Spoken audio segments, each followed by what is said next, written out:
September blazing sun overhead.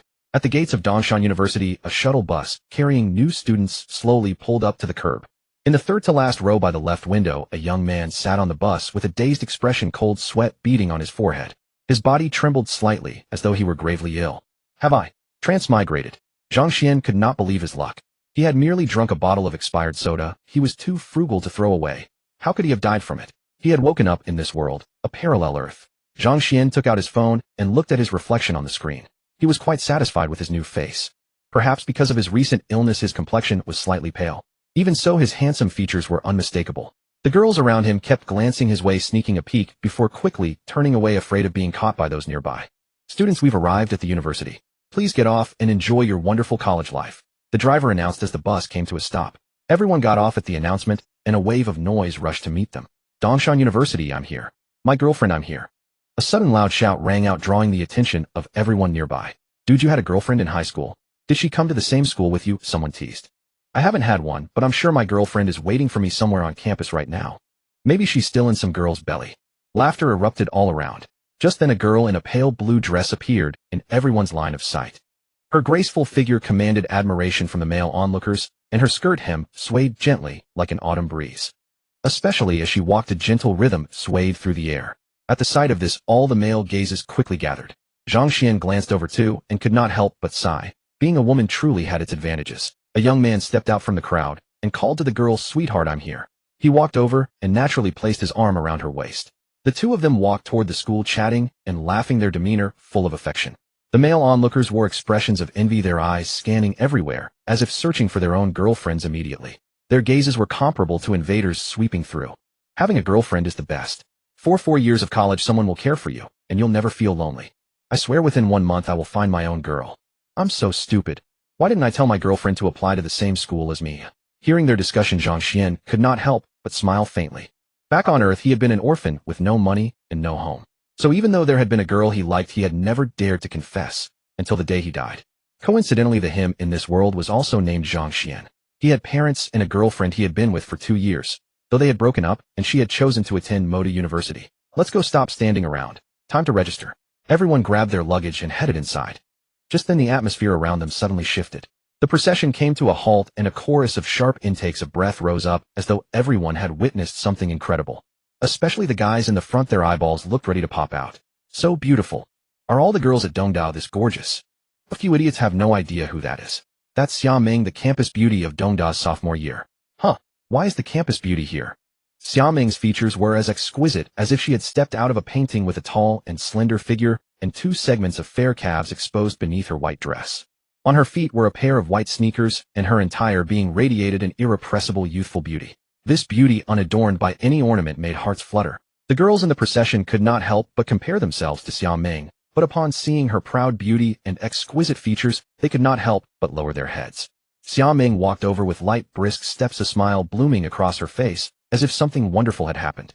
Her youthful, restless long hair seemed to be gilded with a golden radiance beneath the blazing sun. At the sight of Xia Ming, everyone near the gate stood transfixed. They could not help but wonder, what could have made the campus beauty this happy?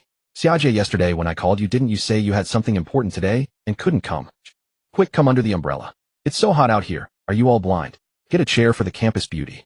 The senior boys in charge of welcoming new students clamored one after another, desperate to be noticed by the campus beauty. Thank you, everyone. I'm here to pick someone up.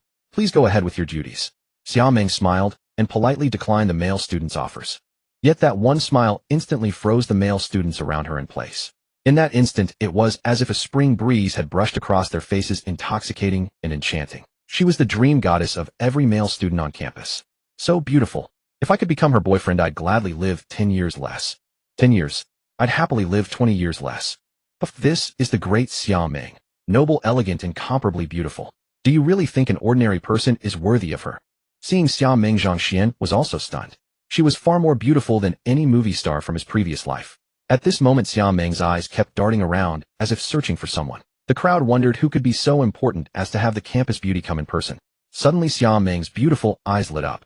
In that instant, countless male students forgot to breathe, their faces red and necks strained, without even realizing it. Zhang Xuan watched curiously, wanting to see what kind of person in this world could be worth the campus beauty coming to greet them. Just then Xia Ming moved, walking toward the line of new students. Holy crap, the campus beauty is coming toward us. Could it be that my glorious deeds have reached here, moving the campus beauty to decide we should be together? Get lost. The campus beauty is looking at me. See, she's smiling at me. Oh no, my heart stopped beating. The boys beside Zhang Xuan grew excited, their breathing quickening. Everyone's gaze followed Xia Meng's movement. Zhang Xuan frowned. Perhaps it was his imagination, but he felt as though the campus beauty was looking at him.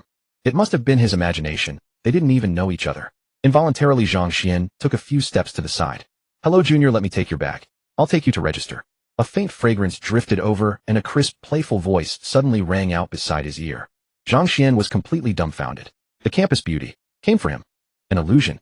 It had to be. He didn't even know her. Zhang Xuan searched his memory, thoroughly certain he had never met the campus beauty before him. He immediately stepped aside, figuring she must be speaking to someone behind him. Hey, Junior, where are you headed? You must be tired. Let me take your bag. A pair of jade-like hands grabbed Zhang Xuan's backpack strap and took it from him. Her beautiful eyes remained fixed on his face as if trying to memorize every detail, and a perfectly sweet smile spread across her lips. At that moment, everyone nearby turned their heads in unison, staring at Zhang Xuan with looks of utter disbelief. Truth be told, Zhang Xuan himself was completely dumbfounded. He was absolutely certain he didn't know this Xia University campus beauty. What could she want with him? Could the original owner of this body have had some unforgettable encounter with her before he transmigrated? But why did he have absolutely no recollection of it? While Zhang Xuan was lost in thought, Xia Meng reached out to link arms with him. Zhang Xuan sidestepped about to speak, when suddenly an electronic chime rang out in his mind. Ding! Divine Choice System Binding in progress. System binding successful. Choice 1, follow the campus beauty to complete enrollment. Rewards 50 shares of Dongshan Industries, 10x 1000-fold consumption rebate, cards appearance 1. Choice 2, reject the campus beauty. Rewards 1 daunting foodie apartment unit, and the title of straight man, women's affinity 1. Hearing the electronic voice in his mind, Zhang Xuan's body shuddered. A system? As a seasoned web novel veteran who devoured books for over a decade, the word system was anything but foreign to him. Was there really any need to hesitate? Then thank you very much, Senior. Taking a deep breath, Zhang Xuan casually and subtly shifted his previously avoided arm to within reach of Xia Meng's hand. Ding! Detected that the host has made a choice. Rewards have been issued. Share purchase contracts and 1000-fold consumption rebate cards have been delivered to the host's storage space. Note, the 1000-fold consumption rebate cards are not physical items. The system will automatically deduct appropriate amounts whenever it detects the host engaging in consumption. Zhang Xuan couldn't help but widen his eyes, still half incredulous. Was there really a system? Let's go. Xia Meng paid no mind to all that and grabbed Zhang Xuan's arm, flashing a sweet smile at the surrounding onlookers as they walked toward the school. Watching their retreating figures, the area around the school gate fell dead silent. Everyone stared blankly, expressions of utter disbelief etched on their faces. How could this be? That was the campus beauty, and she came to pick up some random guy. Several members of the student council glared fiercely at Zhang Xuan's retreating back. Who the hell is this bastard? What right does he have to receive the campus beauty's favor? This is huge news today. The so-called Ice Mountain Beauty of Xia University is actually linking arms with a freshman. Look at her expression, so intimate. My eyes must be deceiving me. The young master of Dongshan Industries bought a Porsche 911 to confess and got rejected by the campus beauty. What virtue or ability does this guy have to earn her favor? What do you think? Could the campus beauty be fed up with those persistent suitors and is using that guy as a shield? Didn't you see his expression just now? He didn't look like he knew the campus beauty at all. The crowd buzzed with discussion, and the entire freshman orientation area boiled over with excitement. Even though they knew they had no chance with the campus beauty, seeing her being so intimate with some unknown guy was still more than they could accept. I know that guy's name now. Zhang Xuan, Class 8 of the finance department, not even a local. Upon hearing this, the crowd let out a collective breath of relief. Xia Meng is a local of Dongshan who grew up and studied here. Zhang Xuan isn't local, so the chances of them having known each other before were truly slim. Even being used as a shield by the campus beauty would be happiness. Did you see how she hooked his arm earlier? Being hooked by the campus beauty's arm would be worth losing 10 years of life. Along the way, Xia Meng kept her arm tightly linked with Zhang Xuan's. Feeling the soft warmth transmitted through her arm and breathing in the intoxicating fragrance that made his heart race, Zhang Xuan, as a single man for over 20 years, had never experienced such a situation. His mind wandered and he had some uncontrollable physical responses. Hearing the campus beauty's giggle by his ear, Zhang Xuan snapped back to reality, suddenly embarrassed. Senior, we don't know each other, right? That's right. Then you. Xia Meng smiled at Zhang Xuan with her face glowing, staring at him until his cheeks grew hot. Only then did she speak. Yesterday a fortune teller gave me a divination saying my fate wasn't strong enough. Only by finding a freshman named Zhang Xuan and becoming his girlfriend could I overcome this hurdle. Otherwise I won't survive past this year. Zhang Xuan nearly choked. Could there be a lamer excuse than this? Senior, we're both college students. We should believe in science. Although having such a beautiful girlfriend was a wonderful thing, seeing the surrounding gazes filled with hostility, like he was their mortal enemy, Zhang Xuan felt his heart pound with terror, as if he might be torn apart at any moment. He didn't want to be stared at like an enemy wherever he went. Isn't this very scientific? I just followed his words and came to the main gate, and here I met you. Where's your phone? Xia Meng gave Zhang Xuan a slight smile, causing the passersby on both sides to stare dumbfounded. Some passersby were so exaggerated that they walked straight into the flower bed and fell face first, breaking a tooth, yet still couldn't take their eyes off Xia Meng. What do you want to do? Zhang Xuan asked with visible wariness. Xia Meng rolled her eyes, reached directly into Zhang Xuan's pants pocket, pulled out his phone, and said, Hey, what's that look on your face? Am I that scary? She said this while inputting a number and saving it. This is my number, remember it. She even added him on WeChat on her own accord without asking Zhang Xuan's opinion at all. Arriving at the dormitory assigned to Zhang Xuan, Xia Meng said, You must be tired after sitting on the bus so long. Take a rest, I'll make your bed. As she spoke, she began making the bed for Zhang Xuan. Watching Xia Meng's back as she worked, Zhang Xuan stood dumbly beside the bed, finding it nearly impossible to believe that all this was real. He had just transmigrated, and now a beautiful campus beauty was claiming to be his girlfriend and personally making his bed. Was he truly not dreaming? Just then the door was pushed open, and a burly tall boy walked in just in time to see Zhang Xuan standing there, but didn't notice Xia Meng behind him. Haha, I thought I came early enough, but brother, you're even earlier than me. Let me introduce myself. I'm Wangchong local. Brother, do you know what big thing just happened? Damn, my goddess, Xia Meng actually went to the school gate in person to pick someone up, and it was a guy? My heart, it's freezing cold. I got into Xia University just for my goddess. Don't let me meet that bastard. When I do, I'll tear him apart. For my goddess, I challenge him to a duel. As Wang Chong spoke, he mimed, clutching his chest in feigned agony. Oh, your roommate is here. Xia Meng had just finished making the bed, and stood up to look at Wang Chong, introducing herself with a smile. Hello, I'm Xia Meng, Zhang Xuan's girlfriend. God. Wang Chong was completely dumbfounded. Zhang Xuan. Oh, how rather bold this campus beauty has proven to be. While a certain satisfaction stirred within his heart, Zhang Xuan felt a slight twinge of awkwardness at the notion of a stranger claiming to be his girlfriend. Moreover, he already possessed a girlfriend in his memory, and the bond he shared with her had been quite profound. He had not yet prepared himself to reconnect with her, and now here appeared another campus beauty, leaving Zhang Xuan's mind in considerable disarray. Wang Chong stood frozen, his gaze drifting back and forth between Zhang Xuan and Xia Meng, as though unable to trust what his eyes perceived. I have prepared your bedding. Rest for now, and I shall take my leave. Feel free to contact me by telephone should you require anything. Xia Meng offered Zhang Xuan a gentle smile, her cheeks flushed with a delicate rosy hue as she turned and departed. Wang Chong was utterly transfixed by her brilliant countenance. Zhang Xuan, meanwhile, remained momentarily adrift in thought, struggling to regain his composure. Could this possibly be something of an illusion? Had he merely consulted a fortune teller, and now the campus beauty had sought him out to become his companion? Everything seemed so utterly improbable. It was all rather extraordinary. It took nearly 10 minutes for both of them to gradually steady their thoughts.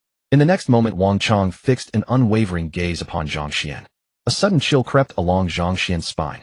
Brother Xuan, esteemed teacher, I implore you to accept my humble homage. I beg you to impart your wisdom in matters of the heart, and should I derive any benefit from your teachings, I would willingly surrender my entire fortune. A true master. Observing Zhang Xuan, he appeared to be an ordinary young man, save for being marginally more handsome than Wang Chong himself. How could such a person inspire the esteemed campus beauty to pursue him of her own accord? Zhang Xuan managed a wry smile, and replied, Brother, if I were to tell you that I have only just encountered Xia Meng, and had never seen her prior to this moment, would you find that believable? Wang Chong pursed his lips, and eyed Zhang Xuan skeptically. Brother Xuan, care to guess whether I find that credible? They have already prepared your sleeping quarters and claim to have, but recently met. Such a tale would scarcely convince even the most credulous of spirits. The door creaked open with some force. What a disappointment. I chose Dong University solely for the sake of campus beauty, Xia, only to hear upon arrival that she has been spotted arm in arm with some nobody on campus. I must ascertain which dormitory he occupies. I shall challenge him to a contest of honor. Upon hearing these words, Wang Chong immediately felt as though he had discovered a kindred spirit. Zhang Xuan. Could Xia Meng's influence truly be this profound? During his previous school days there had also been a campus beauty, yet he had never witnessed anyone become quite so devoted. The two of them bore a resemblance to fervent admirers quite over the top. Suddenly the sound of footsteps approached, and a boy adorned in premium branded attire entered the room. The boy greeted the three occupants of the dormitory with a composed expression. Zhang Xuan breathed a sigh of relief, grateful that at last a reasonable person had entered the room. What manner of existence would he anticipate leading if 3 of his 4 dormitory companions were ardent devotees of Xia Meng? Yang Ming, Zhang Xuan, Wang Chong, Fang Shiming. From this day forward, we shall be brothers. I look forward to our camaraderie. I overheard you mentioning a campus beauty. What precisely transpired? Yang Ming inquired curiously. Zhang Xuan's expression darkened. How had the conversation veered once more toward the campus beauty? You are not a native of Dongshan, are you? The celebrated campus beauty Xia is the pride of Dongshan City. She even made appearances in numerous television dramas and films during her high school years. You speak of Xia Ming, do you not? Yang Ming raised his eyebrows with keen interest. I have come here expressly for her. I hereby declare that Xia Ming shall be my companion henceforth. Enough with your boasting. The campus beauty has already claimed another. Wang Chang regarded Zhang Xuan with a half-smile. Zhang Xuan immediately cast a pleading glance toward Wang Chang. This is most troubling. How does he anticipate surviving here without facing existential discomfort at any moment? What do you mean? Yang Ming and Fang Shiming raised their eyebrows, a competitive spirit stirring within them. Pardon me, I have left my mobile device behind. Xia Ming pushed the door open and stepped inside, offering Zhang Xuan a playful wink that carried a subtle trace of affectionate reproach. Oh, it appears everyone from your dormitory has assembled. Greetings, I am Xia Ming, Zhang Xuan's companion. I look forward to our future interactions, and I. Already sensing three piercing glares brimming with rivalry, Zhang Xuan dared not permit Xia Ming to continue her words. He swiftly covered Xia Ming's mouth with his hand and escorted her outside. Once they reached the ground floor, Zhang Xuan gazed at Xia Ming with resignation. Senior sister, what exactly is your intention? To be your companion, of course. Xia Ming wore an endearing expression. Simultaneously, all gazes from before the dormitory building fixed intently upon the pair. Zhang Xuan felt an immense pressure bearing down upon him from all directions. His heart swelled with resignation. This woman seemed entirely unconcerned about the prospect of whispered conversations. Very well, I shall take my departure then. Xia Ming stated cheerfully. Zhang Xuan hastened to wave his hand. Farewell, senior sister. Were Xia Ming to linger for even one additional second, Zhang Xuan feared he would be consumed by the palpable envy radiating from those watching gazes. Upon returning to the dormitory, Wang Chang and the other two immediately closed the door and surrounded him. Hey, now let us discuss this rationally. We are brothers sharing a dormitory. There is no need to fall out over a matter of romance. Furthermore, I truly possess no prior acquaintance with the celebrated campus beauty Xia. Yang Ming responded with a cold sneer. Please. They have even prepared your sleeping quarters. Observe the manner in which the campus beauty regarded you moments ago. It was as though she wished to consume you entirely. This matter cannot be permitted to lapse unresolved. I suspect we shall exact some compensation today. Without 5 cases of beer, consider yourself denied our forgiveness. Yang Ming and Fang Shiming nodded in vigorous agreement. At that very moment, upon entering her dormitory, Xia Ming was immediately escorted to her bed by her 3 roommates. The 3 fixated upon her, their eyes wide with astonishment. Pray, what are you attempting? Xia Ming crossed her arms, adopting an air of timid apprehension. Blinking her eyes, she continued. Oh dear, all 3 of you have quite frightened me. Cease attempting to divert the subject. Pray reveal precisely what occurred today. Having resided together for an entire year, the 4 girls shared an intimacy beyond measure. Heaven alone knew the extent of their astonishment upon beholding the photographs circulating upon the campus bulletin board. Moreover, one need only observe Xia Ming's present demeanor. Her eyes shimmered like still waters, a modest timidity gracing her lips. Such was unmistakably the countenance of a maiden consumed by nascent romance. They simply could not conceive of its veracity. Numerous affluent young gentlemen from across the institution had pursued this lass with desperate fervor.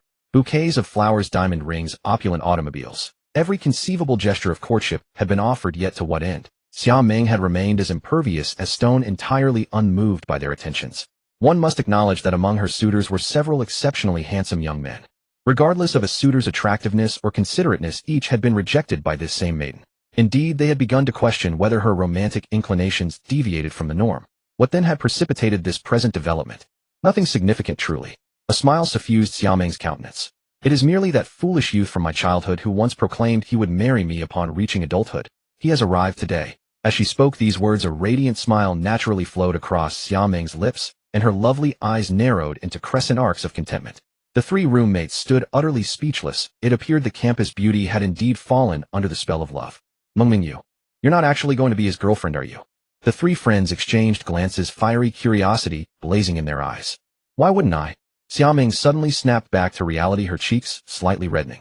Why are you asking about this? How could I possibly really be his girlfriend? Xia Ming immediately denied it. Zhang Xuan and I are just childhood friends who grew up together. It's just that later I moved to Dongshan with my parents. We haven't seen each other for 13 or 14 years. Then why did you tell everyone so openly that you were his girlfriend? Wang Shui looked at Xia Ming with suspicion. Sun Tian and Meng Li nodded repeatedly. That's right. This will probably spread all over Dongda soon. I think you did it on purpose, didn't you? Tell me, are you really in love with him? Oh, how could that be? I was truly just joking with him. Apart from those close to me, when have you ever seen me get near a man? Xiao Ming explained in a fluster. Sun Tian and the other two mused for a moment and then nodded thoughtfully. That's right. Even the great celebrity Wu Yufan doesn't faze you. If you said you fancied some man, we really wouldn't believe it. Xiao Ming rolled her eyes. Exactly. We swore to be sisters for life. If I ever took a fancy to a man, I would definitely tell you, and ask you to vet him too. Having said that, Xiao Ming glanced at them with a slightly guilty conscience. After hearing this, the three exchanged glances and nodded. Xiao Ming let out a sigh of relief, finally over this hurdle. Just then her phone rang. Xiao Ming glanced at it. It was from her younger brother. Zia Junzi, how did the matter go? Sis, where did you find such a gold digger? On the surface, she acts more reserved and ladylike than anyone, but in reality, she's more forward than anyone else. A high-end phone plus a bag under 20,000 yuan was all it took to win her over. Just now she even hinted that I could take her to a hotel later. Hey sis, what did this girl do to offend you? Oh, by the way, you'll have to reimburse me for these expenses. If mom and dad find out I spent so much money, they'll skin me alive. Hearing this, Xiao Ming narrowed her beautiful eyes and said, I see. Zhang Xuan, oh Zhang Xuan, this isn't me plotting against you. I just gave your girlfriend a little test. Who would have thought she'd fail so easily? Hee hee, you'll be mine in the end. Xiao Ming snickered to herself. Wang Shui and the other two looked at Xiao Ming with incredulous eyes. She said she wasn't in a relationship, but this was clearly the expression of a girl head over heels in love. Snapping back to reality, Xiao Ming caught three scrutinizing gazes and instantly knew her expression had given her away. She stood up and tried to change the subject. Who's going to tell you, Anju? Me. Though they knew Xiao Ming was deflecting, the three girls couldn't resist the lure of delicious food. Their eyes sparkled as they nearly drooled. Teo Yuanju. That was the most upscale restaurant in the university town, no inferior to 5-star hotels. Brother Xian, are you sure about this place? Yang Ming glanced at the plaque of Teo Yuanju, then looked at Zhang Xian. Zhang Xian's plain attire suggested he wasn't wealthy, nor was he the type to puff himself up.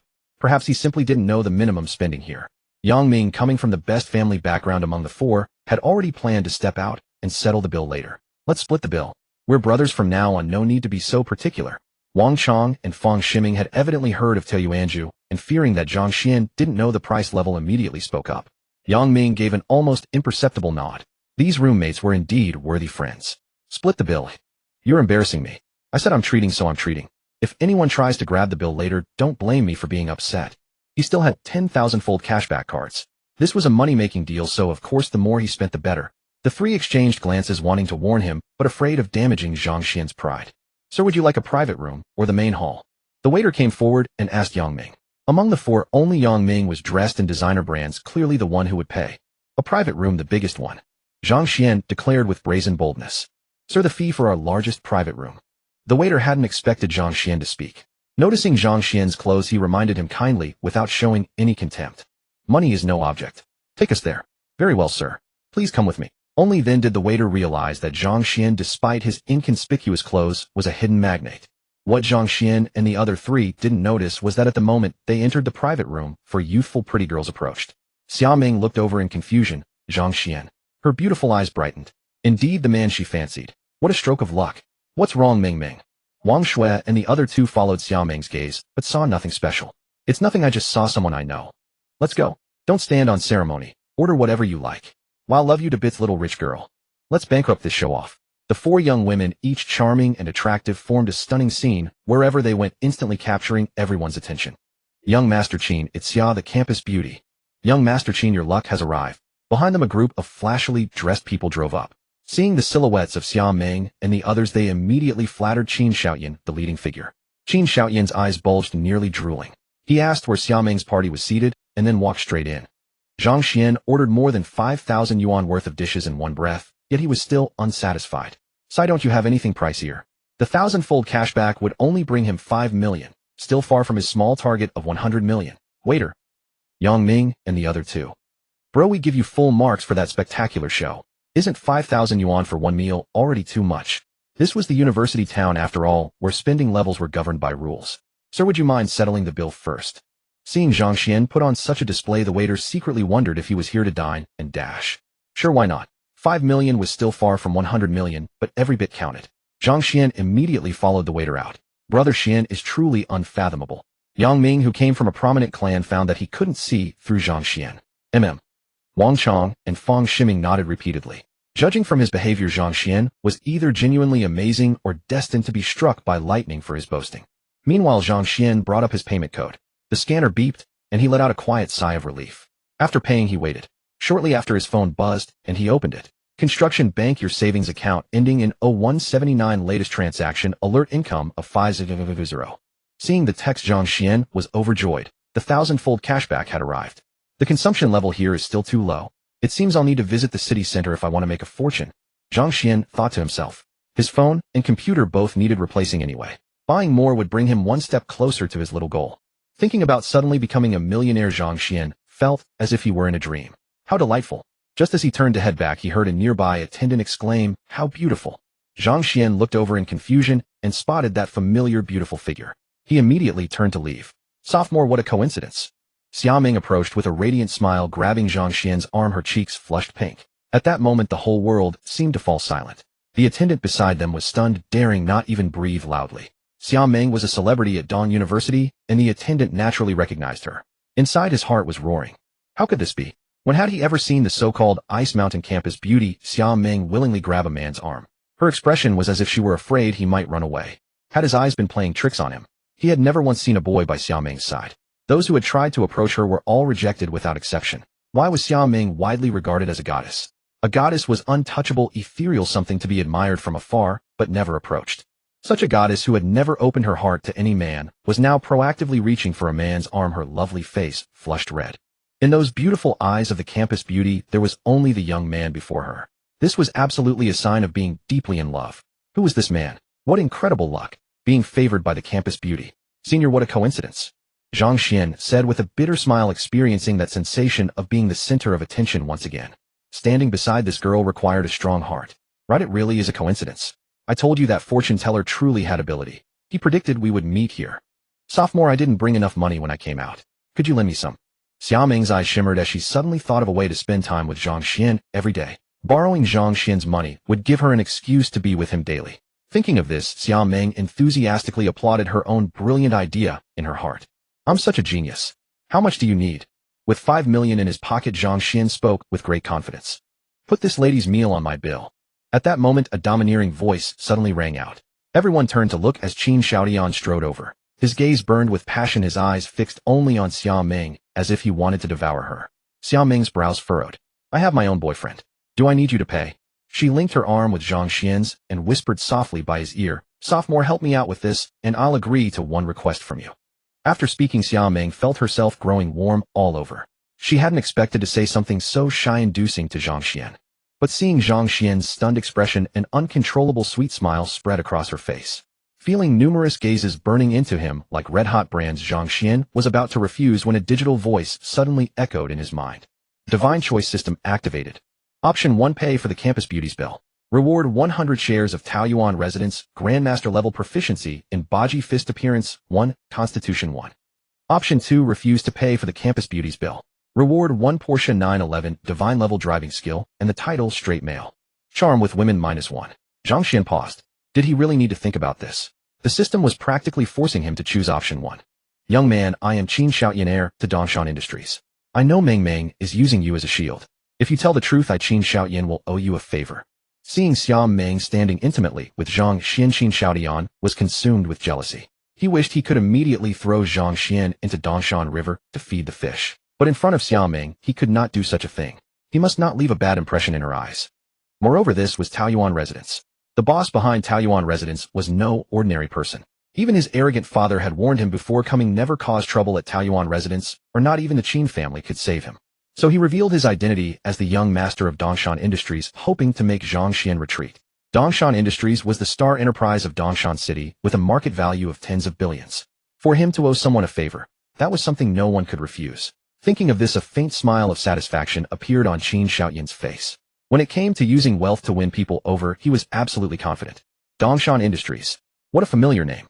Zhang Xuan remembered having heard it somewhere, but couldn't recall where. Yes, Dongshan Industries. Hearing Zhang Xuan's muttering, Qin Xiaotian became even more pleased. Indeed, no one in Dongshan City was unfamiliar with Dongshan Industries. Just then Zhang Xuan's phone rang. Hello, may I ask if you are Mr. Zhang Xuan? A sweet voice came through the receiver. I am Zhang Xuan. Who is this? Hello, Mr. Zhang. I am Bai Weiwei, General Manager of Dongshan Industries. The company will be holding a board meeting in the next 2 days to announce your appointment as the new chairman. When would be convenient for you to come? Hearing this, Zhang Xuan was dumbfounded. No wonder Dongshan Industries sounded so familiar. Didn't the system already reward him with 50 shares of Dongshan Industries? I'm undergoing military training these days. Let's schedule it for later. Very well, I'll notify the board to reschedule. The voice on the other end hung up. Mengming, you see, don't make things difficult for this young man. Seeing that Zhang Xuan was not mentioning borrowing money, Qin Xiaotian smiled smugly and pulled out his bank card, about to hand it to the cashier. Bill for this lady. Nothing could delay his earning money. Zhang Xuan spoke up. Ding. Congratulations to the host for making a choice. Rewards have been distributed. You are now the owner of Taoyuan residence and have gained Grandmaster level Baji Fist proficiency. The moment the digital voice sounded, Zhang Xuan felt a sudden influx of Baji Fist techniques in his mind. Those moves seemed alive within his consciousness, as though he had been practicing this martial art for decades. Thank you, sophomore. Young man, life away from home is not easy. Take care on the road. Getting into fights is not worth it. Qin Xiaotian trembled with anger. He shot Zhang Xuan a fierce glare, snorted coldly, and returned to his private room. Sir, you can't afford to cross young Master Qin, the waiter whispered kindly after Qin Xiaotian had walked away. He had been working here for 3 years and had heard many stories about this young Master Qin's splendid deeds. Everyone who had crossed him had met a grim fate. Thank you, it's fine. Let me scan the code. What did Qin Xiaotian rely on? Dongshan Industries, of course. But now he was merely the largest shareholder and chairman. Why should he fear a mere second-generation rich heir? Xiaoming looked at Zhang Xuan, her smile as sweet as honey. Suddenly she felt a trace of confusion. Was she imagining things, or had Zhang Xuan grown even more handsome since she had first seen him at the university gate? No, I must secure him soon. Otherwise, with that peach blossom face of his, who knows how many wandering butterflies he will attract. Xiaoming gazed at Zhang Xuan and unconsciously became entranced, her eyes growing misty. They had not seen each other in many years. Throughout these years, she had never forgotten him, yet this rascal Zhang Xuan hadn't even recognized her. He had heard her name and showed not the slightest reaction. How infuriating. Sensing Xiaoming's gaze, Zhang Xuan thought to himself, the aloe beauty indeed. Aloof, my foot. She looked nothing like an aloof beauty, more like a lovesick girl. He deeply suspected that perhaps everyone at Dongshan University had been mistaken, or was Xiaoming's aloofness all an act? Beep. Payment successful. Xiaoming snatched the receipt from him and saw the amount, a sudden wave of embarrassment washing over her. Right then, Zhang Xuan's phone vibrated. China Construction Bank, your savings card ending in 0179 has received a transaction alert, income of 500 yuan. Seeing the message on his phone, Zhang Xuan's wounded heart found a bit of comfort. Well, he was one step closer to achieving his little goal. Junior brother lending me so much money all at once. You're not upset, are you? Xiaoming had no idea that 3 women could be so formidable, ordering 500 yuan worth of items in one go. She knew Zhang Xuan's family background. Asking him to produce such a large sum of money, would he have used Huabei credit? Thinking of this, Xiaoming felt rather embarrassed. Senior sister, I've been reduced to rags in an instant. Please hurry and repay me. Having made 5 million in an instant, Zhang Xuan's spirits were soaring. But as soon as he spoke, he suddenly remembered. If he showed too much joy, the school beauty might think he was just eager to lend her money. Besides, he had a girlfriend.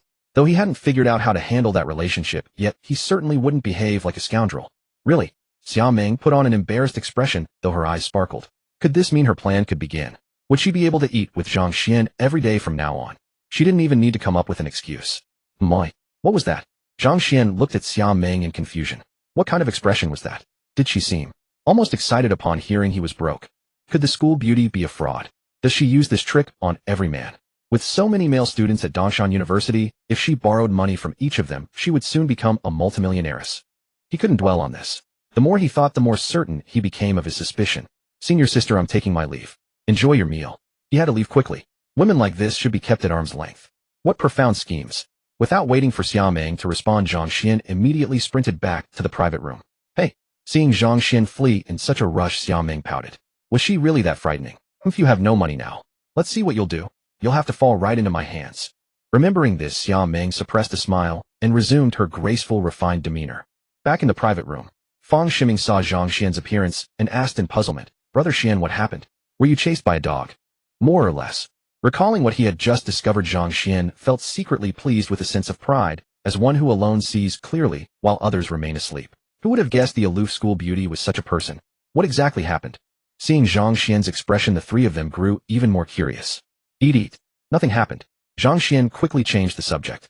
If these 3 figured out he had just encountered the school beauty, those fools would surely run over immediately. He had already been taken in. He wouldn't let his roommates fall into the same trap. Meanwhile, Xia Meng returned to the private room in high spirits. Her three best friends looked at her quizzically, sensing something was amiss. The three exchanged glances. Could something new have happened? Xia Meng had no idea her image in Zhang Xuan's eyes had been completely shattered.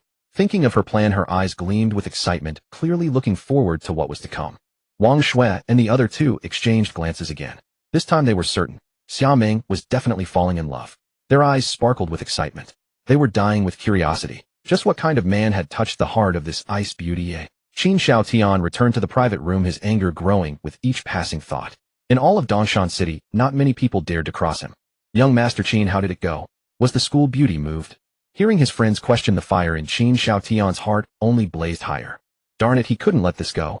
Young Master Qin did something unexpected happen. Seeing Qin Xiaotian's demeanor, everyone knew something had gone wrong. But they were all accustomed to it by now. If Qin Xiaotian had actually impressed school beauty Xia, that would be the real strange occurrence. Though Qin Xiaotian came from immense wealth, they still felt he was not worthy of the school beauty. In fact, it wasn't just Qin Xiaotian. They felt no man in this world was worthy of her. Xia Meng kept her distance from everyone who tried to approach her. Every gesture she made exuded an untouchable sense of remoteness. No matter how noble a person's status before the school beauty, they seemed nothing more than ordinary mortals, while she appeared like a brilliant star hanging high in the void. To everyone, Xia Meng was like an ethereal fairy, untouched by worldly affairs, not meant to be stained by the mundane world. Brother Bien, come over here. Qin Xiaotian suddenly remembered. He was good buddies with the manager of this dining hall. He had spent so much money here, asking him for a favor wasn't unreasonable, was it? Kid, I'll make you see the price of crossing me. A cold smile played on Qin Xiaotian's lips. Judging by Zhang Xuan's clothes, he didn't look like a wealthy person at all. For someone like that, Qin Xiaotian had plenty of ways to make his life difficult. Seeing Qin Xiaotian's expression, everyone in the private room couldn't help but shiver. Someone was about to get into trouble. Just then someone pushed open the door and walked in. Qin Xiaotian quietly told the newcomer his plan, then transferred 10,000 yuan via WeChat. The man immediately patted his chest and promised the matter was handled, then headed toward Zhang Xian's private room. Damn, Brother Xian, you have gone viral. Quick, check the campus forum. Wang Chong suddenly spoke while eating. Yang Ming and Fang Shiming immediately opened the forum. On the first day of school, the campus beauty personally went to the school gate to receive guests. Who is the lucky young man? The campus beauty at the school entrance. Beneath the dormitory building, the campus beauty stands close beside a young man. What is their exact relationship? An 18-point analysis for those who admire the campus beauty. Young man, come out here. I demand a duel. Only the victor has the right to be with the campus beauty. Among the 10-pin news articles for concerned the campus beauty, Zhang Xuan glanced at the screen and said wearily, "Old one, you have it wrong. This is not making me famous. It is ruining me." He had anticipated this outcome, yet he could hardly understand why it had stirred such a tremendous commotion. She is merely a campus beauty. Why has this caused such an uproar? It is not as though a celebrity had an affair. The reporters at this school are even more inclined towards sensationalism than paparazzi back home. Good heavens, he had no desire to become famous. If these reports were all genuine, he could accept it. The trouble was they were entirely fabricated. He and the campus beauty shared no connection whatsoever. They were complete strangers. This was a colossal misunderstanding. Zhang Xuan could only hope the matter would settle down quickly. Brother Xuan, you are incredible. While covering her mouth and walking all the way down from the dormitory. So intimate. The three of them examined the forum photographs, shot Zhang Xuan a glance, and silently liked the original post. Sensing their eyes upon him, Zhang Xuan turned to them with a grave expression. Gentlemen, I swear to you upon my life, I have absolutely no connection with the campus beauty. Just then his phone rang. Zhang Xuan glanced at the caller ID. It was an unfamiliar number. He answered with a puzzled expression. Hello, am I speaking with Mr. Zhang Xuan? Yes, that is me. Who is this? Good day, Mr. Zhang. I am Wang Chuan, General Manager of Taoyuan Residence. May I ask where you are currently? I would like to pay you a visit. Please come right over. I am dining at Taoyuan Residence. I shall be there shortly. Upon hearing that the proprietor was eating at his own establishment, Wang Chuan felt a sudden chill of dread. Was the boss conducting an undercover inspection at this hour? The door to the private room creaked open just as Zhang Xuan finished his call, and a man entered carrying a bottle of red wine. The four men regarded him with puzzlement as he approached, his expression bright with enthusiasm. Mr. Zhang, your red wine, sir. He moved directly toward Zhang Xuan. The four understood immediately that the man had confused him with someone else. Such mix-ups happened frequently, and none of them troubled themselves over it. Zhang Xuan rose to clarify the misunderstanding, but then he stopped short. A sharp sound echoed through the room. He offered the bottle toward Zhang Xuan, but just as he reached him, his grip loosened, and the wine crashed to the ground. Instantly, a rich, intoxicating fragrance spread through the air. You have the wrong person. There is no boss Zhang among us, Zhang Xuan explained. The scene was somewhat awkward, but he made it clear this was unrelated to him. What? To everyone's surprise, the man's reaction was far more dramatic than expected. He nearly leaped from his seat. You have shattered my wine, and you expect a mere claim of mistaken identity to absolve you? Do you have any idea how valuable this bottle of wine is? Young man, this is a 1945 Romanicani. You placed the order, I delivered it to you, yet you refused to accept it, and now that it is broken you claim it was not yours to begin with. Do you take me for a fool? Do you realize where you are? This is Taoyuan residence. No one has ever dared cause a disturbance here. You have some nerve, boy. Bian Qingmin jabbed a finger toward Zhang Xuan and bellowed. The others exchanged glances and immediately grasped the situation. This was a deliberate scheme to extort money. Zhang Xuan felt a surge of anger, not merely because he was being targeted for extortion, but because Taoyuan residence was his establishment, and this man's conduct was undermining its good name. He had never anticipated running into such nonsense on his very first visit. A 1945 Romanicani. Was he being mocked? How could a wine of such distinction possibly appear in a place like this? A subtle smile played across Bian Qingmin's features. As lobby manager of Taoyuan residence, he knew how to handle such situations. Having the weight of the establishment behind him made intimidating young men like this effortless work. By playing this card, he stood to gain not only 10,000 yuan, but also the favor of Qin Shaoyan, young master of Dongshan Industries. And if he navigated this carefully, there would be additional profit to be squeezed from this unfortunate youth. And if the young man refused to confess, what harm could come of it? After all, this was Taoyuan residence. He recalled a young man from out of province who had attempted to act aggressively at Taoyuan residence and threatened to destroy it. Yet by the following morning, that same young man had returned to apologize humbly on his knees. This is outright extortion. Brother Shin, ignore him. He is clearly trying to rip you off. We will vouch for you. He knocked that bottle over himself. Fang Shiming and Wang Chong erupted in protest, while Yang Ming grew increasingly concerned. This was no ordinary situation. He understood the influence behind Taoyuan residence, and the audacity to attempt extortion there was deeply troubling. Someone was orchestrating this from behind the scenes. Yang Ming studied Zhang Xuan with bewilderment. He could not fathom who Zhang Xuan might have angered, for this was clearly an attempt to destroy him. How dare you speak to me that way? I am the lobby manager of Taoyuan residence. Would I jeopardize my own reputation? Enough talk. Hand over the money. Bian Qingmin threatened in a chilling tone. Upon learning this man claimed to be the lobby manager of Taoyuan residence, Zhang Xuan's fury intensified. Maintaining his composure, Zhang Xuan sat down calmly and regarded Bian Qingmin. May I ask your name? And are you truly the lobby manager of Taoyuan residence? What? Does anyone dare impersonate staff of Taoyuan residence? Behold my identification badge. Pay up, young man, for 1,000,000 yuan. Perceiving Zhang Xuan's unflappable demeanor as a direct challenge to his authority, Bian Qingmin slammed his badge onto the table. For 1,000,000. Are you certain of that? He anticipated the general manager's arrival and resolved to question how such mismanagement occurred under his watch. Zhang Xuan would never tolerate such behavior in his own establishment. The sheer audacity to demand 4,000,000 yuan from a customer was alarming. Taking Zhang Xuan's measured response as capitulation, Bian Qingmin's confidence swelled. I am certain, utterly certain, he declared with satisfaction. Brother Xian, ignore his nonsense. I will handle this. Wang Chong seethed at the man's arrogance. Yang Ming was already dialing a number on his phone. At that moment, Zhang Xuan's phone rang. He checked the display and replied evenly, I am in private room 16. He ended the call immediately. In the main hall, Wang Chuan's face went pale as dread washed over him. This was catastrophic. The new proprietor's tone was deeply concerning, suggesting something serious had gone wrong. Wang Chuan immediately turned to a nearby server. Who is on duty today? Manager Bian, sir. Where is he? He has gone to private room 16. Upon hearing this, Wang Chuan's face drained of color. Had Bian Qingmin, the fool, somehow provoked the new owner? Kid, I'm telling you, no matter who you bring today, it won't help. Bian Qingmin said with smug satisfaction. Is that so? Then let me tell you this, soon you'll be packing your things and leaving. This matter was truly appalling. In the service industry, reputation is everything. With a pest like this in Taoyuanju, it had to be cleared out. Zhang Xuan realized this matter was not simple. Since he had no grudge against Bian Qingmin, the other party couldn't come after him without a reason. Suddenly a thought occurred to him. Qin Shaotian. If there was anyone he might have offended, it could only be the Qin Shaotian he had encountered in the lobby earlier. The more Zhang Xuan thought, the more he felt it must be true. He sighed helplessly. Beauty could indeed bring trouble. He hadn't expected anyone to make a move against him on the very first day of the semester. Such a large move, asking for 4,000,000 right off the bat. It seemed they wouldn't stop until he was ruined. If it had been anyone else, he would have been crushed by Qin Shaotian. I'd better keep my distance from the campus belle from now on.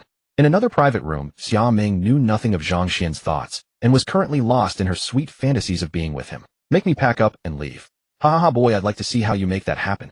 Bian Qingmin had seen his fair share of arrogant people. Zhang Xuan's words posed no threat to him. Instead, they simply amused him. Knock knock knock. A knock came from the door. Who is it? Bian Qingmin asked puzzled. Hadn't he told the server not to come over during this time? Mr. Zhang, I'm Wang Chuan. May I come in? At the mention of Wang Chuan's name, not only Yang Ming and the others were stunned, but Bian Qingmin's heart gave a lurch, and he swallowed nervously. The general manager. And the general manager addressed Zhang Xuan as Mr. Zhang. Who exactly was Zhang Xuan to make Wang Chuan so respectful? Yang Ming quietly slipped his phone into his pocket. It seemed they had underestimated Zhang Xuan. But thinking about it, a man who could make the campus belle take the initiative to pursue him couldn't be an ordinary person. Come in, Zhang Xuan said, looking calmly at Bian Qingmin. Under Zhang Xuan's gaze, Bian Qingmin broke out in a cold sweat and trembled all over, sensing that something bad was about to happen. The door creaked open and a burly man with a square face dressed in a suit walked in. Seeing the burly man, Bian Qingmin's final trace of luck vanished and his face turned pale. The man was none other than Wang Chuan, the general manager of Taiyuanzhu. May I ask which of you is Mr. Zhang Xuan? Wang Chuan looked around before fixing his gaze on Zhang Xuan. I'm Zhang Xuan. Find a quiet place. Wang Chuan said respectfully. Mr. Zhang, please follow me. Guys, you go ahead and eat. I'll be back in a moment, Zhang Xuan said to Yang Ming and the others. Zhang Xuan spoke to Yang Ming and the other two. As he passed Bian Qingmin, he said flatly, you come along too.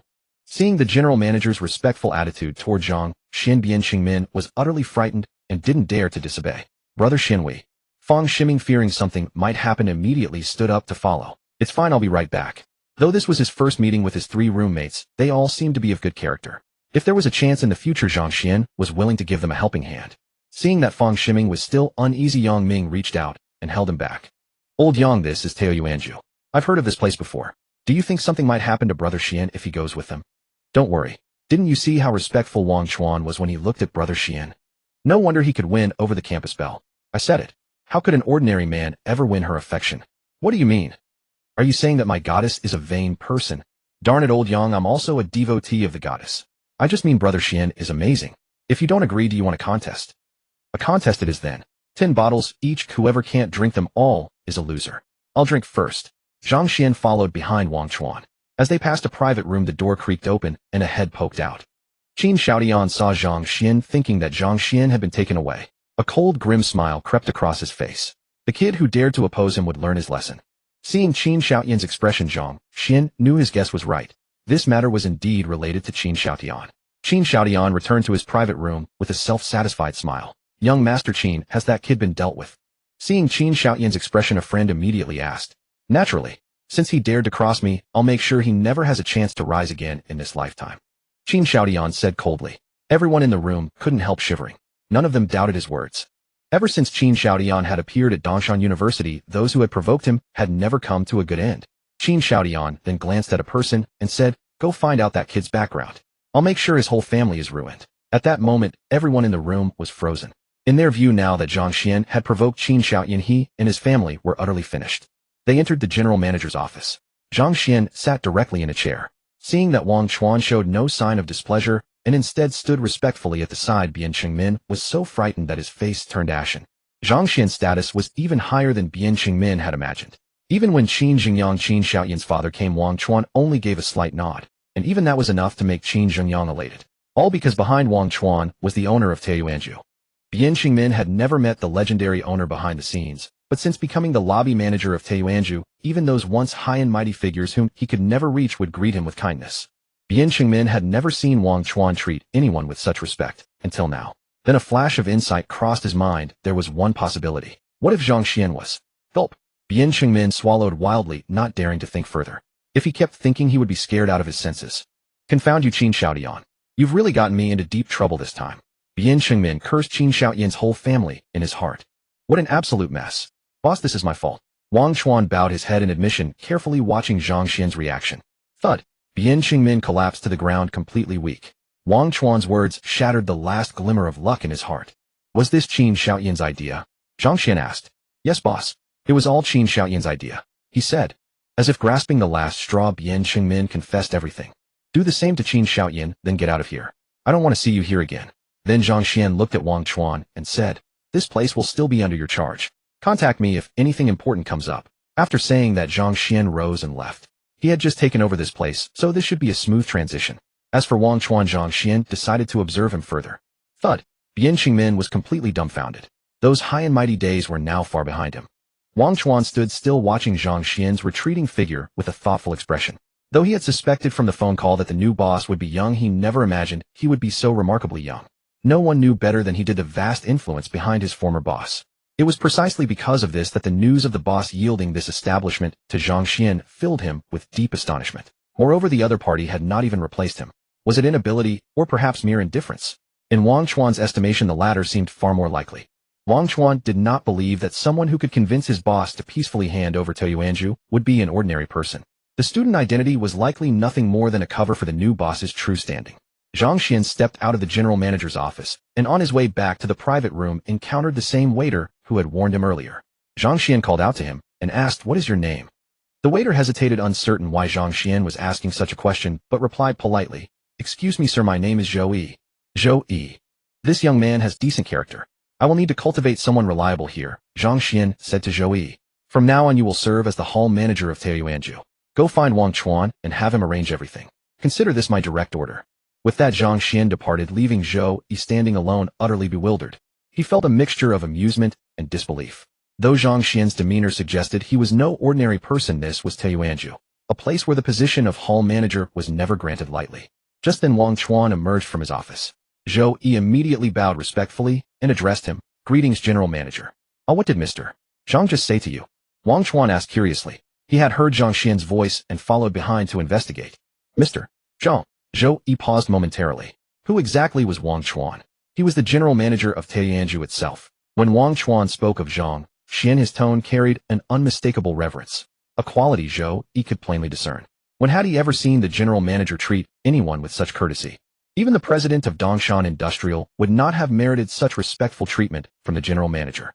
A surge of warmth rose within his chest. Had his fortune suddenly turned?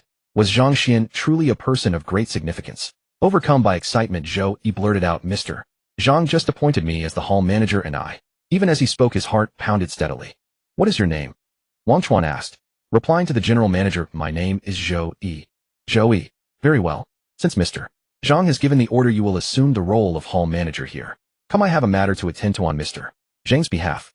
Wang Chuan leaned in and spoke in a low voice. Zhou Yi listened through the instructions in a state of gentle bewilderment.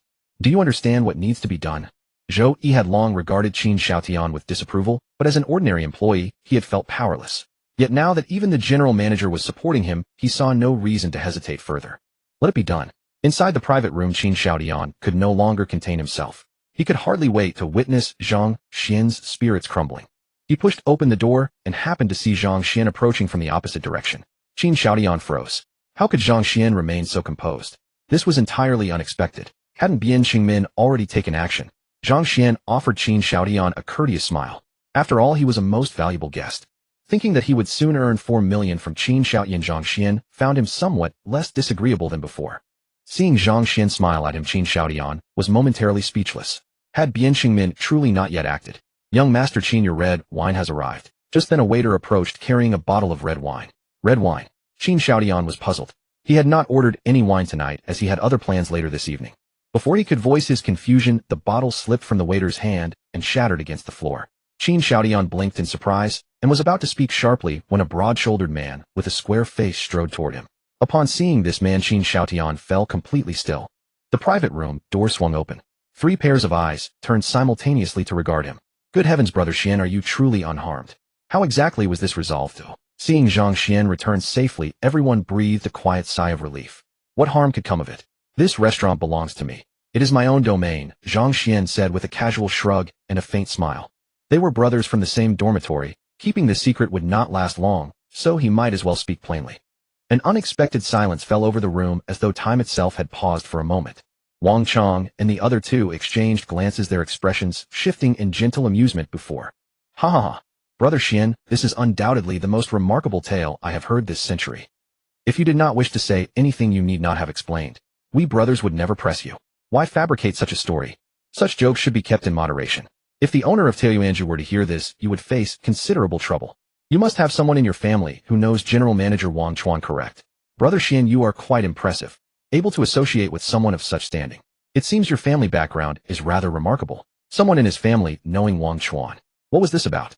Wang Chuan was merely the general manager of Taoyuanju. Did he hold some other distinguished position? A restaurant general manager hardly qualified as a notable figure. This time it was Zhang Xian who found himself bewildered. Nevertheless, he decided it did not matter. He had already told them the truth, and regardless, he would not apologize for not disclosing everything sooner. Very well, brothers, military training begins tomorrow. You should not drink too much tonight, Zhang Xuan reminded them. It is fine. How much have we really consumed? Tonight I intend to drink deeply with this fellow. He actually insulted our campus beauty. Yang Ming declared bravely. Who insulted our campus beauty? Drink. The four of them raised their glasses together. Most of the drinking was between Wang Chong and Yang Ming, while Zhang Xuan and Fang Shiming focused more on enjoying their meal. The following morning, Yang Ming and Wang Chong let out lamentations of profound regret. If I ever drink again, I will eat from beneath my own feet. It is all your fault. If you had not pushed so much wine down my throat, would we be in this condition? We barely ate any food. Our stomachs are entirely filled with wine. When Zhang Xuan and Fang Shiming returned with breakfast and overheard their conversation, they could not help but smile gently. The counselor has already notified us to assemble. Hurry and eat. Thank you, Brother Xin, you are the best. This portion is mine. Do not touch it. Yang Ming and Wang Chong stuffed buns into their mouths, speaking with mouths full. Goodness, I went as well. Why do you thank only Brother Xian and not me? Fang Shiming protested discontentedly. After breakfast, Zhang Xuan glanced at his phone and saw a message that made him groan inwardly. He had forgotten that he was the one who had paid for breakfast. Less than 30 yuan in total, yet he had wasted a cashback voucher in the process. He would need to venture out tonight, otherwise remaining idle at school would be impossible. Once he spent money, it would simply vanish without return. After finishing their meal, they arrived at the classroom and found themselves stunned. The hallway outside was crowded with people, each expressing indignation. Their appearance suggested they were gathered for a serious confrontation. Zhang Xuan regarded the scene with quiet curiosity. Beat this fellow. He dares to approach our campus beauty. Someone in the crowd suddenly called out. Zhang Xuan stood motionless, momentarily at a loss for words. Has that fellow shown up yet? Not yet. What's the rush? He dared to get close to our goddess. How can I not be eager to have a word with him? It's not as if you're the only one who wants to confront him. What's the use of being impatient? Standing behind the crowd, Zhang Xuan trembled all over. What's wrong with these people? Is it my fault for having contact with the campus beauty? I'm innocent, you know. Did those idiots actually think he wanted to be close to the school bell? Hey, you three traitors. Already feeling annoyed, Zhang Xuan turned around only to find that his three companions had moved a dozen meters away, clearly trying to disassociate from him. That rascal is here. Just as Zhang Xuan was thinking of a way to escape, a chubby guy beside him grabbed hold of him and shouted at the top of his lungs. Whoosh! Hundreds of eyes turned to him in unison, and Zhang Xuan instantly felt as if he were being put on the spot. If I told you that I have nothing to do with the campus beauty, would you believe me? Zhang Xuan's entire body stiffened, as if an invisible force were pinning him down. He wanted to turn and flee, but his legs felt as if they had been filled with lead. Believe him. Let's give that little scoundrel a lesson. Someone in the crowd shouted, and a group instantly surrounded him. All of you get out of my way. Let's see who dares to make a scene on my turf. A loud shout rang out. Everyone turned around and saw a woman approaching. She was about 25 or 26, dressed in a long white gown. Her tall, graceful figure looked even more elegant in its flowing folds. Her features were exceedingly refined. A delicate oval face as fair and smooth as jade, so soft it seemed to shimmer. Her bright, large eyes were like the brightest stars in the night sky, drawing anyone who looked into them into their depths. Her short hair gave her a crisp, capable air, and a pair of half-rimmed glasses lent her an intellectual charm. Her beauty was in no way inferior to Xiao Ming's. Each had her own unique appeal, but this woman possessed an intellectual elegance that Xiao Ming did not. It's Gu Qingqing, the celebrated campus belle. Why has she come here? The crowd that had been about to confront Zhang Xuan froze on the spot. Some even quickly adjusted their postures, wearing gentlemanly smiles at Gu Qingqing. Gu Qingqing, a graduate student in the finance department, she had been chosen as the campus belle every year since she entered Dongshan University. What was more, she was an exceptional scholar. Her papers had appeared in leading international finance journals. Unlike Xiao Ming, she had once gone through a failed romance, and that experience had made her indifferent to every man she met. Moreover, she and Xiao Ming were bitter rivals. It was said that Gu Qingqing's relationship ended because of Xiao Ming. Of course, that was only a rumor, as none of the three people involved had ever confirmed it. Besides, the aloof Xiao Ming had never been seen near any man, so the story was most likely untrue. Still, perhaps influenced by that rumor, the two campus beauties were always at odds whenever they met, and over time, they truly became archenemies. Gu Qingqing approached with the noble, detached elegance of a proud swan. Sister Gu, what brings you here? Campus belle Gu, are you passing through on your way to do something? Hurry up, stop dawdling, and make way for Campus belle Gu. No one dared to hesitate. Besides being the campus belle, Gu Qingqing also headed the martial arts club. Once when she ran into a gang of hooligans off campus, more than 10 of them could not even get close to her. She was a rose with thorns, and no one dared to touch her for fear of being pricked. None of your business. I'm the counselor of Class 8 Finance Department. Are you asking for trouble by causing disturbances in my class? Gu Qingqing's beautiful eyes narrowed as she cast a stern glance around the room. The freshmen who had yet to experience Gu Qingqing's might were instantly fascinated by the sight. The senior students, on the other hand, scattered like startled birds at the sound of her words. They looked so flustered that they seemed to wish they had extra legs. Zhang Xuan's heart thumped loudly as he walked over to the three disloyal rascals. He glared at them angrily, hoping to convey his displeasure. To Zhang Xuan's speechless frustration, the three had been utterly enchanted the moment they saw Gu Qingqing. No matter how hard he glared, they remained completely oblivious, staring at her with rapt attention as if they had even forgotten to breathe. "My dear counselor, my name is Yang Ming. I'm a student in your class. Please take care of me in the days to come." Yang Ming struck a pose he considered dashing and stretched the word dear in a lingering tone, clearly trying to gain a verbal advantage. "I'm Wang Chong. I'm Fang Shiming." The other two fellows immediately introduced themselves, afraid that if they were a second too late, they would be overlooked. At that moment, Zhang Xuan sensed something ominous. He could not help shivering, because Gu Qingqing's gaze seemed to have locked onto him. Tap, tap, tap. A wave of fragrance drifted over as Gu Qingqing walked up to Zhang Xuan. Her eyes examined him with a hint of playful curiosity. Zhang Xuan's hair stood on end. Could this woman also be curious about him? Impossible. Zhang Xuan gave a helpless laugh. One Xia Ming had already caused such a stir. If Gu Qingqing joined in, how could he possibly survive? "So you're Zhang Xuan." "Hello, counselor. I'm Zhang Xuan, and I'm Xiao Ming's boyfriend." Gu Qingqing finished his sentence. Zhang Xuan was left speechless. Xiao Ming's boyfriend. He had meant to say a student of Class 8 Finance Department. Tisk tisk tsk. You are indeed rather handsome. No wonder Xiao Ming took a fancy to you. Gu Qingqing looked him up and down, sending chills down Zhang Xuan's spine. Oh no, he had a feeling things were about to take a turn for the worse. Gu Qingqing stared at him for a long while, as if she were trying to confirm something. "Come in." With that, she walked into the classroom, taking the lead. "Whoa bro Xian, what's going on? You know my wife." Yang Ming rushed over and said shamelessly, "I've only been at school for 2 days just like you." Zhang Xuan cast a speechless glance at that rascal and walked in. Hiss.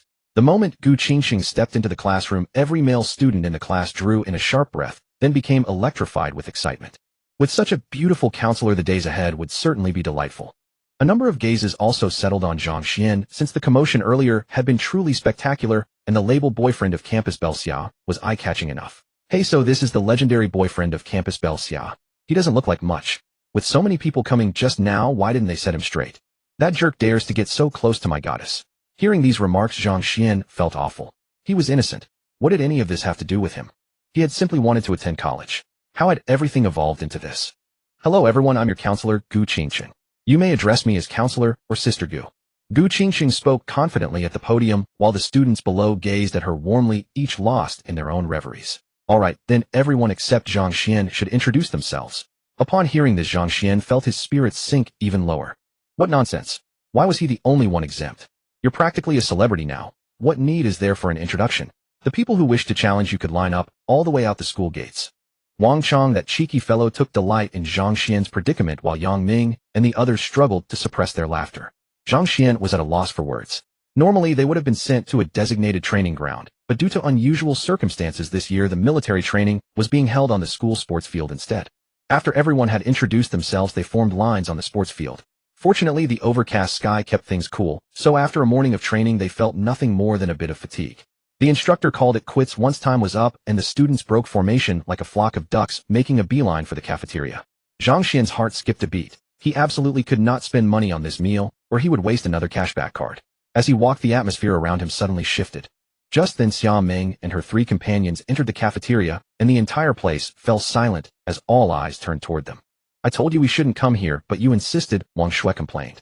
"The food isn't good, and every time we follow you we can't even eat in peace. Don't you usually complain about the cafeteria's hygiene? What brought you here today?" As they spoke, they realized with surprise that Xia Ming wasn't listening at all. She was scanning the room, searching for someone.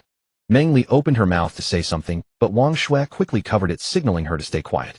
Wang Shui and Sun Tian exchanged knowing glances, their eyes following Xia Ming's as she searched through the crowd. Suddenly, Xia Ming's eyes lit up with delight, and she hurried off in a certain direction, leaving her three friends behind. "Aren't those the new students this year?" "Yeah, they're wearing their military training uniforms." The three stopped talking, realization dawning on them as they followed Xia Ming's figure with their eyes. Xia Ming came to a stop in front of a handsome young man.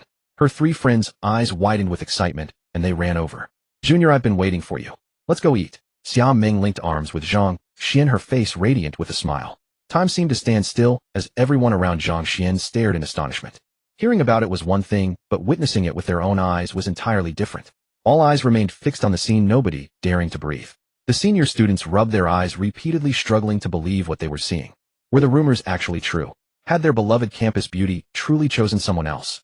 Xia Ming was genuinely holding onto a boy's arm. Had they been blind, or had the world changed? Xia Ming paid no mind to the surrounding stares. Her eyes and brows carried a gentle smile, as if only in Zhang Xuan's presence did her world truly come alive with color. With Xia Ming's arm linked through his, Zhang Xuan froze completely, forcing an awkward greeting. Senior, what a coincidence. Zhang Xuan's mind raced with confusion. Was the campus beauty really waiting for him specifically? Hadn't he already been persuaded to spend 5,000 yuan? There had to be limits. Even a campus beauty shouldn't target the same person repeatedly.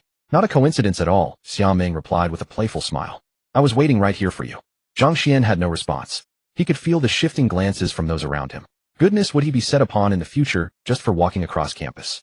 Zhang Xuan forced an embarrassed smile. Senior, stop joking around. What were you waiting for? Xia Ming tucked a few stray strands of hair behind her ear, and those nearby suddenly found their breathing quickened. I borrowed money from you, and you're short on funds. I can't repay it all at once, so I'll treat you to meals every day and pay you back little by little. Xia Ming couldn't help but praise her own clever idea. She had borrowed money from this young man. The campus beauty had lent money to someone like him. Suddenly those around them caught on. There were benefits to lending money to the campus beauty. This meant they could have meals with her every day. What incredible fortune had this young man stumbled upon? Some beat their chests in frustration. Why hadn't the campus beauty come to them for money? Campus beauty, I have money here. Let me pay it off for you. You won't need to repay me. A wealthy young man stepped forward eagerly, his eyes shining. If getting close to the campus beauty was this simple, he would have done it long ago. Really? 5,000. Zhang Xuan's eyes lit up at the prospect. He wanted nothing more than to distance himself from Xia Ming entirely. The overwhelming attention was exhausting. Were all these people unwell? It was merely a campus beauty, yet they acted like devoted followers. But before he could speak, Xia Ming smiled gently at the young man and said, please leave. The wealthy young man departed in embarrassment, casting a resentful glance at Zhang Xuan as he left. Zhang Xuan felt completely wronged. What did this have to do with him? He turned to Yang Ming and the others for help, but they were too captivated by Xia Ming to remember their friendship. Sister-in-law. Hello, sister-in-law. Wang Chong and the others greeted her warmly. Oh, you're all here. Let's go eat together. Having grown fond of Zhang Xuan, Xia Ming's attitude toward his friends had softened considerably. Great. Yang Ming and the others responded enthusiastically. The 4 girls from Xia Ming's dorm were renowned beauties on campus, though Wang Shui and the others had been somewhat overshadowed by Xia Ming's radiant presence. They had watched the 4 of them arrive together. The 3 boys exchanged glances and clenched their fists in excitement. As for Zhang Xuan's desperate appeals for help, they were completely ignored. Hi, I'm Wang Shui, Ming's closest friend. I'm Mingli, Sun Tian. The 3 girls hurried over, studying Zhang Xuan with quiet curiosity. He's quite handsome. No wonder he captured our campus beauty's heart. Oh, don't talk nonsense. There's nothing between Zhang Xuan and me. Xia Ming spoke, but a faint blush spread across her cheeks as she lowered her head in quiet shyness. Zhang Xuan smiled wryly. Why be shy when explaining? Wasn't that like admitting everything? Besides, when had he ever sought to capture the campus beauty's affection? He had been entirely passive all along. Senior sisters, you've misunderstood. I have. Oh, everyone must be hungry. Let's go eat. Xia Ming immediately pulled Zhang Xuan into the cafeteria, silencing his words before they could escape. Zhang Xuan sighed, helplessly, knowing the misunderstanding would only deepen. He had a girlfriend after all. Once inside the cafeteria, Zhang Xuan realized the commotion outside was merely a warm-up. Hardly had he sat down when no fewer than a dozen boys trotted past him in the background, clinking their spoons against their trays. Zhang Xuan suspected that if he had been the one approaching, they would have smashed his skull with their spoons. Eat it. Don't you like it? Then let's swap. Glancing at Zhang Xuan, Xia Ming smiled sweetly and exchanged their trays. Right before everyone's eyes, she helplessly went ahead and started eating from the tray that Zhang Xuan had already taken bites from. Zhang Xuan. The crowd. Wang Shui and the other 2 exchanged a glance, all of them staring at Xia Ming in utter disbelief. Xia Ming was slightly particular about cleanliness, yet today, she actually ate food that Zhang Xuan had already eaten from. Zhang Xuan was too embarrassed to find any words. Now he was thoroughly at a loss, unable to clear his name even if he tried. He couldn't understand why Xia Ming had latched onto him in the first place. As for looks, well, even an honest man like him had to admit that he was rather handsome. He was somewhat good-looking, but not enough to bewitch a campus beauty, right? Xia Ming had just taken a bite when she suddenly snapped back to reality, and her delicate face flushed crimson. She lifted her chin and caught the bewildered stares all around her. Several times she tried to say something, but failed. Seeing Zhang Xuan looking back at her in confusion, Xia Ming pouted and said, "What are you staring at? Hurry up and eat." What a blockhead. He couldn't even say a few words on her behalf. She had simply acted on impulse just now, but it was done now. She was determined to win Zhang Xuan over eventually, so whether now or later the result would be the same. Zhang Xuan. Why was she being fierce with him? It wasn't as if he had asked her to eat from his used tray. Moreover, the food Xiao Ming had swapped to him had also been eaten by her first. How was he supposed to eat that? Especially with so many people present, Zhang Xuan could feel at least hundreds of gazes fixed upon him. Finally, under Xiao Ming's rather intimidating stare, Zhang Xuan relented. He picked up the spoon Xiao Ming had used, scooped a mouthful of rice, and started eating. Only then did Xiao Ming lower her head in satisfaction, a deep blush spreading across her face and down her neck. Wang Chong and Wang Shui and the other four exchanged glances. They had just swallowed a full plate of public affection. I'm going crazy. That guy actually ate with the campus beauty spoon. Does this count as indirect kissing? I need to challenge him. He dares to disrespect my campus beauty. Several wealthy young masters who had heard the campus beauty was visiting the cafeteria hurried over only to witness this scene. Their eyes burned with indignation as if they wanted to devour Zhang Xuan on the spot. The arrival of these wealthy youths immediately drew the attention of the entire cafeteria. Move it, all of you. If you're not eating, get out of the way. Just as those rich heirs were about to cause trouble, a cold voice rang out unexpectedly.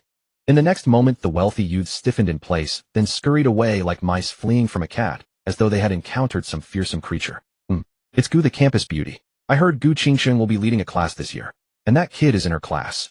Upon seeing Gu Qingsheng, the entire cafeteria fell quiet. Gu Qingsheng fetched her meal at the counter, swept her gaze across the room, and headed straight toward Zhang Xian's table. Sister Gu, over here. Sister Gu. Yang Ming and the others, their eyes burning with warmth, stood up and enthusiastically welcomed Gu Qingsheng, drawing baffled looks from everyone around them. Zhang Xian, however, was in a tough spot. With two stunning beauties vying for his attention, he found it impossible to remain at ease. During that meal, Zhang Xian felt as though he were sitting on pins and needles. Walking back to the dormitory, he was followed and watched the entire way with two campus beauties on either side of him. He was on the verge of losing his mind. Arriving at the entrance of the dormitory building, Gu Qingsheng took hold of Zhang Xian's arm and led him straight upstairs. Xiao Ming raised an eyebrow. Sister Qingsheng, this is a boys' dormitory. Gu Qingsheng gave Xiao Ming a cold glance. I am the counselor. I need to inspect their living quarters. Then she added, this is a boys' dormitory. The two of you should not come along. Xiao Ming was at a loss for words. She wanted to stomp her feet in frustration. Why could Gu Qingsheng do this while she could not? What was so great about being a counselor anyway? Mumbling, we should head back to rest. We have classes this afternoon. Wang Shui quickly urged her. Whenever these two met, they were sure to clash. If she were not by Xiao Ming's side almost every day and witnessing such scenes, Wang Shui would have sworn that Xiao Ming had stolen Gu Qingsheng's boyfriend. A stunningly beautiful woman entering a boys' dormitory set the entire building ablaze with excitement, sending everyone into a chaotic frenzy. Zhang Xian even spotted several boys running about half-dressed. Wherever they passed, the small windows on the doors were crowded with faces, all filled with curiosity. Some boys blushed deeply, their heads trembling as they stared straight at the great campus beauty, Gu Qingsheng, their expression suggesting they were quite occupied with exercising their coordination. Gu Qingsheng continued walking as if oblivious to the scenes on both sides, perfectly composed. Yang Ming's face darkened, and he delivered a sharp kick. Under ordinary circumstances, those boys would have rushed out and given him a sound beating long ago. This time the boys immediately disappeared from the small windows, looking flustered. Everyone arrived at Zhang Xian's dormitory, and upon entering, Gu Qingsheng locked the door behind them. Yang Ming's heart felt as though it were breaking. He approached Zhang Xian and whispered through gritted teeth, Brother Xian, I despise you. Zhang Xian felt utterly helpless as well. What was going on in this world? Was all of this merely a dream? He was still on Earth, wasn't he? He had not transmigrated at all. This was all just a dream. Yes, it had to be. He had heard that during dreams, giving oneself a sharp slap would wake one up. Gu Qingsheng surveyed the four-person dormitory with interest and nodded in satisfaction.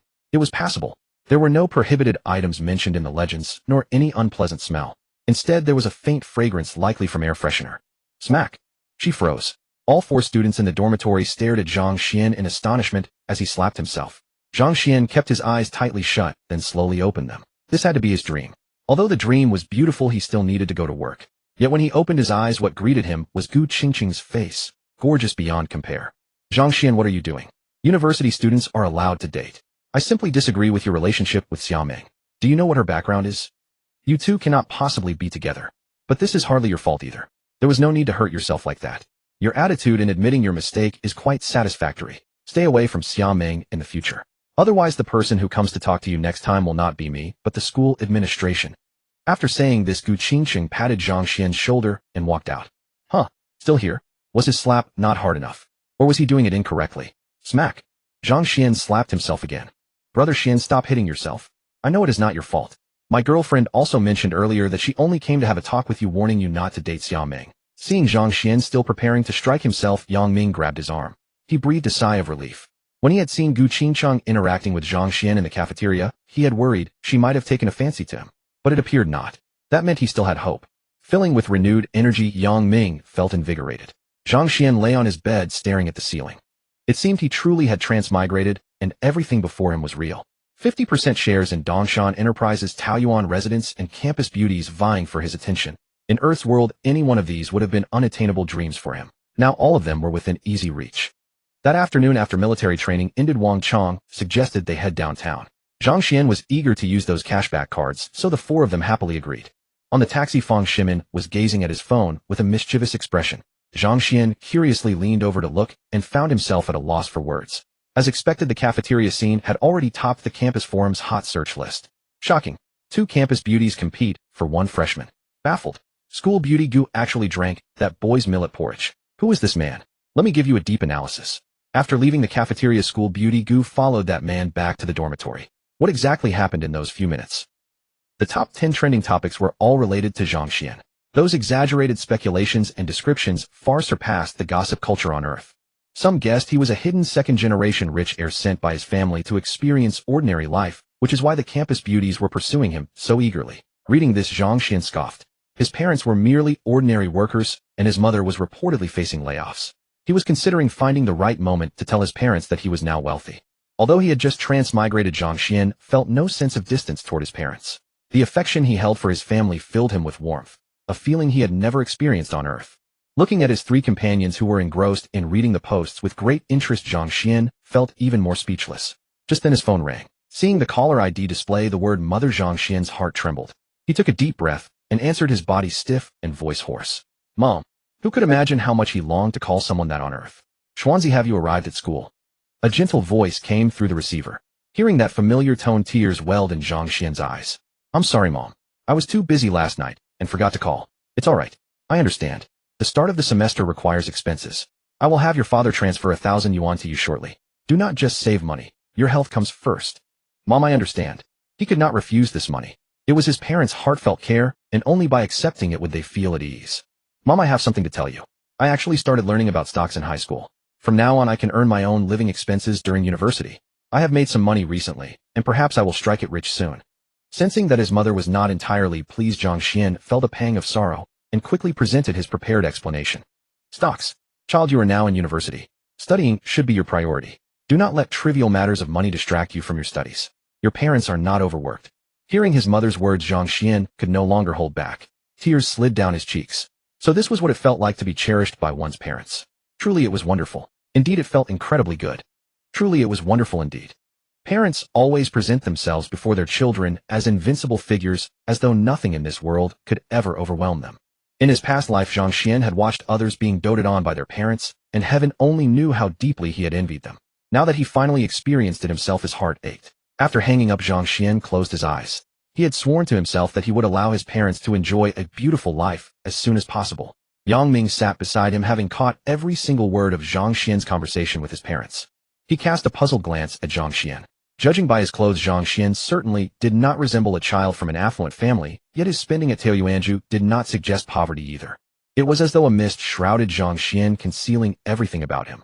Hey, take a look at the 19th and 20th trending posts on the campus forum. Wang Chong suddenly spoke. Zhang Xuan could only sigh inwardly. By the time something reached the 20th spot, could it even be called trending anymore? He glanced at it for a moment. The 19th post featured a photograph of himself, Xia Ming, and Qin Xiaodian at the checkout counter, likely snapped by a classmate who happened to be dining there. Owing to Xia Ming partially obscuring the frame, only half of Zhang Xuan's face was visible in the photo. The post recounted the full sequence of events, concluding with the author's speculation that the person in the photograph was in for some serious trouble. While ordinary readers might not have identified that person, Wang Chong and the other two recognized Zhang Xuan instantly upon seeing his distinctive outfit. Connecting this to the wine incident at Taoyuanju the day before, they immediately surmised that Qin Xiaodian must have orchestrated the whole thing. Wanting to ensure no one underestimated Qin Xiaodian's influence, the post author meticulously detailed his entire background and identity. Eldest son of the chairman of Dongshan Industries, Qin Xiaodian was still a student, but already operated his own company outside with a net worth estimated at 1 or 200 million yuan. A textbook, Wealthy Young Master. The post also listed Qin Xiaoyan's impressive history in full detail. At the end, the author issued a bold bet if the person in the photograph escaped unscathed, he would live stream himself eating something unspeakable. The comments below were unanimously in favor of punishing the person in the photograph. Although Qin Xiaoyan's reputation at Dongshan University was poor this time, even his detractors rallied behind his move against Zhang Xuan. The 20th trending post was about the previous evening when Qin Xiaoyan had shattered a bottle of Romani Kani at Taoyuanju. The author had even sourced an online introduction to that particular wine, and its price tag of 436 million yuan left everyone speechless. According to the post, Qin Xiaoyan had attempted to evade payment despite calling his father Qin Jingyang, who eventually settled the bill at 5 million yuan before the father and son departed in embarrassment. Reading this, Zhang Xuan paused in quiet surprise. Wang Chuan had handled the matter quite well. What he hadn't anticipated was that even with Qin Jingyang present, Wang Chuan had shown no special deference. Could it be because Wang Chuan knew that Qin Jingyang was no longer the chairman of Dongshan Industries? Yes, that must be the reason. Putting his phone away, Zhang Xuan suddenly felt 3 pairs of bright, inquisitive eyes fixed on him. What are you all looking at? The intensity of those 3 gaze made him feel as though he were about to be devoured. Brother Xian, tell me the truth. Did you do this? Yang Ming pointed to the 20th trending post as he asked. The more they thought about it, the more convinced they became of their theory. They had guessed that Zhang Xuan shared some connection with Wang Chuan at Taoyuanju, but conspiring together with Wang Chuan to net Qin Xiaoyan 5 million yuan was something far beyond an ordinary relationship. Not at all. Zhang Xuan denied it outright. Although the idea had been his, he had not been the one to execute it. That was Wang Chuan's doing. He was not lying to these 3. Yang Ming and the other 2 quietly breathed a sigh of relief. Zhang Xuan was an outsider unfamiliar with Taoyuanju's true influence. If he had actually been able to call upon Taoyuanju to act on his behalf, his capabilities would have been far more formidable than they realized. Qin Xiaoyan deserved it. The guy has never done anything right at this school, hiding behind Dongshan Industries, hurting girl after girl. Extracting 5 million from him could be considered removing a menace from the community. That's exactly why only Taoyuanju would dare to do something like that. Hearing them speak this way, Zhang Xuan grew curious. From the tone of their words, Taoyuanju must be quite remarkable indeed. It was nothing more than a restaurant after all. No matter how prosperous Taoyuanju's business might be, how could it possibly be compared to Dongshan Industries? Dongshan Industries alone was a company with an estimated market value of tens of billions. When Zhang Xuan voiced his confusion aloud, Yang Ming and the other 2 burst into hearty laughter, and even the taxi driver chuckled. Relieved that the incident truly had nothing to do with Zhang Xuan, Yang Ming and the others breathed a full sigh of relief. Zhang Xuan felt somewhat at a loss. Was his question really that amusing? Young man, you're not from Dongshan City, are you? The driver asked with a smile. That's right, I'm from Binching. More importantly, he was a transmigrator, so his knowledge of local affairs was naturally limited. No wonder. You must have been a diligent student buried in your books. Taoyuanju is far from ordinary. It spans multiple industries with a market valuation exceeding 100 billion yuan. But us taxi drivers know the truth. Taoyuanju's actual worth is far greater than that figure suggests. Zhang Xuan was utterly stunned. Over 100 billion yuan. His empire now included not only a company worth hundreds of billions, but also Taoyuanju valued at over 100 billion yuan. He seriously considered giving himself a few sharp slaps. Had he too become a billionaire? Seeing Zhang Xuan's bewildered expression, Yang Ming and the other 2 roared with laughter, even snapping a photo of him to use as an emoji. Zhang Xuan could only stare blankly, utterly exasperated by these 3. His phone rang once more. Zhang Xuan picked up. Zhang Xuan, you are utterly despicable. I want to break up with you. Hearing the voice from the receiver, Zhang Xuan paused for a moment before realizing it was his girlfriend Li Xiaoman calling. A sharp pang struck his heart, and he suddenly understood just how significant Li Xiaoman had been to his former self. Why, oi? Zhang Xuan asked, though he did not notice the deep ache weaving through his tone. Memories of his moments with Li Xiaoman flooded his mind, and an overwhelming sense of reluctance surged within him. Why? You have the nerve to ask me why. What have you been doing at Dongshan University? Don't you know yourself? Quite impressive. You've even won over the campus beauty. Making it onto the trending post, Zhang Xuan, I never expected you to be such a person. TCH scumbag. Let's break up. Xiaoman, dear, I've already broken up with him. Now you believe me, right? I've given everything to you. I never truly loved him. The one I truly love is you. Just as Zhang Xuan was about to explain, Li Xiaoman's voice came through the phone once more. In that moment, an immeasurable pain pierced through his heart. In his memory, Li Xiaoman had always been so gentle and considerate. Hearing those unpleasant words through the phone, Zhang Xuan quietly hung up. Yang Ming and the other 2 deliberately pretended not to have heard anything, continuing their casual chatter to ease the awkwardness. Just then the 4 of them arrived at the commercial street. Meanwhile, in Xiaoming's dormitory, the 3 of them were having an earnest discussion with Xiaoming. Wang Shui and the other two had gently cornered Xia Ming by the bed, their beautiful eyes fixed on her as they waited for her explanation. All right, now you can explain yourself. Xia Ming rolled her eyes. Explain herself. Zhang Xuan was just my childhood friend. We grew up together, but my family moved away due to my parents' work. After all these years, he simply forgot about me. That's all there is to it. Xia Ming gently blinked her beautiful eyes, but this approach was clearly aimed at the wrong audience. Wang Shui and the other two were also lovely women who had lived together for over a year and had long become immune to such tactics. Then why did you call him your boyfriend in front of so many classmates? And what was that about in the cafeteria? You refused to drink from a cup that Zhang Xuan had used, yet you had no issue eating food he had touched. Xia Ming, you'd better give a reasonable explanation. Exactly, and what happened at Taoyuan residence? No wonder when we left Qin Xiaodian looked so displeased. It turned out he broke a wine glass and had to pay 5 million. You claim you owe Zhang Xuan money from when we dined at Taoyuan residence. What a story. You're Xia Ming, the brilliant finance student who makes hundreds of thousands through trading. Would you really be short of money? Honestly, Mingming, your approach to meeting someone is rather unrefined. Unrefined? Do you have a more sophisticated method? I also feel my method was somewhat lacking. Perhaps trying a different approach would yield better results. Xia Ming's bright eyes gazed hopefully at her three close friends. Wang Shui, Ming Li, Sun Tian. Wait, is that even the main point here? We're discussing whether something exists between you and Zhang Xuan, yet you're fixated on the details of how you met him. How can you deny there's nothing between you two when you just admitted it? The moment Xia Ming realized she had spoken too freely, she quickly pretended not to understand. The three looked at Xia Ming in exasperation, wondering why someone from her family background with her abilities couldn't find any man she desired. What made Zhang Xuan so special to her? They simply couldn't see what was so captivating about him. But this was Xia Ming's own affair, and there was nothing they could do about it. Her phone rang, and Xia Ming glanced at it before answering. Sister, it's done. They've broken up.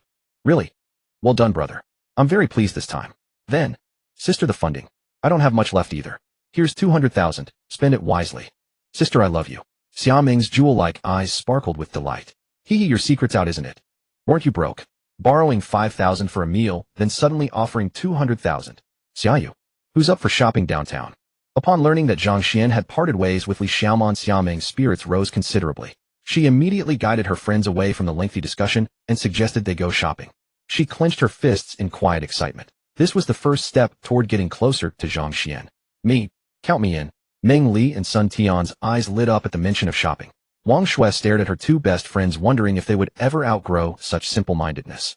Xia Ming flashed a knowing smile at Wang Shui. Wang Shui could only sigh, accepting that this was Xia Ming's choice, and as long as she was happy, that was all that mattered. The four of them headed to the commercial street with great enthusiasm. After all, who could resist the allure of shopping? On the commercial street, brothers accompany me to buy a laptop. These 4 years of college, I can't miss out on either companionship or gaming. Whether it's a companion or a computer, the specs must be top-notch, otherwise it'll be obsolete before long. Yang Ming was expounding his peculiar reasoning. What struck Zhang Xuan as absurd was that Wang Chong and Fang Shiming actually nodded in agreement. Upon entering a digital electronics store, Wang Chong announced loudly, "Boss, show us your best gaming laptop." His voice carried throughout the shop. Zhang Xuan observed the three friends, noting their affluent backgrounds. Fortunately, he had awakened a system sparing him from the embarrassment he would have faced given his modest origins. Such situations could humiliate anyone. When a group goes shopping together and everyone else is spending tens of thousands, what dignity remains if you cannot afford it? Hearing this, the shopkeeper's eyes lit up. He approached with a warm smile, rubbing his hands together. Which one of you gentlemen is looking to purchase a computer? Just as he was thinking, Zhang Xuan felt a sting of embarrassment. The shopkeeper's gaze swept over Yang Ming, Wang Chong, and Fang Shiming, but completely overlooked him. All four of us want one, boss. For units, give us a discount. Yang Ming greeted the shopkeeper familiarly, offering him a cigarette. The shopkeeper inspected the cigarette brand, a premium variety retailing at 1,800 per carton. A substantial purchase lay ahead. All right, since all four brothers are buying, I'll offer a 10% discount. For their high-end configurations, a 10% reduction was already quite generous. You know how to do business. Boss recommends something for us. Yang Ming expertly exhaled a ring of smoke, leaning back comfortably. You selfish fellow, smoking all by yourself without sharing. Wang Chong complained, producing a pack of cigarettes to distribute to Zhang Xuan and Fang Shiming. The three of them lit up in unison, settling into a relaxed rhythm of smoking. They smoked with the practiced ease of seasoned veterans. The shopkeeper noticed the Platinum Sue cigarettes, a premium variety worth nearly 2,000. Since the brothers are being generous, I won't offer anything substandard. I recommend the Macrivo Titan Plus. It features the latest 3070 graphics card, a 100-color gamut 2K display, and most importantly, dedicated GPU direct connection. As for the price, Before the shopkeeper could finish, Zhang Xuan produced his bank card. He had come prepared with this model in mind. This one. Swipe my card. Yang Ming and the other two who had been listening intently were caught off guard by Zhang Xuan's decisive action. He wasted no time. The shopkeeper stared at Zhang Xuan in disbelief. By his attire, he appeared to be the least wealthy of the group, wearing clothes worth no more than 200 yuan, unlike the other three clad in designer labels. Very well, straightforward, 10% off. Discount. Do we look like people who need one? That was just a jest. With a card that returned 1,000-fold of every purchase, spending more meant rewarding himself more. Zhang Xuan had already decided he would buy a car shortly. Unfortunately, time was running out, otherwise he might have considered purchasing a villa. Hearing Zhang Xuan's words, the shop owner was utterly taken aback. Who had actually asked not to receive a discount. Yet since this meant he would earn more money, he was overjoyed and certainly wouldn't refuse. Yang Ming, Fang Shiming, and Wang Chong were all speechless. Brother, you may have money to spare without needing a discount, but we actually need it, they thought. A 10% discount would save 1,000 yuan. Consider this laptop a welcome gift for my brothers. Zhang Xuan said with a smile as he noticed the three of them looking at him. Don't refuse, or you'll be looking down on me. Nothing could stand in the way of Zhang Xuan's endeavor to earn money. Despite already owning Taoyuan residents valued at over 100 billion and Dongshan Industrial worth tens of billions, who would ever complain about having more wealth? The three exchanged glances, realizing they truly couldn't fathom Zhang Xuan anymore. Yet his gaze remained clear and sincere without the slightest hint of arrogance. Brother, that will be 4,600 yuan in total. Here is your receipt. The shop owner had already processed the payment. Could this be what they called a landlord living off rental properties? Indeed, the most unassuming person was often the wealthiest. Just then Zhang Xuan's phone buzzed with a message notification. 46 million yuan had arrived in his account. Zhang Xuan's grin widened as he marveled at the system's astonishing power. All right, Brother Xuan is truly generous. I'll gladly accept this gift. While Wang Chong and Fang Shiming hesitated, Yang Ming took the laptop with bold, spirited enthusiasm. Wang Chong and Fang Shiming had no choice but to accept as well. They had the means to afford such items, but receiving such an expensive gift from someone else, without any reason, still made them feel rather uneasy. Let's head to the clothing section. We didn't bring enough clothes when we arrived, Zhang Xuan suggested. The four of them walked over together. As the four arrived at the clothing area, they were surprised to see a crowd gathered there. They approached curiously and spotted four strikingly beautiful young women walking toward them. It was none other than Xia Ming and her friends. Every male customer in the clothing section stood transfixed, their attention completely captivated by the four young women. Spotting Xia Ming and the others, Zhang Xuan tried to slip away, but Yang Ming grabbed his arm and waved at Xia Ming. Sister-in-law over here. Xia Ming and her companions paused at the sound of Yang Ming's voice, then immediately noticed Zhang Xuan being tugged along. Her cheeks flushed a soft crimson, her joy plain to see. Xia Ming walked over at once, her steps growing noticeably lighter. Hi Junior, what a coincidence. Are you here to shop for clothes too? The moment Xia Ming approached, Zhang Xuan could sense the gazes from around them turning considerably sharper. Yeah, Brother Xuan said we didn't pack enough clothes and wanted to pick some up, but none of us rough guys know how to choose outfits. Fancy running into you here, sister-in-law. This must be fate arranged by heaven. Yang Ming ignored the fierce look Zhang Xuan shot him and continued speaking on his own. Wang Chong and Fang Shiming secretly gave Yang Ming a thumbs up. Yang Ming had his own little motive. Even though Gu Qingxiang had taken them back to the dormitory and said those words, his heart wouldn't feel at ease until Zhang Xuan and Xia Ming were officially together. Of course, he harbored no ill intent whatsoever because he could clearly see that Xia Ming genuinely loved Zhang Xuan. Only when she looked at Zhang Xuan did her eyes sparkle with the radiant light unique to lovers. Great. Xia Ming's eyes lit up at the suggestion. The thought of watching Zhang Xuan try on various outfits filled her with eager anticipation. The two groups merged into one and entered a store together. Hey, let's check that place out. Meanwhile, the mall's manager happened to be inspecting the floor. The moment his eyes landed on Xia Ming and the others, his gaze burned with intense interest. The people around him followed the manager's gaze and saw four graceful figures. They instantly understood what was on his mind. The manager glanced at Zhang Xuan and his friends, but dismissed them with a sneer. A bunch of inexperienced kids. How could they compare to a successful man like him? In his mind, college girls were easy targets. As long as he threw enough money around, no beauty could resist him. Laying eyes on Xia Ming and her friends, the manager's breathing quickened. When no one was watching, he pretended to chew gum and discreetly swallowed a special pill. The pill would take half an hour to take full effect, plenty of time for him to win over the four young beauties. His gaze especially lingered on Xia Ming beside Zhang Xuan. Junior, hurry in and try on these two outfits. Xia Ming shoved two sets of clothes into Zhang Xuan's hands and pushed him toward the fitting room. The moment the curtain slid shut, Xia Ming could hardly contain her excitement. She was already picturing how handsome Zhang Xuan would look in those clothes. Young lady, I am the general manager of this mall. My name is... What does your name have to do with me? Get lost. Xia Ming was eagerly waiting to see Zhang Xuan in his new clothes when an imposing figure loomed into her view, and her joyous expression instantly soured. The manager was stunned. Had he not made his status clear enough? Miss I. Scram. Xia Ming frowned, certain this bald man was up to no good. Inside the fitting room, Zhang Xuan had changed into the new clothes. Xia Ming's taste was truly impeccable. The outfit seemed custom-made for him, fitting him flawlessly. He stepped out in the new attire and noticed a crowd gathered nearby. What's going on? Zhang Xuan asked in confusion. The moment Xia Ming heard his voice, her fierce expression instantly softened into a gentle, affectionate one. Junior, you're done. Let me see. Everyone could clearly see that the moment Xia Ming looked at Zhang Xuan, her eyes sparkled with radiant brilliance, a glow she had never shown anyone else. Was this what true love looked like? The campus belle's eyes held only Zhang Xuan. At that moment, everyone looked at Zhang Xuan with admiration and envy. To be deeply cherished by such a campus belle was a truly blessed thing. The manager, however, was displeased. Shouldn't he be the spotlight of this scene? Wasn't the script supposed to be that the moment he arrived, the young women would be charmed by his success and willingly flock to him? Ahem, everyone, I am the director of this mall. Today marks our 10th anniversary, and we've decided to randomly select a few people to join me in a small game. The winner will receive a luxury LV handbag worth 2,000 yuan personally presented by me. As he finished speaking, the surrounding crowd erupted in excited murmurs. All they had to do was play a small game to win a designer LV bag worth 20,000 yuan. What a deal. Many people immediately raised their hands to sign up. The manager felt secretly pleased. That was more like it. His gaze drifted towards Xia Ming, planning to casually pick her out and then find a way to gift her the LV handbag. Women, especially college girls like Xia Ming, were utterly defenseless against such luxuries. In his mind, he could already envision Xia Ming gazing at him adoringly. You and this female student. The leader casually pointed out a few people, these being merely diversions. The true targets were the 4 women led by Xia Ming.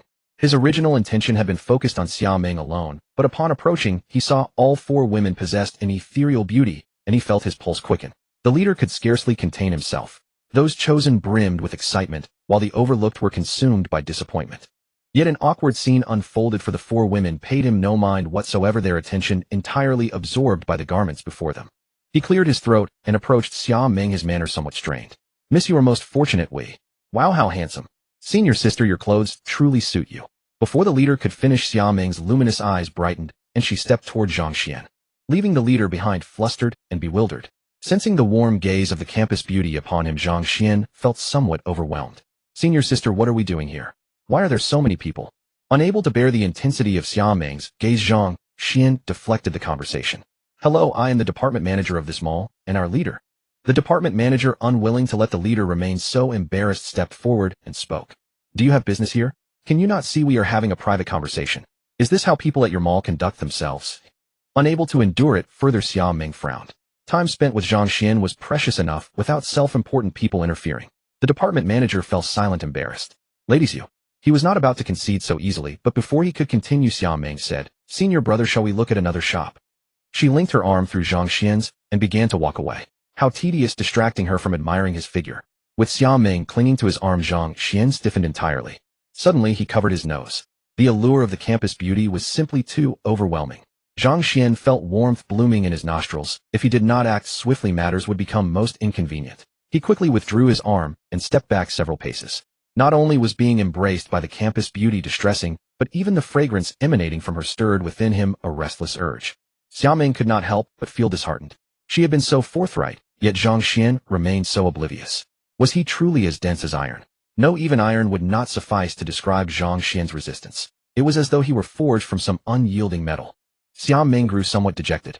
She had clearly sensed that Zhang Xuan felt something for her. Those physiological responses could not be feigned. Yet why did he insist on keeping his distance? Senior brother, may I ask, did you have a childhood sweetheart? Xia Ming could no longer restrain herself. It was time to lay her cards on the table. Did you ever promise to marry her when you grew up? As she spoke, Xia Ming's luminous eyes fluttered with hope, yearning for Zhang Xuan to recall their shared past. Ideally, Zhang Xuan would look at her in astonishment, hesitate, and then ask, Campus beauty, could it be that you are? And she would nod demurely, and they would embrace, beginning a life of unending happiness. Senior sister, are you not here to shop? Time is precious. Zhang Xuan's mind was in disarray. I have nothing else to attend to. How vexing. Was she truly without charm? Her gaze drifted toward the balding leader, and she immediately detected the burning desire in his eyes. Of course she possessed charm. But why did Zhang Xuan, that infuriating fellow, wish to send her away so urgently? Watching from the side, Wang Shui and the others were utterly speechless. Unable to contain herself, Wang Shui asked the person beside her, Is Zhang Xuan perhaps not interested in women?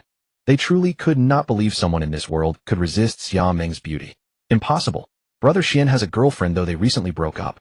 It was the other party who cheated, so he is likely still grieving and unwilling to embrace a new romance. Wang Chong greedily inhaled the fragrance of the beautiful companion beside him. Though Wang Shui and the other three did not match Xia Meng's radiance among students at other schools, they would undoubtedly be considered beauties. No, he would have to ask Brother Xian to help with this matter. The campus beauty had eyes only for Brother Xian, and Wang Chong dared not entertain such thoughts. But the beautiful roommate, perhaps there was still hope. Oh right, I nearly forgot. Wang Shui suddenly recalled the phone call Xia Meng had received before arriving. The one about her younger brother breaking up a couple.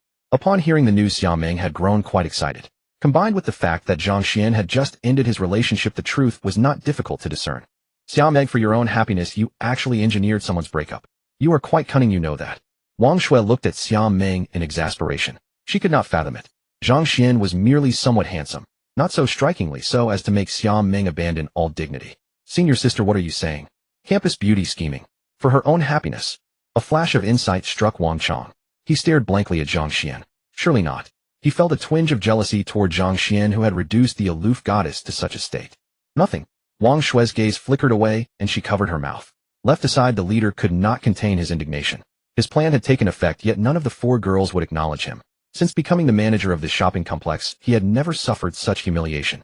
He cast a venomous glance at Zhang Xuan, and upon seeing his exceptionally handsome face, the leader's rage intensified further.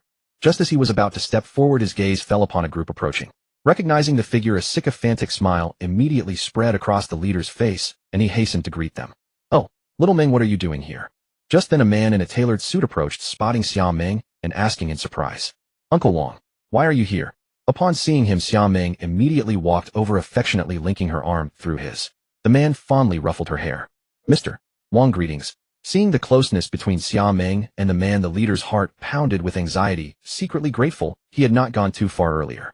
Wang Linqing glanced at the leader, his face beaming with smiles. Hello. Having said this, he paid the leader no further mind, and turned his interested gaze toward Zhang Xuan. The leader, far from showing displeasure, tactfully signaled his subordinates to guide the crowd aside. Leader, who is that person? The department manager asked in confusion. He had never before seen the leader show such deference to anyone. The leader's face was alight with pride, as though conversing with the man were the greatest honor. That is Mr. Wang Linqing, the owner of Taoyuan Residence. He is one of the most distinguished figures in Dongshan. Have you heard of Taoyuan Residence? What? Leader, do you mean Mr. Wang is connected to Taoyuan Residence?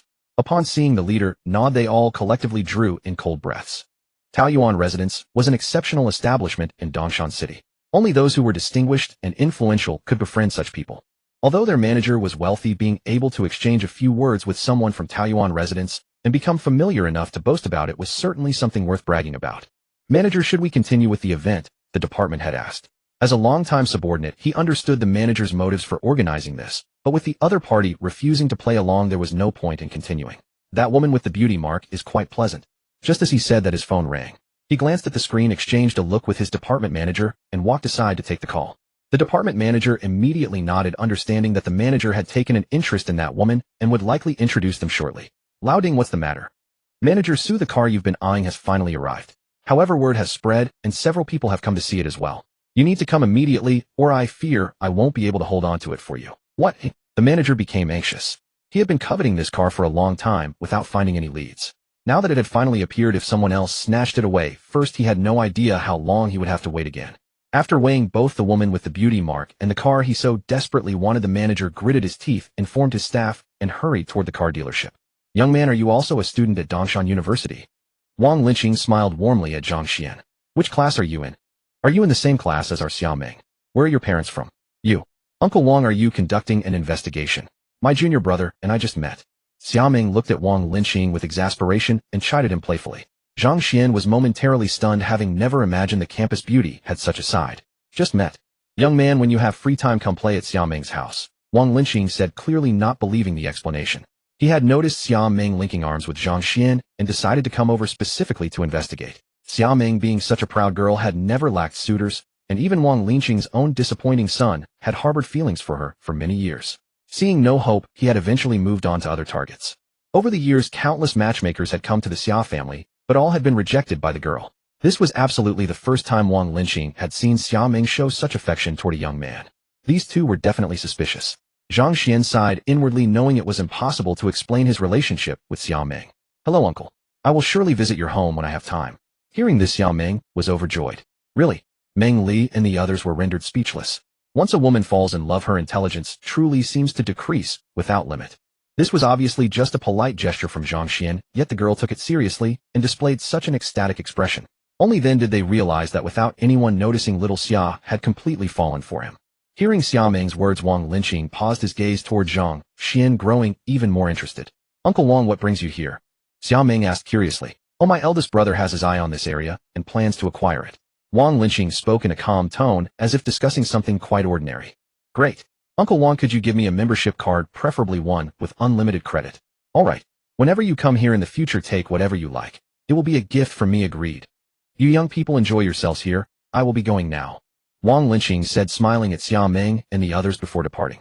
Mengming, come look quickly. This dress suits you perfectly. Just then Sun Tian suddenly called out from inside a shop. Xiao Ming did not care whether Zhang Xuan agreed or not, and pulled him along. Zhang Xuan could only express his helplessness. So handsome was indeed a kind of original sin. On the other side, Wang Linqing walked to a corner and immediately dialed his old friend Xia Tianjun's phone. Xia Tianjun did not take the bait through the phone. Wang Linqing pursed his lips. You really don't want to hear? Let me tell you.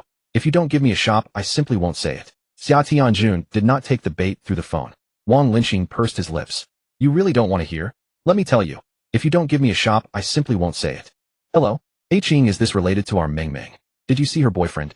Just then a gentle and elegant female voice came through the phone. Hearing this, Wang Linqing burst into hearty laughter. Only you sister-in-law could guess so accurately. With old Xiao's intelligence, he could guess for half a year. The moment his words fell, a clattering sound came through the phone, as if something had been knocked over, followed immediately by the call ending. Wow, how beautiful. How frustrating. Why does Xiao Ming look so stunning in every outfit? Exactly how could heaven bestow all her excellent qualities upon one person? Wang Shui and the other two girls pouted with admiration. Meanwhile, Yang Ming and the other three were so shocked they could not speak. Zhang Xuan was equally transfixed. Xiao Ming had just stepped out of the fitting room wearing a pure white dress. The V-neck line revealed Xiao Ming's delicate collarbones and fair porcelain skin. She carried an aura of noble elegance, yet with a touch of gentle simplicity. She resembled a princess, evoking admiration and reverence, yet making one hesitant to approach too closely, as if doing so might be a desecration. Everyone in the store stood stunned, some barely noticing their companions beside them. All eyes were fixed upon Xiao Ming. At this moment, the campus beauty was undoubtedly the focal point of everyone's attention. Brother Xin, you are so fortunate. A beauty like her is openly pursuing you. What more do you want? Go for it. Exactly. If you won't accept a beauty like this, how stunning must your ex-girlfriend have been to make you reject the campus belle's advances? Brother Xin, you're single anyway, so just accept the campus belle. The three of them drooled while offering their encouragement. Junior brother, do I look nice? Xiao Ming walked up to Zhang Xuan and twirled around her, tone sweet and playful. Yang Ming and the other three nearly staggered and knelt in awe. What were they witnessing? A noble princess was actually being coy. In that instant, Zhang Xuan was completely stunned, staring straight at Xiao Ming with deep reverence. At this moment, Xiao Ming was so breathtakingly beautiful that it left one's composure trembling. Junior brother, you're not being proper. Xiao Ming immediately noticed Zhang Xuan's reaction, leaned closer, and whispered softly into his ear. A surge of warmth overwhelmed him, and Zhang Xuan felt a nosebleed. Divine Tier Choice System activated. Choice 1, purchase this dress for the campus beauty. Reward 1 Porsche 911 Turbo S3. 8T Divine Driving Proficiency Appearance 1 Campus Beauty Check-in card. Choice 2, ignore the campus beauty's affection. Reward 1 Steel Straight Man Branded Bicycle Divine Driving Proficiency. The title Straight Man Affinity with Women -1. Hearing the voice in his mind, Zhang Xuan immediately covered his nose and shouted at the store clerk, this dress, buy it. Off. Wang Shui and the other two were momentarily taken aback. This dress was far from inexpensive, costing over 40,000 yuan. Hadn't Xiao Ming mentioned that Zhang Xuan's family was not particularly affluent? He swiped the card for a 40,000 yuan dress without the slightest hesitation, and this could still be called not affluent. Perhaps Xiao Ming's understanding of the word wealth was rather skewed. The saleswoman responded with impressive alacrity, accepting Zhang Xuan's card immediately. When the payment was successfully processed, the gaze she turned toward him had warmed considerably. One would never have imagined that this young man dressed in modest, low-priced attire was in fact a hidden figure of considerable means. What a pity that such a quality gentleman was not meant for her. A quick glance toward Xiao Ming standing by Zhang Xuan's side, and she quietly set aside the faint, unrealistic thoughts that had begun to stir in her heart. Sir, here are your garments along with a membership card. In the future, presenting this card during your visits will entitle you to a 5% discount on all purchases. Ding! Congratulations, host, on making your selection. All rewards have been issued. The Porsche 911 Turbo S3 8T awaits you at Seahai Automobile Dealership. Please present your purchase receipt to claim it. You have also obtained God-level driving skills, a 1 increase in charisma, and a school bell sign-in card. Note the school bell sign-in card is bound exclusively to the designated school bell Xiaoming. As long as the host appears in her presence, your wealth will grow at a rate of 100 yuan per second. 100 yuan per second meant 6,000 yuan per minute and 360,000 yuan per hour. In other words, simply by standing beside Xiaoming for a single hour, Zhang Xuan would earn 360,000 yuan. Zhang Xuan raised an eyebrow. The system was clearly steering him straight towards Xiaoming. Well, perhaps he might as well. Given. He turned to glance at Xiaoming, who was gazing up at him with wide, shimmering eyes. Maybe surrendering to fate was not such a bad idea after all. Junior, what's wrong? Have you finally noticed my allure? Aware of his lingering gaze, Xiaoming asked with a light, lilting laugh. Thank you so much for the dress. Clasping it snugly against her chest, she thought to herself that this was the first article of clothing he had ever bought for her. She would have to treasure it carefully, for this dress held profound sentimental value. Catching the faint, gentle fragrance wafting from the fabric, Xiaoming could not help but feel utterly enchanted. Zhang Xuan was left speechless for a moment. His senior sister remained as warm and unreserved as ever. Just then a text message arrived. Another 1,000-fold cashback card had been redeemed, sending more than 40 million yuan into his account.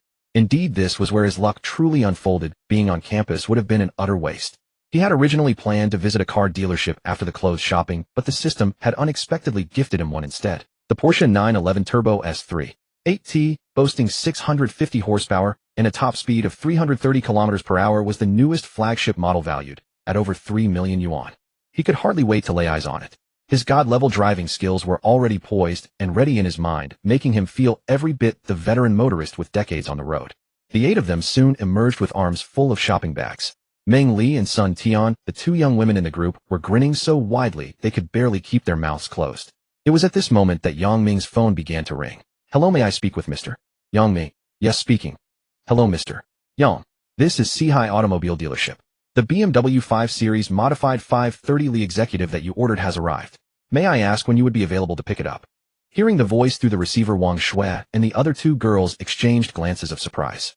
They had not expected this young man to be quite so well off. Sensing their admiring looks, Yang Ming felt quietly satisfied.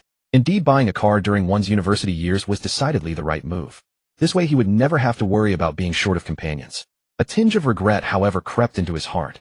Had he known he would one day cross paths with a breathtaking beauty like Gu Qingqing, he would have chosen something far more impressive. As it stood, his current ride felt rather unassuming. Not bad at all, kid. Your family clearly has quite the fortune, Wang Shui said, giving Yang Ming a hearty pat on the shoulder. Sister Shui, you flatter me. A car worth only a few 100,000 yuan is hardly anything impressive. Please don't tease your young friend here, Yang Ming replied with a touch of feigned modesty. Zhang Xuan and his 2 companions raised their thumbs in unison, awarding Yang Ming a flawless score for his performance. Oh, look at you. Already puffing up from a little praise. Since we're all free anyway, let's go pick up the car together. I'd love to see this legendary luxury car with my own eyes, Meng Li suggested. That sounds great. The whole party promptly hailed taxis and headed straight for Seahai Automobile Dealership. As they arrived, Zhang Xuan paused to glance at the dealership's name, a faint sense of familiarity creeping over him. Still, since everyone else had already gone in, he simply followed along. The arrival of the group, each member possessing striking looks, immediately drew the attention of the entire showroom. Xiaoming, what brings you all here? Are you looking at cars? At that moment, a bright, spirited voice rang out, capturing everyone's attention. A young man dressed entirely in high-end designer labels rose to his feet from within the hall. With a pair of refined glasses and a scholarly aura, his handsome features were plain to see. He stood up, his expression brimming with excitement. Isn't that the campus heartthrob, Yan Shuqing? What is he doing here? I heard his father is the general manager of Haida Trading, a true tall, handsome, and rich bachelor. It's hardly a surprise to see him at a place like this. Zhang Xuan, your rival in love has appeared. Yan Shuqing is our Mengming's most devoted admirer. Sun Tian remarked with a bright, carefree giggle. Junior, don't listen to Tiantian's nonsense. I'm not at all familiar with Yan Shuqing. Xiaoming hastened to explain, anxious that Zhang Xuan might misunderstand, and shot Sun Tian a pointed glare when she had finished. Sun Tian simply stuck out her tongue in playful retaliation. It was true that Xiaoming had become an entirely different person ever since Zhang Xuan arrived. All right, I understand, Zhang Xuan said with a soft laugh, though a subtle transformation was quietly taking place in his heart. Senior sister, why are you always so good to me? Unable to hold back, he asked in a low murmur. Why not take a guess? Xia Ming answered with a touch of coy pride while inwardly thinking, "You silly boy. Back in our childhood, if it hadn't been for you, I would have drowned long ago. And yet I have cherished your memory all these years while you completely forgot about me, and even found yourself a girlfriend. It's really rather maddening." Having shouted across the hall, Yan Shuqing found himself in the awkward position of realizing that Xia Ming had not paid him the slightest bit of attention. He wished he could simply disappear into the floor. Yet despite his acute embarrassment, Yan Shuqing was far too reluctant to let such a fine opportunity slip away. He strolled over. "Mumling, are you all here to look at cars? I happen to know the general manager here quite well. If you're interested in purchasing a vehicle, I could have him offer you the most favorable terms possible. Thank you, but we still have matters to take care of. We'll be on our way now." Xia Ming declined without so much as a polite smile. It was only at that moment Yan Shuqing noticed Zhang Xuan standing beside Xia Ming. Having been away from campus for some time, he had remained blissfully unaware of the changes at school. Seeing Xia Ming and Zhang Xuan standing so close together, his eyes widened, unable to fully comprehend the sight. Was he seeing things? Xia Ming was the one person regarded as the most aloof and untouchable in everyone's eyes. There had never been a time when she was seen being so close and familiar with anyone. And of all people, it had to be a man. He and Xia Ming had attended the same high school. He had pursued her devotedly for 3 years, never once receiving a pleasantly warm expression in return. What exactly made this young man deserving of such privilege? Unable to restrain his curiosity, Yan Shuqing quietly followed behind them. Hearing Zhang Xian's words, Xia Ming was stunned. In her impression, Zhang Xian's family condition was not very good. Moreover, over the years she had asked others to inquire about Zhang Xian and never heard that the Zhang family had become wealthy. Wang Shui and the other 2 women looked at Xia Ming. Earlier, Zhang Xian had spent over 400 on clothes for Xia Ming without a second thought. Now he had a luxury car. Could this Zhang Xian before them be the same person as the one described by Xia Xiaoniu? Along the way, they had spoken with Yang Ming and the others, learning that Zhang Xian had also gifted each of them a gaming laptop worth over 1,000. Someone so generous certainly does not match the person Xia Ming had described. "Oh, my dear brother Xian, of course I will look at your car first. My old car can wait." Upon learning that the Porsche at this dealership belonged to Zhang Xian, Yang Ming lost all interest in examining his own vehicle. He had been looking forward to the BMW 5 Series, but once he discovered Zhang Xian owned a Porsche 911, his enthusiasm for his own car faded completely. The female salesperson grew bewildered at Zhang Xian's words, turned to face him, and hesitated before asking, "Are you Mr. Zhang Xian?" "Yes, that is me. When can I pick up my Porsche?" Since the salesperson correctly identified his name, Zhang Xian was certain the vehicle belonged to him. "Mr. Zhang, hello. I tried reaching you by phone, but could not get through and never expected you to come in person. Please, this way." The salesperson gazed at Zhang Xian with an intensity that seemed almost overwhelming. To her surprise, the plain-dressed boy was actually the wealthiest among them. "Mr. Zhang, our manager has been waiting for you." Hearing the salesperson's words, all doubts vanished from their minds. Xia Ming's eyes widened in disbelief as she stared at Zhang Xian, her heart filled with astonishment. Had the detective agency she hired been deceiving her? It made her furious. Her Zhang Xian was clearly so outstanding, yet that agency brazenly spun false narratives. "Xia Xiaoniu, did you not say Zhang Xian's family was quite ordinary?" Wang Shui moved closer to Xia Ming and whispered. Clearly Ming Ming feared we would steal her Zhang Xian, so she deliberately painted him in a worse light. How cunning of her. Ming Li and Sun Tian pouted with exasperation. Uff. Xia Ming straightened herself and glared at them. "Want to steal my junior? Do you even measure up?" Ming Li and Sun Tian glanced at themselves and deflated. How frustrating. Xia Ming always seemed to target their weaknesses. Though they had their own merits, compared to Xia Ming they fell short. "I truly did not know. The last investigation was a year ago. Perhaps the Zhang family's circumstances have improved since then." Xia Ming did not dwell on it. What mattered was Zhang Xian himself, not his wealth. Still, if his family were more prosperous, she would naturally be even happier. The 3 women gave Xia Ming a thumbs up, impressed that she had gone so far as to hire a detective to win someone over. "Let us go see my Zhang Xian's new car." Xia Ming's luminous eyes brimmed with anticipation, while Yan Shuqing, trailing behind, felt increasingly uneasy. Could Zhang Xian truly be wealthy? No, he could not simply give up. Yan Shuqing steeled his resolve. His family's prospects had hit a wall, and progress demanded outside support. The Xia family presented an excellent opportunity, especially with Xia Ming's ethereal beauty, making this alliance mutually beneficial. The entire Yan family supported his ambitions. "Old Ding, are you playing games with me? I waited patiently for this new car, only to be told it is already been reserved. Did I not let you know half a year in advance? I do not care. This car, I am taking it." After finally getting his hands on the new car he had envisioned showing off alongside the striking woman with the beauty mark. But when he arrived, the dealership manager revealed the vehicle had already been claimed. That felt like being strung along. Su Maotsai's entire body shook with fury. "I am truly sorry, old Su. Please calm down. I will save the next one for you. This particular vehicle was not sold through my dealership. Headquarters had already allocated it, and I was merely tasked with delivery. Ding Taixing could only offer a bitter smile. He had already shared the news assuming it was a special allocation from headquarters only to discover someone had placed the order directly. I do not care. What about our friendship, Ding? Negotiate with that buyer. Let him step aside, and I will pay an extra 10000.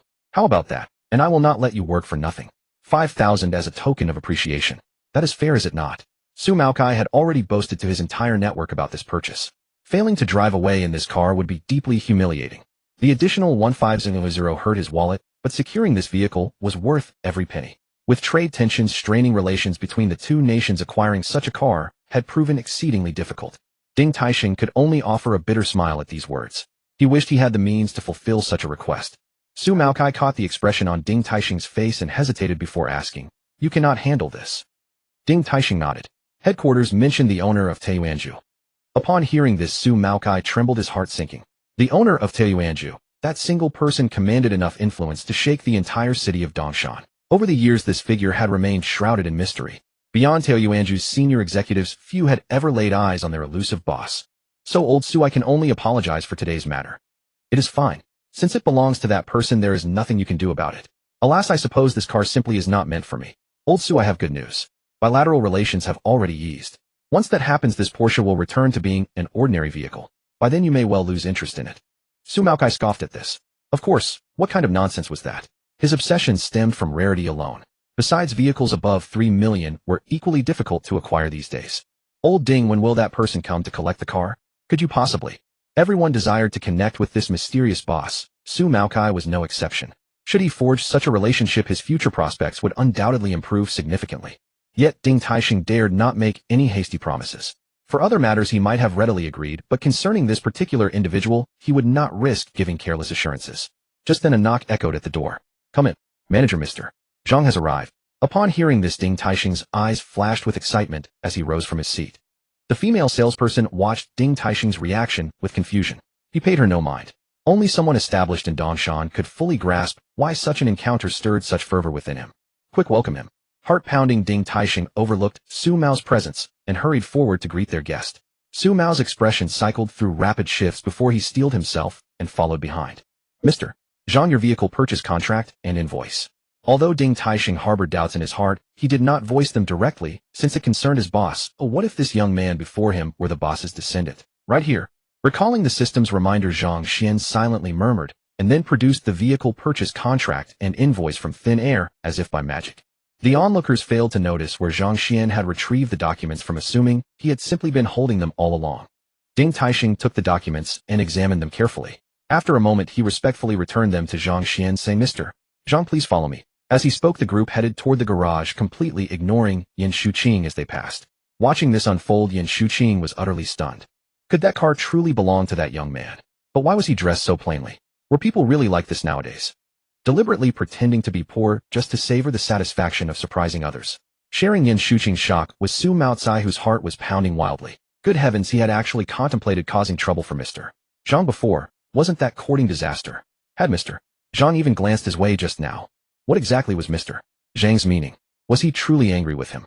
Su Maokai's mind churned with turmoil. Whatever was going through his mind, Zhang Xuan had no idea, since he hadn't even noticed this person existed moments ago. Wow, that's impressive. Brother Xian, you've got to lend me the car for a couple of days. Upon catching sight of that crimson vehicle, everyone felt instantly smitten, and even Wang Shui and her two companions who knew little about cars were thoroughly captivated. Take it. The dealership had already sorted out all the license plates and paperwork, so there was nothing to do but drive away. Zhang Xuan tossed the keys to Yang Ming. "Muma, Brother Xian, I love you." Yang Ming immediately handed his purchase contract to Zhang Xuan, and the three of them climbed into the car and drove off. Hey, you three rascals." Wang Shui and her two friends fumed, lamenting silently that men were simply irredeemable. As soon as they got a car, they forgot all about the girls. They had originally hoped to ride in the luxury car, but it seemed that hope was dashed for today. "Mr. Zhang, this is..." Ding Taixing noticed their distinctive purchase contract and asked in bewilderment. "Oh, my friend bought a BMW 5 Series from you. Here's the purchase contract and invoice." Zhang Xuan handed the documents to Ding Taixing. "Oh, Mr. Yang is your friend. I apologize, I wasn't aware beforehand. Go refund 50,000 to Mr. Yang. How could we possibly profit from a friend of yours?" Ding Taixing gazed at Zhang Xuan with an obsequious expression. Regardless of the relationship between Zhang Xuan and that mysterious boss, all he needed to do was curry favor. Then thank you very much. Though Zhang Xuan found the manager's courtesy unusual, helping his friend Yang Ming save 50,000 was certainly a good thing. You're too kind. Ding Taisheng was overwhelmed with delight. Then I'll take it away. Go ahead, all the paperwork is complete. Zhang Xuan got into the car, and Xia Ming immediately took the passenger seat. Hey Junior, help me fasten my seatbelt. Xia Ming's beautiful eyes narrowed into slits. The three of them watched from behind, utterly speechless at this sudden display. Zhang Xuan paused for a moment upon hearing this, then suddenly leaned forward towards Xia Ming. This sudden movement made Xia Ming's entire body go rigid, her beautiful eyes wide with disbelief as she stared at Zhang Xuan, now so close. Feeling Zhang Xuan's breath against her, Xia Ming became suddenly tense, her delicate face gradually flushing red. Senior, didn't you ask me to? Zhang Xuan hesitated, sensing Xia Ming's tension, and abandoned what he was about to do. Had he misunderstood her intention? Was she merely joking with him? I'm sorry, I thought you were being serious. Zhang Xuan immediately apologized, realizing his behavior had been rather forward. Xia Ming had only intended to tease Zhang Xuan, based on his past behavior. She had expected him to shyly refuse. Yet nobody could have predicted that he would actually obediently fasten her seatbelt. Senior, I'm starting the car, please fasten your seatbelt. Without waiting for Xia Ming to respond, Zhang Xuan started the engine and drove toward the school. Even after they entered the school and returned to the dormitory, Xia Ming still hadn't recovered from the tension of the moment. Wang Shui and her two companions followed Xia Ming cautiously, as she had been in a daze ever since Zhang Xuan's gesture. They were puzzled. Hadn't she been clamoring about pursuing Zhang Xuan all along? Yet when he actually obeyed and took the initiative to fasten her seatbelt, she ended up in this state instead. Could Xia Ming not genuinely like Zhang Xuan? That was absolutely impossible. They had been university classmates and even attended the same high school. Throughout all these years, they had never seen Xia Ming make a move toward any man. But what was happening now? After all, it had been Xia Ming herself who had suggested Zhang Xuan fasten her seatbelt. Meng, what's wrong? Meng Li couldn't hold back any longer, approaching Xia Ming and whispering, Zhang Xuan actually really fastened my seatbelt. Ahaha, was he moved by me? Xia Ming suddenly jumped up excitedly, her face flushed red. Wang Shui, Meng Li, Sun Tian. Big sister, your reaction time is surprisingly long. Judging from how you acted just now, Zhang Xuan probably thought you were frightened. The three watched Xia Ming in silence. Was this really the aloof, untouchable school beauty they knew? In this state, what difference was there between her and those young girls just discovering romance, completely at a loss? Mengming, could Zhang Xuan be your first love? Meng Li suddenly asked. She hardly believed the words as they left her mouth. Xia Ming had been the goddess in the hearts of countless boys since high school, receiving bouquets and love letters every day that barely fit in a school bag. Such a beautiful girl, and she had never been in a relationship. Why are you asking about that? Oh no, with how I acted just now, do you think he might believe I rejected him? Xia Ming suddenly grew anxious. Wang Shui and her two friends exchanged glances, silently lamenting that this girl had completely fallen this time. Who would have guessed that such a stunningly beautiful young woman could be such a blank slate when it came to matters of the heart? After all, she was the genius girl who had stirred up the stock market in Dongshan City. No, I need to explain this to Zhang Xuan. She had barely managed to get some response from that stubborn, dense fellow, and now if this incident drove him to shut her out again, where would she even turn? I'm sorry, the number you have dialed is switched off. Please try again later. Upon hearing that cold, mechanical voice from the receiver, Xia Ming's delicate face instantly filled with panic, her beautiful eyes welling with tears. He's turned off his phone. Is he angry? No, I need to find him and clear this up. I can't live without him. The moment she finished speaking, Xia Ming rushed out the door. Wang Shui and her two companions slapped their foreheads in exasperation. This was bad. She had truly lost her mind. Thanks, Brother Xian. Back in the dormitory, Yang Ming and his two friends drove around campus, showing off, each having collected the WeChat numbers of several girls. Brothers like us, why be so polite? Zhang Xuan fiddled with his new computer, activating the system step by step. Brother Xian, what's wrong with your phone? I couldn't get through, Fong Shiming asked. Oh, it ran out of battery and shut down. It's charging now. Suddenly from downstairs, a girl's voice cried out, Zhang Xuan. Zhang Xuan, come down. As they were still speaking, the girl's voice came again from downstairs. Zhang Xuan, I wasn't rejecting you. I want to be your girlfriend. I've wanted this from the very beginning. How could I ever reject you? Zhang Xuan, please don't be angry, okay? Come out. I need to see you. Boom. At the sound, every boy in the freshman dormitory leaned out to see what was happening. When they realized who was downstairs, the building instantly buzzed with exclamations. Oh my, it's Xia, the campus belle. The campus belle is here for that Zhang Xuan again. What kind of spell has that guy cast on her? The campus belle actually came all the way to the dorm to confess. I'm so jealous of that guy. Not only were the freshmen stunned, someone captured the moment and uploaded it to the campus forum, and now the entire Dongshan University was abuzz. Awesome, Brother Xian. Sister-in-law just confessed to you. Whoa, Brother Xian, did you do something great in your last life? Why do all the good things happen to you?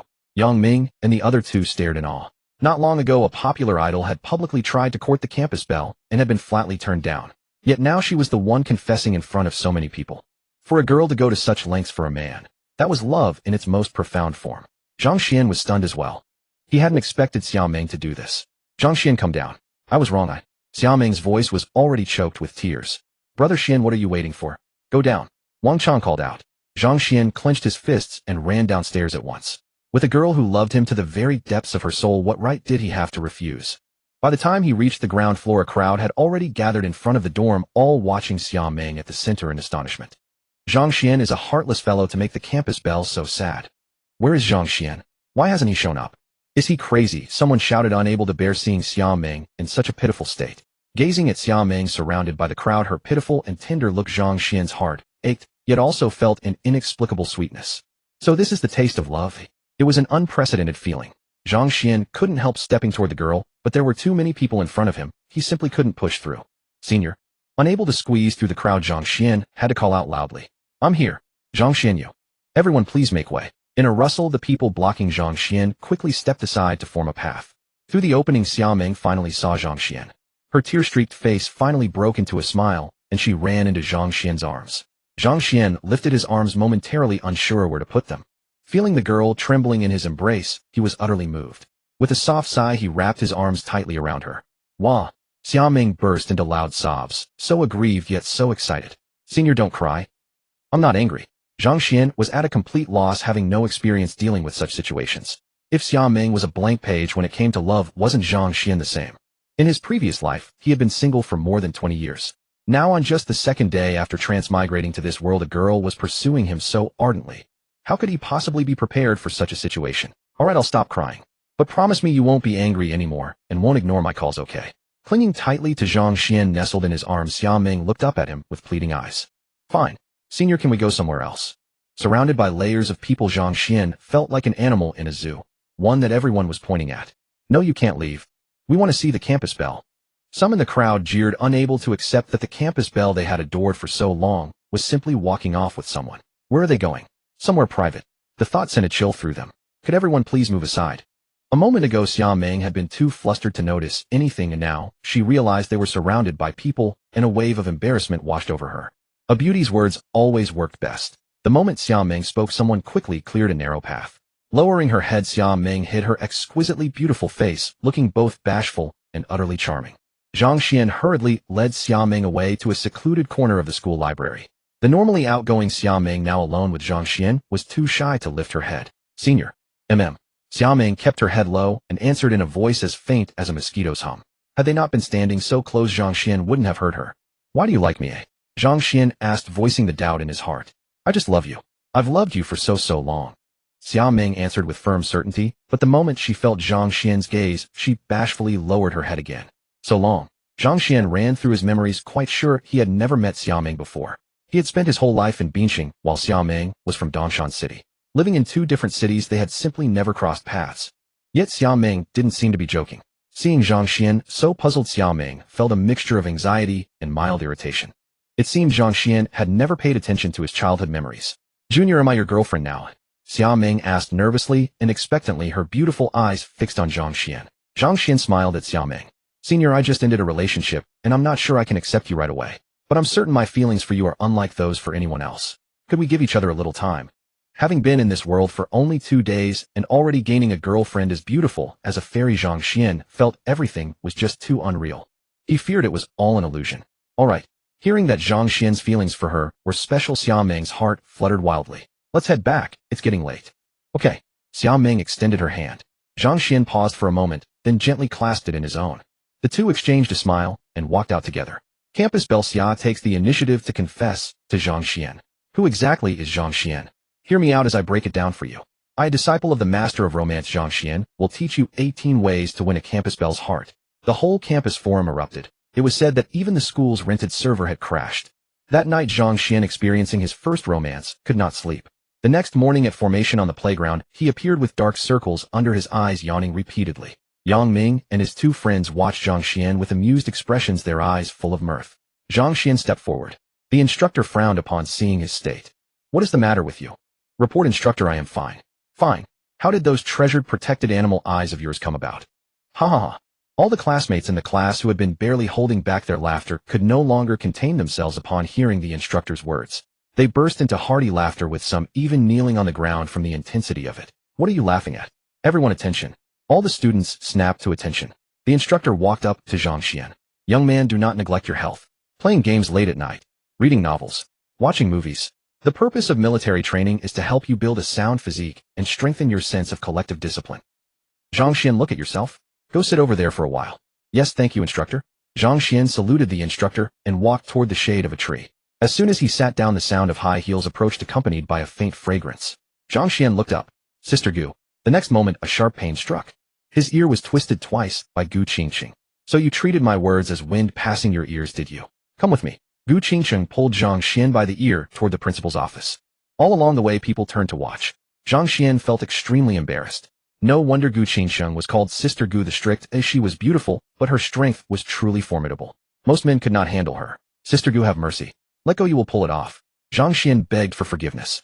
Gu Qingqing released him, but her expression was still filled with anger. Sister Gu, where are you taking me? Zhang Xuan asked with a forced smile, still puzzled about what he had done to upset this formidable woman. You and Xiao Meng made quite a scene, and now even the principal knows. Let us see how you explain this. Gu Qingqing pouted as she scolded him. If she remained silent, her pretty demeanor gave an overall impression of delicate charm, captivating to behold. But once she spoke. The principal wants to see me. This is a university. Dating is not illegal, nor does it violate school rules, does it? Zhang Xuan frowned. Was this not something between him and Xiao Meng alone? If you had chosen someone ordinary, the school would not intervene. But why did you choose Xiao Meng? Does Xiao Meng have some special status? Why not her? Zhang Xuan was puzzled. When Gu Qingqing had mentioned this last time, he had been confused as well. Now even the principal was involved. What special identity did Xiao Meng have? First, the principal is Xiao Meng's aunt. Would she allow someone with ill intentions to approach her niece? Second, in a couple of days, Xiao Meng will represent our university in the International Mathematics Olympiad. It is a global competition bringing honor to the school. The school cannot allow anything to affect her performance. Upon hearing that the principal was Xiao Meng's aunt, Zhang Xuan's head began to throb. He had not even prepared himself to meet Xiao Meng, yet things had escalated so abruptly. Sister Gu, dear sister, can I avoid this? Zhang Xuan stopped in his tracks. Gu Qingqing looked at him with a half smile and sniffed coldly. Did you not have much courage when you held each other in front of everyone? You ended up on the trending topics, yet you lacked the courage to face the principal. The principal is very beautiful and has a kind temperament. What are you afraid of? Seeing Zhang Xuan still hesitating, Gu Qingqing grabbed his arm and dragged him forward. At the principal's office, Zhang Xuan was pulled inside by Gu Qingqing. The directors and deputy directors of the finance department, along with directors from other departments, had all arrived. Everyone sat around an oval table. When Zhang Xuan entered, he was instantly locked onto by more than a dozen pairs of eyes. They all knew about yesterday's incident. Who would have thought that the well-behaved Xiao Meng would publicly declare her affection for a freshman? They were profoundly shocked when they learned of this. They simply could not understand Xiao Meng, the goddess figure in every boy's heart, had taken a liking to Zhang Xuan at first sight. Previously, when the popular idol Jiang Hanyu had come to campus to confess his feelings, Xiao Meng had rejected him without hesitation. Upon learning of Xiao Meng's decision, they had felt deeply relieved. For university students, academic pursuits should take priority and matters of romance should be set aside.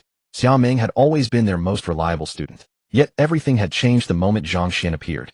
How could this be tolerated? Xiao Meng was set to represent the school in the competition in a couple of days. Not wanting to disrupt her preparations, they had decided to address the issue through Zhang Xuan. Moreover, they had the principal as their trump card. An aunt caring for her niece seemed entirely reasonable. No one could fault them for that. When Zhang Xuan entered, all the faculty members paused noticeably. It must be said this young man was truly handsome. He also carried an aura that naturally drew people's warmth and goodwill. No wonder even a girl as reserved as Xiao Meng had found her heart stirred. You must be Zhang Xuan. Take a seat. Principal Xia Qingyan said calmly. Zhang Xuan glanced around. Gu Qingqing had already made herself comfortable in the last chair. Where was he supposed to sit? On the floor. This was clearly an attempt to assert dominance. Zhang Xuan sighed resignedly. No need. With all the teachers present, I hardly deserve a seat. Very well then, stand. Xia Qingyan nodded. All the teachers turned to look at Xia Qingyan silently, urging her to get to the point. A faint awkwardness appeared on Xia Qingyan's fair face. Asking such a private question in front of so many people was indeed uncomfortable for a principal. Zhang Xuan, be honest with me. Gu Qingqing, standing nearby, wrinkled her nose and asked directly. What a trivial matter, and as the principal you have seen everything. Yet you are too embarrassed to ask. Gu Qingqing rolled her eyes at all the teachers. What a bunch of grown-ups incapable of handling something so simple. Xia Qingyan. Zhang Xuan. All the teachers. Be quiet. When your own matters come up, you'll have to explain yourself too. Tang Xiaoxing, the director of the finance department, glared fiercely at Gu Qingqing. He was her graduate thesis supervisor and both fond of and exasperated by this problematic student. Gu Qingqing's learning ability was on par with Xiao Meng's. She was also one of the seed fighters representing the school in the upcoming competition. However, her knack for getting into trouble was no less impressive. Yesterday, rumors had already spread that she had shared a bowl of millet porridge with Zhang Xuan. She had even made Zhang Xuan accompany her back to the dormitory for a few minutes. My business. What business of mine? Oh, you mean about sharing Zhang Xuan's millet porridge? Old Tang, what era is this? How can your thinking still be so conservative? I was just riling up Xiao Meng for fun, not that I actually have feelings for this kid. Apart from being somewhat decent looking, he's good for nothing. Do you take me for Xiao Meng? While explaining herself, Gu Qingqing did not forget to put down Zhang Xuan. Zhang Xuan was at a loss. The old lady was really something. Explanations were fine, but what did she have to drag him into it for? Gu Qingqing. Tang Xiaoxing's face darkened. The other teachers struggled to suppress their laughter. Fortunately, Gu Qingqing had chosen not to apply for graduate studies under their supervision, otherwise they would have been the ones pulling their hair out. All right. Today, young man Zhang Xuan is the main character. How did the discussion keep drifting back to me? Hurry up and reprimand this kid instead. I've already given him a scolding, but he didn't take a single word of it to heart. He just treated my words as wind. Gu Qingqing, if you keep talking nonsense, get out. Black lines seemed to be dripping down Tang Xiaoxing's face. Zhang Xuan gave the old lady a thumbs up. Gu Qingqing sneered and signaled that she had no use for his flattery. Zhang Xuan was speechless. Forget it. He silently hoped old Gu would keep going stronger so that all the teachers would forget about his own situation. Enough already, principal. You should get down to business first. Otherwise, this kid will think today's interrogation is all about me. Hearing Gu Qingqing's words, Zhang Xuan cursed inwardly. How could this girl know his thoughts so precisely? It was as if she had crawled inside his stomach. Zhang Xuan, teacher Gu has already spoken to you about this, hasn't she? Xia Qingyan coughed softly, signaling that today's target was not Gu Qingqing before turning to address Zhang Xuan directly. Yes. I am Xiao Meng's paternal cousin's aunt. I represent the Xia family in this conversation with you. Our family's stance on this matter is simple: we do not approve. The other teachers exchanged glances and nodded subtly. No wonder he was the principal. So straightforward. Understood, teacher. May I leave now? Zhang Xuan agreed. As for what happened after leaving the room, well, he would not be held responsible once he stepped out that door. Huh. Xia Qingyan was stunned. Zhang Xuan agreed so easily. Was he being too perfunctory? Too casual? Scumbag. Gu Qingqing shot Zhang Xuan a disdainful look and muttered under her breath. Zhang Xuan, you really agreed? The other teachers looked at Zhang Xuan in surprise. They had not expected him to agree so readily. Indeed. Unless you teachers wish for me to argue with your viewpoint. Zhang Xuan asked calmly. No, but. The director of the finance department looked at Zhang Xuan. Something about this felt off. This could not be that simple. Zhang Xuan, the school is not being unreasonable. You are university students, and the school does permit you to date. However, the mathematics Olympiad competition is of great importance, not only to Dongshan University, but also to Xiao Meng's personal future. Therefore, if you truly care for Xiao Meng, do not disturb her during this period. More importantly, help stabilize her emotions and see her through this crucial time. The deputy director of the finance department spoke with earnest gravity. Zhang Xuan nodded earnestly on the surface, but inwardly he was cursing. These old foxes were trying to keep him pacified first. Who knew what other tricks they would pull later? Seeing Zhang Xuan's attitude, the teachers felt uneasy. If Zhang Xuan had resisted or made excuses, they would have had ample means to handle him. But no matter what they said, he simply agreed. What were they supposed to do? Gu Qingqing observed Zhang Xuan's ever-present smile and thought to herself, little fox. Zhang Xuan, could you help persuade classmate Xiao Meng for us? Certainly. Teachers, rest assured, I will encourage her to focus on her studies during this period and strive for outstanding performance at the Olympiad, bringing honor to all of you. However, the entire office fell into a deathly silence. Everyone stared blankly at Zhang Xuan, who stood there. Was Zhang Xuan the chairman of Dongshan Industrial? Some time ago, Dongshan Industrial was acquired in what was considered a brilliant takeover bid that amazed everyone. It could even be used as a classic case study in the finance department. Everyone was speculating about who had orchestrated all of this. They would often marvel at that person's brilliant tactics. Some professors even suggested finding this individual and inviting them to give a lecture on campus, broadening the finance students' knowledge. They speculated that whoever masterminded such an elegant takeover must be a seasoned veteran who had weathered many storms in the business world. Unfortunately, nobody knew who that person was. Could it be Zhang Xuan's parents? But Zhang Xuan's records showed otherwise. His parents were simply ordinary workers. Young man, you are the chairman of Dongshan Industrial. Gu Qingqing looked at Zhang Xuan in astonishment, voicing the question on every teacher's mind. Who orchestrated that takeover bid? All the teachers gazed hopefully at Zhang Xuan, eager for an answer. Zhang Xuan looked a bit dazed. I am indeed the chairman of Dongshan Industrial, but as for who made it happen, I'm afraid I cannot say. The truth was, how could he explain that a system had done it? Hearing this, all the teachers grew anxious. Zhang Xuan, we simply wish to find that person and invite them to give a lecture at our school. This is very important to us. As a student of Dongshan University, could you not help us with this? Having finally found a lead, Tang Xiaoxing did not want to let this opportunity slip away. I'm sorry, it's not that I don't want to help. It's truly impossible. Zhang Xuan felt helpless. The one who had done this was the system. How could he possibly bring the system before everyone? All right, old Tang, don't put Zhang Xuan in such a difficult position. Xia Qingyan spoke up. She could see Zhang Xuan's predicament as well. Teacher, if there's nothing else, I should take my leave. Goodbye, everyone. With that, he left. Only after the door closed did all the teachers regain their composure. Remembering what they had said to Zhang Xuan earlier, they couldn't help but feel embarrassed. They had been advising him to study hard, warning that poor academic performance would limit his career prospects. Yet here was someone who was about to become the chairman of a major enterprise. They were not naive enough to believe that the mysterious figure who acquired Dongshan Industrial would casually hand it over to an inexperienced college student for management. If such a massive enterprise had been entrusted to Zhang Xuan, it meant that person trusted him deeply. Xiao Qingsheng, what's going on with Zhang Xuan in your class? Tang Xiaoxing asked. Gu Qingsheng was still in a state of shock and hadn't fully recovered when she heard the question. She shot Tang Xiaoxing an annoyed glance. I've only been his advisor for 3 days. How would I know? But his file does say his parents are ordinary workers, not influential people. If it wasn't his parents, then did that mysterious person see potential in Zhang Xuan himself? Xiao Qingsheng, keep a closer eye on Zhang Xuan over the next few days and try to figure this out.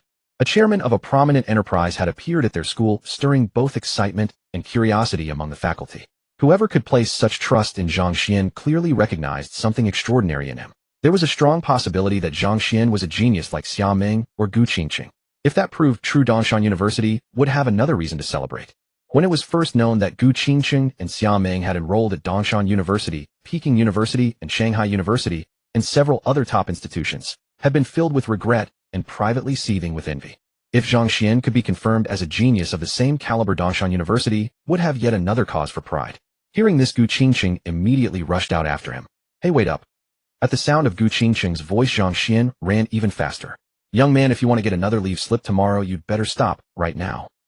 Gu Qingqing had brought out her trump card. Upon hearing this, Zhang Xuan froze in place. Darn it.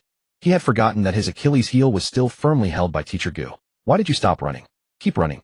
Gu Qingqing grabbed his ear as soon as she caught up. The scene looked almost like a playful moment between a couple. Who's the brave soul daring to mess with Teacher Gu? A dragon-slaying hero. A role model for us all. A role model. Do you fancy courting Teacher Gu as well? Get lost. I'm merely expressing admiration. Without her fierce temperament, who wouldn't call her beautiful? Passers-by stopped and watched some quietly snapping photos. Teacher Gu, have mercy. Everyone's staring. My face may be saved, but don't let my reputation be ruined because of me. Zhang Xuan finally understood why everyone kept their distance from Gu Qingqing. Her fiery personality, no matter how attractive she was, required tremendous courage to pursue, and a sturdy constitution to withstand it. Gu Qingqing sniffed disdainfully, but released his ear nonetheless. Want to take a leave? She asked, raising an eyebrow. Yes, Teacher Gu. Name your terms. Seeing her like this, Zhang Xuan knew a demanding favor was inevitable. Fine, you get it. Tomorrow I'll accompany you to Dongshan Industrial. That's it. Zhang Xuan breathed a sigh of relief, expecting something far more troublesome. You agreed? Gu Qingqing stared at him in surprise. Yes, wasn't that what you said? Of course not. It's settled then. See you tomorrow. Gu Qingqing quickly locked in the arrangement. After visiting the principal's office, Zhang Xuan felt much clearer and returned to the formation. College military training mostly consisted of marching drills, goose steps, and parade walks, with some institutions also teaching military boxing. At that moment, the instructor was demonstrating some basic military boxing moves. The male students had initially shown great interest, but after an hour of practice, everyone grew weary. It was nothing like what they had imagined. There seemed to be no practical application, leaving them listless. Attention! The instructor noticed their dull spirits and chuckled, issuing the command. Students, do you feel this military boxing lacks practical value? Yes. A burly young man shouted loudly. His eyes gleamed with excitement. He had practiced martial arts since childhood, but never had an opportunity to showcase his skills. Now he finally had his chance. Jiang Juntao stepped forward. Jiang Huntao walked out. The instructor studied him. You believe military boxing has no practical use. I've heard you come from a martial arts family and trained since childhood. Yes. Jiang Huntao answered loudly, then removed his shirt, revealing his muscular physique. Wow. The surrounding girls indeed looked at him with newfound interest. Jiang Huntao felt a surge of satisfaction. This was precisely the attention he desired. Please teach me, instructor. At these words, the surrounding students erupted with excitement. Challenging the instructor. This was bound to be entertaining. Hearing the cheers from those around him, and sensing the attention from the girls in his class, Zhang Xuan felt his blood boil. After years of martial arts training, he had finally found an opportunity to prove himself. Whether he could finally find a girlfriend might depend on this very moment. Zhang Xuan cast a challenging glance toward Zhang Xuan. All this time Zhang Xuan had been stealing the spotlight. The campus beauty had come to pick him up at the school gate, and last night, she had even confessed to him. People were still talking about it everywhere. Now it was his turn to shine. He had practiced boxing for over a decade, and if he could defeat the instructor, he would show all the girls what a real man looked like. His appearance wasn't bad, either, so finding a pretty girlfriend should be straightforward. Noticing Zhang Xuan's silent exasperation, he could not understand why this was any of his concern. At that moment, Xiao Meng walked toward them with a bottle of Maidong in hand. Today she wore a t-shirt printed with hearts and ripped jeans radiating youthful vitality. Especially when the sunlight fell upon her, it was as though she wore a golden wedding dress. It's the campus beauty, Xiao Meng. She's here again. Is she coming for Zhang Xuan? What good fortune Zhang Xuan has to capture the campus beauty's affection. They say she confessed to him downstairs last night, and then they went to a hotel together. Didn't you notice they both had eyes that looked like endangered species? Hey, you're right.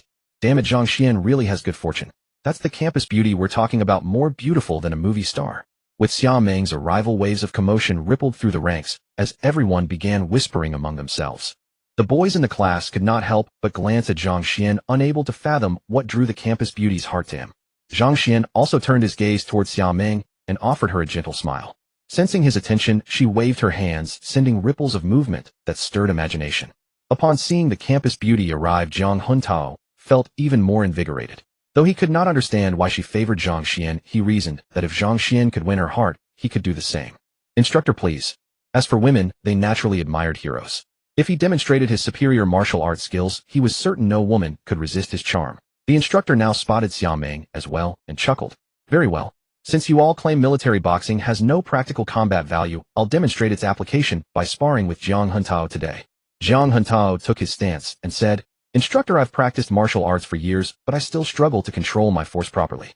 The instructor casually waved his hand, signaling Zhang Xuan to begin his attack. Zhang Xuan charged forward several steps and threw a punch. The instructor sidestepped it with ease, then delivered a palm strike to Zhang Xuan's chest, sending him stumbling backward several steps before he fell to the ground. Boom! Every student in the class erupted into excitement, and students from other companies were equally stirred. It was not just Zhang Xuan's class. Everyone felt the same way about the military boxing techniques. The move the instructor had just used was something they had learned, but they never imagined it could be applied in such a way. Zhang Xuan rose to his feet, his face cycling through shades of green and white. He had intended to show off in front of everyone, but his attempt failed immediately. His face grew increasingly hot. Yang Ming had witnessed Zhang Xuan's provocative look toward Zhang Xuan and could not help but laugh out loud. Brother Xuan, this is hilarious. Zhang Xuan shook his head slightly. Bagwaquan's practical application is still formidable. Zhang Xuan relies more on theory than practice. If someone else had faced him, the outcome would be uncertain. As a master of Bagwaquan himself, he had identified Zhang Xuan's flaws at a single glance. Nonsense, Zhang Xuan. Stop talking behind people's backs. If you've got the courage, come out and train with me. Zhang Xuan's voice was quiet, but Zhang Xuan had been watching him closely. Upon hearing these words, he immediately became angry. It was one thing for others to criticize him, but Zhang Xuan had just been provoked by him, and now Zhang Xuan was saying his skills were inadequate. Wasn't that just mockery? The instructor also overheard Zhang Xuan and held a favorable impression of him. Smiling, he said to Zhang Xuan. Zhang Xuan stepped forward. Zhang Xuan felt helpless. He had merely spoken casually, not mocking Zhang Xuan at all. Strictly speaking, Zhang Xuan had practiced Bagwaquan for over a decade and possessed considerable talent. He simply lacked sufficient combat experience. Zhang Xuan, I did not expect you to have trained as well, the instructor said with a smile. No, Zhang Xuan replied immediately. He had no desire to spar with the instructor. It would not do to injure anyone. Zhang Xuan sneered. I thought you was some martial arts expert, but you were just all talk. Zhang Xuan, if you have the courage, come out and compete. If not, stay in line and be quiet. I despise people who only have mouth. Useless at everything except talking. With so many people watching, Zhang Xuan grew enraged and embarrassed. Combined with Xiao Meng's presence, he directed all his frustration toward Zhang Xuan. Why are you being like this? Zhang Xuan did not say anything bad about you, did he? Xiao Meng was clearly frustrated, recognizing that this person was being unreasonable. Feeling he had lost face, he was relying on his martial arts training to try to regain it at Zhang Xuan's expense. Upon hearing this, Zhang Xuan became even more ashamed and enraged. He glared angrily at Zhang Xuan and demanded, "Will you only hide behind women? Come out and face me." "Zhang Huntao, do you have any idea what you are doing? Return to formation," the instructor scolded sharply. The others' gazes toward Zhang Huntao shifted as well. "They say martial artists are not very bright. I used to doubt it, but now I believe it. It is Zhang Xuan's fault for meddling. He does not understand anything but insists on speaking up, and now he has angered Zhang Huntao." Most of those criticizing Zhang Huntao's unreasonable behavior were female, while most calling Zhang Xuan's remarks excessive were male. Just then something nobody expected occurred. Zhang Huntao's expression shifted rapidly before he suddenly charged toward Zhang Xuan. "You dare say my Bagwaquan is not perfected? I will show you what unrefined means." Zhang Huntao stopped this immediately. Although the instructor had defeated Zhang Huntao with a single palm strike, he still acknowledged his abilities. Zhang Xuan was right. Zhang Huntao simply lacked experience.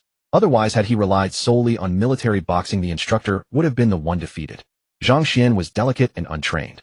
How could he possibly match Zhang Huntao? Zhang Xuan. Xia Ming's eyes widened in panic, dropping her Maidong without even noticing. Thud.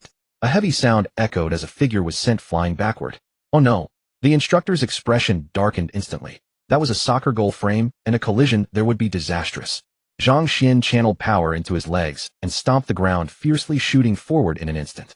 Just as Zhang Huntao was about to hit the ground, Zhang Xuan reached out and caught him. An eerie silence swept across the entire field. Every student in the class stood frozen, staring in complete shock at the scene unfolding before them. They looked at Zhang Xuan in disbelief. He stood about 1.75 meters tall with a slender build, while Zhang Huntao towered over him at well over 1.8 meters and weighed at least 90 kilograms. Moreover, Zhang Huntao had initiated the attack, unexpectedly forcing Zhang Xuan into a defensive stance with no time to prepare. Yet it was Zhang Huntao who ended up being thrown back. "Wow, Brother Xuan is incredible. That was amazing." Wang Chong and his two companions watched in utter awe and could not hold back their shouts. Applause erupted from Class 8 of Finance. The other classes witnessing the same scene could not help but join in clapping. The instructor breathed a sigh of relief. Thank goodness nothing serious had happened. If it had, he as the instructor of this class would have borne full responsibility. He turned to Zhang Xuan with gratitude in his eyes. If Zhang Xuan had not stepped in, he would surely have faced disciplinary action. "I'm sorry, After Zhang Xuan helped him up, Zhang Huntao remained dazed for a moment before snapping back to reality. He glanced nervously at the football goalpost behind him and felt a chill run down his spine. With the force of that impact, had he actually collided with it, he would have been seriously injured. He had acted irrationally, driven by the humiliation he suffered from the girls earlier. Even if something had gone wrong, he knew he would have only himself to blame, for Zhang Xuan had barely moved throughout the entire encounter. It was merely when Zhang Huntao had charged into Zhang Xuan that a tremendous force from his opponent had been returned, sending him flying backward. Zhang Xuan had saved his life. Zhang Huntao met those clear, steady eyes and felt an even deeper sense of guilt rise within him. "It's fine. You have been practicing Baji for quite some time already. You simply lack experience. I never meant to look down on you. I apologize for my words earlier. You also practice Baji." Before, Zhang Huntao had felt that Zhang Xuan was merely mocking him. But after what had just happened, if he could not recognize a true master, then he would truly be foolish. "I have practiced a little." Zhang Xuan offered a gentle smile. "I would love to learn from you sometime. Not like that just now, but a proper exchange." Zhang Huntao's face flushed slightly as he quickly explained. "No problem." Zhang Xuan replied with a warm smile. "Senior, are you all right?" Xia Ming had long forgotten decorum and ran over immediately, her beautiful eyes filled with concern. Seeing this, the boys around them could not hide their jealousy. "I'm fine, senior sister, please do not worry." "How could I not worry? What would I do if something happened to you?" Zhang Xuan's face flushed at Xia Ming's boldness. He was still unaccustomed to such direct attention. "Oh my, this level of public affection is too much for an old man like me to handle. What did this guy do in his past life? Did he save Lady White or something?" Many eyes turned toward Zhang Xuan and Xia Ming. "Senior sister, are we not in military training right now? Do you not have class today?" "No, that is exactly why I came to watch your training. Here, have this." Xia Ming happily handed Zhang Xuan a bottle of Maidong sports drink. As Zhang Xuan reached for it, she took a sip first, and then passed it to him with a cheerful grin. "Oh!" A wave of laughter rippled through the surrounding classmates. Zhang Xuan sighed bitterly, his cheeks burning red, and forced himself to accept the bottle under everyone's gaze. Xia Ming showed no intention of leaving, her beautiful eyes fixed firmly on him. Zhang Xuan asked in confusion, "Senior sister, you drink it? It is so hot today, are you not thirsty?" Xia Ming blinked at Zhang Xuan, her eyes wide and innocent. It was clear that unless he drank, she would not move from his side. With no other choice, Zhang Xuan took a sip. Xia Ming then took the bottle back, took another sip herself, and only then walked over to the spectator stand nearby.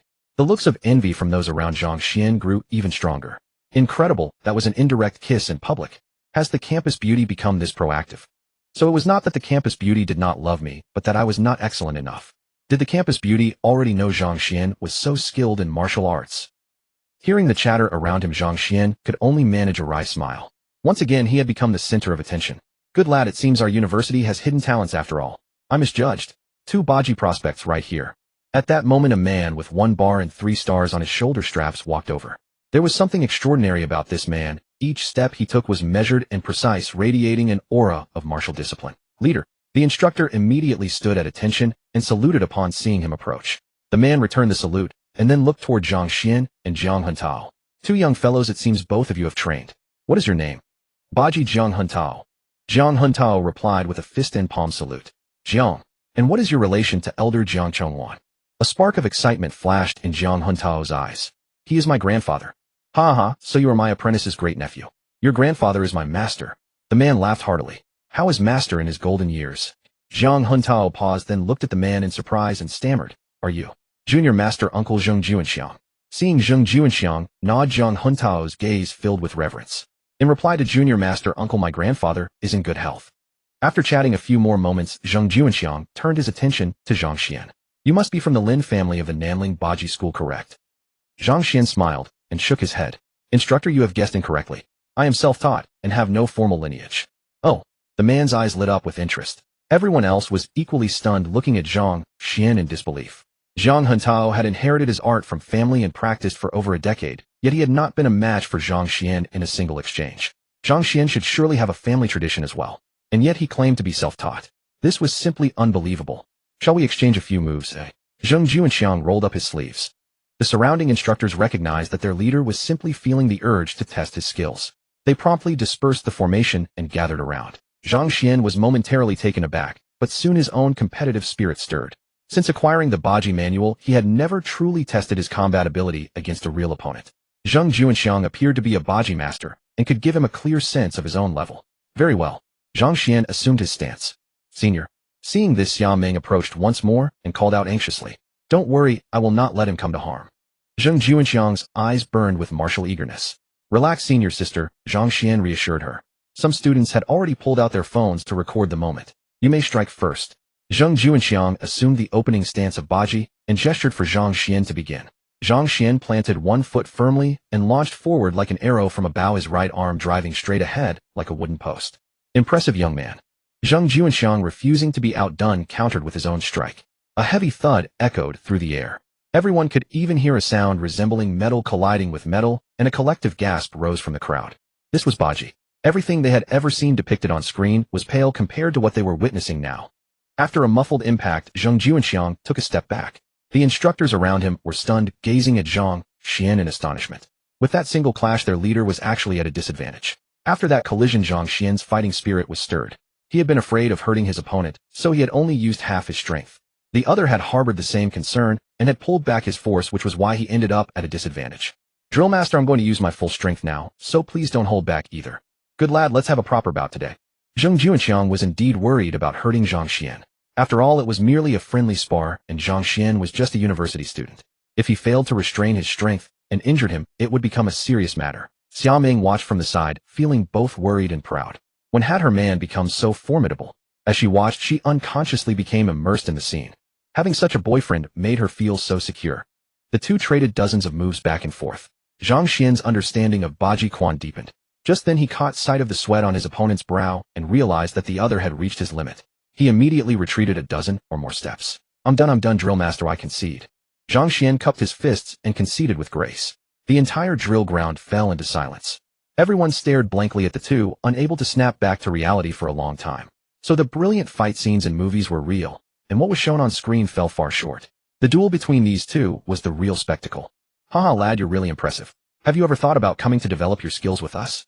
Zhang Xuanxiang's gaze toward Zhang Xuan was filled with appreciation for his talent. The people around stared blankly. What did he mean? Was he trying to recruit Zhang Xuan into the military? Drill master, this is Dongshan University. Besides, I still have many things to attend to, and many matters would be inconvenient to handle if I joined the military. Zhang Xuan smiled and said, all right, it's mealtime. Dismissed. Zhang Xuanxiang said with a smile. Oh. A group of people immediately dashed toward the cafeteria like wild horses released from their reins. Junior, are you alright? Xiaoming immediately ran over, inspecting Zhang Xuan, carefully afraid that something might be wrong. I'm fine, senior. Let's go have dinner. Sure. Hearing Zhang Xuan invite her to dinner on his own initiative, Xiaoming's beautiful eyes narrowed into crescents. She was overjoyed. How could she possibly refuse? Boss, you think that highly of that young man. Makes sense. There are few who can last that long under you. That kid's skills are extraordinary. After Mu Qingfeng finished speaking, he still heard no reply from Zhang Juanxiang for quite a while. He turned back in astonishment, only to see Zhang Juanxiang's face slightly strained. Hiss, hiss, hiss. Zhang Juanxiang swung his arms, drawing a sharp breath. Boss, what's wrong? Mu Qingfeng stared blankly. Nonsense. Do you really think I won? Zhang Juanxiang gave Mu Qingfeng an annoyed look.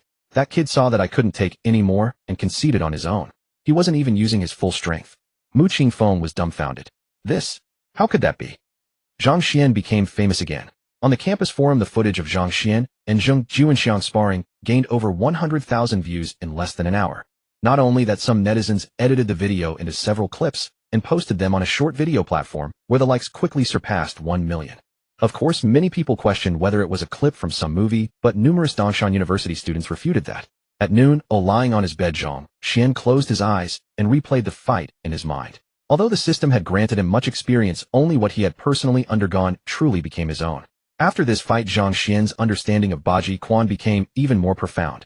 During the afternoon military training, the gazes of his classmates toward Zhang Xuan had changed, especially those of the girls who gazed at him with barely concealed adoration. Before the military training even ended, Xiaoming had already arrived early to wait for Zhang Xuan. Seeing this, the students around once again felt a wave of envy. Just as the drill master announced dismissal, Zhang Xuan's phone rang. Seeing that it was Wang Chuan, he answered immediately. Mr. Zhang, do you have time this evening? I'd like to report to you on the revenue of Taoyuan residents over this period. Zhang Xuan paused for a moment. Alright, I'll head over there in a bit. Last time he heard from the driver that Taoyuan residence was worth over 100 billion yuan. He was rather curious and hadn't had time to visit, so this was the perfect opportunity. Very well, I'll be waiting for you here. Wang Chuan hung up after saying that. What is it? Xiaoming looked at Zhang Xuan curiously. It's nothing. Senior, don't you have your own things to do? Zhang Xuan asked, genuinely curious. Xiaoming was a member of the school's mathematical Olympiad team and would be competing in a couple of days. She should have been very busy lately. Yet these past 2 days the girl was either chasing after him or already on her way to find him without showing the slightest sign of nervousness. No wonder the school was afraid that he might affect Xiaoming's academic performance. At this rate, Zhang Xuan was truly worried that his presence might ruin her. I do have things to do. Xiaoming was puzzled, not understanding why Zhang Xuan asked. Then why don't you go take care of your own matters, and instead, keep coming here to keep me company? A genius campus belle like Xiaoming should be able to separate public and private matters, even if she needed a romantic relationship. Hearing Zhang Xuan's words, Xiaoming pouted her lips. What did Zhang Xuan mean? Was he annoyed with her? Was she not cute enough? Xiaoming looked at Zhang Xuan, her beautiful eyes fixed tightly on him. Zhang Xuan immediately felt a wave of pressure and chuckled sheepishly. Never mind, let's go eat. Oomph. Seeing Zhang Xuan back down, Xiaoming, feeling she had won this round, gave a soft snort. Then she slipped her soft little hand into Zhang Xuan's and fixed her gaze firmly on him. Zhang Xuan had no choice but to steel himself and take Xiaoming's hand. At that moment, he seemed to hear the sound of many hearts shattering. Yang Ming and the other 2 rascals, seeing Xiaoming appear, knew that Zhang Xuan wouldn't be dining with them, so they had slipped away long ago. Zhang Xuan returned to the dormitory to change his clothes, then headed to Taoyuan residence with Xiaoming. Junior, aren't we going to the cafeteria? No, we're going to Taoyuan residence. Oh. If others heard Taoyuan residence, they would be overjoyed, but Xiaoming merely responded with a simple, oh, clearly unconcerned. Along the way, everyone who saw the 2 together wore expressions of surprise. Xiaoming hopped along excitedly, looking like a young woman deeply in love. Zhang Xuan saw this and smiled faintly. Although he hadn't known Xiaoming for long, the girl's figure had already taken root in his heart, impossible to brush away. Mr. Zhang, you've arrived. As soon as he entered Taoyuan residence, he saw Zhang Xuan and immediately rushed over in excitement. His status had risen, and all of it was thanks to Zhang Xuan. Upon seeing his benefactor, Zhou Yi's whole body trembled with emotion. Give me a private room, Zhang Xuan said. Being with Xiaoming, he couldn't sit in the main hall, where he'd become a spectacle like a giant panda. All right, Mr. Zhang, please follow me. Xiaoming, you're here for dinner too. Why don't you join us? Just then a crisp voice came from the side. Xiaoming, are you dining here as well? The private rooms here are notoriously difficult to secure. Reservations must be made long in advance. Especially these days, the service has improved so much that booking one is even harder. I happen to know someone here, so I managed to reserve a private room. A young man in a basketball jersey walked over, his face beaming with a confident, self-satisfied smile. Long time no see. How have you been lately? Let me tell you a little insider tidbit. Ever since a few days ago, both sets of parents have been planning to set us up on a blind date. I found out early and declined because come on, with the bond we already share, do we even need a blind date? Naturally, we just gravitate toward each other anyway. Brothers, go meet your sister-in-law. The boy in the jersey said smugly to the dozen or so people behind him. Hello, sister-in-law. Haha, young Master Lon, you're amazing. She's so gorgeous. She must be the campus belle, right? Of course, with a beauty like our sister-in-law, she'd naturally be the campus belle. Even a blind man could see that. All of them were wearing basketball jerseys, presumably from a university basketball team. Zhang Xuan was slightly taken aback. So this was Xia Ming's blind date candidate. Xia Ming looked at the young man, tilted her head in thought, and said, first of all, this is my boyfriend Zhang Xuan. And, who are you? Zhang Xuan froze momentarily, the corner of his mouth twitching in embarrassment. That girl really didn't spare the fellow's dignity at all. As for Xia Ming openly calling him her boyfriend in public, he had long grown accustomed to it, and couldn't be bothered to protest. Lan Junqian was dumbfounded, feeling utterly humiliated. He had bragged in front of everyone just moments ago, certain he could bring Xia Ming over to dine with them and get acquainted. Yet Xia Ming simply said she didn't know him. His cheeks stung as if on fire. They had met only a few days ago, and Xia Ming had even smiled at him. How could she not recognize him? It had only been a few days during which he thought of Xia Ming constantly, and with both families' blessings he had assumed Xia Ming felt the same way. But Xia Ming had actually forgotten him. Wasn't that just leaving him with no place to hide his shame? He turned to Zhang Xuan. Why did this ordinary guy get Xia Ming's approval? He was the one truly suited for Xia Ming.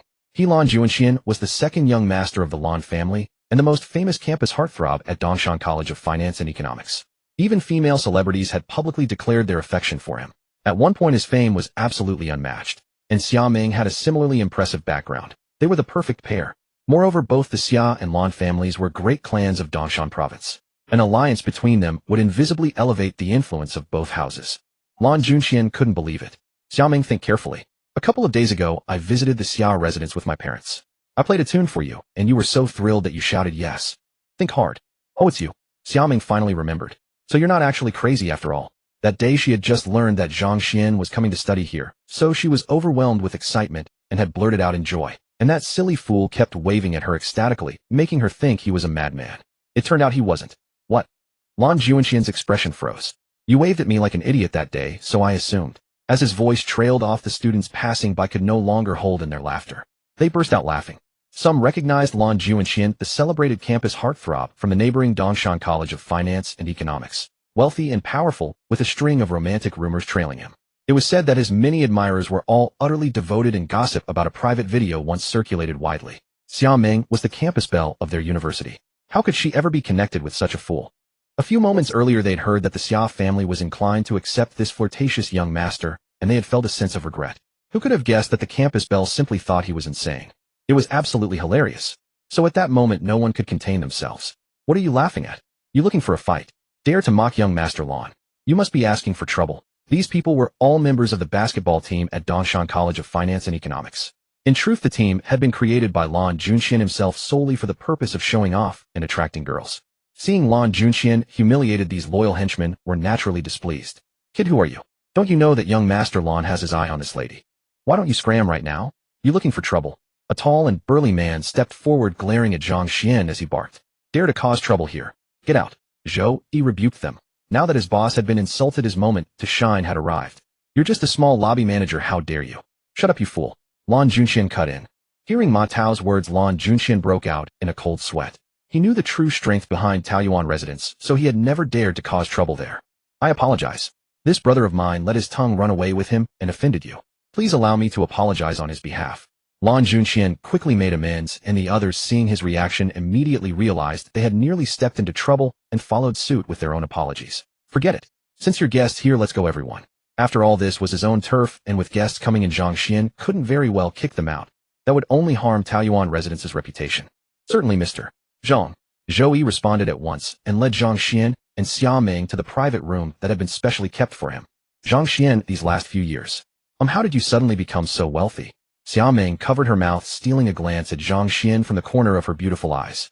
She had almost blurted something she shouldn't have. Fortunately, Zhang Xuan didn't catch the underlying meaning in her words. Xia Ming stared at him with an infatuated, besotted look. Under such a gaze, even someone as thick-skinned as Zhang Xuan could feel his face turn red. Senior. Do you look at other people like that too? No, why would you ask? I only like you, so of course I'm only love-struck over you. Xiao Ming answered, as if it were the most natural thing in the world. Zhang Xuan. Junior, that man earlier. I really don't know him, Xiao Ming suddenly said, twisting the hem of her clothes.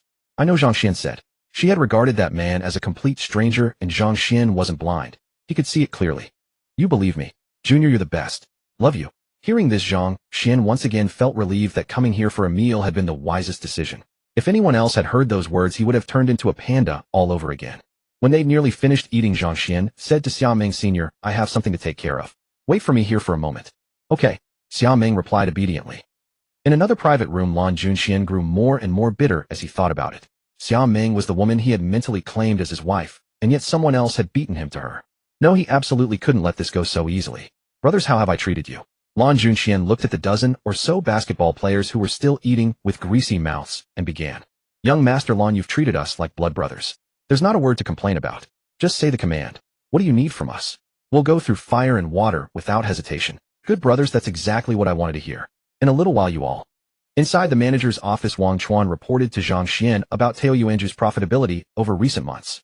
Zhang Xuan listened silently, though his mind was already stirring with complex thoughts. He had assumed Tao Yuanzhu was merely a restaurant, only to discover that this particular branch operated at a loss, its true purpose being promotional exposure for the brand. The objective was to embed the name in the minds of these university students so that long after graduation, when they entered society, the name would still linger in their memories. Tao Yuanzhu's holdings spanned multiple industries: fashion, film and television, retail, supermarkets, financial investments, and other sectors, with a total market valuation exceeding 200 billion yuan.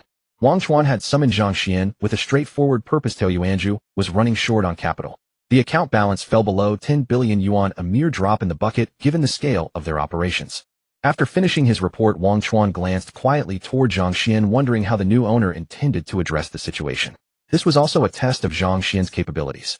If he were willing to act, the matter could be resolved easily. With Wang Chuan's established network over the years, 1 or 200 billion yuan could still be borrowed. However, Wang Chuan wanted to use this opportunity to gauge Zhang Xuan's true strength. Should Zhang Xuan be able to produce the funds quickly, Wang Chuan would commit himself entirely, helping Tao Yuanzhu reach new heights. But if Zhang Xuan proved unable to resolve the situation, Wang Chuan would have no choice but to step aside. Wang Chuan knew his own worth. The previous boss had recruited him specifically for his abilities, and he had not disappointed, doubling Tao Yuanzhu's market value within a decade. How much capital would it take to revitalize this venture? Zhang Xuan paused thoughtfully and asked. 300 billion. Wang Chuan had intentionally inflated the figure by 100 billion, partly because he had identified a promising project for the additional funds, and partly to continue testing Zhang Xuan's financial strength. Ding, the divine choice system activated. Option 1, secure 500 billion in funding. Rewards: appearance plus 10, physical constitution plus 10, mental clarity plus 10, Wang Chuan's unwavering loyalty. Option 2, decline Wang Chuan. Rewards: wealth value plus 100 billion, Wang Chuan's betrayal. 300 billion is not excessive. I will provide it within 2 days. Is there anything else? The choice was clear. Of course, option 1 was selected. With Tao Yuanzhu's current valuation at 200 billion, revitalizing the company would put over 200 billion in his hands, and he would also gain a capable ally. Although option 2's rewards were appealing, and with such wealth, Wang Chuan's betrayal would matter less. Zhang Xuan had crossed into this world with the system at his disposal. His ambitions extended far beyond a simple 100 billion. No other matters, boss. Our funding shortfall is substantial, and we hope you can resolve it soon. Upon hearing Zhang Xuan dismiss 300 billion as insignificant, Wang Chuan maintained a composed expression. He would not pledge allegiance based on words alone. He was not a child who could be swayed by empty promises. Then use these 2 days to explore your options as well. I invited you as general manager of Tao Yuanzhu precisely because I expect you to shoulder the responsibilities that come with the position. Zhang Xuan rose from his seat and returned to the private room. Has everything been settled? Xiao Ming asked with a sweet smile, looking at Zhang Xuan. Yes, senior sister. Since you are from Dongshan and know the area well, do you happen to know where one might purchase a villa? Raising capital. The former Zhang Xuan might have been utterly overwhelmed upon hearing 300 billion, but now he still possessed several thousand-fold cashback cards. Acquiring a villa would resolve the funding issue. A villa? Junior brother, what do you intend to do? Xiao Ming looked at Zhang Xuan with confusion, then a realization dawned on her. Her beautiful face flushed crimson. Zhang Xuan was being mischievous. Hadn't he said just yesterday they should wait 2 more days to decide? Why such urgency now? Yet living together was not a bad arrangement. She had already committed herself to Zhang Xuan for life. The only concern was keeping it hidden from her parents, or it could become a serious matter. Yesterday her mother had called, saying Uncle Wang had seen her with Zhang Xuan. Fortunately, they were not alone. Wang Shui and the others were present as well, which is what convinced her mother to let it pass. However, her parents must have grown concerned, which explained their approval of the Lan family's matchmaking proposal. What do you mean? I simply want to buy a villa. Zhang Xuan looked at Xia Ming with confusion, wondering about her meaning. Buying a villa was naturally for living in. Were there other purposes for a residence? Are you going alone? Xia Ming's luminous eyes fluttered as she gazed hopefully at Zhang Xuan. Senior sister, would you like to come along? Zhang Xuan teased a playful smile across his face. Though Xia Ming's willingness to confess her feelings had shown courage, directly cohabiting might have made her hesitant. But the next moment Zhang Xuan's smile faded. Xia Ming's eyebrows lifted with delight upon hearing Zhang Xuan's words. Junior brother indeed harbored intentions toward her. She felt overwhelming joy, so happy. Yes. Just a short distance from Dongshan University lay a villa district with beautiful scenery. Xia Ming's face was flushed as she wondered whether she would truly live with Zhang Xuan. Zhang Xuan fell silent, regretting his careless remark. The two walked out together. Between Tuoyuanju and Dongshan University ran a narrow path, typically bustling with students, yet today entirely empty. Xia Ming held Zhang Xuan's hand with her head lowered, completely unaware of any anomaly. But Zhang Xuan was no longer the same person, and he immediately sensed something was amiss. Rather than retreat, he chose to observe. He had not wronged anyone, so he wanted to see who might harbor ill intentions toward him. Halfway through, Xia Ming also realized something was wrong. She looked at Zhang Xuan, junior brother it seems. Whoosh, whoosh, a group of masked individuals wielding bats emerged from both sides. Junior brother, I am frightened. Xia Ming immediately sought refuge in Zhang Xuan's embrace, her beautiful eyes darting about. Zhang Xuan found himself speechless. She should have acted more convincingly. If she was afraid, she need only pretend. But why display such evident excitement? Xia Ming held Zhang Xuan tightly around the waist, breathing in his masculine presence, gradually succumbing to a sense of intoxication. This feeling was truly comforting. Wrapped in Zhang Xuan's embrace, a profound sense of security enveloped Xia Ming, and she wished the moment might last forever. Elsewhere, Lan Junxian stood with confident arrogance, asking those nearby, "Paho, where did you find these people?" The man known as Paho smiled smugly. "Young Master Lan, do not underestimate them. They are seasoned from the streets, quite formidable. My cousin controls a chapter within the organization, and only upon hearing your name did he agree to assist." Lan Junxian grinned with satisfaction. "Well done on this matter. Afterward, take your brothers out to celebrate. The expenses are on me." "Thank you, young Master Lan." The dozen or so men became animated. "By the way, did you make it clear to your cousin? Do not harm Xia Ming. She is your sister-in-law." "Rest assured, young Master Lan. My cousin is an expert at this kind of thing," Paho promised with a confident pat to his chest. "Very well, wait and see. This is the moment I demonstrate my prowess." Upon seeing Zhang Xuan and Xia Ming surrounded, Lan Junxian strode forward with triumphant confidence. He planned a heroic rescue scene. Though such tropes were outdated, Lan Junxian was certain Xia Ming would be moved. Would Zhang Xuan not feel fear facing more than a dozen outsiders? By now he must be showing his true colors. Seeing the man in Xia Ming's eyes as her perfect gentleman act so cowardly, she must be utterly disappointed, right? At this moment, he descends like a divine figure from the heavens, overthrowing the dozen or so attackers and displaying extraordinary prowess before Xia Ming. What woman could resist such a display?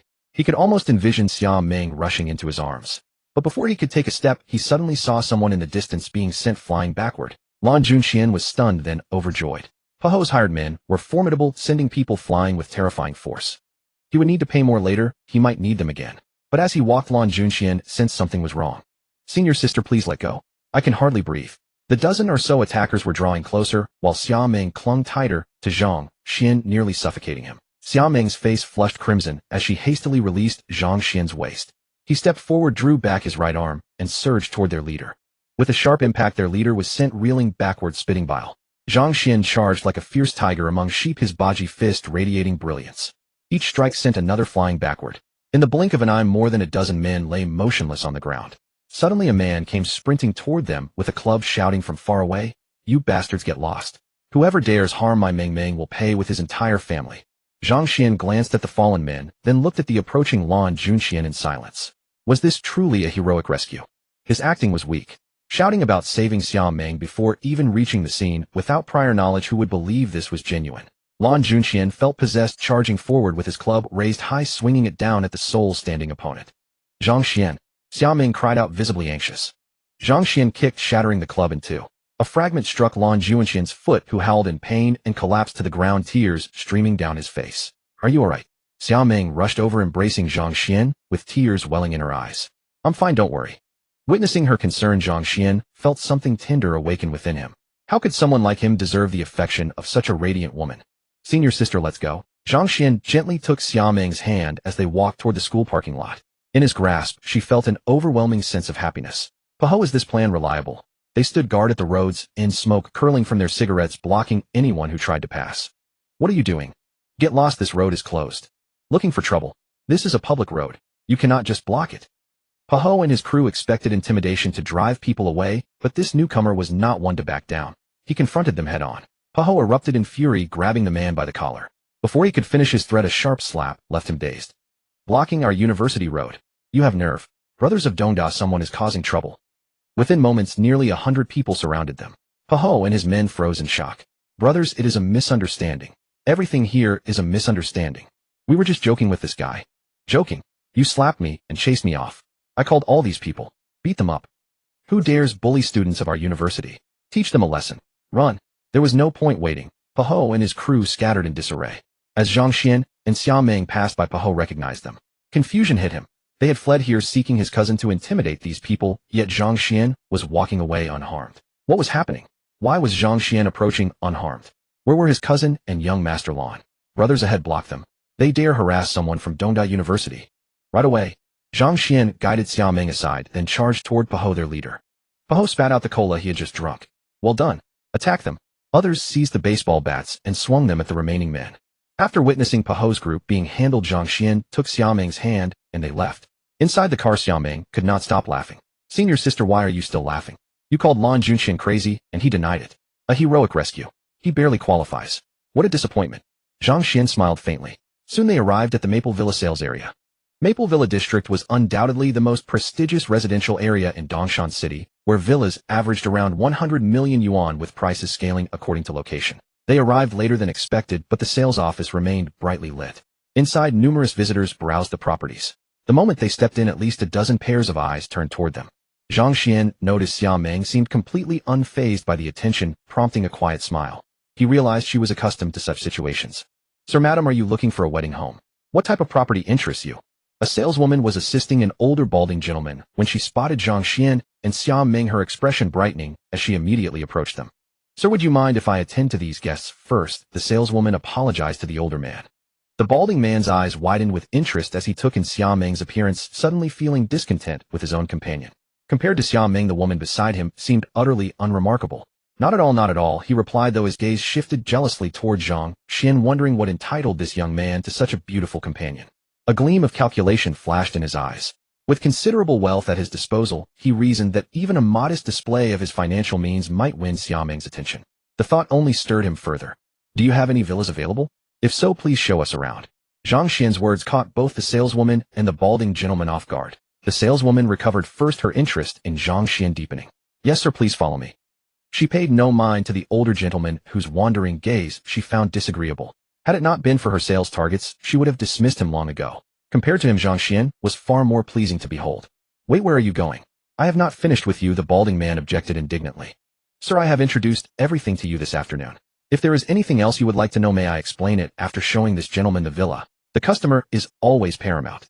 Despite her inner distaste, the saleswoman forced a bright smile and replied, Aren't you looking down on me? You have told me so much, yet not once mentioned villas. I intend to buy a villa as well. The balding man, unwilling to let Zhang Xuan steal the spotlight, immediately shouted out. What angered him most was that ever since Zhang Xuan had arrived, the girl beside him had been secretly gazing at him. What exactly did Zhang Xuan have to offer? Merely that he was slightly more handsome and a touch younger. In this era, could youth and good looks truly rival the power of wealth? The villas here each carried a price tag of over 100 million. He could not believe a pretty face like Zhang Xuan could afford one. He was simply bringing a companion to show off, nothing more. Showing off? He could do that too, and far more convincingly. As soon as the balding man finished speaking, the girl beside him immediately leaned in with a charming smile and purred, Oh darling, really? Are you truly going to buy me a villa? Witnessing this display, Zhang Xuan nearly suppressed a gag, though he knew everyone had their own choices, and he had no right to judge. The girl had been intently studying the property development, devising every way she could to get the older man to purchase a house for her. Hearing him mention villas, her eyes instantly lit up with delight. Sensing the surrounding gazes, the balding man gritted his teeth and reluctantly agreed. Of course, as my woman, I naturally owe her the best. Zhang Xuan immediately understood that the old man's words were directed at Xia Meng. Since you are all eager to see the villas, let us go together. The saleswoman was pleased. This way neither party would be offended. The balding man trailed behind the saleswoman, his eyes lingering on her figure as a lecherous smirk crossed his face. That old pervert is utterly disgusting. Xia Ming wrinkled her nose and said coquettishly. Zhang Xuan let out a soft laugh.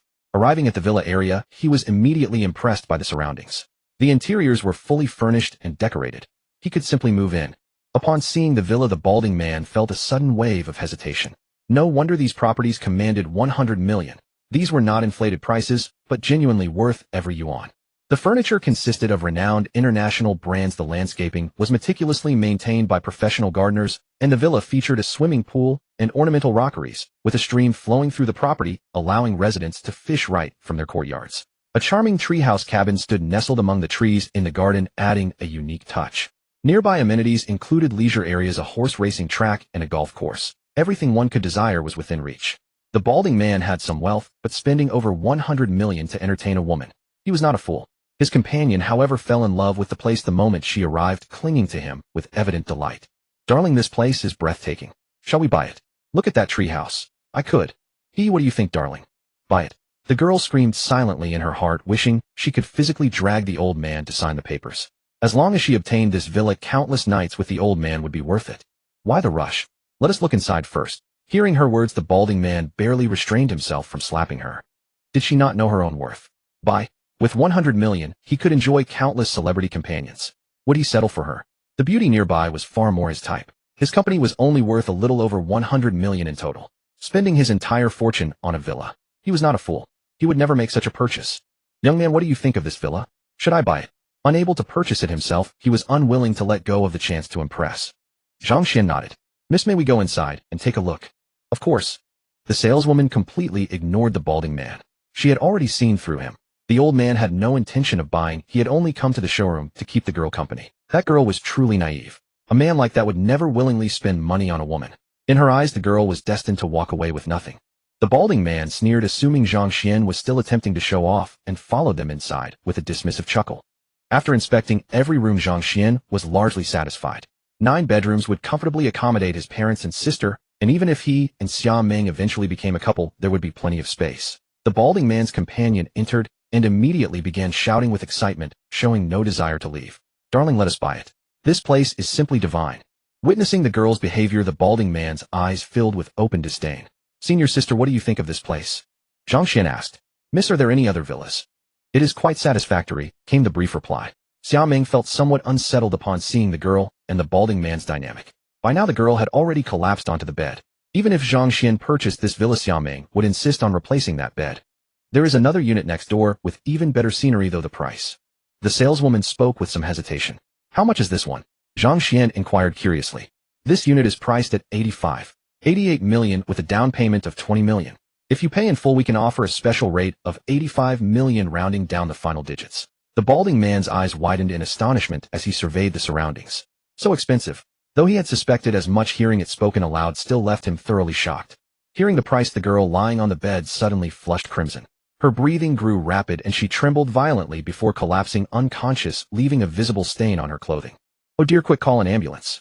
The saleswoman panicked at the sight. However, the balding man seized the opportunity to slip away. He had only come to show off. This price made any boasting impossible. Why stay? Xia Ming watched him flee with undisguised contempt.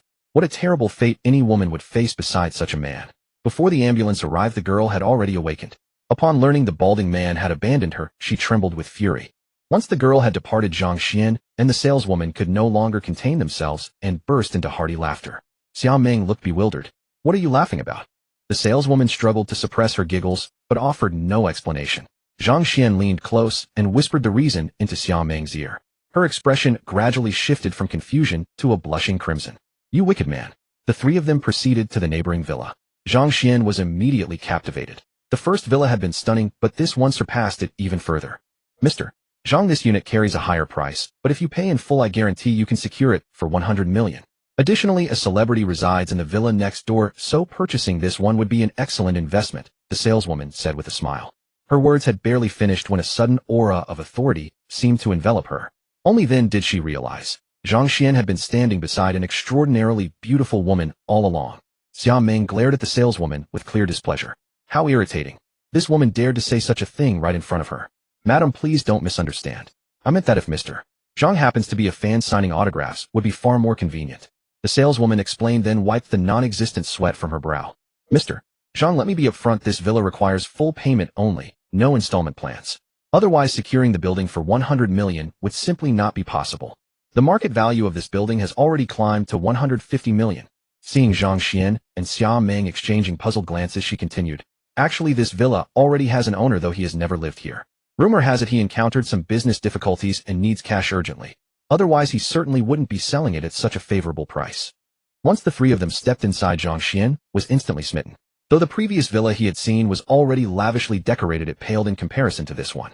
Moreover, behind this villa there was no artificial rockery, but a genuine small hill tastefully sculpted to enhance the tranquil atmosphere. Paired with a swimming pool nearby, a retro charm washed over them. Even the usually composed Xia Meng couldn't hide the delight on her face. Perfect, I'll take this one. But I have one request. Please go ahead, sir.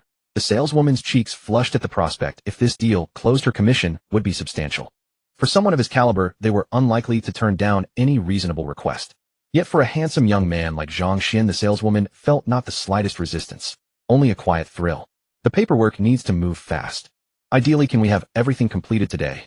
Zhang Xuan needed the funds urgently, which is why he made the request. Huh, is that all? Hearing Zhang Xuan's request, the saleswoman actually felt a flicker of disappointment. What? That can't be arranged.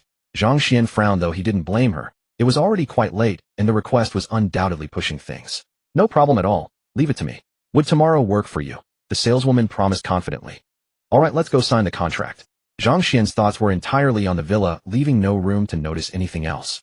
Gazing around every corner of the villa, he realized this would soon be his home. Sir, shall we head back? The saleswoman trembled with excitement, her breathing quickened, and she restrained herself as tightly as she could. This deal was done. If this transaction completed, she could simply relax for the rest of the year. After signing the contract on the way back, Xia Meng suddenly widened her eyes and stared transfixed at Zhang Xuan, her beautiful eyes full of astonishment. Zhang Xuan found Xia Meng's astonished expression amusing. Senior sister, what's wrong? You just spent 100 million to buy a villa. Over the past 2 days, she had gradually come to accept that Zhang Xuan was wealthy, but this was 100 million. Even if his family were extraordinarily rich, would they really hand over 100 million as pocket money? Were you not right there with me? But Xia Meng stared fixedly at Zhang Xuan as though seeing him for the very first time.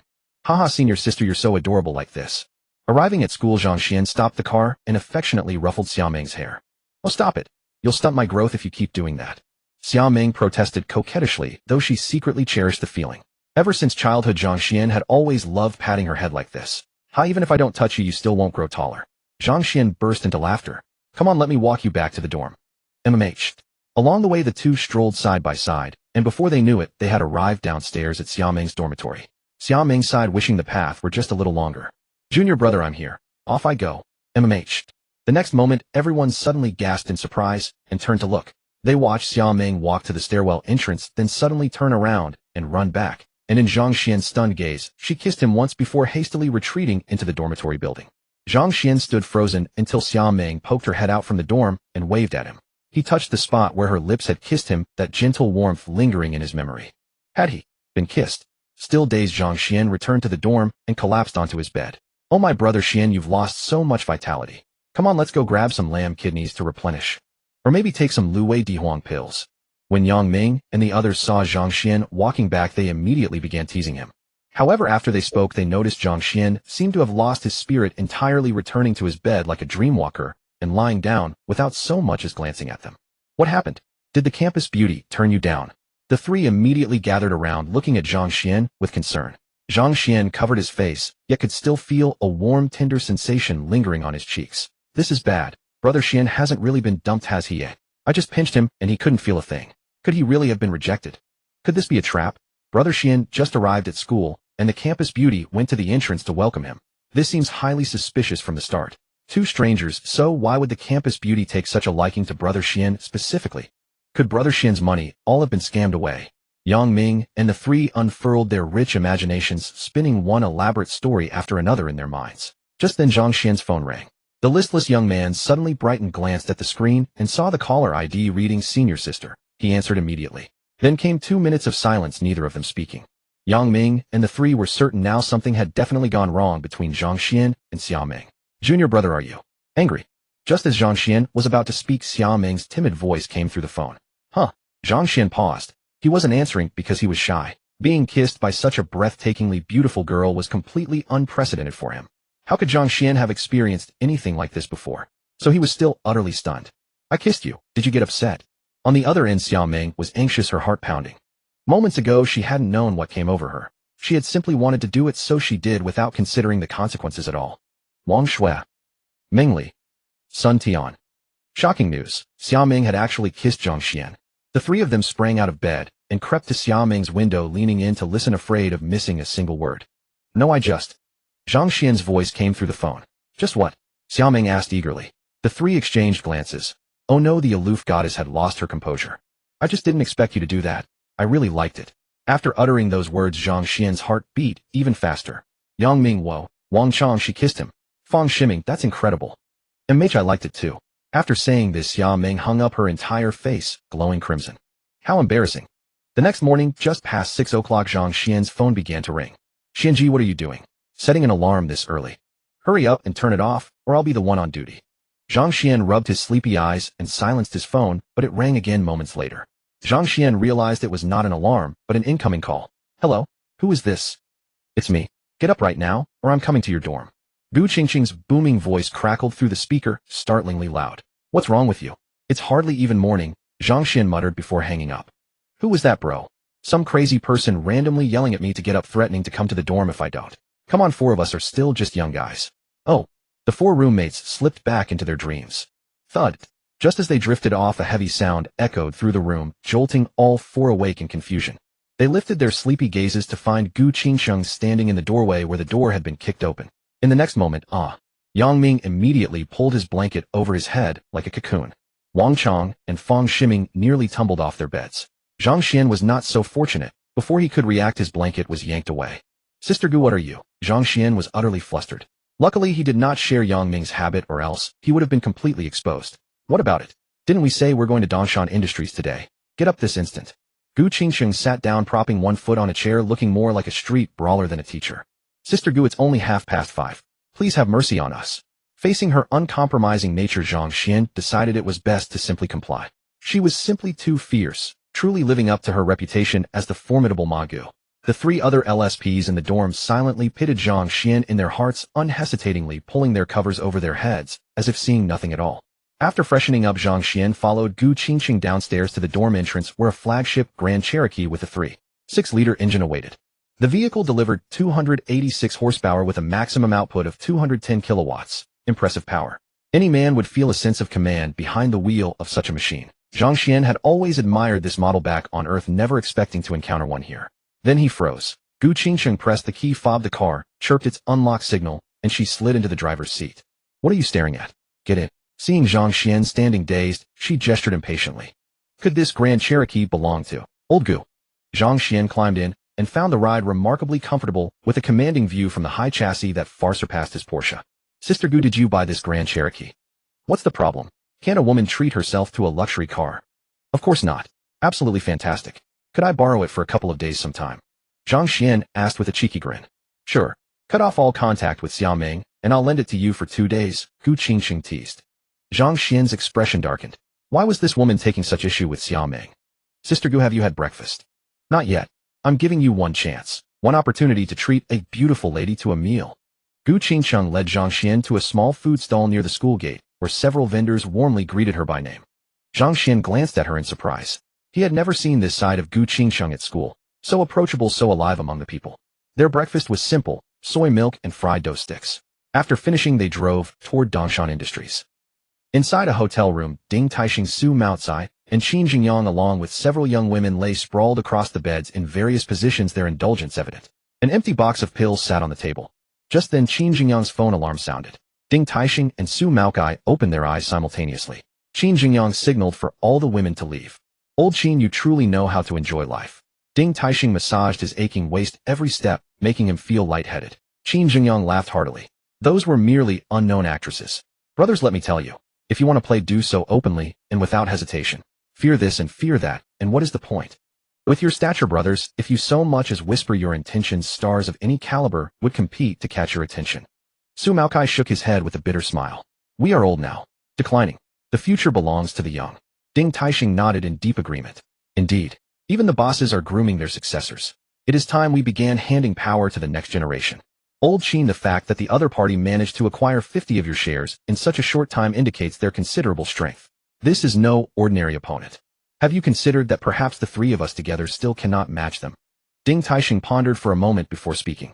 Upon hearing this, a look of worry spread across Qin Jingyang's face. He had also worried about this issue, but Ding Taixing and Su Maokai were already his last resort. The other party accomplished all of this within a single day, which required not only connections, but more importantly substantial capital. That was precisely what he was most lacking at present. Ding Taixing and Su Maokai exchanged glances, their eyes filled with disdain. Wasn't this entirely your doing, Qin Jingyang? During this period you rashly attempted to venture into the entertainment industry to support a certain actress, thereby causing all these troubles. In their view, this entire matter was likely orchestrated by the opposing party. However, this did not concern them. Qin Jingyang had promised them ample rewards. As long as the benefits were secured, they would give it a try. If it failed, they would suffer no losses either. Old Ding, could you consider inviting that person to intervene? Su Maokai suddenly said. Ding Taixing paused briefly, instantly understanding whom he was referring to. Qin Jingyang had offered them substantial rewards, and they were indeed tempted. However, these benefits were contingent upon their ability to help the Qin family preserve Dongshan Industrial. If the opposing party truly possessed overwhelming strength that they could not counter, these rewards would naturally have nothing to do with them. Should they bring Zhang Xuan into this, given the strength of Tao Yuanzhi, the matter would be virtually guaranteed. However, in return their share of the benefits would be considerably diminished. Yet Ding Taixing was not foolish. He immediately grasped Su Maocai's intention. Even if they received no benefits at all, they would still be willing to draw closer to Zhang Xuan. In Dongshan province, what could possibly outweigh the advantage of building a relationship with Zhang Xuan?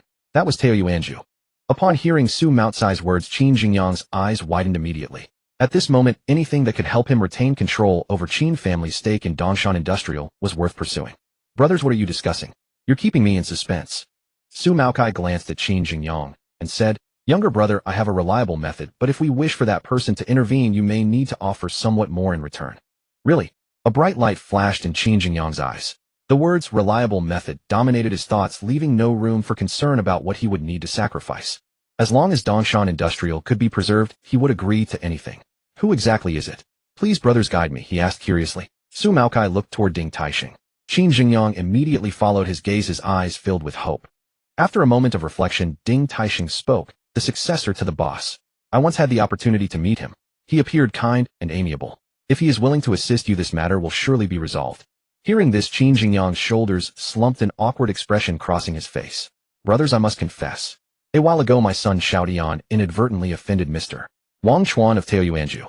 I was afraid. His voice trailed off, but everyone understood what he feared. Upon hearing this, Ding Taixing and Su Maokai clicked their tongues and drew in a breath. Fortunately, their own sons, though arrogant, had enough sense not to provoke such grave trouble. If their sons had behaved like Qin Xiaoyan, they would have been overwhelmed with grief. They had encountered fathers burdened by their children, but never such an extraordinary case. I will give it a try. If that person is willing to intervene, your offense against Wang Chuan can be resolved as well. Ding Taixing thought for a moment and added, he has recently taken over Tao Yuanzhi and likely hopes to achieve notable results. Qin Jingyang's eyes lit up. Ding Taixing dialed Zhang Xuan's number. Hello. A puzzled voice came from the receiver. Good day, Mr. Zhang. This is Ding Taixing from Sihai Car Dealership. Oh, Manager Ding. How may I assist you? Mr. Zhang, it is about a friend of mine. Ding Taixing did not mention Dongshan Industrial. Before confirming whether Zhang Xuan would intervene on Qin Jingyang's behalf, revealing the matter could only bring harm. Very well, but not today. I have an important matter to attend to. Before he could finish, Gu Qingchang leaned over unexpectedly, attempting to overhear. He turned his head and nearly pressed his lips against her face. Gu Qingchang froze for a moment, a blush spreading across her fair complexion. Yet her straightforward nature prevented her from showing any embarrassment. She retorted firmly, I'm merely standing here.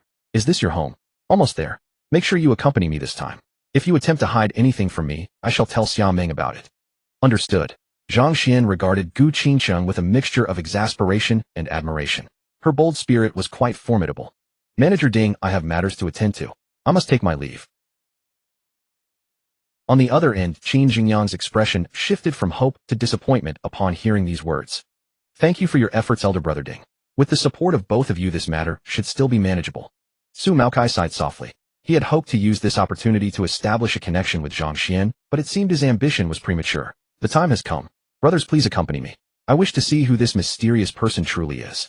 Qin Jingyang regained his composure, and the three of them proceeded toward Dongshan Industrial. Arriving at the building of Dongshan Industrial, Zhang Xuan stood below, gazing upward at the structure that now belonged to him. Shall we enter? Gu Qingqing appeared quite eager. She was determined to uncover some traces of Zhang Xuan's involvement with Dongshan Industrial. She was certain she could discover something valuable which would provide ample material for her next research paper. The two approached the front desk. "Good day. How may I assist you?" The receptionist greeted them politely. Zhang Xuan nodded appreciatively at her courteous manner. "I am here to see Bai Weiwei. We had an appointment yesterday. To see President Bai." "I'm sorry, sir. President Bai has not accepted any appointments today. Please excuse us." The receptionist's friendly expression immediately stiffened upon hearing Zhang Xuan's words, though she maintained a polite smile.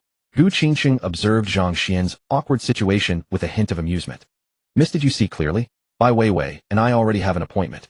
Zhang Xuan felt rather embarrassed, especially under the mocking gaze of Gu Qingqing.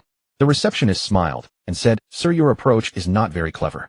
Every day no fewer than 8 or 10 people come seeking our President Bai. This tactic has been tried by many before you.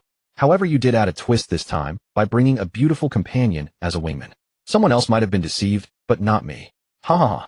Gu Qingqing, who had been struggling to hold back her laughter, could no longer restrain herself. She laughed heartily while dramatically placing a hand on her waist. Zhang Xuan's face darkened. So Bai Weiwei must be quite attractive given she had so many suitors. Though the receptionist kept addressing him with respect, he could still see the disdain in the depths of her eyes. How awkward. He took out his phone and dialed Bai Weiwei's number. "Hello, Chairman." Bai Weiwei's respectful voice came through the receiver. The receptionist was stunned when she heard Bai Weiwei's voice and the honorific she used for Zhang Xuan. She looked at him in disbelief. Could this young man actually be the new chairman?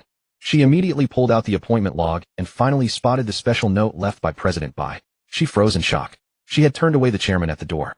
Would she be fired? Anxiety welled up inside her. Yet this new chairman was so young, like a college student, and so handsome. Her heart tightened and her face filled with apology. "I am so sorry, Chairman. I did not know it was you. President Bai left a separate note for this, but just now someone came to court her, and she asked me to screen visitors.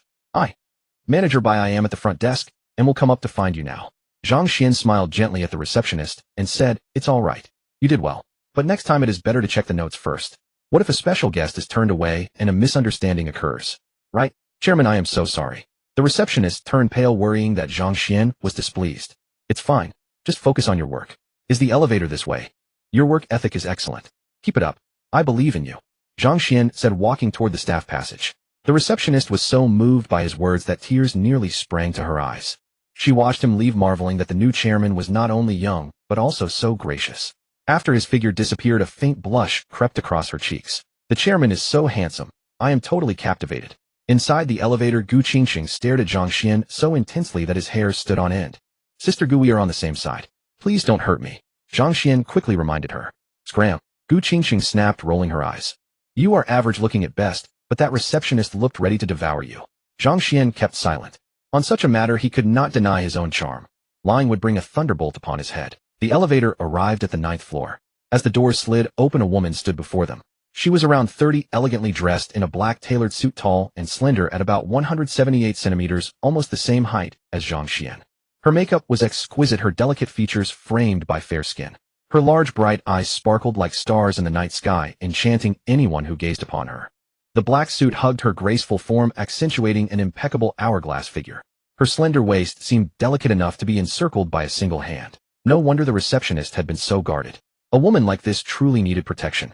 While Zhang Xuan observed Bai Weiwei, she was observing him as well. Bai Weiwei almost thought her eyes were deceiving her. Zhang Xuan was handsome, but far too young. Could this young man really be the mysterious figure who had executed that sniper mission? She did not believe it. General Manager Bai. Seeing her nod, Zhang Xuan smiled and introduced himself. "I am Zhang Xuan, and this is my..." "Hello, I am Gu Qingqing, Zhang Xuan's sister." Gu Qingqing hastily cut in. Zhang Xuan started to explain, but one glare from Gu Qingqing silenced him instantly. This woman really seemed like trouble. "Chairman, please follow me." Bai Weiwei was impressed by Gu Qingqing's stunning beauty, yet being equally beautiful herself, she did not find it surprising. She led Zhang Xuan to the general manager's office. Qin Jingyang refuses to accept the loss of power and insists on staying in the chairman's office. "So I must ask you to settle in my office for now," Bai Weiwei said calmly, her voice cool, as if that were simply her nature. "Oh." Zhang Xuan was puzzled, but he understood the sentiment. He had read online that Dongshan Industrial had been built from the ground up by Qin Jingyang. It was only natural that the man would be reluctant to see his company fall into someone else's hands. Bai Weiwei saw through his thoughts and said, "Chairman, Dongshan Industrial was not built single-handedly by Qin Jingyang. It originally belonged to the Bai family. Qin Jingyang only seized it through improper means. What is your relation to Bai Zhongmin?" Gu Qingqing suddenly spoke. A flicker of panic passed through Bai Weiwei's eyes, and when she looked at Gu Qingqing her gaze held a note of wariness. You investigated me. Bai Weiwei's voice could no longer hide her irritation. Who has time for that? I just happen to know that Dongshan Industrial was once called Bai's limited company, a very small business. Later Qin Zhengyang acquired it, renamed it Dongshan Industrial, and gradually grew it into the well-known enterprise of Dongshan Province. Gu Qingqing said with a pout.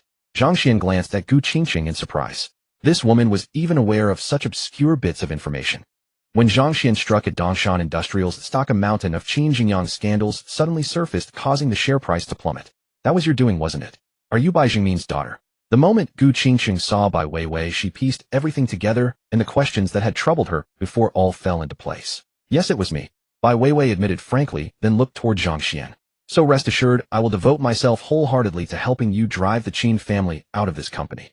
However, you must also be prepared. Over the years, Qin Zhengyang has committed too many unlawful deeds, so the company may suffer heavy losses. But if you trust me, I guarantee that within 2 years I will recover all those losses for you. Bai Weiwei spoke with clear, sincere eyes.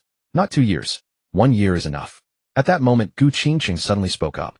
The moment Gu Qingqing finished speaking, Bai Weiwei immediately turned to look at her. After that brief exchange, Bai Weiwei realized that this stunningly beautiful girl was no mere decorative vase, but a person of considerable capability. You're still not ruthless enough.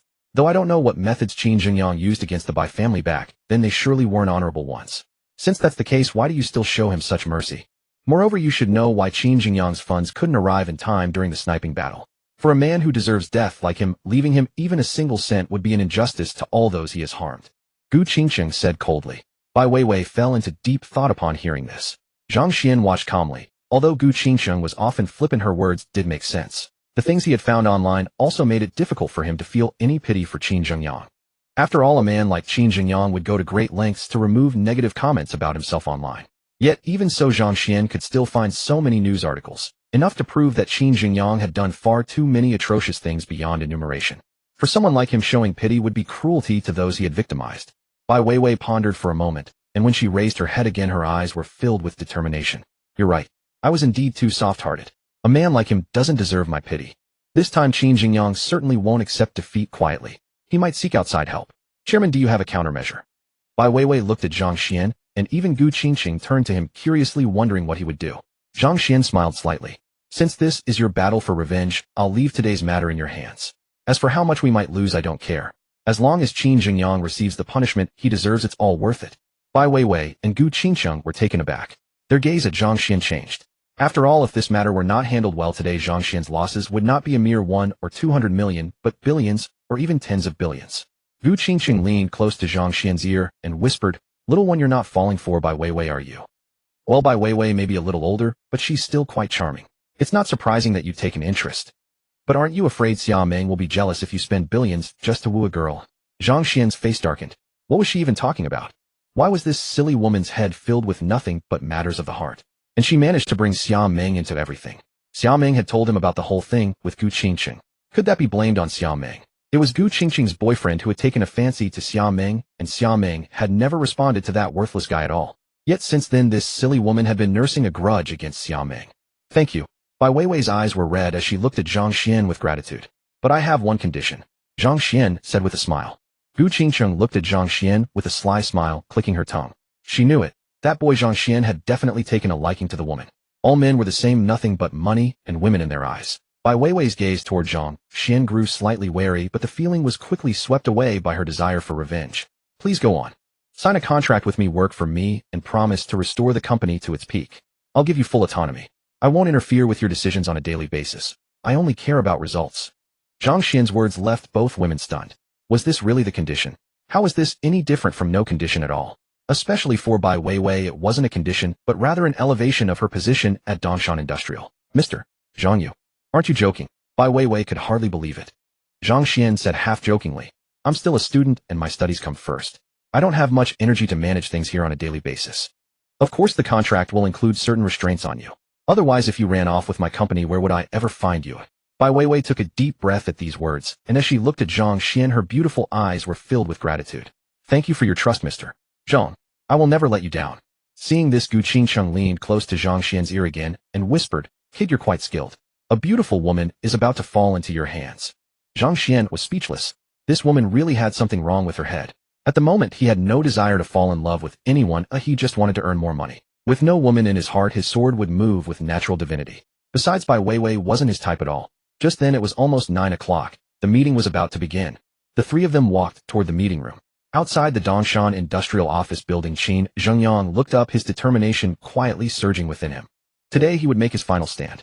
If he succeeded, Dongshan Industrial would still be his.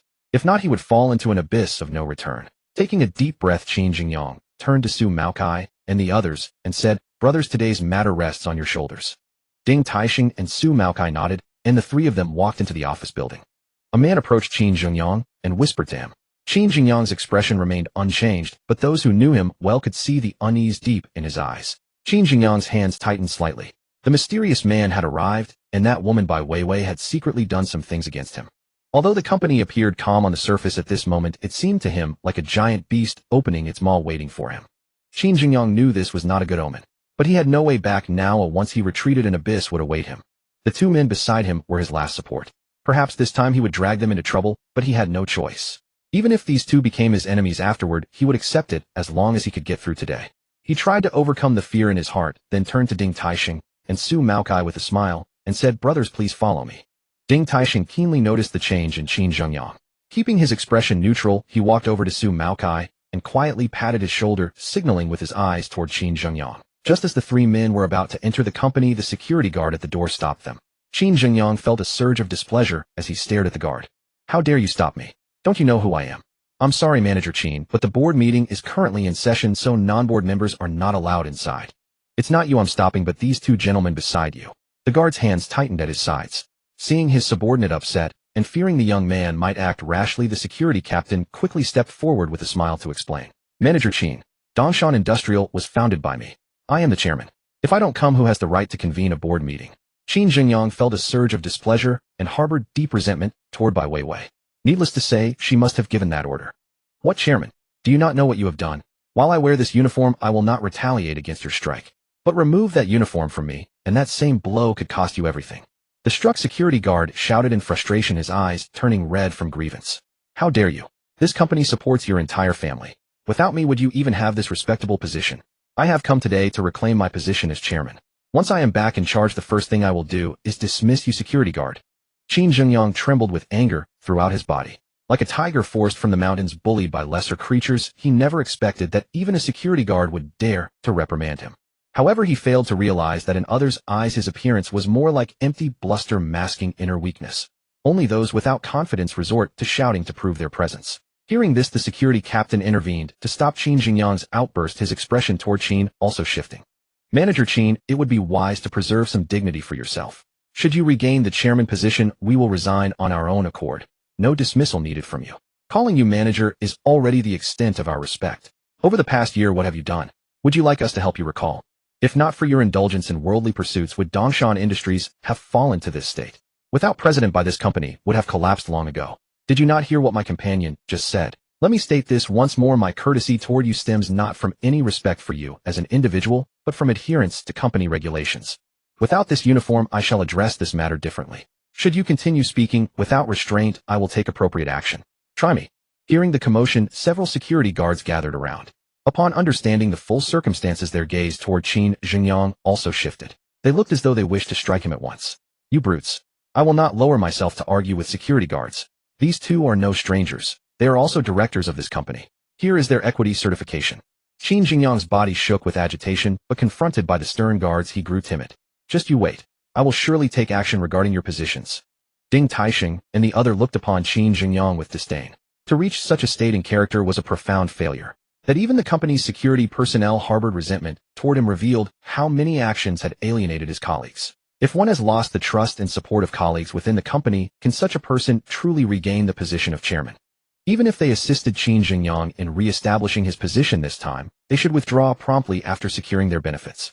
Otherwise, they risked being drawn into his difficulties and trapped.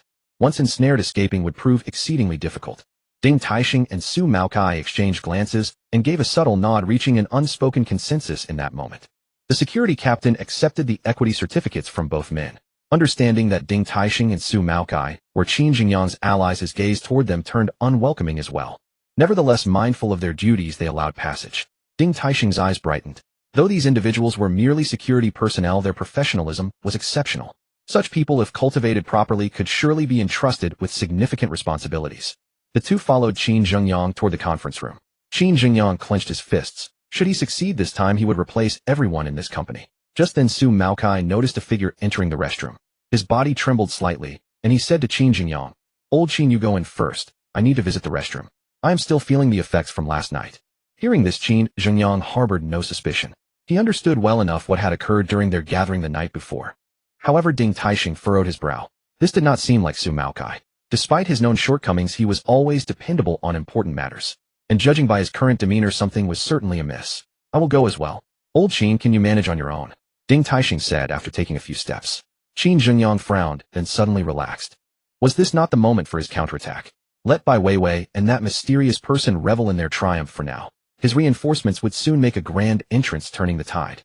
This would allow him to see the changed expressions on Bai Weiwei and the mysterious person's faces. He looked forward to witnessing their departure from his company. Thinking of this, Qin Zhengyang grew confident. Very well, I shall go ahead alone and observe their current demeanor first. As Qin Zhengyang spoke, he moved forward with purpose. "I am here. Let us see what unfolds." Ding Taixing turned and made his way toward the restroom. At the entrance, he immediately noticed Su Maokai standing there with marked respect. Old Su's demeanor suggested he was awaiting someone of importance. Ding Taixing did not rush to reveal himself, instead waiting quietly. Who could be inside the restroom? Inside the restroom. "Junior, what were you doing with that woman, Gu Qingchen?" A playful voice came through the phone. "I was handling some matters outside." "Senior sister, don't you have classes?" "Handling matters? What sort of matters? Why didn't you include me in your plans?" Hearing this, Zhang Xuan was taken aback. Such bold remarks. The impression he had of his admired companions had shifted considerably. Both Gu Qingxing and Xia Ming had expressed themselves in unexpected ways. However, Zhang Xian's thoughts drifted unexpectedly. He shook his head, wondering where his mind had wandered. He had actually thought of Bai Weiwei. Indeed, every person harbors certain tendencies within. "Enough, senior sister. I have important matters to attend to. I will seek you out when I return." "All right. Junior, do not attract too much attention. When you return, I shall verify everything," Xia Ming said sweetly. Zhang Xian's lips curved upward involuntarily. Being cared for by a beautiful woman seemed rather pleasant indeed. After ending the call, Zhang Xian washed his hands and stepped out. "Mr. Zhang, it truly is you." Su Maokai saw Zhang Xian emerging and felt a stir within. Could it be? His suspicion was confirmed. Was Zhang Xian the one acquiring Dongshan Industries? He was fortunate he had observed earlier. Su Maokai always trusted his instincts, which was why he had remained watchful. He had proven correct once again. "You are?" Zhang Xian frowned. This person before him seemed somewhat familiar. "We have met before at Dadong Mall. During your time at Sihai Automobile Dealership, we crossed paths as well. I am Su Maokai." Hearing that Zhang Xian did not recognize him, Su Maokai showed no embarrassment, instead introducing himself warmly. Ding Taixing, hiding nearby, took a deep breath and pretended to be entering the restroom. "Mr. Zhang, what brings you here?" "Manager Ding." Upon hearing Zhang Xian's form of address, Ding Taixing's face lit up with delight. "Manager Ding, why are you here?" Zhang Xian looked at Ding Taixing and Su Maokai with puzzlement. Suddenly, he recalled Bai Weiwei's remark that Qin Zhengyang would seek outside help, and then thought of the phone call Ding Taixing had made earlier. Could these two be Qin Zhengyang's reinforcements? With that in mind, Zhang Xian's expression turned considerably aloof. "Mr. Zhang, was it you who orchestrated the equity raid on Dongshan Industrial?" Ding Taixing noticed Zhang Xian's unusual demeanor and panicked for a moment before quickly regaining his composure. Since he had not yet acted to help Qin Zhengyang, the situation could still be salvaged. Now everything made sense. He had wondered how there could be so many mysterious figures in the world. If there was one force capable of quietly acquiring Dongshan Industrial and keeping the authorities from intervening, it could only be his boss. Moreover, Qin Zhengyang had indeed done many detestable things over the past year, yet the higher-ups had not only failed to stop him, but had secretly abetted him. Otherwise, Zhang Xian could not have taken over Dongshan Industrial so quickly. Su Maokai reached the same realization at the same moment, but his heart still pounded nervously. After all, he was not sure whether his behavior at the shopping mall and the car dealership had left a poor impression in Zhang Xian's mind. It was me. There was no point in hiding it. The matter of Dongshan Industrial would come to light sooner or later. Brilliant. Truly brilliant. To accomplish such a feat in such a short time, you are probably the only one in Dongshan province who could do it, Mr. Zhang. Ding Taixing and Su Maokai showered him with flattery, while inwardly cursing Qin Zhengyang to the core. That scoundrel. He got himself into trouble and still wanted to drag them down with him. Fortunately, they had keen judgment, otherwise they would already be Mr. Zhang's enemies of Taoyuan residents, and the consequences would be easy to imagine. "Are you friends of Qin Zhengyang?" Zhang Xian looked at the two with a faint, ambiguous smile. At his words, Ding Taixing and Su Maocai's faces immediately turned pale. If they answered yes, their corporate legal representative status and positions would probably be replaced by tomorrow. The two naturally denied it vehemently. Mr. Zhang, you misunderstand. We heard that the mysterious figure behind the Dongshan Industrial raid would appear here today, so we came specifically to pay our respects. We simply never expected it to be you. Well, it's not that we didn't expect it. It's just that we thought someone like you would look down on this battered Dongshan Industrial. Zhang Xuan was about to speak when his phone suddenly rang. Seeing that it was the saleswoman from yesterday, he gestured briefly to Ding Taixing and the other man, then stepped aside to take the call. Mr. Zhang, we still have matters at our company, so we'll be going now. We'll treat you to dinner when you're free. Cold sweat streamed down Ding Taixing's forehead. This time he had truly nearly been ruined by Qin Zhengyang. The two staggered away.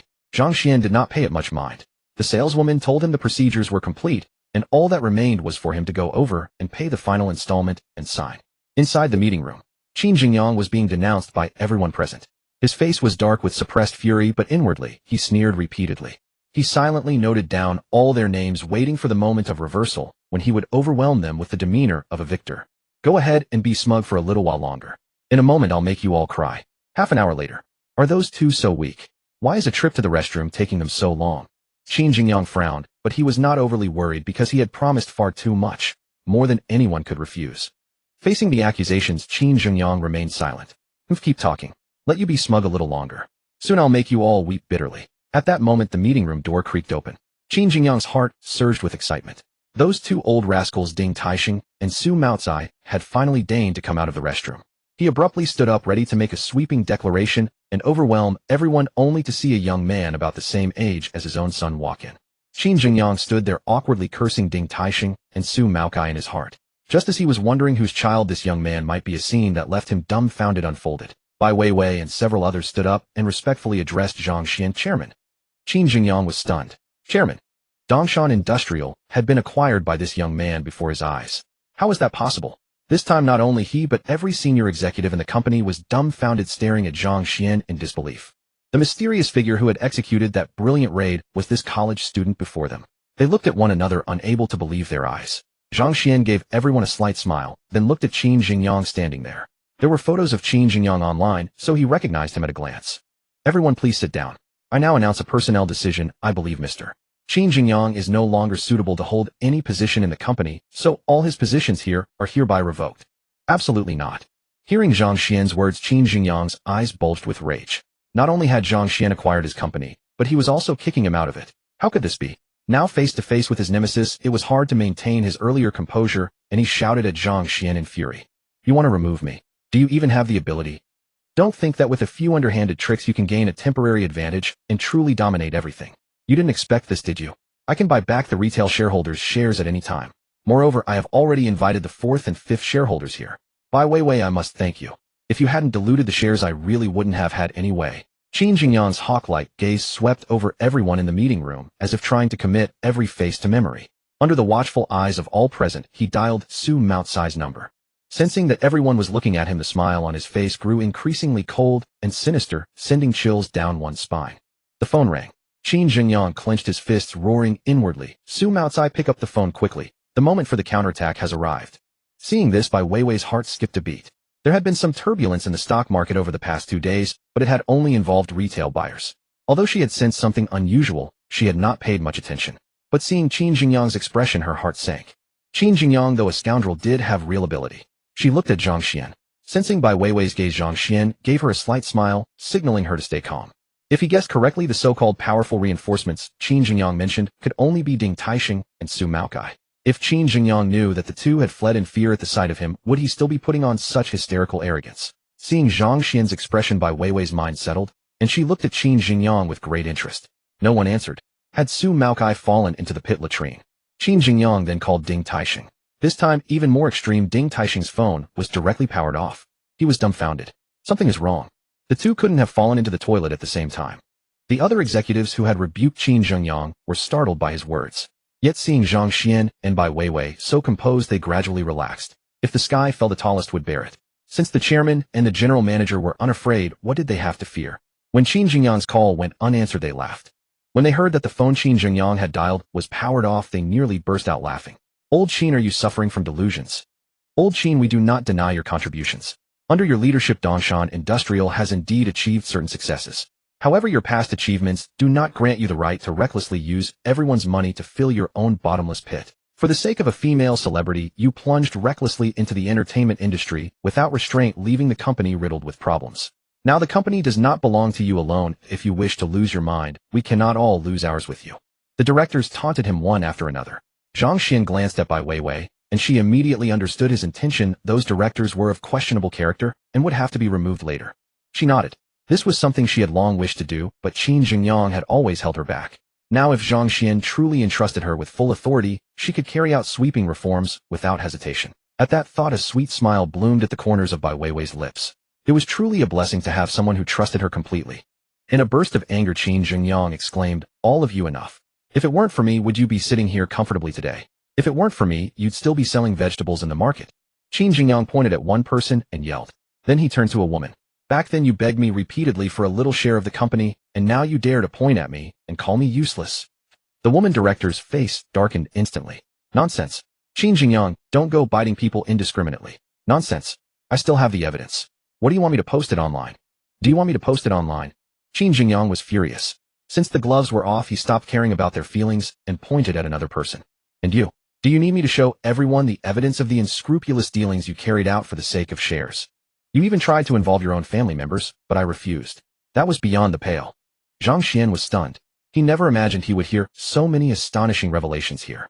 Fortunately, everyone present was a senior executive. Otherwise, today's scene would have become tomorrow's headline and a trending topic without any cost. The wealthy really know how to play their games. Everyone whom Qin Jingyang pointed at stiffened, instantly, fear written across their faces. They knew this was Qin Jingyang's final frenzy. Whoever provoked him now would surely be bitten. "You call me unscrupulous?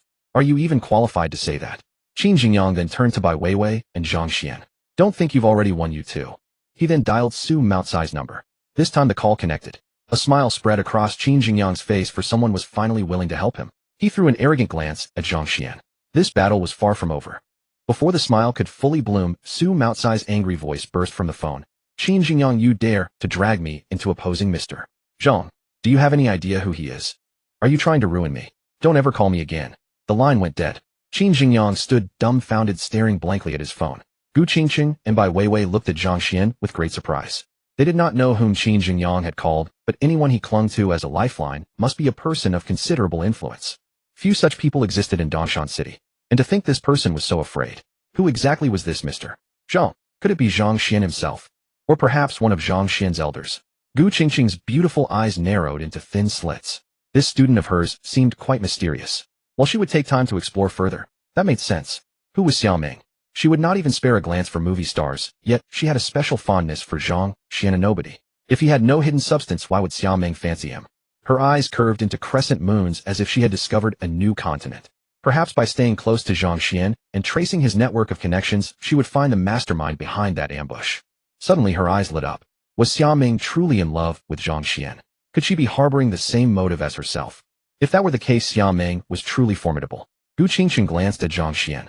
Maybe she should do the same as Xiao Ming, stay close to Zhang Xuan and claim to be his girlfriend. Oh, come on, Gu Qingqing, what are you thinking? Is it worth risking your reputation just to find someone? Silly girl. Gu Qingqing shook her head, flinging that dreadful thought out of her mind.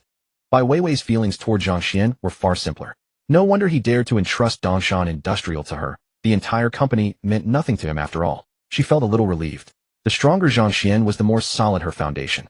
That way she could implement her excellent plans without hesitation. "Mr. Qin, do you have any other tricks? I have time, so feel free to use them." Zhang Xuan crossed his legs and looked at Qin Jingyang with a mocking smile. Qin Jingyang's expression shifted rapidly.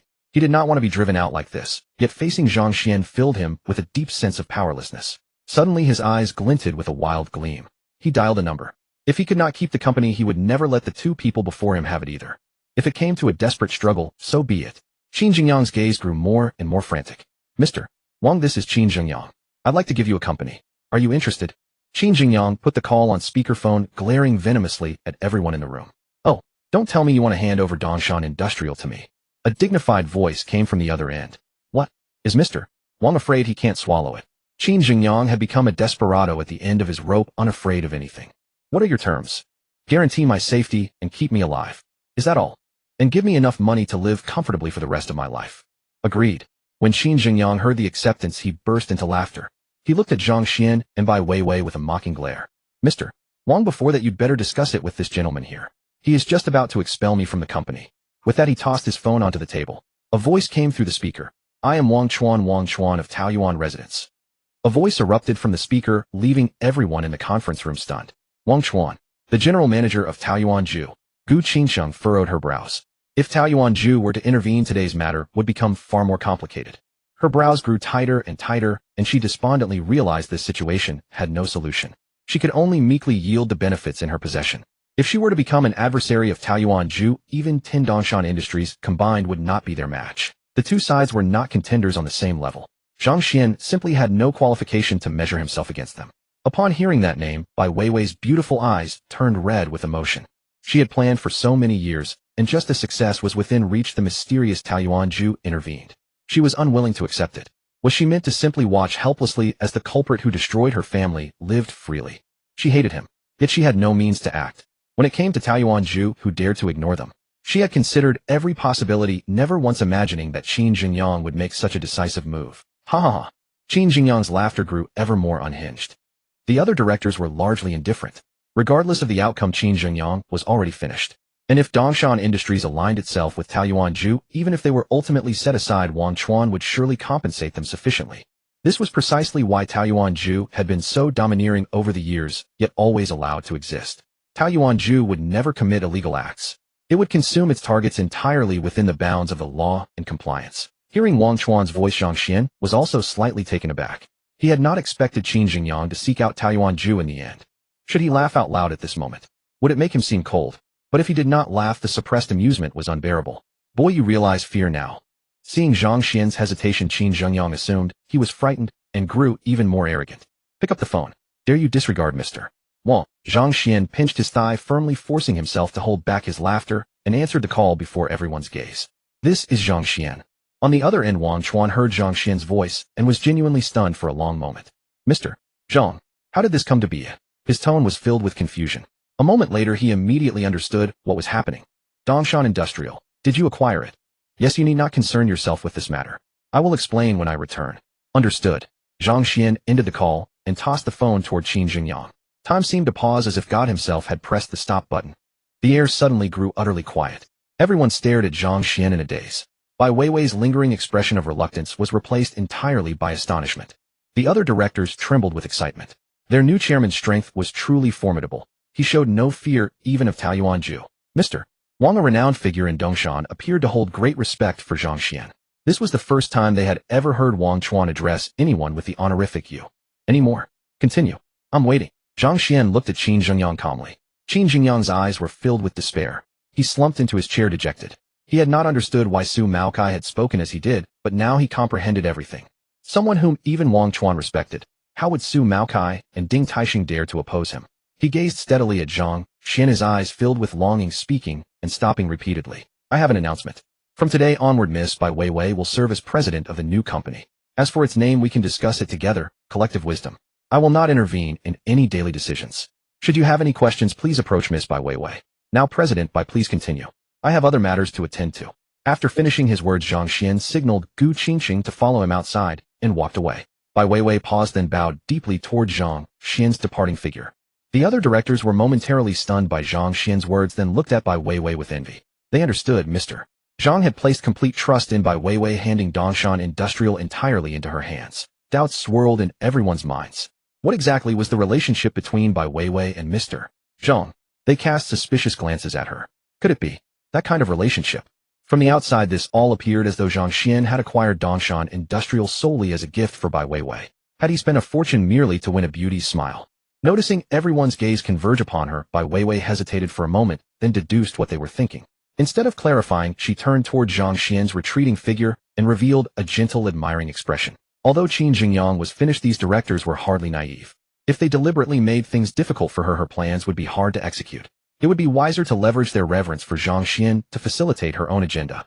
The others caught sight of Bai Weiwei's gaze and silently confirmed their suspicion. She was indeed playing along. They had guessed correctly. Qin Jingyang sat slumped in his chair, completely defeated. The company no longer belonged to him, and he could only watch helplessly as others assumed the chairmanship. Once he had been full of vigor with others forced to stand powerless before him. He never imagined that this feeling would so quickly fall upon himself. Knock, knock, knock. A series of knocks echoed through the room, and a group of officials in uniform entered. Seeing them, Qin Jingyang's heart sank. He glanced fearfully toward Bai Weiwei. The officials surveyed the room. May I ask who among you is Qin Jingyang? We have some matters that require him to accompany us for a brief inquiry. Everyone's attention turned at once. Qin Jingyang's eyes flashed with a fierce light, and in the stunned gazes of all present, he surged toward Bai Weiwei. Stop! Hold it! Several officials lunged forward at once, bringing Qin Jingyang down to the ground. What are you doing? I have not broken any law. I am going home, and I will not go with you. Who is your supervisor? I want to speak with your leader. We are close friends with your leader. Let me go at once. Pressed to the ground, Qin Jingyang struggled desperately, his eyes full of resentment and despair. He could not go in. Once inside those walls, his life as he knew it would come to an end. He glared fiercely at Bai Weiwei. Wretched woman, did you call the police? Ha, wait. Even as a ghost, I will not let you go. Are you Qin Jingyang? This is your arrest warrant. You are suspected of multiple cases. Come with us for investigation. Several officials handcuffed Qin Jingyang and led him away. Gu Qingsheng followed Zhang Xuan out in a daze, well behaved as a child. Walking behind him, she stole a glance at him, suddenly finding that the more she observed, the less she seemed to understand this young man. Gu Qingsheng continued to steal glances at Zhang Xuan, her eyes brimming with curiosity. At the sales office, Zhang Xuan looked at Gu Qingsheng with curiosity. Along the way, this girl had sat quietly in the car without uttering a single word. It was an unbelievable scene, and yet it was happening to her. Mr. Zhang. At the sales office, nearly everyone was craning their necks in eager anticipation of Zhang Xuan's arrival. 100 million. That was no small transaction. A true tycoon. Not only the saleswoman, but even the deputy general manager of the developer had been stirred and came over at the news. A man who could buy 100 million yuan villa outright was someone worth befriending. Perhaps there might be opportunities for cooperation in the future. The instant Zhang Xuan appeared, the entire sales office erupted. The saleswoman rushed forward excitedly. Congratulations, Mr. Zhang. Xia.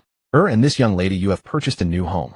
It was only when she drew closer that the saleswoman realized the beauty beside Zhang Xuan was a different one, no less stunning than yesterday's. Indeed, the world of the rich was beyond her understanding. The rich get a new bride every day, the poor get nothing but empty hands. She had made a special effort with her appearance today, not wanting to lose too badly to Xiaoming, but compared with today's beauty, she was still thoroughly outshone. The deputy general manager took a deep look at Gu Qingsheng, envying Zhang Xuan's good fortune in finding such an exquisite beauty. He walked up to Zhang Xuan and introduced himself. Hello, Mr. Zhang. I am Zhu Xinho, the deputy general manager of sales. Please follow me. The group entered the general manager's office, where the saleswoman attentively brought out the contract pen and ink pad. Zhang Xuan read the contract carefully and, seeing no issues, completed the transfer. Seeing the successful transfer, the saleswoman's gaze at Zhang Xuan grew even more fervent. Her eyes seemed to wish they could set him ablaze. After Zhang Xuan signed and pressed his fingerprint, the villa belonged to him completely. He brought Gu Qingsheng to his villa, and at the moment he unlocked the door, excitement surged in his heart. Back on Earth, he couldn't have afforded an ordinary house, let alone a villa like this. He had worked diligently for years, staying up late every night and scrimping and saving, yet he had never managed to scrape together even a down payment for a house. But here he owned such a luxurious villa and two companies with a combined market value of nearly 300 billion. All of this was given to him by the system. Zhang Xuan clenched his fists, excitedly roaring in his heart, "System, you are truly the greatest." It was hard to believe that the tales from web novels, of people turning their lives around and soaring to the skies after obtaining a system, had actually come true for him. Zhang Xuan sank into the imported sofa and gazed up at the dazzling starry sky. This was a life he had never dared to imagine before. Just as he was about to savor the beauty of life, a sharp pain shot through his waist, making him gasp. "Hey, what are you doing? Are you trying to kill me for my money?" Looking at the spot on his waist that had been twisted twice, Zhang Xuan's face darkened. He glared fiercely at Gu Qingsheng. This girl had been absent-minded ever since leaving Dongshan Industrial, as if she had lost her senses. Could it be? Zhang Xuan stared hard at Gu Qingsheng. Could this girl really have gone stupid? Gu Qingsheng looked at him, her lovely brows knitted. Does it really hurt? Zhang Xuan was speechless. Sister Gu, isn't that a stupid question? Pinch yourself and see whether it hurts. Apparently this woman had once had a boyfriend. How on earth had that man ever endured her? It was a wonder that anyone could survive 3 rounds with Gu Qingsheng. Seeing her stare at him and make a move to pinch again, Zhang Xuan quickly dodged. Does it really hurt? Gu Qingsheng still didn't believe him and wanted to test it. Zhang Xuan's face darkened. For heaven's sake, could pain be fake? Since you feel pain, then what happened earlier must be real. Gu Qingsheng's beautiful eyes suddenly lit up with spirit, and she stared at Zhang Xuan. Kid, why does Wang Chuan of Taoyuan residence obey you so well? That was Wang Chuan of all people. Gu Qingsheng still couldn't understand it. In Dongshan City, besides the boss, was there anyone who could make Zhang Xuan yield? So just because of that you pinched my waist. Why don't you pinch yourself? Zhang Xuan smiled wryly. Why should I pinch myself? If I pinched myself, I'd be the one in pain. Do I look like an idiot? Gu Qingqing rolled her beautiful eyes at Zhang Xuan. What a powerful piece of logic. It rendered him speechless. Zhang Xuan was conquered by Gu Qingqing's impeccable logic. Kid, who exactly are you? Gu Qingqing leaned and closed, her beautiful eyes fixed on Zhang Xuan with undisguised curiosity. Zhang Xuan, my ID is right here. It was issued by the state. Who would dare to forge it? Zhang Xuan rolled his eyes at this bold girl. Who asked your name? What is your relationship with Zhang Xuan? Hiss. Gu Qingqing suddenly drew in a sharp breath, her eyes gradually lighting up as if she had discovered some earth-shattering secret. Zhang Xuan, are you Zhang Xuan's illegitimate son? That had to be it. Otherwise, why would Zhang Xuan be so good to Zhang Xuan? No, even if you were his illegitimate son, he wouldn't be so respectful to you. The fact that Zhang Xuan addressed Zhang Xuan as Nin in his mouth was far more than a simple form of address.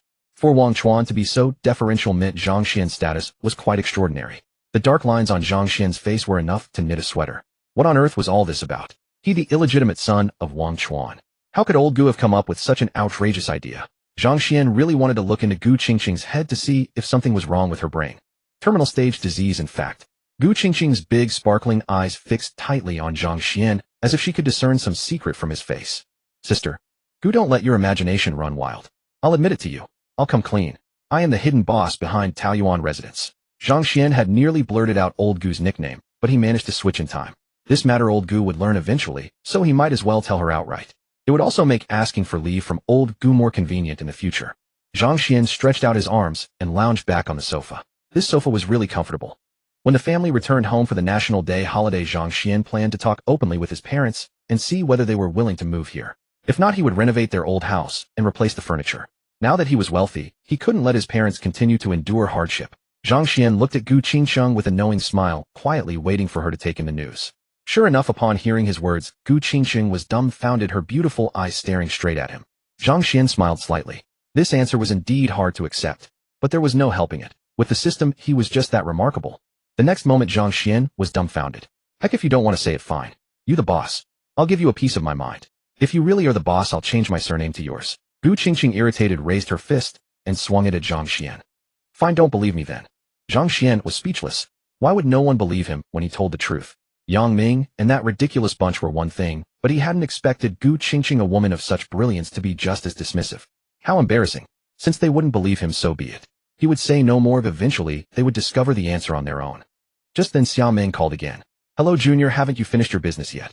Why haven't you come back? If you take too long, will Sister Qingqing be upset? Xiao Ming's soft, sweet voice came through the receiver, refreshing Zhang Xuan's spirits. He glanced at Gu Qingqing across from him and savored Xiao Ming's voice once more. As expected, Xiao Ming, the campus belle, was still the best choice for a girlfriend. Why would he be upset? I'm right here with him. Xiao Ming, Zhang Xuan is amazing. Gu Qingqing leaned over and shouted into the phone. Whoa! Zhang Xuan was stunned and quickly moved aside. That woman had gone completely mad in her attempt to split him and Xiao Ming up, even casually blurting out such scandalous words. Senior, don't misunderstand. Zhang Xuan hurriedly explained. Misunderstand? Xiao Ming, we're having a wonderful time in Zhang Xuan's newly bought villa. You didn't even know he bought a villa, did you? This place is so spacious and comfortable, we're having a wonderful time. Gu Qingqing spoke loudly, almost hoping everyone in Xiao Ming's dormitory could hear. Boom. At that moment, a chaotic noise came through the receiver, as if many people were around. Whoa, Sister Gu is really bold. I wondered why Zhang Xuan didn't show up for military training today. Turns out he went out to have fun with Sister Gu. Tisk tisk tsk. Right after the semester begins, he's already so close to his counselor. Is Zhang Xuan that bold, or is Sister Gu? Sister Gu probably. In order to compete with Senior Xia for Zhang Xuan, Sister Gu even went so far as to grab his meal. So taking him out to enjoy some time alone is nothing, right? Something like that would seem unbelievable if anyone else did it, but when it's Sister Gu, it's only natural. Now that Zhang Xuan is with Sister Gu, then is Xiao Ming, the campus belle, up for grabs? Then we can pursue the campus belle. The classmates soon posted the news on the campus forum. It was like a stone cast into still water. Within half an hour, the number of replies had surpassed 100,000. Inside the villa, hearing the noisy voices from the phone, Gu Qingqing, who had been about to tease Xiao Ming, was dumbfounded. Her pretty face instantly turned red. Xiao Ming, where are you? Gu Qingqing's voice changed. The uneasy feeling in her heart grew stronger. At the military training area for finance class 8, Xiao Ming's voice was playful. It was clear she had seen through Gu Qingqing's scheme. You tricked me. Gu Qingqing was annoyed. It had to be Xia Ming setting her up, otherwise she wouldn't have called from the military training area. This was terrible. Let alone Lao Tang, even her parents might find out. It was over, completely over. Sister Qingqing speak with a clear conscience. When did I ever trick you? I called Zhang Xuan, but you simply had to jump in and joke around. Now the joke has grown too big to handle. That has nothing to do with me. The amusement in Xia Ming's voice was now completely undisguised. Bam! Gu Qingqing, deeply embarrassed and annoyed, bit Zhang Xuan on the shoulder. Gur, it's all your fault. Hearing that Xia Ming wasn't taking it to heart, Zhang Xuan decided to let it go. After all, it had nothing to do with him. Unexpectedly, he still found himself caught up in this undeserved trouble. Lao Gu, are you a dog? Why did you bite me? Zhang Xuan winced in pain. His shoulder would probably be left with teeth marks. Xia Ming must have done it on purpose. Gu Qingqing said through gritted teeth. Even if she did it on purpose, why did you bite me? You're the one who provoked me first, aren't you? She had said she was in the villa with me and even praised my abilities. What was all that about? Now that his classmates had seen it, he had no idea how to explain it to them. Especially Yang Ming, that hopeless flirt. He had set his sights on Lao Gu and was about to pursue her with all his heart, yet Lao Gu had pulled this stunt. How could Zhang Xuan explain it to his buddy? I don't care. She likes you, so ruining what she likes is always the right thing. Gu Qingqing opened her mouth to bite again. Gu, I respect you as my counselor, but don't push your luck. Zhang Xuan dodged to the side as Gu Qingqing attempted a one-handed grapple. Zhang Xuan dashed forward, evaded her grab, and ran into the courtyard. Seeing his movement, Gu Qingqing's eyes brightened. She stamped one foot and rushed toward him like a gust of wind. She reached Zhang Xuan and delivered a palm strike like a tiger descending the mountain. A faint tiger's roar seemed to echo in the air. You madwoman, are you really serious? When Gu Qingqing once said she practiced Xingyi, Zhang Xuan had not taken it seriously. After all, he was a Bejiquan grandmaster. But seeing this palm strike, he could tell that her Xingyi was far from mediocre. Oh, you dare call me a madwoman? I am your counselor, your class teacher, your instructor. One day as teacher, a lifetime as mother. How dare you curse your mother? Let me teach you a lesson, you unfilial child. Gu Qingqing made a nimble turn, changing from tiger form to eagle form. Madwoman, stop now, or I won't be so polite. Although Gu Qingqing's Xingyi was not weak, she had not reached the grandmaster level. Compared with Zhang Xuan, she still had a long way to go. Still cursing? I'll show you. Gu Qingqing poured all her frustration into that punch. Ding. The divine choice system is activating. Option 1, defeat Gu Qingqing. Reward Xingyi Grandmaster Mastery Constitution 10, Spirit 10, Appearance 1, Fortune Card 1. Option 2, dodge Gu Qingqing and ignore her. Reward Wealth 1,000 yuan. Obtain the title Ninja, Turtle Luck, with women -1. You still dare to attack? Don't blame me. Zhang Xuan stamped one foot, shot forward like an arrow released from a bow, and threw a punch. Bam! The two fists met squarely. Zhang Xuan stood as immovable as a rock, while Gu Qingqing stumbled back in alarm and fell into the grass nearby. He regretted it the moment the punch was thrown. It was over. Not to mention that Lao Gu was a beautiful woman, as she was his counselor. He had actually struck a teacher. Sister Gu, are you okay? Zhang Xuan hurried over. Gu Qingqing had fallen onto the grass and lay there with her eyes closed. He could not tell how badly she was hurt. Ding. Congratulations, host, on defeating Gu Qingqing. You have received Xingyi Grandmaster Mastery Constitution 10, Spirit 10, Appearance 1, and a fortune card has been placed in your storage space. Note the fortune card is a mysterious card. Once activated, it will bring the host a steady flow of good luck for 24 hours. It holds unpredictable fortune, so the host is advised to use it wisely. The voice echoed in his mind, and immediately after Zhang Xuan felt a warm current flow through his body. His strength seemed to have grown again. Fortune card. Should he try it?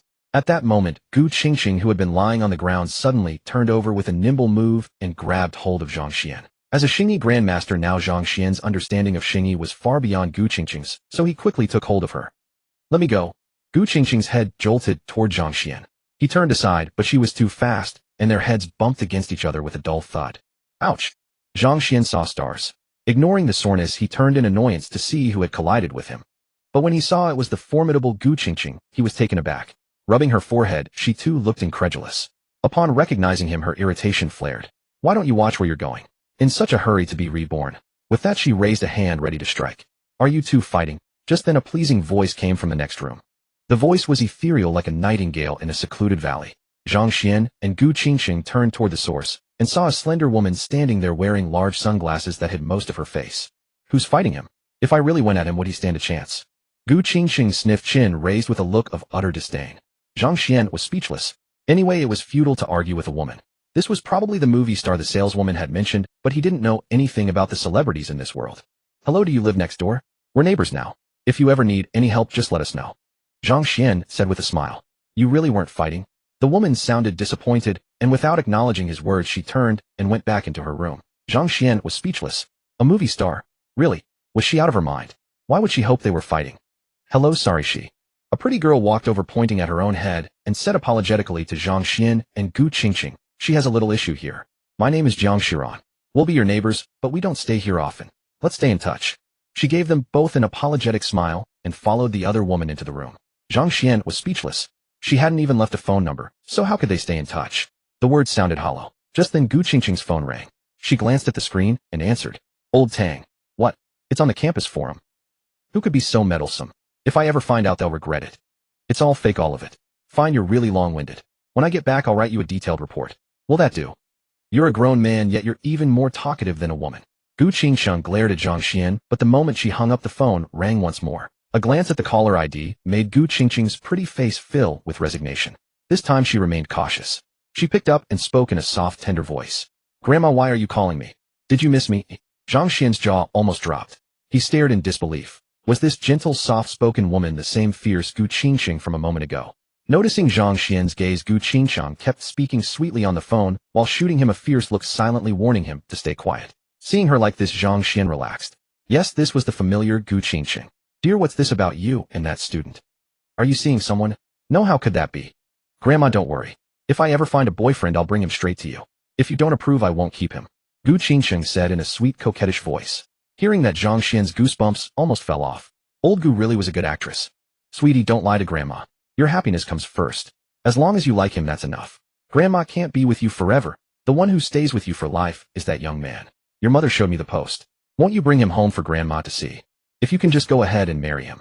I'm old and I still hope to hold a great-grandchild. Hearing this over the phone, Zhang Xuan's face widened into a grin from ear to ear. He never imagined Gu Qingqing would be pressured to marry. What a delightful sight. Even the most beautiful woman had to face this eventually. Zhang Xuan leisurely sat on a stone bench in the courtyard, curious to see how she would handle this. Grandma, that post is fake.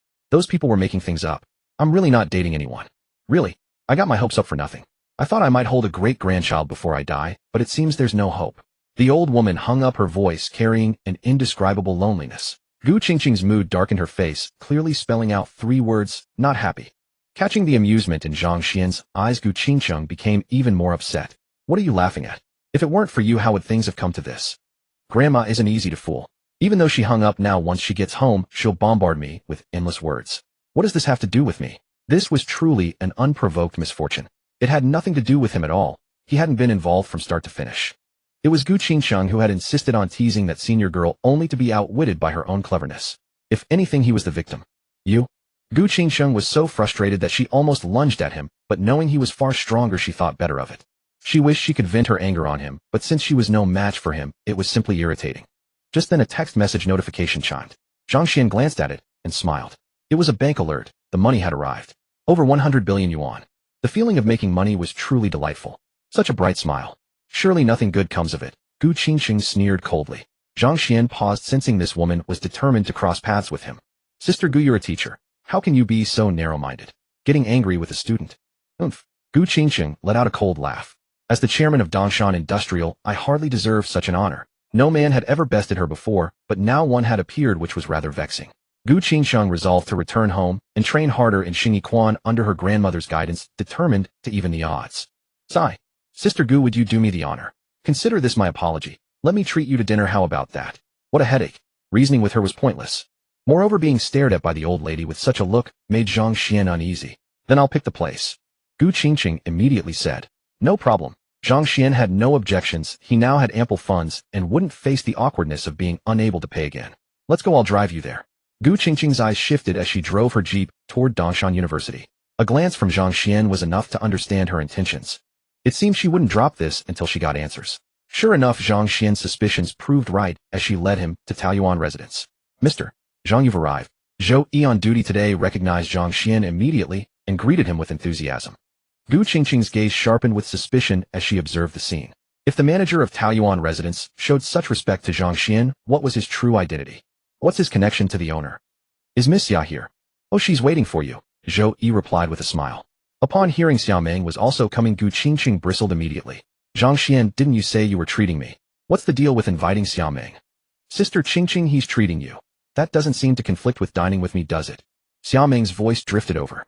The sight of her reminded Gu Qingsheng of that earlier phone call, deepening her irritation. All Might and Sister Qingsheng praised Zhang Xuan's martial skills. Then why are you still? Before she could finish, Zhang Xuan quickly covered Xiao Ming's mouth. This was trouble. Beautiful women, these days, were dangerous.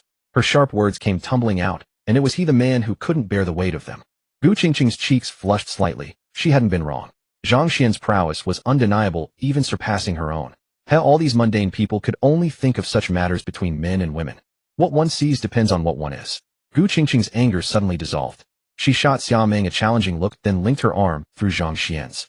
Let's go, weren't you going to buy me dinner? Sir, have we reserved a private room? Little one trying to compete with me. I have no shame. Can you say the same? You think public displays make you bold? The battle hasn't even begun. If not for certain considerations, one move from me, and 10 of you wouldn't stand a chance. Hearing Gu Qingsheng's words, Zhou Yi promptly responded, this way please. Hiss.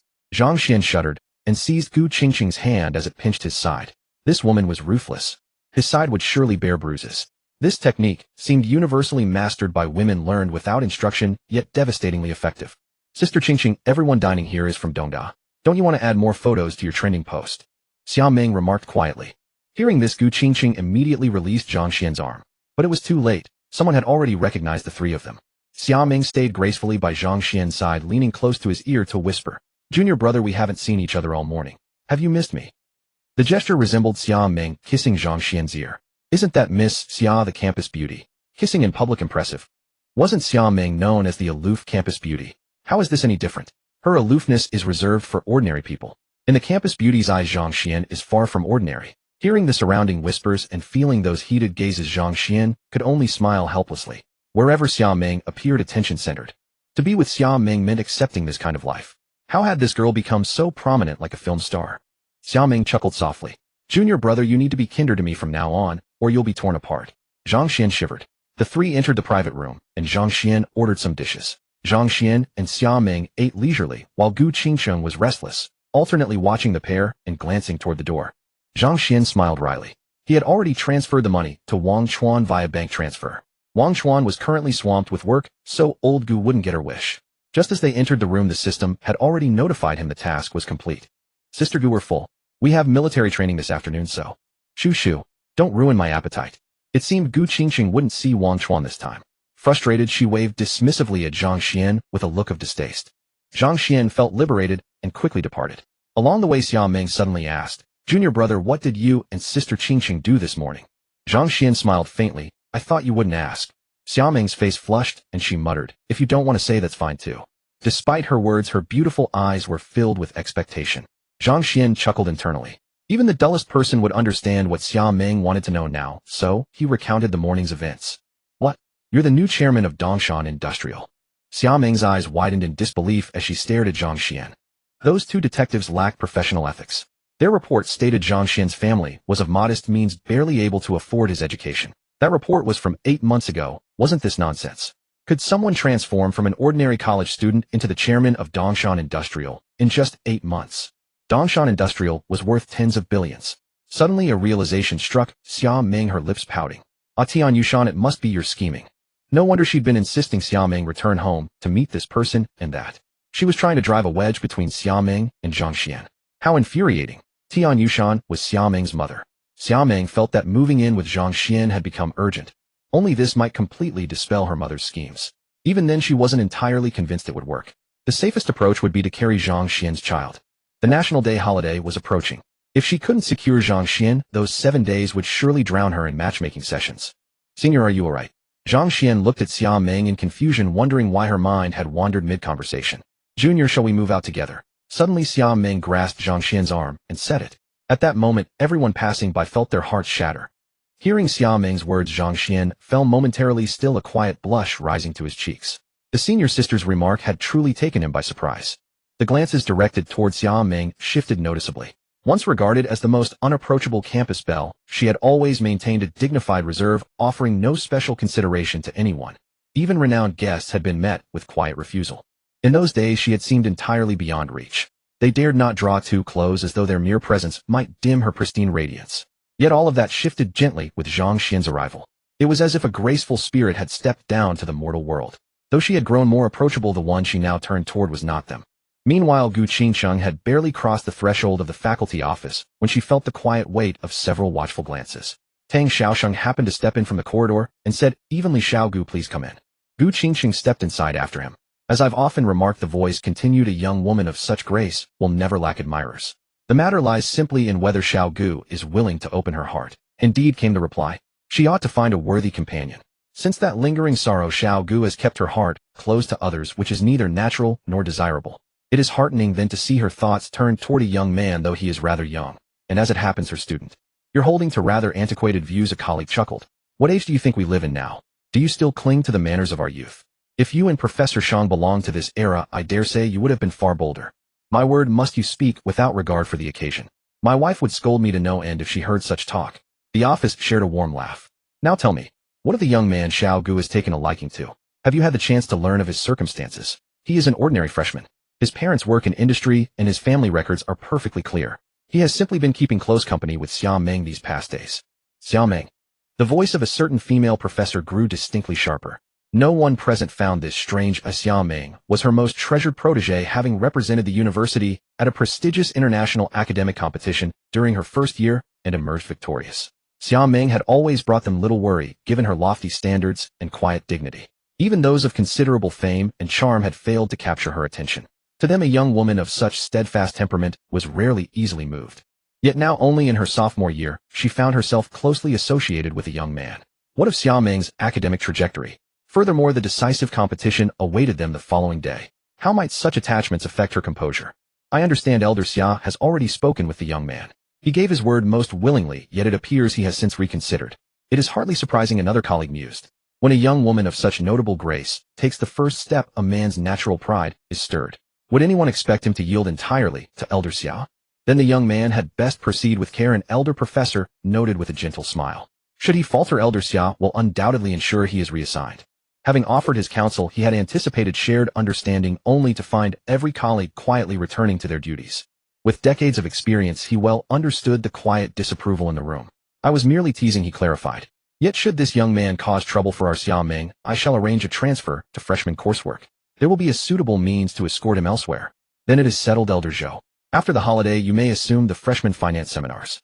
"Is that so?" "Qingyan, it has barely been days. Has your grace not deepened even further?" Those within the office quietly exchanged glances at his forwardness. Xia Qingyan offered him no reply and instead stepped into Tang Xiaosheng's study. "Please speak freely. The principal is here now. Tell us what has unfolded between you and Zhang Xuan. I assigned you to watch over Zhang Xuan to ensure he was not misled, yet you found yourself drawn into the matter as well." Tang Xiaosheng's brows furrowed further as he spoke. "And now the matter has become public knowledge." Gu Qingqing, casually brushing her ear as though unconcerned, seemed only to steady his own breathing. "Elder Xia, observe how she carries herself." Xia Qingyan entered, took a quiet seat, and regarded Gu Qingqing gently. "Please share what you have observed." "Observe, Elder Tang. This is precisely the distinction in leadership. Aunt Xia demonstrates exactly the kind of quiet authority required. Raising one's voice accomplishes little, does it not?" Tang Xiaosheng's breath hitched at the remark, and he took several measured sips of tea to restore his calm. "Zhang Xuan is far more complex than he appears. He holds more than a simple executive role within Dongshan Industries. Mr. Wang Chuan of Taoyuan Retreat also regards him with great respect.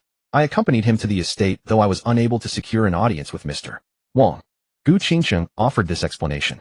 Xia Qingyan's brow furrowed gently. "And what of your own connection with Zhang Xuan?" Gu Qingsheng felt a quiet ache of embarrassment, as she had hoped her mentor would read between the lines, yet the inquiry was voiced aloud. "Our bond is strictly that of counselor and student. What manner of complication could arise from such a connection? On that occasion Xia Meng called. I had hoped to rouse her spirits to create distance between her and Zhang Xuan. Instead, she happened to be nearby and intentionally kept her receiver active. Thus the circumstance came to light. Concerning the residence and the quiet moments shared within it, Gu Qingsheng kept her counsel. To speak of it would only heighten the delicate tension. Xiao Gu, your lips appear somewhat swollen. What occurred? As if drawn by fate, the unspoken often revealed itself unexpectedly. Xia Qingyan's perceptive gaze rested upon the faint mark, and she asked gently. Tang Xiaosheng rose to his feet, his eyes settling on the evidence. Then we need not pretend otherwise. A trace remains, and it points clearly to Zhang Xuan. Under the quiet scrutiny of both elders, Gu Qingqing's cheeks flushed deeply, memories of the retreat surfacing and deepening her quiet composure. Given her evident disposition, any failure to understand the nature of her situation would have required a striking lack of perception.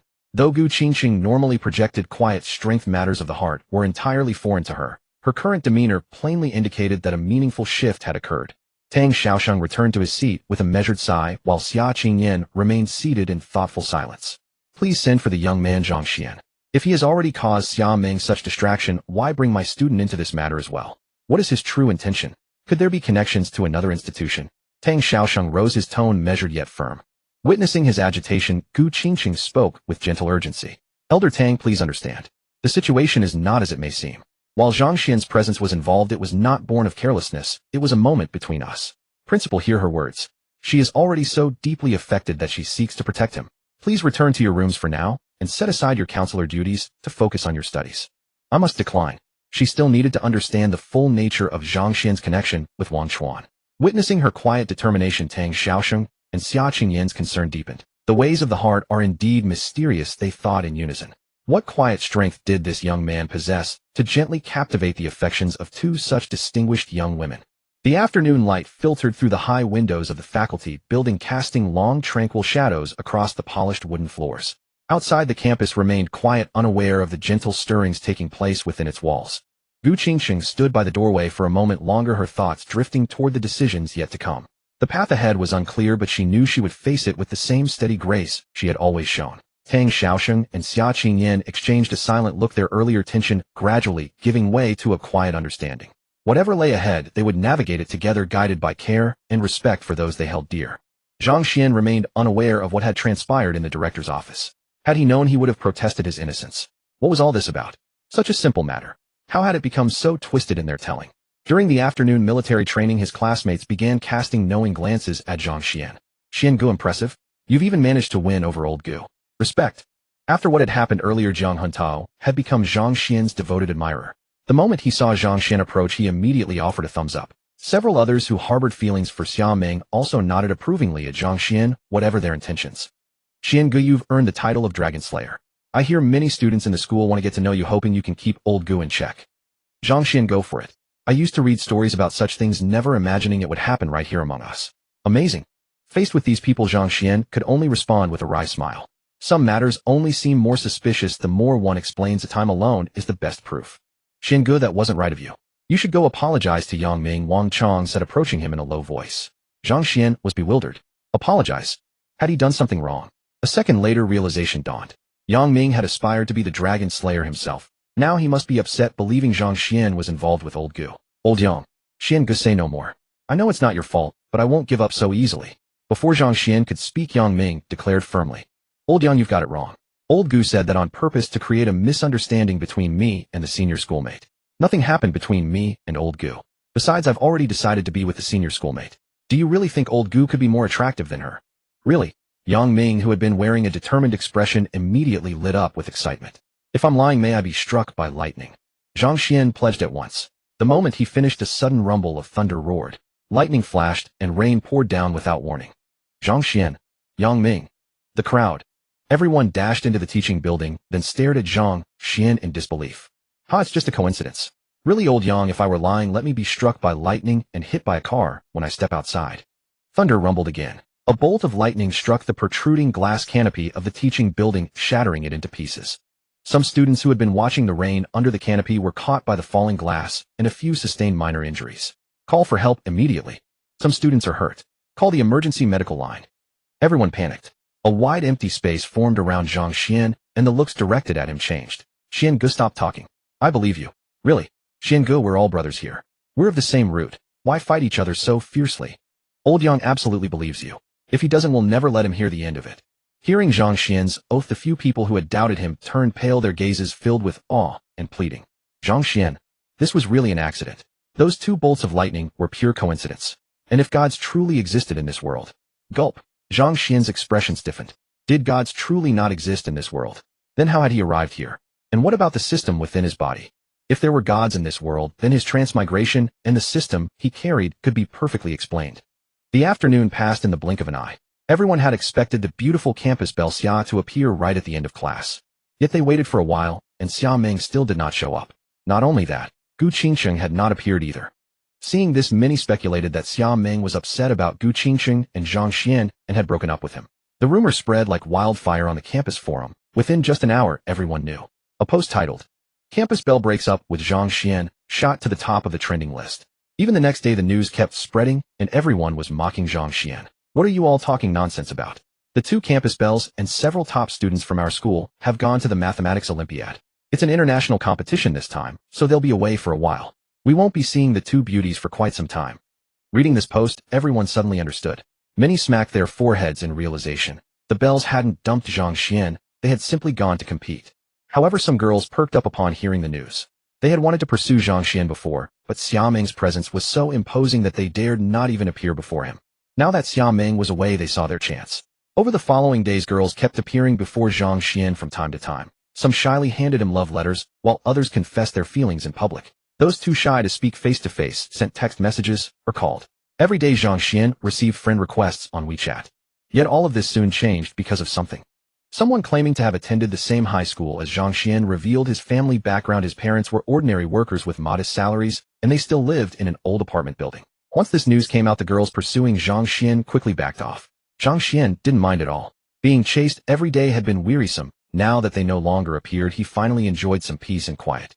One day as Zhang Xuan was resting under a big tree, his phone suddenly pinged with a text message. He opened it and was utterly stunned. His bank account had received 300 billion. Zhang Xuan was puzzled. He hadn't spent anything. Just then Wang Chuan called. Wang Chuan was short of funds again. He had discovered a new project, but had underestimated its capital requirements. After pouring all 300 billion into it, he still needed more. Zhang Xuan was taken aback. If Wang Chuan spent his money, did that count as him spending it? But with the 1,000-fold cashback card, 300 billion times 1,000 would be 300 trillion, wouldn't it? Could the card only work when he personally spent the money, thus giving a discount? To test his theory, Zhang Xuan, without hesitation, transferred 100 billion to Wang Chuan. Little did he know Wang Chuan on the other end was dumbfounded upon receiving the notification. Zhang Xuan then transferred another 100 billion to Bai Weiwei. Startled, Bai Weiwei immediately called him. "Don't worry about the money, spend it freely. Invest in any good projects you find, and try to use it all up in one go. Remember, this is a task. No matter what, you must spend at least 10 billion within a day." Upon hearing these words from Zhang Xuan, Bai Weiwei, who had been in the middle of a senior management meeting, completely lost her composure. "CEO, what's wrong?" Seeing Bai Weiwei's hands trembling so violently, she could barely steady the teacup. All the senior executives exchanged puzzled glances, and someone couldn't help but ask. Bai Weiwei coughed lightly, attempting to mask her momentary composure, yet her body continued to tremble. She simply couldn't fathom the chairman's thinking. How could he issue such an extraordinary directive? Zhang Xuan hardly seemed like a businessman at all. In the past, when Qin Jingyang held the chairmanship, he would only proceed with investments after confirming the project's return rate exceeded 80%. Yet Zhang Xuan showed no interest in evaluating any project before directly transferring funds to her. Didn't he fear she might abscond with the money? Though being trusted felt gratifying, this sum amounted to 100 billion, not 10 million. Even 10 million, Qin Jingyang would never have dared surrender so freely to her. Hearing a department manager's words, she pondered for a moment. "How much did you say your department requires this time?" The manager's eyes lit up. Had the CEO consented? Overjoyed, he hastily responded, 5 million. "No, let's streamline the budget. 4.5 million would suffice." Fearing Bai Weiwei might consider the amount excessive, he reluctantly reduced it by 500,000. He had worked tirelessly to launch this project and refused to let it falter now. "There's no need to reduce it. Everything must be executed flawlessly. I'll provide you with 50 million, no 100 million. Initiate the project today. Don't worry about insufficient funds." "What?" The project manager was dumbfounded. "Is there a problem?" Bai Weiwei frowned, turning her gaze toward him. She had reviewed the project earlier, and its return rate was indeed substantial. However, Dongshan Industrial had suffered devastating losses due to Qin Jingyang's scandal, causing the stock price to plummet and total assets to shrink severely. That was why she had favored caution in investments. Now that Zhang Xuan had provided ample funding, Bai Weiwei immediately felt reassured. "As for your projects, finalize the establishment immediately upon your return. I'll allocate 100 million as startup capital for each work team. Move swiftly to get these projects underway." Several other department managers watched Bai Weiwei with hopeful expressions, about to speak, but upon hearing her words, their spirits immediately lifted. The directors standing nearby were left speechless. Dongshan Industrial was now severely depleted, with virtually no liquid assets remaining. They feared being trapped and were preparing to withdraw, yet Bai Weiwei had rejected their requests for share redemption, citing the company's lack of funds. They never expected Bai Weiwei to refuse them, only to present several 100 million in investment projects. Wasn't this unfair? The directors exchanged glances in bewilderment. Qin Jingyang's former companion rose to her feet, glaring defiantly at Bai Weiwei. "Bai Weiwei, are you bullying people? Weren't you the one who claimed there was no money and rejected our share redemption? Now you have funds for investments. I don't care. Today I'm redeeming my shares no matter what. If you won't accept it, I'll sell to individual investors. Exactly. While Qin Jingyang wasn't exactly virtuous, his capabilities were evident to all. Now that you've removed him, I'm redeeming my shares. I want him too. And me. Almost all the directors who had built their fortunes under Qin Jingyang rose to demand share redemption, their attitudes exceptionally resolute. Witnessing this scene, the project manager's expressions darkened. Our projects are doomed. Bai Weiwei's delicate brows furrowed as she surveyed the room and spoke coldly. Who else wishes to redeem their shares? Those directors met her gaze without the slightest trace of fear. President Bai, I sincerely apologize. Though I deeply trust you, the current chairman does seem somewhat. I have elderly parents to support above and young children below. Please show mercy and approve my request. Initially, due to Wang Chuan's matter, they had been genuinely excited for several days, believing Dongshan Industrial could associate itself with Yuanju. They had eagerly approached them claiming to represent the company, but Wang Chuan, upon hearing this, refused to meet with them. Even when they revealed their chairman's name was Zhang Xuan, Wang Chuan still declined to see them. That one person's attitude was understandable enough, but the others who visited Yuanju also encountered the same rejection. Only then did they conclude that Zhang Xuan might have had some connection with Wang Chuan, though such a relationship was likely shallow at best, perhaps even a one-time arrangement. Since Zhang Xuan had cut ties with the other party and completely disappeared from public view ever since that day, they fundamentally distrusted such a chairman. Dongshan Industrial had suffered tremendous losses due to Qin Jingyang's scandal and was struggling to survive. If they didn't withdraw their shares now, those stocks might become worthless in their hands. Upon hearing this person's words, several more directors stood up, looking apologetically at Bai Weiwei. I'm sorry, President Bai, but these individuals had all been promoted by Bai Weiwei herself, and they understood that raising this matter now would betray her trust.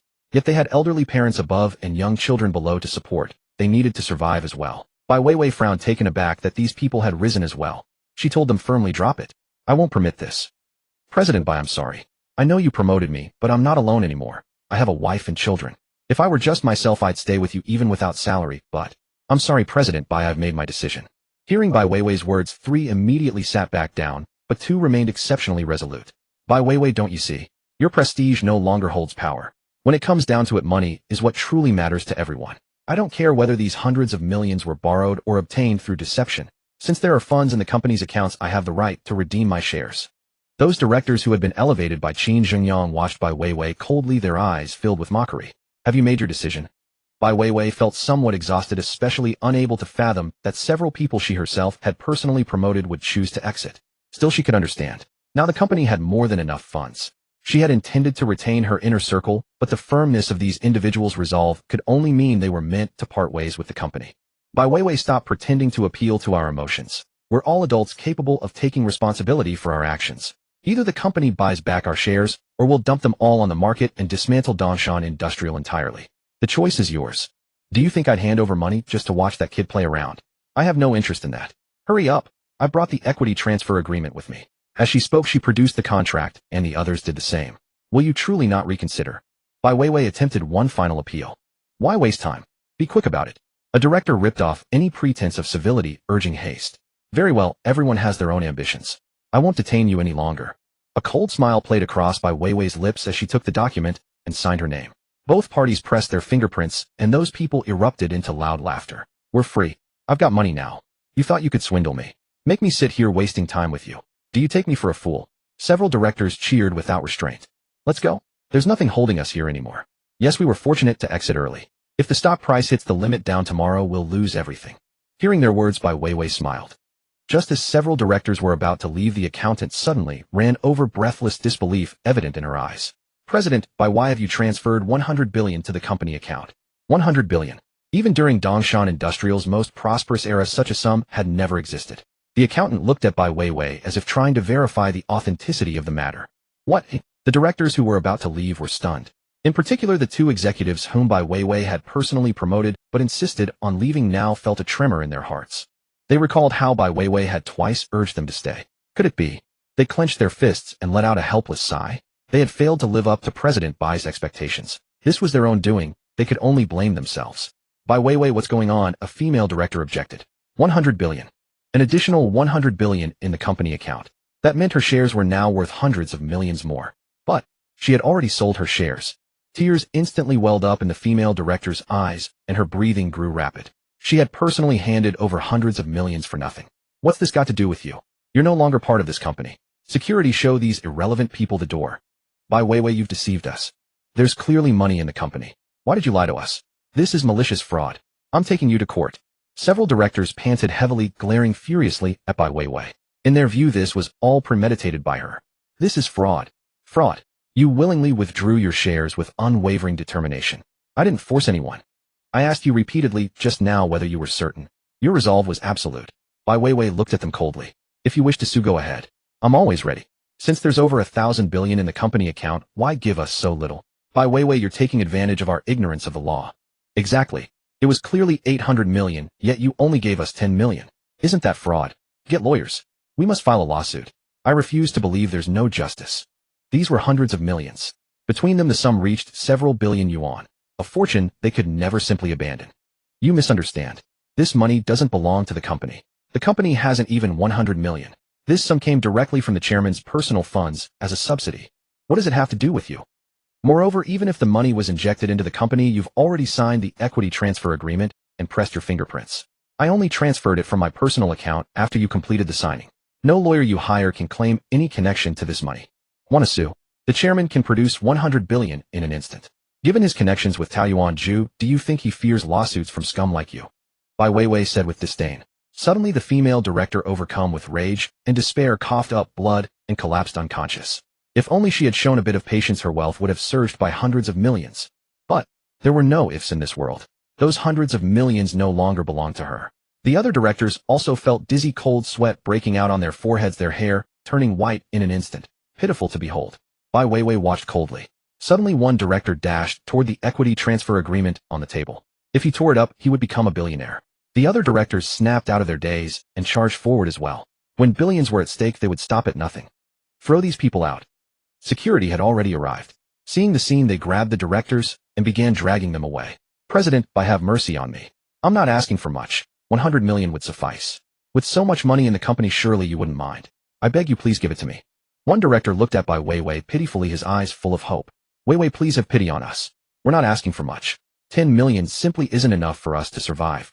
Several directors wept bitterly, tears and snot streaming down their faces, unwilling to let billions slip through their fingers. They opened their mouths and bit at the security guards' hands, desperate to reach the equity transfer agreement. As long as they could destroy it, they didn't care if they were detained. Watch your own safety. If there's danger, call me. Don't worry. The company has plenty of money to handle this. Bai Weiwei said coldly. The directors had abandoned all dignity for money. The security guards, troubled by the chaos, lit up when they heard her words. One swung his rubber baton forcefully. Bai Weiwei, how dare you? This is illegal. Realizing the danger, the directors abandoned their attempt to seize the agreement and fled toward the exit. Meanwhile, the managers who had stayed at Bai Weiwei's request looked at her with gratitude. They had initially thought she wanted them to stand by the company through this crisis together. Trust in Bai Weiwei, coupled with less family pressure than those who had left, had driven them to endure without hesitation. They never expected Bai Weiwei to bestow such a generous gift upon them. They understood perfectly well that once news spread of these funds being injected into the company, their shares would multiply several times over. As for the executives who had already sold their shares to the company, their expressions were grim, but the path was their own choosing. They too had faced difficulties. It was beyond remedy. President Bai, we've failed your trust in us. I'm sorry. Bai Weiwei had specifically warned them precisely to prevent such devastating losses. They understood this now. But there were no selling regret pills in this world. The pressure from their families had been overwhelming. Several of them walked away with bleak expressions. Wait. Just as they were about to leave, Bai Weiwei called out to them. Several of them looked at her in confusion. They had failed her trust. She had every right to scold them. Bai Weiwei dialed Zhang Xuan's number and explained the situation. Understandable circumstances. Continue employing them. If you believe they're still worth developing, I'll consider that agreement never signed. Bai Weiwei put the phone on speaker so everyone in the conference room could hear. Those senior managers looked at Bai Weiwei in utter disbelief, their bodies trembling, and fell to their knees with a thud. President, Bai Chairman Wei. Bai Weiwei smiled gently. I understand your family situations. Previously I wanted to help, but lacked the means. Now with the chairman's generosity, following someone like him, you will never suffer losses. Please rise. Thank you, Chairman. Thank you, President Bai. Several executives clenched their fists in excitement. Following such a leader, they would never be wronged. 100 billion yuan. Hearing the rumors, many people initially remained skeptical. However, upon witnessing Dongshan Industrial genuinely allocating funds and launching projects, they were compelled to accept this fact. The stock price of Dongshan Industrial surged dramatically, reaching the daily limit on multiple occasions. Those investors who had sold their shares found themselves deeply regretful. Thus many grew curious about the newly appointed chairman. What kind of person was he? He truly possessed extraordinary wealth. News reporters, ever eager for stories, began eagerly investigating, searching everywhere for information about Zhang Xuan. Upon learning this news, Su Maokai and Ding Taixing slumped into their sofa, their faces turning pale with shock. They simultaneously felt relieved that they had not intervened to assist Qin Jingyang. Had they done so, Zhang Xuan could have dealt with them as easily as one might dismiss an ant. Companies conducting business with Dongshan Industrial made every effort to gather information. However, Dongshan Industrial's employees had been instructed accordingly. Even if some information leaked, it remained limited. The outside world only learned that the new chairman of Dongshan Industrial was quite young. Shortly thereafter, many society businesses became fascinated by Dongshan Industrial, frequently appearing before the company entrance. They would cast charming glances at every young man passing by, hoping to discover their prospective chairman among them. The entrance of Dongshan Industrial even became a popular destination for social media influencers. Yet none of this reached Zhang Xuan's awareness. In the afternoon, after the instructor team dispersed, Zhang Xuan was about to join his 4 companions for a meal when he received a call from Wang Chuan, who wished to introduce him to several business associates. Zhang readily agreed and informed his 4 companions that they would dine at Taoyuan residence. Upon hearing this, the 4 promptly fell into step behind him. Brother Xian isn't your family. I'm sorry, I didn't mean to offend you, I just... Zhang Huntao felt puzzled. Wasn't the rumor that Zhang Xuan lacked funds? How could someone from an impoverished family afford to treat them to such an upscale restaurant? You're being foolish, Yang Ming said, patting Zhang Huntao's shoulder. Just look at what Brother Xian is wearing. That outfit costs over 40,000 yuan. Do you really think he comes from a poor family? Reality speaks louder than rumors. Old Jiang lad, you really. Wang Chong also approached and patted Zhang Huntao's shoulder. Fang Shiming walked over, shaking his head at Zhang Huntao with an expression of disappointment. Zhang Huntao. Honestly, weren't these 3 simply companions who had been with Brother Xian longer than him? What was there to boast about?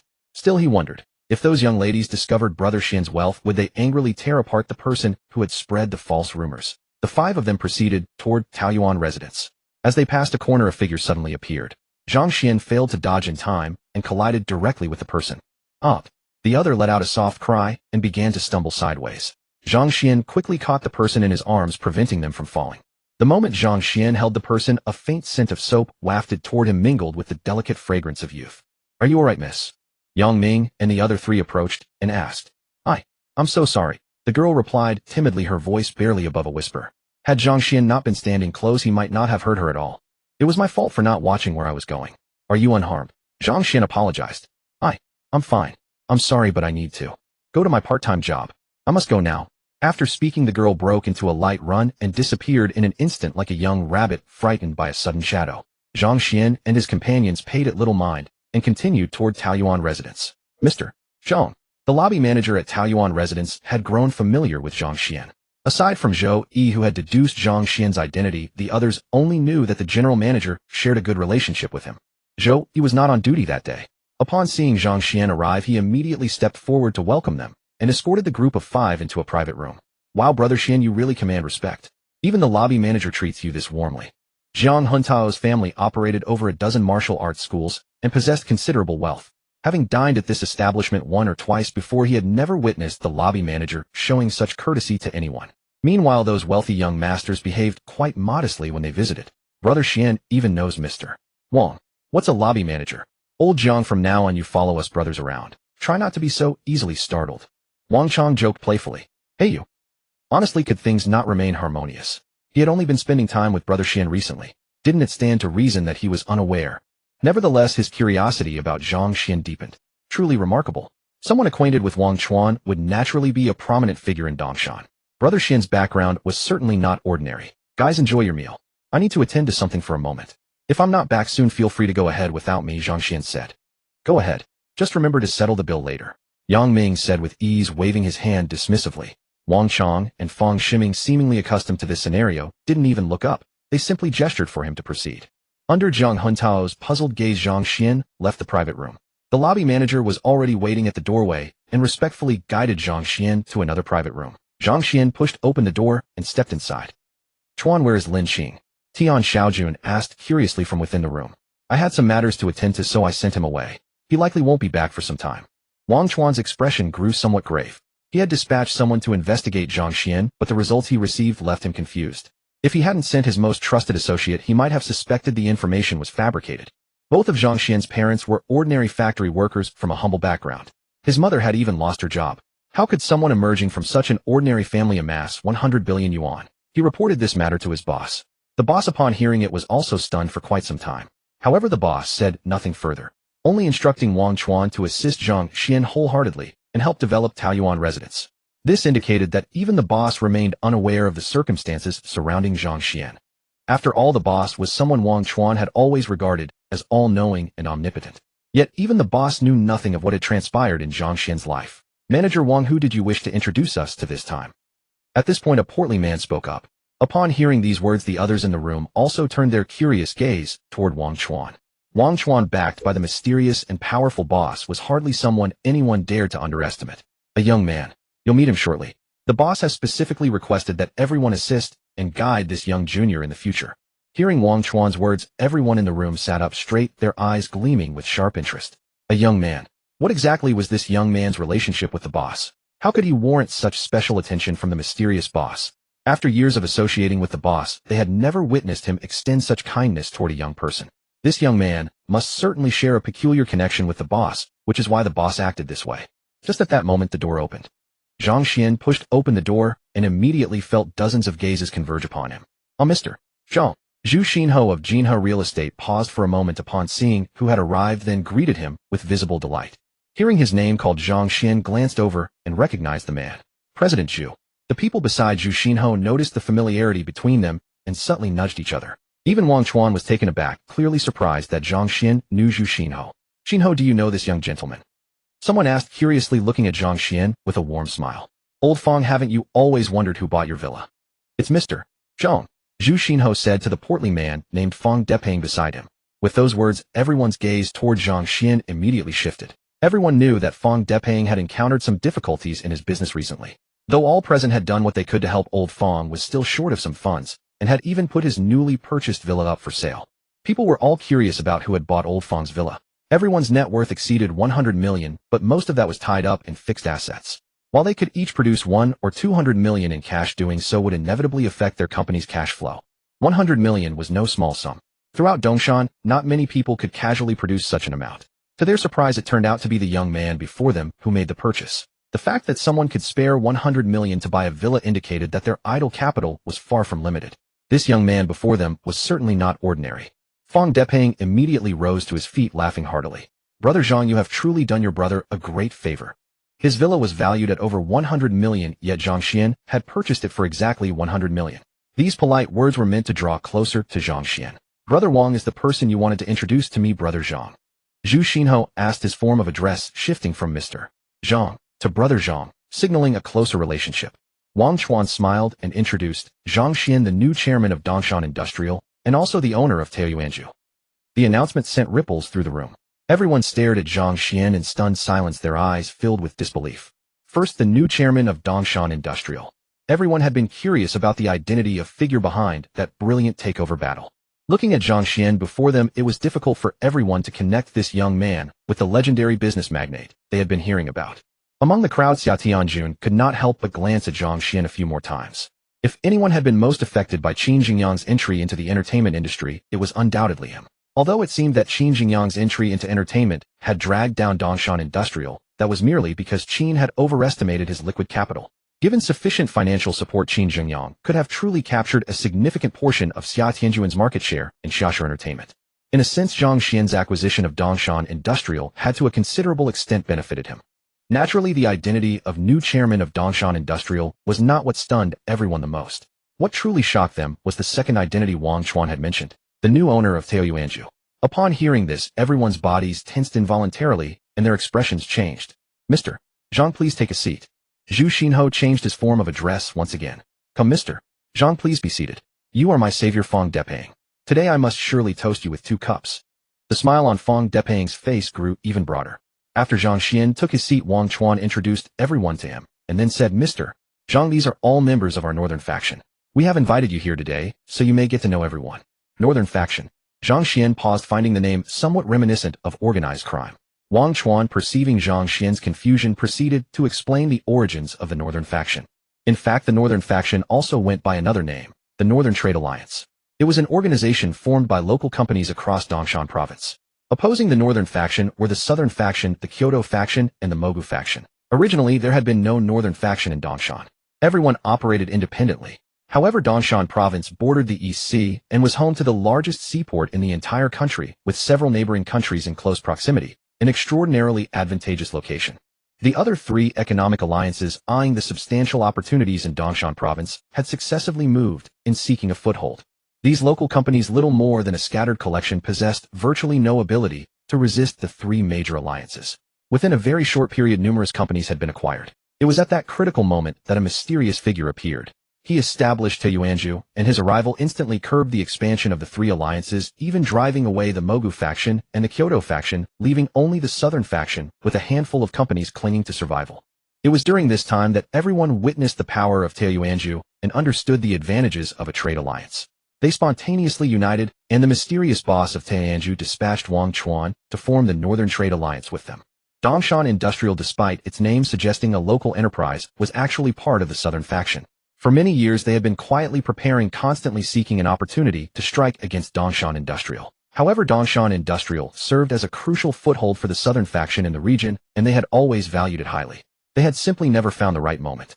Qin Jingyang's desire to enter the entertainment industry over the past year was not merely his own idea. It was the southern faction's plan to make a comeback. They had identified the booming entertainment industry as a strategic breakthrough point, hoping to use it as a lever to re-enter the Dongshan market. Upon learning of this, everyone prepared to curb the development of Dongshan Industrial. Unexpectedly, just at that moment, a mysterious figure intervened, completely overwhelming Qin Jingyang within just 1 or 2 days. The speed was so swift that the Southern Trade Alliance had no time to react. They had initially assumed it was the boss himself who had struck, only to discover that it was actually this young man before them who had accomplished it. Mr. Zhang, judging by your age, you must be quite young. Truly promising. My irresponsible son is about your age and still only knows how to ask his father for money. Fang Depeng looked at Zhang Xuan with a hint of admiration. Though Zhang Xuan was young, his accumulated wealth was far beyond what any of them could match. And their own children of similar age to Zhang Xuan were still depending on their families for money. Old Xia is the fortunate one. A lucky stroke to have a wonderful daughter. I've heard that most of your successful projects over the past year or two were identified by your daughter. Everyone turned envious gazes towards Xia Tianjuan, who showed a touch of pride. Having such a daughter was indeed his greatest source of pride. Unconsciously, his daughter had begun to emerge as a leading figure among the younger generation of the northern faction. However, compared to the Zhang Xuan before them, she still fell considerably short. You flatter me too much. I have merely been fortunate. I am far from as remarkable as you imagine. I am only 20 years old this year, and still attending school. If you continue praising me, so I may grow conceited. Hearing the praise, Zhang Xuan's lips curled slightly as he spoke. What? Still in school? Everyone was utterly dumbfounded. Hearing that Zhang Xuan was still in college, everyone's gaze towards him grew even more ardent. Especially those with daughters who seemed eager to make him their son-in-law right away. Those with sons such as Fang Depeng regretted it deeply in their hearts. Why hadn't they given birth to a daughter instead? Only Xia Tianjun also harbored a desire to see his daughter with Zhang Xuan, but the impulse was not strong. After all, his daughter had already proven her worth to the world through her achievements, and his Xia entertainment would be left to her. As for his son, whenever Xia Tianjun thought of him, he wanted to grab the table leg and strike him. Xia entertainment could only continue to develop under his daughter's leadership. If passed to his son, it would likely collapse within 2 years. I wonder which university young Master Zhang is attending. Dongshan University just entered his freshman year this year. Is that true? My daughter studies at the finance college next to Dongda. I never expected we'd have such fate. Brother Zhang, you must come to my house someday. I'll properly lecture her and have her take you as a role model. Haha, what a coincidence. My daughter is a junior at Dongshan University. Brother Zhang introduce you to sometime. You young people surely have plenty in common.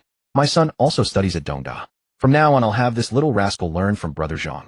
Within moments, everyone's distance with Zhang Xuan had shortened, and the way they addressed him had changed. Zhang Xuan chatted with everyone for a while, then said apologetically, "Sorry, everyone, I didn't come alone. There are several classmates with me. I'll go over first." You're busy. Haha, Brother Zhang thinks we're too old and have nothing in common. Go ahead, someone joked. You compensate. Can you afford to pay? This is the latest green ghost over 50,000.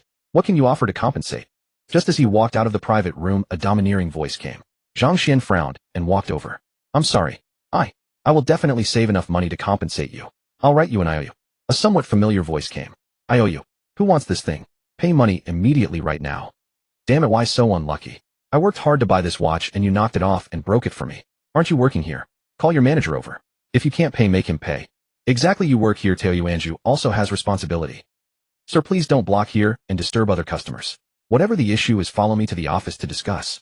The hall manager's voice also came over. When Zhang Xuan went over, he immediately saw a familiar figure, the girl he had bumped into.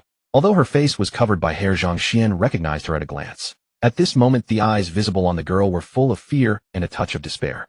Her gaze towards them was filled with pleading. The other side consisted of 5 young men dressed like wealthy playboys, but they didn't look like students, more like people from society. Go to the office with you.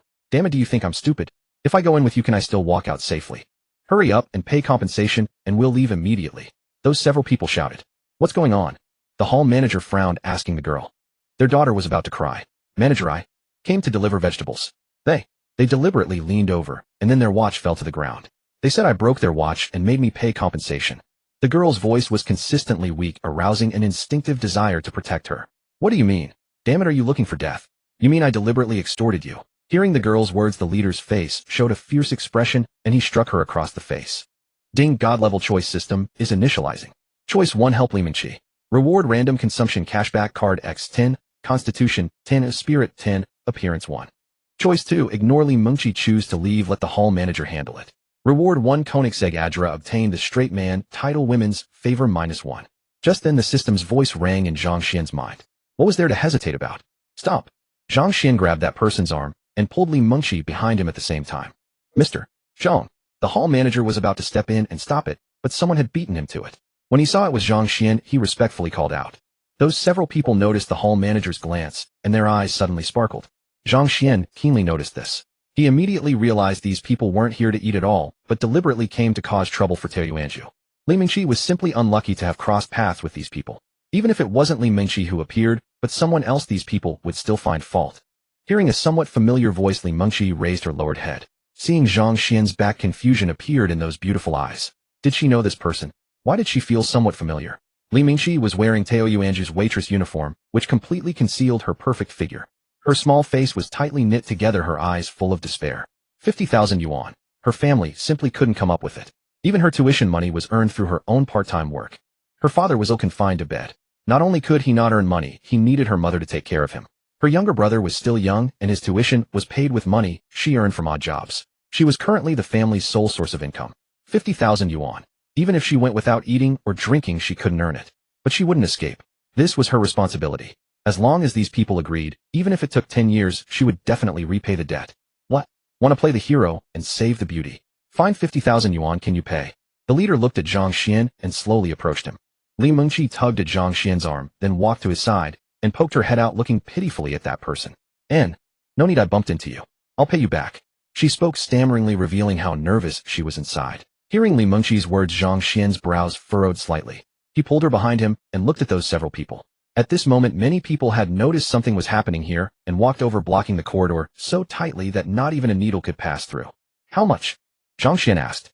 Business was important. As for these people, Zhang Xuan naturally wouldn't let them off so easily. Mr. Zhang, these people were obviously here to cause trouble. The hall manager wasn't a fool, he didn't want to let them off so easily. No one had dared to cause trouble at Tao Yuanzhu. Zhang Xuan gestured with his hand for the hall manager to stay silent, indicating he would handle this matter. The hall manager stayed silent, but these several people weren't pleased. Damn it, don't you want to pay compensation? Everyone come judge fairly. We came here to eat, and their waitress broke. How much? Zhang Xuan asked again, frowning. None of your business, get lost. This is no longer a matter of money. That person said coldly to Zhang Xuan. Taoyuan Residence is also a large-scale catering enterprise, yet you treat customers with disdain. Friends, would you feel at peace dining in such a place? No, we would not. Bullying customers. How could anyone dare to visit a shop like this?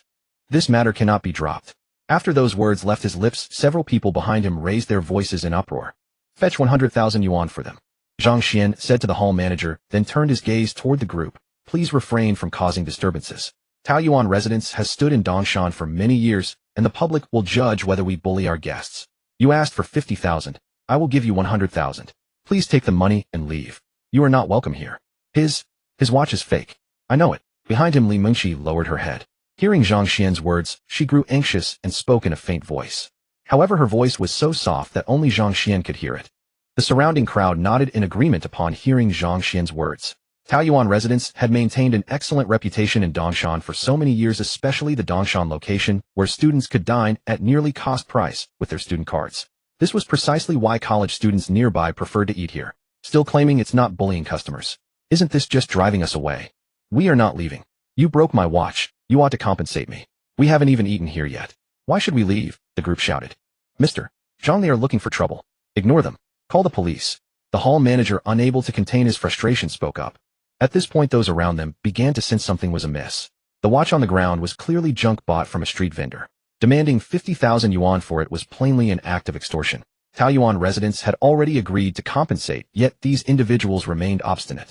If there were nothing suspicious about them, it would be strange indeed. Hey brothers, they're offering you compensation. Take the money and go. Must you wait until the authorities arrive and have you arrested? That worthless watch can be bought for 50 yuan at any shop near the school entrance. Are these people trying to cheat others? The surrounding customers could no longer remain silent and chimed in one by one. Unexpectedly, upon hearing the crowd's words, these individuals became even more displeased. Mind your own business. Piss off. I say this watch is worth 50,000, and it is. Besides, do you think a few grandfathers like us are short of money? I don't want compensation anymore. I want an identical watch. This one was passed down from my grandfather's grandfather. It's an antique. I'll compensate you with an identical one. Is that acceptable?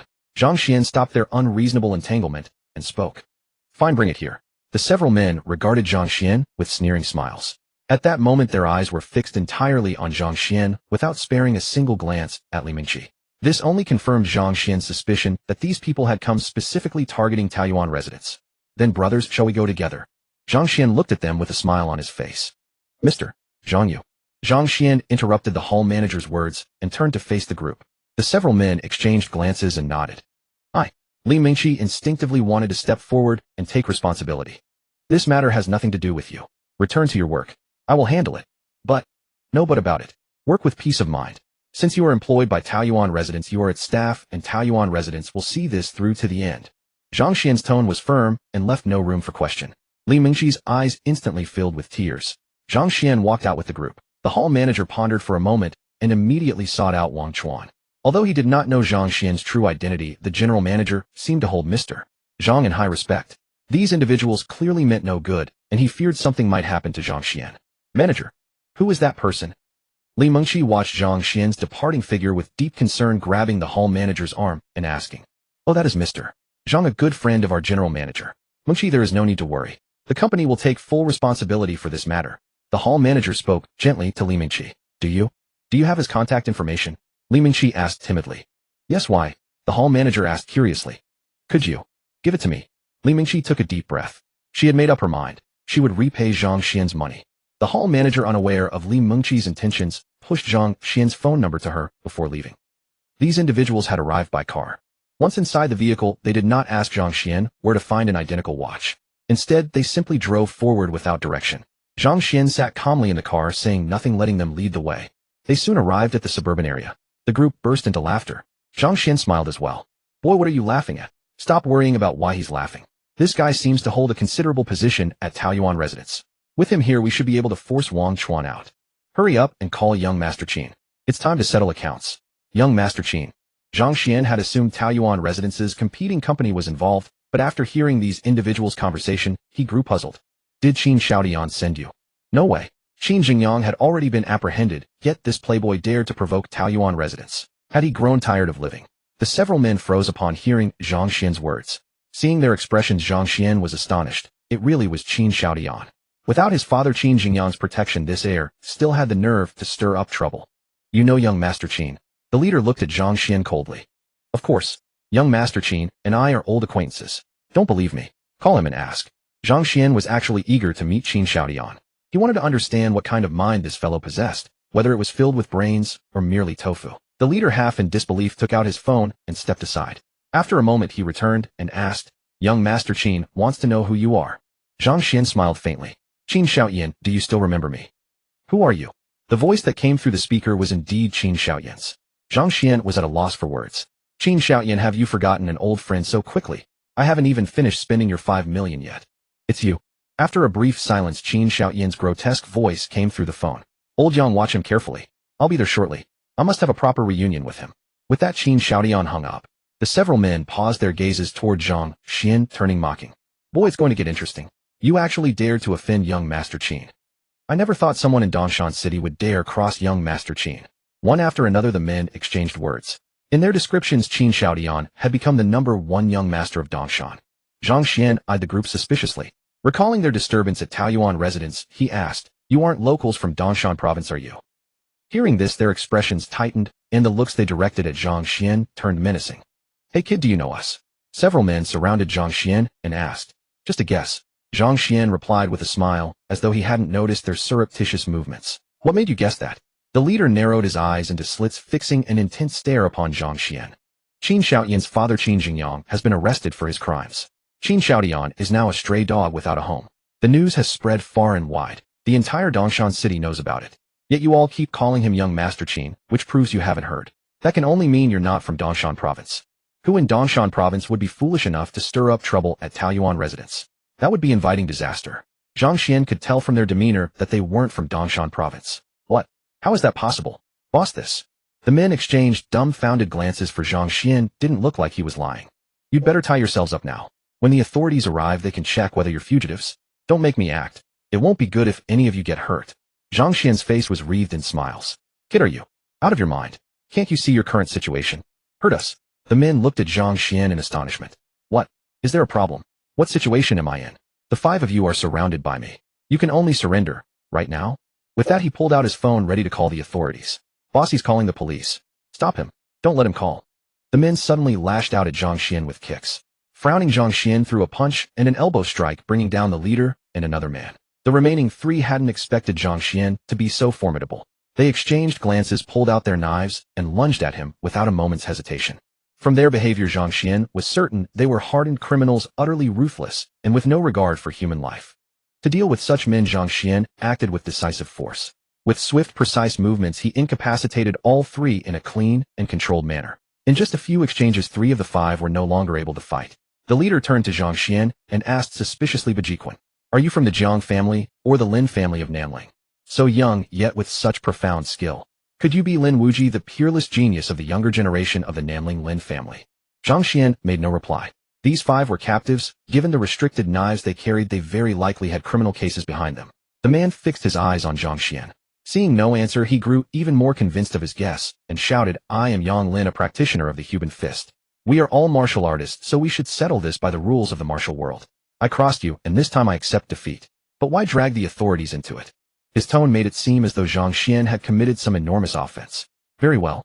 Since you wish to follow the martial world's rules, I shall grant you that."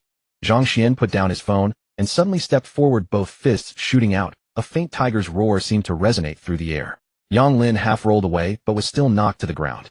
The other man was not so fortunate. He was sent tumbling and lay motionless. "Xingyi Quan, then who are you really?" Yang Lin's eyes were wide with shock. Zhang Xuan had just displayed 2 distinct martial arts, and his proficiency in both surpassed Yang Lin's. "Want to keep fighting?" Zhang Xuan's face was wreathed in smiles. That bout with Zheng Juanxiang had been far more satisfying, truly exhilarating. This man was simply too weak. "I concede defeat. Just be straight with me. Who exactly are you?" Yang Lin said, sitting down on the ground.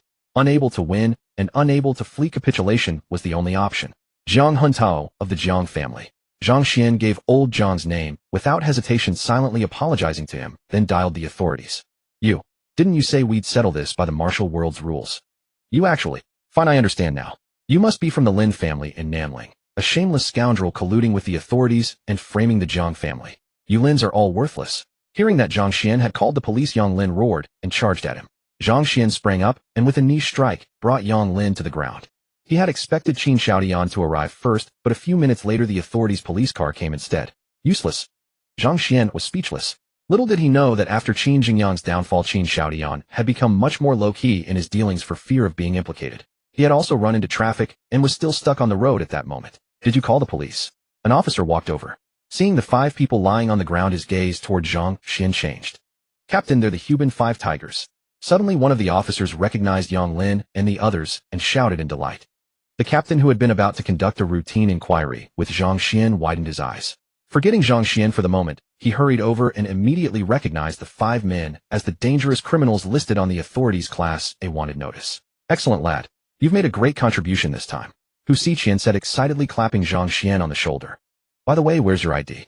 And why were you here with these people?" Hu Xiqian suddenly remembered that the Huban 5 tigers were highly skilled in martial arts, especially their leader Yang Lin, whose abilities were formidable. How had Zhang Xuan managed to defeat all 5 of them?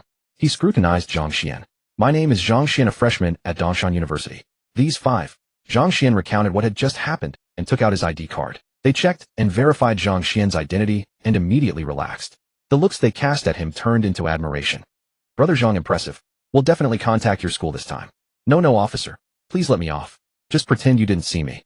Before Hu Xiqian could finish his sentence, Zhang Xuan quickly stopped him. He was already famous enough, he didn't need to become any more well-known. Brother, rest assured we won't release your personal information to the public. It'll also be a great help for your future employment. Hu Xiqian thought Zhang Xuan was afraid of retaliation and tried to reassure him. No need, officer. Why don't you all wait out of sight for a while? The man who hired these people should be arriving soon. In a little while, please take him away along with the rest. No problem. Plotting an attempted murder for hire and hiring Class A fugitives on top of that. That kid will probably spend his days behind bars. Hu Xiqian said with a smile. After a while, the roar of a car engine sounded. Qin Xiaodian had arrived. The screeching sound of tires skidding against the ground rang out and 5 cars came to a stop. Qin Xiaodian stepped out along with a group of people. A crowd surrounded him brandishing baseball bats in a show of force. Qin Xiaodian, a cigarette dangling from his lips, strutted with an imposing gait, carrying himself with the swagger of a gang boss. Upon seeing this group, Zhang Xuan was dumbfounded. If you do not seek trouble, trouble will not find you. Qin Xiaodian's list of misdeeds was about to grow by one. Where are old Yang and the others? Qin Xiaodian noticed Zhang Xuan sitting alone, failing to spot Yang Lin among the crowd, and paid it no mind, assuming Yang Lin had departed on some errand. As expected of Qin Xiaodian's narrow-mindedness, the bill had not even been settled, yet the other party had left without demanding payment. What manner of nonsense was that? Qin Xiaodian's thoughts were consumed by a single desire, to disgrace Zhang Xuan completely. The humiliation he had suffered at Tianju weighed heavily upon him, and he had been scheming tirelessly to restore his lost face. So upon receiving Yang Lin's call, he could scarcely contain his eagerness to gather his cronies. Bringing them along, his sole purpose was to completely reclaim his honor before their eyes. Zhang Xuan, we meet again. Ha, how long will you remain so smug, you? Just as he spoke, the group was suddenly surrounded by officials from the relevant department. We are officers from the relevant department. Drop your weapons and raise your hands, or we will open fire. You are completely surrounded. Surrender immediately. Those who had followed Qin Xiaodian were utterly stunned. The moment they spotted the department officials, they immediately crouched to the ground, hands raised high above their heads. Judging by their practiced movements, they clearly had considerable experience with such encounters. Qin Xiaodian stood frozen in disbelief. He was kicked to the ground by Hu Xiqian, pinned down, and placed in handcuffs. At that moment, Wang Chuan's call came through. Zhang Xuan briefly explained the situation and hung up. Brother, I owe you one this time. If I truly receive my promotion, I will treat you to a fine meal. Hu Xiqian was in high spirits. Not only had they apprehended the Tiger Spear 5 tigers, but Qin Xiaodian as well. Given Qin Xiaodian's sensitive background, the case carried even greater weight. Since Zhang Xuan chose not to claim the credit, it would shine all the brighter in their operational reports. This applied to everyone present, and all eyes turned toward Zhang Xuan with noticeably warmer expressions. Who could help but appreciate someone both capable and humble enough to yield credit to others? All were taken back to the relevant department, and after giving his statement, Zhang Xuan returned to school. Back in the dormitory, 4 of his roommates were deeply engrossed in an intense gaming session. They barely registered his return, not even bothering to lift their heads. At the Xia residence, Xia Tianjun returned home, his mind still troubled. Zhang Xuan was remarkably young, just a freshman, yet already possessed assets worth hundreds of billions. At their age, he had only known how to ask his family for living expenses. During dinner, Tian Yushan noticed her husband's preoccupation and asked curiously, Lao Xia, are you missing our daughter? That silly girl hasn't even called to let us know she has arrived safely. Xia Tianjun shook his head and sighed. Today I encountered a young man who left me with much to ponder. Oh, whose child is he? Tian Yushan immediately became interested. She knew her husband's standards were exceedingly high and few in all of Dongshan province could impress him. To have stirred such emotion in him, this young man must be extraordinary. Her own daughter was simply too remarkable. Finding a boyfriend for her was like attempting to scale the heavens. Though her daughter was still young, few possessed the courage to pursue someone of such caliber. Her best friend's children paled in comparison to her own daughter Xiaoming. She had brought home nearly 100 boyfriends over the years, yet what of Xiaoming? It was already her sophomore year, and she had never brought a single boy home. This made Tian Yushan worry prematurely about her daughter's future. She had attempted many times to arrange introductions, but her daughter simply did not take to any of them.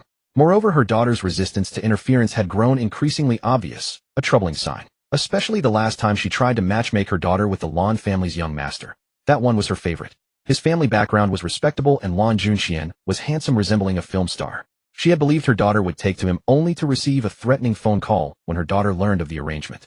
After that incident, Tian Yushan reflected upon the dozens of failed attempts and finally reached a conclusion: those boys simply were not excellent enough. How could her extraordinary daughter settle for someone far beneath her? So these past few days she had been searching for a boy whose talents exceeded her daughter's, only to discover that across the entire Dongshan province none could be found. Her daughter's gifts were simply unmatched, truly without rival. 2 years prior, Xia Entertainment had reached an impasse, keeping her husband awake with worry. Yet after their daughter offered a few suggestions, he slept more soundly that night than he had in years. When the company's market value nearly doubled some time later, Tian Yushan finally understood that it was her daughter who had guided the strategic vision. Moreover, since entering high school, their daughter had never asked for money from home, every expense covered by her own earnings. Tian Yushan had been lamenting the difficulty of finding a boy surpassing her daughter, only for her husband to mention one. Overjoyed, she could scarcely contain her eagerness to meet the young man. Upon hearing this, Xia Tianjun glanced at his wife and immediately grasped her intentions, breaking into a wry smile. You stop meddling in this. Our daughter has her own judgment. Besides, that young man may not even be interested in our daughter. What do you mean? Xia Tianjun, could this boy's accomplishments surpass our daughter's? Have you heard about the Dongshan Industrial affairs these past couple of days? Xia Tianjun did not answer directly, but asked in return. Tian Yushan paused, knowing her husband would never ask without reason. Then a realization struck her like a flash of lightning. She was startled by her own thought.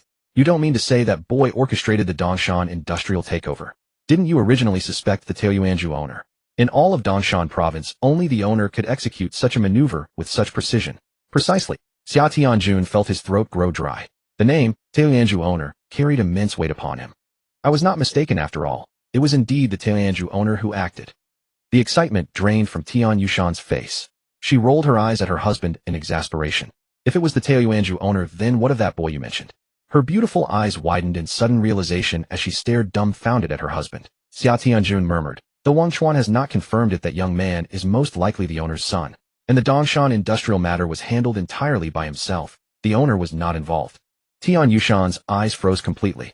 The owner has transferred Taoyuanju to that young man. Xia Tianjun dropped another bombshell. Tian Yushan was left utterly speechless. Tian Yushan had lost all ability to respond. He just started his freshman year and he's studying at the same university as our Meng Meng.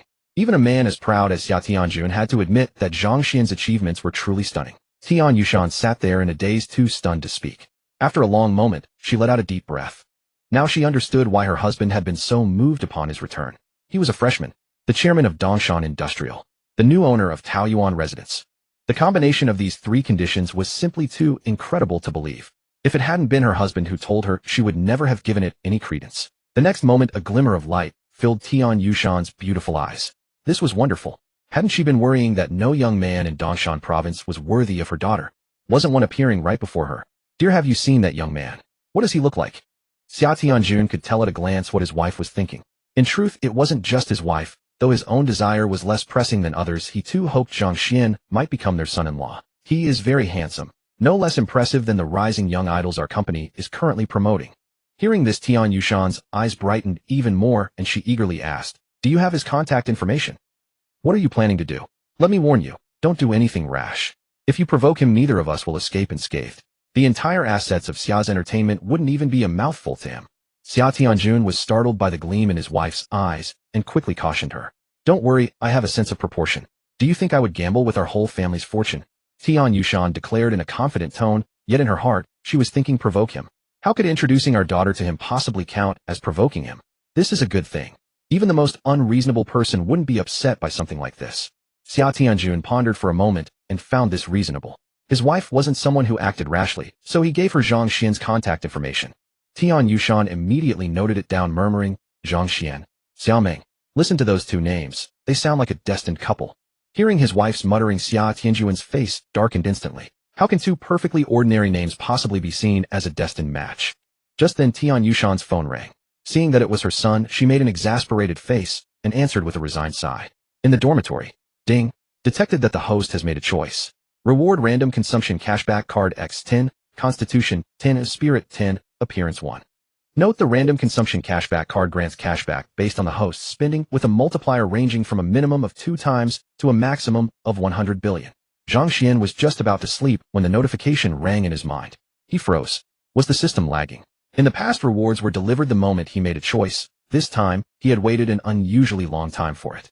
Soon after, a warm current surged from his lower abdomen, and spread throughout his body, making him pleasantly warm and deeply comfortable. It was a sensation he had never felt before, a light, buoyant feeling as if he were drifting through the void. Wow, what's that smell? Who didn't flush the toilet? Fang Shiming, you didn't flush, you idiot. Go flush it right now. Hearing the voices of his roommates, Zhang Xuan frowned. He too detected an incredibly foul smell. Then he suddenly felt a sticky, uncomfortable sensation on his skin. He looked down at his body and was stunned. A layer of black, oily grime had seeped out of his skin, and it was this very substance that was causing the awful stench in the dormitory. Before Fang Shiming could defend himself, Zhang Xuan leapt into the washroom. Lao Fang, are you constipated? He turned on the tap, stripped off his clothes, and immediately began washing. The floor was instantly covered with a layer of black residue. It took him more than half an hour to wash away the smell from his body. After drying off, he walked to the mirror and looked at himself. The next second he froze. Is this really me? At this moment his face was as fair as jade, his features were distinctly chiseled, and his eyes were clear and bright. More importantly, his entire body was rippling with well-defined muscles, 8-pack abs across his abdomen, and his skin was even fairer and smoother than any girl's. Looking at his reflection closely, he could still see traces of his former appearance from Earth, but it wasn't a perfect match. The features of this life had merged with those from his earlier days, and the combination was unexpectedly extraordinarily handsome. Wow, you are extremely handsome. If I were a girl, I would definitely fall for you. Zhang Xuan praised himself, a new layer of confidence appearing in his expression. Hey, what's that fragrance? Xianji, what were you doing in there? Were you practicing the 5 dragons pillar-hugging technique? It's all right. We're all men, we understand. The campus beauty is gone, so it's normal for you to have needs. But don't waste so much cologne. It smells so strong. What brand is it? How much per bottle? Share some with us. Fragrance. Zhang Xuan smelled himself and realized the scent was coming from his own body. Had he turned into a walking embodiment of allure? Sigh, how annoying. From now on, when senior school sisters see me, won't they flock over instinctively? Zhang Xuan rubbed his chin and couldn't help sighing as he admired his reflection. Hey, get out here. We promise we won't do anything to you. Hearing Zhang Xian's muttering, Yang Ming and the other 3 were left speechless. Zhang Xuan pushed open the door and stepped out, a faint, refreshing fragrance drifting out with him. Seeing how showy he looked, Yang Ming and the other 3 shoved him aside. Huh, where's the cologne? There isn't any. If there's no cologne, why does it smell so good? Xianji, where did you hide it?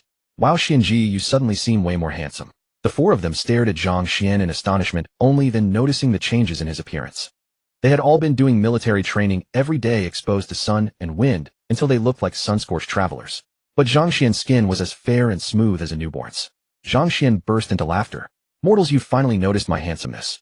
I've always been this handsome. You just didn't dare to admit it. I'm sleepy, I'm going to bed. Zhang Xuan crawled into his blanket, and at that moment his phone rang. Seeing an unfamiliar number, he assumed it was a telemarketer and hung up. But the caller immediately called back. After 3 such occurrences, Zhang Xuan answered in resignation. Hello, is this Zhang Xuan? A timid, somewhat tense voice came through. Li Mingxi? Zhang Xuan asked in confusion.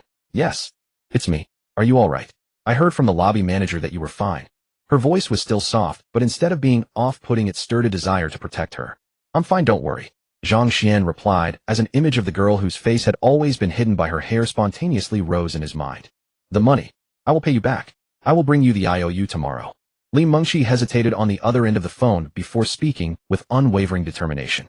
In her view, since Zhang Xuan was unharmed, he must have compensated those people with money. Otherwise, how could such fierce individuals have let him go so easily? No need. The matter has been settled without any cost. Zhang Xuan said with a smile. See you tomorrow. After finishing her sentence, Li Mingxi immediately hung up the phone. Left speechless by the hanging call, Zhang Xuan felt a mixture of helplessness and amusement. This girl appeared delicate on the surface, yet possessed an extremely resolute will. Once she had made up her mind, it was nearly impossible to change it. After hanging up, Zhang Xuan immediately noticed 8 eyes fixed intently upon him, startling him. Good heavens, don't sneak up on people like that. Zhang Xuan glared irritably at the 4 guys lounging around and said wordlessly. Zhang Huntao stared at Zhang Xuan and asked, tell me what exactly happened. You wouldn't happen to have wronged our school beauty Xiaoming, would you? Zhang Xuan paused for a moment, then realized these 4 idiots had been eavesdropping on his call. He said with resignation, didn't I go out first when we were at Taiyuanju? A minor incident occurred, and I simply handled it. This girl has always thought I helped her, so she called to thank me. What kind of situation is that? How can your minds be so impure? Or did something else happen at Taiyuanju? Yang Ming looked at Zhang Xuan with confusion. Never mind, it's already settled. I'm going to sleep. Just as Zhang Xuan was about to lie down, his phone rang again. Seeing the caller ID, he picked up. Hey Junior, who were you just talking to? As soon as he connected, Xia Ming's slightly resentful voice came through. Immediately Zhang Xuan pictured her pouting on the other end of the line, and a smile naturally appeared on his face. When senior sister wasn't around, Zhang Xuan hadn't felt anything unusual. But ever since Xia Meng left, he truly felt that something was missing from his life. Perhaps he had grown accustomed to her presence, he thought to himself. While I'm away, you don't even bother giving her a call. Junior, you've been naughty. Hearing Xia Meng's voice, the four guys in the dorm instantly perked up their ears. As they heard her coaxing tone on the phone, a shiver ran down their spines. Senior sister acting cute. Who would have thought the aloof senior sister could also act coquettishly? Junior, while I'm gone, behave yourself.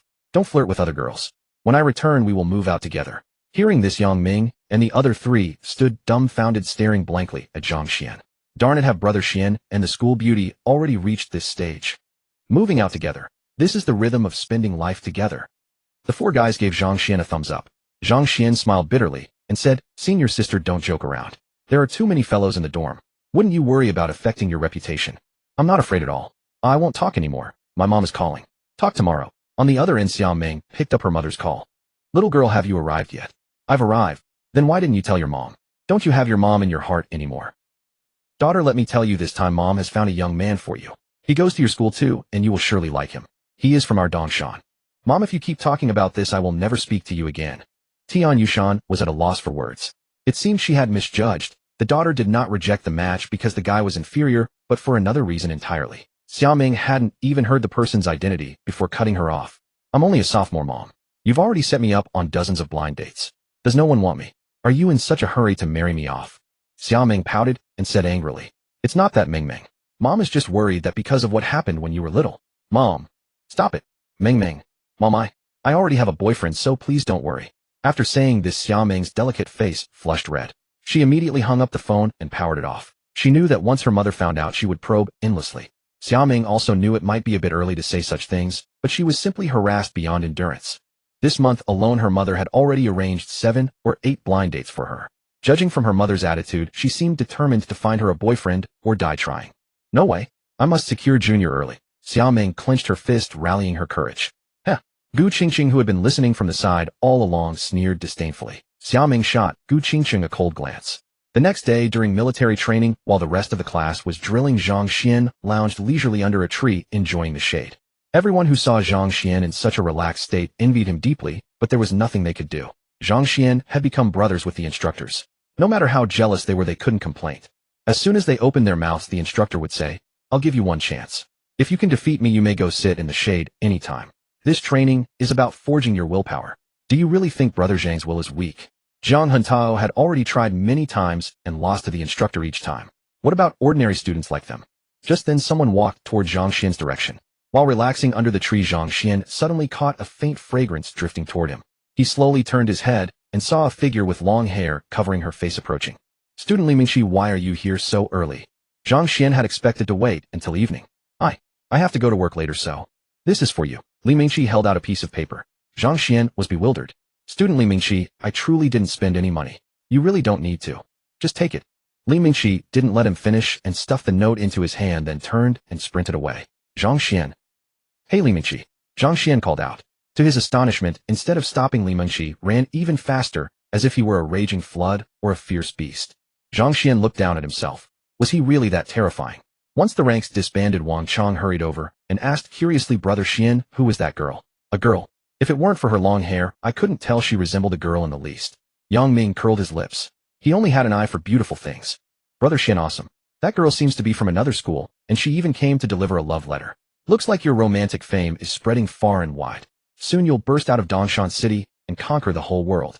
By then, maybe even world-famous female celebrities will come and send you love letters. Zhang Huntao was flattering Zhang Xuan, hoping his sweet words would please Zhang Xuan enough to teach him a move or two. Unexpectedly, his flattery had hit the horse's hoof instead, meaning it struck the wrong spot. Zhang Xuan cast a helpless glare at him and said, Get out of here. She's that girl I met at Taoyuan residence yesterday. She thinks I used money to smooth things over, so she came to give me an IOU. She's such a stubborn girl. When he unfolded the note, it was indeed an IOU, even with interest calculated.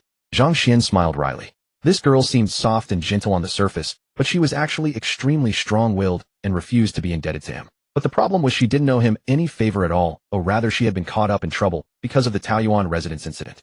Come on, let's go eat. Zhang Xuan and the others headed toward the cafeteria. Who was that girl just now? She doesn't seem to be from our school. Of course she's not from our school. Who at our school would be so shallow as to only value Zhang Xian's face? What will you get by sticking with Zhang Xuan? begging for food when you grow up. But that girl's clothes are pretty shabby too, so she and Zhang Xuan make a fitting pair. If they end up together, that would be good for us. Darn, did anyone take a photo just now? Post it on the forum immediately so that the campus bell will see it. Whether or not it works, doing nothing is the real danger. Yeah, damn it. Why didn't I think of that? I took one. Posting it on the forum right now. When the campus bell is away, this guy won't be idle. How scumbags are forged. 3 boats at once. Big feet willful. My romantic fame has already shaken the whole university town. Campus bell, I don't have to have you. For a time, replies flooded in. Their goal was simple: make the campus bell see these posts. To that end, some people kept manually bumping the threads to the top. Everyone waited for the campus bell's response, but they were disappointed. Xiaoming made no move at all. In Xiaoming's dormitory, Wang Shui was exasperated by the posts. This Zhang Xuan is way too arrogant. Mingming treats him so well, but the moment she leaves, he's flirting with other girls. Mingli also said indignantly Mingming never reads the campus forum because she thinks it's boring. Call Mingming and tell them to break up. Right, make them break up. The plump Sun Tian was angry as well. Wang Shui immediately called Xiaoming. Hey Shue, why did you remember to call me? Xiaoming's lazy voice came through. You have no conscience. Hearing Xiaoming's response, Wang Shui complained the moment you left, Zhang Xuan was with another girl. Really? Who? Wang Shui and the others were speechless. What kind of reaction was that? Shouldn't she be frantic? Really? Who? Is that the question you should ask? Did Mingming become silly after dating? Who? Is that something you should ask? Did Mingming become dumb after falling in love? Xiaoming, can't you see what's important? Zhang Xuan is seeing someone else. He betrayed you. Wang Shui said through clenched teeth. Shue, don't be angry. Xiaoming's voice remained calm and unhurried. First of all, Junior isn't my boyfriend yet because he hasn't agreed to it. When she said that, Wang Shui and the other two were stunned into silence. The dormitory went utterly quiet. What did Xiaoming just say? Zhang Xuan hadn't even agreed to make Xiaoming his girlfriend. This was absolutely the biggest joke of the century they had ever heard. Xiaoming. With more than 1,000 admirers, she was the most popular campus belle at Dongshan University. Not only was she peerlessly beautiful, but she also came from a wealthy family. Moreover, she had always excelled academically, taken part in several international competitions, and been featured on national television. A popular celebrity had even personally held flowers to court her. Such was Xiaoming, a girl wrapped in countless halos. Let alone being publicly pursued by Xiaoming. Even just having Xiaoming walk up and say one word to some boy, even asking for directions, would be enough to keep him excited for a month. Xiaoming was actively pursuing Zhang Xuan, yet Zhang Xuan still hadn't agreed. Just thinking about it boggled the mind. Utterly incredible. Was there something wrong with Zhang Xuan's head? Was his head forged from iron? Muming, are you telling the truth? That's steel. Oh no, vibranium level. Straight guy, Zhang Xuan isn't your boyfriend yet. Xiaoming was speechless. She had said so much, yet her 3 best friends were still stuck on her first sentence. Right, Zhang Xuan just broke up with his girlfriend and hasn't gotten over that relationship. He said he'd consider whether to date me later.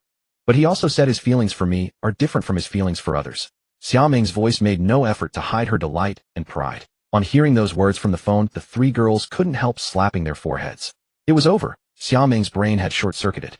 They figured that Zhang Xuan had just made a casual pleasantry, but the girl hadn't recognized it and actually thought he liked her. The 3 exchanged glances. Well, then they couldn't rightly blame Zhang Xuan. Since the 2 weren't even boyfriend and girlfriend, who he chose to be with was his own business. Feelings are truly unpredictable. Mummin, what did you just say? Wang Shui asked. Secondly, if Zhang Xuan wouldn't quickly accept even a beauty like me, would he accept other girls? Impossible. It must be a misunderstanding. Probably some bored people on campus are stirring up drama. Hearing Xiaoming's words, the 3 were speechless and mentally mourned for whoever had started those posts. Those people had gone to so much trouble only to be dismissed by Xiaoming as boring. If they ever found out, wouldn't they be so ashamed that they'd want to vanish into the ground? Don't worry. Zhang Xuan is definitely going to be mine.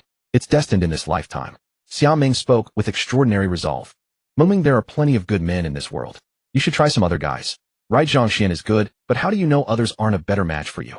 The 3 of them advised her one after another, unaware that Xiaoming hadn't taken any of their words to heart. At that moment, Xiaoming was looking at a photo on her phone.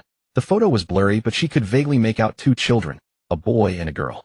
Xiaoming gazed at the boy in the photo with tender affection, whispering, Xiao Xian, Xiaoming loves you. Xian, good, the National Day holiday is coming soon. What do you want to do? Wang Chong asked. My mom just called and asked me to come home. Zhang Xuan was already eager to leave. Family affection was something he had never experienced before. He felt both excited and somewhat afraid, worried that his parents might realize he was no longer the real Zhang Xuan. Over this period, he had gradually let his parents accept that he was earning money. However, he did not immediately tell them that he was now a multi-billionaire. Instead, he said he had earned some money enough for his university expenses. He had prepared his parents in advance, telling them that he was currently working on a new project, and if it succeeded, he could earn millions, perhaps even 10 million. That way when he returned with such a large sum of money his parents would not be overwhelmed. As he was speaking his WeChat rang. Someone in his high school group chat was mentioning everyone. Duan Bin, classmates, the National Day holiday is coming. Everyone should be going home, right? Let's pick a day to get together. Duan Bin was Zhang Xuan's high school class monitor. His parents owned a company, and the family was well off. During the college entrance examination, he exceeded his usual performance and got into Modi University, even appearing on Binching News. His prestige at the time was unrivaled. Yuan Hongba, great. It's been a month since we saw each other. I miss you all. I've even shed tears at night. We really should get together. Li Chao, man, you're the best at talking nonsense. Shedding tears. Got any photos? Monitor, where are we gathering? Can I bring my girlfriend? Han Finfin, nice one, Li Chao. I've liked you all this time, yet you actually fell for someone else. When I see you, don't blame me for beating you to a pulp. Li Chao, mercy, sister Fun.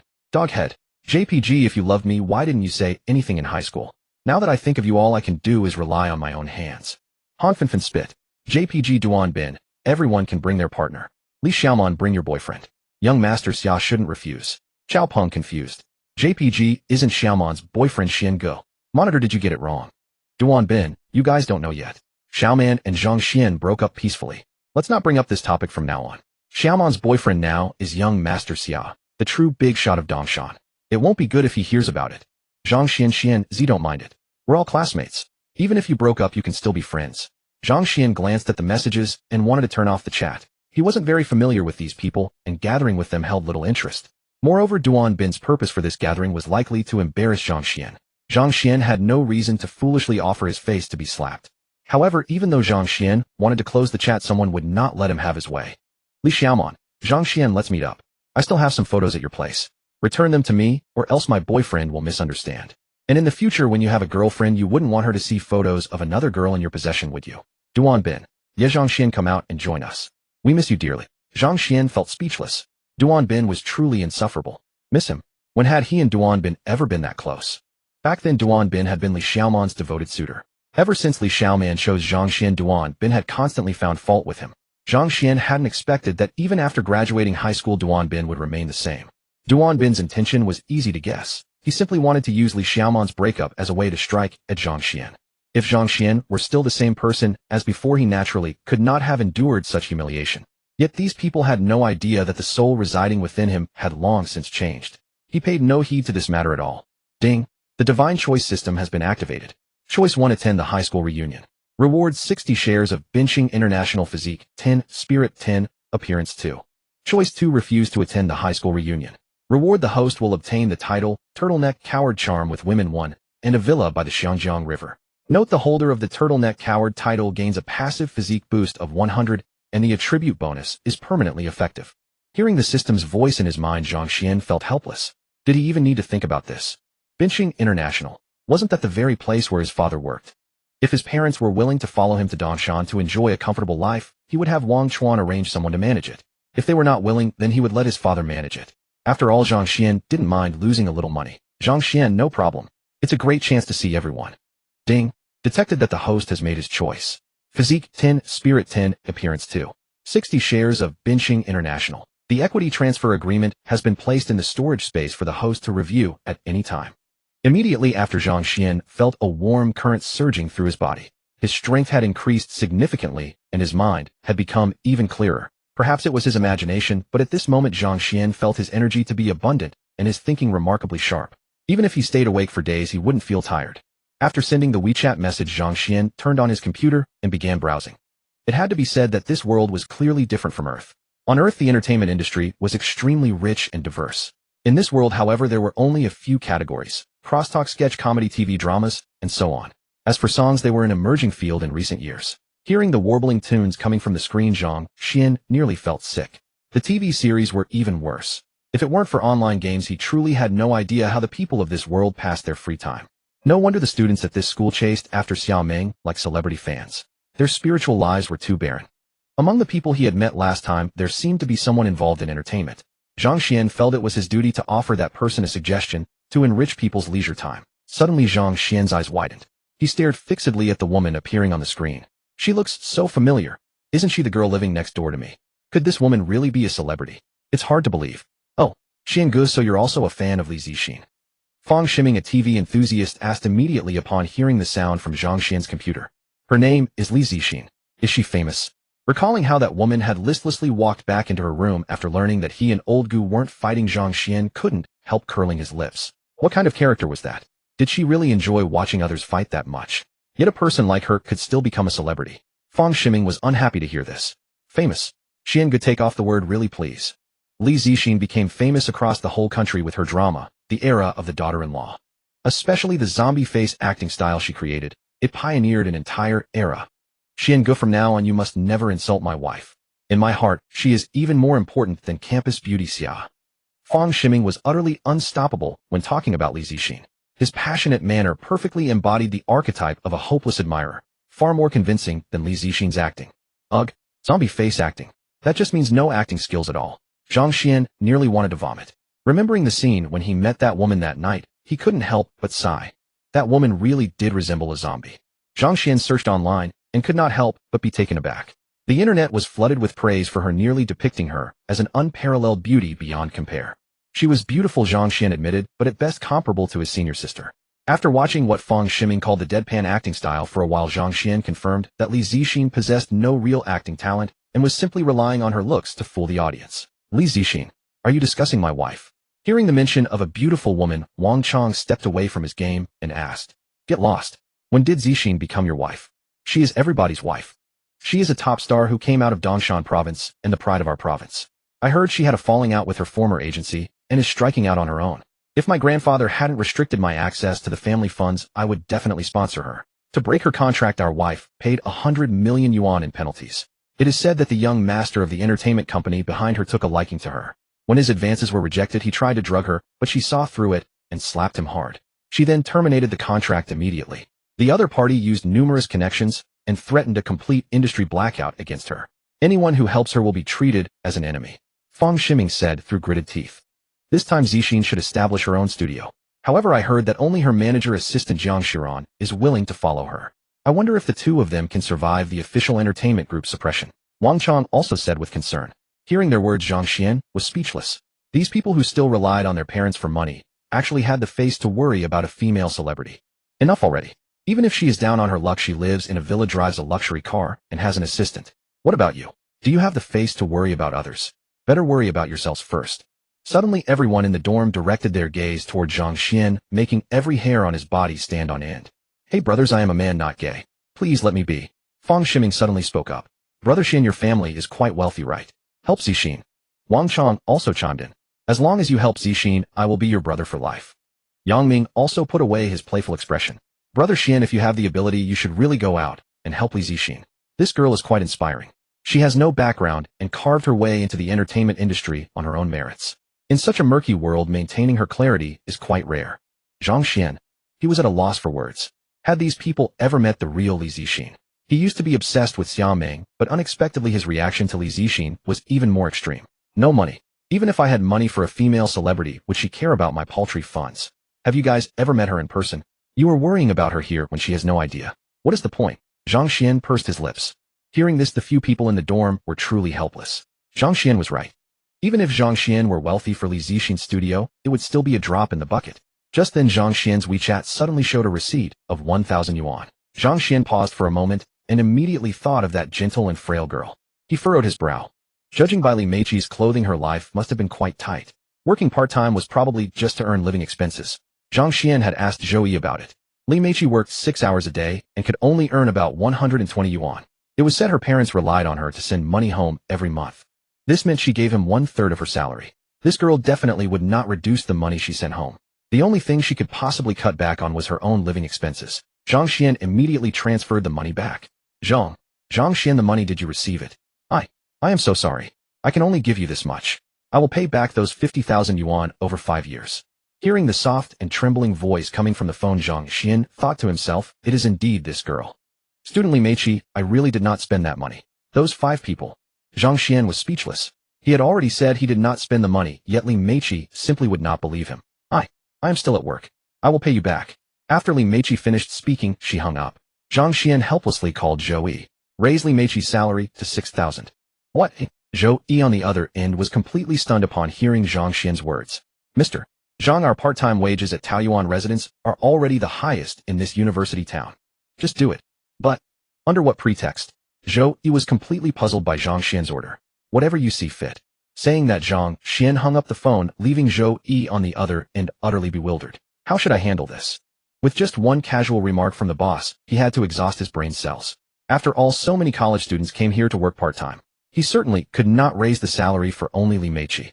He needed to find a reason convincing to others. Just at that moment, a graceful figure passed by Zhou Yi. The air-conditioning breeze blew, revealing Li Meiqi's stunning face that had been hidden by her hair. That fleeting glimpse instantly left Zhou Yi frozen in place.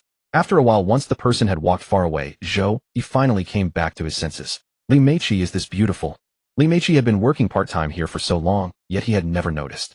And the boss had only come a few times and already found this unpolished gem. He now understood why Zhang Xuan wanted to raise Li Meiqi's salary individually. Thinking he had found the reason, Zhou Yi was overjoyed. When Li Meiqi passed by again, he called out to stop her. Li Meiqi looked at Zhou Yi timidly, feeling somewhat uneasy inside. Since that incident last time, she had been worried about being fired. Taoyuan residence was where she found the highest-paying job. Because of Taoyuan residence, she could continue her studies and earn money for her father's medical treatment and her younger brother's education. If Taoyuan residence fired her, everything would fall apart. Manager, do you have something to say? Li Meiqi's face turned pale, terrified of hearing the word dismissal from Zhou Yi's mouth. Meiqi, do you know Mr. Zhang Xuan? Zhou Yi needed to confirm this first. Otherwise, if it turned out to be a misunderstanding, it would be awkward. Yes. Li Meiqi's heart pounded. It was over. Zhou Yi was really coming to talk about that day's incident. Hearing Li Meiqi admitted, Zhou Yi mentally reviewed his interactions with her and confirmed that he had not offended her in any way. Only then did he quietly breathe a sigh of relief. Fortunately, this was very likely a future missus. From now on, he would have to treat her well. Student Li Meiqi, given your excellent performance over the past year, we have decided to employ you as a full-time staff member. Please go to the manager's office to sign your labor contract. The company will provide insurance coverage for you. Zhou Yi said with a warm smile on his face. Upon hearing these words, the waiting staff passing by all froze in surprise. Manager Zhou, will we get promoted too? Those people asked eagerly. There was a significant salary difference between part-time and full-time employees. Hearing Zhou Yi's words, Li Meiqi secretly breathed a sigh of relief, but her delicate face furrowed again. Full-time employees earned higher wages, but they also had to work longer hours, and she still needed to study. She didn't have that much free time. Manager, I still need to attend school. The reason Li Meiqi worked so hard was to continue her education. If coming here to work and earn money meant sacrificing her studies, she simply wasn't willing. Oh, Meiqi, how could you be so silly? What's the point of going to school if not to secure good employment in the future? Taoyuanju is the best workplace in Dongshan province. Meiqi, hurry up and agree, those girls immediately urged. Zhou Yi paused for a moment upon hearing this, then smiled at her reassuringly. Don't worry, it won't interfere with your studies. We'll arrange it according to regular working hours. This is a financial aid package, Mr. Zhang arranged specifically for you. I'll notify you once the contract is ready for you to sign. As for you all, I've been keeping an eye on your performance these past few months. After the new year, the company will definitely improve your benefits and compensation. Oh, thank you, Manager Zhou. Long live Manager Zhou. Those girls couldn't be converted to full-time immediately, which made them a bit disappointed, but upon hearing about the salary increase, they all perked up. Mr. Zhang. Li Meiqi paused slightly, then instantly realized Zhou Yi was referring to Zhang Xuan, and her delicate face furrowed at once. She seemed to owe Zhang Xuan even more now. Meiqi, who is this Mr. Zhang that Manager Zhou mentioned? Is it that handsome guy who was talking to you on the Dongshan University forum? One of the girls asked. Impossible. Didn't you see what the forum post said? That person's family background isn't particularly good, whereas Mr. Zhang mentioned by Manager Zhou is someone even the manager admires. They definitely can't be the same person. Regardless, this Mr. Zhang must have taken a fancy to our Meiqi. Having worked together frequently, these girls naturally knew about Li Meiqi's stunning beauty, so her catching someone's attention wasn't surprising at all. Li Meiqi was no less beautiful than any campus queen, but this girl, afraid of being disturbed, not only concealed her pride, but also hid her breathtaking beauty behind her hair each day. They couldn't understand. If it were them with such outstanding qualities, they would have long found a wealthy boyfriend. Hearing the chatter of the girls around her, Li Meiqi's delicate face flushed crimson, her head bowed low with an expression full of inner conflict. Could Zhang Xuan really be interested in her? Then Li Meiqi shook her head. It was impossible. They had met less than 4 times in total, and each time she had kept her face concealed. Zhang Xuan couldn't possibly know what she looked like, so how could he be interested in her? Li Meiqi's heart pounded in her chest. She felt a mixture of longing and apprehension. Throughout her life, female classmates around her had always had suitors while she remained alone. It was only natural to harbor such feelings deep inside. Yet she also knew her own appearance and family circumstances, fearing she might encounter someone who valued only her looks. After getting off work, Li Meiqi sent Zhang Xuan a text message containing just 2 simple words: thank you. Zhang Xuan smiled faintly upon reading it, and replied, "You're welcome." A month of military training passed in the blink of an eye. Before anyone knew it, National Day had arrived. Yang Ming and the other two, all natives of Dongshan City, had taken Zhang Xuan's Porsche keys last night to go out and enjoy themselves. Zhang Xuan had no choice but to drive Yang Ming's BMW 5 Series back home. It turned out to be fine anyway. The Porsche was too conspicuous while the BMW was more understated. Past 4 in the morning, Zhang Xuan tossed and turned restlessly, likely because he was about to see his parents. Family affection had always been something Zhang Xuan had longed for. To experience it in this lifetime filled him with indescribable excitement whenever he thought about it. Over the past month, he had made it a practice to call them almost every single day without fail. Since he couldn't sleep anyway, he decided to head back early to avoid the worst of the traffic. Zhang Xuan loaded the gifts he had purchased long ago into the car and drove off. Right after leaving the school gate, he spotted a slender figure walking ahead. Her small frame weighed down by an oversized bundle, her steps labored. Li Mingqi. Zhang Xuan recognized her immediately and slowed the car. Li Mingqi quickly stepped aside, terrified of being hit, resembling a frightened rabbit. Li Mingqi, where are you going? Why are you out so early? Hearing her name called from the car, Li Mingqi paused and looked up. When she realized it was Zhang Xuan driving, something inexplicable made her think of those rumors the girls had shared, and her face instantly flushed crimson. Zhang Xuan watched her with puzzlement. Had the girl lost her mind? Why was she staring at him so intently? Was there something on his face? He checked the rearview mirror. Nothing was there. Li Mingqi. Zhang Xuan stepped out of the car and approached her, waving his hand. Huh, you. Only when Zhang Xuan spoke did Li Mingqi snap out of her daze. Seeing how close he was, she hastily took 2 steps back. Zhang Xuan was speechless. Why did this girl seem so afraid of him? He didn't look that intimidating, did he? I'm sorry, I was just heading home. Realizing her retreat might come across as rude, Li Mingqi quickly offered a timid apology. Where's your hometown? Zhang Xuan asked curiously. Unexpectedly, the moment he finished asking, Li Mingqi immediately shot him a wary glance. Student Li Mingqi, do I really look that frightening? You seem genuinely afraid of me. Zhang Xuan found himself at a loss for words. And no, Li Mingqi suddenly didn't know how to respond, her lower lip protruding in a pout. Zhang Xuan shook his head with a wry smile. It was hard to imagine how such a delicate girl managed to survive in this world while shouldering the heavy responsibility of caring for her family. It's alright, I was just joking. Don't take it to heart. Where are you from originally? Zhang Xuan asked curiously. Bicheng. Huh. Zhang Xuan was stunned. This girl was from the same place as him. Are you heading home? Yes, I need to get to the station. Li Mingqi said softly. Ding, the God-level choice system is initializing. Choice 1, give Li Mingqi a ride home. Reward 40 shares in Bicheng International, 10 random cashback cards, Constitution 10, mental strength 10, appearance 2. Choice 2, ignore Li Mingqi and go home alone. Reward 1 Koenigsegg luxury car along with the title Straight Man and Woman Affinity -1. Get in the car. Zhang Xuan had come to understand that Li Mingqi was quite stubborn, so he decided to take a more gentle approach to guide her. Before Li Mingqi could finish her words, Zhang Xuan opened the trunk and placed her bag inside. Ding, system has detected the host has made a choice.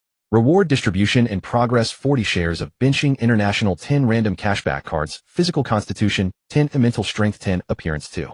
Note the equity purchase agreement has been placed in the storage space. What is in here? It feels quite heavy. Unaware of the electronic voice in his mind, Zhang Xuan lifted the bag to test its weight. The luggage must have weighed nearly 90 Jin. She must have intended to carry it all the way to the bus station on foot. Although the university town was not far from the bus station, it was still about 5 kilometers. Zhang Xuan guessed that Li Mingqi had gotten up so early likely to save the 2 yuan bus fare. A faint pang of sympathy stirred in his heart as Li Mingqi's figure reminded him of himself back on Earth. The medicine. It was bought for my father. Li Mingqi kept her head lowered, afraid to meet Zhang Xuan's gaze. Her timid manner made it seem as though he had been harsh with her. In her heart, Zhang Xuan appeared to be a domineering figure, making her feel quite overwhelmed. Please get in the car. Zhang Xuan gently guided her to the passenger seat and fastened her seatbelt. As Zhang Xuan leaned close to help her with the seatbelt, Li Mingqi stiffened noticeably, holding her breath for a moment before relaxing. Zhang Xuan smiled faintly at her reaction. Where do you live? Where is your home? Shilapu, Lijia village. Li Mingqi felt a bit wronged, as if Zhang Xuan were being too stern, and left her no room to object. Zhang Xuan checked the navigation and found that Lijia village was not very far from his place, only about 6 kilometers away. He shifted into gear and slowly drove away from the university town, heading toward Bicheng. Dongshan International Airport. Xia Ming pushed her luggage and walked briskly toward the exit, visibly excited. Her bright eyes sparkled with joy as she seemed to be thinking of something delightful. Beside her, Gu Qingxing shook her head with a wry smile. She had never seen Xia Ming this cheerful, not even when their team had won the championship. Ming. As soon as they exited the airport, Wang Shui and the others waved at them. Xia Ming ran over happily. Gu Qingqing pursed her lips, quietly feeling a touch of wistfulness. As one of the campus beauties of Dongshan University, Xia Ming had 3 best friends to welcome her, while Gu Qingqing was heading home alone. Sister Qingqing, Wang Shui, and the others greeted her. Gu Qingqing offered a gentle smile before walking on. Sister Gu hasn't had any company around, she must be feeling quite lonely, Xia Ming said with a pout. Wang Shui and the others burst into laughter. You are quite mischievous, Ming Li said, rolling her eyes at Xia Ming playfully. Ming, during the 7-day holiday, where should we go? Sun Tian's eyes filled with anticipation.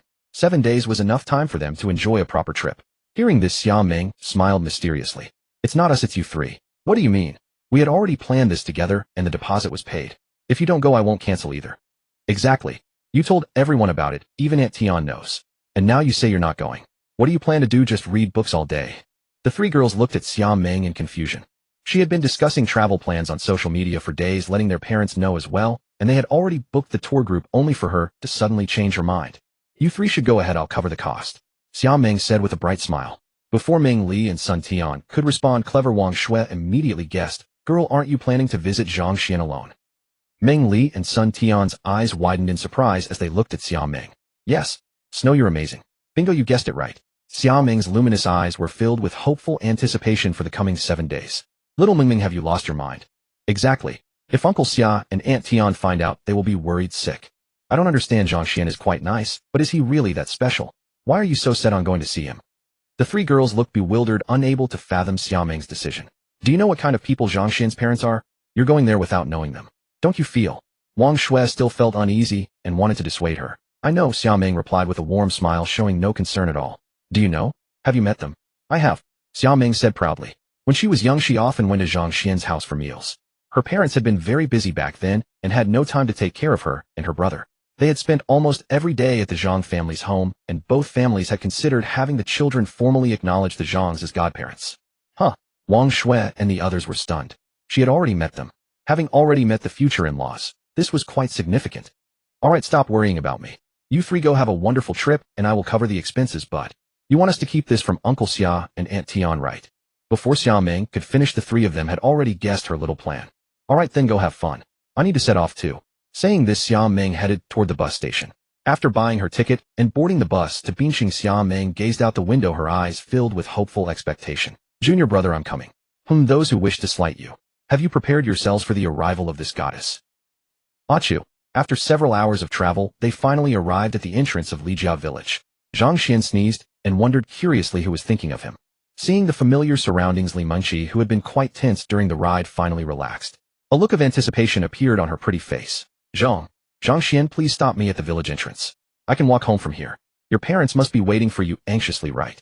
After spending the journey together, Li Mengqi spoke a bit more naturally, no longer showing the fearful expression she had earlier. You point the way, I'll drive you right to your door. Zhang Xuan did not stop the car, instead driving straight into the village. Li Mengqi pouted slightly. Zhang Xuan seemed determined to see this through, quite persistent. Just then someone rode a motorcycle toward them from the opposite direction. It's second uncle. Seeing the person approaching, Li Mengqi greeted enthusiastically from inside the car. Li Yong heard someone calling his name and looked around curiously. Upon hearing Li Mengqi address the man as second uncle, Zhang Xuan immediately brought the car to a stop and opened the door for her. Li Yong saw Li Mengqi step out of the car, paused for a moment, then spoke with concern. Little Qi, hurry to the hospital. Your father's illness has flared up again. Hearing her uncle's words, Li Mengqi's face turned pale with worry in an instant. Uncle Mengqi, get in the car quickly. We need to go to the hospital. Seeing Li Mengqi's helpless and lost expression, Zhang Xuan frowned. Since he had run into them, he decided to lend a hand if he could. After all, he had plenty of money now. You are. That was enough for Li Yong. He didn't bother asking who Zhang Xuan was, left his motorcycle there, and got into the car. You? At this moment, Li Mengqi seemed utterly stunned, unable to hear Zhang Xuan's words, or even get into the car. Without hesitation, Zhang Xuan picked her up and placed her in the car, then drove toward the county hospital, with Li Yong guiding the way. Uncle what exactly is the situation?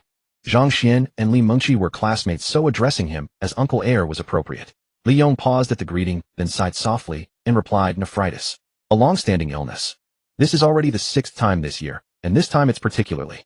He didn't finish, but Zhang Xuan understood what he meant. At that moment, Li Mengqi's face was ashen, her gaze blank as she stared out the window. Zhang Xuan knew Li Mengqi was filled with fear and worry, so he deliberately started a conversation with Li Yong to help ease her mind. An hour later, they arrived at the county hospital. The 3 of them rushed inside. Li Hai had fallen ill, and Li Yong had brought him here. Now he was heading back home to gather money. Judging by Li Yong's expression, however, the money would likely still not be enough. Inside the ward, the doctor was urging Li Mengqi's mother, Bai Mei, to pay the bill. Bai Mei looked utterly helpless, her eyes red from crying, nodding along, but making no move. Noticing Li Hai's family's financial difficulties, the doctor said, the treatment costs have already been reduced to the minimum. The hospital also has its own challenges. Honestly, the best option is a kidney transplant. With conservative treatment alone, the patient's condition will only worsen, even if we save him this time next time. Sigh. I understand, doctor. Thank you, but Bai Mei couldn't continue and tears spilled from her eyes. Mom. Li Mengqi ran to the bedside and called out, then anxiously looked at her father lying there. Li Hai's face was sallow, his body severely swollen, and he was unconscious. Xiaoqi, you're back. Bai Mei was surprised to see her daughter. Xiaoqi, do you have any money left? Your father. Bai Mei looked at her hopefully. Li Mengqi's face was filled with despair. Where would she find so much money? When she left home for school, she had already given all her holiday earnings to her mother. It had only been a month since the semester started, and she had already given Zhang Xuan 1,000 yuan. There was nothing left. Woo. Seeing Li Mengqi's state, Bai Mei could no longer hold back and burst into tears. Sister-in-law, I still have 2,000 yuan here. I know it's not much. It's all I have left. Li Yong stepped forward, his expression grim. The burly man's face was filled with guilt. Thank you, Xiao Yong. Our family has burdened you.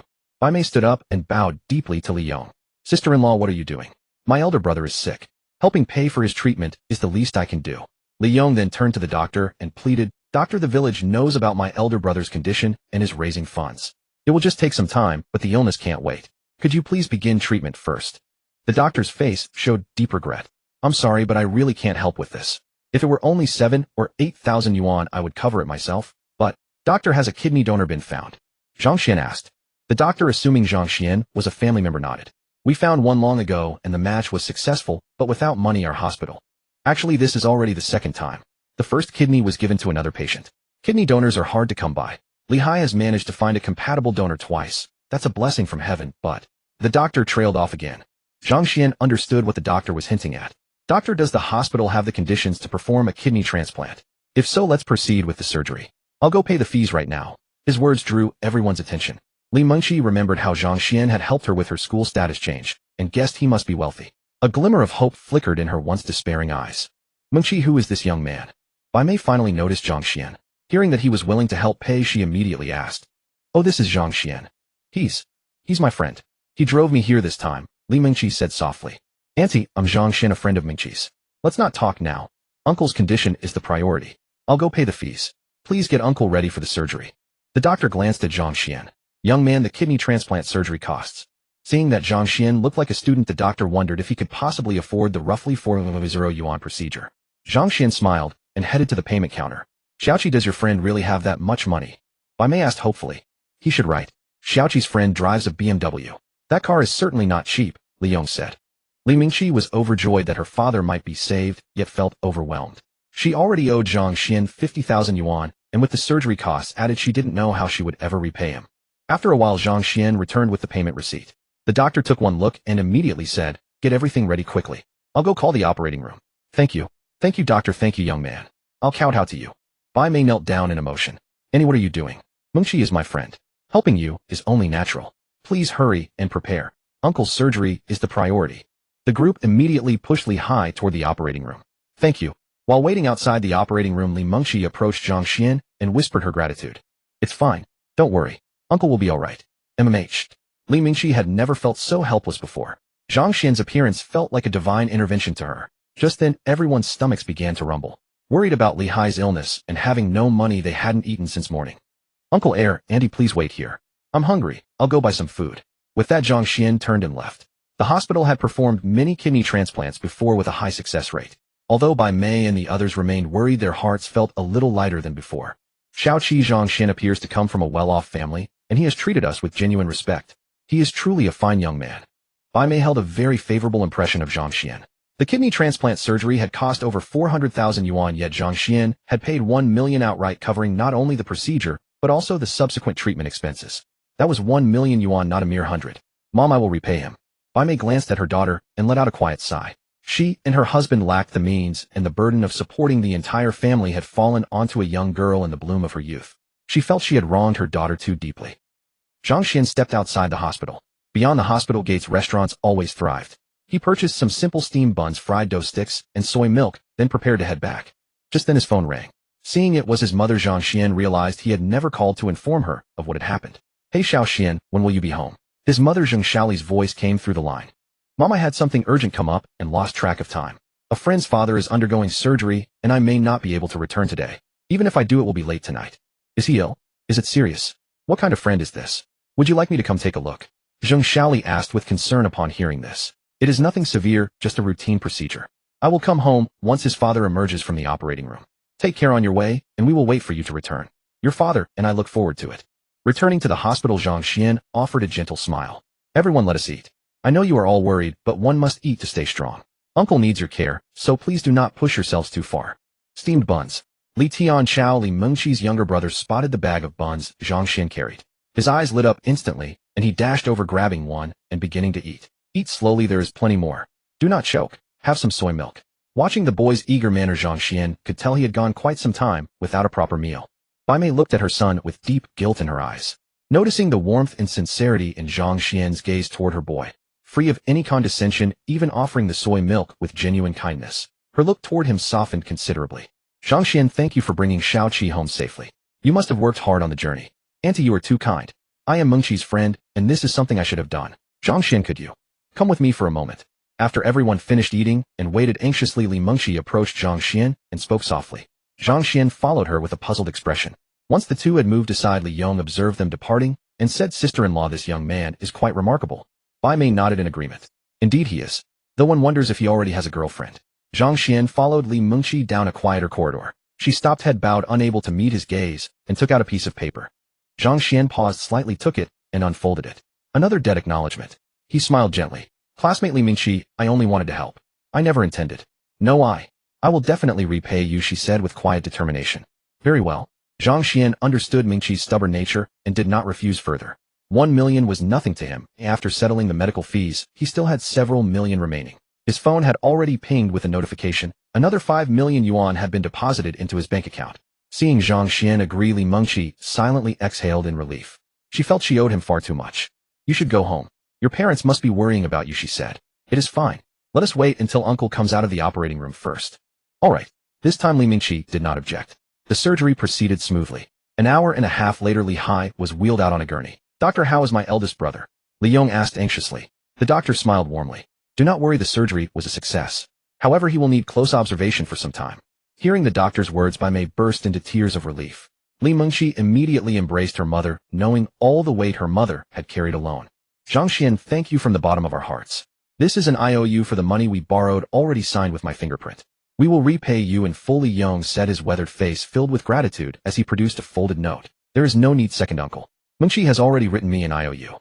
Hearing this, Li Yong hesitated for a moment, then let it drop. Zhang Xuan, you should go home and check on your parents. They are likely worried about you. Auntie still needs to look after your uncle. Once he is discharged, please come visit our home. I will properly thank you. With her husband's kidney transplant successful, a faint smile appeared on Bai Mei's face. That sounds reasonable.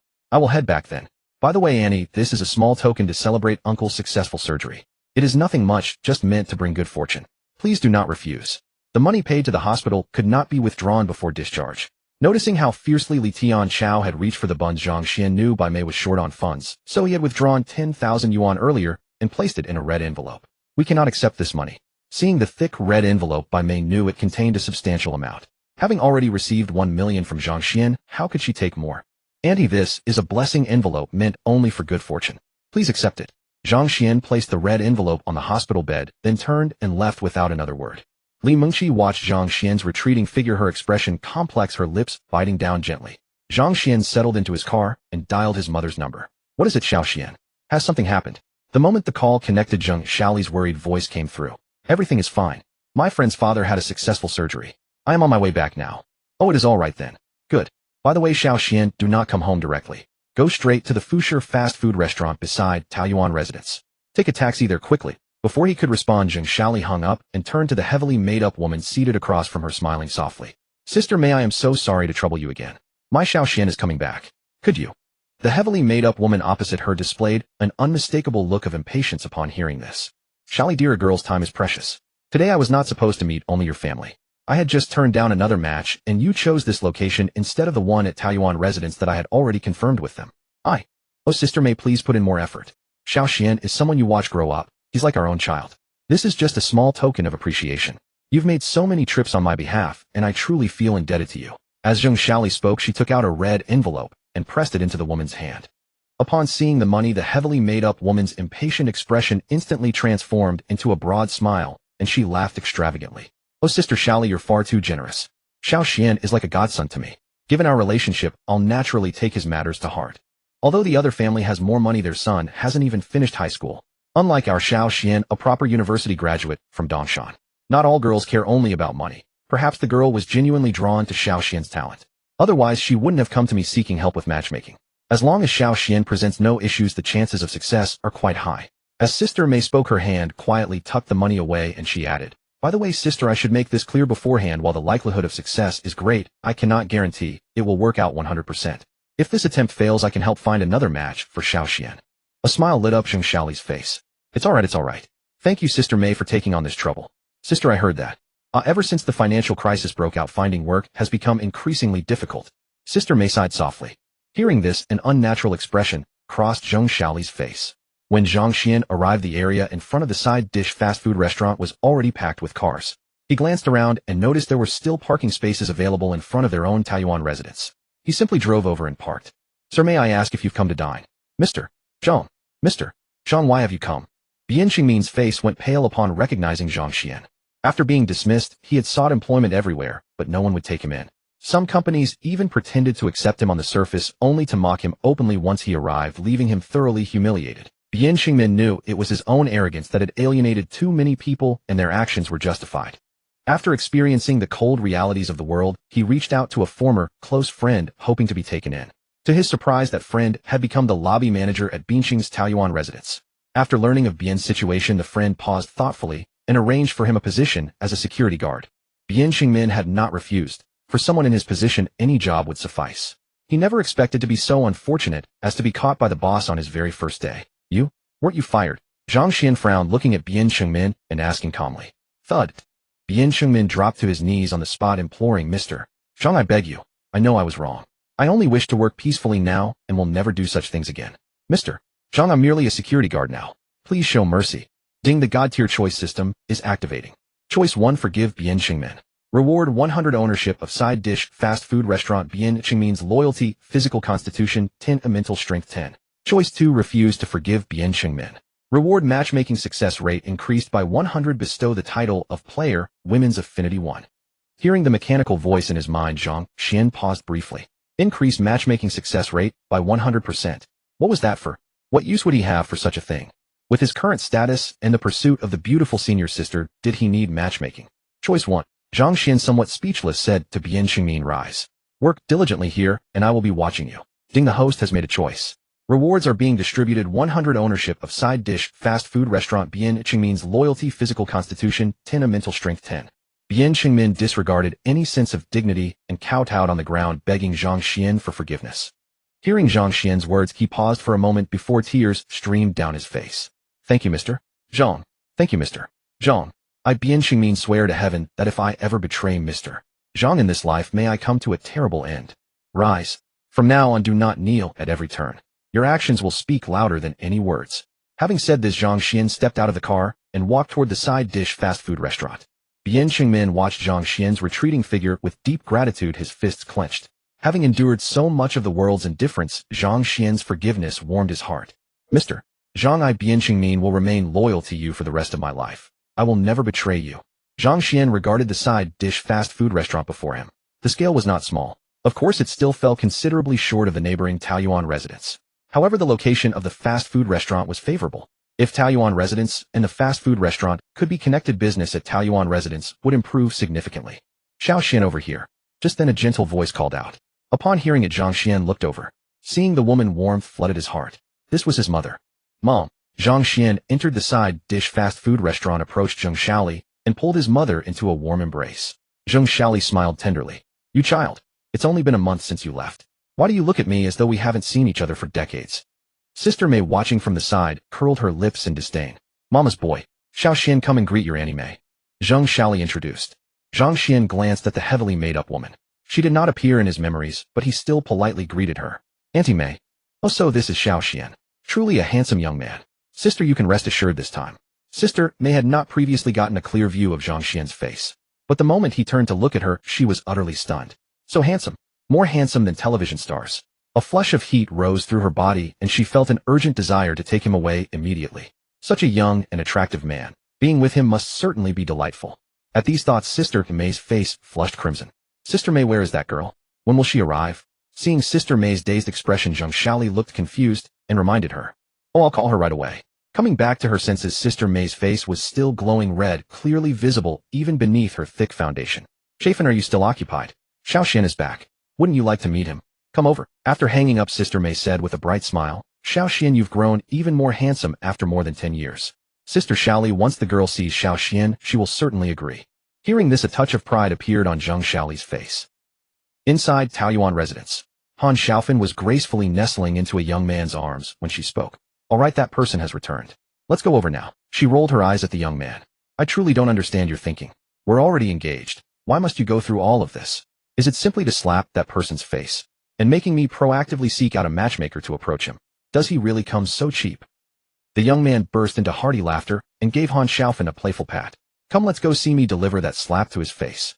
Master, sure, have you finished your meal? The lobby manager greeted with a smile as he approached. Seeing the lobby manager of Taoyuan Ju coming over personally to pay his respects, Han Xiaofan felt a surge of pride. This was, after all, the lobby manager of Taoyuan Ju. The Binqing branch of Taoyuan Ju had only been open for 3 months and was not yet well known, but having witnessed how wildly popular Taoyuan Ju was elsewhere, Han Xiaofan was almost certain it was only a matter of time before this one rose to prominence.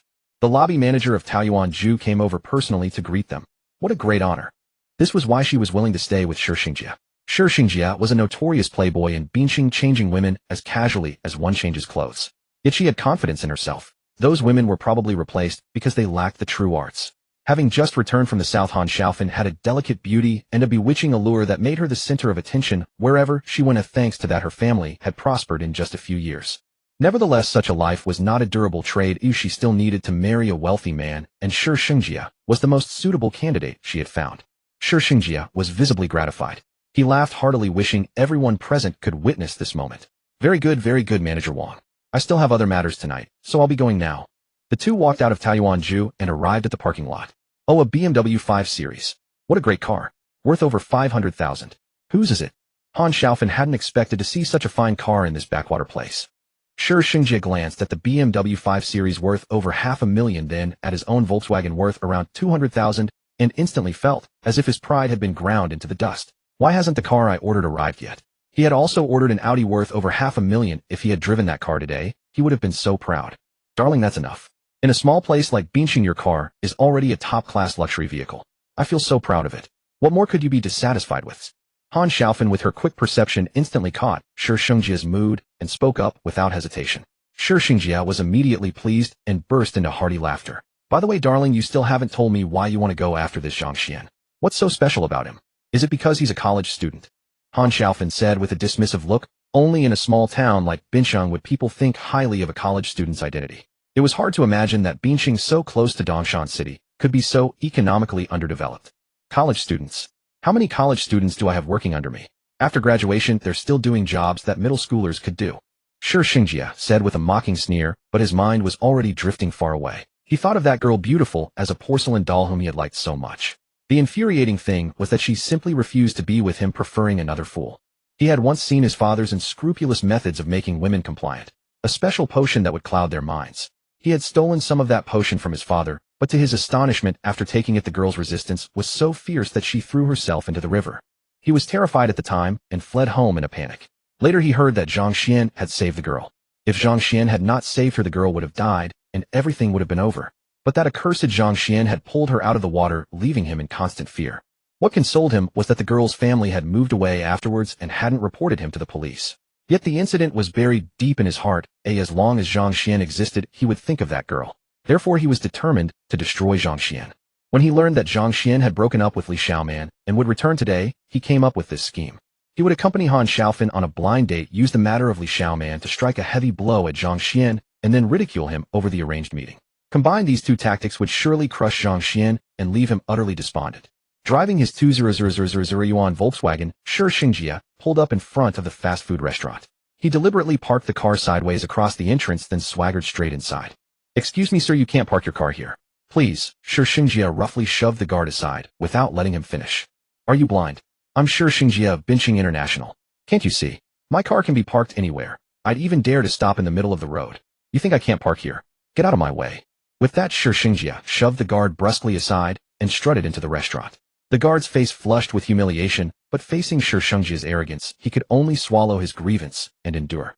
Zhang Xuan was speechless after hearing his mother and Aunt May's words. A blind date. How embarrassing. He had never imagined that he would end up going on one.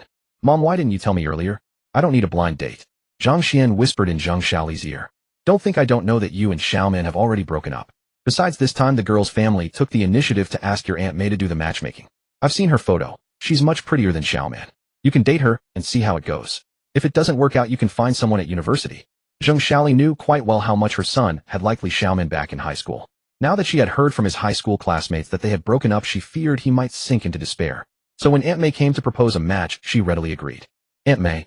At that moment, Han Xiaofan walked over. Seeing Han Xiaofan, Aunt May's face immediately broke into a smile. Xiaofan, come here, have a seat, have a seat. Han Xiaofan sauntered over, without waiting, took one look at her surroundings, and curled her lip in disdain. Why did you choose to meet here? Is this place fit for people? The Taoyuanju next door is far more elegant. This place. Her expression grew even more contemptuous as she spoke. When her words landed, the smiles on Zhang Xiaoli's and Aunt May's faces froze. Zhang Xiaoli in particular was mortified beyond belief. Suddenly a soft chime sounded. Ding. The God-tier choice system is now starting. Option 1, give Han Xiaofan a scathing retort. Reward physique 10, spirit 10, appearance 1, and a villa at Bincheng Guanlan International. Option 2, actively fawn over Han Xiaofan. Reward, obtain the title sycophant, charm with women -1, and Han Xiaofan's favor. Zhang Xuan was about to speak when the voice in his mind caught him by surprise. Then the corners of his mouth curled up into a smile. If this is not a place for humans, then why are you here? Are you not human? Ding. It has been detected that the host has made a choice.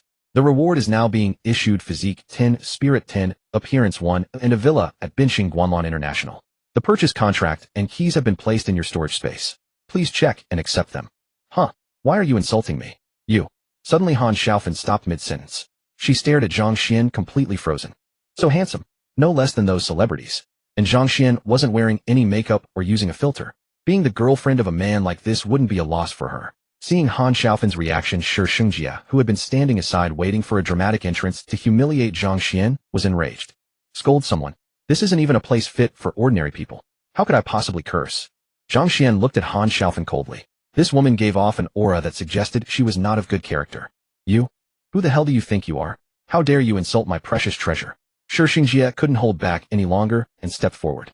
When he got a clear look at Zhang Xuan's face, anger surged within him. How could Zhang Xuan be so handsome? This only strengthened his determination to ruin him. Young Master Shi. Upon seeing Shi Xingjie, Aunt May immediately stood up.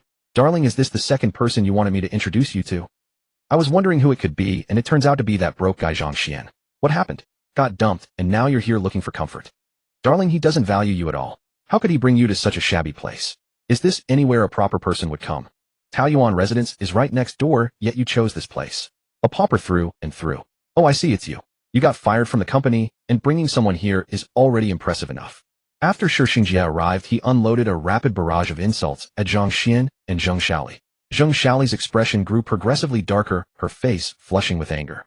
Hearing Shi Xingjie's voice, Han Xiaofan also snapped back from her momentary fascination with Zhang Xuan's looks, and spoke up. Aunt May, I'm already young Master Shi's girlfriend now.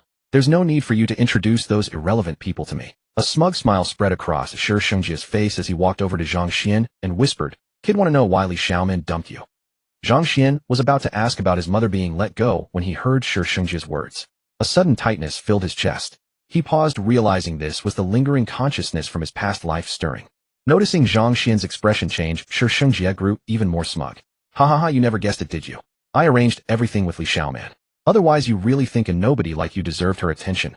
And here's something else you don't know. On the very night Li Xiaoman agreed to be your girlfriend, she ended up in my bed.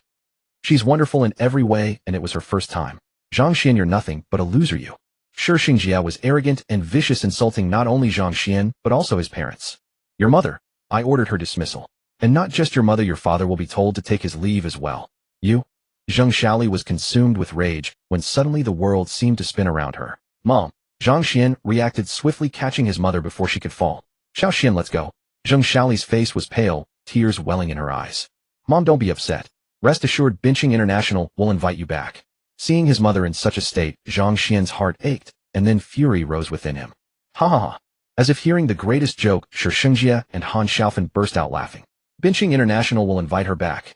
Zhang Xuan, did getting dumped send you into a frenzy? Binching International is my family's company. Without my word, who could possibly rehire a waste like her? You. Smack. Before Shi Shengjie could finish his sentence, Zhang Xuan slapped him hard, sending him stumbling backwards several steps, with a clear handprint appearing on his face. Get lost. Zhang Xuan glared coldly at Shi Shengjie. You? Shi Shengjie opened his mouth to rage back, but upon seeing Zhang Xuan's expression, a chill ran down his spine. What kind of look was that? It was as though he had walked out from a battlefield of the dead. An overwhelming pressure radiated from him, leaving everyone too stunned to speak. How can you hit people? This is a civilized society. Aren't you afraid of the authorities with such arrogance? Han Xiaofan rushed to Shi Shengjie's side and helped him up. Watch your mouth. I can't promise I won't hit a woman, Zhang Xuan said calmly. Han Xiaofan immediately clamped her mouth shut. Mom, why didn't you tell me you lost your job? You're still sending me money. Didn't I tell you I can earn my own living now? Zhang Xuan's eyes reddened slightly. Being cared for felt truly wonderful. About work, Mom will sort it out soon. Didn't I tell you? What matters most to you right now is your studies. Don't worry about these messy things. Once you finish school, there'll be plenty of money waiting for you. Understood. Hearing Zhang Xuan mention earning money again, Zhang Shaoli immediately scolded him, her eyes full of tenderness. Mom, rest assured. Binching International will invite you back to work. Not just back, but to a leadership position, Zhang Xuan said firmly. At that moment, noticing the commotion, many people gathered around. Seeing the crowd, Shi Shengjie assumed Zhang Xuan wouldn't dare strike him in front of so many witnesses, so he grew bold again. Binching International will invite your mom back to work. Fine, I'll put it this way. If she gets her job back, I'll kneel and bow to you. Then, wanting others to know his identity, he casually announced, I am the general manager of Binching International. At these words, the surrounding crowd's gaze towards Shi Shengjie immediately changed. Oh, isn't this young Master Shi? What wind blew you here? It's actually Manager Shi. Who would have expected to run into him here? Recognizing Shi Shengjie's voice, someone immediately approached and stood beside him, signaling their support. Did I just see that kid slap young Master Shi? Seeking trouble, are you? Daring to lay hands on young Master Shi? Who gave him the courage? Kid, try touching him again and see what happens. Several people eager to curry favor with Shi Shengjie chimed in. Seeing this, Shi Shengjie became even more conceited. Everyone's misunderstanding it. Zhang Shaoli, seeing her son had stirred up a crowd, immediately spoke up to defend Zhang Xuan. Just then a phone rang. Zhang Xuan puzzled answered it. May I ask if this is Mr. Zhang Xuan? Yes, and who's calling? Hello, Mr. Zhang. This is Li Weiping, General Manager of Taoyuan Street Convenience Foods. I was wondering when you might have time. I'm actually right here at the store. Oh, wait there, I'll be right over. Zhang Xuan hung up, calling for backup. How terrifying. Zhang Xuan, you slapped me earlier, and this can't just blow over. Seeing Zhang Xuan on the phone, Shi Shengjie assumed he was afraid and trying to settle things, so he sneered. Ha ha, calling for backup. In all of Binching with young Master Shi here, who dares show up? Did you forget to tell them who you're messing with? Nonsense, would he dare? If he mentioned it was young Master Shi, do you think the other side would have answered the call? Knowing Shi Shengjie's nature, these people didn't want to miss the chance to flatter him, so they eagerly joined in. Just then Zhang Xuan's phone rang again. Haha, they must have realized young Master Shi is here and are calling to tell you they're busy, right? Answer it. Zhang Xuan noticed the unfamiliar number, frowned slightly, and picked up. Hello, Mr. Zhang. This is Chun Jun, acting General Manager of Binching International. You're the General Manager of Binching International. Then why does this person standing in front of me also claim to be General Manager of Binching International? Zhang Xuan glanced coldly at Shi Shengjie and asked quietly. After you acquired Binching International, his position as General Manager has already been removed, Chun Jun explained. May I ask when you will have time to visit the company? The restructuring still requires your guidance. For this matter, please consult Director Zhang Ping from your workshop. I have entrusted him with the role of President of Binching International. You must fully assist him. Zhang Ping. You mean Zhang Ping, the workshop director of the third workshop?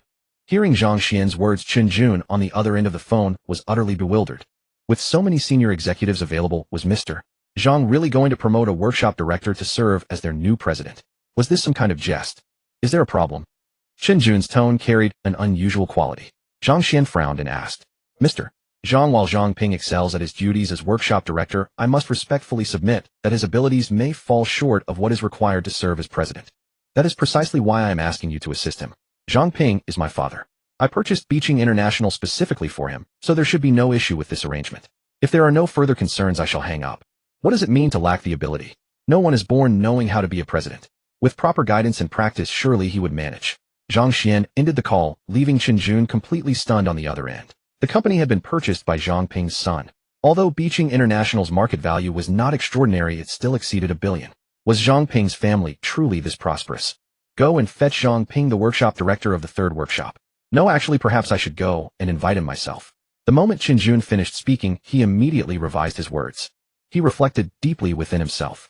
People of substantial means certainly had their own pursuits. Despite possessing such wealth, Zhang Ping had chosen to live as an ordinary worker for over a decade. What purpose did such restraint serve? Was this simply the peculiar preference of the wealthy? Zhang Ping. Director Zhang has already gone to inform him of his dismissal. There is no need for you to concern yourself with such matters. What? Dismissed? Qin Jun was taken aback and immediately hurried outside.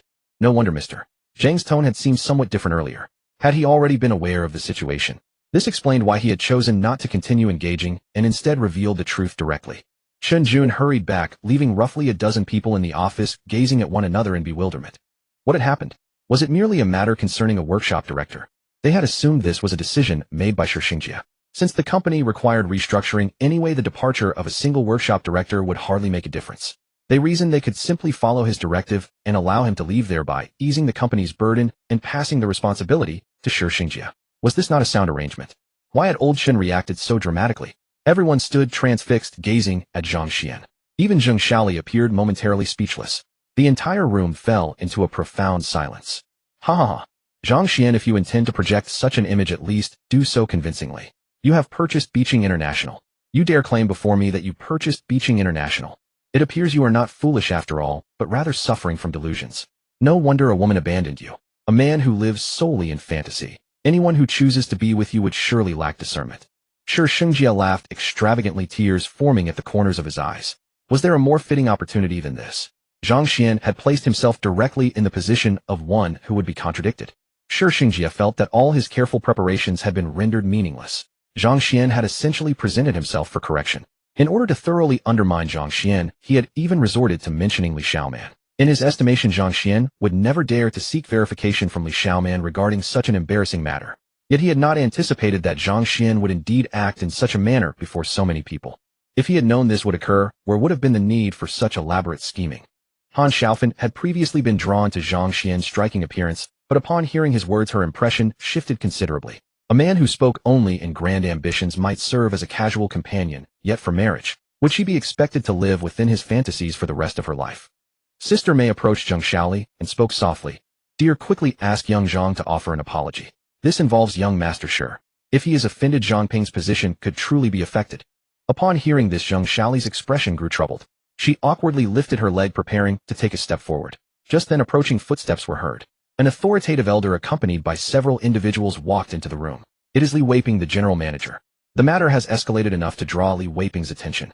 Naturally, with young Master Shi present, how could Li Weiping remain uninformed? Upon seeing the newcomer, those present began to speak. However, some observers held a different view.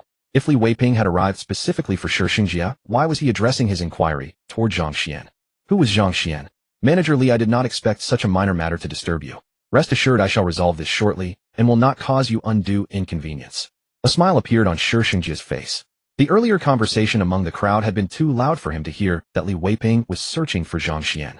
Seeing Li Weiping arrive, he assumed his own presence had drawn attention, so he stepped forward with an air of arrogance to greet him. I am Zhang Xuan. Are you Li Weiping? From now on, all establishments under subsidiary fast food will no longer welcome Xinjia and this woman. Please escort them out. Zhang Xuan spoke calmly. As his words settled, the entire space fell into utter silence. Everyone gazed once more at Zhang Xuan in astonishment. This time they were convinced that he truly was experiencing delusions. Could anyone without such affliction speak in such a manner? Ha ha ha. Zhang Xuan, you really?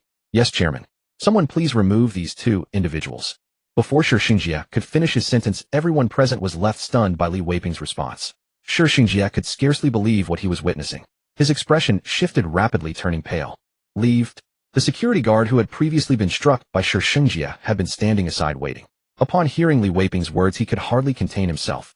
This was an excellent opportunity. How dare you, a mere security guard, lay hands on me? Xinjia roared. To be spoken to in such a manner before so many witnesses. This matter would surely spread throughout Beijing's social circles. Where could he preserve his dignity? Li Weiping, has your judgment become clouded? What did you call him? Chairman. He is a man of no wealth and no influence. You address him as chairman. How could I be mistaken? The chairman has just acquired our subsidiary fast food chain. Security, proceed. Do not hold back. Although surprised by Zhang Xian's youth, even the most discerning observer could see at this moment that a conflict had arisen between Shi Xingjie and the chairman. Was there any question of whom they should obey? Yes. Several security guards raised their batons and moved forward. Shi Xingjie let out a cry of pain, his expression shifting instantly. Without hesitation, he turned and made for the exit. Wait. I am leaving now. Han Xiaofan felt deep regret. She had misjudged entirely. Do not worry. Even if Zhang Xian prevails today, what then? In the end, society measured success by resources and standing. Shi Xingjie served as general manager of Beijing International, whereas Zhang Xian, even as chairman of subsidiary fast food, remained considerably lesser in stature. Although subsidiary fast food operated as a chain, its overall strength could not compare with that of Beijing International.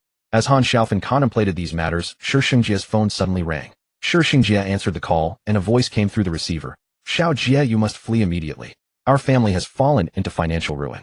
Creditors have arrived at our door. Your mother and I have already left. Do not let them capture you. Han Xiaofan stood beside Shi Xingjie and heard every word clearly. She stood frozen, utterly astonished. Father, today is October 1st and not April Fool's Day. What sort of joke is this? Shi Jiexing spoke awkwardly. Hearing his father's words, he was completely dumbfounded. What kind of joke is this? Vincity International, such a massive enterprise, has gone bankrupt. It cannot be. That was worth over 1 billion yuan. I have no time for nonsense. Your mother and I have already left. If you get caught, remember to say nothing. If I rise again, I will come back for you. Without another word, the call was hung up on the other end. Shi Jiexing stood frozen in place. Han Xiaofan glanced at Shi Jiexing and cursed her own ill fortune in her heart. She had never expected that the handsome, wealthy Shi Jiexing would fall so low and even bring creditors to her doorstep. She refused to be tainted by such misfortune. What if those creditors saw her? Would they try to force her to repay money? Legally, she bore no such obligation. But if desperate people came for her who knew what lengths they might take? Young master, sure, I have some family matters to attend to. I must take my leave. How unfortunate. I truly misjudged you this time. Although Fushi Kuaizan paled in comparison to Vincity International, its market value of 100 million was still worthwhile. She had heard that Taoyuan Ju next door had been negotiating with them. If she stayed close to Zhang Xian, she might persuade him to sell. 100 million. Enough to ensure a luxurious life for her next generation. No, she would not leave yet. She must secure Zhang Xian. She was confident that once he agreed to be with her, she could make him fall for her. Darling, where is the 10,000 yuan I gave you this morning? Give it back. When I have money again. Before Shi Jiexing could finish, Han Xiaofan dropped her pretense. Are you out of your mind, young master? Sure. 10,000 yuan. That was payment for spending the night with me. You don't expect to sleep with a woman and then renege, do you? Anyone who tries to take back a lady's money will face heaven's thunder. You? Shi Jiexing felt as though he would cough up blood. This woman's demeanor had shifted so rapidly. One moment she was calling him darling, and the next she called herself a lady, as though she were some kind of courtesan. Smack! Shi Jiexing struck Han Xiaofan across the face. His expression twisted with fury as he growled, "Hand over the money, or I will beat you to death. You dare strike me?" Han Xiaofan was no shrinking violet. She leaped to her feet and screamed loudly, "Someone come. Shi Jiexing is here. Someone come. Shi Jiexing is here." Shi Jiexing snatched Han Xiaofan's bag and rushed to his car. Han Xiaofan, ruthless when pushed, blocked the vehicle to protect her money. "If you won't let me pass, then die." Shi Jiexing pressed the accelerator to the floor. The roaring engine turned Han Xiaofan's face pale, and she stepped aside. Shi Jiexing snarled with a twisted expression, "You slut. Keep blocking me then. I have nothing left to lose. I'll take you with me. Shi Jiexing, you cursed son of a b. May you meet a terrible end." Crash. A loud explosion rang out as a large truck passing by at that moment collided directly with Shi Jiexing's vehicle. The car burst into flames, the heat wave shattering every nearby window. Oh! Han Xiaofan, witnessing the scene, was utterly terrified. A wet sound echoed as she lost control of herself. Inside the chairman's office of Fushi Kuaizan, Xiaoli gazed at her son, who sat calmly handling affairs. Her heart refused to settle. Since the day he told her he was building a business venture during university, she had assumed it was nothing more than a student's part-time hustle. Anyone who had been through university knew that some students would buy hot dogs, instant noodles, and snacks in bulk to sell. Enough to earn a little living expenses, but never much, and often at the cost of their studies. So when Zhang Xian mentioned developing a business, Xiaoli had imagined exactly that kind of small-scale endeavor. She had even worried it might distract him from his coursework. Yet she never could have imagined his ambitions reaching this scale. Fushi Kuaizan, with several chain locations now valued at over 100 million. She stared blankly at Zhang Xian and suddenly felt a stranger standing before her. A son she no longer fully understood. Noticing his mother's gaze, Zhang Xian flashed her a grin and waved his hand, signaling Li Weiping to stop his report. So has Fushi Kuaizan been operating at a loss all this time? Li Weiping felt embarrassed, but with Zhang Xian asking, he steeled himself and replied, "Yes." Fusher Kuaizan has long been the leader in Bin City. Since Taoyuan entered the market, our revenue has dropped significantly. They have repeatedly approached us about a merger. That was exactly when you made your move. Zhang Xuan paused for a moment. It seemed Wang Chuan had arrived at the same conclusion. He dialed Wang Chuan's number and asked who was overseeing operations on the Bin City side. Wang Chuan on the other end hesitated before replying. It is one of my brothers, but he has traveled abroad on business and is not currently in the country. Boss, has something happened? Nothing serious. I have already acquired Fusher Kuaizan. Please send someone to discuss the merger matters with elderly. Wang Chuan on the other end was utterly bewildered. Fusher Kuaizan had been acquired. How is that possible? He had been obsessing over this matter himself, offering up to 200 million, yet Fusher Kuaizan refused to budge. How had Zhang Xuan managed it in the brief span of a family vacation? After hanging up, Zhang Xuan turned to the still dumbfoundedly Wei Ping and said, Taoyuan will send representatives shortly. You will handle the negotiations with them. I want you both to rest assured after the merger your positions will remain unchanged and all employees will be retained. Furthermore, once absorbed into Taoyuan your compensation will match that of existing Taoyuan staff. Of course, if any of you prefer not to stay, I will not force the matter. This I leave to you elderly. Hearing Zhang Xuan's words, Li Weiping and the others grew even more bewildered. Zhang Xuan offered no further explanation. When they arrive, you will understand. I have other matters to attend to, so I will take my leave. Mother, let us head home. Oh. Zheng Xiaoli had not yet recovered from her astonishment. At her son's words, she followed him out like a puppet. After seeing off Zhang Xuan and his mother Li Weiping and his colleagues watched their retreating figures and could not help but sigh. A new generation always produces outstanding talent. Perhaps we are simply growing old. Elderly, do you think there is any need for us to remain here? What did he mean by those words? Could young Master Zhang be affiliated with Taoyuan? Could his words represent the entire company? He represents Taoyuan. Impossible. Do you know what Taoyuan is worth at present? 400 billion yuan. If Wang Chuan said so, we would believe it, but him. I suggest we look for other opportunities. Someone raised their voice regarding Zhang Xuan with evident skepticism. Just then Elder Li's phone rang. He checked the screen and froze, then announced to the group, it is Wang Chuan from Taoyuan. Hiss. Upon hearing this, everyone sucked in a sharp breath. Elder Li, this is Wang Chuan. The terms have been discussed with your boss, so I will not repeat them. My younger brother has traveled abroad and lacks time. If you are willing, the Taoyuan operations in Bin City will be under your stewardship henceforth. At this moment, everyone stood frozen in disbelief. Boss. What did Wang Chuan mean by that remark? The boss is their newly appointed chairman, the mysterious figure behind Taoyuan. How is this possible? The legendary boss, shrouded in mystery, had single-handedly repelled the three major trade alliances. But how old could Zhang Xuan be? Li Weiping took a deep breath. Since both the chairman and President Wang still value this old man, it would be ill-mannered of me to decline any further. Haha, excellent. We'll leave the matters in Bin City to you elderly. Please don't hesitate to reach out if anything comes up. I'll send someone shortly to coordinate with you and finalize the new contract. Understood.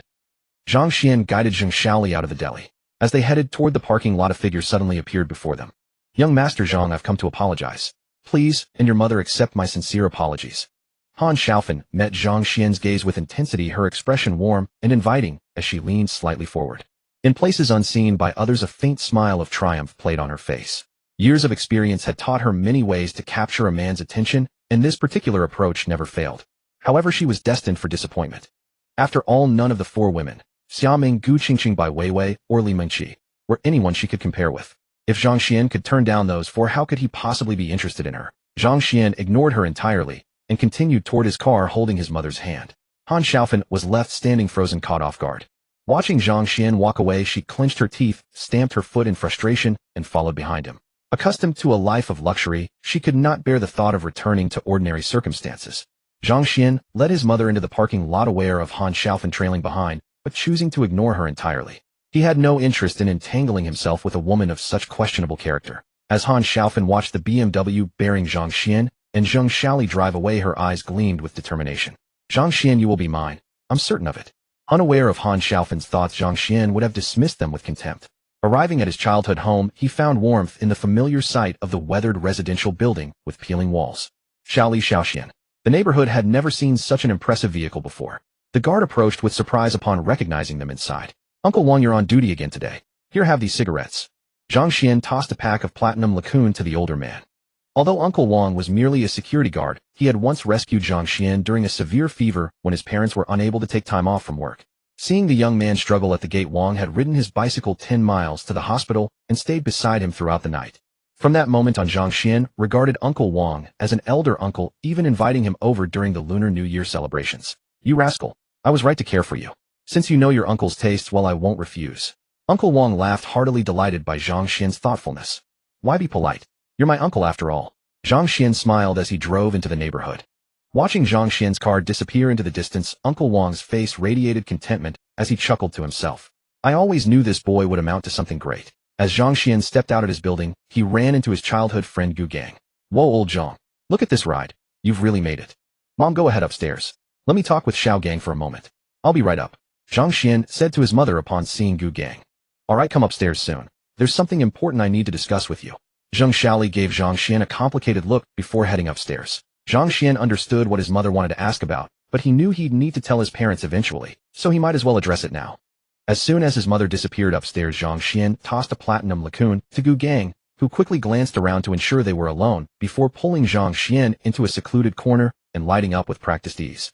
The crack of the lighter, a sharp inhale, then a slow exhale. The movements were seamless evidence of long-standing habits between the two. Xuanzi, I heard you, and Li Xiaoman. Gu Gang began hesitantly. We broke up, Zhang Xuan confirmed with a nod. I told you they weren't right for each other. While she was with you, she was spending time with those other wealthy young men. But you wouldn't listen. Honestly, it's for the best. With a face only slightly less handsome than mine, any woman would be lucky to have you. Gu Gang said with narcissistic confidence. Get lost. Zhang Xuan dismissed him with a snort. By the way, why did you agree to attend the high school reunion?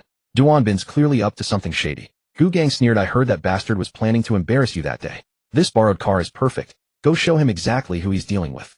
Back at home, Zhang Xiaoli found her husband Zhang Ping waiting for her. At the sound of the door opening, Zhang Ping rose immediately. Wife, where's Xiaoxian? Listen, I have something to tell you that might seem unbelievable. This afternoon I was dismissed, but shortly after General Manager Chen personally came to see me and said the new chairman has appointed me as president. They'll be assisting me in running the company. As he spoke, Zhang Ping's eyes widened as he looked at Zhang Xiaoli. And you won't believe this. Chen Jun actually claimed our son is the new chairman of Bin City International. Isn't that absurd? The appointment papers are already signed, so I came straight back. Wife, go ahead and pinch me. If it hurts, then it's real. I feel like I'm dreaming. Zhang Xiaoli gave Zhang Ping a gentle push, and he staggered slightly. Is it painful? Zhang Xiaoli asked with concern.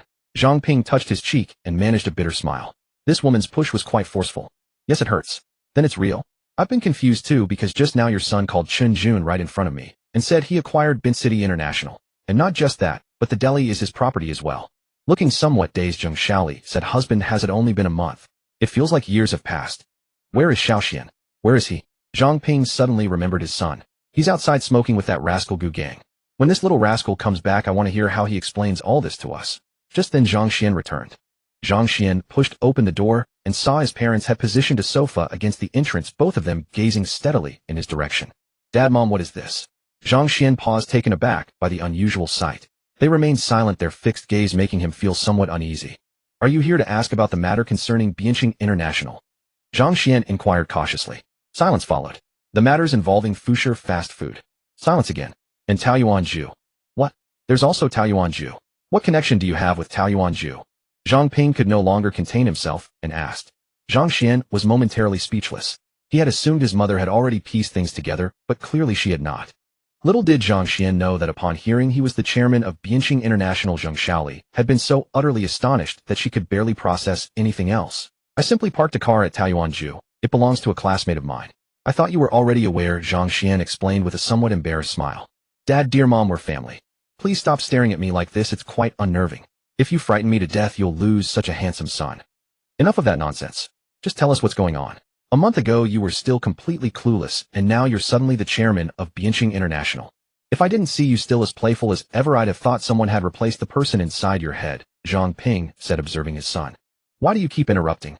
Zhang Xiaoli gave her husband a glance, then turned to Zhang Xuan and asked, tell us, when did you become the chairman of Bianqing International? Not only that, you're also the chairman of Fusher Fast Food. She continued. And since when did you learn to drive? I've been keeping an eye on you every day. She was still somewhat overwhelmed.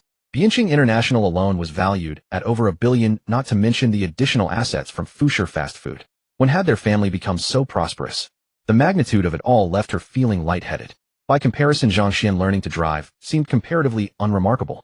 Well, Zhang Xuan offered a sheepish smile to his parents and began reciting his prepared explanation. Mom, Dad, haven't I told you before that I've been studying stock trading? Before he could finish, Zhang Xiaoli interrupted. Could stock trading really earn you several billion in a single month? Don't think I'm easily fooled just because I'm older. If such a thing were truly possible in this world, the person who achieved it would already be considered legendary. Zhang Xuan opened his mouth, but Zhang Xiali spoke first. Have your story properly ready before you speak. If there are too many inconsistencies, well, Zhang Xuan sighed. Mom, you always jump in first. I need a chance to talk as well. Am I the one stopping you from speaking? Go ahead then. Zhang Xiali gave Zhang Xuan an intensely serious look. Zhang Xuan turned to his father for support, but his mother was clearly being unreasonable at the moment. Zhang Ping offered his son a sympathetic shrug, signaling him not to attempt reasoning with women. Zhang Xuan nodded in agreement, acknowledging that he had learned his lesson. Whether it was his mother Xiao Meng or Gu Qingqing, they were all equally decisive in their own ways. Mom, Dad, you know about lottery tickets, right? Don't tell me you won several billion from a lottery ticket. That's a story even a child wouldn't believe. Zhang Xuan sighed helplessly. Look at you, Mom. I haven't even finished speaking and you cut me off again. Do you even want to hear my story? Honey, let Xiao Xian speak. Zhang Ping interjected gently. Of course I want him to speak, but you keep interrupting. How is he supposed to continue? Zhang Xiali shot a sharp look at Zhang Ping. Zhang Xian was momentarily at a loss for words. Zhang Ping similarly found himself speechless.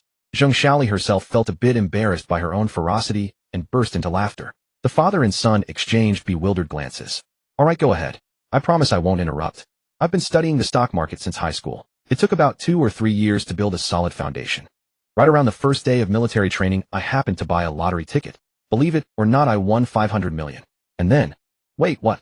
You won 500 million from a lottery ticket? Are you serious? Zhang Ping and Zhang Xiali sat upright, unable to contain their astonishment before their son could even finish. Zhang Xian's expression darkened as he stared at his mother. Was she really going to keep interrupting? Zhang Xiali offered an apologetic smile. She couldn't help it. She was simply too surprised. How could such extraordinary luck find its way to Zhang Xian? This boy had never bought a lottery ticket in over a decade, yet on the very first attempt, he hit the jackpot for 500 million. And then what? Zhang Ping asked anxiously. Though winning the lottery sounded implausible, such stories did happen occasionally, so it wasn't entirely impossible for Zhang Xian to have won. However, 500 million alone wouldn't be enough to acquire Bianqing International, not to mention Fusher Fast Food as well. While I was trading stocks, I met a valuable mentor, the owner of Taoyuan Ju. Together we traded for a month, and I accumulated 7 or 8 billion in the process, Zhang Xuan explained, choosing to keep parts of the truth to himself.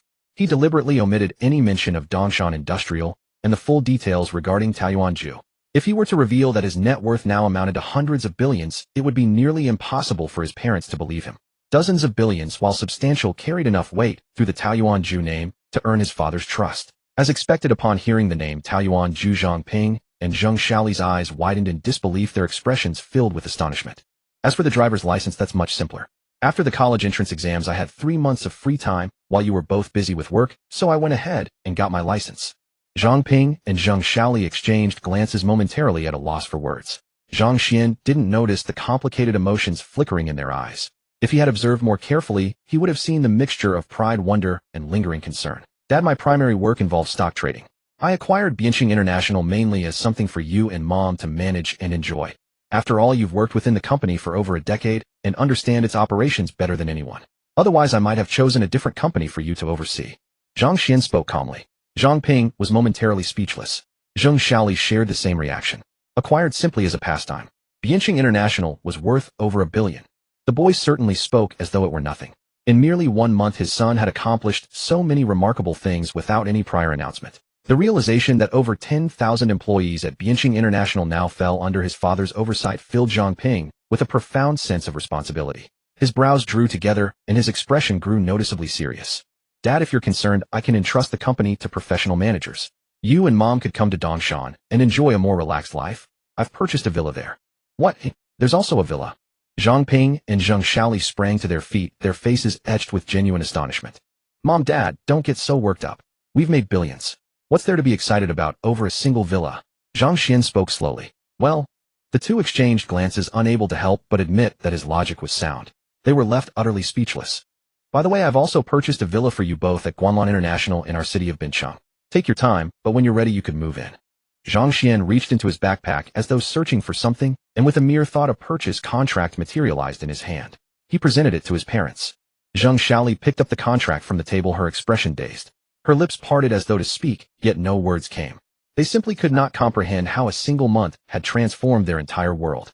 Once again they were at a complete loss for words. Just moments before the two had been deeply worried about how to face the days ahead. Zhang Xiaoli had been dismissed from her job, and Zhang Ping's employment teetered on the brink of collapse. Their family's livelihood hung precariously, the worry turning their hair white, never expecting that at this very moment their son would bring them such an enormous surprise, perhaps better described as a shock. Son, is there anything else you need to tell us? Zhang Ping took a sip of water to steady himself, his heart pounding relentlessly. That's all, Zhang Xian stated firmly. Are you certain there is nothing else? Should I have more? The couple exchanged a glance. These revelations alone had nearly given them heart attacks. Their son surely had nothing left to hide. The mere thought that he now oversaw the livelihoods of over 10,000 people weighed heavily upon Zhang Ping. Dad, don't burden yourself. That company was purchased so you could enjoy life.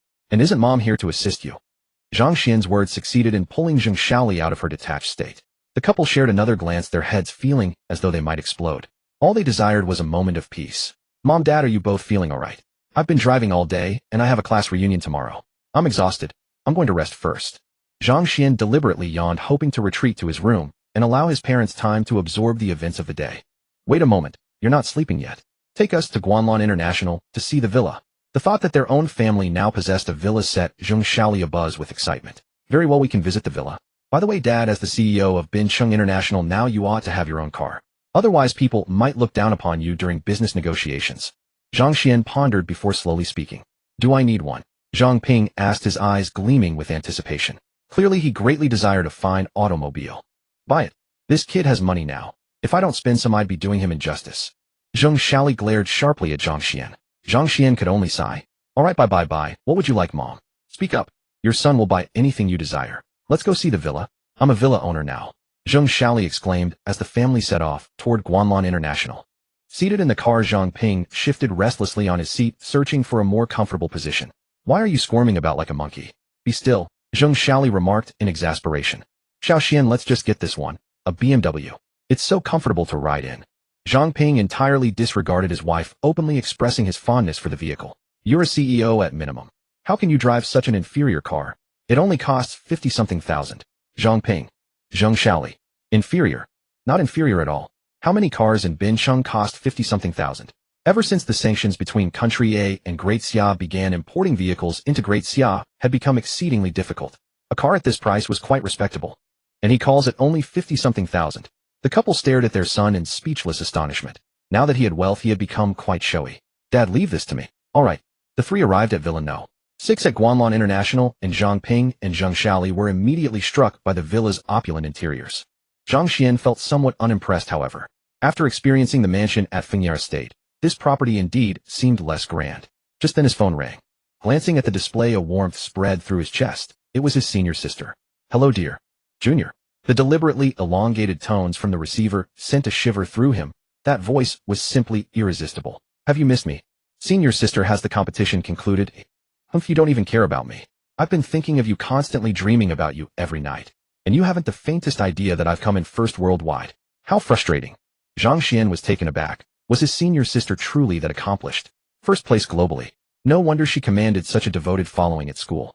Congratulations then, Zhang Xian said sincerely. I achieved first place, and you have nothing to offer in return. Xia Ming asked playfully. How about this? Will you agree to one request of mine? Before Zhang Xian could respond, she offered her terms.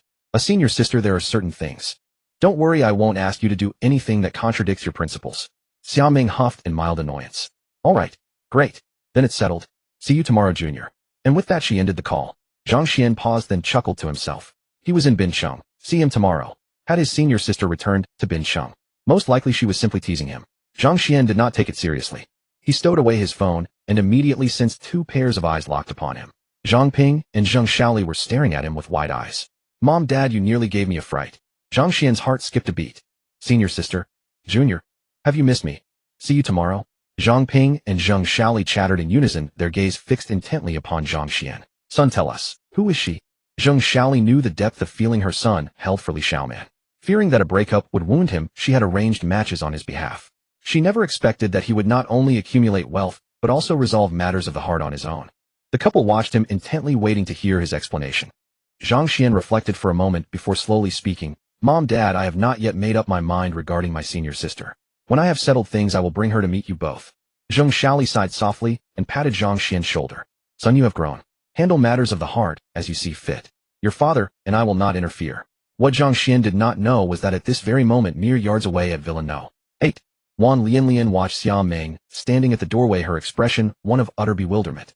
In the southern wilderness stood the 8 Extremes Lin family estate. Lin Wuji asked with great interest, "What did you find out? Who exactly is that girl?"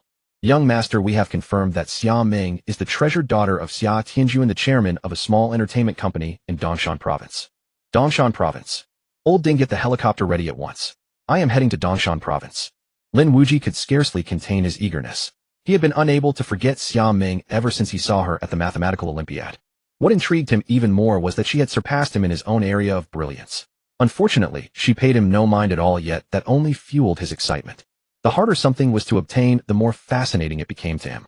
"Young master, there is something else." Old Ding's expression turned hesitant. "Out with it."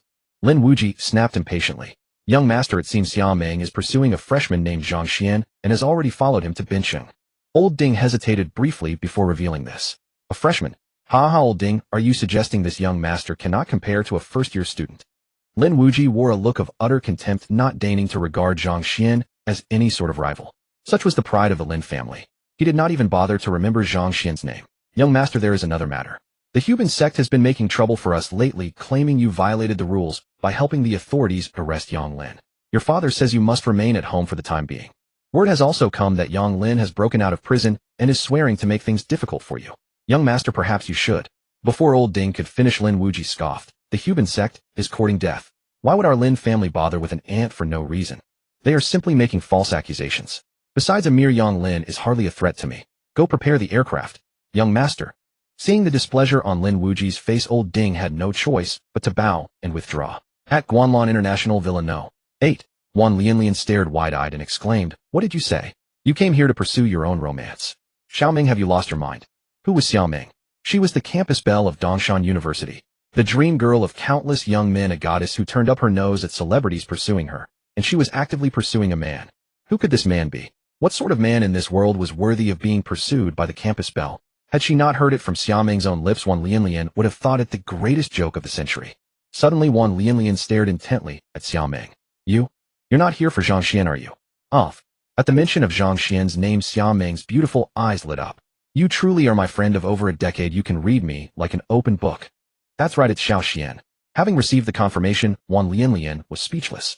"Xiaoming, that was just a childish promise from over 10 years ago. You actually take it seriously." A guileless smile spread across Xiaoming's face. "Of course I do. Why wouldn't I take it seriously? Fine then, as long as you're happy. I won't bother with you anymore. You came all the way here. Does Zhang Xuan even know? Every time we talk you go on and on about Zhang Xuan. I thought you were joking, and now you're telling me you were serious. Honestly, I have no idea what kind of good deed that brat Zhang Xuan did in his past life to deserve your affection." Wan Lianlian declared she simply could not understand it. "You've got it backward. It was I who accumulated good karma in my past life, and that is how I came to meet Xiao Xian." As she spoke, Xiaoming seemed to recall something, and a dreamy glow filled her eyes. Wan Lianlian was left speechless, never imagining that the aloof goddess and campus belle could be so lovesick. "So how do you plan to pursue him? Are you going to march straight to his doorstep?" Wan Lianlian asked out of curiosity. "Tomorrow Zhang Xuan is having a class reunion, and his former classmates intend to make an issue of his breakup. I made a special trip here to protect my dear Xiao Xian." Zhang Xuan broke up. I heard his relationship with Li Xiaoman was quite good. Xiaoming bared her teeth in a grin and pointed her slender fair finger at herself. The breakup, that was my doing." Wan Lianlian immediately raised her thumb in admiration. Not only had she witnessed the campus belle's lovesick side, but she had also discovered her delightfully cunning side. Who could possibly resist such a lovely and stunning beauty? Wan Lianlian found herself eagerly anticipating the reunion tomorrow. The next morning, Zhang Xuan was awakened by the ringing of his phone. Seeing the caller ID, he paused for a moment. It was Hu Xiqian. He picked up curious. "Hello, brother Hu. Brother Zhang, something has happened. Yang Lin escaped." Zhang Xuan was taken aback. Someone had escaped from the authorities. What was Hu Xiqian trying to tell him? "Wait. Yang Lin of the Huban sect?" Zhang Xuan asked. "That's right." Hu Xiqian's reply confirmed Zhang Xuan's suspicion. For some reason, Yang Lin seems to have lost his mind. After escaping, he kept clamoring about settling scores with Lin Wuji, the prodigy of the Lin family, in the southern wilderness, claiming that Lin Wuji helped us capture him. "That's a good thing for you. You should be safe. Still, I thought I should warn you. It never hurts to be cautious, especially when dealing with a desperate man like Yang Lin." Hu Xiqian's slightly puzzled voice came through the receiver. Zhang Xuan let out a wry chuckle, the anxiety in his heart finally easing somewhat. Naturally, he had no fear of Yang Lin's revenge, but he was no longer alone. he still had his parents. If Yang Lin were to strike at them in secret, the consequences would be unthinkable and unbearable. Still, it would be wise to remain cautious.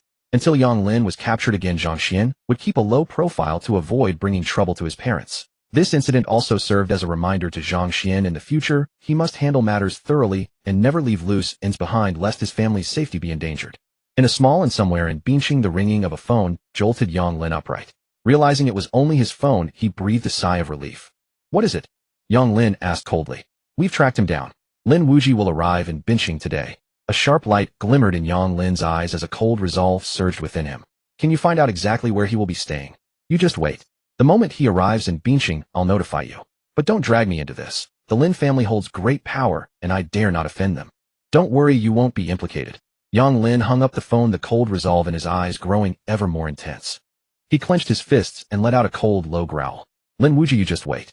Since you refuse to play by the rules of the underworld, don't blame me for being ruthless. As his words faded, a black handgun appeared in Yang Lin's hand. Duanbin, everyone, I've booked a place. How about the newly opened Taoyuan-ju? It's a bit pricey. A private room starts at 20,000 yuan, but don't worry, I'll cover it. You won't spend a single cent. I've also invited several teachers, and everyone agreed. Don't skip it.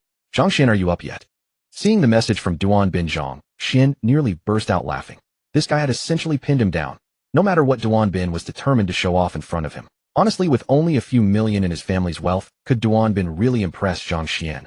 Setting aside the fact that Dongshan University was no inferior to Muda University, with Zhang Xuan's current fortune amounting to several hundred billion yuan, what was the point of Duanbin flaunting his family's mere 10 or 20 million? He could already picture the series of moves Duanbin would make upon seeing him, showing off about women, money, and school. Students were still so simple, even when trying to boast, their thoughts revolved around the same handful of things. It was almost endearing in its innocence. Duanbin Li Xiaomon has young Master Xia arrived. Only when Xia Kai showed up would Duanbin feel the gathering was truly complete. Back then, he and Zhang Xuan had both pursued Li Xiaomon, yet she had strangely chosen Zhang Xuan. He was wealthy, academically outstanding, and surely more dazzling in class than Zhang Xuan. Why had Li Xiaomon fixed her sights on him instead? Now that he had entered Muda University and found a girlfriend as beautiful as a star, if he didn't parade her before Zhang Xuan, he felt he'd be missing out on a huge opportunity. No, this gathering couldn't fall through. Duanbin, Zhang Xuan, brother Xuan, is Taoyuan-ju convenient for you? Shall I come pick you up? It's on my way anyway. Reading Duanbin's message, Zhang Xuan could no longer contain himself and laughed aloud. How eager this fellow was to show off before him. Nevertheless, he couldn't resist mentioning that he now owned a car. Impressive. Sure enough. And Ruixin, Duanbin, monitor, did you buy a car? And Ruixin, that's impressive. Buying a car right after entering university. Does this count as the life of a rich second generation? We're already tens of thousands of meters behind at the starting line. Duanbin speechless. JPG, it's not some fancy car, just an affordable commuter worth a dozen yuan or so. Though he spoke modestly, Zhang Xuan could still detect an obvious note of pride in his words. Xiao Peng, since when has the monitor grown so close to brother Xuan? Such camaraderie. Ding. The divine level choice system is activating. Option 1, reply to Duanbin's message. Reward 1, Rolls-Royce Phantom, Constitution 10, Spirit 10, Appearance 1. Option 2, refuse to reply to Duanbin. Reward, the host will receive the title Ninja Turtle and public favorability -1. Note, the Ninja Turtle title grants permanent defense 1000. Was there even a question to consider? Zhang Xuan immediately replied, Duanbin, monitor, thank you, but no need. I'm quite close to Taoyuan-ju from here. Ding. The system has detected the host's choice. Rewards have been issued. The Rolls-Royce Phantom has been placed in the parking lot of Villa No. 6, Guanlan International. The key is stored within the host's storage space. Constitution 10, Spirit 10, Appearance 1. Duanbin relieved. JPG, brother Xuan, I was worried you wouldn't come. In that case, figure out your own way there. Actually, it wouldn't be very convenient for me to pick you up with my girlfriend anyway. Zhang Xuan. He had known it. This fool was simply seeking attention, constantly trying to find reasons to feel superior. Fortunately, Zhang Xuan had completely moved past Li Xiaomon, or else he truly might have been shaken by this nonsense. Seeing the class group chat filled with praise for Duanbin, Zhang Xuan simply turned off his phone, rose, and went to brush his teeth. After breakfast, he headed to the parking lot where he indeed spotted a black Phantom waiting. It was the standard wheelbase version, a 6.7-liter twin-turbocharged V12 engine, producing 460 horsepower and displacing 6,749 cubic centimeters. What man could resist such a magnificent automobile? Zhang Xuan eagerly climbed into the driver's seat and impatiently unlocked and started the engine, the car gliding smoothly forward. Good heavens! Zhang Ping had just finished his meal and was about to take a walk when he saw Zhang Xuan driving this car, and he couldn't help but exclaim in surprise. Dad, I'm going to a high school class reunion. Along the way, as Zhang Xuan drove by, no other car came within 10 meters in any direction. Touching such a vehicle meant hundreds of thousands, even millions, in repairs. Who could afford such a risk? When Zhang Xuan arrived at Taoyuan, Zhu Bianchengmin spotted him immediately. Mr. Zhang, over this way. We've reserved a parking spot for you. Hearing this, Zhang Xuan's brow furrowed slightly, then relaxed. Though he found such treatment somewhat uncomfortable, it was after all the other party's goodwill. Thank you, but there's no need for such things in the future. Bianchengmin immediately realized he had overstepped and hastened to apologize. I'm not blaming you, but we are in the service industry. If we begin treating ourselves as special, wouldn't that go against the original purpose of our company? Bianchengmin paused, his face filled with regret. I'm sorry, Mr. Zhang. I understand now. Zhang Xuan nodded, lowered the window, and walked inside. Brother Xuan, over here. Zhang Xuan had barely appeared when he was noticed. He looked over. It was Zhou Xinping, and an expression of understanding crossed his face. Zhou Xinping had been Duan Bin's loyal follower since high school. Waiting here, he likely intended to greet Zhang Xuan on Duan Bin's behalf. Everyone's here just waiting for you. As Zhou Xinping led Zhang Xuan into the private room, Zhang Xuan's gaze swept across the table and immediately landed on Duan Bin, seated at the head along with a proud-looking girl beside him. Her delicate features resembled a fine painting, her figure tall and elegant, her long hair swept up neatly, giving her a sharp and capable appearance. Her fair skin and perfect facial features seemed carved by nature itself, radiating a fresh beauty that required no adornment whatsoever. This girl was Li Xiaoman. The moment Zhang Xuan caught sight of her, he suddenly felt a sharp ache in his chest, compelling him to press a hand against his heart. Zhang Xuan frowned. He knew this was the lingering emotional imprint of the original body's former owner lingering within. Clearly, the original Zhang Xuan had loved Li Xiaoman to the very core of his being. No wonder his mother had arranged a blind date the moment she learned of the breakup. She feared he might not withstand such crushing heartbreak and lose himself entirely. Brother Xuan, sit over here. Seeing Zhang Xuan arrive, Duan Bin immediately rose to his feet with excitement. There was only one empty seat at the table, right beside Li Xiaoman. Ding. The divine level choice system is activating. Option: decline Duan Bin's invitation and take another seat. Reward: Li Xiaoman's feelings for you will return, and you will receive the title Simp Women's Favorability -1. Option 2: accept Duan Bin's invitation. Reward: a blueprint of Binqing's urban development plan for the next 20 years. Constitution 10, Spirit 10, Appearance 2. Just as Zhang Xuan was searching for another seat, the electronic voice of the system rang in his mind. Without the slightest hesitation, Zhang Xuan strode directly toward the empty seat beside Li Xiaoman. Ding. The system has detected that the host has made his choice. Rewards are being distributed: 1 blueprint for Binqing's urban development plan over the next 20 years. Physique 10, Spirit 10, Appearance 2. Ignoring the electronic voice in his mind, Zhang Xuan walked straight ahead. Li Xiaoman was the prettiest girl in the class and the focus of everyone's attention. Wherever she stood, she drew every gaze in the room. As Zhang Xuan walked toward Li Xiaoman, the others looked over with a curious gleam in their eyes. They all wondered, was he unable to accept the breakup, going over to ask her to reconcile? Zhang Xuan stopped in front of Li Xiaoman and offered the first greeting. Long time no see. Mind if I sit here? Li Xiaoman glanced at him sideways. A hint of contempt flickered in her beautiful eyes, and a look of arrogance settled on her face. To her, it was obvious that Zhang Xuan still could not accept the fact that they had broken up and had come to beg for reconciliation. Sensing the attention from others, Li Xiaoman's haughty expression grew even more pronounced. Sit down. I happen to have something to tell you. Her tone was as proud as a queen's. Duan Bin watched Zhang Xuan sit down and said with a chuckle, I never thought Zhang Xuan would change so much in just a month. Zhang Xuan was briefly taken aback, then smiled. Have I? Not really. Duan Bin sneered inwardly, yet kept a warm smile on his face. Zhang Xuan breaking up with Xiaoman must have been painful, don't you think? With those words, he drew even more attention. Zhang Xuan was a little puzzled. Why do you say that? If two people don't feel right for each other, they part ways. Isn't that completely normal? Why would I be in pain? Li Xiaoman was displeased to hear this. What did he mean they separated because they didn't feel right for each other? She was the one who had dumped him, wasn't she? How could Zhang Xuan be so shameless and try to make himself look good? Besides, everyone knew she was the one who had ended the relationship. If Zhang Xuan kept talking like that, how could she keep any face? Does saying that make you feel better, Zhang Xuan? Li Xiaoman said lazily, as if she did not care, but everyone's gaze toward Zhang Xuan changed after hearing her words. Zhang Xuan paid no attention to that. The woman before him held not the slightest place in his heart. Haha, I actually believed what Zhang Xuan was saying. So that's how it is. I never expected Zhang Xuan's face to be so thick. Haha, just kidding. Don't take it to heart, Zhang Xuan. I heard the campus beauty of Dongshan University is very lovely, and this time, she helped Dongshan University win first place in the Olympiad. Even though Xiaoman dumped you, you've gained the right to pursue that campus beauty. That's a good thing, isn't it? Ha ha ha. This was the moment Duan Bin had been waiting for. After hearing Li Xiaoman's words, he could no longer hold back and began to taunt. Zhang Xuan, I'm here today to retrieve the things I left with you. Did you bring them? Since the friendly facade had already been torn apart, Li Xiaoman no longer tried to disguise her intentions and spoke bluntly. I brought them all. Afraid that Zhang Xuan would linger on old memories, his mother had already gathered all those things together. As for those items, especially the photographs, Zhang Xuan had no wish to look at them. Since Li Xiaoman wanted them back, it saved him the trouble of burning them. He handed the items to Li Xiaoman. After taking them, Li Xiaoman stood up at once and said coldly, now that I have what I came for, I'll be going. It saves me from having to look at people I find unpleasant. Li Xiaoman, I've tolerated you long enough. Brother Xian didn't provoke you at all. That high and mighty attitude you've put on since you came in, who is it meant to impress? Everyone knows you're fickle. Are you really so happy because you've attached yourself to some rich young master? Do a couple of shallow romances make you think you've been elevated? How can you still have the nerve to put on such airs in front of us? Brother Xian's decision to break up with you is the best thing he's ever done. Whoever marries you is in for endless misery. It's a pity the Nobel Prize doesn't have a shamelessness award. Otherwise you would be its most deserving winner. Seeing how Li Xiaoman was treating Zhang Xuan, Xiao Peng could no longer contain himself. He stood up and rebuked her. For a moment the room was utterly silent. Everyone stared at Xiao Peng in amazement, and no one had expected him to say such things so directly. Some girls in the class were secretly delighted. Zhang Xuan was the school heartthrob. Countless girls secretly adored him, but he had always been infatuated with Li Xiaoman. Now that they had finally broken up, their chance had arrived.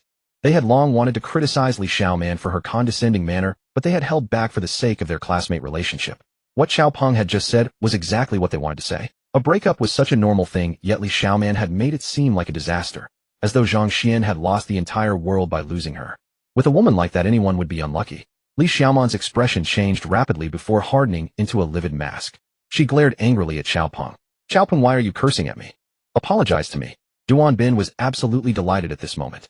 The situation had developed beyond his expectations, and it was even more entertaining than he had imagined. He wished he could have recorded the entire scene. Apologize? Did I say anything wrong? Did I say anything false? Xiao Peng stared back at Li Xiaoman without any fear. Excuse me, is Zhang Xuan here? A sweet voice broke the silence, echoing clearly in the quiet room. Wow, she's so beautiful. Why are you being so rude? Swearing. Wow, she's stunning. Swearing. Wow, she's that gorgeous. All eyes turned toward her, and even Li Xiaoman could not help feeling inferior when she saw the girl's face. The newcomer seemed as though she should not exist in the mortal world at all. She was like a starry celestial maiden descending to earth, serene and untouchably beautiful. Even a single glance felt like a desecration. Was this girl really looking for Zhang Xuan? What was her relationship with him? Zhang Xuan was puzzled and looked over. His eyes rounded at once. A lovely, sprightly girl walked in. Why had this girl come? Zhang Xuan's head began to ache. Now he finally understood what Xia Meng had meant last night, when she said, see you tomorrow. Meeting Zhang Xuan's gaze, Xia Meng winked playfully. Then, like a young girl deeply in love who has just seen her sweetheart, she skipped toward him with happy steps. Honey, this place was so hard to find. Xia Meng hooked her arm around Zhang Xuan's and pouted in a soft complaint, yet a blissful smile spread across her delicate face. At that moment, every guy in the room was completely stunned. So beautiful. Too beautiful for words. If they had not seen it with their own eyes, they would scarcely believe that such a lovely girl existed in this world. Meanwhile, every gaze turned to Li Xiaoman with renewed doubt. Are you sure you were the one who looked down on Zhang Xuan and dumped him? With a girlfriend this beautiful, who would ever fancy you? At that moment, Li Xiaoman's already livid face turned deep purple. What everyone had thought of occurred to Li Xiaoman as well. If Zhang Xuan had come alone today, everyone would surely believe her words. However, Zhang Xuan did not come alone. He brought with him a beauty of celestial grace. Though she was reluctant to admit it, the other woman was indeed far more beautiful than her. In the presence of that woman, her earlier words seemed utterly pale. Zhang Xuan's previous statements, which she had refuted, now appeared to be a feeble attempt to preserve his last shred of dignity. Yet with Xia Meng's appearance, the matter instead showed that Zhang Xuan had been sparing her face all along, and it was she who, failing to appreciate his kindness, tore away the last veil of decency. At this thought, Li Xiaoman cast a very unfriendly gaze toward Xia Meng. Moreover, having been with Zhang Xuan for so long, she had grown accustomed to being the sole focus of his attention. Yet now another woman had appeared in his eyes, and Li Xiaoman could not accept it, even though she had already broken up with him. Zhang Xuan, who is she? Li Xiaoman did not notice that she looked just like a bitter wife who had caught her husband with a mistress. However, she had forgotten one thing: she no longer had the right to ask such a question. Seeing Xia Meng holding Zhang Xuan's arm, Duan Bin trembled with jealousy. Why? During high school, in what aspect was he inferior to Zhang Xuan? Yet Li Xiaoman had chosen Zhang Xuan and rejected him. Now this heavenly beautiful woman turned out to be Zhang Xuan's girlfriend. This cannot be real. Duan Bin's state of mind was completely shattered at this moment. If the heavens really existed, he would certainly drag the heavens over to ask why. Junior, who is she? What gives her the right to question you? First kill. Xia Meng's eyes sparkled with curiosity, and her adorable appearance instantly crushed Li Xiaoman completely. Before Xiaoming, Li Xiaoman seemed like an ant standing before a giant elephant. Oh, Xiaoming said as if suddenly enlightened, speaking slowly. So she is that money-grubbing, gold-digging girlfriend of yours. Her voice, unhurried, carried a trace of contempt. Double kill. You? Li Xiaoman was so angry that her face turned green. She shot a resentful glare at Zhang Xuan and demanded angrily, Zhang Xuan, is this how you speak of me to others? Ha ha ha. Sister-in-law, hello. I'm Xiao Peng Xian's brother. You've come just in time, otherwise who knows how someone might twist the story. Xiao Peng walked over, gave Zhang Xuan a thumbs up, and said with a mocking look at Li Xiaoman. Zhang Xuan. Li Xiaoman glared at Zhang Xuan, her eyes filled with grievance and humiliation and a trace of confusion. What kind of look is that? It is you who are money-worshipping and betrayed Zhang Xuan's trust. How dare you look at my boyfriend with such eyes? Before he spoiled you, and I didn't care. But now he is my boyfriend. What right do you have to interrogate him? Xiaoming's face was gentle, but her words made Li Xiaoman lose all face. Zhang Xuan said helplessly, Senior, that's enough. There's nothing between her and me anymore. To be honest, Xiaoming's appearance had pierced the board that blocked Zhang Xuan's heart. Sometimes emotion occurs in an instant. At this second, Zhang Xuan decided she was the one. Hearing the calmness in Zhang Xuan's tone, Xiaoming was stunned for a moment, then a smile curled at the corners of her mouth. Zhang Xuan's calmness proved that he had completely lost any feelings for Li Xiaoman. When she had chosen to come, she had felt somewhat uneasy. After all, at school, even her fierce pursuit had failed to enter Zhang Xuan's heart, which showed that Li Xiaoman was too important to him, and that he valued that relationship greatly. She had feared that after Zhang Xuan met Li Xiaoman, the two would rekindle their old flame. Now it seemed she had worried unnecessarily. Xiaoming smiled sweetly, and at that moment it was as if 100 flowers bloomed. Beside her, Duan Bin clenched his fists, excitedly wishing he could immediately embrace Xiaoming. He stared at Zhang Xuan with jealousy. What do you mean there's nothing between us? Zhang Xuan, is this your promise to me? Didn't you say you would love me forever? And what happened? As soon as I dumped you, you found a girlfriend the moment you turned around. You. Zhang Xuan clicked his tongue in disbelief, looking at Li Xiaoman in astonishment. What an impressive logic. How could there be such a shameless person in this world? Why had his former self taken a fancy to someone like her? Xiaoming was also startled by Li Xiaoman's logic, staring at her in bewilderment. The classmates in the class looked on in a daze at the scene. Shameless, someone growled in a low voice. Disgraceful. How can our class have such a shameless woman? Do you have any shame? It's bad enough that you wronged him, yet you still use the words spoken during the relationship to restrain him. Did you ever keep your own promises? All the girls in the class could no longer stand it. Defeated by Li Xiaoman's logic, they spoke out in rebuke. This is between me and Zhang Xuan. What does it have to do with you? Li Xiaoman retorted, her eyes reddened, as if she had suffered a great injustice. At that moment, the door to the private room opened and Bian Qingmin walked in with an anxious expression. Mr. Zhang, your car has been scratched by a child. Huh? Zhang Xuan was dumbfounded. He had just gotten this phantom and hadn't even enjoyed it enough. He hurriedly grabbed Xiaoming's hand and walked outside. When Zhang Xuan took her hand, Xiaoming froze for a moment. Instantly 100 flowers seemed to bloom, and even a hint of glistening appeared at the corner of her eye. Had Xiao Xian finally accepted her? Then she broke into a smile through tears, tightly holding Zhang Xian's big hand as she followed him out. Zhang Xian came by car. Let's go have a look. Duan Bin was stunned for a moment, then as if thinking of something followed them out with a gleam in his eyes, as if envisioning something delightful. After coming out, the sound of a child's crying came from a distance. A crowd had gathered there, and within it a woman's voice could be heard seemingly apologizing. Mommy, I'm so scared. Woo, I just wanted to draw a picture. Didn't you say Nanan's drawings are the most beautiful? Why are they bullying Nanan? Zhang Xuan walked over and saw his car. He almost choked on his breath. Was this still the majestic phantom he had earlier? He saw little animals drawn crookedly all over it. This is Rolls-Royce Phantom. This is Zhang Xian's car. Is his family that wealthy? Everyone was shocked.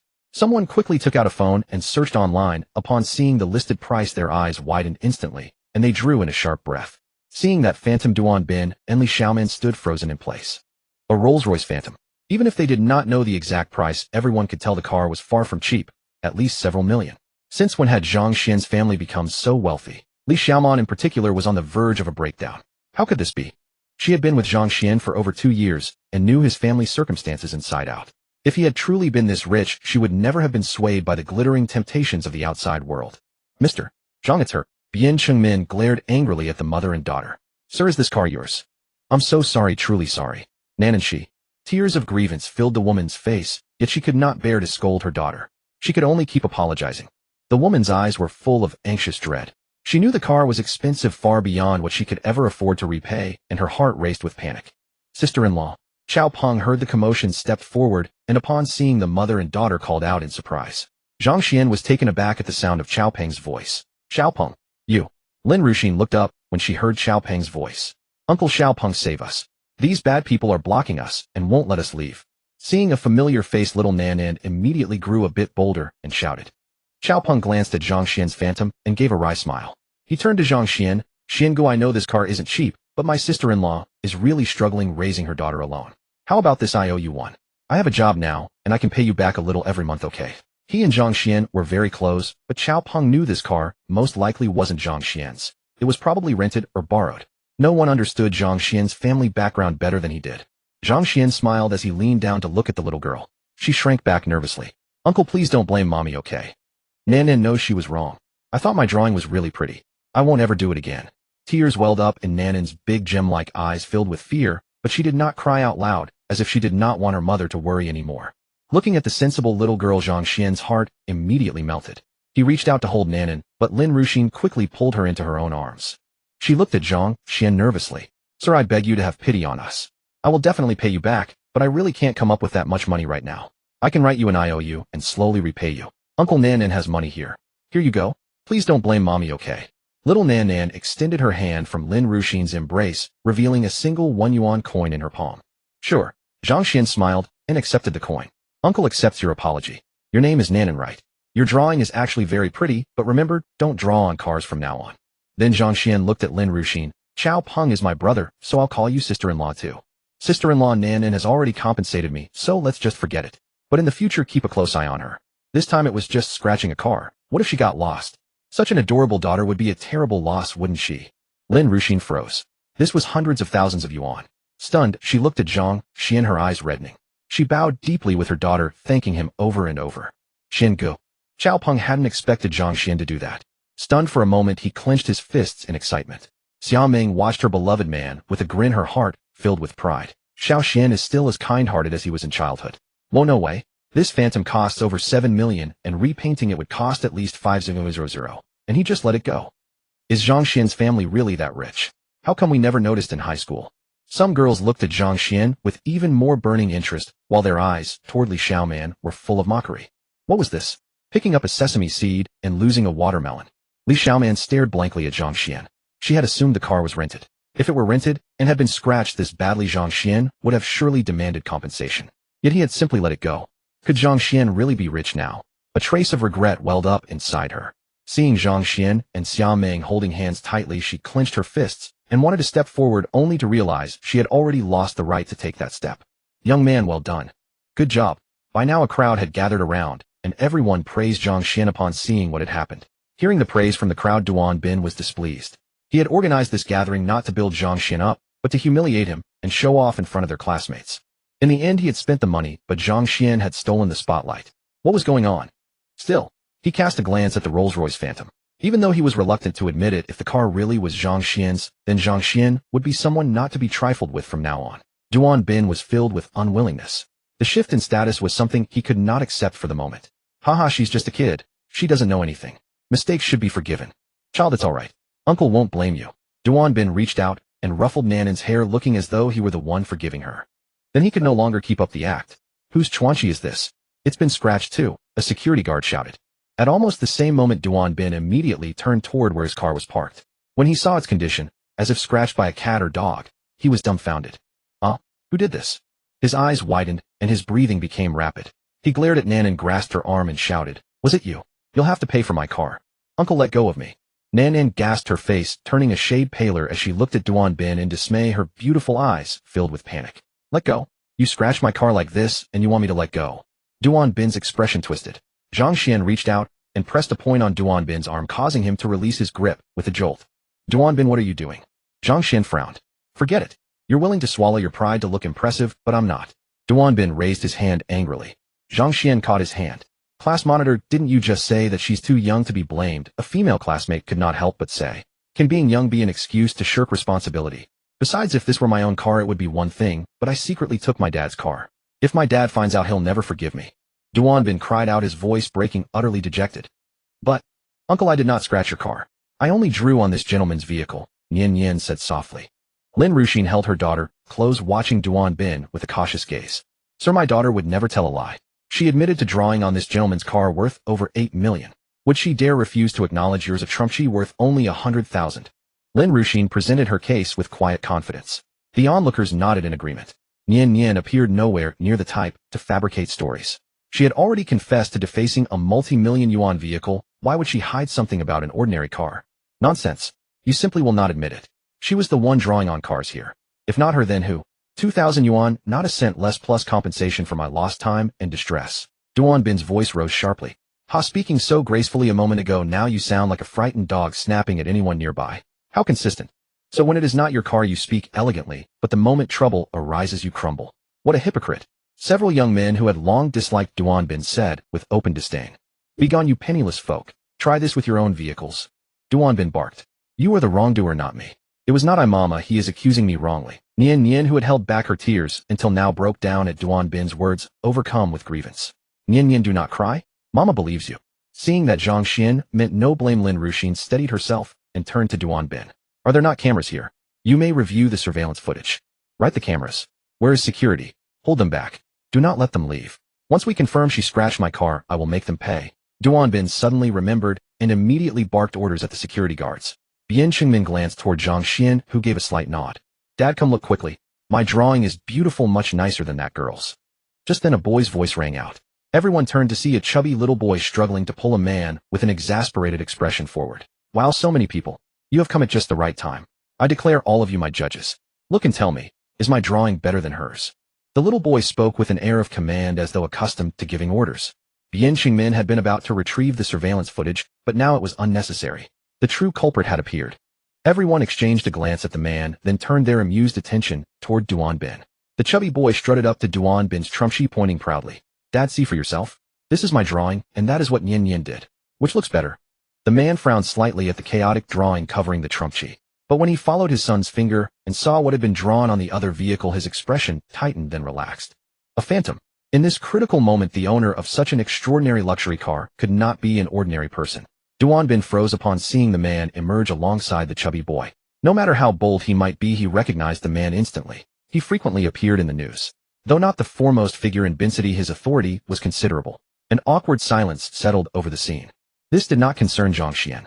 He smiled gently and bent down to Nian Nian. Nian Nian, give uncle a kiss, and we shall be even. Zhang Xuan felt a deep warmth toward this sensible little girl. Nian Nian obediently approached him and pressed a gentle kiss to his cheek, tears still lingering on her small face. Nian Nian, would you like to kiss Auntie? Auntie is your uncle's girlfriend, Xia Meng said, lifting the little girl into her arms. Nian Nian showed no shyness and kissed Xia Meng lightly. Thank you, Mr. Zhang. Thank you, miss. I will repay the money. Your forbearance toward Nian Nian shows great generosity, but she has done wrong and must bear responsibility. We cannot shy away from this. Lin Ruxin spoke with quiet resolve. Zhang Xuan immediately regarded her with renewed respect. He noticed that although her clothing was modest, it was kept neatly clean, and she carried an unmistakable dignity. Sister-in-law, you came here for? He noticed the file folder still clutched in Lin Ruxin's hand, likely containing her resume. A sudden realization dawned, and he asked, could I see your resume? All right, sister-in-law, let Brother Xian look at your resume. He may be able to help. Xiao Peng took the folder from Lin Ruxin and handed it to Zhang Xuan. The man across the way overheard the conversation and immediately realized Zhang Xuan was the owner of the Phantom. His brow furrowed briefly before smoothing out. He walked toward Duan Bin beside the trumpchi. Young man, here is my card. Please have the damage assessed, and let me know the amount. Rest assured this matter is my son's responsibility, and I will not evade it. Duan Bin broke into a cold sweat at these words. How dared he demand compensation? Yet if he refused, his father would be furious upon seeing the car's condition. Mr. Zhou, the scratches are not serious. Before Duan Bin could finish, Mr. Zhou raised his hand to interrupt. This is a matter of principle. Call me. The man spoke and led the chubby boy away, casting a brief glance at Zhang Xuan as he departed. Zhang Xuan did not notice. He was absorbed in Lin Ruxin's resume, surprised by how rich and remarkable her background was. Mr. Zhang, this person cannot be hired. At that moment, someone quietly approached Zhang Xuan and whispered in his ear. Zhang Xuan paused, then recognized the man as Du Peng deputy to Li Weiping. The Hu family in the capital has made their position clear. Anyone who employs her will be regarded as opposing the Hu family, Du Peng said softly. Seeing Du Peng appear and whisper to Zhang Xuan, Lin Ruxin's hopeful expression gradually faded. Ding! The divine selection system is activating.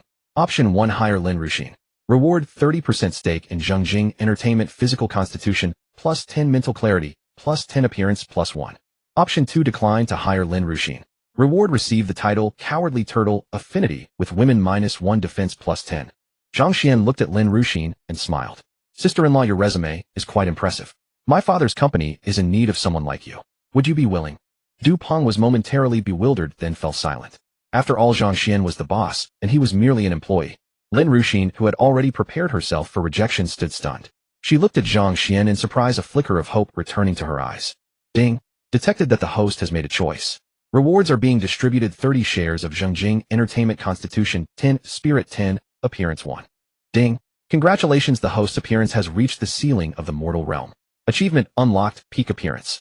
Affinity with Women 10. Hearing the voice in his mind, Zhang Xuan was utterly bewildered. His appearance had reached the ceiling of the mortal realm.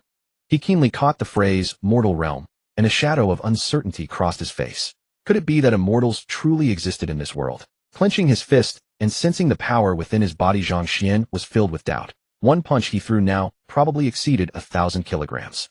Generally speaking, a human's punch does not exceed 150 pounds, or about 60 kilograms. Even a specially trained boxing champion can only reach about 300 kilograms at most. With over 1,000 kilograms behind, even a casual punch, could Zhang Xuan still be considered an ordinary person? He now bore a resemblance to the martial artist seen in television wuxia dramas. Zhang Ping. Are you the young master of Zhang Ping, President Zhang? Just then a group of people passed by. Upon hearing Zhang Xuan's words, the man paused for a moment, then walked over and greeted him enthusiastically. I am. And you are?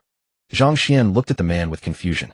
His father had just been appointed as CEO, and the news had not yet been made public. How did this man know? Ha ha ha. I'm Ma Jianxin from Food Auto Parts Processing.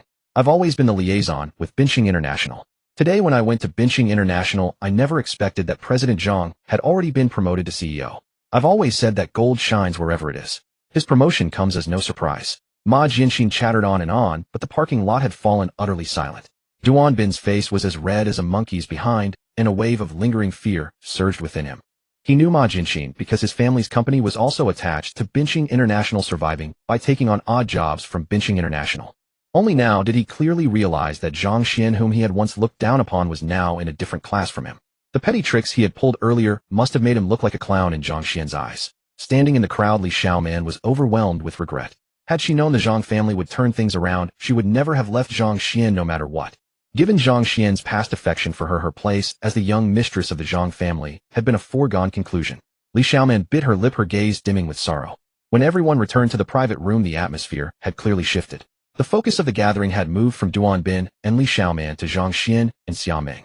Even after the teacher arrived later, nothing changed. In fact, the class reunion ended in a hurry. Zhang Xuan's presence made everyone present feel ill at ease.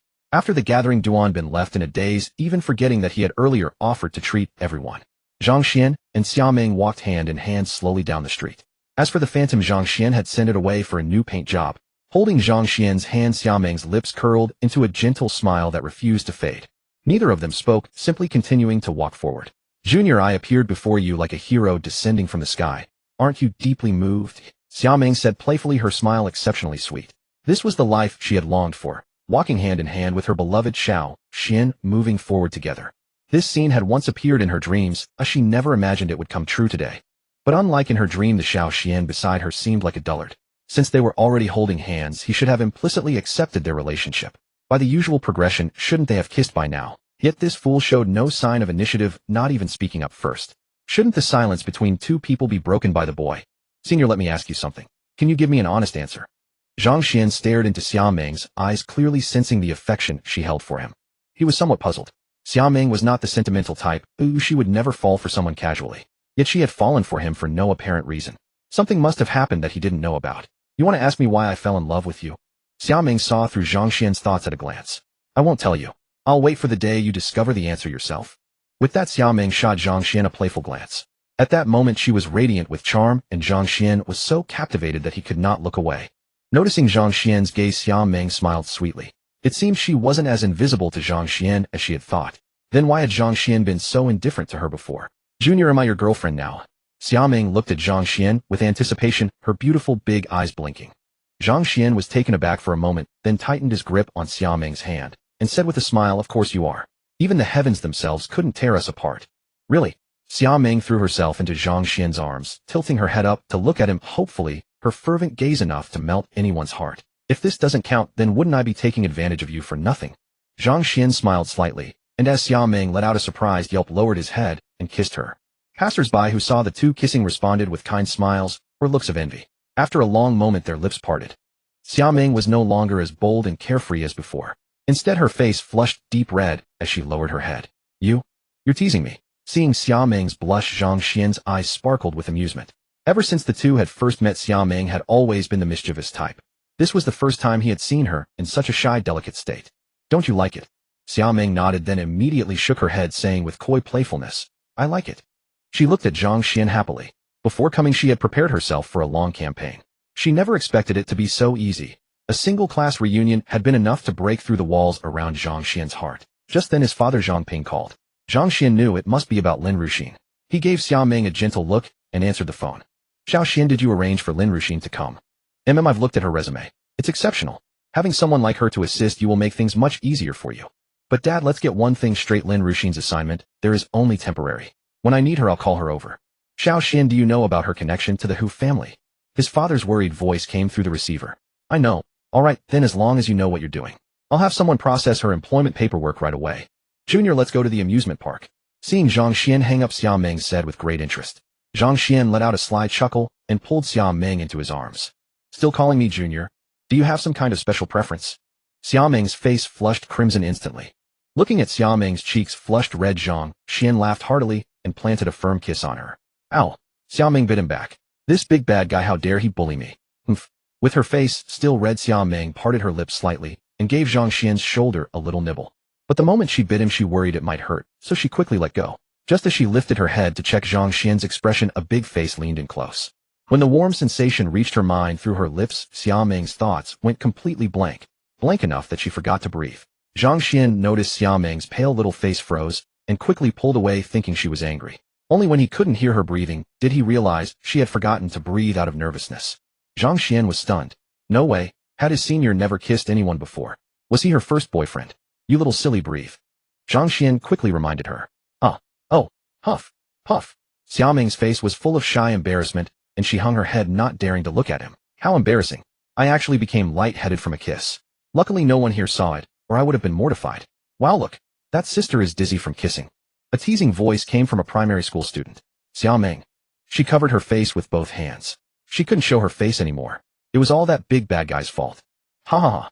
Zhang Xuan laughed heartily, put his arm around Xiao Ming's waist, and got into a taxi heading to the amusement park. They arrived at the amusement park. Zhang Xuan followed Xiao Ming as they enjoyed every ride, and only then did he get to see how playful his senior was. Even when she screamed with fright, she still kept at it, enthusiastically determined to try every single attraction. Xiao Xian, I want that big cat. Xiao Ming pointed at a plush ragdoll cat. Zhang Xuan looked over. It was a shooting game, and two couples were already playing there. The boys were focused on shooting while the girls beside them shouted with excitement or disappointment. Little brother, 10 yuan for 20 shots. If you hit all 20, see that car over there. It's yours. With 19 hits, that Jade Guanyin. With 18, the ragdoll cat. The boss pointed at the nearby Peugeot 301.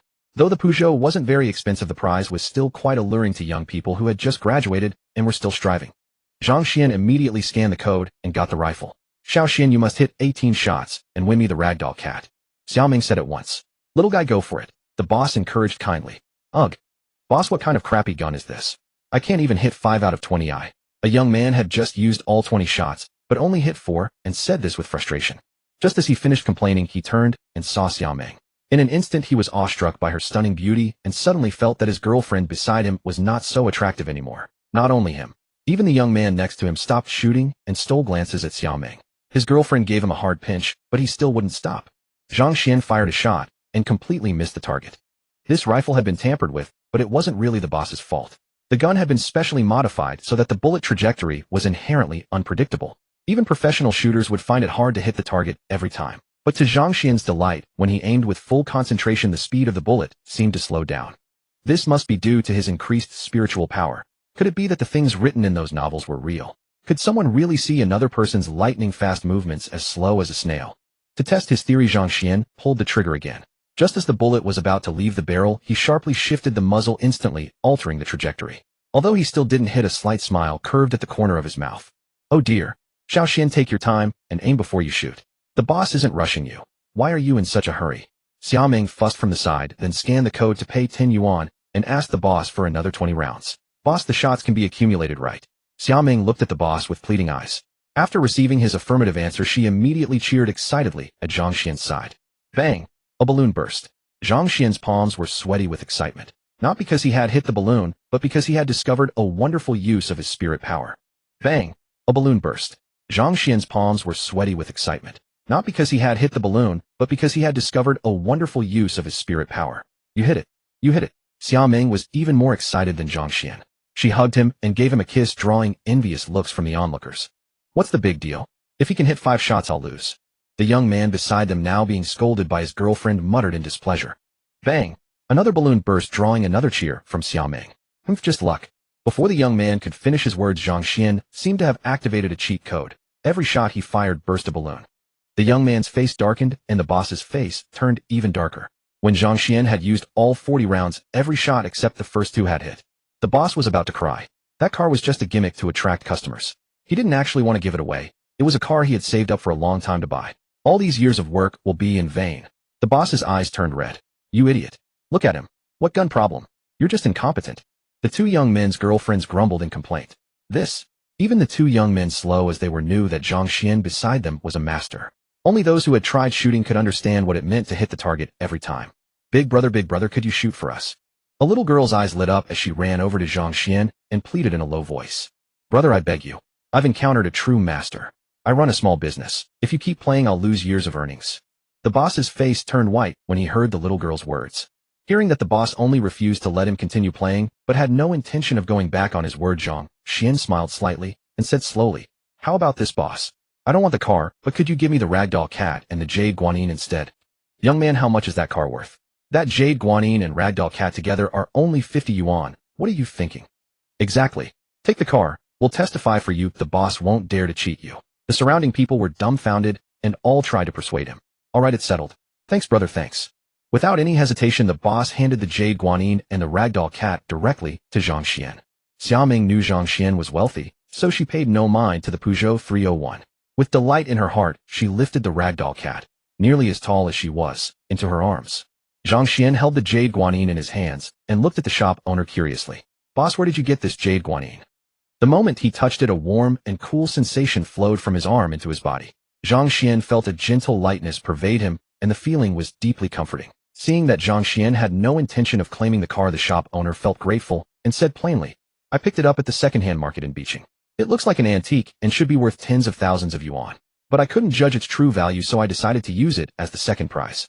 In truth, the boss was misleading him. After buying it, he had several experts appraise it. The piece resembled an antique at first glance, but the jade quality was poor and the material was unremarkable. It looked more like glass than real jade, 9 out of 10 likely a fake.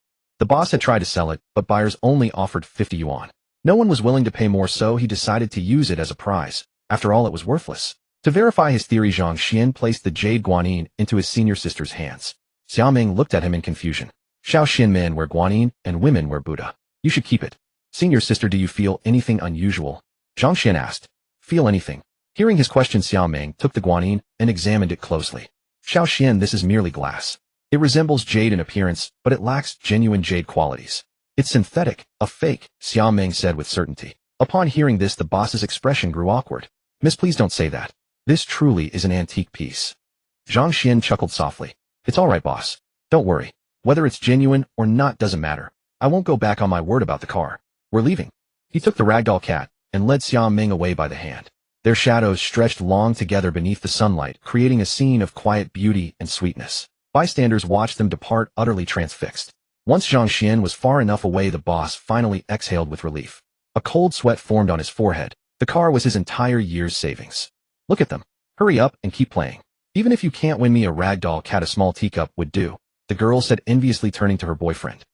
Why compare with them? If you were as pretty as that girl, I'd do whatever it takes for you. The boy muttered under his breath, raising his air rifle to continue shooting. Let me try too. Boss, 10 yuan's worth. Many voices rang out as people stepped forward. The boss, who had felt disheartened earlier since Zhang Xuan had spent only 20 yuan to win something worth over 100, now felt his spirits lift. Thanks to the couple's presence, business was suddenly booming. But others didn't possess Zhang Xuan's extraordinary ability.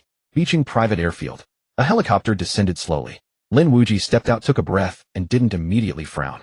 In such a remote place, why is the air still this poor? This area lacks natural resources. They can only exchange environmental sacrifice for economic development. Have you located Xiaoming? Lin Wuji asked offhandedly, not truly expecting an answer. A car sped toward them, and several men in black approached respectfully. Young master, you've come at just the right time. Is she found? Yes, at the amusement park. With whom? Lin Wuji furrowed his brow, instinctively sensing that Xiaoming must be with that first-year student. With a man. The men in black dared not lie and spoke the truth. Take me there. Lin Wuji's heart filled with a cold intensity. Xiaoming was his exclusive possession. The fact that she was with another person, regardless of whether it was her willing choice, meant that person would have to bear the consequences. Young master, this is Dongshan, not Ling Nan, the elder servant reminded him. The other men in black breathed a sigh of relief. They wanted to warn their young master too, but they lacked the authority to speak. Only Uncle Dong possessed that privilege. Lin Wuji stated proudly, so what if it's Dongshan?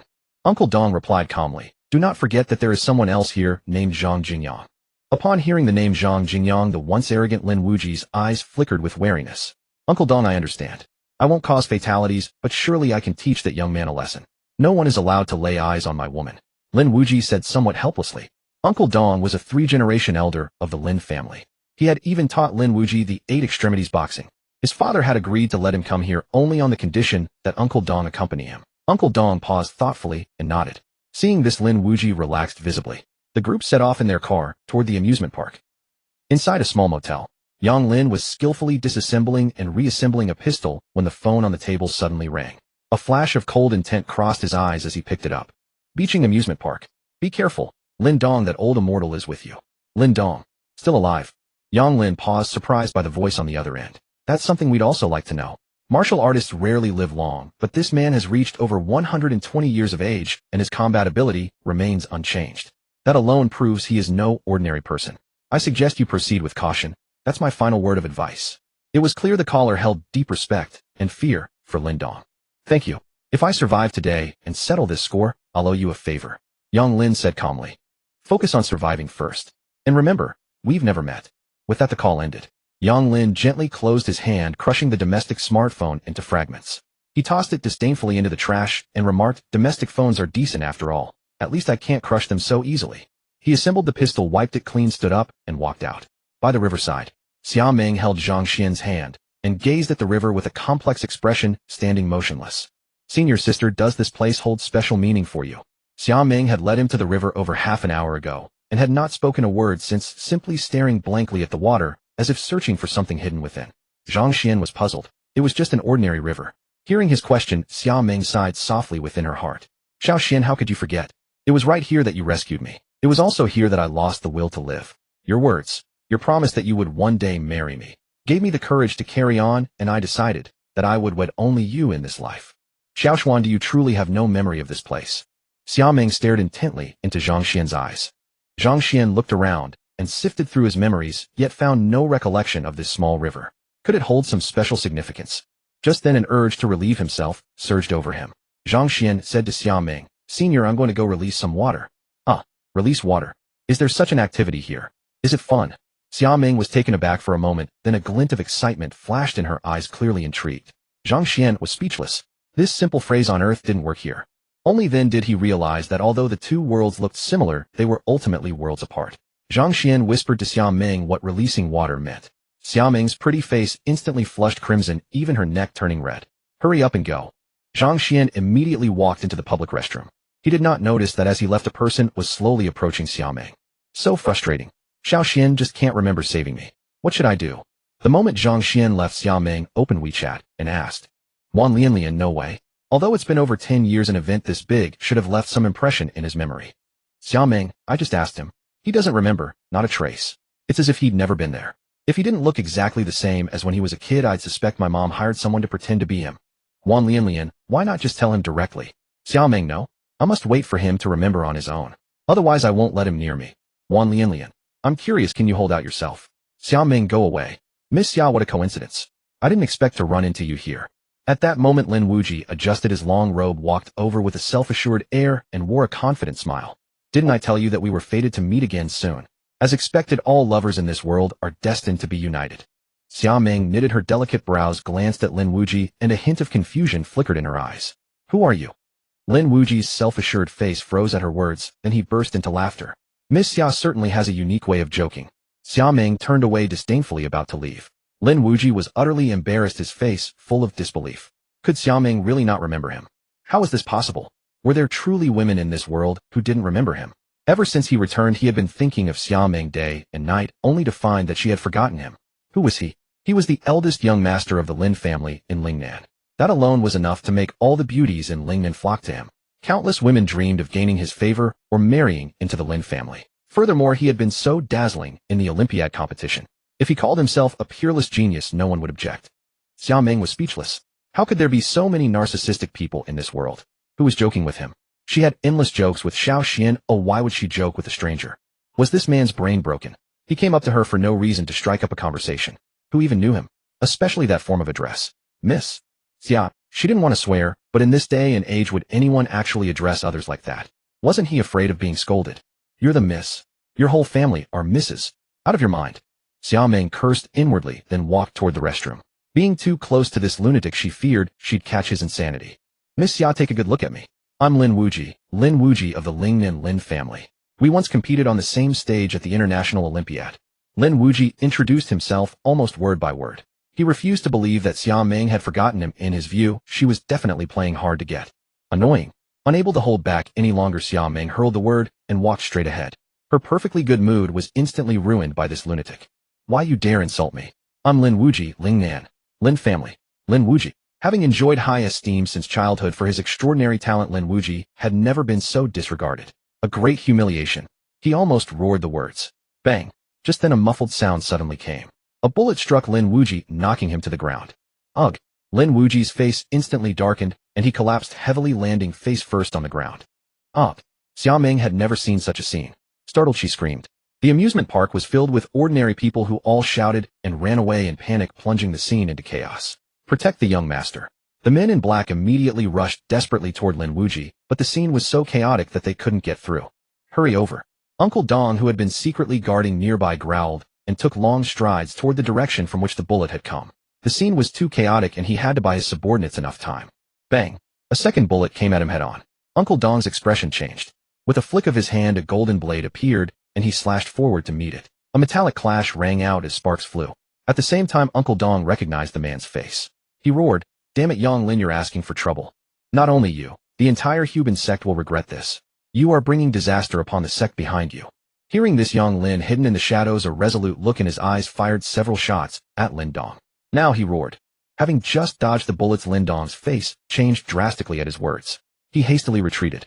Protect the young master. He had barely shouted when his expression changed drastically once more. Bang. A shot found its mark on Lin Dong in that instant. His eyes lost their light, and he crumpled to the ground motionless. Uncle Dong. The men in black panicked. Uncle Dong had been their greatest safeguard. Now that even he had fallen, how could they protect the young master? After dealing with Uncle Dong, Yang Lin had exhausted all the bullets in his gun. His expression hardened as he tossed the handgun into the river, then charged at the men in black.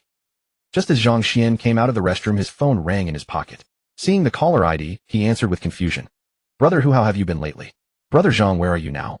I have a favor to ask. Hu Xiqian's anxious voice came through the receiver. What is it? Zhang Xuan was even more puzzled. Hu Xiqian worked for a government department, a state authority. What could he possibly need to ask of him? Hurry to the amusement park in Bincheng and save a man named Lin Wuji. Yang Lin is heading there. He's your defeated opponent. If you go, you should be able to handle him. Oh, and Yang Lin has a gun. Be careful. A gun. Hearing this, Zhang Xuan immediately refused. Wasn't this simply sending him to his death? Just then a gunshot rang out, followed by the senior student's scream, and Zhang Xuan's expression shifted. Brother Zhang, what was that sound? Hu Xiqian asked urgently. Upon hearing the senior student's scream, Zhang Xuan had no mind to keep talking with Hu Xiqian. He hung up and hurried toward the riverbank in long strides. Several gunshots rang out in quick succession. Zhang Xuan's heart grew heavy with anxiety. What had become of the senior student? As he rounded the corner, he saw the senior student running toward him. Behind her, a man was pursuing after having dealt with several black-clad figures. Yang Lin. Of all people. Zhang Xuan had no time to dwell on it. He rushed to the senior student's side and shielded Xia Ming behind him. After taking down the black-clad men, Yang Lin glanced at Lin Wuji sprawled on the ground, and his expression darkened. This was wrong. He had been deceived.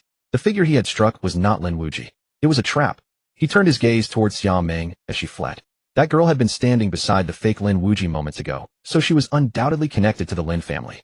If he captured her, he could force the whereabouts of Lin Wuji from her. Having already acted, he was now in a position with no easy way out. Once the Lin family learned that he was the one behind this, they would certainly turn against the Hufu Gate. There was no turning back. Since even Lin Dong had been dealt with, half of the trap had already been dismantled. Just then he caught sight of Zhang Xuan rushing toward him and burst into laughter. Lin Wuji, so you really are still here. Face your reckoning. Seeing Zhang Xuan, Yang Lin's malice surged, and he charged at him at full speed. Senior, protect yourself. Zhang Xuan used a gentle push to send Xia Meng to the other side of the flower bed, then charged forward to meet Yang Lin. Hearing the name Yang Lin had called him Zhang, Xuan instantly understood Lin Wuji had taken the blame in his place. The one Yang Lin truly meant to target was him, not Lin Wuji. But because he had once registered under the name Jiang Huntao and practiced Baji Quan, and Xingyi Quan, Yang Lin had misread him as Lin Wuji and planned this attack. Around him lay more than a dozen fallen figures, several of them plainly ordinary civilians. Zhang Xuan felt a deep, resolute determination rising within him. Yang Lin was a desperate outlaw who acted without any restraint. Having such an enemy hidden in the shadows was far too dangerous. Yang Lin could not be allowed to escape today. If he slipped away and uncovered Zhang Xuan's true identity, the lives of his parents and the senior student would all be in peril. Glancing at the handgun Yang Lin had discarded on the ground, Zhang Xuan felt a slight relief. The bullets were probably exhausted. Zhang Xuan felt an instinctive, soul-deep dread in the face of firearms. But without his gun, Yang Lin posed no threat to him whatsoever. Yang Lin lunged at Zhang Xuan with the dagger in his hand. Zhang Xuan sidestepped, his hands forming tiger claws, and delivered a powerful tiger palm strike that landed squarely on Yang Lin. Suddenly, for no discernible reason, a chill of unease seized his heart. Something was wrong. Danger was approaching. In that instant, Zhang Xuan's mind raced as he weighed every possible threat. Without his gun, Yang Lin was hardly a match for him. Where then was this sense of dread coming from? Just then a dull thud rang out from the distance. The sound was faint, but Zhang Xuan's keen ears caught it. A sniper was hidden somewhere in the dark. Yang Lin had even made himself the bait in order to bring him down. Yang Lin's expression turned grim as he charged straight at Zhang Xuan without hesitation. In that moment, the foreboding in Zhang Xuan's chest grew stronger, as though the next second would bring the sniper's shot. In that odd instant, time itself seemed to pause. Zhang Xuan blinked, then snatched the dagger from Yang Lin's hand and hurled it, without a moment's hesitation, toward the direction from which the bullet had come. A bullet was already in flight. Zhang Xuan had just enough time to seize Yang Lin and pull him close, using him as a shield. The sniper rifle was clearly something extraordinary. The round struck Yang Lin and then hit Zhang Xuan square in the chest. An immense force slammed into Zhang Xuan and hurled him backward. Xiao Xian! Xia Meng's scream rang out in his ears. Zhang Xuan had no time to respond. He looked toward where he had thrown the dagger. If that sniper survived, both he and Xia Meng would remain in mortal danger. Only when he saw the dagger strike the sniper directly between the brows did Zhang Xuan allow himself a measure of relief. Then he swiftly subdued Yang Lin and brought the threat to an end. Hands up! At that moment, a group of officials rushed in, dozens of dark muzzles aimed at Zhang Xuan. Fighting through the intense pain, Zhang Xuan raised his hands, an overwhelming dizziness flooding his mind. Thud! At last Zhang Xuan could hold on no longer.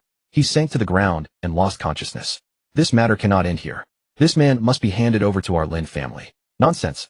Without brother Zhang, Lin Wuji would never have survived. He saved someone from your Lin family, and you still want our department to hand him over. Hu Xiqian's voice rang out. Are you out of your mind? Does the Lin family's authority stand above the state? Say that again if you dare. I will carry your words to the higher-ups, and do you believe our chief would not bring your family down? Hu Xiqian's voice also rose. He saved my son. If not for him, why would Yang Lin have targeted my son? This man must have told Yang Lin that he was Lin Wuji, leading Yang Lin into misunderstanding and making him turn against my son. Hu Xiqian, there is no need to shout at me.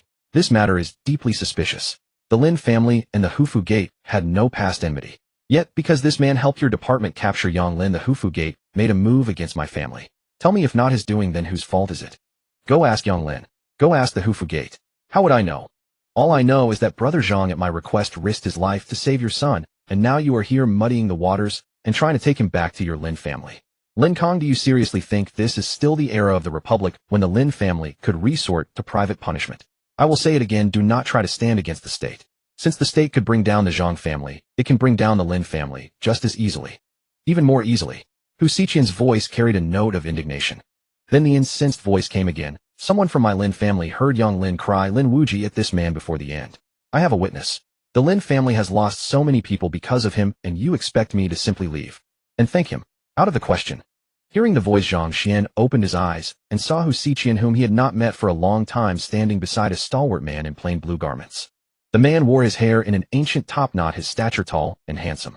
Had Hu Xiqian not been there in his police uniform, Zhang Xian might have thought he had traveled through time once more, this time to an ancient era. Brother Zhang, you're awake. Hearing his voice, Hu Xiqian looked at Zhang Xuan with delight. That incident had been exceedingly perilous, and Zhang Xuan's willingness to lend his aid was a great favor. Even those in higher places had taken notice of Brother Zhang, and some had even expressed a desire to meet him. Boy, was it you who killed Uncle Dong. What scheme do you have in framing my Lin family? Who sent you? Lin Kang glared at Zhang Xuan and bellowed. Hearing Lin Kang's words, Zhang Xuan frowned and ignored him, instead turning to Hu Xiqian. Brother, where is the girl who was with me? Is she all right? Hu Xiqian replied at once, don't worry. She was merely startled and has stepped out for a moment. She will be back shortly. With that, he gave Zhang Xuan a thumbs up. Brother Zhang, you have fine taste. She is truly beautiful. Zhang Xuan. How was he even supposed to respond to that? Seeing Hu Xiqian and Zhang Xuan chatting as if he did not exist, Lin Kang grew furious. As the head of the Lin family, when had he ever been so ignored? Glaring coldly at Zhang Xuan, he gritted his teeth and roared, boy, did you not hear my words? I will ask you once more, young Lin. Before Lin Kang could finish, Zhang Xuan calmly cut him off. Mister, first of all, I was the one who saved Lin Wuji. Even if you cannot bring yourself to thank me, you should at least show me basic respect. Secondly, this matter is between Yang Lin and your Lin family. I merely happen to be caught in the middle. If you try to pin your family's misfortune on me, I curse your ancestors. Zhang Xuan let out a furious curse. He had been holding back all along. Who had indulged such arrogance? Even if Yang Lin had mistaken his target, intending to kill him, but striking at Lin Wuji instead, that could only be blamed on Lin Wuji's own misfortune. What did it have to do with Zhang Xuan? It was not as if Zhang Xuan had impersonated Lin Wuji to deceive Yang Lin. That old fool was nothing but a senile imbecile. Had Hu Xiqian not been present, Zhang Xuan would have dearly loved to teach that old coot a lesson. How dare you? You seek death. Lin Kang flew into a rage and lashed out with a straight crashing fist. Lin Kang, what do you think you're doing? The moment Zhang Xuan cursed aloud, Hu Xiqian knew trouble was coming. Lin Kang had long wished to strike at Zhang Xuan, but with Hu Xiqian present, he had held himself back. Now that Zhang Xuan had given him an excuse, Lin Kang naturally made his move. As for whether someone might point out that it was Lin Kang who had started the trouble, Hu Xiqian could only sneer inwardly. In Lin Kang's eyes, it was not trouble, it was his entitlement. Since this matter was fraught with suspicion, Zhang Xuan was obliged to help them uncover the truth. Whether Zhang Xuan was willing or not was simply not the Lin family's concern. And it was not only the Lin family, many great clans of the Xia dynasty shared the same mentality. I would rather wrong the world than have the world wrong me. This pathological mindset had been ingrained in these aristocratic families for thousands of years. Under the newly established nation-state, authority had reined them in somewhat, but in the previous dynasty these families controlled the entire country and cared nothing for the lives of ordinary people. Seeing Lin Kang make his move, Zhang Xuan decided he would no longer indulge such arrogance. Leaping from the bed, he met the attack with a crashing fist of his own. Lin Kang sneered at the sight. Such hubris for a young man to dare clash fists with him head-on. Was this not a death wish? He could already picture Zhang Xuan's arm being crippled. Thud. A dull impact echoed. Lin Kang's expression suddenly changed drastically. Lin Kang, go back to your Lin family. If you dare use force again, do not blame the state for stepping in. Hu Xiqian roared. Zhang Xuan's skills were formidable, but only when measured against the younger generation. Compared to seasoned veterans like Lin Kang, he still lacked maturity. The next moment, a figure was sent flying backward, accompanied by a chilling crunch of bones. Hu Xiqian's face turned ashen. Brother Zhang's arm was surely ruined. That old wretch Lin Kang had steeped himself in Bejiquan for decades, and had once shattered a sapling as thick as a cow's leg with a single punch. But when he saw who had been sent flying, he was dumbfounded. Thud! Lin Kang crashed heavily onto the ground, his arm twisted like a hemp rope. His face was drenched in cold sweat, his eyes filled with disbelief. Zhang Xuan said coldly, I respect your age, but age alone does not grant you the right to act arrogantly before me. Zhang Xuan stared at Lin Kang with an icy gaze. I risked my life to save a member of your Lin family. You did not even offer a word of thanks, and instead accused me of causing his death. If that were truly the case, I could simply have watched Yang Lin kill your useless son, and then dealt with Yang Lin afterward. Even you are a useless fool. Do you honestly think I would need underhanded schemes to target your Lin family? Idiot. Having exchanged a fist with Lin Kang, Zhang Xuan now had a clear measure of his strength, about 800 kilograms of force. It was far inferior to his own. He wondered what level Lin Kang's cultivation actually stood at. You? Lin Kang stared at Zhang Xuan in shock. At his words, a surge of humiliation and fury overwhelmed him, and he spat out a mouthful of blood. He, the head of the Lin family, had actually been humiliated by a junior. If word of this got out, how could he ever hold his head up again in the martial world? At the same time, he was even more shaken by Zhang Xuan's strength. The power that had erupted from Zhang Xuan's body moments ago was utterly ferocious. Hu Xiqian, though stunned, breathed a sigh of relief. Fortunately, the man was only injured. No life had been lost. He looked at Zhang Xuan. When Zhang Xuan had defeated Yang Lin earlier, Hu Xiqian had not witnessed it, and did not know his true strength. Now he had seen it with his own eyes. Lin Kong had been awarded the title of Grandmaster by the state, a title not given lightly. It was only conferred upon those with genuine skill. He had never imagined that Lin Kong could not withstand even a single strike against Zhang Xuan. This could no longer be described merely as formidable. With Zhang Xuan's current prowess, the title of Grandmaster was well within reach should the higher-ups learn of it. As for the injured Lin Kong, Hu Xiqian sneered inwardly. Serves him right. He brought it entirely upon himself. This is a new era, yet some people still cling to the old days, dreaming that the world revolves around them. Utterly foolish. If not for brother Hu Sake, do you think I would have cared whether your son lived or died? And now look. I saved your son, and you repay kindness with enmity by striking at your benefactor. The Lingnan Lin family. No wonder people speak of you with such disdain. Since brother Hu is here today, I will grant him this face. Now get lost. Zhang Xuan declared calmly, his hands clasped behind his back. Xiao Xian, you're awake. Just as the personnel from the relevant department carried Lin Kong out, Xia Meng walked over from outside. Seeing Zhang Xuan standing there, her beautiful eyes instantly lit up with radiance, and in that moment the entire sky seemed to clear. Hu Xiqian, being perceptive, quietly excused himself, signaling he would contact them later. Are you alright? Xia Meng looked him over carefully, her eyes filled with concern, and only when she was completely certain he was unharmed did she let out a relieved sigh. Xiao Xian, you were truly blessed by fortune. That man's body was pierced through by a bullet, yet you came out unharmed. It's such a relief. Xia Meng excitedly gave him a quick embrace, then immediately pulled back, her fair jade-like cheeks flushing crimson. Zhang Xuan was stunned by her words. Indeed, the sniper's special bullet had torn through Yang Lin's body and struck him as well, so why was there no injury on him at all? Zhang Xuan quickly looked down at where he had been hit. There he saw a faint reddish mark, now already very light. Had he not known the exact spot, he would never have noticed it. Was it because the bullet had lost most of its force after piercing Yang Lin's body? And what about that 1 second that seemed to have been paused by some invisible hand? All of these mysteries he would need to uncover. By the way, Xiao Xin, your mother called you just now, and I answered the phone. Xia Meng felt deeply shy. Although she had met Zheng Shaoli before, her relationship with Zhang Xuan had changed now, and the thought of facing his mother again filled her heart with bashfulness. Oh, what did she say? Zhang Xuan could already predict his mother's reaction. If she knew that Xia Meng was his classmate, she would surely enthusiastically invite the senior to visit their home. Auntie Zheng invited me to come over for a visit. Xia Meng grew even more embarrassed, her head almost sinking into her chest. Then let's head back. It's inevitable that you'll meet sooner or later. Since his body was fine, there was no need to remain there. Really? You actually want me to meet your parents? Xia Meng's eyes widened with excitement, a dazzling gleam bursting within them, and the corners of her mouth practically stretched to her ears. Did Xiao Xian's willingness to take her to meet Uncle Zhang and Auntie Zheng mean that he had completely and truly accepted her as his own? You're my girlfriend. Isn't meeting them just a matter of time? When it came to meeting the parents, shouldn't the senior be nervous? Why did she seem so delighted? Wasn't she afraid? If she had suddenly asked him to meet her parents right now, Zhang Xian's own heart would surely be trembling. Xia Meng nodded vigorously. That's right. She was already the daughter-in-law of the Zhang family, so of course meeting his parents was only natural. Oh my, she was so thrilled. Was she finally going to have a proper title? As her face flushed red, her heart was so excited, she almost wanted to shout aloud, even the earlier gunshot scene completely slipping from her mind. When they reached the entrance, Hu Xiqian was still waiting there. Zhang Xuan knew he must have matters to discuss, so he asked Xia Meng to wait for him a little ahead. Brother Zhang, you must be careful. Lin Kong is a petty and vindictive man. He may well strike at you from the shadows. Hu Xiqian warned with genuine goodwill. Brother Hu, that old bastard wouldn't go after my parents, would he? That was what he feared the most. Rest assured, the state has explicit regulations on this matter. He might scheme against you in secret, but harm to family members is a red line drawn by the nation that no one dares to cross. Hu Xiqian gave his assurance. Zhang Xuan let out a relieved breath. However, they can still use certain open methods, such as having your parents lose their jobs. But harming lives, they would never dare. That's good enough. As long as his family would not be endangered, Zhang Xuan had no fear of the Lin family at all. But you still need to be careful. The Lin family still has an old monster among their elders, beings not to be trifled with. In the past, they rendered tremendous service in resisting imperialist aggression, so the nation will not easily move against them. That is precisely why they act with such audacity nowadays. If they make a move against me, could I kill them? No, Hu Xiqian stated without hesitation. What if my life is under lethal threat? Zhang Xuan fixed his gaze on Hu Xiqian. No, at least not for now, Hu Xiqian repeated. Zhang Xuan furrowed his brow. What kind of rule was this?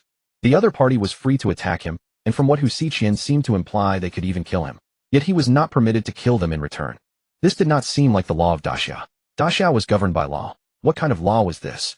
It was utterly unfair to him. Sensing Zhang Xian's displeasure, Hu Xiqian let out a soft sigh. Frankly, even he, a member of the relevant department, had burned with righteous fury when he first heard of this rule, especially because it allowed members of those old families to act with abandon, even disregarding the law, which he found even harder to accept.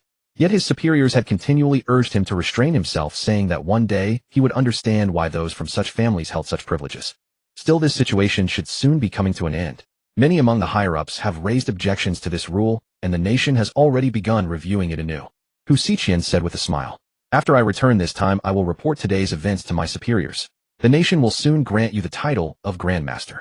Once that happens, those family members will no longer dare to be so insolent with you. Grandmaster? What is that? Zhang Xuan was puzzled. Why was there such a strange title, and one conferred by the state no less?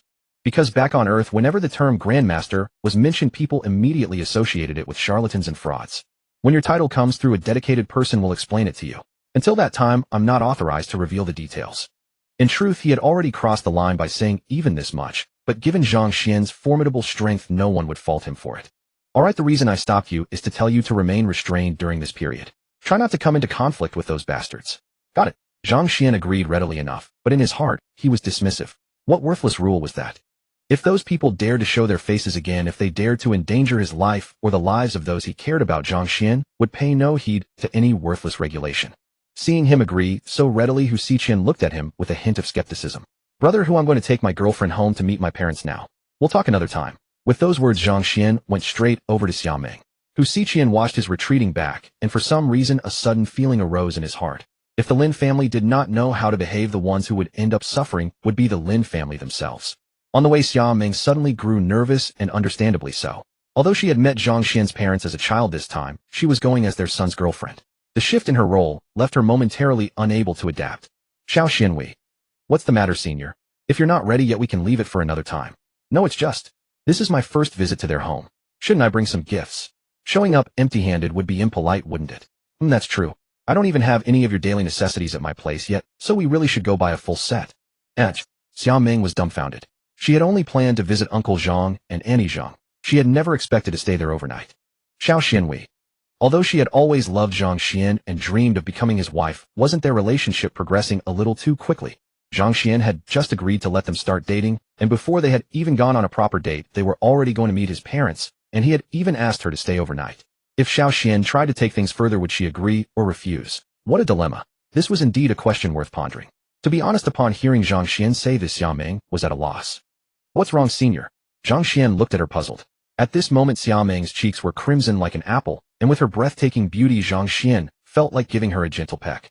Don't worry. My parents are very easygoing, and besides, I'll be there with you. Thinking that Xiaoming was worried, Zhang Xuan immediately spoke up. No, I. Xiaoming felt a bit embarrassed. She wasn't ready to transition from a young girl to a woman so soon. Let's go buy something first. She decided to take one step at a time. Xiaoming and Zhang Xuan arrived at a shopping mall, bought some daily necessities, and picked out a few gifts for his parents. Senior, let's go buy you a change of clothes. Oh, we're really buying some. Oh no, it seems Xiao Xian could hardly wait. Xiaoming's heart was filled with both anticipation and fear. Okay, she replied in a soft, weak voice. Zhang Xuan was taken aback.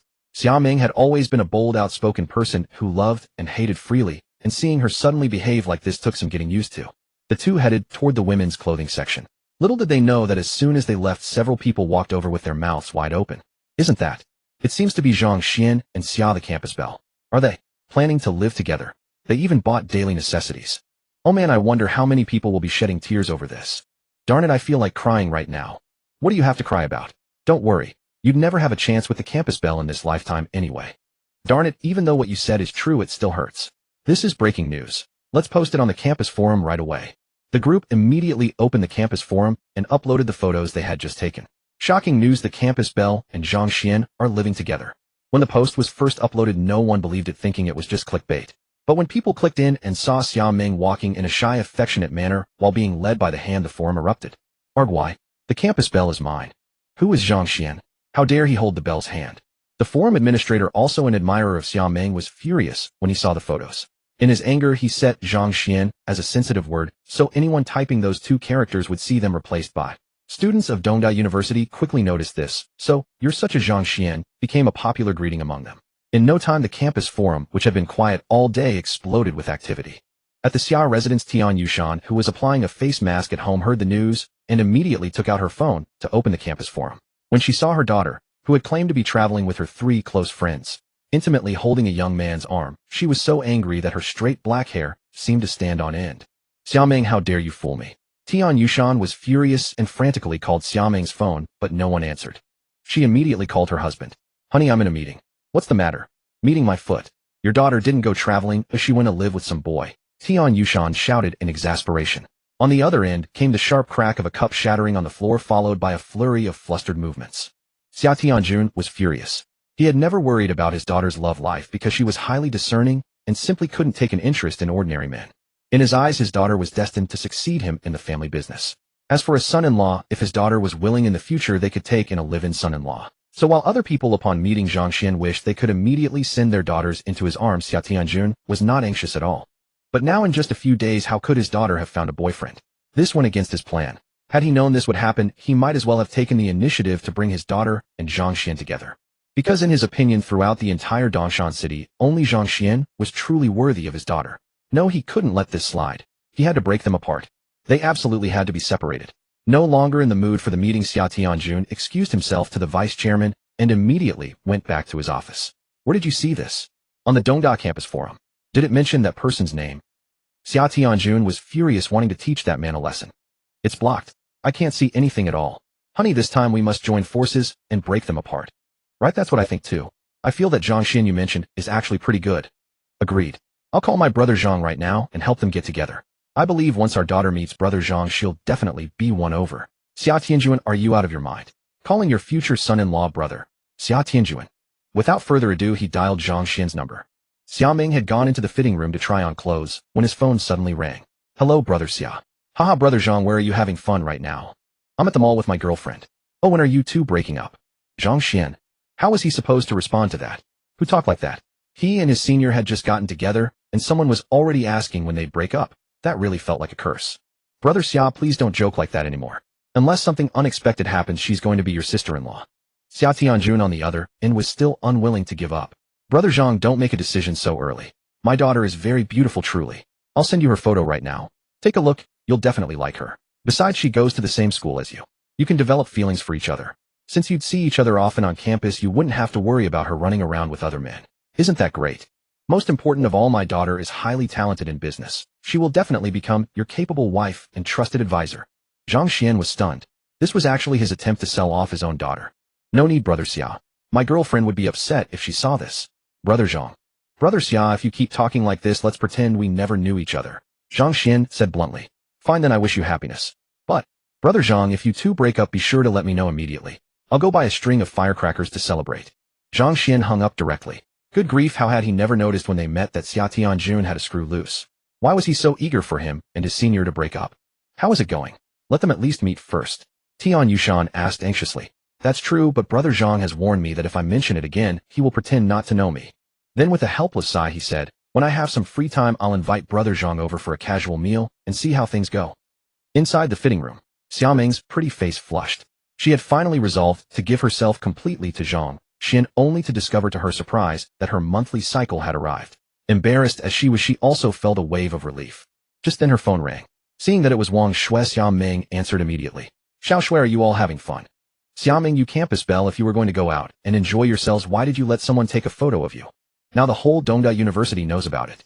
Aunt Tian called us just now. She's already found out, and Uncle Xia probably knows too. You'd better explain it to Aunt Tian yourself. Wang Shui's helpless voice came through the phone. Xiaoming was momentarily stunned. Someone took a photo of us. But then she dismissed the thought. After all, she and Xiao Xian were already together. If there was a photo, so be it. It wasn't as if they had done anything shameful. She was about to go meet Uncle Zhang and Aunt Zheng, and later, she would bring Xiao Xian to meet her own parents. Given Xiao Xian's current accomplishments, she believed her parents would not refuse. It's fine. Let them take photos. You all enjoy yourselves if the money's already paid. Anyway, I have to go. I'm about to meet Xiao Xian's parents, and I'm really nervous. When her words trailed off, the line fell silent for a moment. Xiaoming, are you two moving so fast? Meeting his parents. You haven't actually moved in together, have you? Before the holiday, you were still a carefree young girl. Now you're already this mature. Xiaoming was speechless. Her three best friends always focused on the most unexpected things. Alright, I'll tell you everything when I get back. I have something to do, so I'm hanging up now. Xiaoming finished changing and walked out, and for an instant every eye in the store was drawn to her. Zhang Xian's heart was pounding. His senior schoolmate was simply too beautiful. There is a saying that fine clothes make the man, but that saying did not apply to his senior schoolmate. The outfit was not especially striking in design, yet once she put it on it seemed infinitely more beautiful. Her graceful figure was so perfectly proportioned that Zhang Xuan could not bring himself to look away. Seeing him gazing fixedly at her, Xiaoming felt both sweet and shy. His gaze was so warm it almost made her blush. Zhang Xuan snapped back to his senses, still staring at the senior, before him wondering what kind of incredible fortune had allowed him to win the heart of such a girl. Sir, you have excellent taste. This dress suits your girlfriend perfectly. The sales assistant immediately stepped up to praise them. She could already predict that this dress was going to become a hit. Beautiful. Sir, is your girlfriend a movie star? The assistant held a small notebook, eager to ask more. At that moment, a man in a suit walked step by step to Xiaoming's side, a gleam of avarice flickering in the depths of his eyes. Pretty young lady, allow me to introduce myself. I am Gu Fuqing, a talent scout for Xia Entertainment. It would be a great shame if someone with your image never stepped into the entertainment industry. Miss, please give me your phone number. I simply cannot allow you to stay buried in such an ordinary world. Gu Fuqing said smugly. This line had worked like a charm every time. Move aside, you're blocking my way. Zhang Xuan frowned. This man's gaze made him very uncomfortable. Gu Fuqing acted as if he had heard nothing, still gazing greedily at Xiaoming's breathtaking face. He was convinced that no woman could refuse his invitation. His thoughts began to drift, already imagining how he might charm her. He had known many women, but none on Xiaoming's level. A girl like this, he thought, only needed a few smooth words, and she would be his. He never expected that a trip back to his hometown would bring him across such a beauty. Stay away. Xiaoming frowned. This man's blatant stare was unsettling. Was he really someone from her father's company? It seemed her father had not been paying enough attention to the quality of the company's talent scouts lately. Huh. Gu Fuqing froze as if he could not believe his ears. Miss, I am. Stay away. Before Gu Fuqing could finish, Zhang Xuan calmly moved him aside. You. How dare you? Zhang Xuan paid no attention to such rude interruptions. With a calm, resolute step, he guided Gu Fuqing out of the store. Could you just wait? Gu Fuqing was furious. Not only had he failed to win over the girl, he had also been publicly humiliated. Never in his days as a talent scout had he been treated like this. As for Gu Fuqing, Zhang Xuan didn't give him another thought. He continued choosing clothes with Xiaoming, and after a short while they made their selection, got into a taxi, and headed toward Guanlan International. Xiaoming was so nervous that she didn't even notice Zhang Xuan was taking her to Guanlan International. Villa No. 8, Guanlan International. Gu Fuqing's anger had not yet subsided as he stood at the villa's entrance. Lian opened the door. He shouted, his voice loud enough to make the neighbors frown. The door opened, and an elderly woman came over, glancing at Gu Fuqing with indifference. Sorry, mister. Gu, please go back. My young lady will not see you again. Already in a bad mood, Gu Fuqing felt even worse. He glared at the elderly woman and snapped. What happens between Lian and me is none of your business. Open the door. I'll talk to Lian myself. Once Lian and I are married, you'll be the first to go. The elderly woman gave Gu Fuqing another calm look and said, you can talk about that after you truly marry my young lady. As for now, the master has made it clear if you dare to cause trouble again, you will face serious consequences. He wouldn't dare? That meddlesome old fool. Gu Fuqing muttered resentfully. Just then his phone rang. When he saw the caller ID, his expression changed at once, and he answered. Boss, how are things going? A dignified voice came from the receiver. Boss, the Xia Entertainment name isn't as effective as I expected. There are hardly any beautiful rich women who actually listen to me. Boss, could you arrange for me to become the manager of Taoyuan Residence? The reputation of Taoyuan Residence carries enough weight to be recognized in any city across Mount Dong. Gu Fuqing complained. Gu Fuqing, if you wish to court trouble, do not drag me into it. Never target Taoyuan Residence. Remember these words. I warn you, Taoyuan Residence is far more complex than you imagine. By the way, if the Wan family cannot handle the matter, try dealing with this person instead. I have sent you the photograph. This time you are permitted to employ alternative methods. Gu Fuqing opened WeChat. When he saw the photograph sent by his boss, he paused, then smiled. What a beautiful woman. Fate seems to favor me. It appears you are destined to be mine. The taxi slowly came to a stop at the entrance of the Guanlan International Residential Community. Sir, this is a villa district. Taxis are not permitted to enter. It is fine. Just drive directly to Villa No. 6. They will let us through at the gate. Intrigued by the villas within, the driver listened to Zhang Xuan's words and drove inside. Upon reaching the gate, the security guard stopped them. Zhang Xuan rolled down the window. Brothers, it is me. I have purchased quite a lot of things.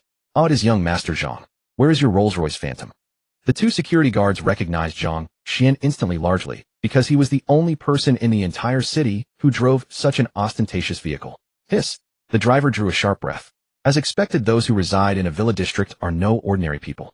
Zhang Xuan tossed 2 packs of premium cigarettes to the guards, who immediately broke into smiles and raised the barrier. The taxi slowly entered the villa district. Senior sister, we have arrived. Shall we go in? Zhang Xuan said to Xiaoming beside him. Xiao Ming had been in a daze. Hearing Zhang Xuan's words, she clenched her fists, her heart pounding fiercely, filled with nervousness. Shall we go in, or do you require me to carry you? Whoosh! Xiao Ming startled upright. Being carried would have been utterly embarrassing. Thank you, sir. Zhang Xuan casually handed a box of cigarettes to the driver, who grinned broadly and drove away. Just then his phone rang.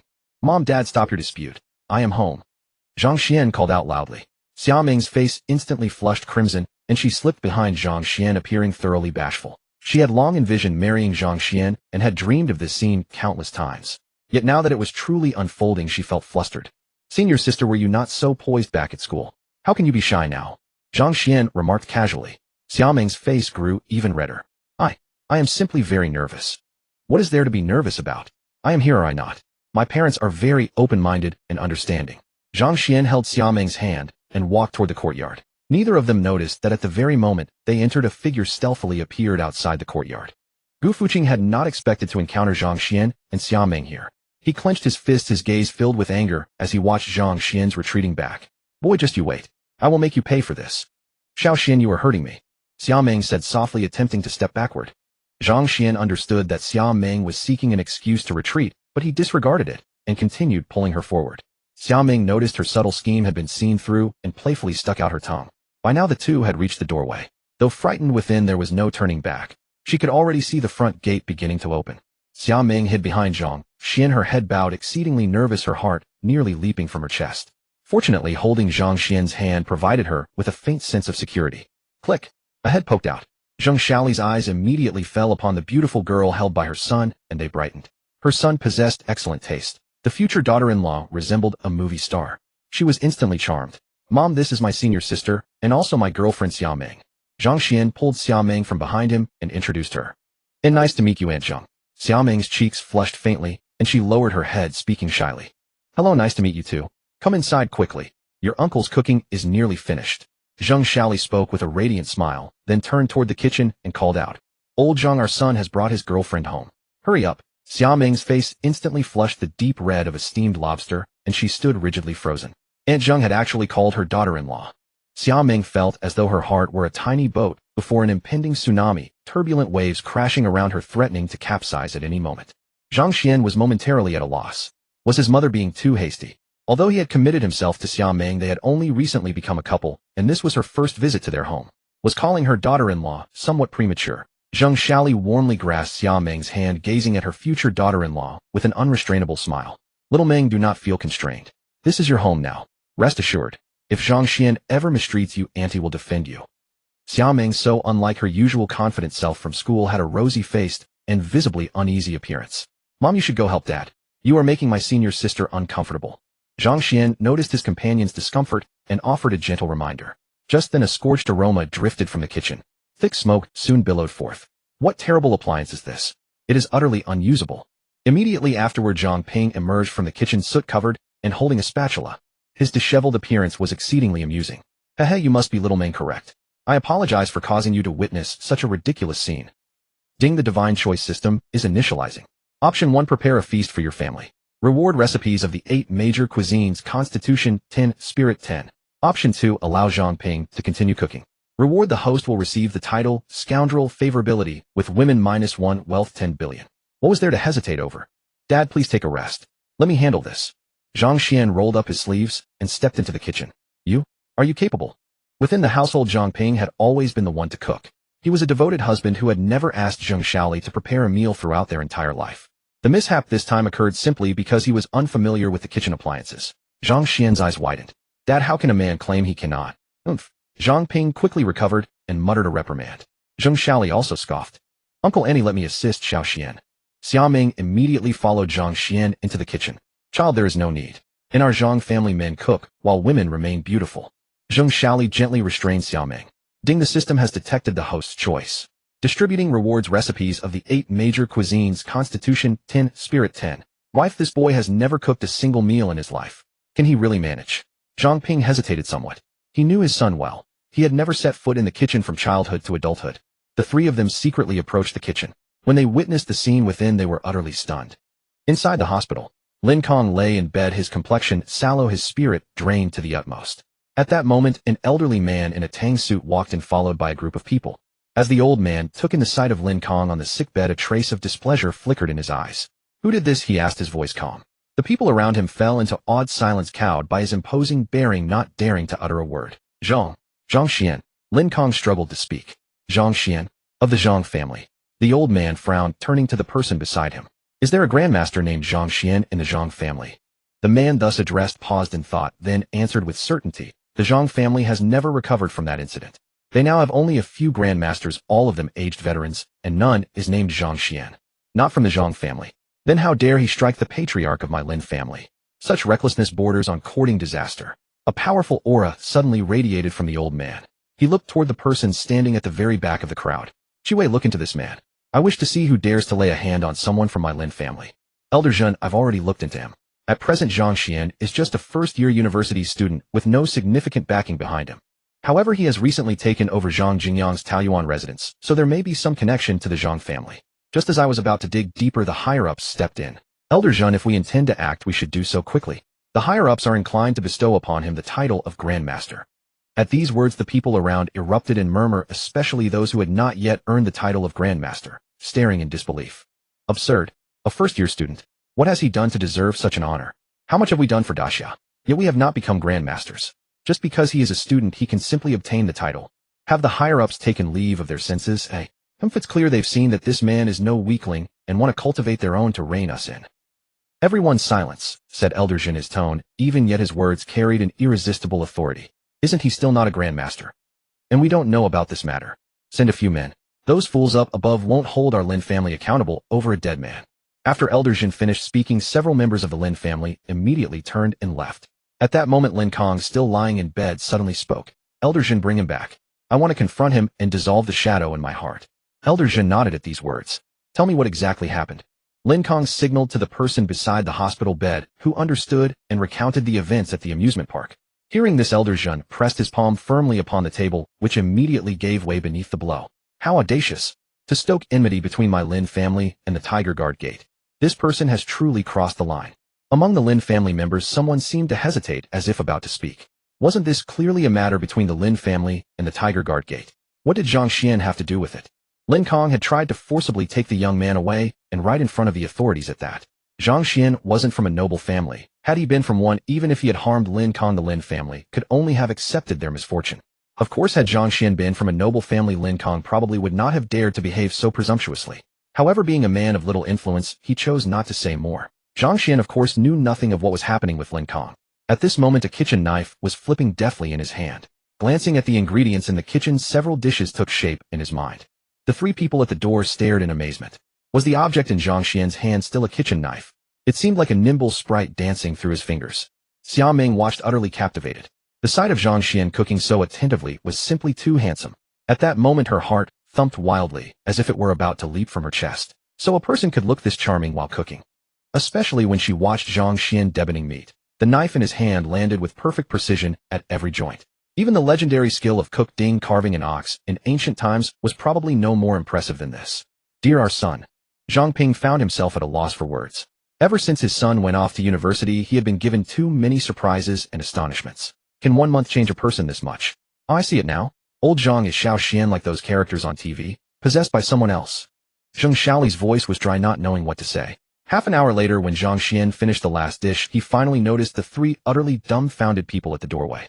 Dad, Mom, what are you two doing? Bring the dishes over. Zhang Xuan was speechless. He had been toiling away in a flurry, yet the three of them just stood there staring blankly. Coming right up. Zhang Ping had already been unable to resist the aroma of the food. He rushed and grabbed a plate of shredded potato stir-fry and promptly scooped up a bite with his chopsticks. In an instant, a rich and fragrant aroma rushed to his nose. Delicious. With his taste buds swirling in delight, Zhang Ping couldn't help taking another bite. Zheng Shaoli and Xia Meng did the same. Bring the dishes to the table first. We'll all eat together. Zhang Xuan urged in exasperation. Oh. The three of them snapped back to reality, quickly carried the dishes to the table, and then couldn't resist another bite. Son, amazing. From now on, you're in charge of all the cooking in this family. Zheng Shaoli gave a thumbs up, while Zhang Ping and Xia Meng nodded in agreement. With that, Zheng Shaoli grew dispirited, her fair face scrunched up in distress. Once you go back to school, what will I eat? I used to think your father's cooking was wonderful, but after tasting yours, will I still be able to stomach his For once, Zhang Ping didn't bicker with his wife, for he too had been won over by Zhang Xian's culinary skills. Zhang Xuan smiled softly, and the four of them sat down to eat together. The thing Xiaoming had worried about did not happen. Zhang Xuan's parents were so absorbed in the food that they didn't ask about her at all. Only a few casual remarks were exchanged. While eating, Xiaoming quietly let out a relieved breath. Seeing this, Zhang Xuan winked at her, and Xiaoming instantly realized he had seen through her thoughts. Her pretty face flushed crimson at once. After the meal, Zhang Ping was sent off, albeit reluctantly, to wash the dishes.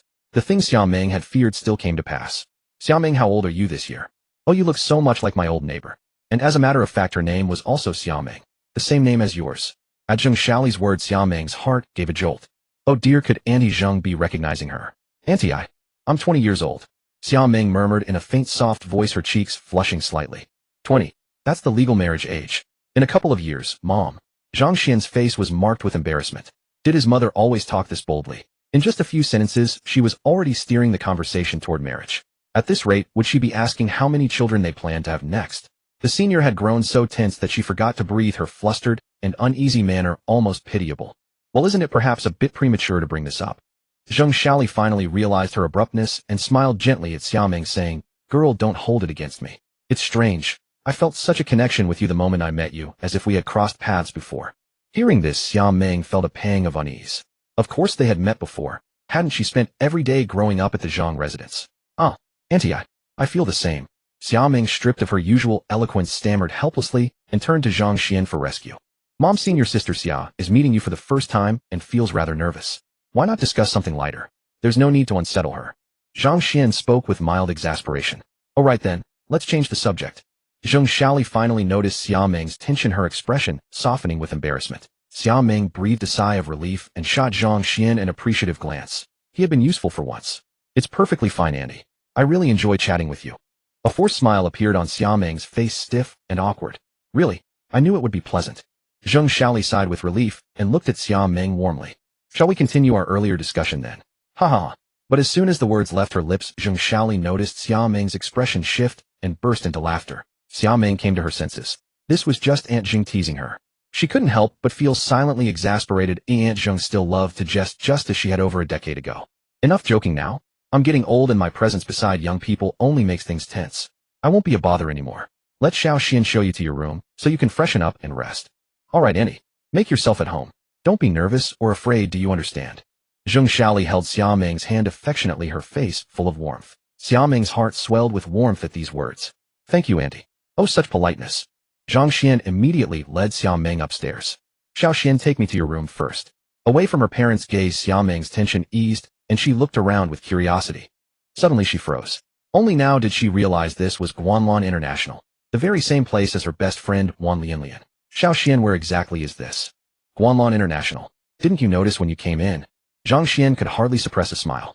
This girl had been so flustered she hadn't registered anything at all. Which villa number? Number 6. Xiaoming felt as though she might faint. Number 6. It lay less than 50 meters from Wan Lianlian's villa. The previous evening she and Wan Lianlian had wandered the entire residential compound, yet somehow failed to discover that the Zhang family lived here. What's wrong? Zhang Xian regarded her in puzzlement. Something was clearly off. Xiaoming told him that her best friend Wan Lianlian resided in villa number 8. Zhang Xian chuckled softly and ruffled Xiaoming's hair. It's quite normal. We only moved in yesterday. What? Xiaoming's luminous eyes widened in astonishment as she stared at him. Witnessing her dazed expression, Zhang Xian laughed heartily and pulled her into an embrace. Xiaoming's eyes flew open, her exquisitely delicate face flushing crimson in an instant. Her heart pounded wildly. She could feel his warm breath grazing her cheek, ticklish and intoxicating, drawing her into a languid reverie. Zhang Xian's face drew closer and closer. Unable to bear it, Xiaoming closed her eyes. Just at that moment, Xiaoming's phone began to ring. Zhang Xian paused slightly and gestured for her to answer. Seizing the opportunity, Xiaoming stepped aside, a mixture of relief and faint disappointment settling within her. Xiaoming, what are you doing? It's so late and you're not back yet. If you don't remind Zhang Xian, he'll never remember. Shouldn't you take the initiative? Xiaoming quickly lowered her phone volume, but it was too late. Senior sister, what exactly am I supposed to remember? Hearing Zhang Xian's voice rise behind her, Xiaoming stiffened. If I'm not telling you, figure it out yourself. Such an important matter, and he could forget it so easily. Xiaoming suddenly felt a deep sense of grievance, as she had waited over a decade for this, yet he retained no memory whatsoever. The more she thought about it, the more aggrieved she became, and she pursed her lips, letting out a soft huff. Zhang Xian gazed at her silently. Had their former selves truly shared some significant connection? He raked through his memories, but found nothing. Senior sister, give me a hint.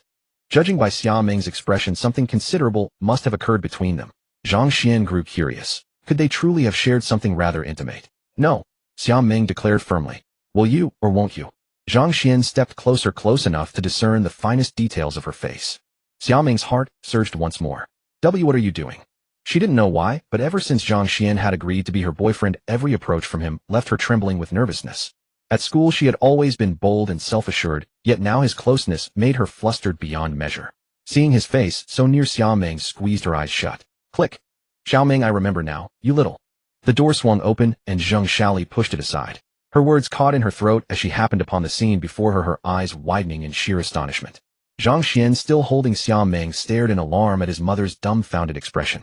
Even with his thick skin, his face flushed crimson in an instant. The lighting in this room is rather dim.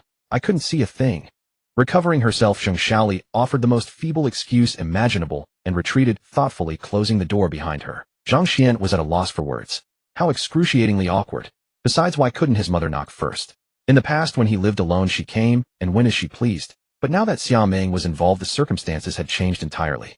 Fortunately, they had done nothing improper. If they had been in the midst of something. The thought sent a shiver through him.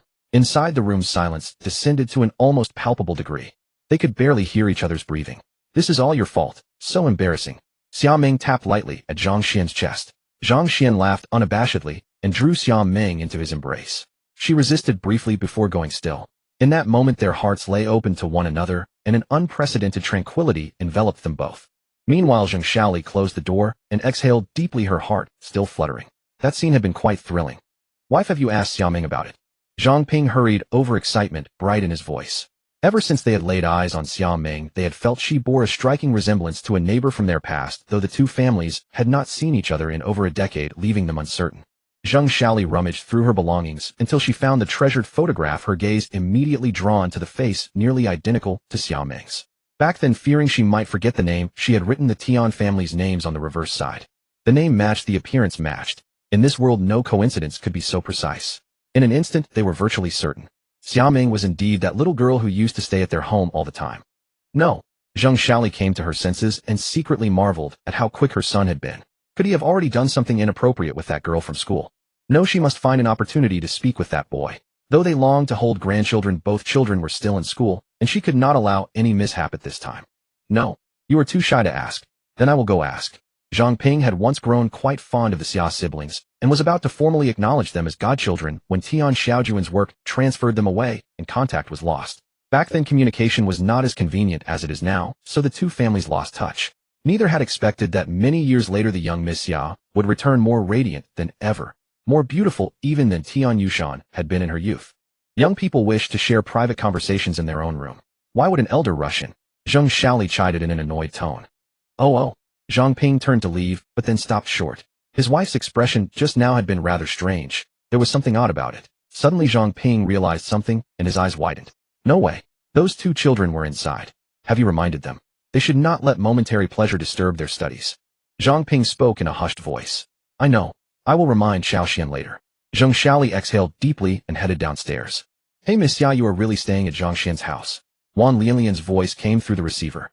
Only then did they remember that, distracted by Mother Zhang's interruption, they had not hung up. Miss Xia, are you still there? If you do not come back to live here, say the word. I will not save the door for you. You leave? I need to make a phone call. Xia Ming gave Zhang Xian an irritated glance as he looked at her curiously. No need to keep the door open for her. She is staying here tonight. Zhang Xian took the phone and spoke slowly. Wow, how thrilling. Can you turn on a video call? Stop joking around. I will come over later. Leave the door open for me. Xia Ming said and ended the call. I have plenty of rooms here. You are not staying. Zhang Xian frowned. Do you want me to stay here? Xia Ming playfully assumed a bold manner, pretending to drool at Zhang Xian. Zhang Xian was speechless. This girl was clearly very shy, and her bravado before had only been an act. Fine. Mother already saw us anyway. Zhang Xian pretended indifference. Keep dreaming. Xia Ming immediately retreated. I have already promised Lian that I will accompany her for a few days. Once I return to school, As she spoke, Xia Ming's cheeks flushed crimson, and she could not continue. Very well. Where is she staying? I will take you there. She is right next door, Villa No. 8. Zhang Xian. So the senior sister had been living next door to him last night. Now he understood why the girl had asked where this place was. Arriving at the entrance of Villa No. 8 with Xia Ming, a lovely-looking young woman waited there. While it has been several years and Zhang Xuan has become even more handsome.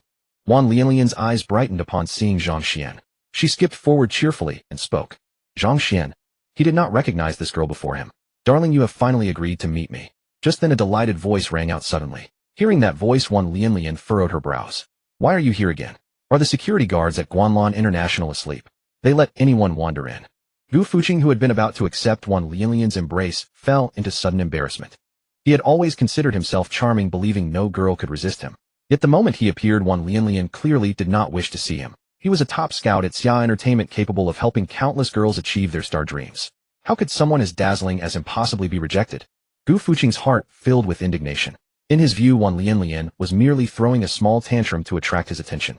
Darling, I understand. You are joking with me, right? Ha ha ha, this method of getting my attention is hardly friendly. Upon seeing him, Xia Meng wrinkled her nose. Is that the scoundrel? How dare you speak like that? How dare you? Just as Gu Fuqing was about to retort fiercely, he saw that the speaker was Xia Meng, and his eyes suddenly sparkled. Beautiful lady, what a coincidence to meet again. Last time you seemed to overlook my introduction. I am Gu Fuqing, a 5-star talent scout at Xia Entertainment. Under my guidance, talents such as Jiang Hanyu and Li Zirwei rose to fame overnight. Both you and Lianlian possess strength far beyond theirs. If you trust me, I will make you international superstars living under the constant glow of spotlight. Gu Fuqing persisted, convinced that no woman in this world could refuse to become a star. As he spoke, he reached his hand toward his pocket. Ding. Divine choice system initiating. Choice 1, disrupt Gu Fuqing's scheme. Reward Constitution 10, Spirit 10, Wealth 10 billion. Choice 2, allow Gu Fuqing to carry out his sinister plan. Reward title Ninja Turtle Charm with women -1. A human trafficker.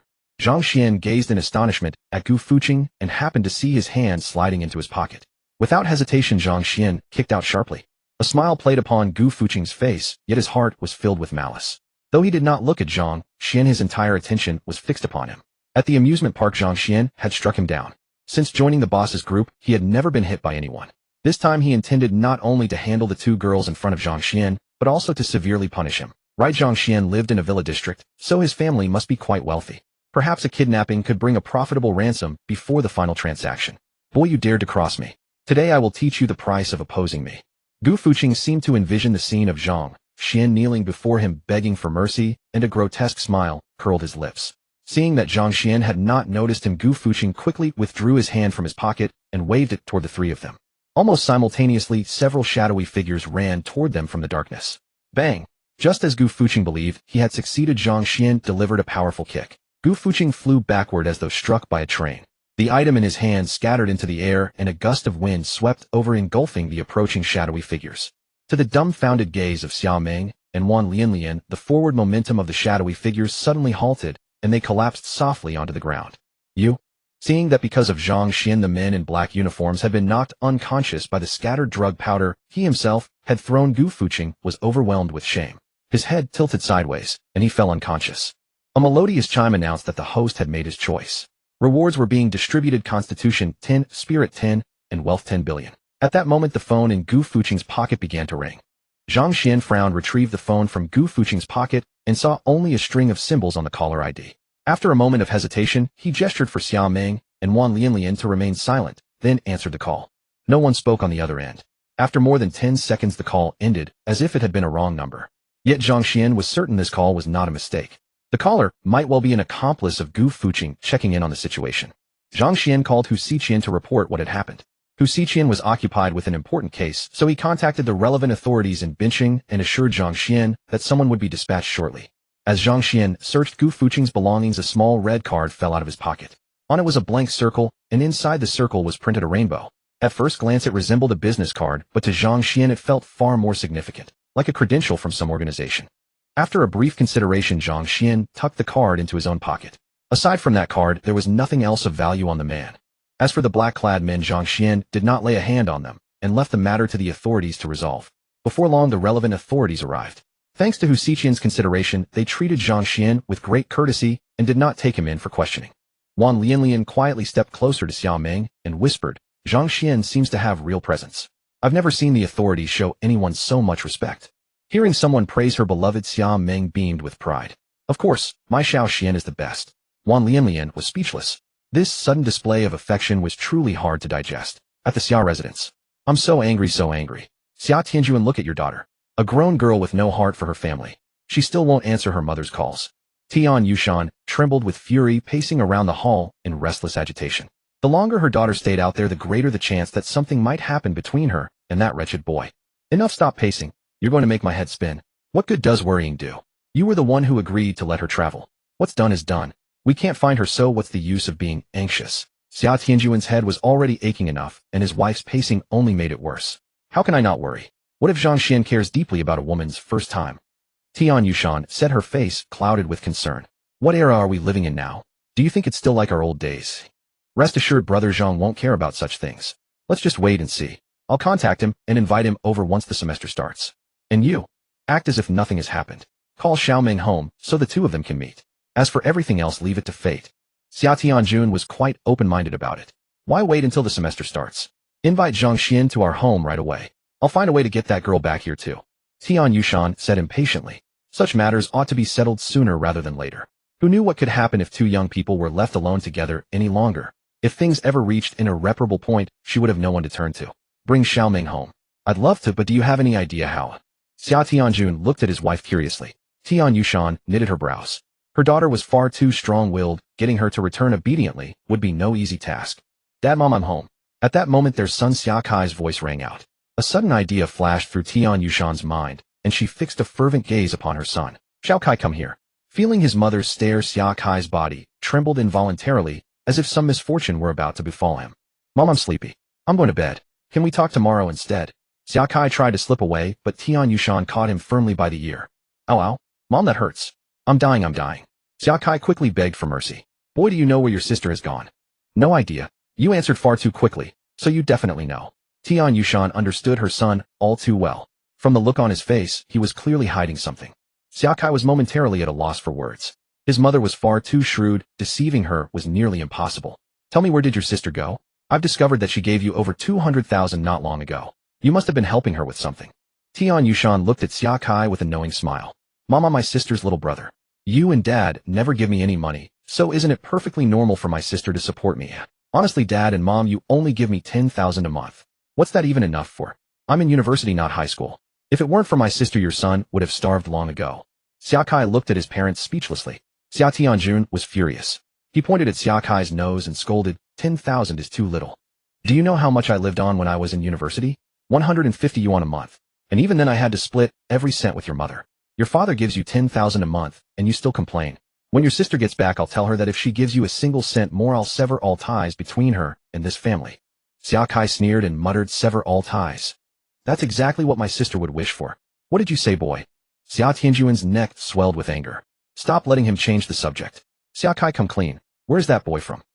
If you tell me, your mother will give you 200,000 a year in allowance. If you don't, not only will I stop your sister from giving you money, but your 10,000 monthly allowance will shrink to 1,000. Tian Yushan grabbed Xia Kai's ear firmly. No way, I can't be a traitor. Xia Kai declared with righteous conviction. 300,000. No. 400,000. Are you going to talk or not?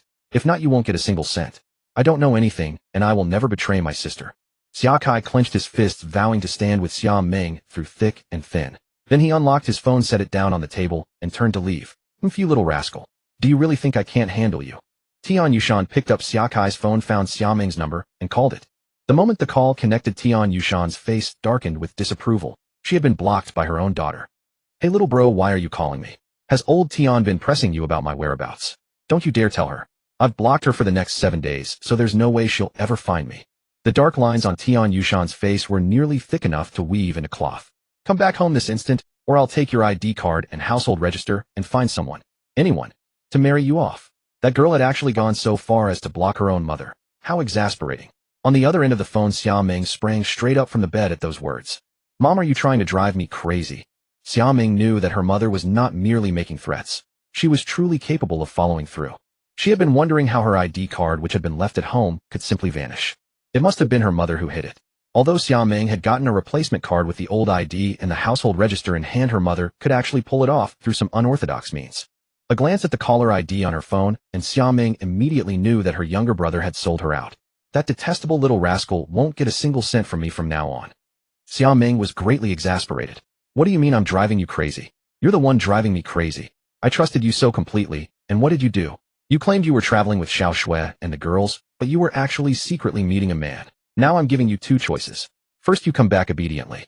I won't force you to go on any blind dates. You break up with that boy and focus on your studies. If he truly loves you, then after you graduate, I will give him a chance. Second, bring him home right now and let me see him. If the two of you can convince me, I won't interfere in your affairs ever again. Those are your two choices. Take your pick. Having received her mother's ultimatum, Xia Ming pouted, looking utterly wronged. What are you afraid of? It's not as if Zhang Xuan isn't worthy. Just take him directly to meet your parents. Wan Lianlian, standing nearby, reminded her in a hushed voice. Xia Ming froze for a moment, then her eyes suddenly lit up. All right, Mom, it's settled. I'll bring my junior back with me right away. No problem. Tian Yushan gave Xia Tianjun an okay gesture before hanging up. Seeing this, Xia Tianjun immediately dialed Zhang Xian's phone. Zhang Xian was startled when he answered Xia Tianjun's call. Brother Zhang, you simply must help me out this time. Brother Xia, what's the matter? Tell me. So you agree? Zhang Xian's face darkened at that. The man hadn't even said what the matter was, so how could he agree to anything? Tell me what it is first. Here's the thing. My daughter has just started her sophomore year. I've placed all my greatest hopes on her. My Xia Entertainment will eventually be handed over to her. But now she's dating someone, and doesn't that disrupt my plans? So you must help me, brother. Don't misunderstand. I'm not asking you to be my actual son-in-law. You only need to show up once, and I'm confident that fellow will back down on his own. Zhang Xian frowned at Xia Tianjuan's request. He was being asked to break up a young couple, and that felt far too immoral. Instinctively, he balked at the idea. Brother, you don't need to feel uncomfortable. That man is only after the Xia family's fortune. He was even arrogant enough to admit it right to my face. He has been deceiving my daughter all along. Brother, if you don't help me, the Xia family will be ruined. At these words, the discomfort in Zhang Xian's heart vanished in an instant. So that was what was really going on. In TV dramas, people like that were everywhere. Shameless opportunists who, relying on a girl's trust, would brazenly commit the most unscrupulous deeds. Fine, but Brother Xia, I'm currently spending time with my girlfriend. Can we wait until school starts? No. That fellow is coming tomorrow. He's holding my daughter as a hostage to force a showdown. If you're not here, I'll be at my wit's end. Xia Tianjun was not happy to hear that Zhang Xian still wanted to stay with his girlfriend. Zhang Xian was the son-in-law he had in mind. How could he allow Zhang Xian to spend time with another girl? Besides, Xiaoming was about to bring that scoundrel home. If Zhang Xian wasn't around, wouldn't their plan be ruined? Zhang Xian frowned at Xia Tianjuan's insistence. He had only just come back and at last had found parents and a girlfriend. At this moment, all he wanted was to spend these 7 days with his family. Since the timing isn't right, then find someone else, Brother Xia. I'm hanging up. Wait, Brother Zhang. You can't turn your back on me. How about this? Check your schedule, and I'll do my best to stall them for a few days. Does that work, Brother Zhang? Since Xia Tianjun had put it that way, Zhang Xian had no choice but to agree. After hanging up, Xia Tianjun immediately relayed Zhang Xian's response to Tian Yushan, who felt rather dejected. I don't want to wait a single day longer. Every extra day puts that girl in greater danger. What if they come back and say, Mom, Dad, congratulations, you're going to be grandparents? What would we do then? At the mere thought of that scene, Xia Tianjun couldn't help shuddering. But since Zhang Xian was unwilling to come, there was nothing he could do. Zhang Xian's standing was higher than his. If anything, it was Zhang Xian who could exert influence over him. He had no way to compel Zhang Xian to do anything. The couple sat together, heaving sighs. At Villa No. 8, Xia Ming sighed softly as she gazed at the starry sky, uncertain how to explain things to Zhang Xian. What are you agonizing over? It's just about meeting the parents. You've already met his parents, so isn't it only right for him to meet yours? Wan Lianlian, basking in the moonlight, curled her lips. But you just met Uncle Zhang and Aunt Zheng today. Wouldn't it be a little insensitive to make Zhang Xian go back with you right now? Xia Ming was still torn. You're being silly, just tell him straight out. Then without you having to urge him, Zhang Xian's parents will take the initiative. When Wan Lianlian's words faded, Xia Ming's beautiful eyes flashed with a brilliant gleam. Lying on the roof of the villa, Zhang Xian looked up at the starry sky and reflected on everything that had happened over the past month. It all felt incredibly dreamlike. Forget it. I won't think about it anymore. After racking his brain for quite a while, without any clue, he simply stopped. The starry sky here is exactly the same as the one in the other world. Is this really not Earth? Zhang Xian murmured to himself. At that moment, a shooting star streaked across the sky. What I fear most is being like this shooting star. Magnificent, yet only for an instant, he whispered. As he spoke, he couldn't help focusing all his attention on the shooting star. In the next instant, an astonishing sight unfolded before him. The meteor that had been disappearing at lightning speed suddenly appeared to slow in its retreat. Zhang Xian's eyes widened. How was this possible? It had happened again. The same as that second at the amusement park, the one that had felt frozen in time. In this moment, even the speed of the shooting star seemed to slow. No, it wasn't that the star had slowed. Nothing had changed. It was his perception that had grown faster, which made everything appear slower. It was like two trains moving at the same speed. They appear motionless next to each other. Relative rest.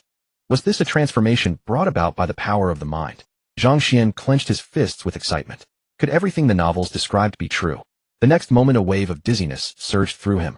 Zhang Xuan quickly closed his eyes, no longer daring to watch the meteors. He now understood why he had fallen unconscious at the amusement park last time. Excessive use of mental energy. This time, however, his spiritual power had grown stronger, so he did not lose consciousness. If his spiritual power continued to increase, could he eventually become as fast as lightning? After keeping his eyes closed for half an hour, the discomfort finally faded completely. Just then a sudden fluttering sensation rose in his chest.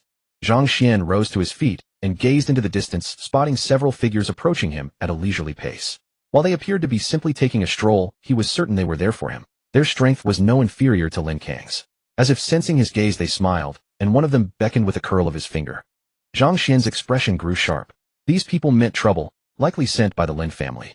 He hadn't expected them to move so swiftly. His impression of the Lin family only worsened. These newcomers arrived at just the right moment, giving him the chance to test his suspicions. With a powerful leap, Zhang Xuan dropped down. Thud! His boots struck the ground with a heavy sound. He then made his way toward the group of men. Unaware he was being watched, Lian observed from Villa No. 8. She stared blankly at Zhang Xuan's retreating figure, her delicate cheeks flushing with warmth.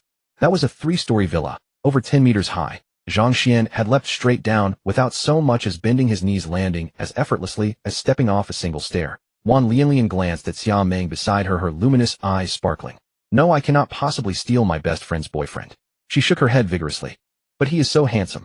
Only a man like him is worthy of me. Being with such a man must feel wonderful. The moment an inappropriate thought crossed her mind, Lian's face turned crimson. Lian, what is wrong? Why is your face so red? Xia Meng asked curiously, watching her best friend. Oh, nothing. It is probably because the weather cooled down. I may have caught a cold. Lian explained distractedly. Xia Meng looked at the sweat on both of them and was utterly speechless. After a moment of contemplation, Lian asked cautiously, Xia Meng, what would you do if another girl also developed feelings for your boyfriend? Xia Meng did not think much of it, and casually replied, what do you mean by that? It simply proves my excellent taste. Besides, a man as outstanding as Xiao Xian would naturally attract more admirers. That is only normal. But I am confident that Xiao Xian belongs solely to me.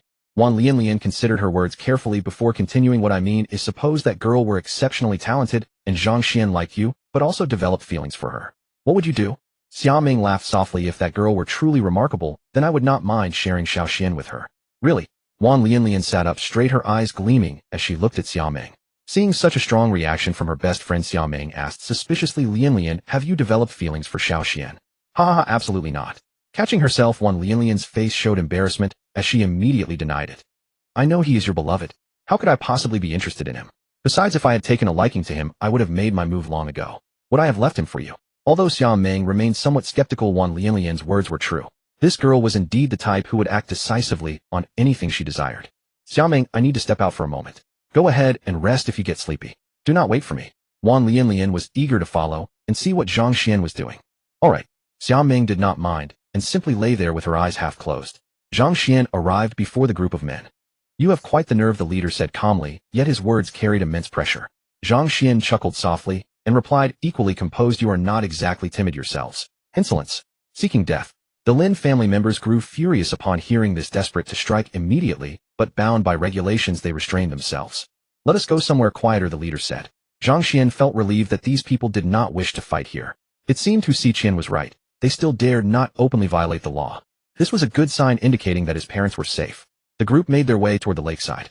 The Lin family members kept their spiritual sense locked onto Zhang Xuan, while Zhang Xuan stayed alert to their movements. Neither side noticed a small figure trailing behind them. Lian followed nervously behind, her heart pounding as though it might leap from her chest. She dared not breathe loudly, staying close to the group. Just as she wondered what Zhang Xuan intended to do, they arrived at the lakeside. Roar! Suddenly one of the Lin family members spun around, stamped his foot, and shot toward Zhang Xuan like an arrow. A deep footprint was left where his soul had struck the ground. Oh! Lian nearly cried out at this sight. She stared in disbelief. How could a person be so formidable? Was this anything different from what she had seen on television? What would become of Zhang Xuan? Would they die here? Would she die too? Just then Zhang Xuan moved. He stepped back on one foot, while transforming his right hand into a tiger claw, striking forward with a powerful punch. Bang! The Lin family member was sent flying backward. Attack together. His strength is considerable. Strike as a group. Seeing this, the Lin family members quickly closed off all of Zhang Xuan's escape routes and launched a coordinated advance. Wah! Witnessing this, Lian gasped aloud. Both sides immediately noticed the hidden Wan Lianlian, but caught in the heated engagement, neither had the chance to deal with her. Seeing several attackers closing in, Zhang Xuan withdrew his fist and stood upright, his spirit fully focused. I'm afraid. You think surrendering will make us spare you. Delusional. Perish. Watching Zhang Xuan's composed stance, the Lin family members sneered and accelerated their advance. Zhang Xuan, run. Wan Lianlian stood up and shouted loudly. We will deal with her later and erase all traces. Our presence must not be discovered. Agreed. The Lin family members discussed openly without restraint. Zhang Xuan closed his eyes.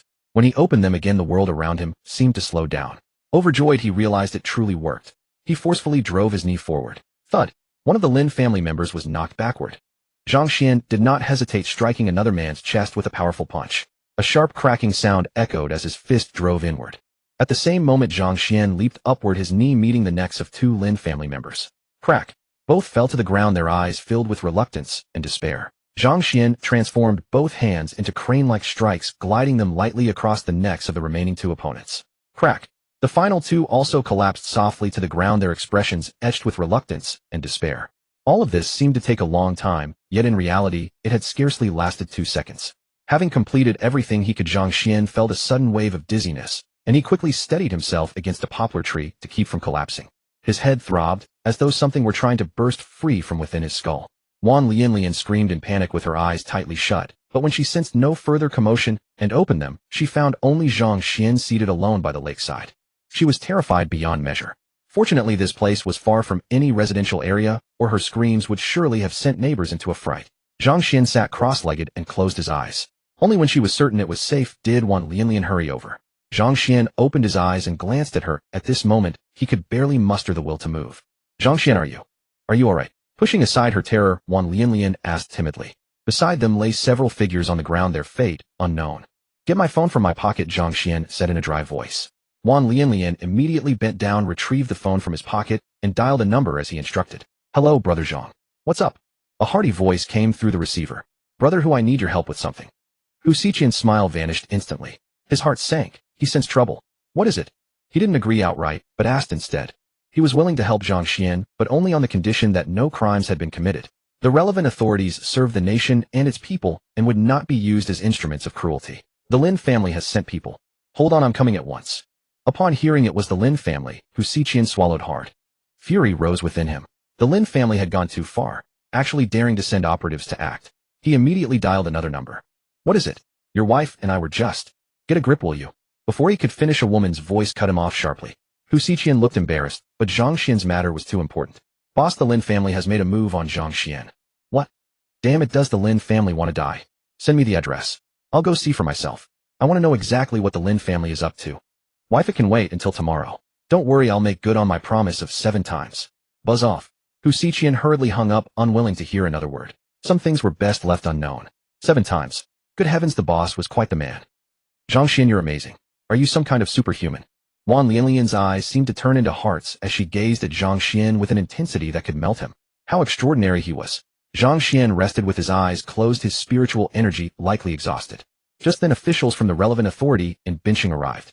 Having received Hu Xiqian's instructions, they immediately secured the area. Fortunately, it was late at night, and very few people were passing by.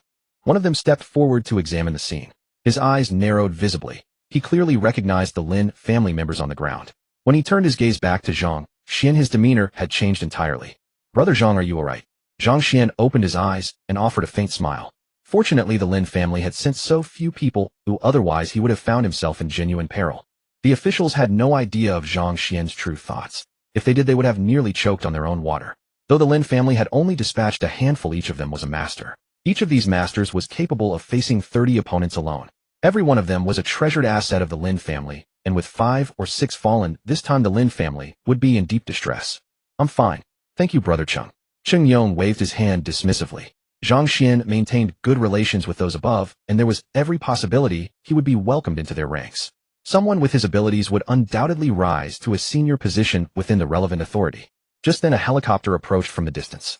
Cheng Yong recognized it as Hu Xiqian arriving, and quickly directed someone to lead the way. Zhang Xuan's spiritual energy was gradually recovering.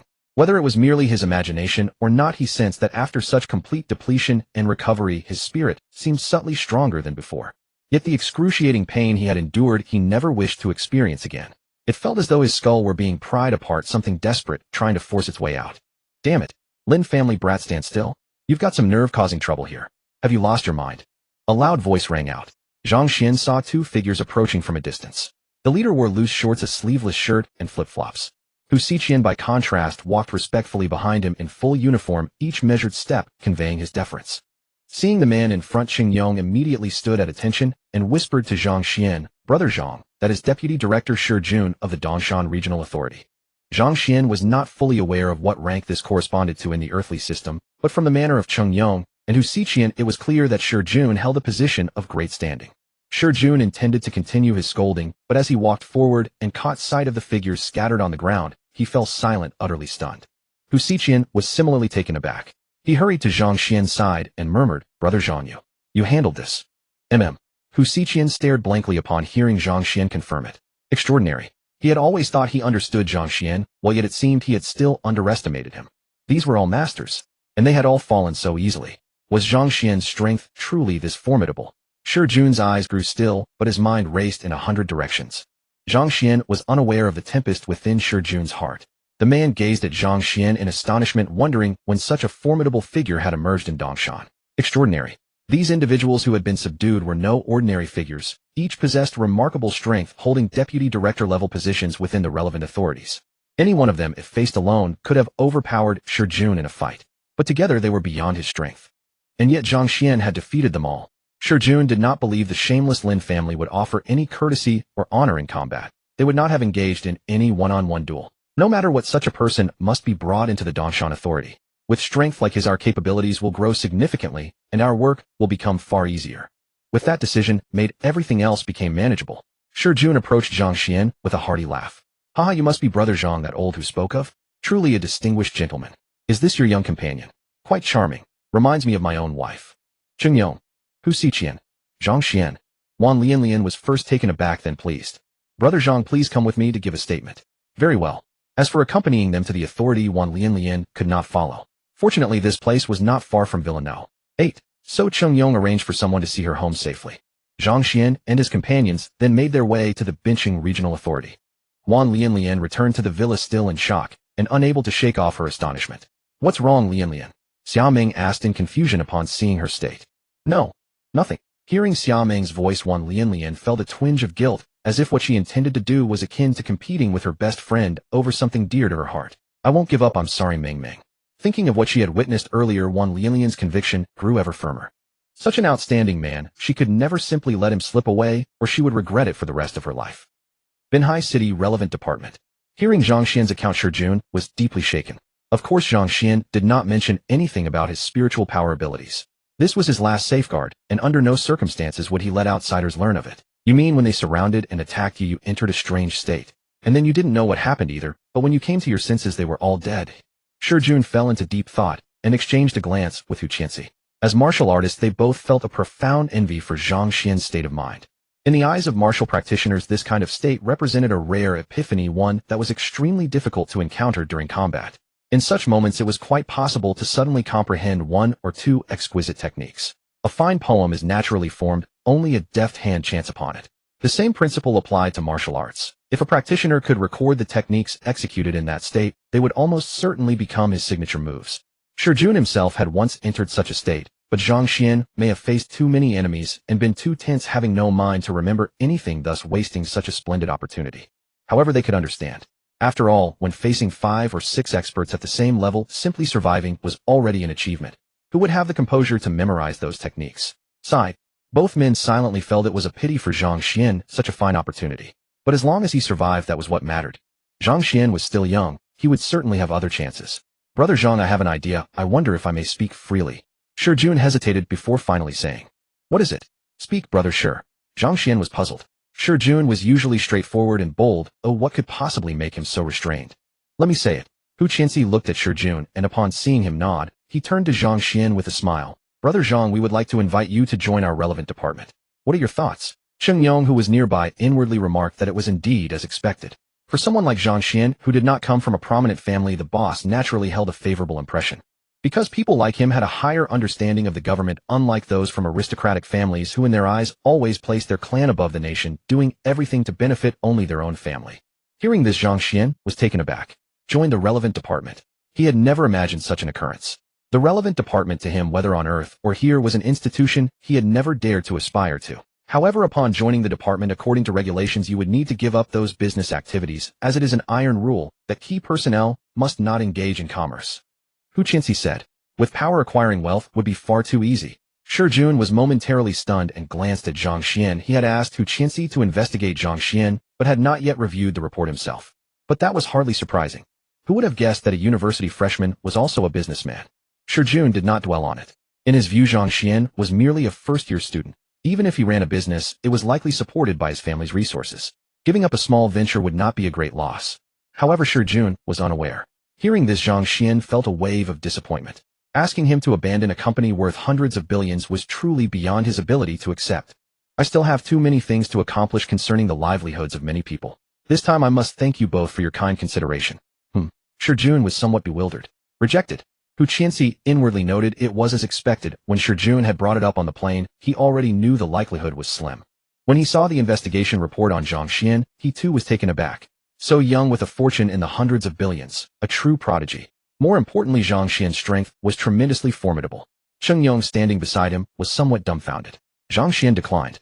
That shouldn't be. Brother Zhang, you could entrust the company to professional managers and simply collect the returns.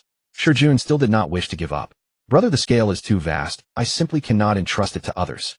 Handing over such a massive enterprise to a professional manager, Zhang Xuan truly felt uneasy. Hearing this, Cheng Yong and Shi Jun were stunned. The scale was too vast. How vast? Boss, you don't know yet. Brother Zhang is the chairman of Dongshan Industrial. Hiss. Shi Jun was lost for words. He is also the new owner of Taiyuanju. Good heavens. Shi Jun could not help but exclaim, while Cheng Yong's eyes widened in astonishment. Wasn't Zhang Xuan merely the chairman of Binhai International? How could he hold such significant identities? No wonder Zhang Xuan was reluctant to let go. Hundreds of billions. This was not simply a large scale, this was an enormous empire.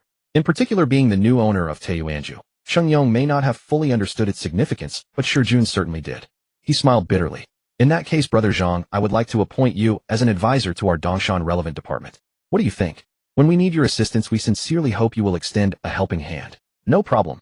Zhang Xuan agreed readily. Shi Jun and Hu Qianxi breathed a sigh of relief. Hu Qianxi tossed a credential representing Zhang Xuan's advisor status to him. Zhang Xuan and Shi Jun were momentarily stunned. It seemed Hu Qianxi had anticipated this outcome all along. Brother Zhang, rest assured, I will handle the Lin family on your behalf. I want to see just how bold they dare to be, daring to lay hands on our people. With the matter resolved, Shi Jun and Hu Qianxi made no further delay and departed directly by helicopter. When Zhang Xuan emerged from the relevant department, the sun had already risen above the horizon. Having stayed awake all night, he felt no fatigue whatsoever. He hailed a taxi bound for Guanlan International. Xia Ming nervously pressed the doorbell. The door opened. Zheng Shaoli saw it was Xia Ming and immediately welcomed her in warmly. Auntie, where is Xiao Xian? I have no idea. That boy seems to have gone out early this morning and is not in his room. Zheng Shaoli replied dismissively. Xia Ming felt a pang of disappointment. Xiao Ming, you're just in time. Why not join us for breakfast? Zhang Ping came out holding breakfast, and seeing Xia Ming arrive immediately spoke warmly, gesturing subtly to his wife. Zheng Shaoli took Xia Ming's hand and led her to the sofa. Xiao Ming, come in, he wants to ask you something.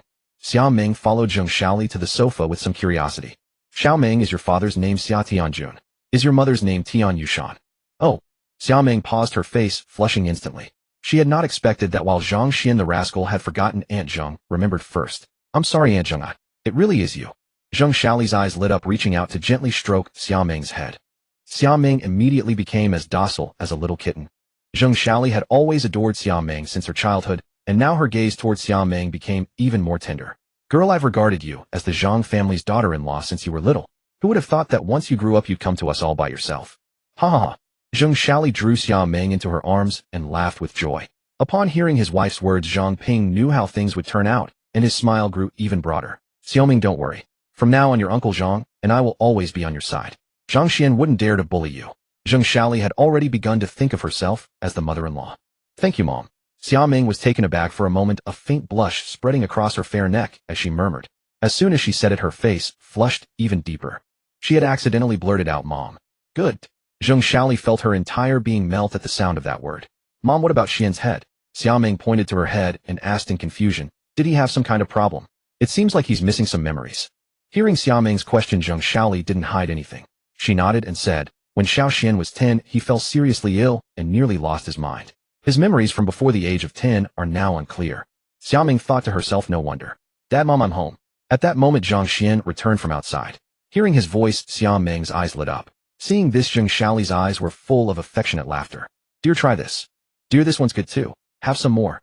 The four of them sat together as Zhang Ping and Zhang Xiaoli launched their enthusiastic feeding campaign. Zhang Xian was speechless. Watching the scene, one would think Xiaoming was their real daughter, while he was the one they'd found on the street. Eat your meal, you little rascal. I don't know what incredible luck you had to come across such a wonderful girl like Xiaoming. Noticing Zhang Xian's gaze, Zhang Xiaoli shot him a playful glare and said with a teasing smile, Zhang Xian. He was bewildered. What was wrong with his mother today? Listen, boy. Remember this, treat Xiaoming well from now on and never bully her. When anything happens, you're the man, so be considerate and don't let her suffer. If I ever get wind of any mistreatment, you'll have me to answer to. Did you hear me?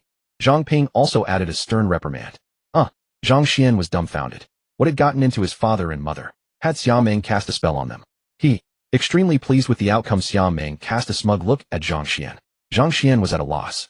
Dad, Mama, I don't think I've bullied her, have I? We know you haven't. If you had your mother, and I wouldn't be sitting here talking to you. I'd have given you a piece of my mind long ago. Zhang Ping shot Zhang Xian a stare. Zhang Xian was even more speechless, his face filled with exasperation. Rest assured, dear parents. How could I bear to bully such a precious daughter-in-law? I'll treasure her and keep her safe. But why did it feel like he was the son-in-law and Xiaoming their own daughter? Zhang Xian grumbled inwardly. Only then did Zhang Ping and Zhang Xiaoli nod with satisfaction. Xiaoming shyly lowered her head, but sensing Zhang Xian's gaze, she shot him a mock glare and lifted the corners of her mouth triumphantly. Now she had Zhang Xian's parents backing. If Zhang Xian ever treated her badly, someone would settle the score for her. Xiao Xian, take Xiaoming back soon. Go to her home and meet her family. Since you're together now, you should at least tell old Xiao about it. Zhang Ping said casually. He was more than 100% satisfied with Xiaoming as his daughter-in-law, so the earlier things were settled the better. Still, this was a union between two families requiring the consent of both. I haven't even stayed home long enough. Zhang Xian was taken aback. He had only been back for 4 days with 3 days remaining before school started. Wasn't it too early to head back now? Your mother and I finally got rid of you to enjoy some couple time, but after just 1 month away, you're back. Do you think we miss you? Go back. Zhang Ping said with an expression of disdain. Xiaoming teased Zhang Xian with her eyes. It felt wonderful to have protectors. Unlike old Tian and old Xia, they couldn't get rid of her fast enough. Thank you, Mom and Dad. Yes. Overjoyed to hear Xiaoming call them that, Zhang Ping and Zhang Xiaoli could hardly stay seated. Zhang Xian. Hadn't he only been out for 1 night? What exactly had happened during that night? How could it feel as if a century had passed? Had he missed something? She was already calling them Mom and Dad. Yesterday this girl had been so shy in front of his parents, but today she was proudly acting up. Xiaoming stuck out her tongue at the utterly confused Zhang Xian, her fair face brimming with pride. This matter should be settled sooner rather than later. Have your meal and head back quickly. Once you get old Xia's consent, we'll hold an engagement ceremony for you during the new year. Zhang Xiaoli gazed at the young couple, a mixture of relief and nostalgia washing over her. She hadn't expected time to pass so quickly. Thinking back, those two little ones could barely stand, and now they were about to be engaged. After the meal, ignoring Zhang Xian's reluctance, Zhang Ping and Zhang Xiaoli all but shooed him out of the house. Dad, Mom, take good care of yourselves. As for the company, just treat it as something for fun. Leave all the tasks to Sister Ruxin and Qinjun. Don't try to do everything on your own. Get out of here, I know. Zhang Ping waved his hand with a look of feigned disgust. I'm leaving. Zhang Xian glanced at his parents, started the car, and drove away. Zhang Ping and Zhang Xiaoli watched Zhang Xian's car gradually fade from sight, still unwilling to go back inside. Tears welled up in Zhang Xiaoli's eyes. Our son has grown up. Yet a hint of gravity flickered deep in Zhang Ping's eyes. What's wrong? Sensing her husband's solemn expression, Zhang Xiaoli asked in concern. Xiao Xian has become involved with Taoyuan residents. Have you forgotten that Taoyuan residence belongs to that person? Now that person is working with Zhang Xian. Could this really be a simple matter? Hearing this, Zhang Xiaoli's face immediately grew anxious. What does he intend to do? Xiao Xian is the one we raised. So let's wait and see. Back then I said Xiao Xian should apply to Modi University, but he refused. Could this all be fate? At Zhang Ping's words, worry crept into Zhang Xiaoli's beautiful eyes. In the car. Senior sister, how did you manage to do it?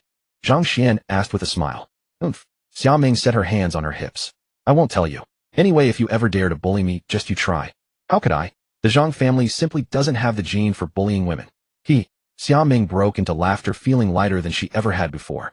I'll call my parents and tell them we're coming over to see them. Alright. After all, Zhang Xian was now a super tycoon worth hundreds of billions, so he didn't feel the least bit nervous about it. As she spoke, Xia Ming dialed her mother Tian Yushan's number. Oh my, so you still remember you have a mother.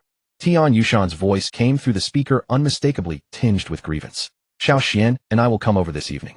Get ready. Upon hearing this, Tian Yushan tensed up. Ugh, so that little rascal who had dared to win over her daughter was finally showing his face. This time she would teach that little rascal a good lesson.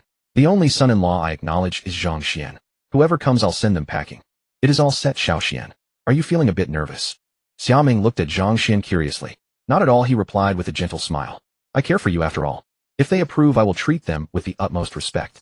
If they do not, then I will simply keep you by my side, spending every day together in our villa. Once we have a child, they will surely come around. Zhang Xuan said with a playful expression. Xia Ming responded with a light tease, her eyes soft with happiness. Hearing the man she loved speak those words to her filled her heart with warmth. A voice echoed in Zhang Xian's mind system, initializing. Option 1. Devote yourself to developing Bin City. Rewards wealth increased by 100 billion physique, plus 10 spirit, plus 10. Option 2. Abandon the development of Bin City. Rewards the host will receive the title Ungrateful along with 1 Koenigsegg automobile. Note: after receiving the Ungrateful title, the host's defense will permanently increase by 1,000 while agility will permanently decrease by 1,000. Hearing the voice in his mind, Zhang Xian paused for a moment, then pulled over at a rest area. Xia Ming went to the restroom, and Zhang Xian dialed Wang Chuan's number. Mr. Zhang, I have obtained a copy of Bin City's urban planning blueprint for the next 20 years. Please study it carefully. Rest assured this blueprint is completely reliable. The blueprint provided by the system would never be wrong. At this point, wealth had become nothing more than a number to Zhang Xian. What truly mattered to him were the improvements to his physique and spirit granted by the system. On the other end of the line, Wang Chuan's eyes widened in disbelief. An urban construction blueprint. Zhang Xian actually had access to such confidential material. However, Wang Chuan did not doubt Zhang Xian's words.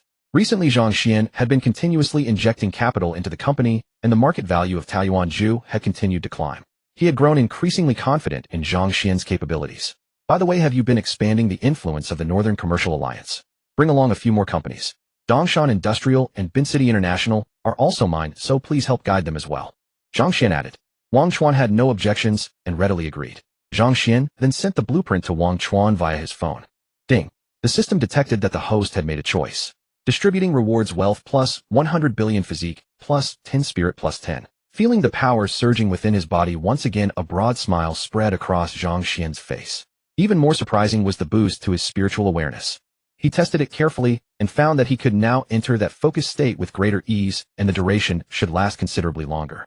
Meanwhile, after receiving the blueprint, Wang Chuan quickly verified its authenticity. He immediately thought of Xia Tianjuan, whose Xia Entertainment had reached a developmental bottleneck. As a key member of the Northern Commercial Alliance, Wang Chuan naturally felt it was his responsibility to support them. He immediately placed a call to Xia Tianjun. Mr. Wang, what brings you to think of your old friend? Mr. Zhang has obtained an urban construction blueprint. Would you be interested? Absolutely. Please wait for me, I am on my way right now. Upon hearing Wang Chuan's words, a broad smile spread across Xia Tianjuan's face. Learning that the blueprint came from Zhang Xian further strengthened his conviction to bring his daughter and Zhang Xian closer together. Just as he was about to hang up and take action, his wife called. Confused, Xia Tianjun answered. Old Xia, hurry back. Xiao Ming is bringing that young man home. Please come back immediately. Hearing his wife's words, Xia Tianjun fell into a difficult dilemma. His daughter's matters were certainly important, but Xia Entertainment had already hit a major bottleneck. He was seeking a transformation, but lacked direction. Wang Chuan offering to help was a wonderful opportunity. After a moment of thought, Xia Tianjun made his decision. He was not only Xia Ming's father, but also responsible for nearly 1,000 employees of Xia Entertainment. He could not let personal matters delay their livelihoods. Wife, I need to go to Taiyuanju to meet with Wang Chuan. Please handle things at home yourself. Tian Yushan understood the situation and told her husband to focus on his work, assuring him she could manage things here. Xia Ming stepped out of the restroom when her phone suddenly rang. Hello, Lian Lian, what's the matter? Xiao, where have you been? Why are your things gone? Did you move to Zhang Xian's place? Wan Lian was filled with intense envy inside. Sensing her friend's unusual tone, Xia Ming assumed Wan Lian was upset. She had not told her beforehand. With a cheerful laugh, she said, Zhang Xian and I are returning to Dongshan. My parents wish to meet him. What? Wan Lian's voice rose sharply, and she quickly realized her lapse. Xiaoming, why are you being so reckless? Have you two prepared yourselves? What if your parents do not support your decision? Wan Lian was extremely anxious. She had finally set her sights on a man, and such a powerful one at that. She absolutely refused to lose in this competition. Xiaoming felt puzzled. This girl was acting strangely. Earlier it was Wan Lian who had suggested bringing Zhang Xian home to meet the parents. Now that Xia Ming had actually returned, why was her reaction so extreme? Something seemed to have crossed the boundary of ordinary friendship. Just then 2 men walked toward them from the opposite direction. Xia Ming paid them little mind, ended the call, and stepped aside to let them pass. Hello, long time no see. Beautiful lady, we meet again. Shall we go together?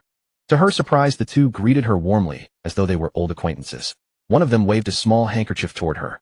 Instantly, an overwhelming dizziness washed over Xia Ming. Panic surged within her as she attempted to cry out, but discovered her entire body had lost all strength. The next moment, everything faded into darkness. Hey miss, what is wrong with you? Someone call a doctor. Is there a doctor nearby? The 2 men shouted in apparent distress. I am a physician. Are you her friends? Let me check. I am a doctor as well. And I am a doctor too. Several people stepped forward, one of whom produced a first aid kit. Onlookers breathed a sigh of relief, remarking that there were still many kind people in the world. It is no use. Who among you drove here? Her condition is dangerous. She must be taken to the hospital immediately, one of the physicians diagnosed. The other doctors immediately seconded him. We drove here. The 2 men who had greeted Xia Ming earlier responded, their brows drenched in sweat, appearing deeply concerned.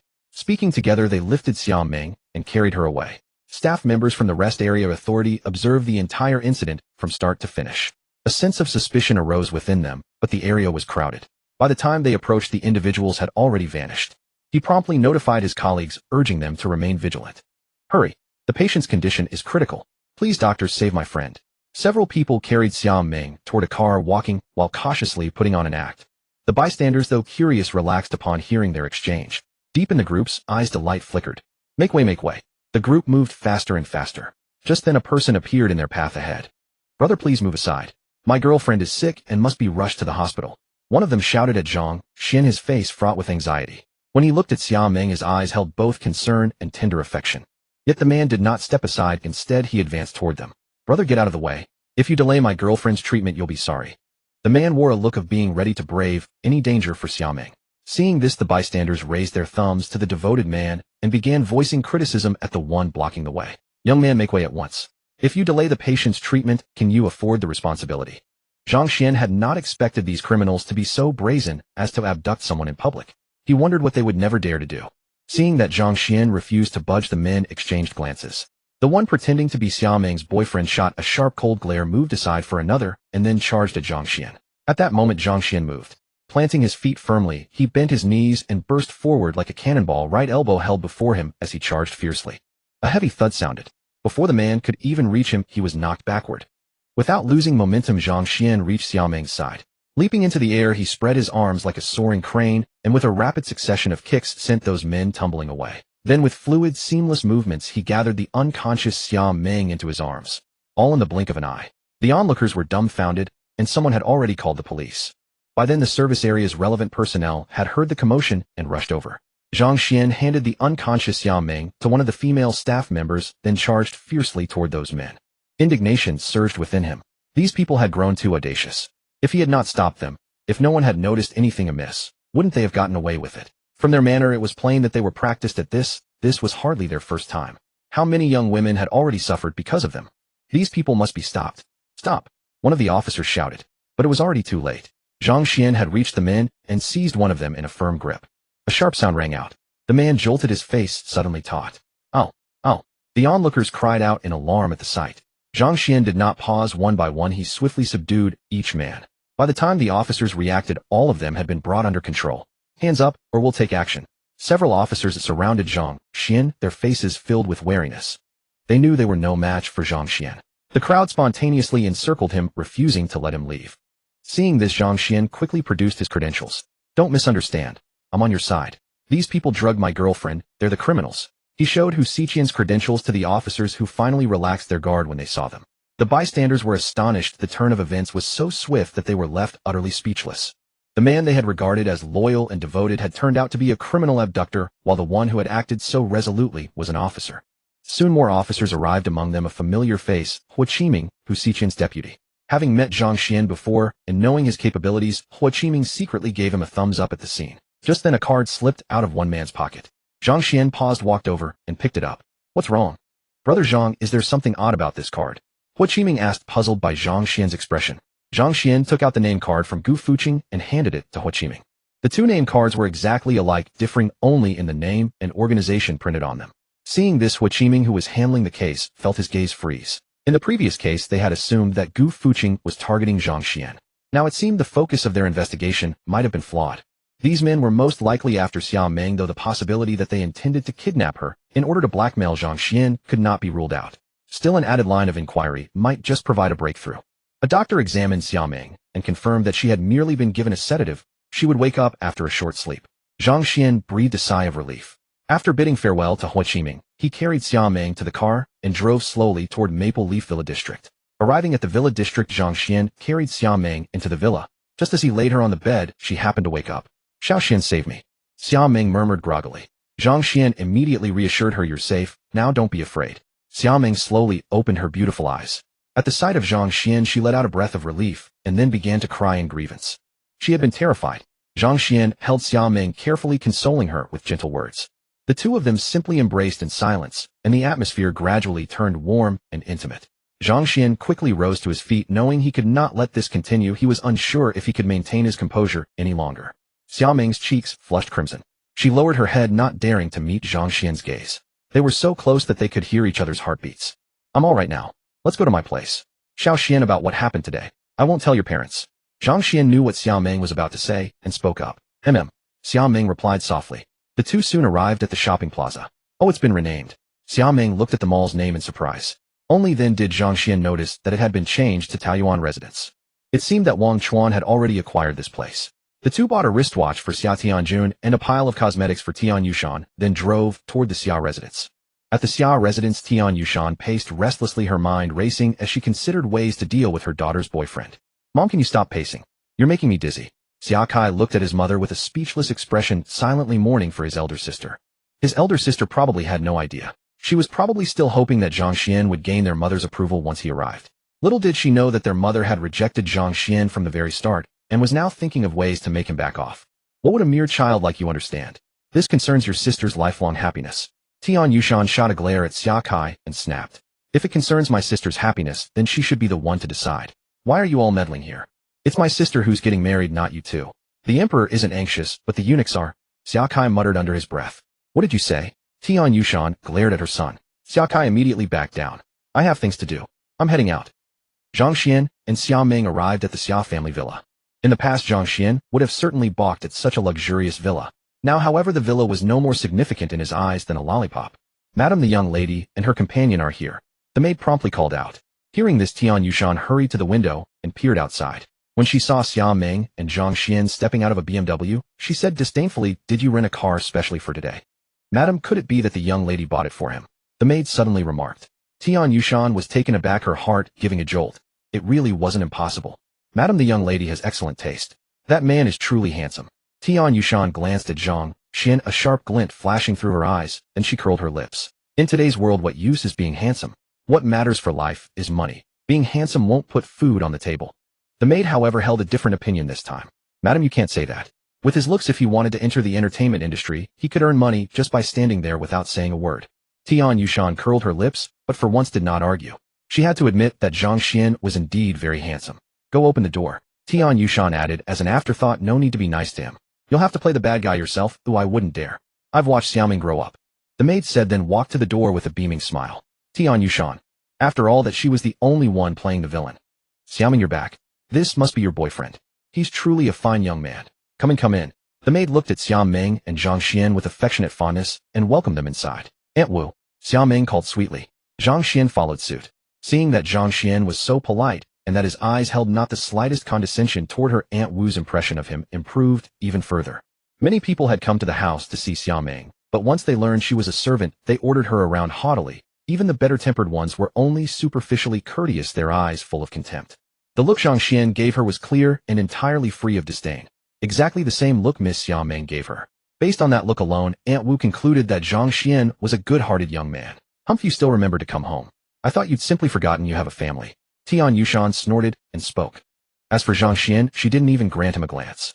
Knowing that Tian Yushan was upset because Xiao Meng had come home with him, Zhang Xuan took no offense and greeted her courteously. Aunt Tian. Don't call me that, I can't bear it. Tian Yushan said coldly. Old Tian, if you act like this, there's no need for us to continue this conversation. Seeing how rudely her mother treated Zhang Xuan, Xiao Meng grew upset and said in a low voice, there's really nothing to discuss about this. Tian Yushan turned to Zhang Xuan, her gaze piercing. Young man, do you think you are worthy of our family? She asked coolly. Mom. Xia Ming knew her mother would say exactly these words upon meeting Zhang Xuan. Hearing her mother utter them, she felt not anger but embarrassment. You're showing off these modest possessions in front of Zhang Xuan. Aren't you just asking to be humiliated? Hearing this, Zhang Xuan curiously looked around the entire villa. Tian Yushan, seeing this, waited with composure. They had spent over 3 million yuan on this villa. Although it had been a stretch, they had gritted their teeth and bought it. Now the villa had appreciated to over 10 million yuan. A villa worth over 10 million was not something just anyone could afford. So how is your inspection going? Can you afford it? If you can, I won't say another word against your relationship. If you can't, the door is right there. Feel free to leave. Mom. Xia Ming felt even more awkward upon hearing this. Zhang Xuan's place cost 100 million. How can you compare your inferior 10 million villa with his? Don't say another word. Seeing that Xia Ming wanted to speak, Tian Yushan shot her a fierce glare. Xia Ming felt a mix of amusement and helplessness, so exasperated that she simply closed her mouth and quietly waited for her mother to be proven wrong. Zhang Xuan looked at the villa, nodded, and said, I'm not worthy of it. Aunt Wu was stunned, privately wondering what was wrong with the boyfriend Xia Ming had found. Even if he was telling the truth, there was a time and place for it. At this moment the lady was clearly mocking him. Even if he had to steel himself, he should have put up a brave front. Yet this silly boy had honestly just told the plain truth. Aunt Wu was speechless with Zhang Xuan. She blinked hard at Xia Ming, signaling her to teach Zhang Xuan what to say. Tian Yushan sneered repeatedly. So you do know. I'm beginning to appreciate you, at least for your honesty. Zhang Xuan gave Tian Yushan a slight smile. Thank you. Tian Yushan nearly choked on her words. Was she complimenting him? How could her daughter have taken a liking to someone who couldn't even tell a compliment from a scolding? She looked at her daughter, her eyes full of inquiry. This is the one you fancy. Xia Ming was speechless. She understood what Zhang Xuan meant, shot him a reproachful glance, and said, Aunt Wu, let's serve dinner. All right. That was more like it. At least eating would mean fewer words. Aunt Wu hurriedly brought the dishes to the table. What was your name again? Go help Aunt Wu. Tian Yushan ordered Zhang Xuan. Zhang Xuan had no objection. He smiled at Aunt Wu and walked over with her. Tian, enough is enough. Your daughter has already chosen him. If you don't agree, we'll elope. Xia Ming said with a somber expression, approaching her mother and speaking in a low voice. I've only said a few words, so I've saved you enough face. I've told you I will not agree to this relationship. Tian Yushan decided to speak plainly. Your father and I have found someone more suitable for you. I'm sure that once you meet, you'll like each other. You know Dongshan Industrial, right? That man is the chairman of Dongshan Industrial. Your father wants to set you two up so that you can support each other in business in the future. Seeing that Xia Ming wanted to speak, Tian Yushan played her trump card. Xia Ming was utterly stunned, looking in bewilderment at her mother, whose gaze was burning with intensity. Wow. Just wow. I've brought the chairman of Dongshan Industrial right before you, and yet you say no. Instead, you want to introduce the chairman of Dongshan Industrial to me. Seeing her daughter's demeanor, Tian Yushan felt secretly pleased, believing that Xia Ming's heart had already wavered. What do you think, little dream? Are you still determined to stay with this fool? How could parents ever deceive their child? Throughout your life, we have always cared for you the most. Observing Xia Ming's curious gaze, Tian Yushan decided to add another card to the table. With excitement, she looked at her daughter and said, moreover, the person we want to introduce to you is not only the chairman of Dongshan Industry, but also holds another identity. Weren't you once the biggest admirer of the Taoyuanju owner? He is the new boss of Taoyuanju. Hearing her mother's words, Xia Ming couldn't hold back this time and spurted out the water she had just drunk. Zhang Xuan is the owner of Taoyuanju. When did this happen? Since the first day Zhang Xuan enrolled, she had been pursuing him. Except when he was sleeping and she couldn't see him, her gaze hardly ever left him. It was one thing for Zhang Xuan to become the chairman of Dongshan Industry, but how could he possibly become the owner of Taoyuanju? Taoyuanju was such a massive enterprise. At least 200 or 300 billion yuan. Uncle Zhang and Aunt Zheng had already told her about Zhang Xuan's rise to success. When he first enrolled as a student, he had less than 10,000 yuan to his name. How could he achieve all this in a month? Or rather, even less than a month. It was unreal. How detestable. That bastard Zhang Xuan hiding such an important matter even from her. Wait, how did Mom know about this? Mom had never met Zhang Xuan in the first place. Could there be two Zhang Xuans in this world? Mom, have you seen the owner of Taoyuanju? Not directly, but your father has. They met during a Northern Trade Alliance conference. Your father said Zhang Xuan is very handsome. Tian Yushan noticed Xia Ming's expression and felt encouraged, continuing to coax her. She had always believed that only a genius like Zhang Xuan could match her brilliant daughter. This fool before her was clueless and good for nothing except his handsome appearance, completely unworthy of her daughter. Little dream, what do you think? Are you still determined to stay with this fool? Xia Ming ignored her mother's words, genuinely stunned by Zhang Xuan's identity. She felt somewhat annoyed. How could he not have confessed his identity to her, yet even though they were already dating? Now that she understood her parents' thoughts, their relationship was secure, leaving nothing to worry about. In that case, she would teach Zhang Xuan a lesson for keeping secrets from her. and give her parents a bit of embarrassment too. She was curious about how awkward they would feel when her father brought Zhang Xuan here next time. Alright, I'll listen to mom and dad. But Xiao Xian is my classmate after all, and I don't want to make things too difficult for him. I'll break up with him when I get back and promise never to be with him again. How does that sound? Really? My precious daughter is so obedient. Hearing Xia Meng's words, Tian Yushan breathed a sigh of relief, her face lighting up with joy. Wonderful. If she had known Zhang Xian's identity would be so useful, she would have brought it up sooner. It would have saved her from devising so many complicated schemes. Don't worry, I'll treat this fool nicely. Tian Yushan had no doubts about her daughter's words. Xiaozhang, why did you speak like that just now? In that situation you should have boasted even more. As they entered the kitchen, Aunt Wu immediately pulled Zhang Xian aside and whispered her advice. Zhang Xian smiled faintly unconcerned. Thank you, Aunt Wu. It's fine. Senior's sister is mine. No one can take her away. Aunt Wu was skeptical of Zhang Xian's unwavering confidence. Just then Zhang Xian's WeChat buzzed. It was a message from Xia Meng. You lied to me. Seeing those 3 words, Zhang Xian was momentarily stunned. What did I lie about? Zhang Xian replied. Xia Meng, I'm waiting for you to confess. If you don't, you'll regret it. Angry emoji, punch emoji. Zhang Xian, begging for mercy emoji, please give me your guidance, senior sister. Xia Meng, ignoring emoji, no matter what happens later you must play along with me properly, and I'll consider forgiving you a little. Zhang Xian sighed wryly and carried the dishes out. During the meal, just as he expected Tian Yushan to continue giving him a hard time, he was startled to find her attitude had completely shifted, nearly 180 degrees. Zhang Xian looked at Xia Meng in astonishment, but she wouldn't even meet his gaze. Aunt Wu sighed softly upon witnessing this. She had known it would come to this. Zhang Xian's behavior must have disappointed Little Dream, leading her to give up on their relationship. After the meal, Tian Yushan warmly saw Zhang Xian out. Xia Meng simply blinked at him without saying a word. Yet that glance made Zhang Xian realize her feelings for him remained unchanged. They had originally planned to reveal his position as chairman of Dongshan Industry, which would have removed any obstacles from Tian Yushan. But since Tian Yushan no longer criticized him, and Xia Meng gave no signal, the matter went unmentioned. Zhang Xian returned to the villa. A WeChat friend request notification appeared which he ignored. Suddenly Old Gu's phone call came through. Zhang Xian answered with curiosity. Zhang Xian, where are you right now? It's an emergency. Help me out. As long as you can help me get through this, you can take however much time off you want this year. Hearing Old Gu's words, Zhang Xian immediately became interested. Ding, divine level choice system initializing. Option 1, help Gu Qingcheng. Reward unlimited access to storage space, including putting in and taking out Constitution 10 Spirit 10. Option 2, refuse Gu Qingcheng's plea for help.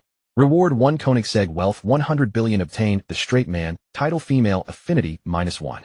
Zhang Xian, who was already quite interested, became even more intrigued. Unlimited access to storage space.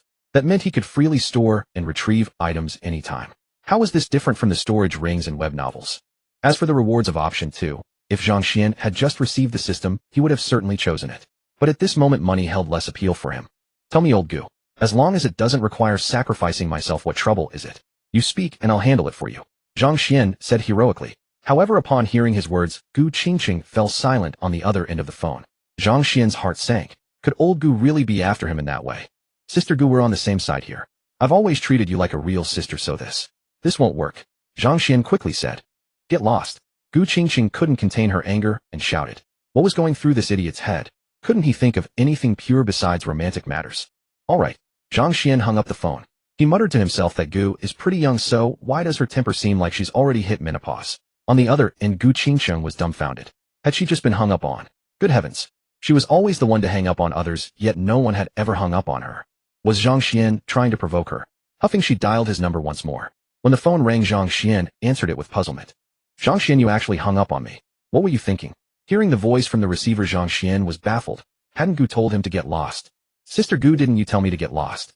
I told you to get lost because you were talking nonsense. Did I ever say you could hang up? All right. What's the matter? Do you have time tomorrow? By the way, where are you now? I'm back in Dongshan at Finya. Good. Tell Xia Meng tomorrow that you won't be seeing her. I'll come pick you up.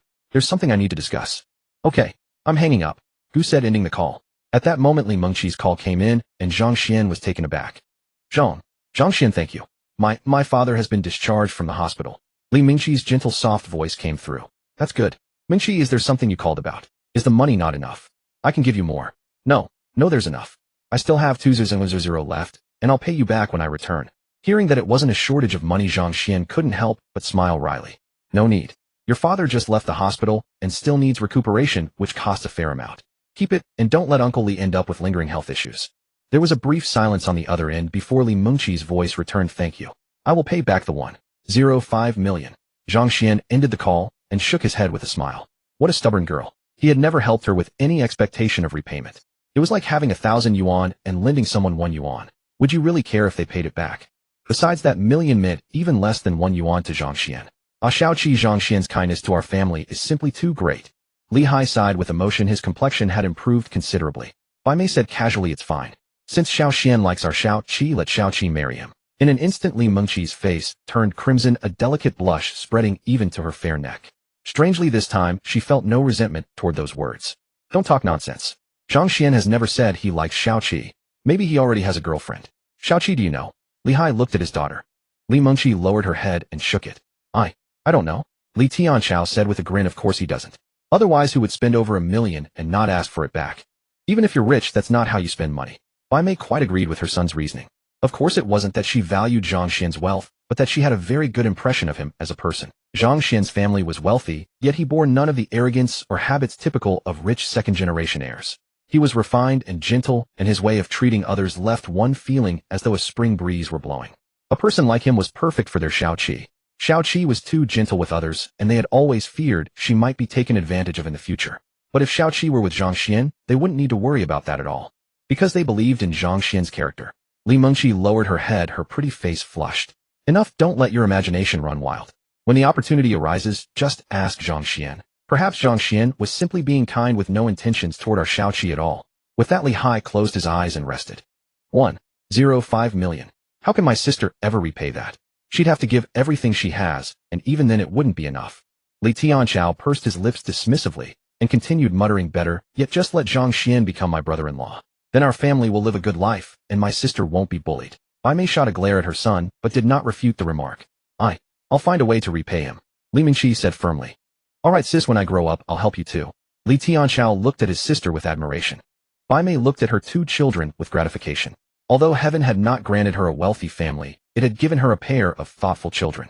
With such children, her life was truly worthwhile. Now her husband's illness was improving as well. Once he regained his health, their family life would only grow better. At this thought, Bai Mei felt even more grateful to Zhang Xuan, for all these changes had begun with his appearance. If Zhang Xuan hadn't appeared, their family would have completely fallen apart. Zhang Xuan climbed to the rooftop of the villa, gazing up at the starry sky. Watching the twinkling stars, his heart finally settled into complete tranquility. Ding! The host has made a choice. Rewards are being distributed. Unrestricted access to the storage space, including retrieval and storage physique, 10 spirit 10. The moment the electronic voice sounded in his mind, everything around Zhang Xuan transformed instantly. Boundless darkness enveloped him. His muscles felt as if they were about to burst, and his head throbbed, as though it would split apart. Instead of alarm, Zhang Xuan felt delighted. Was his spirit about to undergo another transformation? Intense pain engulfed him. Zhang Xuan struggled to breathe, nearly suffocating, while agony racked his entire body. The abnormal activity of his spiritual power intensified the pain, making him utterly miserable. After what felt like an eternity, Zhang Xuan finally emerged from that state. He knelt on the ground, gasping for breath, his whole body drenched in sweat. He could not muster a single ounce of strength at the moment, yet after the intense pain came a warm, soothing sensation that was utterly blissful. Zhang Xuan lay on the ground, utterly content. Are you about to die? At that moment, an icy voice arrived. What was astonishing was that he could detect a hint of curiosity within that cold tone. That feeling was quite peculiar. It was the female neighbor, the actress Li Zixin presumably. He looked to the side, and sure enough, there she was standing on another rooftop, her gaze cold yet curious. Such a complex gaze, icy yet laced with curiosity, could actually appear in a person's eyes. Zhang Xuan was speechless. When did you show up? Zhang Xuan rose, his body warm and glowing, feeling an extraordinary sense of clarity throughout. It was akin to the legendary sensation of having one's run and do meridians completely opened. Li Zixin looked at Zhang Xuan with curiosity and replied, since you started suffering. Zhang Xuan. This woman was strange, and she didn't have a shred of sympathy. He was in such agony, yet this woman simply watched without the slightest concern. Did you call 120? Zhang Xuan decided to give her one more chance. 120. What is that? A person. Can I hit him? Li Zixin blinked her big, innocent, misty eyes at Zhang Xuan, the curiosity in her gaze deepening. Zhang Xuan. If you can fight the next time you see 120, make sure you give it a sound beating. Zhang Xuan was somewhat exasperated. Was this woman a fool, or did she genuinely understand nothing? Really? Li Zixin's eyes sparkled with eagerness. Zhang Xuan was utterly speechless and turned to walk away. This woman was either crazy or clueless. A dark, foul-smelling layer covered his skin. He needed a shower to feel better. Watching Zhang Xuan leave, Li Zixin's expression dimmed. Xiaoxin. Zhang Xuan walked over and sighed in relief upon seeing Li Zixin standing there. Ranran, am I really that annoying? Li Zixin felt deeply disappointed. How could that be? You have a pure heart. Those who truly understand you will cherish you dearly. Zhang Xuan comforted her in a warm, big sisterly manner. But that person wouldn't even look at me just now, Li Zixin complained. Oh. Zhang Xuan grew curious. When I came up earlier, that person collapsed on the ground in pain. I was afraid something might happen to him, so I stayed and watched him for a full hour. But after he stopped hurting, he didn't even say thank you. He asked me whether I should call 120. 120 didn't do anything to me. Why would I call 120? Li Zixin continued her complaint, her eyes filled with disappointment. Zhang Xuan bit her lip to hold back, but ultimately burst out laughing. This girl? You're laughing at me. Li Zixin pouted, clearly displeased. No, I'm not laughing at you. Xiaoxin 120 is the emergency number. That Mr. Zhang was likely experiencing a sudden illness. If you ever see such a scene in the future, your first instinct should be to call for emergency help. Although you were watching over Mr. Zhang, you didn't do anything to actually help him. It's natural that he felt frustrated. I see. Hearing Zhang Xuan's explanation, a hint of guilt appeared in Li Zixin's eyes. She realized that aside from performing, she seemed to know nothing else. I went to Xia Entertainment earlier. They agreed to help us, but they have conditions. For our first drama, they want to take 85%. I promised them on your behalf. Is that all right? Zhang Xuan sighed inwardly. Over this period, she had visited countless entertainment companies, but the moment they heard it was Xiaoxin, they refused outright. Xia Entertainment was the only one willing to assist, even if their demands were excessive. She suspected Xia Entertainment had proposed such unreasonable terms as a way to turn her down, not expecting her to actually agree. But she had no choice. Xiaoxin desperately needed an opportunity to prove herself. For a celebrity, being shelved was the greatest fear. Even if they lost money on this project, they had no choice but to go forward. They had no connections or influence. They had grown up in an orphanage, and to survive in this world, they simply had to fight.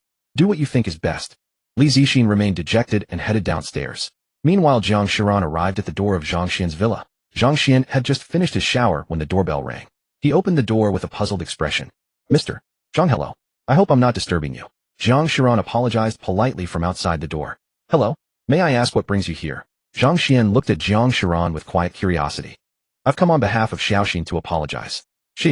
Hearing this, Zhang Xuan gave an easy smile. He held no real grudge. He simply hadn't wanted any connection with someone so aloof. But now that she had come to apologize, he couldn't remain cold. Please come in. Zhang Xuan invited Zhang Xuan inside. After a brief pause, she followed him in. I'm sorry, Mr. Zhang. Xiaoxin she. Zhang Xuan explained Li Zixin's situation in full. Zhang Xuan was taken aback. He never imagined someone so pure-hearted existed in the world. Such a person was extremely bright, yet only a hair's breadth away from being naive. Ding. The divine level choice system is activating. Option 1, help Li Zixin produce a song. Reward 30 stake in Zhengjing Entertainment Constitution 10 Spirit 10. Option 2, refuse to help Li Zixin. Reward host will receive the title of Invincible Steel Straight Man Charisma with women minus 100 wealth 100 billion. Zhang Xuan. Come on. These choices from the system require no real deliberation. They're practically forcing him to pick option 1. Was he someone who lacked 100 billion? Producing a song was far too simple. Although he wasn't a professional composer, he could hum a melody to one. Given their skill level, it would be trivial to arrange it. And in this world, there were no pop stars. Bringing popular songs from Earth would guarantee Li Zixin's explosive success. Miss Zhang, is Miss Li's voice good? It must be, or the system wouldn't have offered this choice. Mr. Zhang, you don't seem to follow television dramas much. Hearing Zhang Xian's question, Zhang Xuan guessed he had little exposure to the drama industry. Otherwise, he wouldn't have asked such a thing. A couple of drama theme songs were made famous by Xiaoxin's voice, Zhang Xuan said proudly. She and Li Zixin had grown up together in the same orphanage, weathering countless storms side by side, making their bond like sisters. Seeing Li Zixin achieve such great success, Zhang Xuan felt prouder than anyone. I have a few songs here that would suit her perfectly. Really? Upon hearing Zhang Xian's words, Zhang Xuan's excitement surged instantly, then faded into disappointment. Currently, the only entertainment company willing to cooperate with them was Xia Entertainment, a small firm whose focus was entirely on television dramas with no involvement in music at all. What's wrong? Zhang Xuan asked with quiet confusion. Zhang Xuan explained the issue, and Zhang Xuan was surprised to discover how barren the entertainment landscape was in this world. On Earth, small music studios were everywhere. Yet here, not even Xia Entertainment dabbled in music. But having already made his choice, Zhang Xuan naturally intended to follow through completely. He dialed Xia Tianjuan's number. Ha, brother Zhang. I was just discussing you with Mr. Wang. Where are you now? Xia Tianjuan's hearty voice came through the phone. I've returned to Dongshan on some business. Brother Xia, I have a friend I'd like to produce some songs for. Interested in a collaboration? Zhang Xuan knew nothing about the entertainment industry, and the focus of Tao Yuanzhu lay elsewhere. Whenever entertainment matters arose, Tao Yuanzhu would turn to Xia Tianjuan for assistance. But this was also an opportunity for Tao Yuanzhu, an initiative led by him partnering with Xia Tianjuan to build up Dongshan's entertainment sector. Return to Dongshan. That's wonderful, Brother Zhang. Please don't forget that matter I mentioned the other day. You want to produce songs? Absolutely. However, as you know, the music industry in our great Xia is not thriving, so your friend should prepare themselves accordingly. I'm confident, Zhang Xuan said with a smile. Then come to my place tomorrow, and we'll discuss the details. The day after tomorrow, actually. I have something to attend to tomorrow. With that, Zhang Xuan ended the call. Mr. Zhang, was that the person you were just speaking with? Zhang Xiran asked hopefully. Oh, that was Xia Tianjuan, chairman of Xia Entertainment, Zhang Xuan said calmly. Clutch. Zhang Xiran shot to her feet abruptly. Zhang Xuan knew Xia Tianjuan. This was truly an unexpected blessing. He never expected Zhang Xuan to be acquainted with Xia Tianjuan of Xia Entertainment. With this connection, Xiao Xin would not be completely blocked from the entertainment industry. Mr. Zhang, what is your relationship with Chairman Xia? Zhang Xiran asked hopefully, her beautiful eyes filled with anticipation. Friends, we have some business cooperation. That's wonderful. I wonder if Mr. Zhang could kindly introduce me. Zhang Xiran wasn't particularly interested in those few songs Zhang Xuan mentioned. As Xia Tianjun had said, the music industry in Daxiao was not flourishing and many celebrities showed little enthusiasm for singing. However, Zhang Xiran did not outright reject Zhang Xuan. After all, he meant well, and having a friend is always better than having an enemy. Naturally, no problem. The day after tomorrow then. I have something to attend to tomorrow. Thank you, Mr. Zhang. Please get some rest. I'll take my leave first. Zhang Xiran bowed respectfully to Zhang Xuan before departing. 5 o'clock in the morning. Zhang Xuan get up quickly. Zhang Xuan was still asleep when a voice echoed beside his ear. He blinked sleepily and looked over only to find an extraordinarily beautiful face right before him. Huh, why am I dreaming about old Gu? Fortunately, it's not one of those dreams, or this would be quite a shock. Zhang Xuan thought it was a dream, gave an awkward smile, and muttered to himself, "Get up already." Gu Qingqing's expression darkened instantly. What did this jerk mean by that remark? How could dreaming of her frighten someone into such a state? Was she really that unpleasant looking? Back in the day, she had no fewer suitors than Xiaomeng. She grabbed Zhang Xian's ear and twisted it twice. Ouch! A sharp pain snapped Zhang Xuan fully awake. Sister Gu, what are you doing? Let go, it hurts. Did you treat what I said yesterday as wind passing your ears? Look at the time. Why are you still in bed? Gu Qingqing, still tugging his ear, was quite vexed. This fellow cared far too little about her matters. Zhang Xuan grabbed his phone and saw the time. He was nearly beside himself with exasperation. Gu, it's 5 in the morning. You come to my house asking why I haven't gotten up. 5 in the morning, not 5 in the afternoon. Judging by Gu Qingqing's earlier demeanor, Zhang Xuan had thought it was already 5 in the afternoon and that he had missed something important. It was the same last time at Dongshan Industries, and now again. This woman was losing her mind. You know it's 5 in the morning. People who practice martial arts are already up and training at this hour. You're still lying in bed. I wonder how you ever learned to throw a punch. Get up. Gu Qingqing knelt on the bed, trying to haul Zhang Xuan up. But his mattress was far too soft. Grabbing his shoulders, she found no foothold with her knees and lost her balance, falling forward. Their lips brushed against each other. Zhang Xuan froze. Gu Qingqing was equally stunned. The two stared at one another, neither having anticipated such an occurrence. Get up now and come with me. Gu Qingqing composed herself, acting as though nothing had happened, rose, and walked out. Only after Gu Qingqing left did Zhang Xuan finally breathe a sigh of relief. Goodness, that was incredibly awkward. He had even lost track of how many times he and old Gu had shared such a moment. His senior sister was his girlfriend, yet it seemed he had shared more kisses with old Gu than with her. How frustrating. And he shouldn't have given old Gu the villa key last time. If he hadn't, none of this would have happened. Asking old Gu to be sensible was more unbearable than anything else. Zhang Xuan truly couldn't understand how this woman had become a counselor. No, he had to draw a clear line with old Gu from now on. He was no longer a single man. He had a girlfriend. Going forward, he would devote himself wholeheartedly to his senior sister and firmly avoid anything that might be misunderstood with other women. After getting up and freshening himself, Zhang Xuan climbed into old Gu's jeep, and they drove away from the villa. On the way, an awkward silence filled the car. Zhang Xuan didn't dare look at old Gu at all.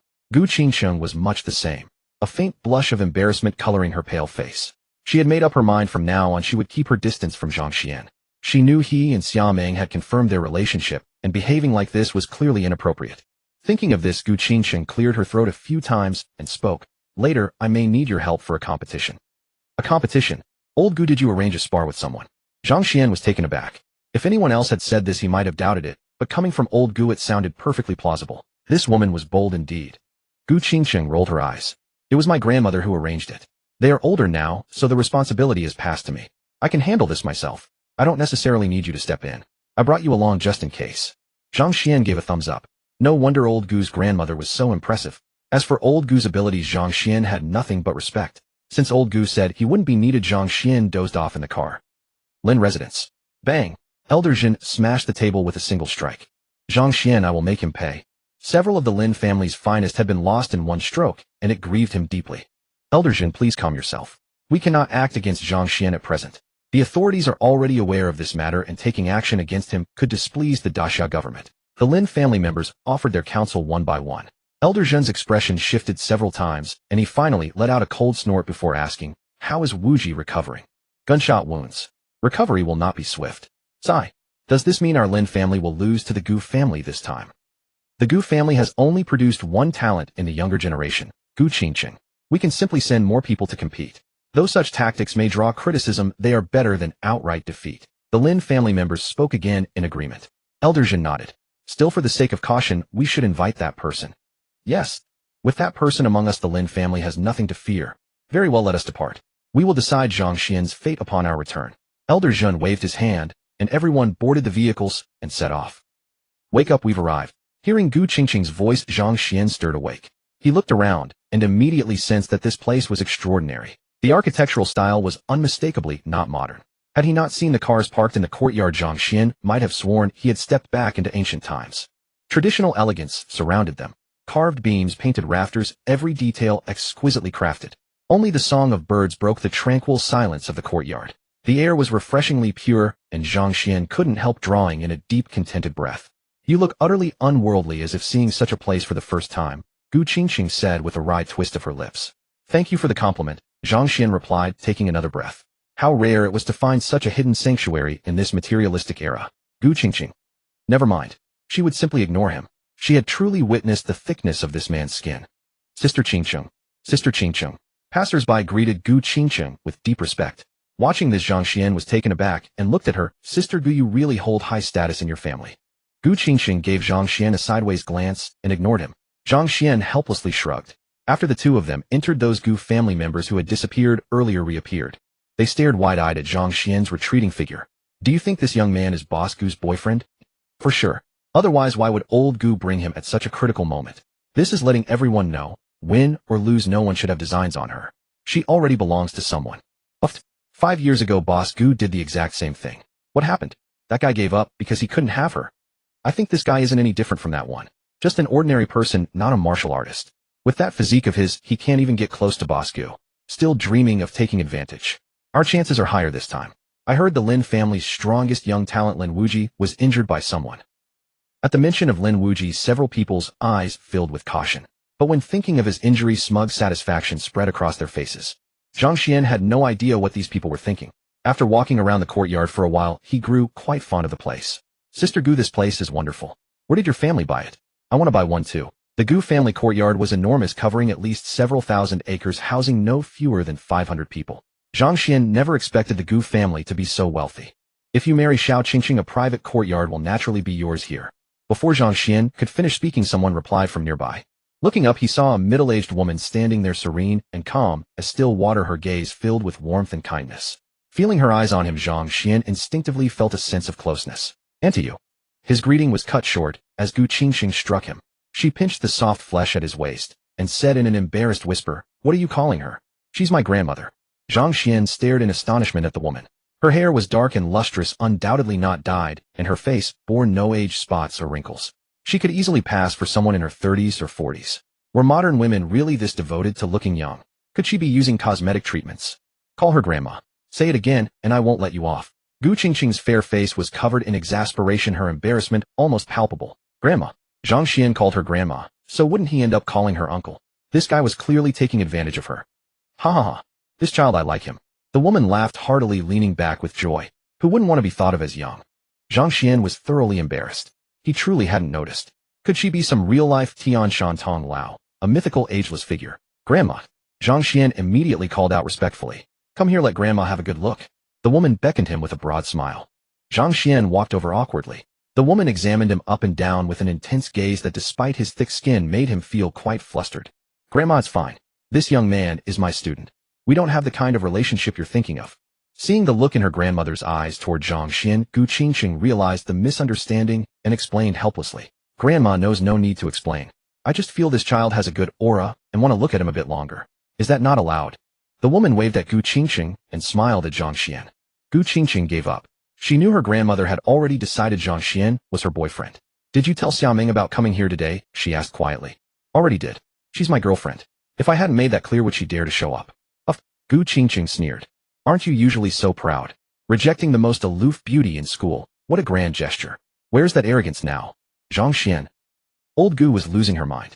He was here to help, yet this woman kept mocking him with no sign of gratitude or sincerity. What? I caught you red-handed. Men are all the same. Gu Qingqing pouted. Zhang Xuan simply stopped engaging with her. Old Gu was acting like a hedgehog, now prickling at anyone who came near. The woman sensed the two of them whispering behind her and wore a warm, approving smile. TCH. Gu Qingqing, missing her grandmother's expression, let out a cold snort at Zhang Xuan. He leaned close to her ear and murmured, "Little Gu, say brother for me, or I walk out that door right now." You? Gu Qingqing exploded upon hearing his words. This jerk was deliberately looking for a beating, daring to make such an audacious request. When school starts, don't even dream of taking a single day off from me. Gu Qingqing clenched her fists, threatening. I'll go to the principal directly.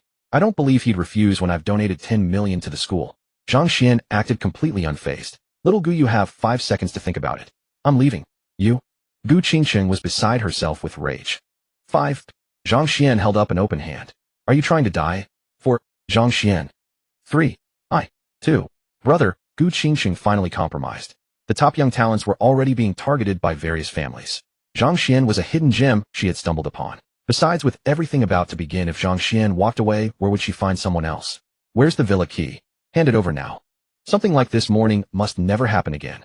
Besides, living under the same roof as senior sister might lead to awkward situations, and if old Gu showed up at the wrong moment. The thought sent a chill down his spine. No, he had to get that key back. Here, you miser. Bastard, taking advantage of someone in distress, you'll hear about this. Gu Qingqing flung the key at Zhang Xuan, furiously cursing loudly in her heart. She drew several circles around him mentally. This guy actually dared to threaten her. All these debts would be settled in time. A little sister Gu, such a good girl. Zhang Xuan showed off the voice recording on his phone to Gu Qingqing with a satisfied grin. You little scoundrel, you. Humph. She was livid. Seeing his provocative look, Gu Qingqing pouted and walked over to lean on the woman's arm. Zhang Xuan smiled faintly. Xiao Qingqing, so Zhang Xuan is it? When's the wedding? Grandma's eager to hold a great-grandchild.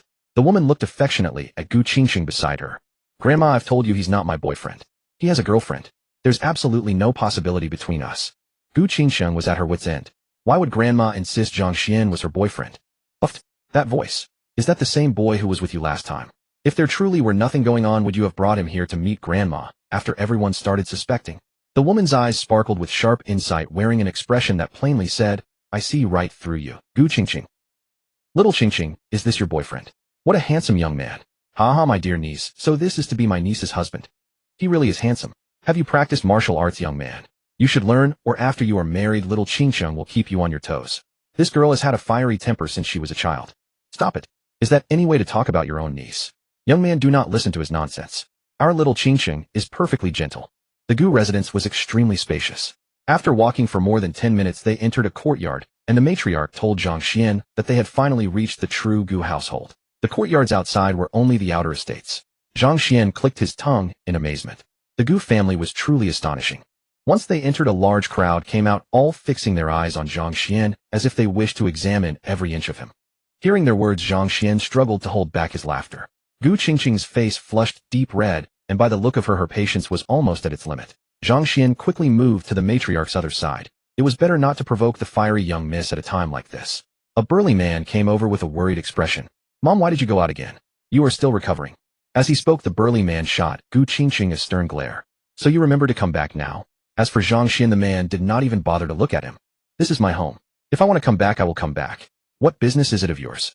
Gu Qingqing looked at the burly man and answered calmly, then helped the matriarch into the house. Zhang Xuan observed all this in confusion. That burly man must be old Gu's father, but it seemed that the relationship between father and daughter was none too harmonious. Can you two stop snapping at each other the moment you meet? Is that enjoyable? The matriarch said, speechlessly looking at the pair. Mom, it is all because you indulged her.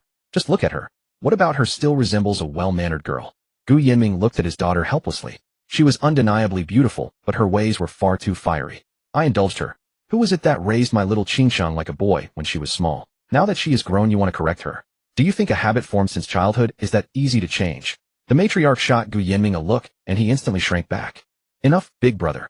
The representatives of the major families are all waiting over there, reminded second master Gu from the side. Yes, and what about you? A whole crowd of grown men, and not one of you has produced a genius. You have to let my little Qingxing step forward.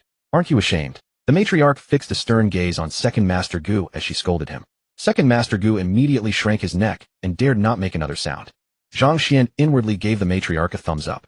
His impression of the Gu family improved as well, for this showed how deeply they valued filial duty. Sister Gu, what is this all about? Why are you going to hold a martial contest? Zhang Xuan was extremely curious. If he had not seen it with his own eyes, he would never have believed that a martial competition could still exist in modern society. Little Qingxing, did you not explain it to Zhang Xuan on the way here? The matriarch's hearing was remarkable. Zhang Xuan had spoken in a very low voice, and yet she caught every word. Zhang Xuan was speechless.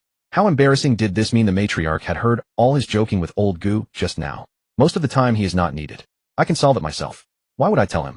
Gu Qingxiang said it casually. The others did not notice anything unusual, but the way the matriarch looked at Zhang Xuan changed. In her eyes, Zhang Xuan was clearly an ordinary person with no sign of martial training on him. Yet little Qingxiang had said she brought Zhang Xuan because she wanted his help. She knew her granddaughter's proud and determined nature. Unless this girl truly acknowledged someone as formidable, she would never say the words "ask for help." What did that imply? It implied that in Gu Qingxing's view, Zhang Xuan's strength was above her own. The matriarch could not help taking another look at him. Sensing her gaze, Zhang Xuan raised his eyes and met hers. He smiled gently. The matriarch paused. Was it a coincidence? Or had Zhang Xuan genuinely sensed her spiritual perception? It had to be an illusion. Someone as young as Zhang Xuan could not possibly have awakened spiritual sense. It is a scheme concocted by a few shameless old-timers to oppress the smaller families. Over the years, however, the nation has grown stronger, and the minor families gradually gave up martial training. This contest has since become the basis for dividing benefits among the remaining families. The matriarch explained in a low voice. Dividing benefits. Zhang Xuan was puzzled. Take the relevant departments of Great Xia, for instance. Our families once had a certain say there. At present, members of the Jiang family hold some of those positions. 5 years ago, they belonged to the Gu family. In fact, the nation has already realized that these families are no longer Great Xia's protective amulets, but parasitic leeches. The state has taken back the true authority. So winning or losing no longer carries much weight. A victory would not be of great use. It is merely a matter of saving face. Of course, a contest ought to have some stakes, and that is why the major families are unwilling to lose. In truth, even if we did lose, they could do nothing to the Gu family if we refused to accept the outcome. The matriarch explained all this with patience. Passers-by who noticed her speaking so amiably to Zhang Xuan looked deeply astonished. Some stared so hard as they walked that they bumped into the wall without realizing it. Zhang Xuan looked at them in bafflement. Old Gu, your charm is extraordinary. Have you truly never spoken to any of them? Go over and chat with them. Perhaps you will settle down for the rest of your life. Zhang Xuan said with a grin. Scram. Gu Qingxing cried, half embarrassed and half annoyed, as she caught Zhang Xuan by the waist and gave him a sharp pinch. Zhang Xuan sucked in a sharp breath. That woman's pinch was truly merciless. Stop talking nonsense. These people are looking at you, not me. Knowing why Zhang Xuan had said that, Gu Qingxing whispered beside him. Me? Zhang Xuan was dumbfounded. In my family, apart from me, Grandma has never been so good to anyone else. Grandma is very stern with everyone else. Gu Qingxing explained. Stern? Zhang Xuan turned to look at the matriarch, his mind filled with confusion. Wasn't that absurd? She was such an amiable person, and beautiful too. Her beauty could hold its own beside Gu Qingxing's and senior sister's. It was a beauty unique to a mature woman, touched with an extra layer of grace that youth lacked. Zhang Xuan could not imagine what stern might look like on her. Could it be the kind of fierce expression that was actually adorable? Gu Qingxing was also a little puzzled. The last time some scoundrel had come with her grandma had been nowhere near this kind and amiable. Although Grandma had always wanted her to find the right person, the last time that man accompanied her home, Grandma did not even agree to see him. She simply went into seclusion. Yet when that little rascal Zhang Xuan came, not only did Grandma agree to see him, she even stood at the gate waiting for them. Gu Qingxing even had the feeling that Grandma was not waiting for her, but for the little rascal by her side. Gu Qingxing looked at Zhang Xuan. Was there something strange about this little rascal? Xiao Xian, what do your parents do for a living? The kind-looking woman asked curiously. Grandma, my parents run a small company of their own. He was about to call her auntie when Lao Gu gave him a fierce glare, so Zhang Xuan immediately changed his words. Oomph. Gu Qingxing snorted coldly. This fellow was being very impudent, always trying to take advantage of her. What a rascal. The woman chuckled at the response. Grandma is just asking casually. It does not matter what your parents do. The Gu family is not short of money. When you marry, Grandma will provide you with ample means to live comfortably. Grandma. Gu Qingsheng was displeased. That little rascal, and I really do not have that kind of relationship. Besides, he is the chairman of Dongshan Industries, and quite wealthy. He has no need for your money. Oh, is not Xiao Xian your student? How could he? Oh ha ha, Grandma underestimated Xiao Xian. I never expected my future son-in-law to be so impressive. The woman burst into laughter, drawing curious glances from those around them. Grandma. Gu Qingsheng stomped her foot in protest. He certainly has his charms. Not only has he brought out the tender side in Sister Gu, but Grandma is also fond of him. Impressive, truly impressive. The crowd began murmuring amongst themselves. You know what, Sister Gu actually looks quite charming when she lets her guard down. A young man stroked his chin appreciatively. In an instant, the area around him cleared out within several meters. The young man grew embarrassed, glancing around to discover everyone staring at him as though he were mad. Grandma, let us simply proceed to the arena directly. The matches there must be quite lively by now. Gu Qingsheng could no longer bear the weight of everyone's gazes. The woman nodded, though she showed little interest in the arena competition. On the contrary, Gu Qingsheng regarded the so-called tournament with great importance. As they made their way through winding paths, Zhang Xuan heard the sounds of combat and cheers from a distance. He became curious. The arena match was something he had only ever seen on television back on Earth, making this his first time witnessing one in person. Bang! The moment they entered the courtyard, someone came stumbling toward them. Gu Qingsheng extended her hand and gave a gentle pull, effortlessly neutralizing the momentum, so the person steadied himself. Still shaken, the man turned and saw Gu Qingsheng had assisted him, quickly offering his thanks. On the opposite side of the arena, his opponent paused slightly. Unexpected, since he had intended to make this Gu family member appear foolish and had not held back. Oh my, is this not Grandmother Gu? You finally appeared. I thought you were too frightened to show yourself. He had struck so fiercely, specifically to force Gu Qingsheng into revealing herself, and now that she had finally appeared, excitement flashed across his face. Xiao Xian, come sit with me. The woman warmly took Zhang Xian's hand and led him toward the Gu family section. As soon as she arrived, someone promptly offered her a seat. Please find another place to sit. No one offered a seat to Zhang Xian, so the woman immediately addressed an elderly man beside her. The elderly man wore a helpless expression as he looked at her. Sister-in-law, I am still a member of the Gu family after all, and given my age, could you at least preserve my dignity? Grandma, I am young. I can stand. Zhang Xian quickly replied.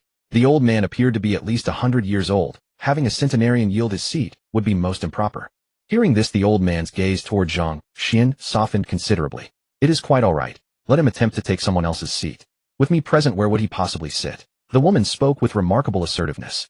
Zhang Xian was taken aback. He had previously dismissed Lao Gu's remarks about his grandmother's dominant nature, but now he fully believed them. Child, come here and sit beside Grandma. Turning away from the old man, her expression softened into one of profound warmth as she gazed at Zhang Xian. The old man fell silent, utterly speechless at how swiftly her demeanor shifted. Zhang Xian offered a wry smile. Grandma, I am only 20 years old. Having this elder yield his seat would be highly inappropriate. I would feel quite conscience-stricken. The elders seated among the Gu family were all at least in their 80s or 90s. Even Lao Gu's father had not been offered a seat upon his arrival. If he were to sit down, he would undoubtedly receive numerous disapproving glances. Noticing the woman was about to speak again, Zhang Xian quickly redirected everyone's attention toward the arena. The once arrogant competitor who had dominated earlier was sent flying by Gu Qingsheng's kick, landing heavily upon the ground as dust rose into the air. Is this truly the best the Lin family can offer? If this is all they have, do not continue to embarrass yourselves. Send someone of greater ability. Where is Lin Wuji? Let him come forth. Gu Qingsheng called out firmly. Upon hearing this, the Lin family's expressions darkened instantly. Everyone was aware that Lin Wuji was unavailable, yet Gu Qingsheng deliberately mentioned him, clearly intending to make them lose face. Zhang Xian instinctively turned his gaze toward the Lin family formation just as the leading elder happened to look over as well. Their eyes met briefly before separating, and Zhang Xian assessed that this person's cultivation was formidable, at least matching his own. Elder Zhen felt a surge of puzzlement, wondering if it was merely his imagination. Why did he sense even a faint trace of threat emanating from that young man? Continue. Elder Zhen remained composed, unperturbed by Gu Qingsheng's words, and simply instructed the proceedings to resume. Following this, the Lin family sent wave after wave of challengers, over a dozen in total. Though Gu Qingsheng emerged victorious each time, her physical stamina was limited, and sweat now beaded across her forehead. Now it was not merely the Gu family members who perceived something amiss with the Lin family. Our representatives from other prominent houses also sensed the unusual tactic. Such unconventional methods were something they had never witnessed before. Elder Zhen, does the Lin family's conduct seem somewhat excessive? An elder from the opposing faction respectfully bowed and posed the question. This is the Gu family's arena, not yours, Jiang family. Should the next hosting family be our Lin family, you would likewise be permitted such tactics. and we would accept them without objection. Elder Zhang. The crowd fell silent in disbelief. How could such forthright words emerge from a martial artist of such esteemed reputation? Rules. Without rules, nothing can be accomplished in an orderly manner. Continue. Elder Zhang stated calmly. Lin Jin, you remain as unyielding as ever. Back in our youth, you already possessed the steadiest resolve among us all. I had hoped a century would soften your stance somewhat, yet it seems you have instead honed your determination into an unwavering art. The woman spoke with quiet firmness. Zhang Xuan shook his head, weary acknowledgement that the Lin family's steadfast nature appeared to be an inherent quality. Zhang Yuding, these are the rules originally established by all the major families together. I am merely acting in accordance with them. Should you find them unacceptable, you are free to withdraw from this selection process. Zhang Xuan now learned the woman's name was Zhang Yuding. No wonder he felt such warmth and familiarity toward her. They may very well have shared the same lineage 5 centuries past. Let us not waste further time. I shall handle this. Just then a figure clad in a hooded garment rose from among the Lin family ranks. Will tactics are ultimately a minor technique unworthy of true mastery. Even victory achieved through such means will draw criticism. I Bianjinshan looked down upon such methods. Were it not for the 10 billion yuan at stake, I would have dealt with your people long ago. There is no warrior's honor in this. As the man spoke, he lifted his hood, revealing a handsome face. It's Bianjinshan, the returnless sword. It really is him. The Lin family has no shame. Bianjinshan's appearance instantly shattered the surrounding silence. The crowd erupted into heated discussion, their glances toward the Lin family growing cold. This arena competition was jointly organized by all the great families meant to determine the distribution of benefits for the next 5 years. For years, everyone had remained restrained, for they had once fought side by side as comrades. The Lin family's actions had completely torn away all pretense of civility. Elder Zhang was deeply satisfied with the uproar Bianjinshan's appearance had caused. That was precisely why he had spared no expense in bringing him here. Did he really need to care about the opinions of the other families? The alliance among the great families was already fading in name only. Each family looked out for itself, and friction existed between them. The Lin and Zhang families, for instance, had contended over the title of Orthodox Baji for years, with lives lost in the dispute. Was it truly possible to expect them to maintain the old camaraderie? He had already foreseen that the Lin family might fall out of favor with the other families. However, the prize of this competition was too crucial for the Lin family to pass up. They had to claim the reward before the other families learned of it. Elder Zhang, while hiring outsiders is permitted, Bianjinshan hardly qualifies as a prodigy of the younger generation. Someone questioned the appropriateness of Bianjinshan's advanced age. That's right. Bianjinshan is at least in his 40s. If you allow him to compete, could we not also send our family's strongest warriors? Elder Lin offered a faint smile. Very well, you may do as you please. Bianjinshan is 49 this year, and will not turn 50 for another month. He has not violated any rules. Anyone under 50 may send a representative.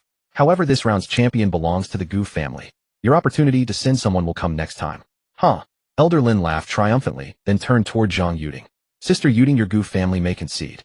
The other families who had been about to protest suddenly snapped out of it. Indeed, this did not concern them. What right did they have to interfere? This was the Gu family's burden to bear. The expressions of the Gu family members darkened. Bianjinshan stood nearly 2 meters tall, radiating a fierce and formidable aura. This aura came from his years spent in the international mercenary circles. Although peace dominated the world in recent years, reports of masters falling to assassins continued to surface, and each death was linked to Bianjinshan. Rumors claimed his strength had already transcended the rank of master, yet, because he had never done anything beneficial to the nation, the government had never granted him a master certificate. So this is Bianjinshan. They say his strength has surpassed the master realm. Is it true? His reputation is well known overseas. They call him the returnless sword. His aura is indeed extraordinary. Bianjinshan's arrival immediately stirred commotion among the younger generation of the great families. The elders of the various families who seldom followed the internet were not fully aware of Bianjinshan's prowess. But the younger generation with access to international news knew well what he had achieved. It was precisely because of Bianjinshan that many young masters from across Daxia had gone abroad to join mercenary forces, hoping to carve out a name and achieve worldwide recognition.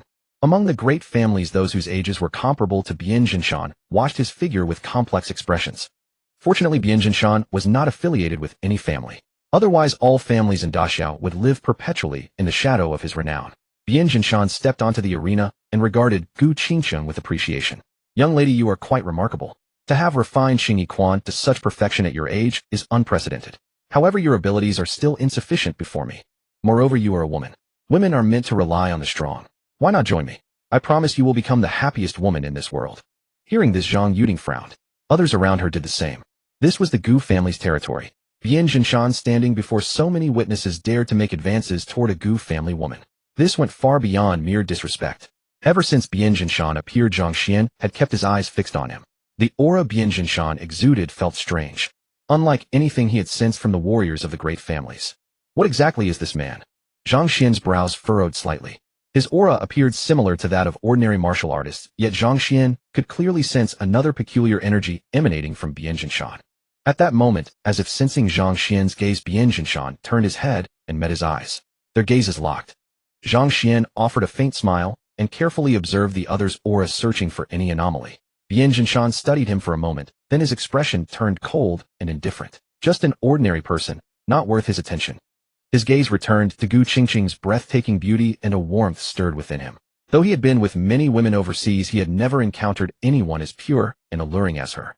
A woman of such caliber was truly rare, and Bien Jinshan had no intention of letting her slip away. As for whether the Gu family would be displeased, did he need to fear them? In the past, he might have exercised caution around the Gu family. But now he came with the Lin family's backing.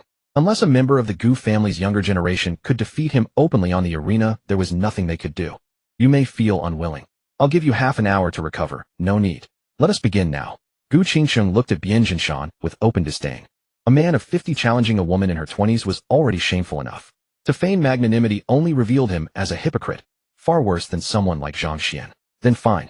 Once I defeat you. Before Bien Jinshan could finish, Gu Qingqing's right foot struck the ground. She launched forward like an arrow from a bow, delivering a thunderous strike with the roaring power of the tiger form. Gu Qingqing's movements were swift, hoping to catch him off guard. However, she had underestimated his reflexes. The reputation Bien Jinshan had built overseas was not earned without genuine ability. Just as Gu Qingqing's fist pressed against Bien Jinshan's chest, he moved. In one precise motion, he caught her wrist and drew her firmly toward himself. How dare you? Seeing this, the Gu family erupted in fury. To be publicly affronted before so many witnesses, this was unforgivable. Shameless. This is the Gu family. How dare he behave so insolently just because he came with the Lin family? Will the Gu family simply do nothing? Seeing Bien Jinshan's audacity, the watching crowd stirred with righteous indignation. Panic flickered in Gu Qingqing's eyes. At that very moment, just as everyone expected her to be seized, she suddenly curled into a serpentine posture, her body becoming so supple that she slipped free from Bien Jinshan's grip and in the same motion lashed out with both arms. Bang! A dull impact echoed. Bien Jinshan's brows furrowed as he was forced to retreat. Excellent. So the cannon fist can be used like this. After his brief lapse of composure, Bien Jinshan immediately steadied himself. He twisted aside and launched a horizontal elbow strike. Gu Qingqing shifted into a horse stance, her body locked with iron-like precision. She then whipped out a kick, spun abruptly, and shot toward Bien Jinshan like a spinning top. The two moved faster and faster. Gu Qingqing's fist work excelled in endless variation, yet Bien Jinshan managed to parry every blow. Sister Qingqing is incredible. She has this one in the bag. Naturally, Sister Qingqing is the best of the Gu family's younger generation. No matter how fierce Bien Jinshan is abroad, he's just arrogant here. After today, the Gu family is destined to make its name known far and wide. The younger members of the Gu family grew thrilled, practically ready to leap up and cheer. Zhang Xuan, however, prepared to act. Gu Qingqing was no match for Bien Jinshan, and he had finally realized what was wrong with him. Bien Jinshan's movements were oddly rigid. This was not his true strength. It was as though he had taken some kind of speed-enhancing medicine. His body was hard and his reactions sharp, but aside from that, his fighting lacked any real structure, unlike Gu Qingqing's, where every move and stance followed clear principles. Bien Jinshan was flailing wildly, but because his speed was so extreme and his reactions so acute, it was not obvious unless one looked closely. His fundamental strength was probably not formidable, otherwise Gu Qingqing could not have lasted even a single exchange. Who would have thought such a miraculous medicine existed in this world? If this divine elixir were in the country's hands, it could mass-produce a vast number of experts. He could share this discovery with Brother Shi. He would certainly be interested. Besides, Bien Jinshan was a mercenary, and there were bound to be lives on his hands. Once captured, he could definitely be made to talk. With that thought, Zhang Xian directly called Shi Jun. Hello, Brother Zhang, what's up? Brother Shi, does Bien Jinshan have any deaths on his record? Hearing Zhang Xian's words, Zhang Yuding beside him paused, glanced at him, then turned her gaze to the arena with a faint smile. Bien Jinshan, the no-return sword from overseas. Shi Jun paused. Yes, he's an internationally wanted criminal. Why? He's at the Gu residence brought by the Lin family. Interested? Hold on, brother. Bien Jinshan is far from being as simple as he seems. There may well be a force behind him. He is by no means a lone wolf. Hearing this, Zhang Xian was startled at first, then thought it made sense. Without backing, Bien Jinshan alone could never have obtained such a medicine. Ding! The God-tier choice system is activating. Option 1. Capture the traitor Lin Jingjun. Reward Grandmaster level Qi Constitution 50, E-Spirit 50, A wealth 100 billion. Option 2. Let the traitor Lin Jingjun go. Reward the host will receive the title Turtle Hiding Its Head and wealth minus 1 trillion. Note if the host's wealth becomes negative, the host's lifespan will be reduced to 0. Holy crap. Zhang Xuan nearly jumped out of his skin. Lifespan reduced to 0. Wasn't that just kicking the bucket? This was not a choice at all. It was a problem that forced his hand. Besides, where would he even find this Lin Jingjun? And with a surname like that, could he be related to the Lin family after all? Gulp. Abruptly, Zhang Xuan looked toward Bian Jinshan on the arena. Could it be? To confirm his suspicion, he asked quietly, Brother Shi, does the Lin family have someone called Lin Jingjun? On the other end of the line, Shi Jun was stunned to hear that name from Zhang Xuan. Instead of answering, he asked back, Brother Zhang, tell me honestly, where did you learn that name? Huh. Zhang Xuan was stunned. From Shi Jun's tone, this Lin Jingjun was obviously someone of great importance. Lin Jingjun was the most talented figure in the Lin family back in the day. When he was alive, the Lin family even considered him the equal of Zhang Yandao of the Zhang family. More than a decade ago, the pair earned the title North Zhang South Lin. Unfortunately, one of them betrayed the country and the other died in a rebellion. Lin Jingjun was killed while protecting a mysterious agent developed by our nation. Just then, Zhang Yuding beside him suddenly spoke. Zhang Yandao. Hearing that name, for some reason Zhang Xian's heart lurched, as if something inside him had been touched. Perhaps because she heard Zhang Yuding's voice, Shi Jun heaved a sigh of relief. Brother Zhang, did you hear that from sister-in-law Yuding? Sister-in-law is right. Lin Jingjun was a good brother of mine back then, but Shi Jun seemed unwilling to dwell on it, and went on, Zhang Yandao and Lin Jingjun were the only two clan members I ever liked. Neither had the arrogance typical of noble families. But brother, why do you suddenly ask? Dead? How is that possible? The system said he is the traitor Lin Jingjun. When has the system ever been wrong? It seemed the truth was not what Zhang Yuding and Shi Jun had said. Far more likely, Lin Jingjun had fooled everyone and become the great hero people praised while pinning everything on Zhang Yandao. That had to be it. But why would the system make him choose right now? Looking back at all his experiences since crossing over, every choice had appeared only after he encountered the relevant person and triggered the system. It looked certain that Lin Jingjun was here. Zhang Xian's eyes swept around. Brother Shi, what if I told you that Lin Jingjun is probably still alive? What a... This time not only Shi Jun, but even Zhang Yuding at his side opened her eyes wide and stared at Zhang Xian. Child, tell us at once. What makes you say that? Zhang Yuding fixed her eyes on Zhang Xian as if trying to see through him. Brother Zhang, why would you say that? Zhang Xian did not answer. Instead, he scanned the surroundings. The system had never been wrong, so among all these people, who was Lin Jingjun? Grandma, this. Did Bian Jinshan become famous before Lin Jingjun died, or after? He asked in confusion, because Zhang Yuding had just mentioned the word agent. Recalling the strange aura he had noticed on Bian Jinshan, could Lin Jingjun be Bian Jinshan himself? Zhang Yuding was taken aback at the question, then smiled wryly. Bian Jinshan only became famous in recent years, but he had gone abroad to make his way long before. When that upheaval occurred, Bian Jinshan was overseas assassinating a high official of a foreign nation. That battle was what made his name. Bian Jinshan and Lin Jingjun cannot possibly be the same person. Zhang Xian froze. Had he guessed wrong? At that moment, Gu Qingqing slipped in her footing and Bian Jinshan delivered a strike to her shoulder, causing her to lose balance. His expression grew cold as he seized upon the opening and pressed his advantage. With a sharp report, he followed with another blow that sent Gu Qingqing stepping back from the platform. Bian Jinshan did not relent and descended from the raised area to continue the confrontation. Presumptuous. Zhang Yuding erupted in anger and struck forth with a palm, sending a rippling wave of qi sweeping toward Bian Jinshan. What is this? Zhang Xian stood frozen.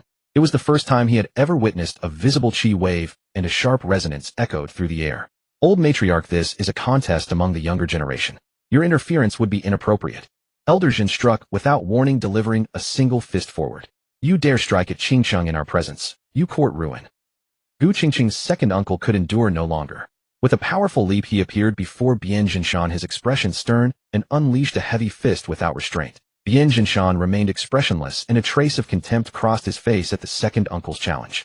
Witnessing this, Gu's second uncle could scarcely contain himself. After all, he was a prominent figure in Xia, revered wherever he went. When had he ever been treated with such disdain?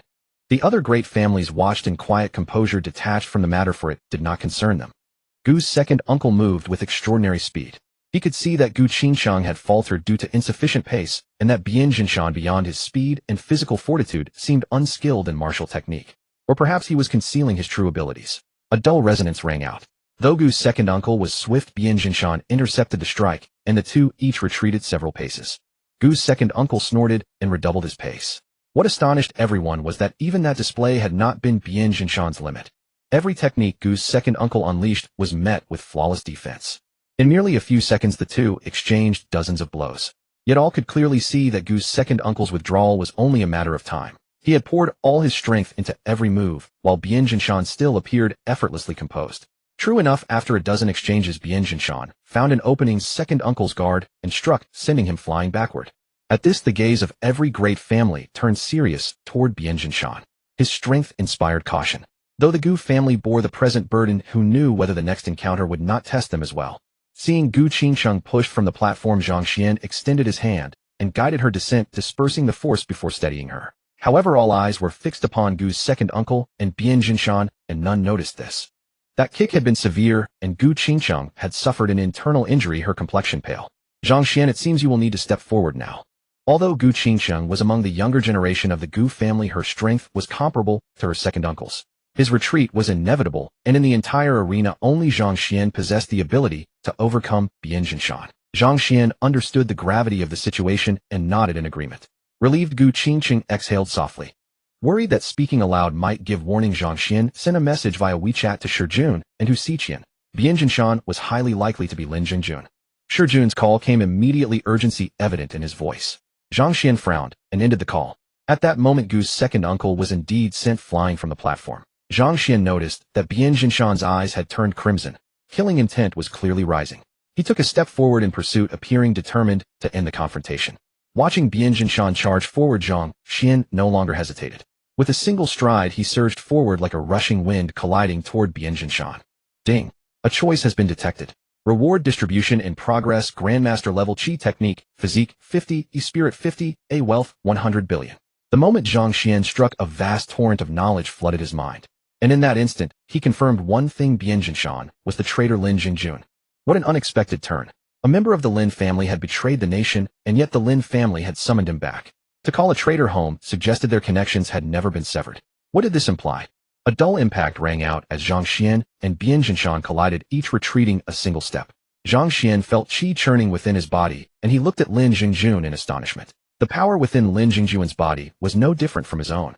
This was the first time he had encountered someone whose strength could rival his own. Unbeknownst to Zhang Xuan, Lin Jingjun was even more deeply shaken. Since injecting the enhancement serum, he had never met anyone whose physical strength could match his own. He stared at Zhang Xuan in disbelief, and those around them were equally stunned by the scene. Especially the members of the Gu family who had been standing beside Zhang Xuan moments before. They were certain he was an ordinary young man, delicate and unremarkable in appearance. They had assumed Gu Qingcheng's interest lay solely in his handsome looks. Yet they never could have imagined his physical strength was so extraordinary. Even Zhang Yuding was momentarily transfixed, then laughed aloud. No wonder he is the man my granddaughter chose. Lin Jingjun locked his gaze upon Zhang Xuan. In an instant Zhang Xuan's figure appeared before him, and he called out quietly, "Lin Jingjun." Lin Jingjun's expression shifted, then smoothed into calm indifference, as though those three words held no meaning. But in that fleeting moment Zhang Xuan was certain. Or rather, he had already known. The system had never erred. It was only Lin Jingjun's reaction that further confirmed what he had already concluded. Cannon fist. A dense boom split the air as Zhang Xuan delivered a single strike. A flash of ruthlessness passed through Lin Jingjun's eyes, and killing intent began to rise. Meanwhile, Zhang Yuding and Lin Zhun exchanged a palm strike. Lin Zhun's expression changed as he was sent flying backward, while Zhang Yuding's face grew pale. The two had been evenly matched. At that moment they witnessed the confrontation between Zhang Xuan and Bian Jinshan. A gleam of insight appeared in Zhang Yuding's eyes, and she ceased her attack regarding Lin Zhun with amused curiosity. Lin Zhun frowned. Zhang Xuan's arrival had completely disrupted his plans. He turned to Lin Jingjun and asked, "Well?" Lin Jingjun did not respond. Instead, he fixed his gaze upon Zhang Xuan, and in the next instant he moved, his speed reaching its peak, leaving a deep print upon the ground. Seeing the two preparing to clash, once more Gu Qingcheng's gaze turned toward Zhang Xuan with quiet concern. Where did this young man come from? His strength is truly formidable, matching Bian Jinshan. Could he be the peerless genius concealed by the Gu family? The onlookers exclaimed in awe. The Gu family members gaped in astonishment at Zhang Xuan's ferocious display. Lin Jingjun charged forward, unleashing a thunderous punch. Zhang Xuan sidestepped gracefully, this time avoiding direct impact. He shifted his body, letting the punch pass by his side, then countered with a powerful strike of his own. Lin Jingjun swept his fist, but Zhang Xuan ducked low and delivered a sweeping kick. Bang! The kick struck a stone pillar on the arena platform, shattering it instantly. The tremendous force of Zhang Xuan's leg was evident. Had an ordinary person been hit, the result would have been catastrophic. Hum! A explosive crack echoed through the air. Lin Jingjun leaped into the sky, delivering dual kicks with overwhelming power. His leg movements were swift and lethal, akin to iron whips. Zhang Xuan retreated swiftly, and the air before him detonated like an explosion. His eyes widened. Such scenes existed only on screens, never witnessed in reality. As Lin Jingjun landed, Zhang Xuan seized the moment and struck with a palm. Suddenly something within him awakened. A mysterious power erupted from his dantian. Snap! A violent crack rang through the void as though space itself was stirred. A streak of chi energy appeared, flashing toward Lin Jingjun like a razor-sharp blade. Though faint, it resembled the chi wave Zhang Yuding had produced earlier. What? This is transforming force into chi. Who exactly is this person? When did such a figure emerge among our nation's youth? Witnessing this spectacle, the representatives of various great families could no longer remain composed. Zhang Yuding and Lin Zhun rose from their seats in utter shock, while Gu Qingqing instinctively covered her mouth. The chi streak struck Lin Jingjuan's chest. Roar! He let out a painful roar that sounded more like a wounded beast than a human voice. The energy blast sent him flying through the air. Zhang Xuan paused, then realized. This was the aura of a Grandmaster-level chi strike. But this was no time for hesitation. Zhang Xuan pressed his advantage, launching a fierce assault. Lin Jingjuan's expression darkened, a murderous gleam flashing in his eyes. He reached for the bundle on his back, giving it a gentle shake, and it disintegrated into tatters, revealing a sword. Sister Qingqing, which family does your boyfriend belong to? He's so amazing. A small child with a pacifier wobbled over, eyeing Zhang Xuan with curiosity. Gu Qingqing intended to reprimand the chatterbox, but seeing the little one beside her, her anger melted into resignation. San Yin, what are you doing out here?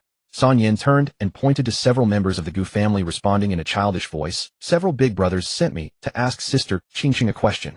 They were too scared to come themselves, worried they'd get scolded.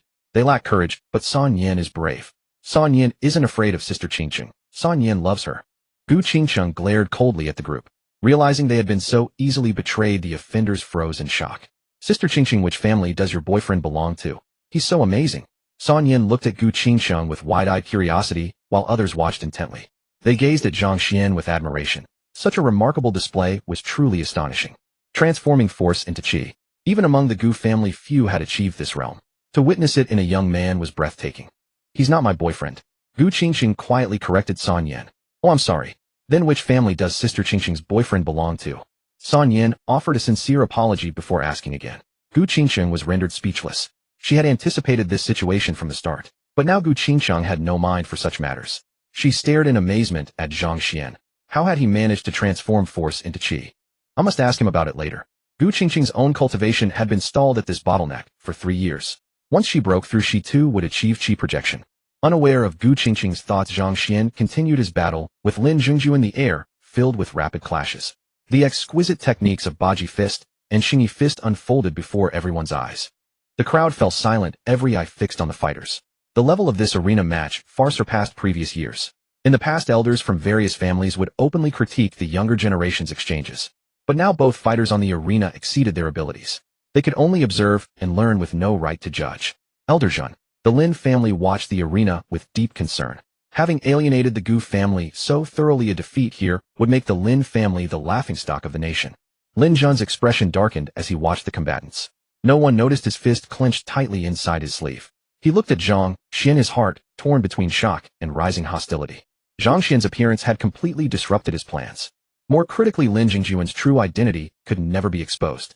Yet if Zhang Xuan continued pressing the attack, Elder Zhun could not guarantee Lin Jingjuan would resist using the Baji Fist of the Lin family. Wielding the sword, Lin Jingjuan's combat prowess surged, and Zhang Xuan was forced to retreat step by step. But after a period of intense exchanges, Zhang Xuan grew increasingly adept, and his initial tension gradually eased. Schwa! Suddenly Zhang Xuan transformed both hands into blades and struck fiercely. 2 streaks of chi energy sliced through the air, resembling twin lightning snakes. Lin Jingjuan's expression changed drastically. Elder Zhen sensed trouble upon seeing this. Lin Jingjuan's body moved with extraordinary agility, as if gliding on ice, his movements precise and devastating. What is this? The Lin family's Baji sword art. The attendees of various great families rose from their seats once more in astonishment. Bang! The sword and chi energy collided, producing a sonic boom in the void. Lin Jingjuan's expression shifted rapidly, cycling through multiple emotions. At that moment, another chi streak pierced through his sword and struck his chest. We yield. Seeing Zhang Xuan preparing another strike, Elder Zhun could wait no longer and quickly called out. His intention was clear, to immediately extract Lin Jingjun and secretly arrange for his departure from the nation. However, his plan was destined to fail. Zhang Xuan had already confirmed that Bian Jinshan was none other than Lin Jingjun. How could he possibly allow a traitor to escape? At this moment, his vast spiritual energy surged outward, and the surrounding air seemed to slow. Zhang Xuan appeared beside Lin Jingjun in an instant, gripping both of his arms and yanking forcefully. Crack! The expressions of the onlookers changed. How dare you? Do you truly intend to defy our rules? Elder Jin's voice was cold and unyielding, and his bearing carried a heavy pressure. He threw a punch, sending a powerful surge of qi hurtling toward Zhang Xuan. This is the Gu resident's Lin Jun. Did you think I was gone? Seeing Lin Jun make his move, Zhang Yuding could no longer hold back. She pushed off her left foot and shot forward like an arrow. Old man, do you take me for someone with endless patience? Zhang Xian's expression cooled. The old man had tried to catch him off guard.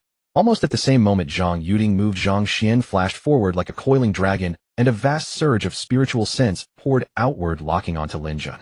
Zhang Yuding waved her hand, and a matching arc of qi sliced through the void. Boom! In the next instant, everyone drew a sharp breath, stunned into awe. The two arcs of qi collided in midair, and rings of light spread outward like ripples on water, each one carrying an unsettling presence. A few powerful experts sensed the ripples, and their expressions shifted at once. Had any of them been touched by that force, they would have been utterly overwhelmed. And this was only the aftershock of a clash between two true powerhouses. They could only marvel. Even the younger heirs of the great families had never seen such a display of power between two masters. It was simply overwhelming. The two powerhouses seemed like martial arts heroes from a television drama, able to walk on air for a moment and leap more than 20 meters into the sky. The experts of the great families felt a heavy weight in their hearts, as though the two powerhouses were mountains pressing down from above. This is what a true grandmaster looks like. Someone marveled. In the old days, grandmaster was a realm. Only a martial artist who had reached the stage of transforming force into qi was qualified to be addressed as such. After the founding of Daxiao, the term gradually became a title, a semi-official position linking the authorities with the martial arts world, and it no longer necessarily required one to have cultivated to the realm of transforming force into qi. Had they not witnessed Zhang Xian's qi force today, they might have forgotten that truth. Bang! Zhang Xian's qi force met Lin Jun's fist, producing a heavy muffled sound. The qi radiance coalesced into the shape of a fist and drove toward Zhang Xuan. Zhang Yuding flicked her sleeve and scattered the blast. They both flicked their sleeves at the same time, and their qi radiances clashed once more. Zhang Xuan frowned, aware of the gap between himself and the two powerhouses. He wished to intervene, but his strength was not yet sufficient. At that moment, the roar of a helicopter echoed from the distance. Stop! As the helicopter touched down, Shijun's voice rang out across the grounds. Zhang Yuding frowned slightly, then gave a free, easy smile and lowered her hand. Beside her, Lin Jun's expression changed, and he quietly signaled the Lin family to take Lin Jingjun away. Zhang Xuan had long been wary of such a move. He positioned himself beside the unconscious Lin Jingjun and planted one foot forward, making it clear that no one would drag the man away. Young man, you are going too far? The sharpness in Lin Zhan's eyes was no longer concealed. I don't recall provoking you. Mind your words. A broad smile remained on Zhang Xian's face, yet his words made everyone around him tense, especially the members of the Lin family. Young man, remove your foot from there. Bian Jinshan is a helper our Lin family brought in. In the arena tournaments among the great families, it is the bottom line that no one may do grave harm to an opponent. You were invited by the Gu family, so you should know this rule. An elder of the Lin family looked sternly at Zhang Xuan. Young man, stay where you are, bow your head, and ask my forgiveness, and perhaps I will be lenient. Lin Jin fixed Zhang Xuan with a steady gaze, his thoughts turning rapidly. Finding nothing amiss, he quietly breathed a sigh of relief. Lin Jingjun also carried the identity of Bian Jinshan. Although Bian Jinshan appeared on international wanted lists, he had never committed any offense in Daxiao. With that identity and the Lin family's influence, the relevant authorities of Daxiao would surely not insist on detaining Lin Jingjun. It's Shijun. The great families reacted differently to his arrival. Some wore welcoming smiles while others frowned deeply, clearly displeased with the authorities. Old Shir, what brings you here? Second Uncle Gu walked over when he saw Shijun, and the two exchanged a warm embrace. Lin Jin frowned at Shijun, disdain flickering deep in his eyes. This is a matter for the great families. Do the authorities intend to interfere as well? The state promised us absolute autonomy, remember? Shijun gave Lin Jin a genial chuckle. Oh my, if it isn't Elder Zhan. Still as hale and hearty as ever. I've missed you so much. Every time we meet I ask for a photo, always afraid there won't be another chance. Then he turned to second Uncle Gu and pretended to mutter under his breath, the worthy pass early while the troublesome linger on. That old fellow simply refuses to fade away. Except the whisper was loud enough for everyone within dozens of meters to hear. Zhang Xian could not hold back a laugh and gave Shijun a thumbs up. Brilliant. The young heirs of the other great families were also struggling to suppress their laughter. Jun, what do you mean by that? Someone from the Lin family called out. Jun replied at once in a forceful voice, I cannot stand crude, foul-mouthed people. Say another rude word to me, and you will thoroughly regret it. The moment the man finished speaking, Jun replied, without hesitation. Zhang Xuan was speechless. He had always known Jun as warm and forthright. He had never imagined such a commanding side to him. You. The rebuked Lin family member was too exasperated to continue. You speak in such a coarse manner yourself. On what grounds do you take offense when others are rude to you? Lin Jun regarded Jun with open displeasure, as if he might act at any moment. Yet Zhang Xuan could tell that Lin Jun was plainly wary of something and did not truly dare to move. I have no dignity to protect, so I can speak bluntly. I come from the petty lanes of the marketplace, unlike your noble families, with noble blood running through your veins. You are all refined people. Why would you stoop to compare with me? Zhang Xuan was speechless. Only Brother Shi could turn an admission of shamelessness into something so fresh and elegant, surely the first person in history to do so. Bang! At that moment Zhang Yuding gave Jun a light pat on the head. Tone it down and watch your language. There are children here. Do you want to set a bad example for my little Nan? Grandpa sure hold me. Nan has missed you. Just then a little sprout squeezed out of the crowd and opened her arms to Jun. Oh, my little Nan, Grandpa sure has missed you too. Ha ha. Jun lifted the child into his arms, his eyes full of tender affection. What a sweet little child. Nan, when Grandpa sure goes home. No. I mean, I want to have an adorable baby just like you too. Zhang Xuan. Everyone around. Jun looked at Zhang Xuan and asked, Brother Zhang, where is Lin Jun? Upon hearing these words, everyone present was stunned. All eyes turned to Jun and Zhang Xuan in surprise. Lin Jun. What an ancient name. No one expected Jun to bring him up at such a moment. Upon hearing this, Lin Jun's expression changed instantly, and without hesitation, he struck toward Zhang Xuan. A dull impact echoed as sparks flew as though something had struck Lin Jun's hand. His expression shifted dramatically, and he glanced around cautiously on guard. A wide empty space formed around him. Everyone stared in disbelief at the scene unfolding before their eyes, none of them having anticipated things would turn out this way. A sniper rifle. Someone with the ability to target masters was hidden somewhere among them. Those with guilty consciences looked uneasy, keeping watch on all sides. Some, however, watched the Lin family members with amused expressions. The sniper targeting Lin Jun meant the Lin family must have done something that displeased the state. Now that Jun had arrived, he clearly possessed some information, which was why he acted with such authority. Ignoring the reactions around him, Jun looked coldly at Lin Jun and spoke in a calm tone. Lin Jun, I am giving you face by calling you Elder Jun. Do not test my patience. You know well what you have done over the years. The state has already granted your family enough honor out of respect for your ancestors. If you do not act wisely, I warn you, I will end your Lin family. Hearing Jun's words, everyone grew more certain the state truly held knowledge of the Lin family's affairs. Today matters might reach a reckoning. Recalling how Jinshan had displayed the Lin family's Baji sword techniques, at a critical moment some began to understand something and turned their gaze toward the Lin family with new thoughts. The atmosphere at the scene grew strange. All eyes converged upon Lin Jun. Being scolded in front of so many people, feeling hundreds of gazes fixed upon him, Lin Jun's anger reached its peak. Yet he dared not make a move. The great Xia of today was no longer the weak nation it once was. Even those at the master level could be dealt with. Moreover, since Jun's arrival, he had repeatedly provoked them, clearly prepared beforehand. Perhaps. Lin Jun glanced at the unconscious Jinshan on the ground. Could the state truly know? If so, today's matter would be impossible to resolve easily. Glaring at Jun, Lin Jun said coldly, Jun, you had better explain yourself clearly. We have risked our lives for the safety of Great Xia. We are meritorious servants of the nation, not your criminals. He could only guess that the state did not possess solid evidence, for if they did, the Lin family would already have been eliminated. The Zhang family from those years stood as a precedent.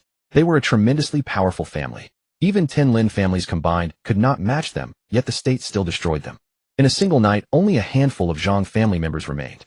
Everyone knew the state was behind it, but no one understood how it was done. Later, the appearance of sniper rifles capable of targeting masters confirmed everyone's suspicions. Brother Shi, what exactly is going on? Someone who maintained good relations with both Jun and the Lin family stepped forward, attempting to mediate as tensions rose between the two sides. Jun cast a cold glance at Lin Jun, then walked toward Zhang Xuan under the watchful eyes of the crowd. Brother Zhang, are you certain? Certain. Zhang Xuan replied firmly. The system had never made a mistake. Jinshan was undoubtedly Lin Jun. Do you have evidence? Brother Shi, you should have Lin Jun's DNA. Take Jinshan back for testing, and the truth will be revealed. Upon hearing this, Jun's expression darkened. Brother Zhang, you have trapped me. You have no evidence. I do not. That is why I brought him to you. Take him back and find out for yourself. Zhang Xuan wore an innocent expression. He had not asked Jun to offend the Lin family so directly. Jinshan was an internationally wanted criminal. The relevant authorities would seize him without question as it was their duty. After returning, they could quietly conduct the test. Once evidence was obtained, action could follow. Shi Jun felt as though he might cough up blood. This was most awkward. Thinking carefully, Zhang Xian's method was actually quite sound. Yet Shi Jun had assumed Zhang Xian possessed concrete evidence. Feeling guilty toward his older brother Zhang, he had confronted the Lin family immediately upon arrival. Now the snake had been alarmed. Following Shi Jun's actions, everyone directed their attention toward Zhang Xian. In an instant, they understood Shi Jun's behavior must be connected to Zhang Xian. The Lin family members turned their gaze toward Zhang Xian with changed expressions. Zhang Xian stood silently. What did this have to do with him? But it did not matter. His relationship with the Lin family was already strained. After neutralizing several of the Lin family's so-called masters, could the Lin family remain indifferent? He had previously wondered why the Lin family took no action after he dealt with their members. Now he understood. The Lin family had more pressing matters to attend to. Once this matter concluded, the Lin family would likely turn their attention toward him. Realizing this, Zhang Xian felt even less concerned. Since their conflict was irreconcilable, one additional grievance meant nothing. Lin Jin, you cannot be unaware of Bian Jinshan's identity, can you? An internationally wanted criminal. Your family's boldness is remarkable associating with such a person. If our people had not discovered him, would you have smuggled him across the border? Shi Jun glared at Lin Jun and spoke coldly. Upon hearing this, the Lin family members breathed a sigh of relief. So it was because Bian Jinshan was an internationally wanted criminal. Had they truly believed Shi Jun appeared because he had discovered something else? What? He is Bian Jinshan. That wretched man told me he was merely an ordinary martial artist. As Lin Jun spoke, he suddenly moved. In a flash, he appeared beside the unconscious Lin Jingjun and delivered a strike downward. Elder Lin, he was someone who assisted your family. Can you be so heartless? Zhang Xian said, then surged forward like a primordial beast. Seeing Zhang Xian appear, Lin Jun's anger flared. He had long harbored murderous intentions toward Zhang Xian. Now that his opponent had come to him, he naturally did not wish to miss this opportunity. Noticing Zhang Xian employed the Baji fist style, a hint of disdain surfaced in Lin Jun's eyes. To display Baji fist before him was like showing off one's axe before Lu Ban. Facing the charging Zhang Xian, Lin Jun planted his feet firmly on the ground and threw a punch. Brother Zhang! Shi Jun cried out in alarm. A flash of light shot forward. Lin Jun's expression shifted slightly. A dagger appeared in his hand, which he thrust toward the incoming attack, his momentum unbroken as he pressed toward Zhang Xian. Everyone fell silent in astonishment. Lin Jun was actually willing to risk injury just to subdue Zhang Xian. Zhang Xian paused briefly, then gradually pieced the situation together.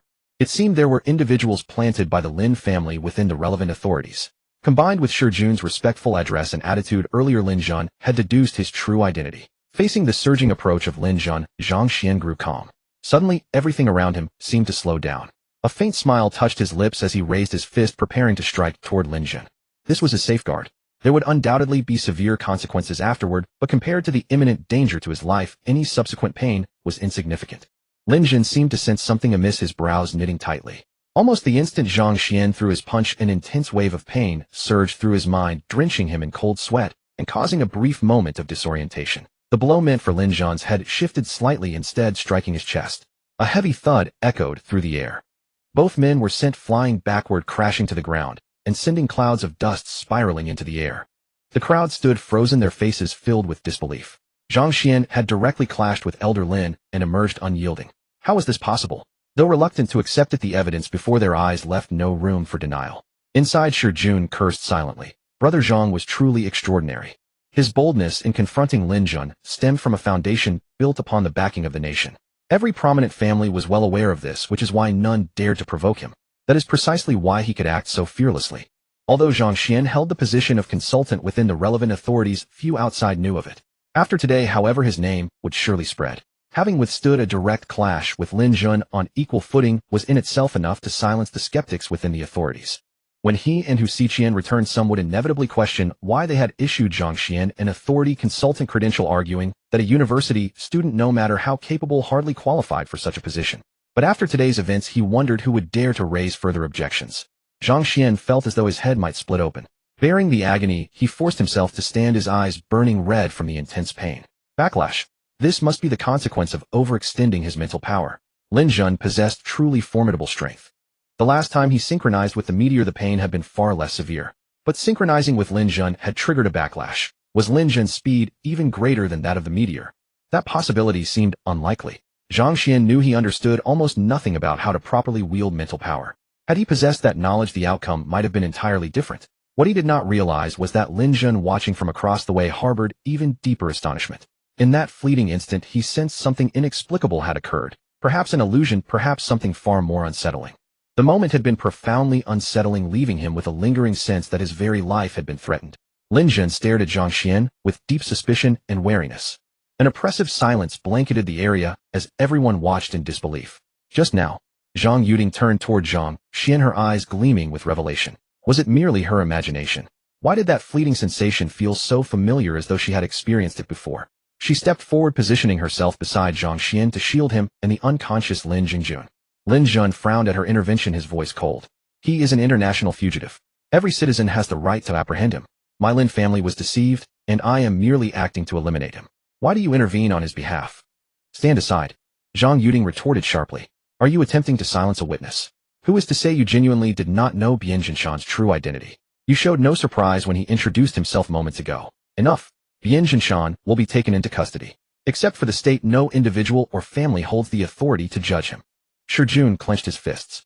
In that instant, Lin Jun had moved against Zhang Xuan. Something within him had shifted, and a quiet resolve hardened within his heart. There were indeed individuals who served two masters, consuming the state's resources while loyalty belonged elsewhere. Once back, he would uncover the traitor. Those who ate the state's grain yet plotted for their families deserved no mercy. Over the past years, they had purged many such elements, yet some always slipped through the net. At the same time, Shi Jun's wariness toward the elder Lin Jun deepened considerably. The sniper rifle's threat against him was far less significant than anticipated. Upon returning, he would report everything. Lin Jun was not even the Lin family's most powerful figure. If the strongest among them were to appear, would the sniper rifle retain any advantage? Shi Jun had once been confident in this matter, but witnessing Lin Jun's capabilities firsthand had planted seeds of doubt. He recalled Brother Zhang's words from years ago when he had served within the authorities. The nation's research direction is mistaken. We should be investing far more heavily into the study of traditional martial arts and the exploration of human potential. Yet everyone had dismissed Brother Zhang's words with disdain, insisting that advanced weaponry was the true path forward. After the incident involving Brother Zhang, opinions only hardened further. Not only was his perspective rejected entirely, but research into conventional weapons was accelerated even more. The world's overall capabilities had indeed advanced rapidly since then, and he had always upheld the nation's policies. Yet in this moment, his conviction wavered. Sister, brother-in-law is incredibly impressive, the little girl murmured in a soft, childish voice. Such extraordinary power. Among the younger generation, this individual should be held in the highest regard. The Lin family's fortune is remarkable to have discovered such a treasure. While the representatives of each prominent family were struck by Lin Jun's formidable strength, they were equally astonished by Zhang Xuan's abilities. Lin Jun's power was expected given his years of cultivation. Their astonishment was tempered by acceptance. But Zhang Xuan appeared to be no older than 25, yet had already reached such a height of capability. If given time, who among this generation could possibly rival him? Let us depart. Lin Jun cast a final venomous glance at Zhang Xuan and Shi Jun before turning on his heel and leading the Lin family members away. Today had been intended as the Lin family's most brilliant triumph, their greatest moment of acquisition. Yet because of Zhang Xuan's appearance, everything had unraveled into chaos. Moreover, once he returned, he would need to ensure Lin Jingjun was eliminated. If he did not, the matter would inevitably surface. Though the Lin family was powerful, it was not so mighty as to defy the state outright. After today, the relevant authorities would undoubtedly conduct a thorough internal investigation. Their infiltrated individuals would be uncovered swiftly. If he intended to act, he could not afford to delay. I remember who he is now. He is Zhang Xuan, a young member of the Lin contingent, bit out in a low, strained voice. Upon hearing this, Lin Jun hesitated briefly, then continued forward without looking back. You are Zhang Xuan. The people of the Lin family looked at Zhang Xuan and asked in a calm tone. Their words were gentle, yet they carried an aura like a volcano on the verge of eruption. I am Zhang Xuan. Zhang Xuan wore a broad smile on his face. You are impressive. I look forward to our next meeting. The members of the Lin family clenched their fists, turned around, and walked away. With every step they took, a footprint was left on the ground. Everyone was stunned and looked at Zhang Xuan in bewilderment, unable to comprehend what had just occurred. Those who knew about the slaying of several Lin family masters stood frozen, staring blankly at Zhang Xuan. Just moments before, they had been wondering who possessed such audacity to provoke the Lin family, thinking the person must have grown weary of living. To their surprise, that incident had also been orchestrated by Zhang Xuan. It appeared the conflict between Zhang Xuan and the Lin family had become an irreparable rift. No one held optimism for Zhang Xuan, for the Lin family's influence was truly vast, far greater than most had imagined. Throughout all these years, no one who crossed the Lin family had ever met with a favorable outcome. Unless Zhang Xuan became affiliated with the Gu family, he would certainly suffer a grim fate. By the way, there is something I must announce. Brother Zhang has become a consultant for our Dongshan Affairs Department. I hope everyone will offer whatever assistance you can when you encounter him in the future. Shi Jun spoke up. As his words fell, everyone paused momentarily, and their glances toward the Lin family members grew teasing. Haha, gladly. Should Brother Zhang ever need anything, speak up, and our Zhang family will provide full support. Our Chen family will also extend our wholehearted support. The Hu family feels the same way. Previously, when Zhang Xuan had offended the Lin family, none of them dared to risk alienating the Lin family by befriending Zhang Xuan despite his considerable strength. Things were different now. Zhang Xuan was associated with the relevant department. Would the Lin family dare to make a move? Upon hearing this, Lin Jin's steps faltered once more, and then he pretended nothing had happened and departed. After the Lin family left, everyone became even warmer toward Zhang Xuan. It was obvious to all that Zhang Xuan would surely rise as a brilliant new star in the future. If not now, when would be the time to build connections? As for the tournament with Zhang Xuan present, who would still care about such matters? Originally, aside from the Lin family, no one had been concerned about the tournament. Had the Lin family not insisted otherwise, everyone would have simply decided by drawing lots. The most dramatic shift in attitude came from Gu Qingqing's father. He grasped Zhang Xuan's hand, repeatedly calling him a fine son-in-law. Whenever Zhang Xuan tried to explain, old Gu would stop him. Zhang Xuan could only stand speechless. It seemed he had become old Gu's shield. Old Gu, remember, you owe me a favor. Upon hearing this, Gu Qingqing gave Zhang Xuan a fiercely cute glare and gritted her teeth. I will remember this. Whether she remembered it as a favor or as a grievance remained uncertain. That insidious young man was far too shrewd. Was it such a great crime to have used him as a shield just once? Given her appearance, there were plenty of men who would gladly serve as her shield, yet this fellow actually claimed she owed him a favor. Watching Gu Qingqing grit her teeth, Zhang Xuan felt exceptionally pleased. Seeing Zhang Xuan's expression, Gu Qingqing grew disheartened. This wretched man was surely mocking her in his heart at this moment. At this thought, Gu Qingqing grabbed the soft flesh at Zhang Xuan's waist, and then, hiss! Zhang Xuan's face contorted in pain. Old Gu's technique had grown increasingly masterful.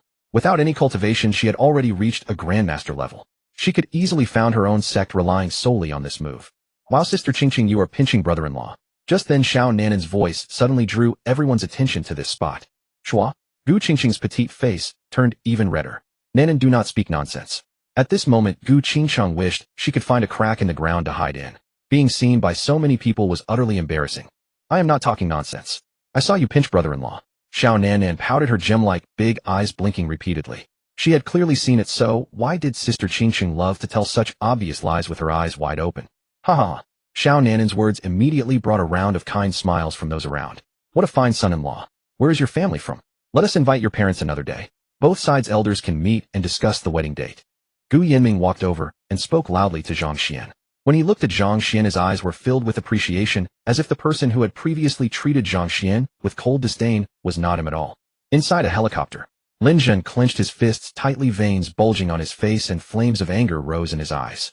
Elder Jin, do not speak. Lin Jin closed his eyes, his face filled with unwillingness and ferocity. After a while, he opened his eyes again. Go investigate. I want complete information on Zhang Xuan and his family. I do not believe an ordinary person would suddenly master martial arts. There must be someone behind him. A sharp gleam flashed in Lin Jun's eyes. That previous sensation. He remembered. Back then there was a person who gave others this peculiar feeling during combat, as though the flow of time around them had slowed. And that person bore the surname Zhang. Zhang Xuan also bore the surname Zhang. Could there be some connection between the two? If Zhang Xuan truly had a connection to that person, then everything would have a reasonable explanation. The opponent had come to seek revenge. Suddenly Lin Jin thought of another possibility. What if that person was still alive? At this thought, Lin Jun's eyes suddenly widened, and his body involuntarily trembled. That was a person who filled him with deep fear from the bottom of his heart. If that person were still alive, the Lin family would be finished. Remember this: if you discover any connection between Zhang Xuan and the Zhang family, do not disturb them prematurely. The Zhang family. Upon hearing Elder Zhen's words, the Lin family members were puzzled. How had this matter become connected to the Zhang family again? Besides, even if it were connected to the Zhang family, so what? Would they need to fear them? The Zhang family nowadays was no longer what it once was. There were only a handful of members left, easily eradicated at their convenience. Lin Jun could read their thoughts from their expressions. He did not explain, for if he spoke the truth it might cause panic. What the Lin family needed most right now was stability. Send our death squad to rescue Bian Jinshan. If rescue proves impossible, then eliminate him. He issued his commands with a calm expression.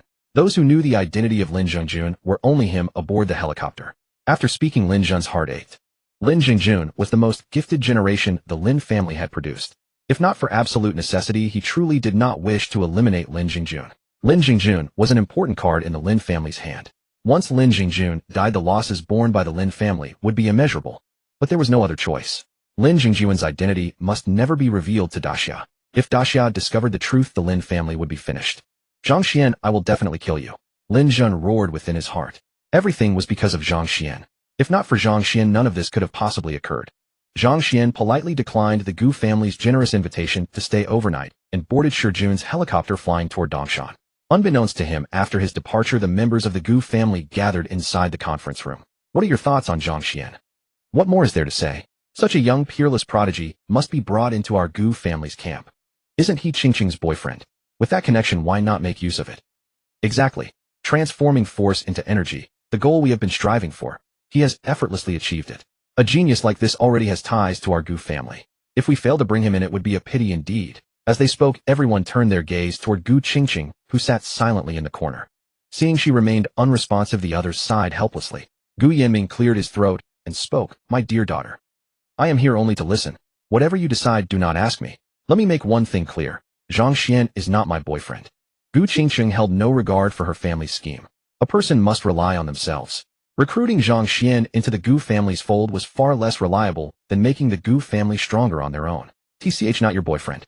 Qingqing, do you expect anyone to believe that? Are we blind? No one would be that close unless they shared a deep bond. I believe it. Gu Qingqing stated matter-of-factly. Whether you believe it or not, I certainly do. Very well, investigate Zhang Xuan's background. Then arrange a meeting between our families and the Zhang family and settle this matter. Gu Yanming had not asked his daughter's opinion at all, having already set the tone for this matter. The others immediately nodded. Even those who usually opposed Gu Yanming did not speak out this time. Mother, what do you think of this approach? Everyone looked nervously at Zhang Yuding. Today they had once again witnessed the matriarch's formidable presence. Those who had secretly plotted were compelled to reconsider when facing her. This will not do. I have already said that Zhang Xuan has a girlfriend. I merely asked him to come here to help. Have you considered his feelings? Have you even asked his opinion on this? Gu Qingqing was almost amused by her father's unilateral decision-making. It would be proper to ask young Master Zhang about his thoughts on this. Gu Yanming nodded in agreement. Investigate who Zhang Xuan's girlfriend is. Apply some pressure on her, and she will step aside. I find it hard to believe anyone in the Great Xia would refuse the Gu family. This method is unwise. What if we offend Zhang Xuan in the process? Feelings between a man and a woman are unpredictable. Although our intentions are well-meaning, Zhang Xuan may not see it the same way. Why not have both Qingqing and that girl marry Zhang Xuan together? That would eliminate all the trouble. Upon hearing this, a gleam appeared in everyone's eyes. Indeed, which man could refuse such an arrangement? Gu Qingqing's face darkened. These people were discussing right in front of her how to bundle her off like a commodity. Was there any group more shameless than this? Grandmother, I am leaving now. She could not stay another moment. Remaining any longer might truly drive her to despair. What era was this? Were they still living in ancient times? Had her mother marry Xia Meng alongside her? Multiple wives, consorts sharing one husband. What were these people thinking? If these people were not members of her Gu family, she would have wanted to pry open their skulls to see what filled their heads. Fortunately, with grandmother present, these absurd schemes would not come to fruition. Gu Qingqing rose and left the room. On the helicopter, Shi Jun stared intently at the unconscious Lin Jingjun, his expression grave. Zhang Xuan watched quietly. He could tell Shi Jun already knew something, or rather possessed certain information. Otherwise, Shi Jun would never have rushed here based on a single word from Zhang Xuan. Their relationship had not yet reached that level. Shi Jun appeared reckless on the surface, but was actually meticulous. No foolish brawler could have risen to the position of deputy director of the Dongshan department. Brother Zhang, how did you figure out that the person over there was very likely Lin Jingjun? Shi Jun fixed his gaze on Zhang Xuan as if trying to discern something. Zhang Xuan felt somewhat embarrassed. He truly had no way to answer this question, especially not in front of Shi Jun, who had ways of verifying whether someone was telling the truth. Brother Zhang, is that person really still alive? Then something that startled Zhang Xuan unfolded. Before he could respond, Shi Jun's gaze toward him grew profoundly complex, with what seemed like tears gathering in his eyes. I always wondered how such a prodigy could appear out of nowhere. So you were cultivated by him. Shi Jun stared at Zhang Xuan, his gaze filled with admiration, guilt, and hope for the future, all intertwined. Zhang Xuan was even more bewildered, every hair on his body standing on end. What was old Shi doing? No need for such sentimentality, especially between two men. It was his wish that you not speak of it, so there is no need to tell me. Simply follow the path he has laid out for you. If you ever need anything, come to me. In the past, when he was in trouble, my strength was too weak to help. But now I am no longer that helpless fledgling. I will handle any ordinary troubles for you. Shi Jun placed a hand on Zhang Xuan's shoulder. From Shi Jun's demeanor, Zhang Xuan could tell he had completely misunderstood the situation. Zhang Xuan chose not to explain. Besides, he had no way to clarify matters regarding Lin Jingjun anyway. Since Shi Jun had already moved on without waiting for an answer, it was best to let the matter rest. However, this served as a reminder. He needed to be more cautious in the future. The existence of the system must never be exposed to the world. He had no desire to become a subject on an experiment table. Just then a roaring sound echoed from the distance. 10 helicopters were closing in on them. Shi Jun's expression changed instantly, then settled back to calm. The Lin family. Truly formidable. Zhang Xuan paused. The Lin family had come to rescue them. Of course, if they failed, they might resort to eliminating witnesses. Impressive. 10 helicopters coming to rescue someone from the hands of the relevant government department. A mere family daring to oppose the state. Was this not courting death? Yet here the Lin family actually dared to do so.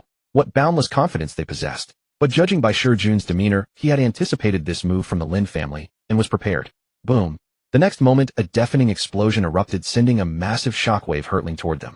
Zhang Xuan looked through the window toward the source of the shockwave and saw a colossal fireball blooming in the distance. Fools. Shi Jun regarded the fireball coldly. In the past 2 years, the Lin family has grown increasingly arrogant, paying no heed to the state's authorities. It seems they truly need a lesson. Zhang Xuan was struck dumb. Such a scene he had only ever seen on television or in movies back on Earth, and now he was experiencing it firsthand. That thrill of adrenaline was something no 3D movie could ever convey. At that moment, several missiles roared through the sky. Upon spotting them, the helicopters immediately turned around in an attempt to flee. But they had underestimated Xia's missiles. As though fitted with a tracking system, no matter which direction the helicopters flew, the missiles pursued them relentlessly. A few more loud booms echoed through the sky. 9 helicopters were forced to land in an open area, their bodies severely damaged, while everyone inside was safely evacuated. In the distance, upon a mountainside, Lin Jin, witnessing the scene through binoculars, slammed his fist firmly against a nearby massive boulder. A sharp cracking sound rang out, and a visible fissure appeared across the stone surface. Xia had anticipated this long ago. They have never once lowered their guard against us. All our ancestors sacrificed their lives for Xia, yet still could not win their trust. The members of the Lin family felt a deep sense of disappointment. Lin Jin's expression grew even more grave. Enough. Shi Jun can probably guess that we are behind this. Let us move ahead of schedule. Hearing this, everyone's expressions gradually grew serious. In reality, some people are like the Lin family. Having given a little, they feel entitled to hold it against others for a lifetime, and that they can oppress those they once helped without any restraint. When the oppressed party could no longer endure and fought back, these people would then claim the other side lacked conscience. Brother Shi, should we just let this matter rest? Seeing the helicopter continue forward with no sign of stopping, Zhang Xuan asked curiously. Shi Jun didn't strike him as someone who would endure a blow without striking back. Shi Jun smiled faintly. To deal with someone like that, ordinary methods won't suffice. If we decide to act, we must use our decisive technique, but the time is not yet right. A smile spread across Shi Jun's face, but Zhang Xuan silently pitied the Lin family in his heart. The aircraft touched down at the relevant department's helipad. Brother Zhang, don't head back tonight. I'll invite old Hu over. Let's have a few drinks. Shi Jun said to Zhang Xuan. No thank you, Brother Shi. I'm meeting my girlfriend tonight. Tomorrow he also needed to assist Tianjun. Just thinking about it left Zhang Xuan feeling exasperated. He knew that once there, Tianjun would inevitably ask him to play the role of the bad guy. What? A girlfriend? Then what about the young Miss Gu? Shi Jun knew Gu Qingqing well, and had even considered recruiting the young lady into the department, for among the noble families, a few still maintained their original aspirations. Back when Zhang Xuan stayed at the Gu residence, the Gu family members constantly addressed him as brother-in-law and future son-in-law. Weren't Zhang Xuan and Gu Qingqing meant to be a pair? Seeing Shi Jun's expression, Zhang Xuan realized the misunderstanding and explained the matter he had been asked to help with. This girl. Shi Jun chuckled in amusement. Brother Zhang, you may have been used as a shield by the young Miss Gu. Be careful. The Gu family doesn't easily accept someone, but once they do, escaping won't be so simple. Especially old sister. She is not one to easily give up. The way she looks at you is unlike how others see you. You'd best be careful, and she is also. Saying this, Shi Jun paused, looking at Zhang Xuan with a knowing smile. Since Zhang Xuan had plans for the evening, Shi Jun naturally did not press him to stay and arranged for a car to drive Zhang Xuan back to the villa. As soon as he arrived at the villa, he received a call from Tianjun. Brother Zhang, don't forget our arrangement for tomorrow. Tianjun's voice came through the receiver. Zhang Xuan felt speechless. Had this guy installed a tracker on him? Just then Xiao Meng's call came through. Brother Xiao, my girlfriend is calling. Hang on a moment. Saying this, Zhang Xuan answered Xiao Meng's call. Tianjun. At least he was the chairman of Xia Entertainment, yet in Zhang Xuan's eyes his status ranked lower than Zhang Xuan's girlfriend. Then again, a loyal and dedicated man like that. If he truly became his son-in-law, wouldn't that be wonderful? Thinking this, Tianjun laughed out loud. Hey Xiao Xian, how was your visit to the Gu family? Hearing Xiao Meng's voice, Zhang Xuan could almost picture her pouting. This girl was clearly being a little envious. Zhang Xuan was at a loss for words. He certainly wasn't there for fun. But certain matters of that circle Zhang Xuan preferred she not know about. It was better to let his senior sister remain as pure and untouched as she was. Senior sister, let's go out tonight. I'll take you somewhere nice to eat. Please, I already have plans. By the way, who were you talking to just now?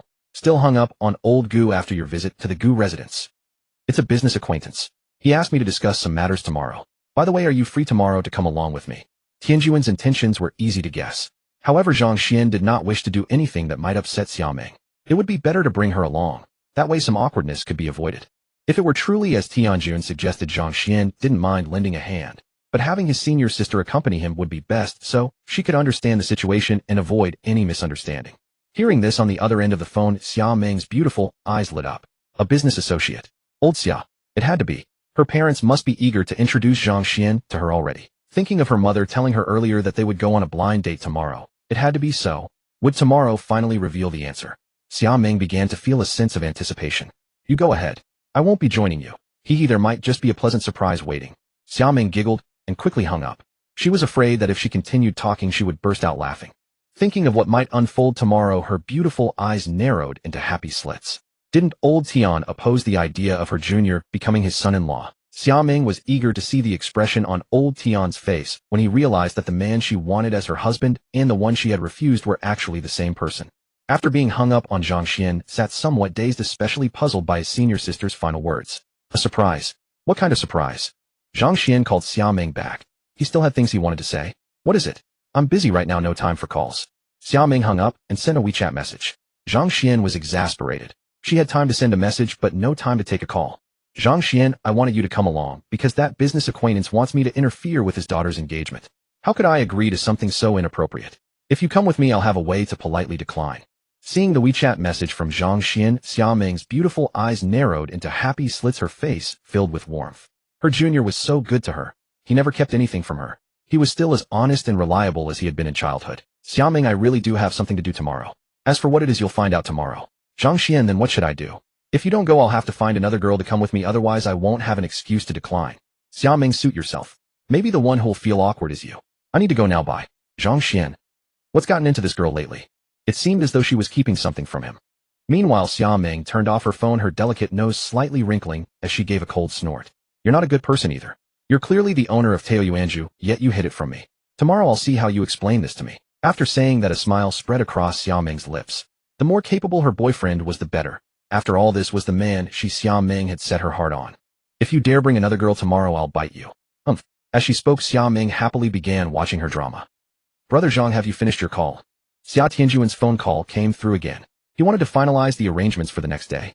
For this reason, he had even cleared his entire schedule for tomorrow. Elder brother Xia, rest assured, I won't break our appointment. That's great, haha. Tomorrow at Ruikilai Hotel, be there, or be square. Xia Tianjun laughed heartily.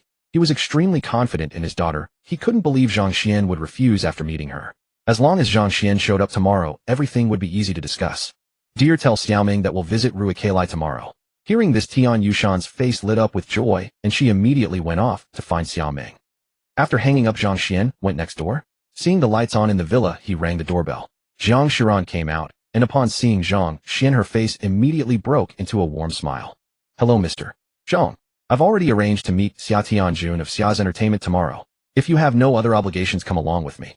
Zhang Xuan explained the purpose of his visit. That's wonderful. Thank you, Mr. Zhang. We'll be at your service at any time. Please come in. Zhang Xuan was overjoyed.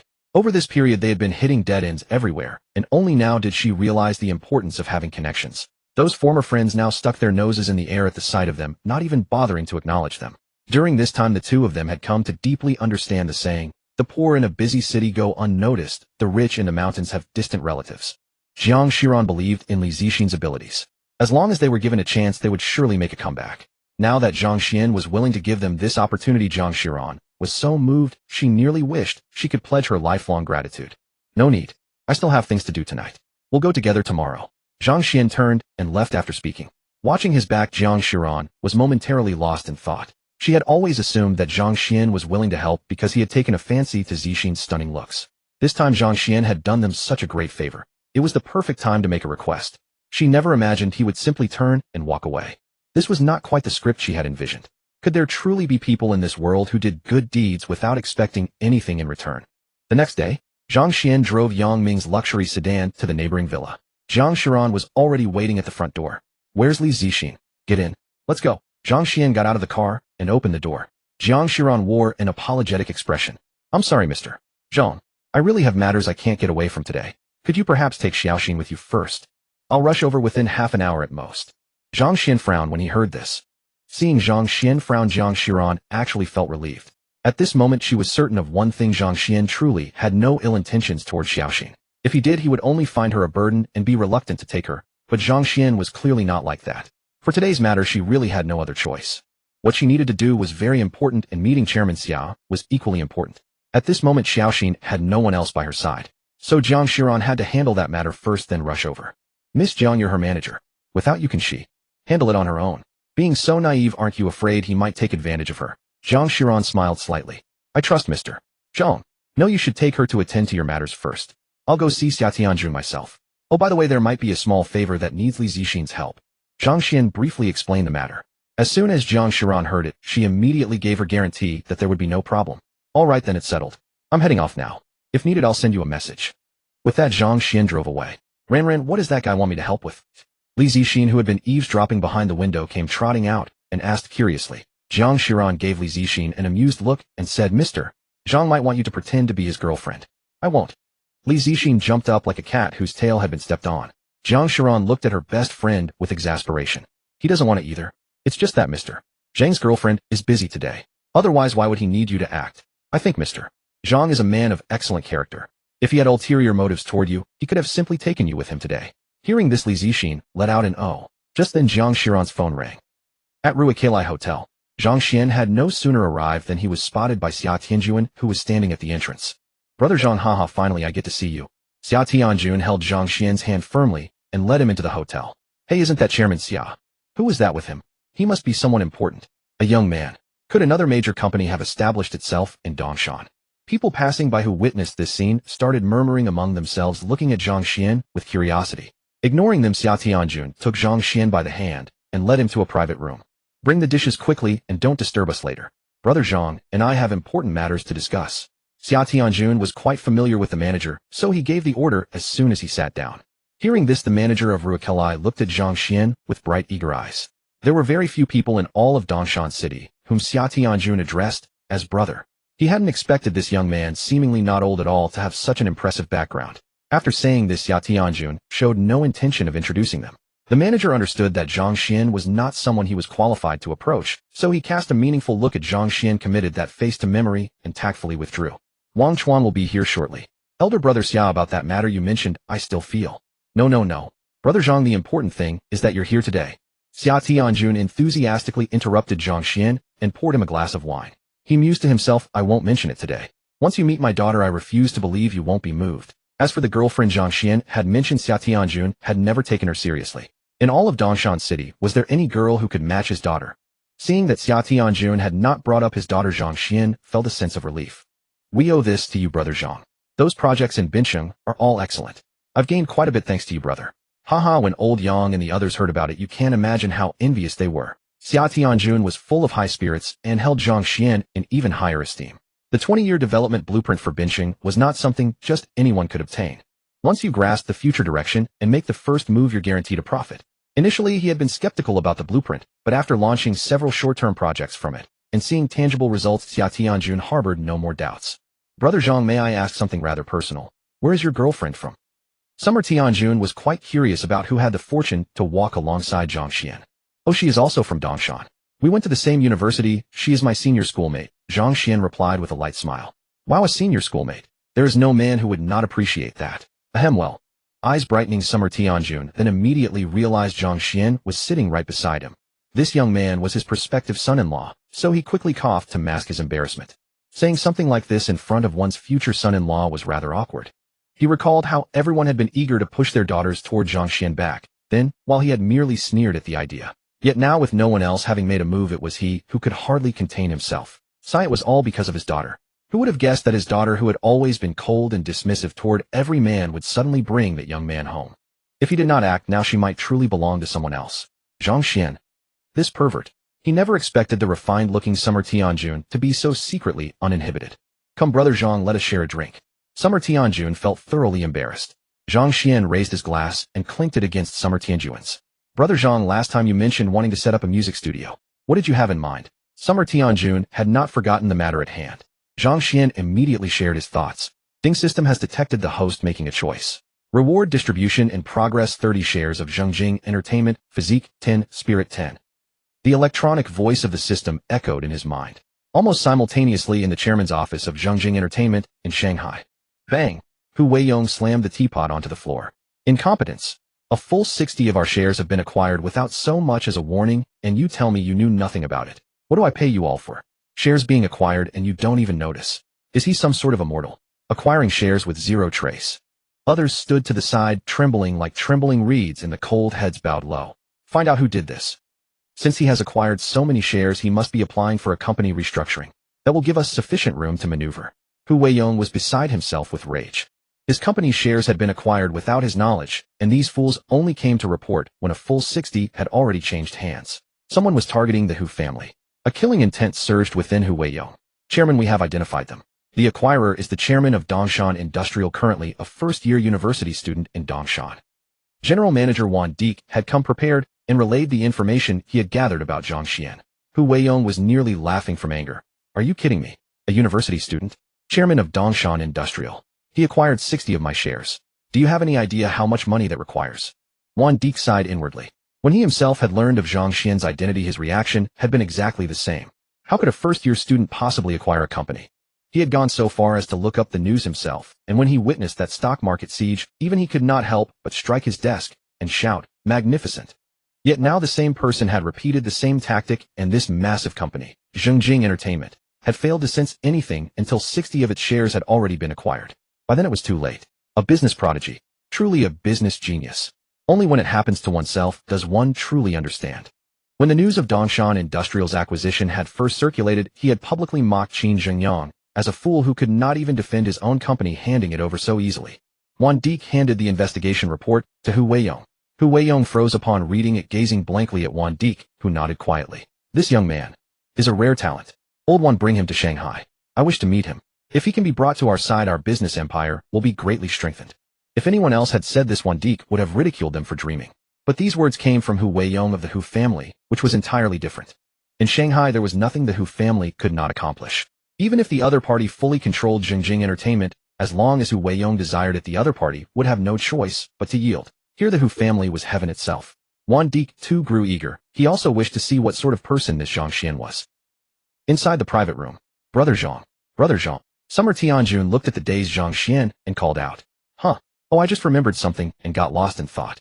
It seemed Li Zixin had been blacklisted by Zhengjing Entertainment, as those 3 LSPs, Yang Ming and the others, had once mentioned. Now that he owned 60 of the shares, did that mean Zhengjing Entertainment belonged to him? What is it? Summer Tianjun asked casually without much thought. Oh, I just acquired 60 of Zhengjing Entertainment. Zhang Xuan said it as if it were nothing. This would become known sooner or later. Might as well say it now. Brilliant. Brother Zhang, your methods are ruthless. Whoever catches your eye won't come out unscathed. Summer Tianjun's expression turned solemn, a bitter smile on his face. Zhengjing Entertainment. What a strange name. Aside from our Xiaxia Entertainment here in Dongshan, is there really a company called Zhengjing Entertainment? Brother Zhang, weren't we discussing partnering on a music studio? What happened? Don't you trust your old brother? How could that be? I was just acquiring for fun. Zhang Xuan smiled. The system had given them to him. He didn't even know where Zhengjing Entertainment was. Zhengjing Entertainment, the name sounds like. Huh. Zhengjing Entertainment. Summer Tianjun abruptly stopped mid-sentence, his eyes widening dramatically. Brother, do you mean Zhengjing Entertainment in Shanghai? In Shanghai, Zhang Xuan murmured. That far away. The system was playing tricks on him. He was in Dongshan, and it had given him a company in Shanghai. Summer Tianjun nearly spat out his drink upon hearing Zhang Xuan's muttering. Good heavens, Zhang Xuan didn't even know where Zhengjing Entertainment was. Was he even serious about this? Brother Zhang, you don't know where Zhengjing Entertainment is? Summer Tianjun's neck seemed to swell with shock. Was Zhang Xuan joking with him? Zhengjing Entertainment was the largest entertainment company in Shanghai. Even on a global scale, it ranked among the top.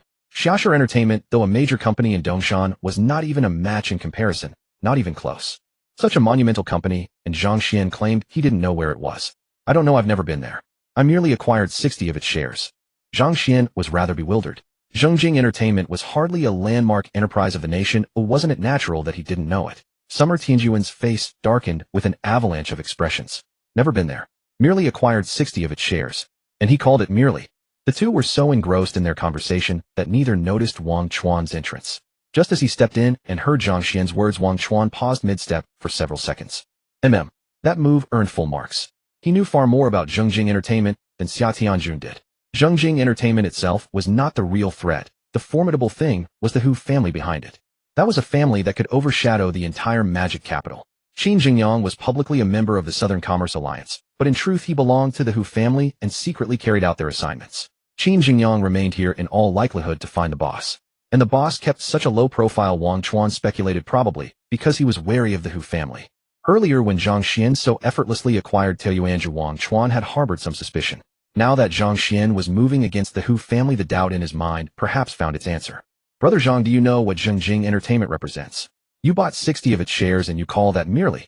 Xia Tianjun gripped Zhang Xuan's hand tightly. Darn it. If such a fortune was to be made, why didn't he get a share? If only he had been brought in back then, even with just a few % of the shares, his net worth would have soared by now, and he would have truly integrated into the entertainment circle.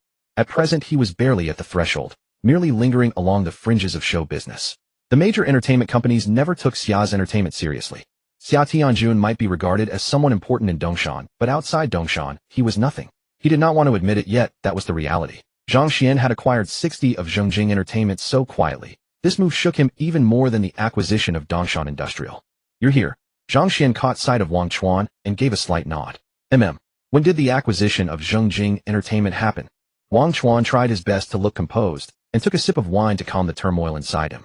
Just now. Zhang Xuan pulled out his phone and searched as he spoke. The next moment he clicked his tongue in amazement. The system, absolutely the GOAT. Incredible.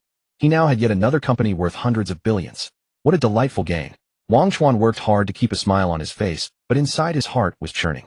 He was quite certain that Zhang Xuan's expression just now had been truly calm and composed, as if he had casually mentioned buying a piece of candy at the supermarket. That was Zhongjing Entertainment. Brother, are you strolling around a supermarket? Wang Chuan's composure held, but Xia Tianjun could not contain himself and sprayed out a mouthful of his drink.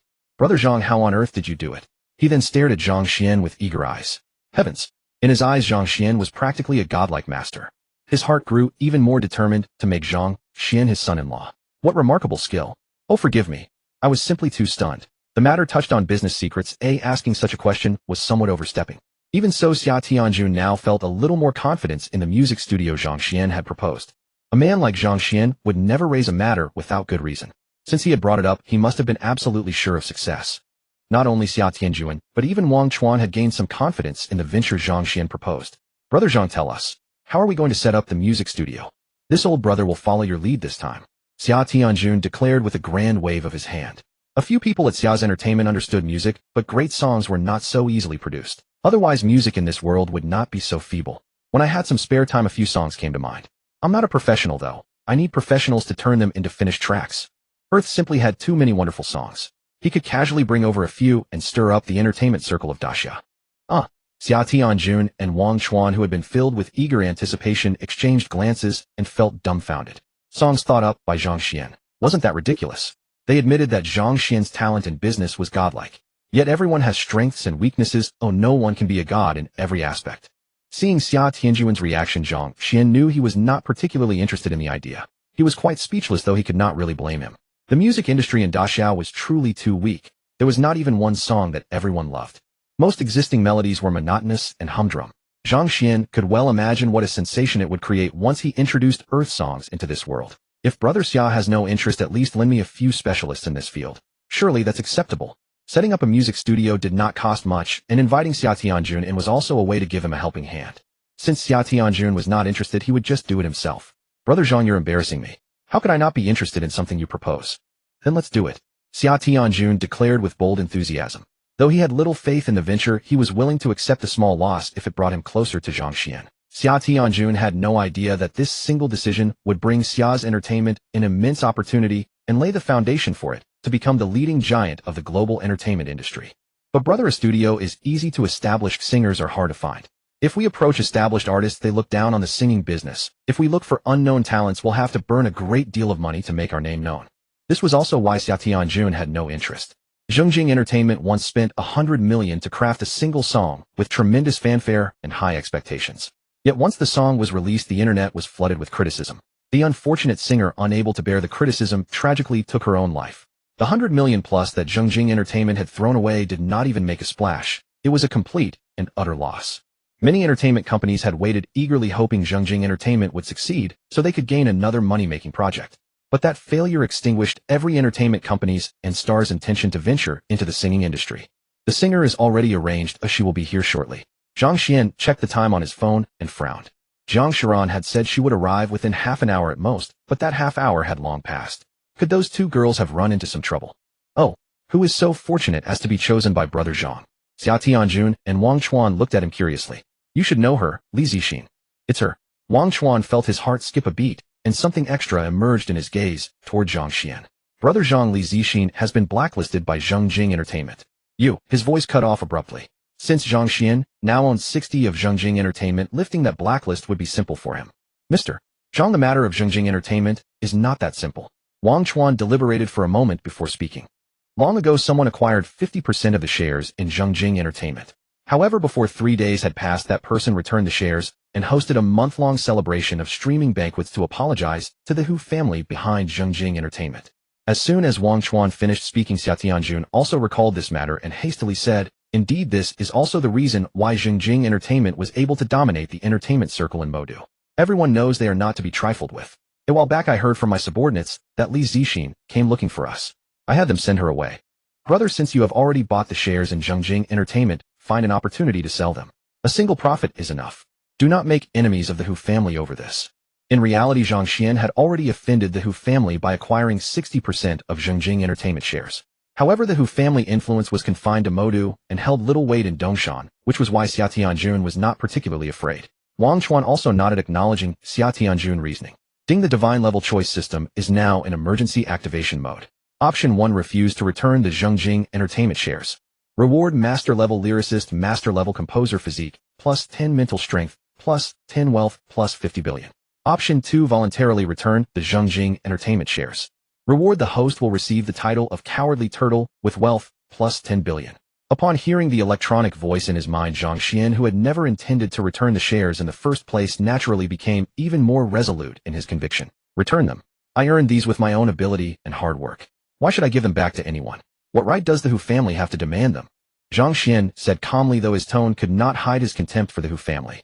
He had already offended the Lin family, so could the Hu family possibly hold greater power than they did? What puzzled Zhang Xian was that urgent system notification about the emergency activation. Could something serious have happened? Just then Zhang Xian's phone rang. Seeing Bai Weiwei name on the caller ID, he answered with some confusion. Chairman, the Hu family from Modu called to request your presence there. Bai Weiwei's slightly tense voice came through the receiver, revealing that she too understood the Hu family's significance. Upon hearing this, Xia Tianjun and Wang Chuan grew visibly tense. Zhang Xian furrowed his brows at the sheer arrogance of the Hu family, and he could easily imagine that whatever they had said on the phone was far more haughty and presumptuous than what Bai Weiwei had reported. So this was why the system had activated its emergency protocol. With 50 billion at his disposal, what reason did he have to fear the Hu family? Let them come. The system was absolutely the greatest invention ever. Did they mention any consequences if I refused to go? Zhang Xian asked, a confident smile playing on his lips. Chairman, you really should go. What the Hu family is capable of is beyond what ordinary people can handle. Moreover, they have threatened that if you do not appear, they will launch a full-scale takeover attempt against our company. What does he think he is? This is Dongshan, not his precious Modu. Ignore him. If we can sell the shares, we sell them. If not, we will keep them and watch them wither while he chokes on his own threats. As a member of the Northern Commercial Alliance, Xia Tianjun held no fear of the Hu family either. They knew full well that their reach extended no further than Modu, yet they still had the audacity to make threats over the phone. Utterly ridiculous. Xia Tianjun's fighting spirit was stirred. Wang Chuan's brows furrowed as well. The Hu family actions showed complete disregard for them. If Zhang Xian actually went to Modu, where would the Northern Commercial Alliance save face? But if he did not go without their leader, could they truly stand against the Hu family? Should the two alliances truly clash, it would be an exceedingly costly affair. During this period, Taoyuanju had expanded significantly, with substantial capital injections, leaving their liquidity somewhat strained. Wang Chuan worried that if they engaged the Hu family directly, other commercial alliances might seize the opportunity to strike. Do not worry, Sister Bai. If the Hu family wants to play games, we will play along. There is no need to concern yourselves about losses. A warm smile spread across Zhang Xuan's face, though to Xia Tianjun, it suggested something far more tangible. Confidence backed by unlimited resources. Damn, where could one find such a fine son-in-law? To stand firm against the Hu family, that takes real courage. This only strengthened Xia Tianjun's resolve to introduce his daughter to Zhang Xuan. Silently, he sent a message to his wife asking her to bring their daughter over immediately. Wang Chuan, however, shared none of Zhang Xuan's optimism. Given all the capital Zhang Xuan had poured into the company recently, could he truly still have such vast resources at his disposal? A knock sounded at the door. Zhang Xuan arrived with Li Zixin both wearing bright smiles, but Zhang Xuan could see through them. Their expressions were forced, suggesting whatever they had been sent to handle had not gone smoothly. You are here just in time. Let me introduce you. This is Xia Tianjun, chairman of Xia Entertainment, and this is Wang Chuan, general manager of Taiyuanzhu. Zhang Xuan said with a smile, then pointed to Li Zixin. And this I hardly need to introduce. Li Zixin. Hello. Wang Chuan and Xia Tianjun, uncertain of Li Zixin's exact relationship with Zhang Xuan, reached out to shake her hand. Upon hearing the introduction, both Li Zixin and Zhang Xuan stood speechless. The general manager of Taiyuanzhu. Zhang Xuan knew the general manager of Taiyuanzhu. Why had he not mentioned this beforehand? It would have given them time to prepare themselves mentally. Seeing the others extend their hands in greeting, the two timidly reached out to shake them. Speaking of which, is it not about time Zhengjing Entertainment and we settled this dispute? Let us have Miss Li Zixin handle this for us. As he spoke, Zhang Xuan requested paper and pen from a server and began writing. After Zhang Xuan had mentioned that Li Zixin sang, Zhang Xuan had taken the time to listen, and he had been genuinely impressed. He never expected such an airhead girl to possess such extraordinary vocal power when she sang. It was quite remarkable. At that moment, he had decided to encourage her to pursue a singing career. As for her expressionless face and overwrought acting style, he would rather not dwell on it. That would only create an awkward atmosphere. The group watched in bewilderment as Zhang Xuan immediately bent over to write after finishing his sentence. All right, Zixin, take a look and see if you can sing this. With his master-level talent for both lyrics and composition, Zhang Xuan was able to perfectly recreate a song he had heard on Earth, a task that came effortlessly to him. The melody and lyrics were already complete in his mind, he merely needed to transcribe them. Xia Tianjun remained silent. Wang Chuan remained silent. Zhang Xuan remained silent. Big brother, are you serious? In just a moment you composed an entire song. Yet they were no music experts, and watching Zhang Xuan speak with such conviction, they could only turn to Li Zixin for guidance. When they looked at Li Zixin, they found her eyes already glistening with unshed tears. Is this song written for me? Li Zixin looked at Zhang Xuan with pleading eyes. Seeing this, everyone wondered if the song Zhang Xuan had casually composed might actually be quite good. Thank you. Li Zixin, a naturally gifted singer, immediately sensed the defiant emotion against fate that the song conveyed. Could the protagonist in this song be describing herself? Li Zixin held Zhang Xuan tightly and spoke with a muffled voice from within his embrace. Zhang Xuan was taken aback. With so many people around, he stood frozen, arms half raised, unsure whether to lower them or keep them up, utterly awkward. Zhang Xuan was equally surprised. It was the first time she had ever seen Li Zixin so affectionate towards someone outside their circle. Even she, who had grown up alongside Li Zixin, had never shared such an embrace, given the latter's well-known aversion to physical contact. This likely stemmed from her upbringing in the orphanage. Miss Li Zixin, might you let go? Zhang Xuan said awkwardly. Oh. Li Zixin realized she had acted impulsively, overwhelmed by emotion. Her heart raced and her cheeks flushed a deep crimson all the way to her neck. Click. The door opened, and two people walked in, catching sight of the scene before them. Xia Meng stared, momentarily stunned at the two embracing. Tian Yushan paused for a moment, then understood her husband had arranged this in advance, sending the text messages specifically so their daughter would witness this moment. Tian Yushan silently praised her husband, impressed by his thoroughness. Meanwhile, Xia Tianjun was bewildered at how conveniently everything had aligned. Just as he was about to explain, he caught his wife's approving thumbs up and froze. He quickly waved his hands at her, signaling that this was not what it appeared to be. Li Zixin and Zhang Xuan stood stunned. Zhang Xuan had a girlfriend. How extraordinarily awkward. Well, Li Zixin hurried to explain on Zhang Xuan's behalf, but Tian Yushan cut her off, reprimanding her sharply. Zhang Xuan finally understood the situation and could only offer a wry smile. He wondered why he had never considered this possibility. The senior student came from a wealthy family, and in all of Dongshan it seemed only the Xia family fit that description. So Xia Tianjun had invited him here not to help, but to drive him away himself. He was meant to play the unwanted third party. What an absurd turn of events. Xia Tianjun watched his wife scold Zhang Xuan, then slowly pieced things together. Meeting Zhang Xuan's gaze, he offered a helpless smile. He had invited Zhang Xuan precisely to make him retreat. Brother Zhang, are you Xia Meng's boyfriend? Yes. I didn't expect you to bring me here so I could drive myself away, Zhang Xuan replied, equally embarrassed. The situation had unfolded too suddenly for either of them to adjust their forms of address. Xia Tianjun had not even noticed, and the two of them simply stood in mutual awkwardness. Tian Yushan continued her relentless commentary, painting Zhang Xuan as a modern-day playboy in her eyes. "Mayam, you've misunderstood." Li Zixin attempted to interject, but Tian Yushan cut her off once more. Zhang Xuan gently drew the nearly tearful Li Zixin aside, signaling her not to explain further. Auntie, please, I am hardly qualified to be your aunt." Tian Yushan saw this as a perfect opportunity and was not about to waste it. Besides, where was Mr. Zhang? He should be arriving shortly. She needed to drive Zhang Xuan away immediately to protect her daughter's upcoming match. Nothing would serve that purpose better than this moment. Tian Yushan silently praised her husband, once more unaware that Mr. Zhang was none other than Zhang Xuan himself. Enough. Seeing his wife still go on, Xia Tianjun felt his embarrassment grow unbearable. At a time like this, and you're still protecting that young man's feelings. Tell him to leave. How does he have the face to stay? Tian Yushan assumed her husband was defending Zhang Xuan and added, "Don't you realize Mr. Zhang is about to arrive? If he remains here, there will be consequences. See for yourself, Xiaoming. He is exactly the type I warned you about. If you had not listened to me." Xiaoming observed Zhang Xuan's dazed expression and Li Zixin's demeanor, neither of which suggested intimacy. Seeing her father present, she deduced that the earlier scene was not what it appeared to be. Zhang Xuan and that girl clearly did not look like a couple. Zhang Xuan looked at Xiaoming, speechlessly, realizing she had known all along. No wonder she had acted strangely yesterday, hinting at a surprise today. What a surprise indeed, quite a grand one. Just as Tian Yushan was about to continue her critique, she heard her daughter laugh, and fell silent, looking at Xiaoming in disbelief. "You can still laugh at a time like this?" Xiaoming smiled cheerfully, her bright eyes teasing as she glanced at Zhang Xuan. Since he had kept secrets from her, they were even now. Humph. Perhaps mother should scold this fellow a while longer. Now that she was his girlfriend, he ought to have been completely open with her. "Did you know that Zhang Xuan is the owner of Taiyuanju and chairman of Dongshan Industrial?" Xia Tianjun asked his daughter, genuinely puzzled. "Of course I did. Mother said she didn't want me dating Zhang Xuan and wanted to introduce me to the owner of Taiyuanju, Mr. Zhang, saying he was young and accomplished. Could it be that this young man is Mr. Zhang, the owner of Taiyuanju?"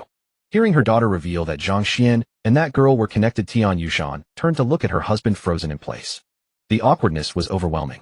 The shock was undeniable, and the humiliation stung. She could barely meet Zhang Xuan's gaze. The perfect son-in-law she had envisioned was in fact the very young man she had disliked so much. She wished she could slip away through a crack in the private room door and disappear. It was difficult for her to reconcile the legendary, all-powerful owner of Taiyuanju with the young man standing before her. Reflecting on what Zhang Xuan had said at home, she had once thought him foolish. Now she realized he had spoken nothing but truth, while she herself appeared the fool. She did not know whether to speak or remain silent. The discomfort was palpable. Xia Tianjun, noticing his wife's awkwardness, stepped forward as a mediator. "Brother Zhang, Xuan, your aunt, and I truly did not know about you and Xiaoming. Elder brother. That is to say, please do not take those words to heart." Xia Tianjun found himself unable to adjust his forms of address in time. "It is nothing, Zhang Xuan replied, casting a sharp glance at Xiaoming. How could she not have clarified things sooner? If only the matter had been exposed from the start, this predicament would never have occurred. Beside them, Wang Chuan watched the scene unfold and struggled to suppress his amusement. The boss was dating the daughter of old Xia, yet neither party knew the other was the person involved. They had attempted to dissuade the relationship by inviting the boss here, hoping his status would make the young man step back. And so the situation had become rather awkward. Moreover, the boss remained unaware, with the sole exception of old Xia's daughter. This turn of events was truly remarkable. "I only just learned about senior sister's connection to both of you. Had I known earlier, there would have been far fewer misunderstandings," Zhang Xuan said with a smile. "It is good that the misunderstanding has been cleared up. Father, mother, someone wishes to see you." Before Zhang Xuan could finish, Xiaoming initiated a video call. Zhang Ping and Zheng Shaoli appeared on the screen. "Old Xia, little Tian, it has been quite some time. Do you still remember us?" Zhang Ping asked with a warm laugh. Upon seeing the familiar faces on the screen, Xia Tianjun and Tian Yushan were momentarily stunned. Then they rose with visible delight. "Brother Zhang's sister-in-law." Tian Yushan, with her keen memory, recalled them immediately. As she spoke, she paused, her expression shifting as she looked at Zhang Xuan. "Brother Zhang's sister-in-law. Could it be that Xiao Xian is your?" "Indeed," Zhang Ping replied with a hearty laugh. "What a destined bond it is. I always regarded Xiao Meng as our daughter when they were children, and now it has truly come to pass. What wonderful fate." Zheng Shaoli joined in joyfully. "You would not believe it. When Xiaoming appeared before me that day, my heart was filled with memories of her as a child. Time flies so quickly. It has been over a decade." Xia Tianjun and Tian Yushan stood in mild astonishment. After all this time, Zhang Xuan was in fact an old acquaintance of theirs. "Father, mother, you know Uncle Xia and Aunt Tian. Zhang Xuan asked, bewildered. What was happening? They had known each other as children. Did he and senior sister share a childhood connection? Recalling the things senior sister had once mentioned, Zhang Xuan began to understand, though he could find no trace of such memories in his mind. You fell ill when you were 10 years old, which is why you do not remember those early days. You once declared that you would marry Xiao Meng, yet now you have forgotten everything, Zheng Xiaoli explained. Brother Xia, sister Tian, shall we continue this another time? I have business matters to attend to here. Let us meet again when we are free. Someone appeared behind Zhang Ping in the screen, and he smiled and waved before ending the call. Xiao Meng approached Zhang Xuan, gave a light scoff, and gently stepped on his foot. You little rascal, how dare you? Why did you not tell us about Xiaoxian sooner? Her daughter had once mentioned wanting to wait for Zhang Xuan, but Tian Yushan had not taken it seriously. Who would believe a young girl's words? Yet this girl had held true to her promise and had in fact waited for Zhang Xuan. Could it be that fate truly existed? Xia Tianjun and Tian Yushan gazed at Zhang Xuan and Xia Meng, standing together quietly marveling at the wonder of destiny. Now that Zhang Xuan's identity as the boy from their childhood had been revealed, Tian Yushan no longer felt embarrassed. She offered a gracious apology. Xiaoshuan auntie owes you an apology. In their childhood, the two families had nearly formed a sworn bond. Their relationship had been close as family, but poor communication had caused the ties to fade. The video call brought those cherished memories flooding back. Xia Meng made a playful face at her mother.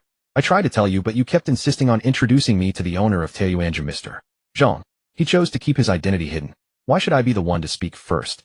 The awkwardness was never mine to bear. Zhang Xuan offered a quiet explanation. I did tell you. You simply did not believe me. Shall I take the blame? Such things would come to light in due course. Why would he conceal his identity? Was there any pleasure in pretending among family?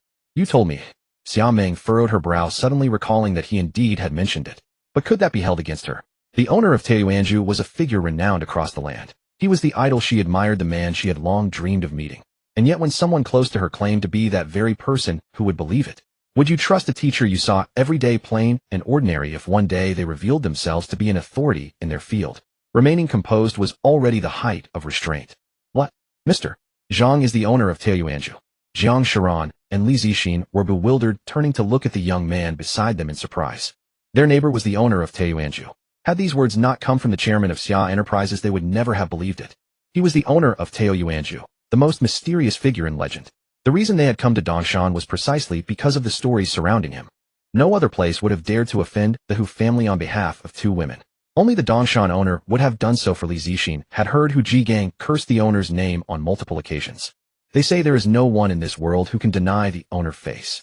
After arriving here, they had been secretly searching for the owner, hoping to find his protection. And yet the owner lived right beside them. The revelation left them speechless. Their earlier journey of seeking him now rendered both ironic and extraordinary. All along, the person they had hoped to find had been within reach, their neighbor, the young man they knew only as Zhang Xuan.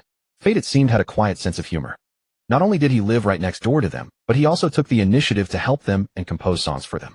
It all sounded so dreamlike, so exquisitely beautiful. Well, everything is out in the open now, Aunt Tian. Please have a seat.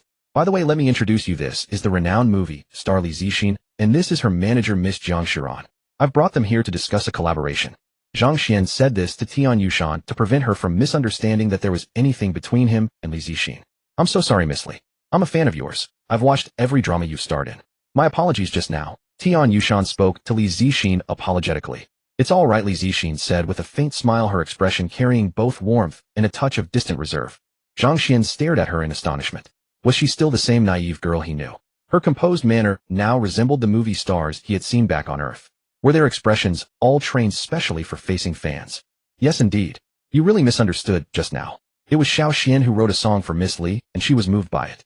Xia Tianjun said with a smile. Hearing this, Xia Meng's beautiful eyes lit up. Her junior could write songs. Zixin, you should stop acting in TV dramas from now on. That rigid, expressionless style of yours. Well, in short, you should focus on singing. I can guarantee you'll achieve far greater success than as an actress.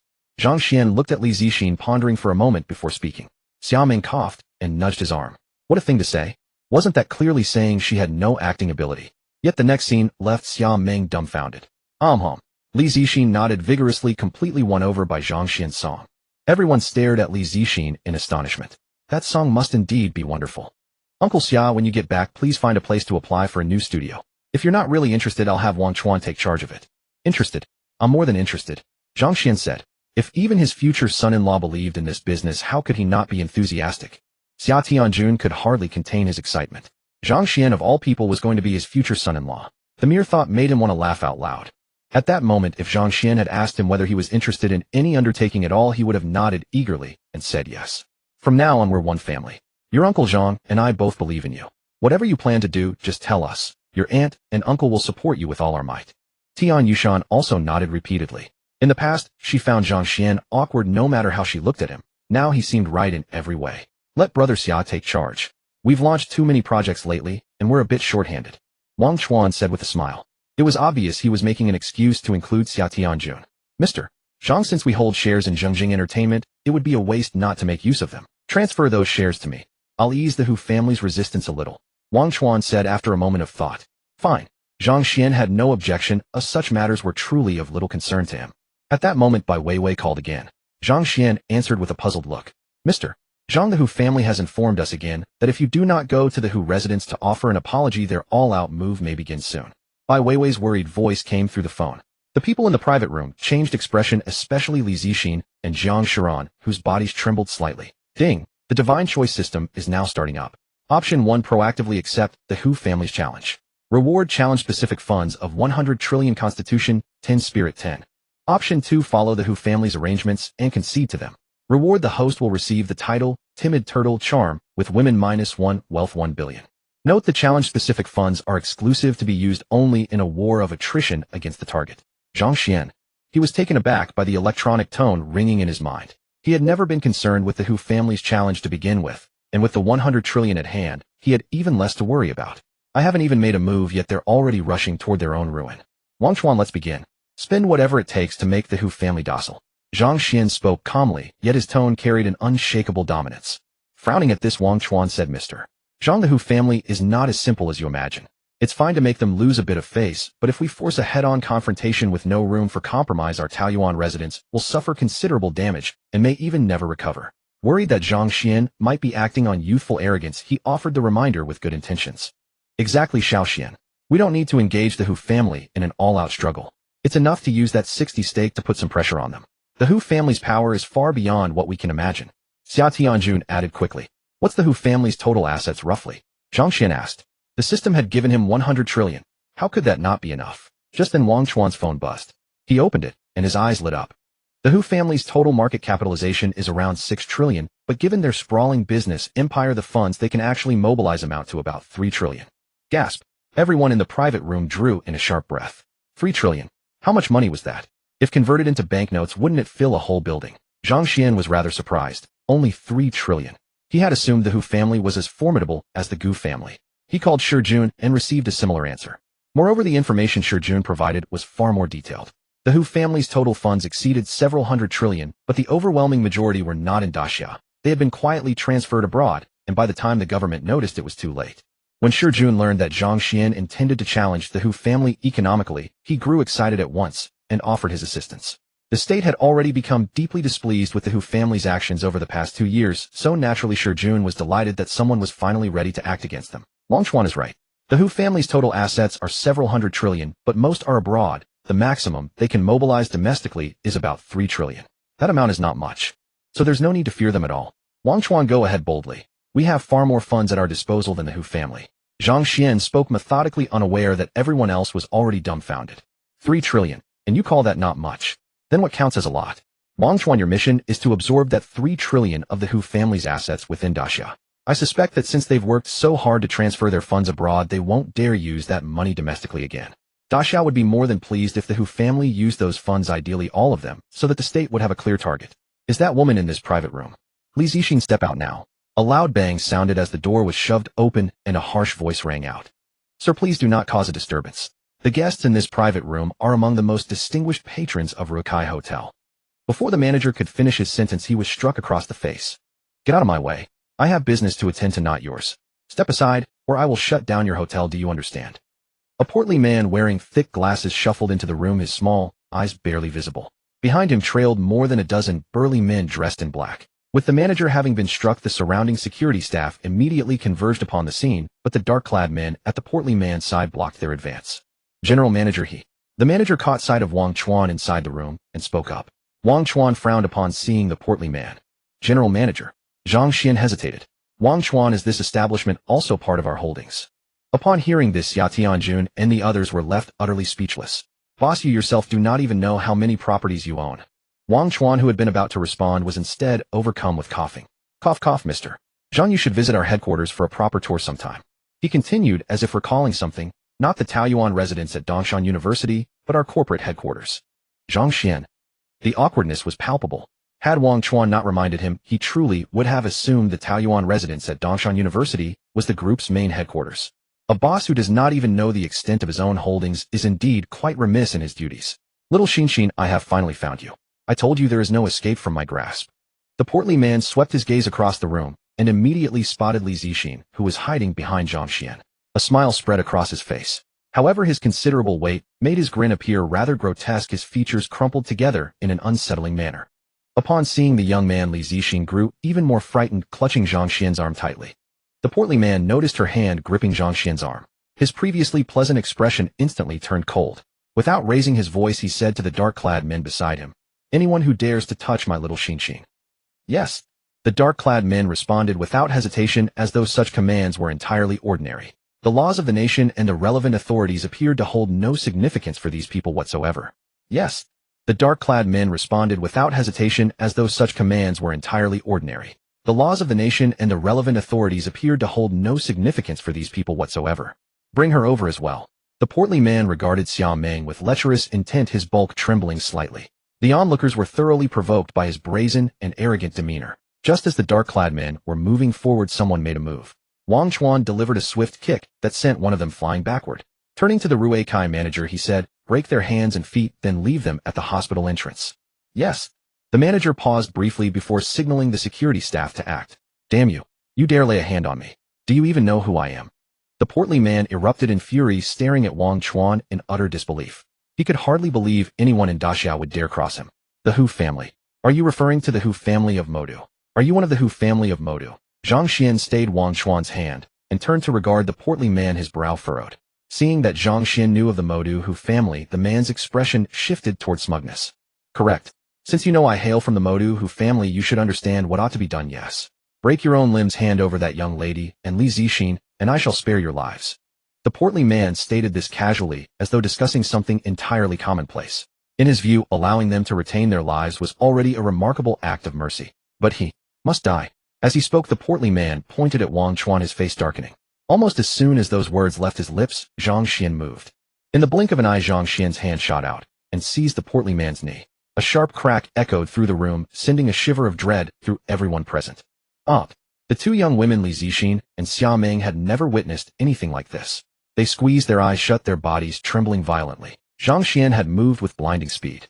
The portly man remained frozen for several long seconds before toppling to his knees, a stream of blood pooling beneath him. His anguished cries filled the private room. Such indifference toward human suffering meant Zhang Xuan showed him absolutely no mercy. The entire room fell deathly silent. Xiao Meng and Li Zixin turned to look at Zhang Xuan, their eyes gleaming with something new. This was the first time they had seen Zhang Xuan display such a side to him. Had Zhang Xuan struck some ordinary person, they might have felt he was being cruel. But what Hu Bingsheng had said had deeply angered them. Someone like Hu Bingsheng did not deserve anyone's pity whatsoever. Those dark-clad men were equally stunned, standing rigid and motionless, cold sweat beginning to form upon their foreheads. Wang Chuan paused, then turned to look at Zhang Xuan with an altered gaze. "Can we have a proper conversation now?" A calm, chilling voice sounded. Zhang Xuan walked forward until he stood before the portly man and spoke quietly. You dare strike me? I am Hu Bingsheng of the Hu family. Are you all dead men? Kill him. Kill him now." Hu Bingsheng screamed in agony, yet not a single dark-clad man dared to move. They had all been thoroughly subdued by what they had just witnessed. "Who is the current head of the Hu family?" Zhang Xuan asked Wang Chuan. "Hu Guiqing. Do you have his contact information? Call him." Wang Chuan hesitated for a moment before dialing a number. At this moment, Zhang Xuan's presence filled the entire room, creating an atmosphere so oppressive that complete silence descended upon them all. Even Hu Bingsheng, enduring the pain in his knee, glared viciously at Zhang Xuan. "I want to see whether you carry any weight within the Hu family. If not." Zhang Xuan looked toward Hu Bingsheng and offered a gentle smile, revealing his white teeth. Hu Bingsheng trembled from head to toe. Zhang Xuan appeared calm and composed, yet the effect he produced was one of utter terror. At this moment, Hu Bingsheng realized that Zhang Xuan was truly a ruthless individual. One more careless word, and he suspected Zhang Xuan might indeed end his life. Inside the portly man's heart, 1,000 murderous thoughts swirled toward Zhang Xuan. Yet when he met Zhang Xuan's smile, cold sweat still streamed down his body despite himself. Even Hu Bingsheng himself could not explain what it was he feared in Zhang Xuan. Was it simply that ferocity displayed earlier? Clearly not. He had once faced far more dire situations and still managed to prevail through sheer presence of mind, compelling his opponents to yield willingly. Hello, who is this? The call connected and a cold, piercing voice came through. Hearing that voice, Hu Bingsheng seemed to find courage he did not know he possessed and suddenly roared. Uncle, send the family warriors to Dongshan immediately. I want that bastard dealt with. No one dares to humiliate a member of my Hu family like this. Who are you? Hu Guoqing's tone was unhurried, yet carried an undeniable authority. Zhang Xuan. It's you. It's me. You are quite bold. This is merely normal business activity. Audacity has nothing to do with it.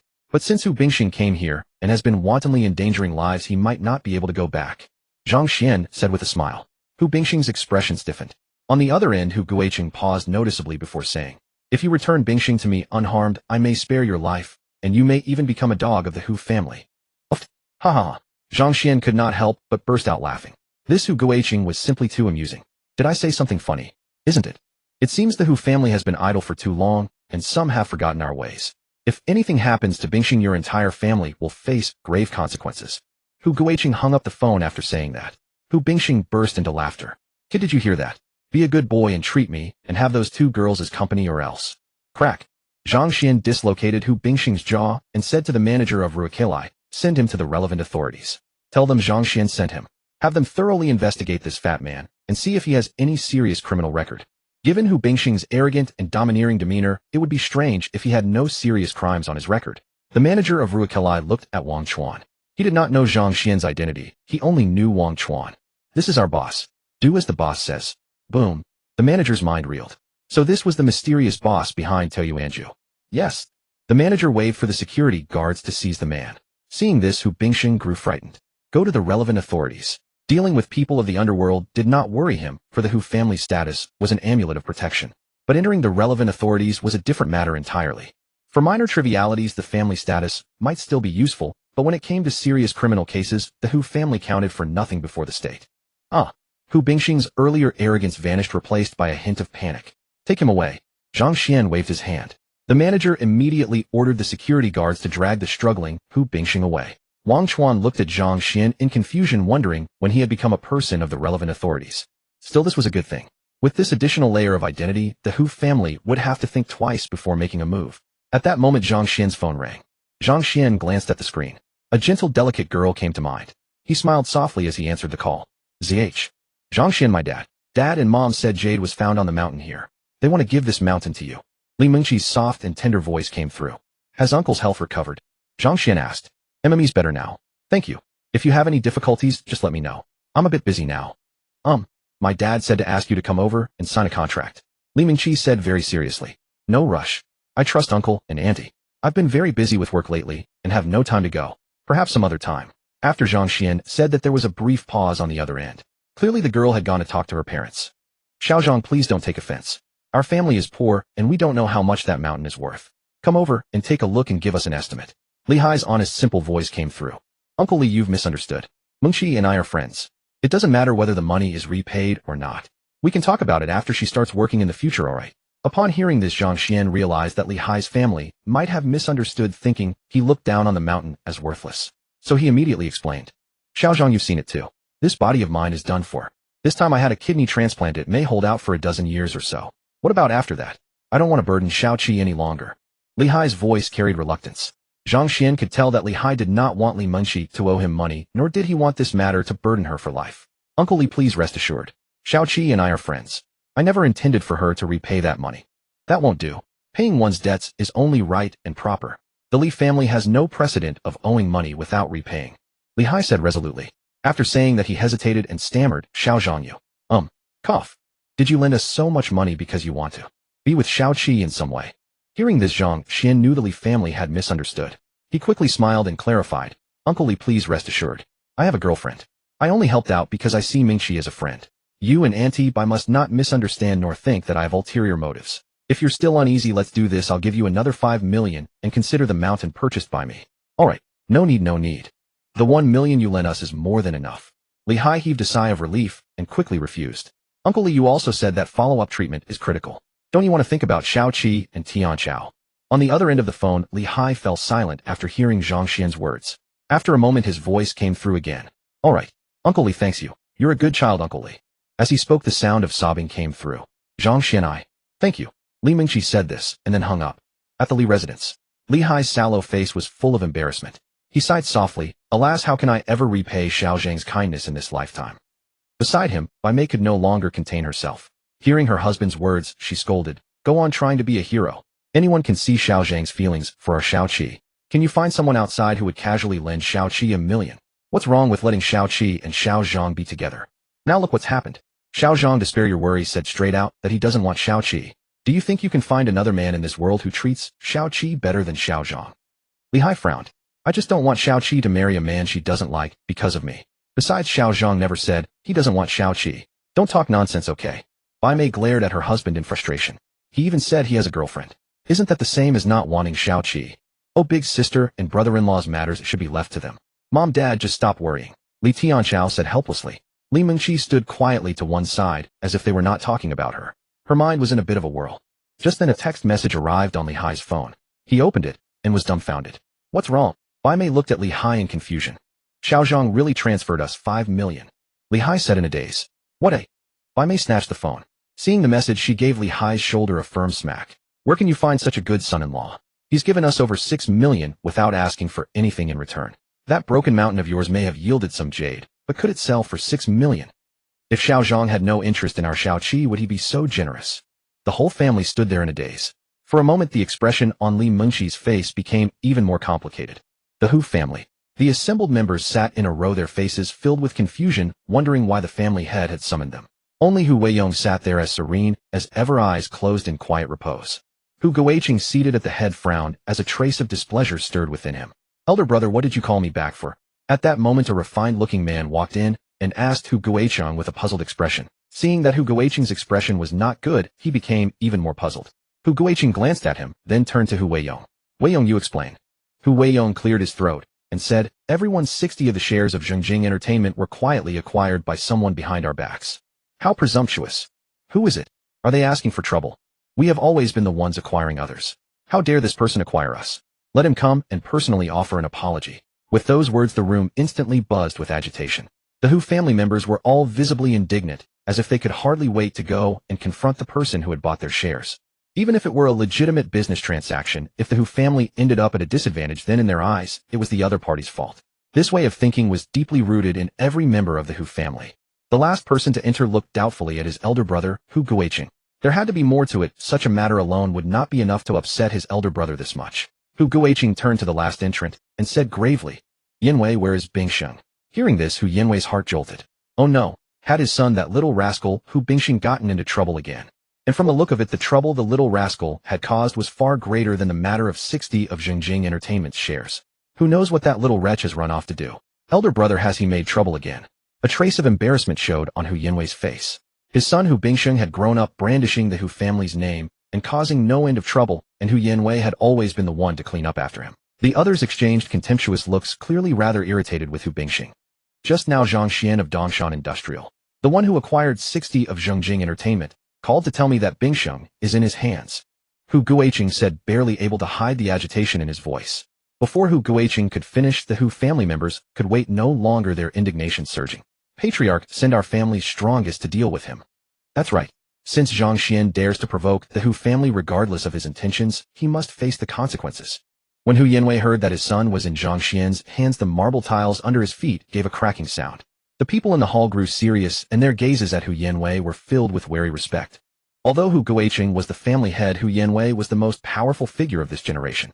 That was also why Hu Guiqing valued him so highly. Hu Yanwei's strength had risen once again. Though it was uncertain whether he had taken that final step, he was most likely close. Elder brother, let me go to Dongshan. Hu Yanwei said quietly, yet beneath that calm tone his vexation was hard to conceal. Hu Guiqing frowned. Yanwei, that place used to be Zhang Yandao's territory. Although Zhang Yandao is gone now, Zhang Jingyang is still there. You had better be careful. Zhang Xian shares the same surname Zhang, but we have not the slightest clue about his connection to Zhang Jingyang. Going there now is not wise. Patriarch, what is there to fear? Yanwei is a true grandmaster, not one of those pretenders. The Zhang family now has only a few meager members left. Does Yanwei really need to worry about them?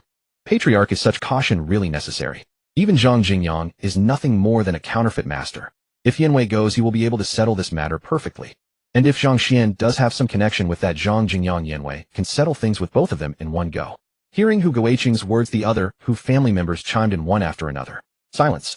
Do you think I don't know what is on your minds? We are all one family. Only if strong members continue to emerge can the Hu family remain powerful. If you cannot become strong yourselves, then simply enjoy your lives without holding the Hu family back. Hu Guiqing naturally knew what these people were thinking. He had thought the same way himself in the past. Elder brother, there is no need to say more. I must go. Just then Hu Guiqing's phone suddenly rang. He glanced at the caller ID and quickly answered.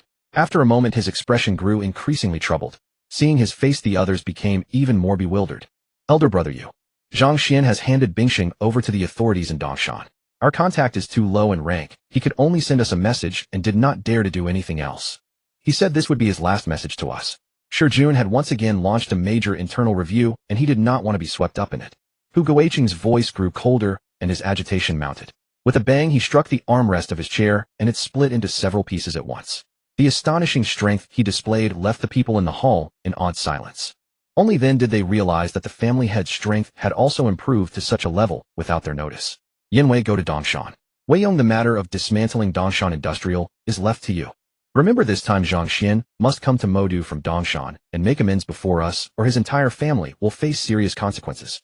Hu Guiqing said with a hardened expression. Without another word, Hu Yanwei turned and left. At the entrance of the villa, Xia Meng stood there fidgeting, her lips pursed. What's wrong, senior? Don't you want to live with me? Zhang Xian glanced at her and asked with a smile. Of course not. It's just that Lao Xia and Lao Tian sent me out, which makes me a little unhappy. Xia Meng pouted, looking quite disgruntled. Let's go in. Zhang Xian gave her a peck on the lips and led her into the villa. Haha, senior, from now on you're mine. Zhang Xian playfully declared his claim and gave Xia Meng another peck on the lips. Xia Meng's fair cheeks instantly flushed crimson and even her neck was tinted with a rosy blush. Seeing this, Zhang Xian smiled. Where had her usual boldness gone? What are you laughing at? She absolutely would not show weakness at a time like this. Xia Meng snorted softly and pulled her suitcase into the room. Ding, the divine choice system is starting up. Option 1, share a room with Xia Meng, the campus belle. Reward 30 of the shares of Zhengjing Entertainment, Physique 10, Spirit 10. Option 2, live separately from Xia Meng, the campus belle. Reward, the host will receive the title of Iron Straight Man, popularity with women -1, wealth 1 trillion. Hearing the electronic voice in his mind, Zhang Xian was speechless. Tisk, was the system underestimating him? Did he lack those shares? He had merely heard that a woman's bed was always 18 degrees, and he wanted to verify it for himself. There was no other intention in his mind.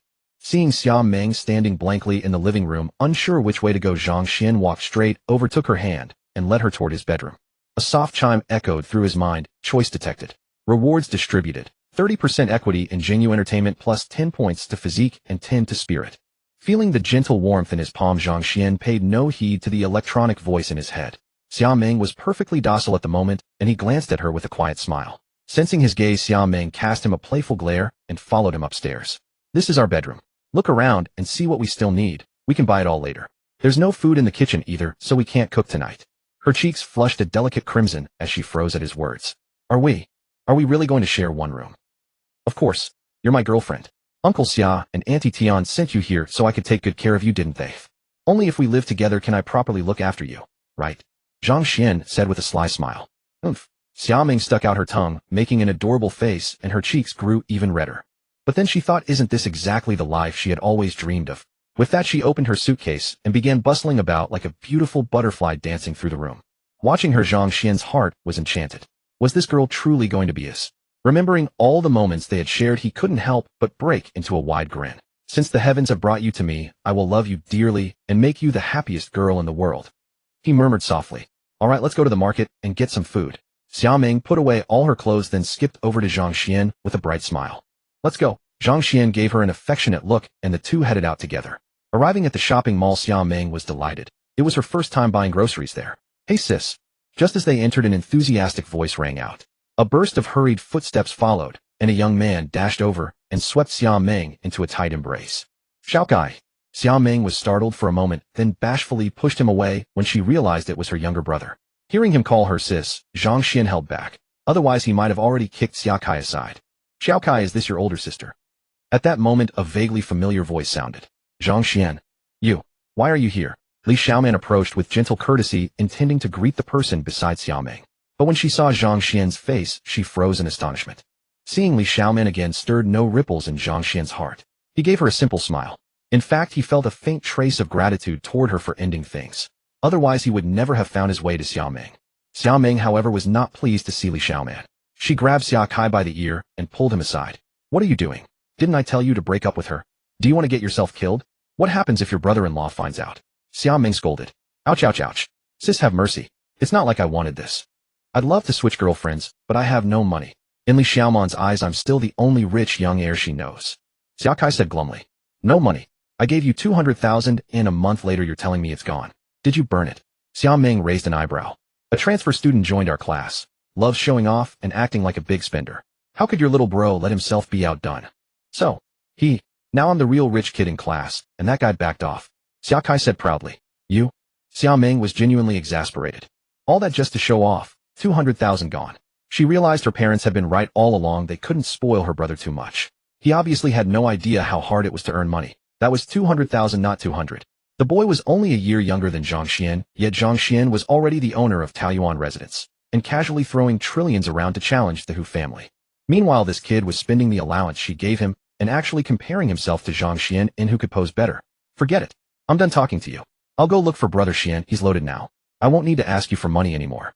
When he was little, Xia Kai always trailed behind Zhang Xuan, who would protect him whenever anyone bullied him.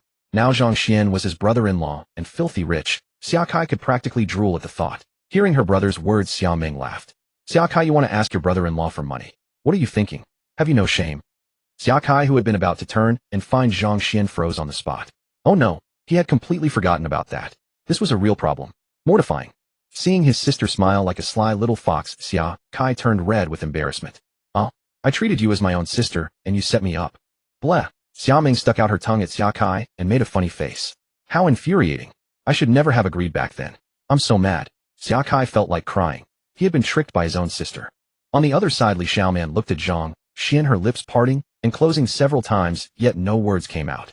Seeing this, Zhang Xuan softly smiled and said, Xiaoman, is Xia Kai the boyfriend you mentioned? Amen. Li Xiaoman was full of regret, but what had happened was already done and could not be undone. She couldn't compare to Xiaoming.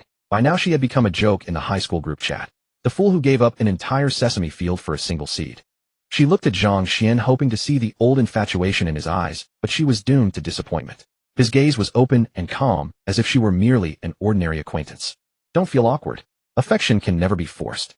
Hearing those words, Li Xiaoman felt a sour pang in her chest, but they had already parted ways, each living their own life now, bound by nothing. Just then Xiaoming and her brother walked over, and an awkward silence fell over the entire scene.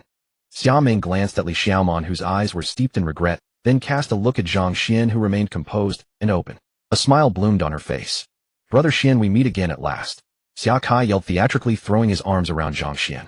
Xiao Kai, I'm sorry.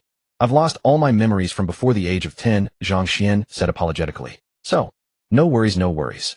We're family now. There will be plenty of time for you to remember. Xia Kai took Zhang Xuan's hand, as if returning to the days of their youth. Li Xiaoman meanwhile watched the three standing together, and suddenly felt completely out of place. Oh, isn't this our beautiful class monitor, Li? At that moment, an unexpected voice called out, in pleasant surprise. Hearing that voice, Zhang Xuan turned to look, seeing several people walking toward them. The leader was dressed in casual attire, and beneath his seemingly gentle and refined appearance, his eyes revealed an untamed arrogance. Following behind him was a group of misfits, each dressed in eccentric clothing, as if they had, "I am no good person," written on their faces. The leader's eyes sparkled with desire as he gazed at Li Xiaoman, and before he even reached them, he spoke. Li Xiaoman, our class beauty, I've finally found you. Upon seeing him, Li Xiaoman offered a reserved smile. So it's you, Lin Shutian. Weren't you from Lingnan? What brings you to Dongshan? Lingnan. Zhang Xuan regarded him with a thoughtful expression. Given his surname and origin, he was undoubtedly a member of the Lin family. Lingnan lay hundreds of kilometers from Dongshan. As Lin Shutian was Li Xiaoman's classmate, he must be studying at Moda University. The route from Lingnan to Moda wouldn't pass through Dongshan, so the question was whether this visit was purely personal, or if someone from the Lin family had arrived in Dongshan. As Lin Shutian opened his mouth to speak, his gaze landed on Xiaoming beside Zhang Xuan, and a flicker of sharp light ignited in his eyes. Can you believe I came all this way just to see you? He let out a faint smile before continuing. Just kidding. My family has business in Dongshan, and with a few days remaining before the semester begins, I decided to accompany them here, since I'd never visited this area before. Class beauty, don't listen to what our leader is saying. He actually came all this way specifically for you. Exactly rightly, the class beauty, just look at how devoted our leader is to you. Our leader is truly devoted to you, far surpassing that fellow surnamed Xia. Oh, isn't this Xia Kai? I'm so sorry I didn't even notice you. But please forgive me. You're just too inconspicuous. Damn it, I wouldn't have seen you either if you hadn't said anything. Isn't this Xia Kai, the wealthy heir? Your unremarkable outfit really suits your status as a rich second generation. A group of people laughed recklessly, completely disregarding everyone else around them.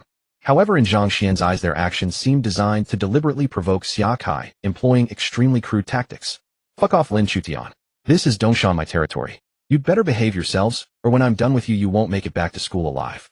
Xia Kai was furious. Being humiliated so brazenly in front of his woman and family was something no man could tolerate. How dare you curse at me? Upon hearing Xia Kai's insult, the man's eyes lit up with excitement, and he threw a punch. Xia Kai had always been a prominent figure at school, and certainly wasn't the type to take a beating without striking back. As vice president of the Modu University Taekwondo Club, he was skilled in his craft. When the man's punch came flying toward him, Xia Kai leaped into a spinning kick. Hey, Knife, stop. Lin Chutian grabbed the man, known as Knife, while simultaneously extending a finger towards Xia Kai's calf. Zhang Xuan moved. He couldn't let his brother-in-law be bullied any longer. Lin Chutian was playing a deep game, pretending to intervene while actually targeting Xia Kai. Zhang Xuan seized Xia Kai by the waistband and pulled him back, then delivered a subtle tap with his finger that sent an imperceptible force striking Lin Chutian's ankle. Ouch! Lin Chutian's leg went numb, and he stumbled forward, grabbing Knife in a desperate attempt to steady himself.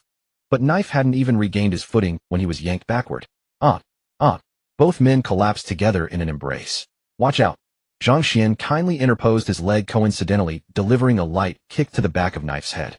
Knife's head tilted forward involuntarily, and then MMPH. The two men, locked in each other's arms, found themselves kissing, their eyes suddenly widening in shock. Ugh! Both felt a wave of nausea rising in their stomachs, and they quickly pulled apart, leaving a glistening thread connecting their lips. Ugh!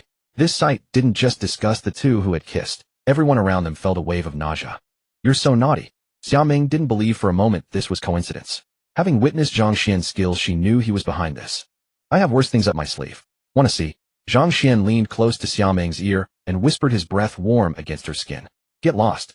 Xia Ming's fair face flushed crimson, and she spat the words at him. Are you two alright? Zhang Xuan beamed with a smile and helpfully assisted them to their feet. Damn it, did you do that on purpose? Knife, mortified and enraged, ignored the churning in his stomach and threw a punch at Zhang Xuan. Oof! Zhang Xuan appeared to lose his balance and stumbled to the side, narrowly avoiding Knife's punch. Bang! Knife's fist slammed into the mall pillar with a dull thud, cracking the tiles. God! Knife's eyes burned red as he gasped in pain, clutching his injured hand and stomping in agony. Impressive. Zhang Xuan retreated a few steps, glancing at the pillar where traces of blood still remained. What an idiot. Good. Excellent. Ha ha. Xia Kai applauded with great delight. Those around him were stunned, feeling pity for Knife's pain. Knife, are you okay? Kid, were you trying to do that on purpose? You definitely did it intentionally. The others, unwilling to accept this, began closing in on them, ready for a fight. What's going on? Are you here to cause trouble? The mall security arrived at that moment and shouted at them. Fuck off, security. This doesn't concern you. Get lost or I'll smash this entire mall. Members of the Lin family, none of whom were harmless, began shouting threats. What's the situation here? In a large shopping complex like this, authorities maintain regular patrols, and someone happened to pass by, noticing the crowd gathering and making their way over. The Lin family members, eager to stir up trouble, immediately backed down upon seeing the officials. These young men disrupted the mall's order and damaged the tiles here. We'll compensate. Lin Chutian, clearly wary of the officials, cut off the security guard's words, produced 500 yuan, without hesitation, cast a significant glance at Zhang Xuan, and led his group away. Zhang Xuan immediately called Cheng Yong. Brother Zhang, what brings you to call me? Cheng Yong's hearty voice came through the receiver. Brother Cheng, have there been any unusual occurrences in Binching lately? Unusual? Nothing at all. Do you have some discovery, Brother Zhang? I wanted to ask, has anyone from the Lingnan Lin family appeared in Binching? Oh, the Lin family, they came here for investment. Rest assured, we have been keeping an eye on them. Boss sure knows your concerns and has already arranged for someone to look after your parents. Thank you. Zhang Xuan felt relieved. What's wrong? Xia Ming approached and asked cautiously. Nothing. Zhang Xuan smiled. Sneaking around, something must be up. Xia Ming glanced at Zhang Xuan and pouted. Let's go. Zhang Xuan reached out and took Xia Ming's hand. Seeing this from the side, Li Xiaoman's eyes dimmed and her fists clenched. Xia Ming was taken aback by Zhang Xuan's sudden gesture, then held his hand tightly with a bright smile. Her already flushed cheeks turned even redder. The mall was crowded with people watching. Before, when she wanted to hold hands, he acted shy like a timid bride. She never expected that after they officially became a couple he would be so bold. But she liked it. Hee hee. Xiaoming giggled softly. Sister, shall we go home together? Xia Kai asked. Old Xia and old Tian drove me out. Xiaoming said helplessly. Really? Xia Kai looked curious. Aunt Tian hopes I'll take better care of your sister, Zhang Xuan explained with a smile. What, you two are living together? Xia Kai's eyes widened, and he burst out laughing. Li Xiaoman's expression grew even more subdued. Alright, Scram, we still need to buy groceries. Brother Xian, sister, maybe I'll join you another time. Xia Kai awkwardly realized he was still with Li Xiaoman. It would be so uncomfortable to bring her along. He made up his mind. After returning home, he would break up with Li Xiaoman. Having her along would make facing Zhang Xuan unbearable. After buying groceries, they returned to the villa. Seeing your sister, wait for me, I'll go cook. Alright. Hearing that Zhang Xuan was going to cook, Xiaoming's beautiful eyes lit up. She still remembered the meal at Zhang Xuan's place, and had been savoring it ever since. She could never figure out how he made such a simple meal taste so extraordinary. After a little while, a rich fragrance gradually wafted from the kitchen. Xiaoming was utterly enchanted. This aroma was beyond the reach of language or words. The moment one caught a whiff, it awakened every taste bud, as though such a flavor should not exist in this mortal world. Xiaoming couldn't help but stand up, twitching her nose and breathing in the delicious aroma drifting through the air. It smells so wonderful. Zhang Xuan, how did you make this? I'm doomed. From now on, nothing will ever taste as good again.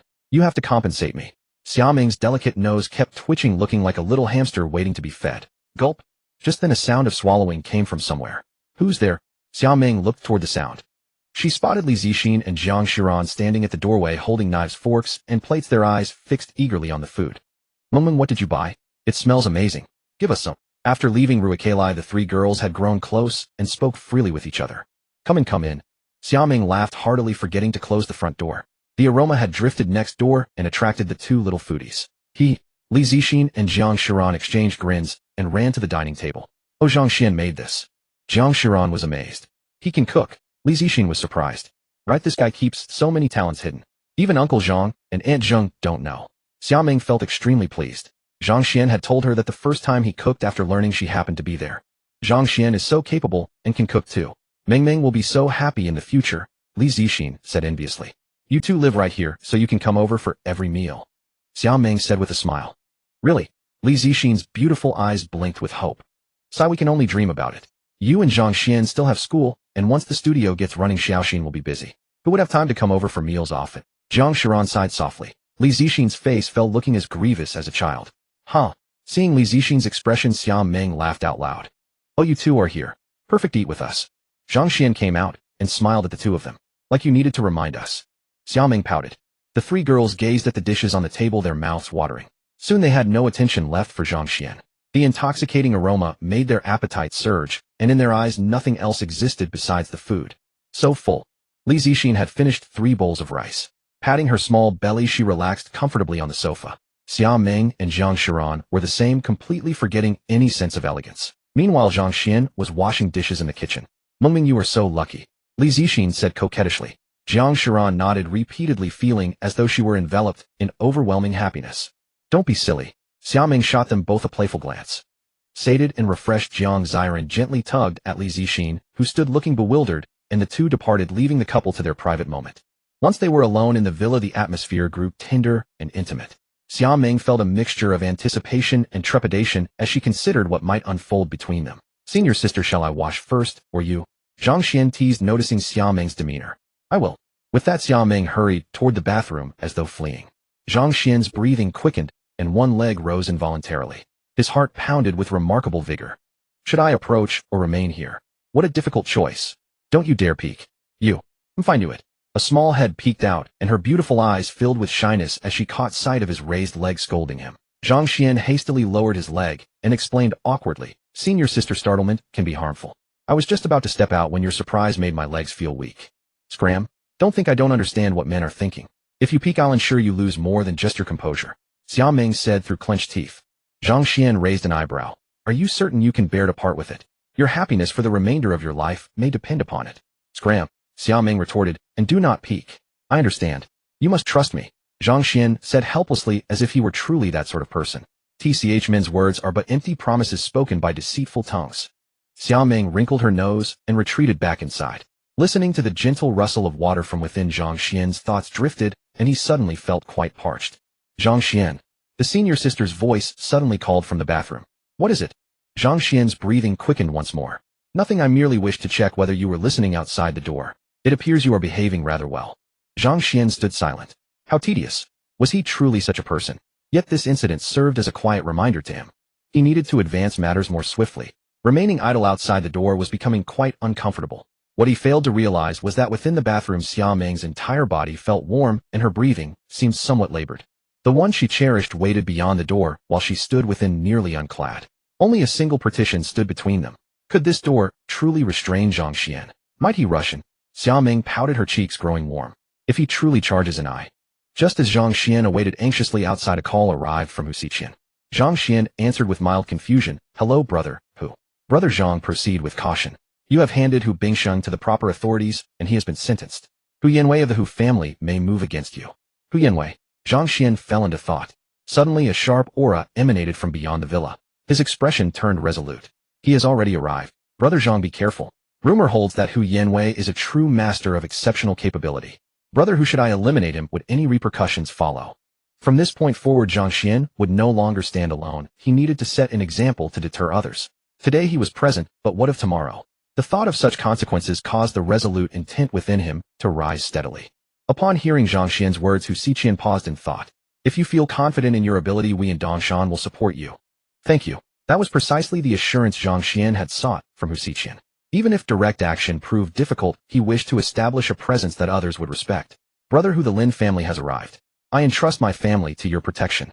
Rest assured, your dealings with the Lin family were partly born of my involvement. Should the Lin family dare to seize this opportunity, I give you my word, the Lin family will fall. Zhang Xuan ended the call and stepped outdoors. A vehicle waited outside with two men standing beside it. If you prefer not to disturb others, accompany us. One of the men, bearing large floral tattoos upon his arms, offered a cold smile. The other, wearing dark glasses, fixed his gaze upon Zhang Xuan before opening the car door, gesturing for him to enter. Ding, the divine selection system is initializing. Option 1, accept Hu Yanwei's challenge. Reward Constitution plus 50, Spirit plus 50. Option 2, delay matters and await the arrival of authorities. Reward, the host will receive the title of Cowering Turtle, and wealth value shall decrease by 10,000 billion. Hearing the system voice within his mind, Zhang Xuan remained silent and entered the vehicle. Inside sat another individual dressed in traditional Tang-style attire with prominent temples, eyes closed, his breathing carrying a distinctive rhythm. Zhang Xuan glanced at this person and closed his own eyes. Ding, host has made a selection. Constitution plus 50, Spirit plus 50. The two men boarded the vehicle and drove directly outward.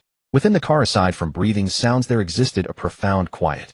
Waves of power flooded into his body, and Zhang Xuan felt himself growing stronger. Suddenly, he noticed that Hu Yanwei beside him was breathing in an unusual manner with a peculiar rhythm reminiscent of the breathing techniques described in martial arts fiction. Zhang Xuan observed for a time and found himself attempting to follow this rhythm. This breathing method varied between rapid and slow, its cadence never remaining constant. Zhang Xuan focused his spiritual energy, and time seemed to stand still, infinitely elongating Hu Yanwei's breathing technique. Indeed, it was achievable. Zhang Xuan firmly committed this rhythm to memory, discovering that the breathing technique completed one cycle per minute, with varying pauses and intensities within each minute before repeating endlessly.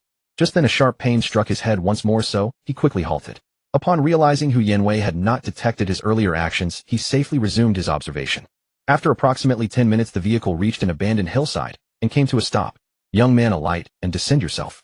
Otherwise your family will perish because of you. The man bearing large floral tattoos turned to regard Zhang Xuan, grinning broadly with an expression of cold ferocity. Zhang Xuan noticed that Hu Yanwei beside him had not opened his eyes the entire time, simply sitting quietly in the car. If not for the steady rhythm of his breathing, one might easily overlook his presence. It seems you still need our help. Seeing that Zhang Xuan remained motionless, the man with floral tattoos on his arms sneered, stepped down from the driver's seat, opened the car door, and reached out toward Zhang Xuan. At that moment, Zhang Xuan extended his hand and firmly grasped the man's arm, then twisted it with force. A sharp crack echoed through the air as the joint was forcibly bent. Beside him, Hu Yanwei opened his eyes, a flicker of sharp brilliance flashing within them. Had Zhang Xuan not been closely watching him, it would have gone entirely unnoticed. The tattooed man stood frozen for several seconds before realizing his wrist had been broken. Cold sweat instantly appeared on his forehead. With a gentle push from Zhang Xuan, he stumbled backward more than 10 steps and collapsed onto the ground. No wonder my son fell to your hands. You do have some skill. Hu Yanwei turned his head to look at Zhang Xuan and spoke. Disarm yourself, then hand over all your assets, and I will spare your life. And your parents' lives too. Spare my parents. You dare threaten my family. Zhang Xuan met Hu Yanwei's gaze without any hint of fear. I won't lay a finger on you myself. I'll have others do it. Young man, there are many skilled people in this world. Hu Yanwei threatened weakly, his voice trembling. Zhang Xuan had lost patience with him. This person was more despicable than Lin Jun, for he had no boundaries whatsoever. Offending someone like this was the most troublesome matter. Gripping his fist tightly, Zhang Xuan struck forward. Hu Yanwei reacted quickly, meeting him with an equally forceful punch. A heavy thud sounded as both fists collided. Zhang Xuan remained seated and unmoved while Hu Yanwei's expression shifted. His entire body was driven backward until he slammed into the car door, shattering it, and tumbled to the ground. Seeking death. The man in the passenger seat was momentarily stunned, then drew a pistol from his waist and pulled the trigger without hesitation. From the very first encounter, Zhang Xuan had sensed the weapon on this man. Had he known earlier, he would have dealt with both of them immediately. With a single finger extended, a rush of chi shot forward and struck the man squarely between the eyebrows. At the same time, Zhang Xuan used the momentum to leap out of the car. A small wound appeared on the man's forehead, his eyes gradually losing their light. The tattooed man sat on the ground watching the scene unfold, his face filled with astonishment. Transforming physical power into chi, a true master. And such a young master. They had followed Master Hu for over a decade, witnessing countless confrontations, yet they had never seen anyone as talented and accomplished as Zhang Xuan at such a young age. Seeing Zhang Xuan's back turned toward him, the tattooed man drew a pistol with his intact hand and fired directly at Zhang Xuan's back. Bang! Zhang Xuan's expression tightened. He stomped the ground forcefully, his body darting sideways in a blur. The bullet struck the car door and pierced straight through it. Zhang Xuan was taken aback. The pistol in the tattooed man's hand was far from ordinary. A standard firearm did not possess such power. Die! Hu Yanwei leaped into the air and delivered a swift kick toward Zhang Xuan. Zhang Xuan noticed that the moment Hu Yanwei rose, his breathing shifted into a different rhythmic pattern. Did each martial technique correspond to a specific breathing method? This was something he could ask Shijun about later. Bang! The tattooed man fired again, cutting off Zhang Xuan's other escape route. Rolling swiftly, Zhang Xuan retrieved the fallen pistol and fired back at the tattooed man. The bullet struck the tattooed man squarely in the chest. He fell to the ground with an expression of deep unwillingness, his life force fading away permanently. Thud! Hu Yanwei's foot connected with a nearby tree thick enough to require two people to encircle. The tree cracked audibly and snapped in two. Zhang Xuan was pushed back several steps by the force of the sweeping leg. Bang! Zhang Xuan aimed and fired directly at Hu Yanwei's head. Hu Yanwei's expression shifted suddenly. To Zhang Xuan's surprise, he punched forward and sparks flew from the point of impact. The bullet struck his fist and produced a metallic ringing sound. As a master, you resort to mortal tactics to fight me. How laughable. Then he opened his mouth and emitted a powerful roar that pierced the ears. An overwhelming force radiated outward, chilling the very marrow. Zhang Xuan observed that after releasing this roar, Hu Yanwei's facial energy noticeably weakened. But what stunned him most was the moment Hu Yanwei had absorbed the bullet with his bare fist. If he had not witnessed it with his own eyes, Zhang Xuan would never have believed it. This surreal scene was unfolding right before him. However, Zhang Xuan also noticed that after absorbing the bullet, Hu Yanwei's breathing had grown noticeably erratic. This indicated that everything Hu Yanwei had just done was closely tied to that mysterious breathing technique and the energy within his body. Zhang Xuan could not replicate this himself. Although he could project qi, he lacked the internal reservoir of energy. Or rather, the energy existed within him, but could not be consciously directed. Zhang Xuan remained silent and fired consecutively. Even if he could not kill Hu Yanwei outright, he intended to exhaust the energy within him. Hu Yanwei's expression indeed changed. No longer standing firm, he began relying on agile movement to evade. Yet what frustrated Hu Yanwei was that Zhang Xuan's spiritual awareness clearly surpassed his own. Whenever Hu Yanwei attempted to dodge, Zhang Xuan had already perceived his intention and fired in advance. Forced into a corner, Hu Yanwei could only brace himself and endure. Sparks continued to fly in all directions. When the final bullet was fired, Hu Yanwei's face had lost all color and his breathing was completely disordered. Unfortunately, his other pistol had fallen down the mountainside. Had he retained it, Zhang Xuan could have ended the confrontation without expending further effort. Placing his pistol in his pocket, Zhang Xuan's face relaxed into a calm expression. You have no honor. You do not deserve to be called a martial artist. Hu Yanwei shouted indignantly. Who told you I'm a martial artist? Zhang Xuan moved swiftly, appearing before Hu Yanwei in a flash. He threw a punch forward, and the air itself seemed to rupture with a sharp cracking sound. Hu Yanwei's expression turned grave. He dodged hastily, revealing a massive boulder behind him. Bang! Zhang Xuan's fist struck the boulder with a dull report, and the stone instantly fractured under the tremendous force. Seeing this, Hu Yanwei's expression shifted again. He tried to create distance between himself and Zhang Xuan. But by now Zhang Xuan's physique had been elevated to a level previously unimaginable. His speed was extraordinarily fast. Before Hu Yanwei could react, Zhang Xuan delivered a powerful kick. A streak of shadow flashed past. Hu Yanwei was sent flying backward, crashing into a large tree with a thunderous impact that snapped the trunk. He struggled to rise several times, but collapsed each time, coughing up blood. Zhang Xuan walked calmly toward the pale-faced Hu Yanwei. Suddenly an intense sense of unease surged within him. A warning instinct prickled across his skin, and a chill ran from the crown of his head down his spine to the soles of his feet. Bang! A flash of fire erupted from a distance. A single bullet raced through the air, heading straight for Zhang Xuan's head. Zhang Xuan's pupils constricted. Time seemed to slow as the bullet drew closer, its trajectory unwavering. In that instant, every fiber of his being sensed the lethal precision of the shot. This was clearly a modified sniper rifle. Zhang Xuan felt the bullet passing just behind his head, almost touching his hair. In the next instant, within a fraction of a second, the bullet would have pierced through his head. Zhang Xuan's pupils contracted sharply, and in that fleeting moment, his vast spiritual energy surged forth, causing time to seem to pause. A severe headache made Zhang Xuan clutch his head and curl up on the ground. Bang! The sniper bullet struck Hu Yanwei between the eyes, sending his body flying.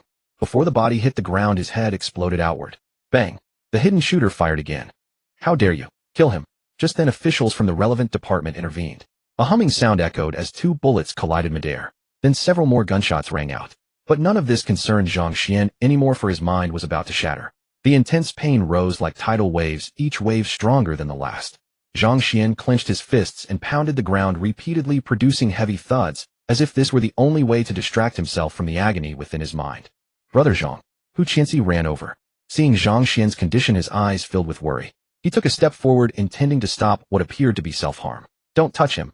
Shi Jun's voice carried over, freezing Hu Qianxi's hand in midair. Old Shi, hurry and help Brother Zhang.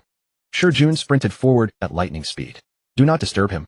Brother Zhang is undergoing a transformation. We should not interfere. This may be his opportunity. Shi Jun looked at Zhang Xuan with envy and spoke. Opportunity? Hu Qianxi was astonished. At this moment, Zhang Xuan's 7 orifices were bleeding, his appearance extremely dire, showing nothing resembling an opportunity. It looked more as though Zhang Xuan would collapse if they did not act soon. You do not understand. Brother Zhang's spiritual energy is undergoing transformation. If he endures this, our Dongshan department may gain another grandmaster. Shi Jun said with burning intensity, staring fixedly at Zhang Xuan, fearing any mishap. Spiritual energy. Hu Qianxi was confused, clearly encountering this concept for the first time. What do martial artists cultivate? Shi Jun asked, seeing Hu Qianxi's confusion. Cultivating qi, of course. That is why in ancient times we were called qi cultivators. Hu Qianxi replied. Isn't spiritual energy something ethereal? It is not like qi, which exists within our bodies and can be sensed. Spiritual energy. Is it willpower? Hu Qianxi's eyes were full of bewilderment. Willpower is merely the foundation from which spiritual energy emerges. Only when spiritual energy is born can a person become truly powerful. I cannot explain it fully, but suffice it to say that one with spiritual energy surpasses ordinary qi cultivators. Shi Jun's eyes gleamed as he gazed at Zhang Xuan. Hu Qianxi pursed his lips, thinking that if Shi Jun could not even explain it clearly, what was there to boast about? Nevertheless, he understood one thing: Brother Zhang was about to become even more formidable. None knew that at this moment Zhang Xuan felt heaven and earth resonating with him. A faintly fragrant gas from the world around him was drawn into his body, and every cell in his being seemed to sing with joy. In this moment, he perceived the rhythm of heaven and earth. All other sounds faded from his awareness, as if only this one rhythm existed in the universe. Zhang Xuan's breathing unconsciously shifted to match Hu Yanwei's breathing technique. The next moment, he discovered the benefits this method brought. As his breathing rhythm adjusted, the rhythm of heaven and earth became clearer, and the fragrant gas grew richer and easier to draw into his body. So breathing techniques were designed to harmonize oneself with heaven and earth. Under this breathing method, Zhang Xuan clearly felt his physical body and spirit gradually strengthening. More importantly, he sensed a new flow of qi emerging within him. With this new qi, Zhang Xuan felt his vitality growing increasingly vigorous. The pain on his head subsided rapidly. Slowly, he felt an unprecedented sense of relaxation, every pore of his body opening wide to greedily absorb the surrounding energy. After the gas entered his body, warmth spread through him as if a hot current were flowing within. Zhang Xuan immersed himself, completely unaware that Hu Qianxi and Shi Jun watched him with jaws dropped in astonishment. As Zhang Xuan breathed in rhythm, a faint golden light appeared around his body, making him appear transcendent, almost like an immortal. However, this light was extremely faint, perceptible only to powerful cultivators like Shi Jun. Brother Shi, is Brother Zhang becoming a divine being? Hu Qianxi felt his eyes and mind could not process what he was witnessing. This scene could only be seen on screens, yet it was unfolding before him with their familiar brother Zhang. Jun's mouth hung open, unable to respond, or perhaps lacking words to describe it. The two stood motionless, watching Zhang Xuan for a long while. When Zhang Xuan opened his eyes, 3 hours had passed. He felt completely refreshed, spiritually invigorated, better than ever before. Brother, who, what are you doing? The moment he opened his eyes and was about to examine the changes in his body, he suddenly saw two large faces leaning close, their breathing clearly audible. Zhang Xuan shivered with discomfort and quickly stepped back several paces, asking in surprise, "Brother Zhang, come here, let me feel you," Hu Qinzi said with wide eyes. Hiss! Zhang Xuan drew a sharp breath and retreated dozens of paces, only then feeling somewhat at ease. These two were quite something. He felt a chill run down his spine, the hair on his arms standing on end. "Brothers, you know I have a girlfriend. My orientation is completely normal, and I do not approve of those unusual interests in your circle," Zhang Xuan said tactfully. Jun and Hu Qinzi paused, then their expressions changed. "Brother Zhang, we regard you as a true brother, and this is how you see us. You are the one being ridiculous. Our orientations are perfectly normal." Both were exasperated. What kind of look was Zhang Xuan giving them? Were they supposed to be? "Look at yourself," Hu Qinzi said impatiently. Zhang Xuan looked down in confusion, and the next moment his jaw nearly dropped. At this moment, a pale golden radiance shimmered across his body. Could this be the legendary golden physique? However, this condition lasted only a brief moment before Zhang Xuan's body returned to normal. "That is truly miraculous, Brother Zhang. How did you do it?" Jun exclaimed in amazement. Zhang Xuan wondered whether this breathing technique could be practiced by other people as well. If it could, he would be happy to teach it to his parents and Xiaoming. Even if they never learned martial arts, strengthening the body was still a good thing. At that moment, Zhang Xuan felt wonderfully comfortable, full of vigor, as if boundless strength surged within him. "Come on, you two. Watch my breathing and match its rhythm." As he spoke, Zhang Xuan began to breathe slowly. Jun and Hu Xiqian were deeply moved that Zhang Xuan was truly willing to teach them, and they quickly adjusted their breathing. Zhang Xuan breathed with quiet pleasure, feeling that this alone was a supreme enjoyment.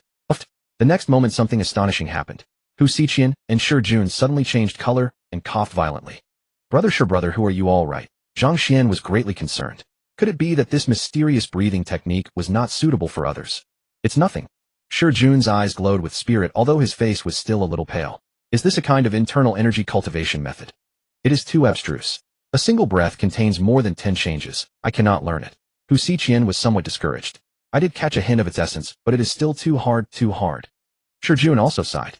"But I felt a certain rhythm and gained a breathing method suited to me. I can sense a change inside my body. Although it is not as profound as Brother Zhang's method, for me, it is already enough." Jun looked at his own hands as if he could see some change. Hu Xiqian watched Jun with envy. "Difficult?"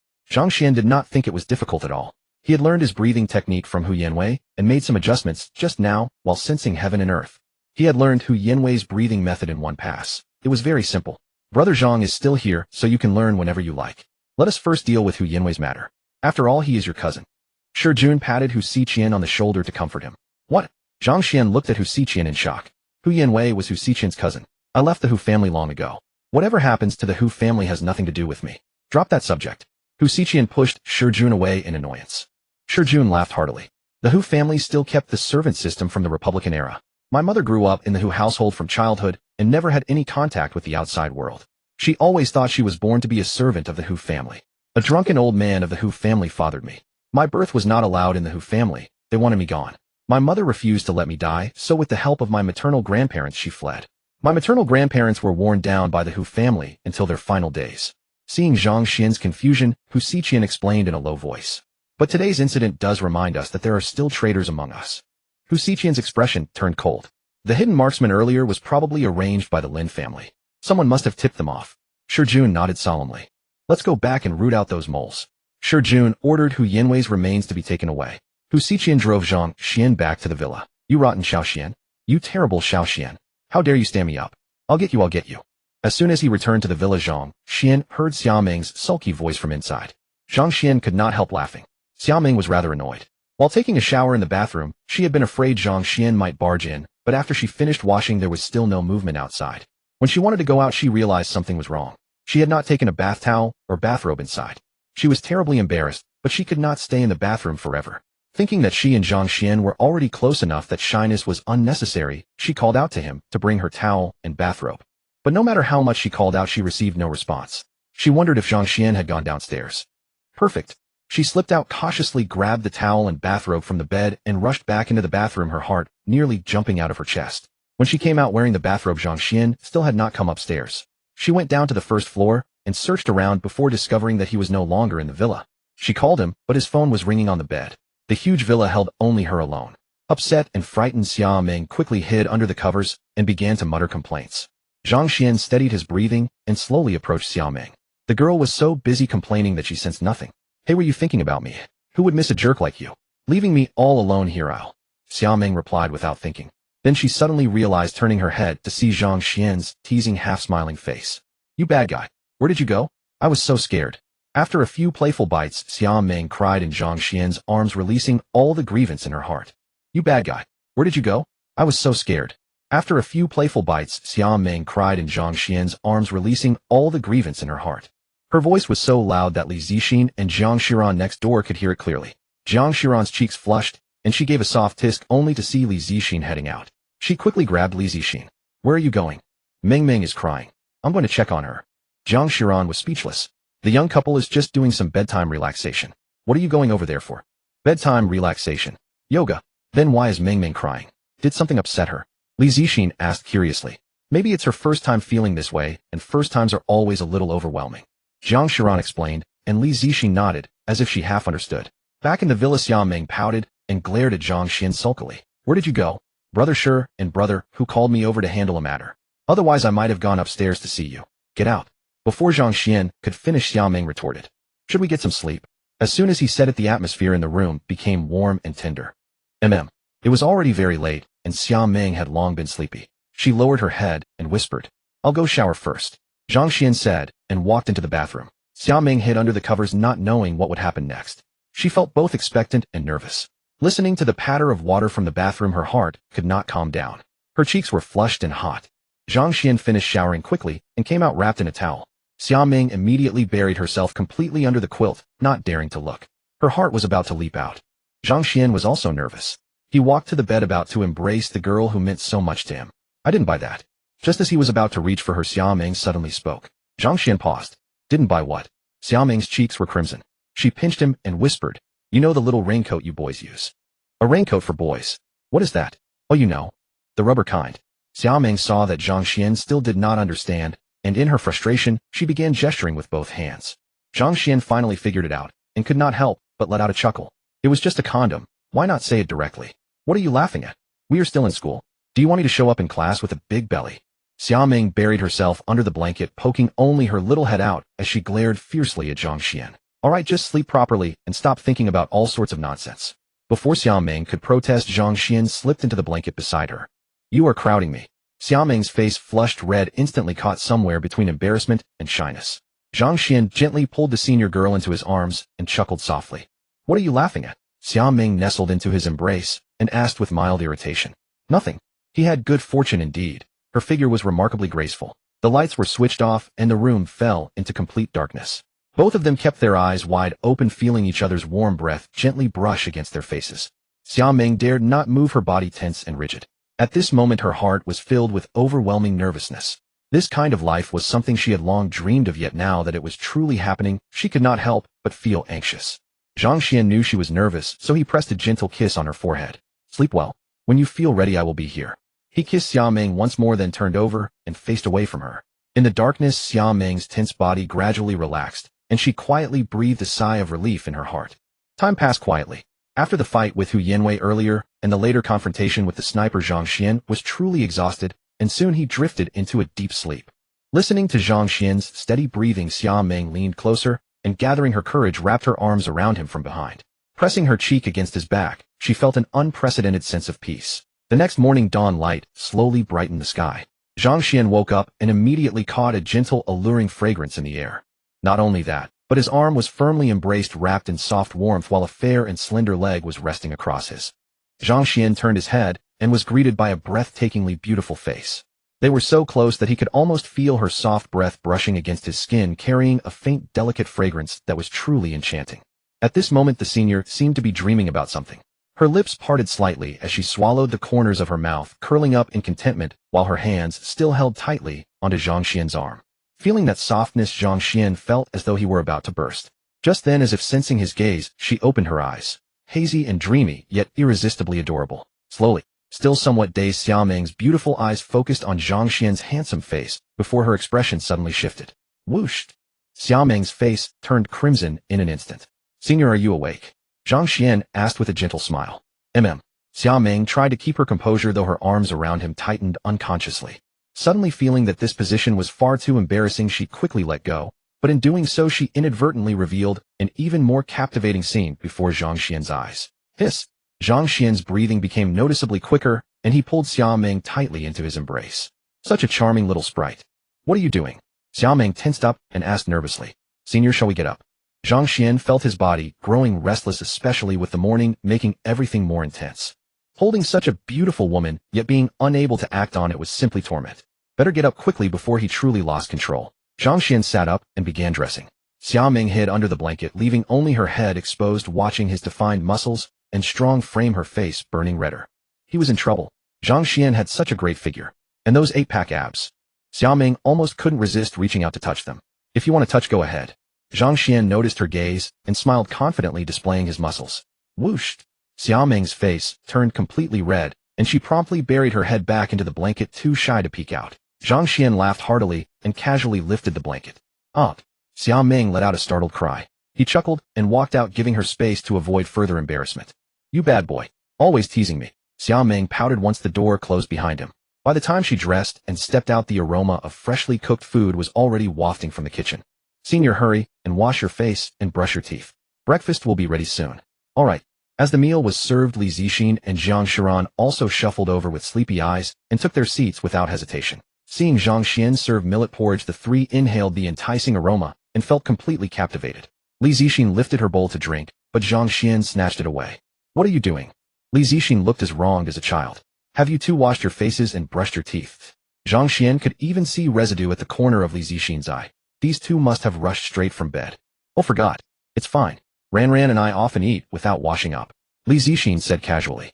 Zhang Xuan was speechless at how this girl said anything at all. "Go wash up quickly. Hygiene matters. We'll wait for you." Zhang Xuan was left defeated by Li Zixin's utterly shameless remarks. He used to think she was naive, but the longer he spent with her, the more he discovered her genuine charm. "No." Li Zixin, fiercely protective of her food, shoved the bowl close and drank noisily, looking smugly at Zhang Xuan despite a grain of rice still clinging to her cheek. At this moment, she had utterly abandoned any sense of dignity, looking like a playful girl forever young. "You're coming with me." Zhang Xuan could no longer bear it and firmly dragged her back to the villa to brush her teeth. When they returned, Zhang Xuan was dumbfounded to see Li Zixin had brought her entire toiletry kit with her. This girl truly treated his place as her own. "Senior, I plan to take Zixin and the others to record songs later. Will you come along or play on your own?" Just then Xiaoming's phone rang. It was Wang Shui and the others back from their trip and asking Xiaoming to pick them up. The new studio was located in the Shi Entertainment office building. Zhang Xuan and the two others drove there and entered the building. "I picked this room first. Why should I give it to someone else?" "Mr. Zhang, the chairman, has designated this space to establish a new music studio. If you wish to occupy it, you should speak with the chairman directly. Otherwise, it puts us in a very difficult position." A soft and gentle voice responded immediately after. "Just move it then. Why all the unnecessary words? Who do you think Han Yu is? The chairman's golden goose. If you delay Han Yu's schedule or ruin his mood, can you truly handle the consequences?" Zhang Xuan and his companions drew closer and looked over. Right there a sign stood, clearly Shiming Studio. Zhang Xuan frowned. "What's happening?" Zhang Xuan asked. "Who are you?" "None of your business. Get lost," an effeminate-sounding person said coldly upon hearing the voice. Turning around, she saw Zhang Xuan and paused, then smiled coquettishly. "Oh, handsome guy, are you a newcomer at the company? Do you have an agent?" "Sister Jiang, you've arrived." "Mr. Zhang would like to use this place to rest. What do you think?" Xia Tianjun had arranged a young assistant for Zhang Xuan. Having just graduated, she was careful not to offend anyone and was feeling anxious, but seeing Zhang Xuan arrive was a great relief, and she quickly spoke up. "Oh, I wonder who has such great influence. It turns out to be the famous Li Tianho," the effeminate person said in a sarcastic tone upon seeing Li Zixin. Then he continued, looking at Zhang Xuan. "Handsome guy, my name is Mingxin. You can call me Little Xin. I'm Han Yu's agent. If you follow me, I guarantee you'll become as famous as Han Yu." "Hello," Li Zixin greeted politely. "Oh, don't mention it. Don't greet me. If people from the legitimate entertainment industry see us, we might get blacklisted." Mingxin waved her hand with visible disdain. "You?" Zhang Xuan glared at the other person angrily. Li Zixin's expression dimmed. In the past, who would have dared speak to her this way? When the Hu family first spoke out, she would certainly have argued with them. But after experiencing so many things, she had grown accustomed to it. Standing nearby Zhang Hanyu was a handsome young man with an aloof expression. Though not as handsome as Zhang Xuan, he was already quite good-looking. He stood there all along unmoved by whatever the effeminate person said to others, as if the matter had nothing to do with him. "Handsome guy, what do you think?" The effeminate person stared intently at Zhang Xuan. Zhang Xuan frowned, pushed Chun Mingxin aside, and walked straight into the room. However, he found the equipment inside buried under various clutter. "What's going on?" Zhang Xuan asked the young assistant. The young assistant looked very aggrieved. She did not know Zhang Xuan's identity, but since he had come with Li Zixin, he was regarded as her superior in her eyes. "How can you be so rude? Didn't you hear me talking to you?" Chun Mingxin was angry that Zhang Xuan ignored him. As a top agent of Xia Entertainment, he was always surrounded by admirers. He never expected to be ignored by Zhang Xuan. "Get out," Zhang Xuan said coldly. He could not tolerate this person anymore. Effeminate in manner, yet so arrogant, a man dressed in women's clothing with foundation on his face. It was disgusting. "You?" Chun Mingxin's eyes widened. He could not believe someone at Xia Entertainment would dare speak to him this way. Pointing at Zhang Xuan with his orchid-like finger, he was too angry to speak. At this moment, Zhang Hanyu finally looked at Zhang Xuan. The young assistant was surprised by Zhang Xuan's boldness. Although she was new to the industry, she knew the fame of top agent Chun Mingxin. The young assistant lowered her head and stuck out her tongue, explaining, "I already told them, but they said these items had nowhere else to go, and only this place had space, so they put them here." Zhang Xuan was very angry. Someone was deliberately intimidating them. "Go call the security guards. Throw all this stuff out." A fallen tiger being bullied by dogs. Zhang Xuan had once been a top agent with even greater fame than this Chun Mingxin. They had met before, and back then Chun Mingxin had been humble and subservient, almost groveling. Now that she was in a bit of trouble, Chun Mingxin dared to act arrogantly in front of her. A few days ago she might have swallowed her anger, but now they had someone backing them. They were no longer fatherless children. Why should she still endure this?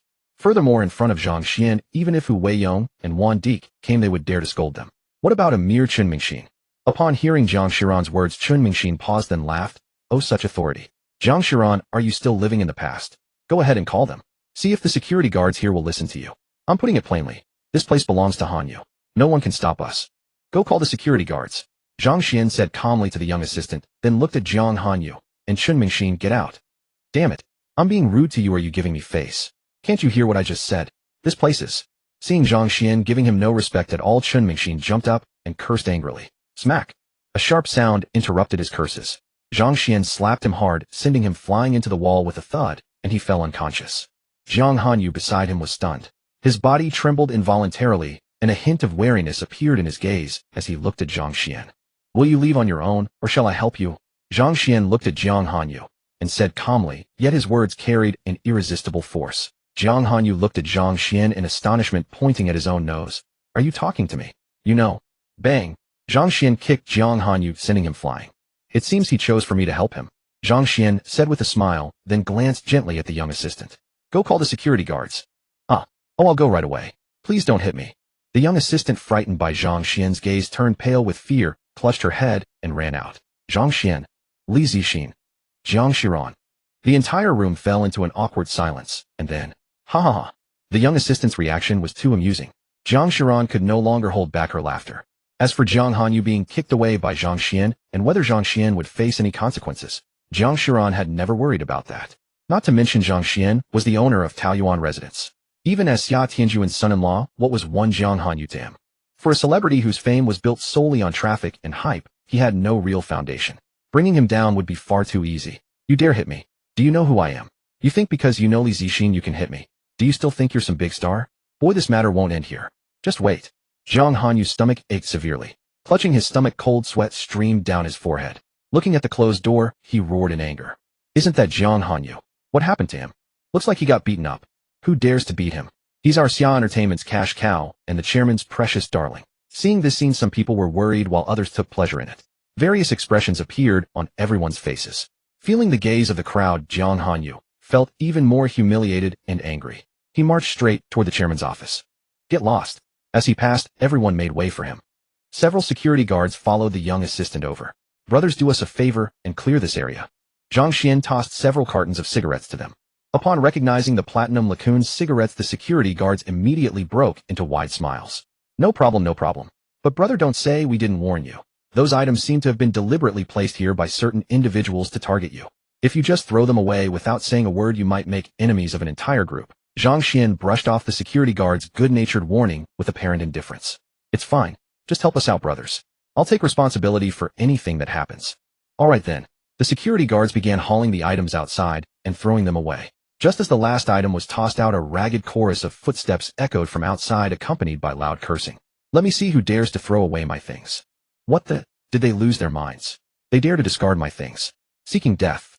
The moment the items were disposed of, a flurry of hurried footsteps approached along with mutters of fury. The several security guards who had been chatting familiarly with Zhang Xuan and boasting about standing by him vanished in an instant. Zhang Xuan's expression shifted. The commotion outside was considerable. It seemed quite a few people had arrived. Don't worry, Zhang Xuan said with a reassuring pat on both their shoulders. We happen to need help wiping tables and mopping the floor, and now the people have arrived. Zhang Xuan walked out. Bang! A man kicked the door open and strode inside. Zhang Xuan frowned. The man spotted Zhang Xuan and began hurling curses. You damn! Smack! Can you speak properly? Zhang Xuan asked calmly. A clear palm print appeared on the man's face. He froze, staring blankly at Zhang Xuan. How dare you? Smack! Can you speak properly? Zhang Xuan's face was marked with a gentle smile. He lit a cigarette, took a drag, and leisurely exhaled a ring of smoke. You? Smack! Can you speak properly? Zhang Xuan looked at the man with a detached expression. The group trailing behind were dumbfounded. When had they ever encountered someone so brazen? Smack! I'll ask you one final time. Can you speak properly? Zhang Xuan gazed calmly at the man. Yes. The man was utterly stunned. His face was already swollen high, and half his teeth had been knocked loose. You dare hit one of our people? I say you. Another person beside him glared furiously at Zhang Xuan and opened his mouth. Smack! I forgot about you. Can you speak properly? Zhang Xuan delivered a sharp slap to the speaker. The rest of the crowd instinctively covered their faces, terrified that the next strike would fall on them. Can we speak properly now? Zhang Xuan surveyed the room. His tone was calm, yet his imposing presence silenced everyone around him. These things belong to you, correct? You've soiled this place. Clean it up. Zhang Xuan's gaze turned icy. I do not wish to repeat myself. Though the group had no desire to obey Zhang Xuan, the sight of his smile sent their hearts pounding. Eventually they reluctantly set to cleaning. Just then another set of footsteps approached. Who dares cause trouble here? At the sound of that voice, everyone cleaning inside stopped at once. It's the chairman. Kid, this is Xia Entertainment, not your place. You'll pay for this. Let's see how you explain yourself to the chairman. Everyone clenched their fists, eagerly anticipating the moment Zhang Xuan would be reprimanded.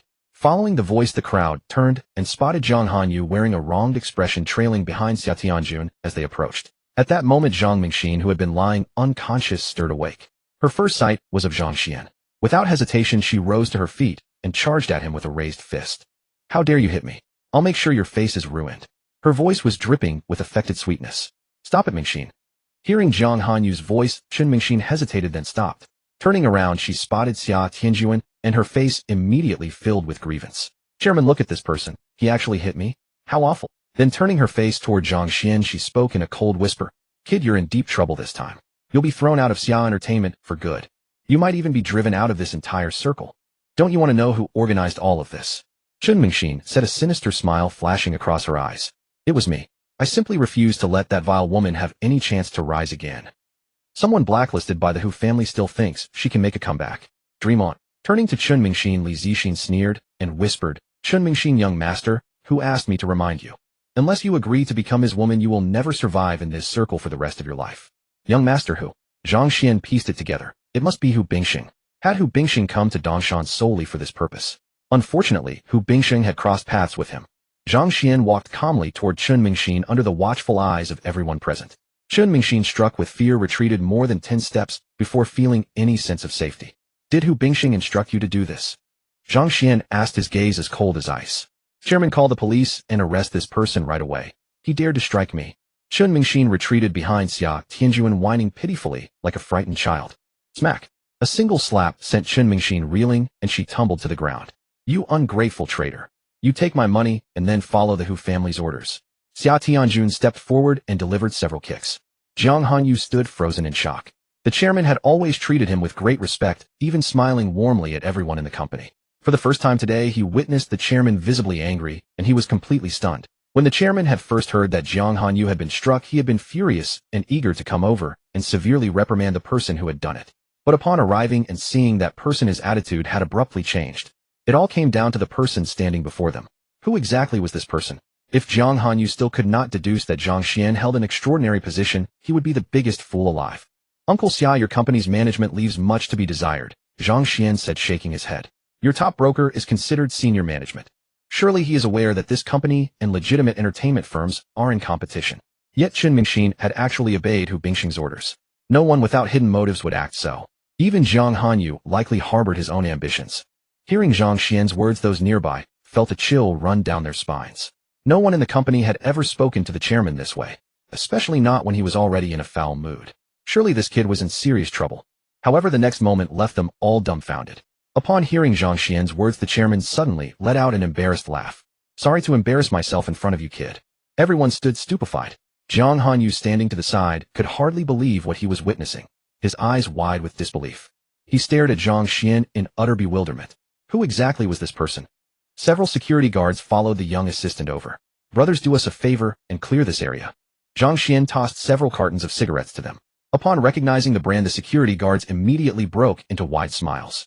No problem, no problem. But brother, don't say we didn't warn you. Those items seem to have been deliberately placed here by certain individuals to target you. If you just throw them away without saying a word, you might make enemies of an entire group. Zhang Xian brushed off the security guard's good-natured warning with apparent indifference.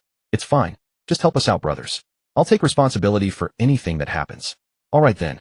The security guards began hauling the items outside and throwing them away. Just as the last item was tossed out, a ragged chorus of footsteps echoed from outside, along with mutters of fury. Let me see who dares to throw away my things. Did they lose their minds? They dare to discard my tea. However, before their astonishment could subside, an even more astonishing scene unfolded. Zhang Xian, with a helpless expression, said, You should handle it yourself. I have a lot of matters to attend to on my end. Ha ha, that is your concern. Uncle is growing old, and in the future the company will still be yours whether you manage it or not. Xia Tianjun laughed heartily, affectionately grasping Zhang Xian's arm as they walked inside. Jiang Shiran looked at Chen Mingxin coldly and led Li Zixin inside. What a fool. You would dare provoke the son-in-law of the Xia family. How short-sighted. Moreover, the title of Xia family son-in-law was hardly Zhang Xian's most impressive identity. Just as Zhang Xian was about to step into Ximing's studio, a mechanical voice suddenly echoed in his mind. Ding. The divine level choice system is initiating. Option 1. Expose Chen Mingxin's crime of commercial espionage. Reward 10% equity in Zhengjing Entertainment Constitution, 10 Spirit 10. Option 2. Ignore Chen Mingxin's transgression. Reward 1 Lamborghini sports car, wealth value 10 billion. Zhang Xian paused for a moment. He had never intended to let Chen Mingxin off easily, given her earlier arrogance. Hearing the system's options, he turned to Xia Tianjun and said, Uncle Xia, this person has close ties with the Hu family and may well have ulterior motives. I suggest we contact the authorities for a thorough investigation. Ding. The host has made a choice. Distributing rewards 10% equity in Zhengjing Entertainment Constitution, 10 Spirit 10. Feeling a wave of energy surge through his body, Zhang Xian's lips curved into a satisfied smile. Now when he faced Lin Jin again, the outcome remained uncertain. Xia Tianjun was slightly taken aback. Seeing that Zhang Xian was not joking, he turned and addressed the security guard who had appeared unannounced. Restrain Chen Mingxin. Call the police and investigate whether she is involved in commercial espionage. As soon as the words left his mouth, Chen Mingxin's face underwent a dramatic change, and her body trembled involuntarily. Zhang Xian observed all of this. Indeed, there were secrets hidden within Chen Mingxin. Chairman, are you joking? Why? I have contributed so much to this company over the years. Half of its current prosperity is due to me, Chen Mingxin. Most of the stars here were discovered by my own efforts. Because of one word from this young man, you would treat me like this. This is unjust. Such an action will chill the hearts of the company's founding members. Isn't that right, everyone? Chen Mingxin attempted to rally others to join her. Her hatred for Zhang Xian reaching its peak. She could no longer remain at Xia Entertainment. After dealing with all outstanding matters, she would leave immediately, ensuring no trace was left behind. Chen Mingxin exchanged glances with a few senior employees. That's right, Chairman. You cannot do this. Sister Mingxin is a founding member, a meritorious contributor. Without her, Xia Entertainment would have collapsed long ago. Sister Mingxin has discovered and nurtured several top stars, including Han Yu and Xiao Lin, over the years. Could you really treat her this harshly because of one young man's words? It would break our hearts. Chairman, we are making this clear today. You cannot treat Sister Mingxin this way. If she leaves, we leave too. Some went so far as to issue outright threats to Xia Tianjun. Chen Mingxin wore a look of triumph, casting a sideways glance at Xia Tianjun and Zhang Xian. She had cultivated connections within the company for over a decade. How could she lack fallback plans? In terms of networks, she would never yield first place to anyone. Xia Tianjun's actions only strengthened her resolve to leave Xia Entertainment and join the Hu family. Zhang Entertainment was a prestigious large-scale company rich in resources, stars, and collaborators. Although Xia Entertainment had operated for decades and was considered a major enterprise in Dongshan in terms of scale and influence, the gap was like heaven and earth. She had built an excellent reputation in the industry over the years. Joining Zhang Entertainment would surely elevate her standing. Chairman, after working together for so many years, I cannot refuse this opportunity. If you wish for me to continue serving the company, then fine, she said, pointing angrily at Zhang Xuan with gritted teeth. But he must leave this company immediately. Watching Chun Mingxin's performative display, Zhang Xuan and Li Zixin could only stand in silent disbelief. Chun Mingxin had no idea what awaited her, standing there with an imposing demeanor, completely disregarding Xia Tianjuan's wishes. All she wanted was to drive the instigator Zhang Xuan out of Xia Entertainment and then make a grand exit, bringing along several stars she had personally cultivated to join Zhang Entertainment. Yes, Chairman.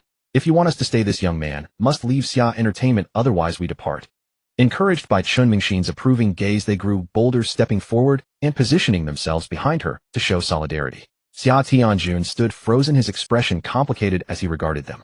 Their faces brightened with smugness, but the very next moment their smiles vanished. Excellent. This is perfect. Just as they expected Xia Tianjun to expel Zhang Xuan, he slapped his thigh and exclaimed excitedly, "Secretary Jean, record these names. Take these individuals to sign termination contracts." Good. The company is already bloated. That coward has been padding the payroll with useless personnel for too long. I have wanted them gone for ages. You have done me a favor by volunteering. Secretary Jean, were their words recorded?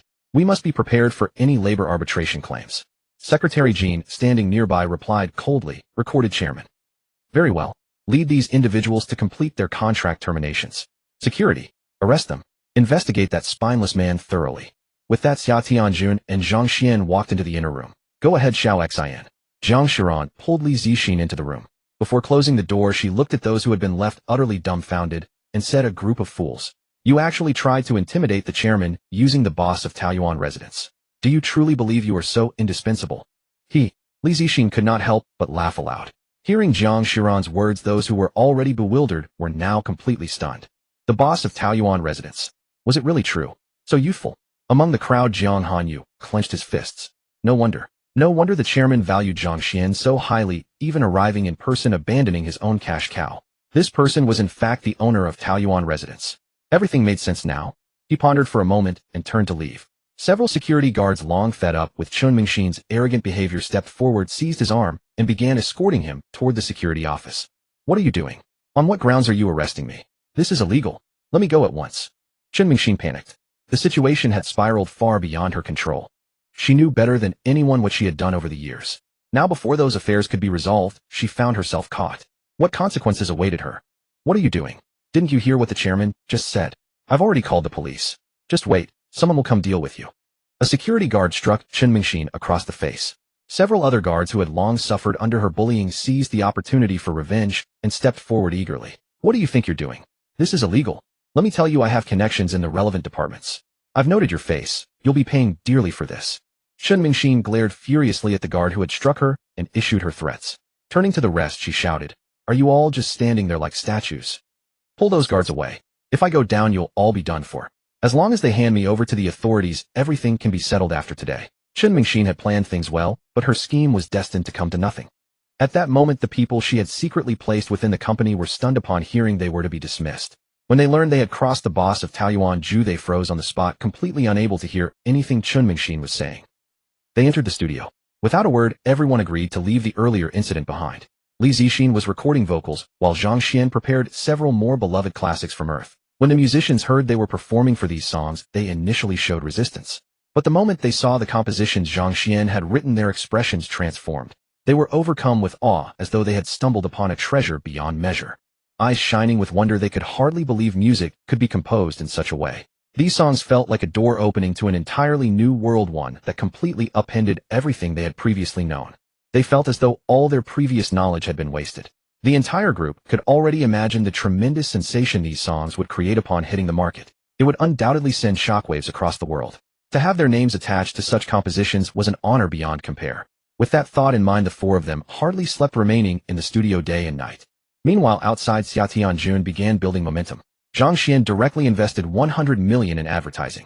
Once this news spread, the entire city of Dongshan was thrown into turmoil. Everyone watched Xia Entertainment and Dongshan Industries, with keen interest for the cautionary tale of Zhang Entertainment, still loomed large in everyone's memory. This time the advertising investment came under the name of Dongshan Industries. Just then a major event unfolded. Zhang Haiyu, the crown jewel of Xia Entertainment, announced his high-profile move to join Zhang Entertainment. At the same time, it was revealed that Zhang Haiyu's seasoned agent Chen Mingxin had been charged with commercial espionage. She faced over a decade behind bars. Everyone recognized this as a larger strategic game in progress. No one dared to join recklessly, and notably few had faith in either Xia Entertainment or Dongshan Industries. Although Dongshan Industries had been infused with substantial capital by Weiwei was better suited to defense, her approach was steady and measured. In a direct confrontation, the combination of Bai Weiwei and Xia Tianjun stood little chance against the experienced fox Hu Weiyong and the brilliant strategist Wan Deke. Just then, unexpectedly, Taoyuanju announced its full acquisition of Zhang Entertainment, officially entering the entertainment industry. Everyone was taken aback, stunned by the sheer scale of the move. Even more intriguing was Taoyuanju's choice of envoy Lin Ruxin, the former president of Zhang Entertainment. When this news broke, the entire entertainment world was shaken. Zhang Xuan, however, paid no attention to such matters. With Xia Tianjun, Wang Chuan, and Lin Ruxin handling things, a modest family like the Hus posed no real threat. Today marked the first day of the new semester at Dongshan University. Waking that morning, Zhang Xuan felt as though a mountain were resting on him. He looked up in exasperation to find Xia Meng sprawled carelessly across him, her head resting on his chest, her lips pursed in a sleepy murmur as a trail of drool found its way onto his clothes. Her soft body pressed close, and the thin sleepwear she wore did little to conceal her graceful figure, revealing smooth, fair skin beneath. Zhang Xuan felt his head throb. The girl's figure was extraordinary, and she carried a captivating fragrance that made it hard for him to stay composed, especially in the quiet hours of morning. Don't even think about it. There's no point. The girl was in the middle of her cycle and simply wouldn't cooperate. Zhang Xuan muttered helplessly. The evening before had been full of promise, and he had been prepared, but she had informed him otherwise. After that, she had been restless and playful, prompting him to take over a dozen cold showers before retreating to another bedroom, only for her to follow him there again. Just then her slightly dazed eyes fluttered open. Noticing Zhang Xuan's gaze, she smiled dreamily and rose without a hint of self-consciousness. Some people weren't exactly well-behaved last night, Xia Meng accused with a sly grin, looking every bit the cunning fox. Zhang Xuan firmly remembered one rule: never reason with a woman. He said nothing and simply reached out, pulling her close. You. Xia Meng's beautiful eyes glistened, and she pouted, feigning indignation. Zhang Xuan chuckled, got up to freshen up, and after breakfast drove Xia Meng to campus. Back in the classroom, brother Xian over here. The moment Zhang Xuan stepped into the classroom, Yang Ming's voice rang out. Instantly everyone turned toward the door. Dude, something's off about you. We spent a month in military training and came out sunburnt and peeling, and you're completely fine. Wang Chong looked at Zhang Xuan with a mixture of envy and disbelief. Yeah, what skincare product do you use? Look at the girls in our class. Even with lotion, their skin tone hasn't improved. Yours not only stayed fair, but actually got better. Yang Ming couldn't resist reaching out and touching Zhang Xuan's skin, clearly envious. It was softer than most girls. Go away. Zhang Xuan shivered at Yang Ming's forwardness, a wave of discomfort running through him. Excuse me, is Zhang Xuan in this class? A pleasant voice called from the doorway. The previously bustling classroom fell instantly silent. All eyes turned to the entrance, where a striking girl stood, her expression proud and composed. She wore a leather jacket paired with a leather skirt, effortlessly fashionable, her hair tied up in a neat bun. What drew attention most was a small dark mole at the corner of her mouth, an unusual feature that somehow enhanced her beauty rather than detracting from it. Seeing her, Zhang Xuan paused briefly. He didn't recognize her, but he rose with a polite smile nonetheless. The girls in class immediately felt a pang of jealousy. How dare another girl come after Zhang Xuan when they hadn't even made a move themselves? Why did he have to be so annoyingly charming? What do you need from classmate Zhang Xuan? A girl in the front row asked, a note of rivalry in her voice. The newcomer simply chewed her gum, unfazed by the dozens of eyes upon her. Hearing the question, she smiled brightly. My dad told me to find Zhang Xuan, to make him my husband. Zhang Xuan, who had already taken a few steps away, stopped dead in his tracks. A wave of disbelief washed over his face. Which scoundrel from the northern faction sent his daughter over? A while ago, many people had offered to introduce their daughters to him, yet no one actually came. Zhang Xuan assumed they were only joking. Until now, when someone truly arrived. The girl's eyes suddenly lit up at the sight of Zhang Xuan's face. Emma, my father didn't lie to me. You really are handsome. Thank you. May I ask who your father is? Zhang Xuan asked curiously. Oh, it doesn't matter who my father is. Come out with me for a while, let's get to know each other. See if you're suitable for me. The girl said nonchalantly, then reached out to take Zhang Xuan's arm. Whoa. The class erupted into an uproar at the sight. Get to know each other. What kind of getting to know? Just chatting. Or a deeper kind of exchange. Someone in the classroom whistled. Shameless. Uffed. The female students were jealous. At the start of the semester, they had mustered their courage during the National Day holiday planning to confess their feelings today, yet they had been beaten to it. The class heartthrob must never be taken away. In that instant the girls in the class reached a silent consensus. Just then a graceful figure approached, catching sight of Zhang Xuan and the girl at the door at once. Li Baozhuan, why are you here?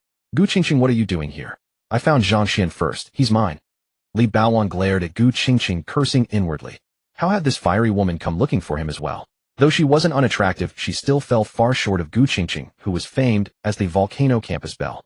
Let me tell you, we already spent last night together. He's my man now.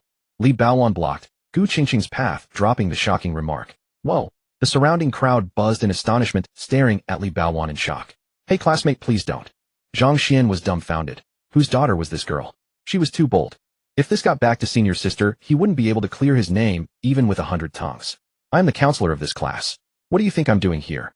Gu Qingqing shot Li Baowan an exasperated glance, then lifted her left arm and draped it over Zhang Xuan's shoulder.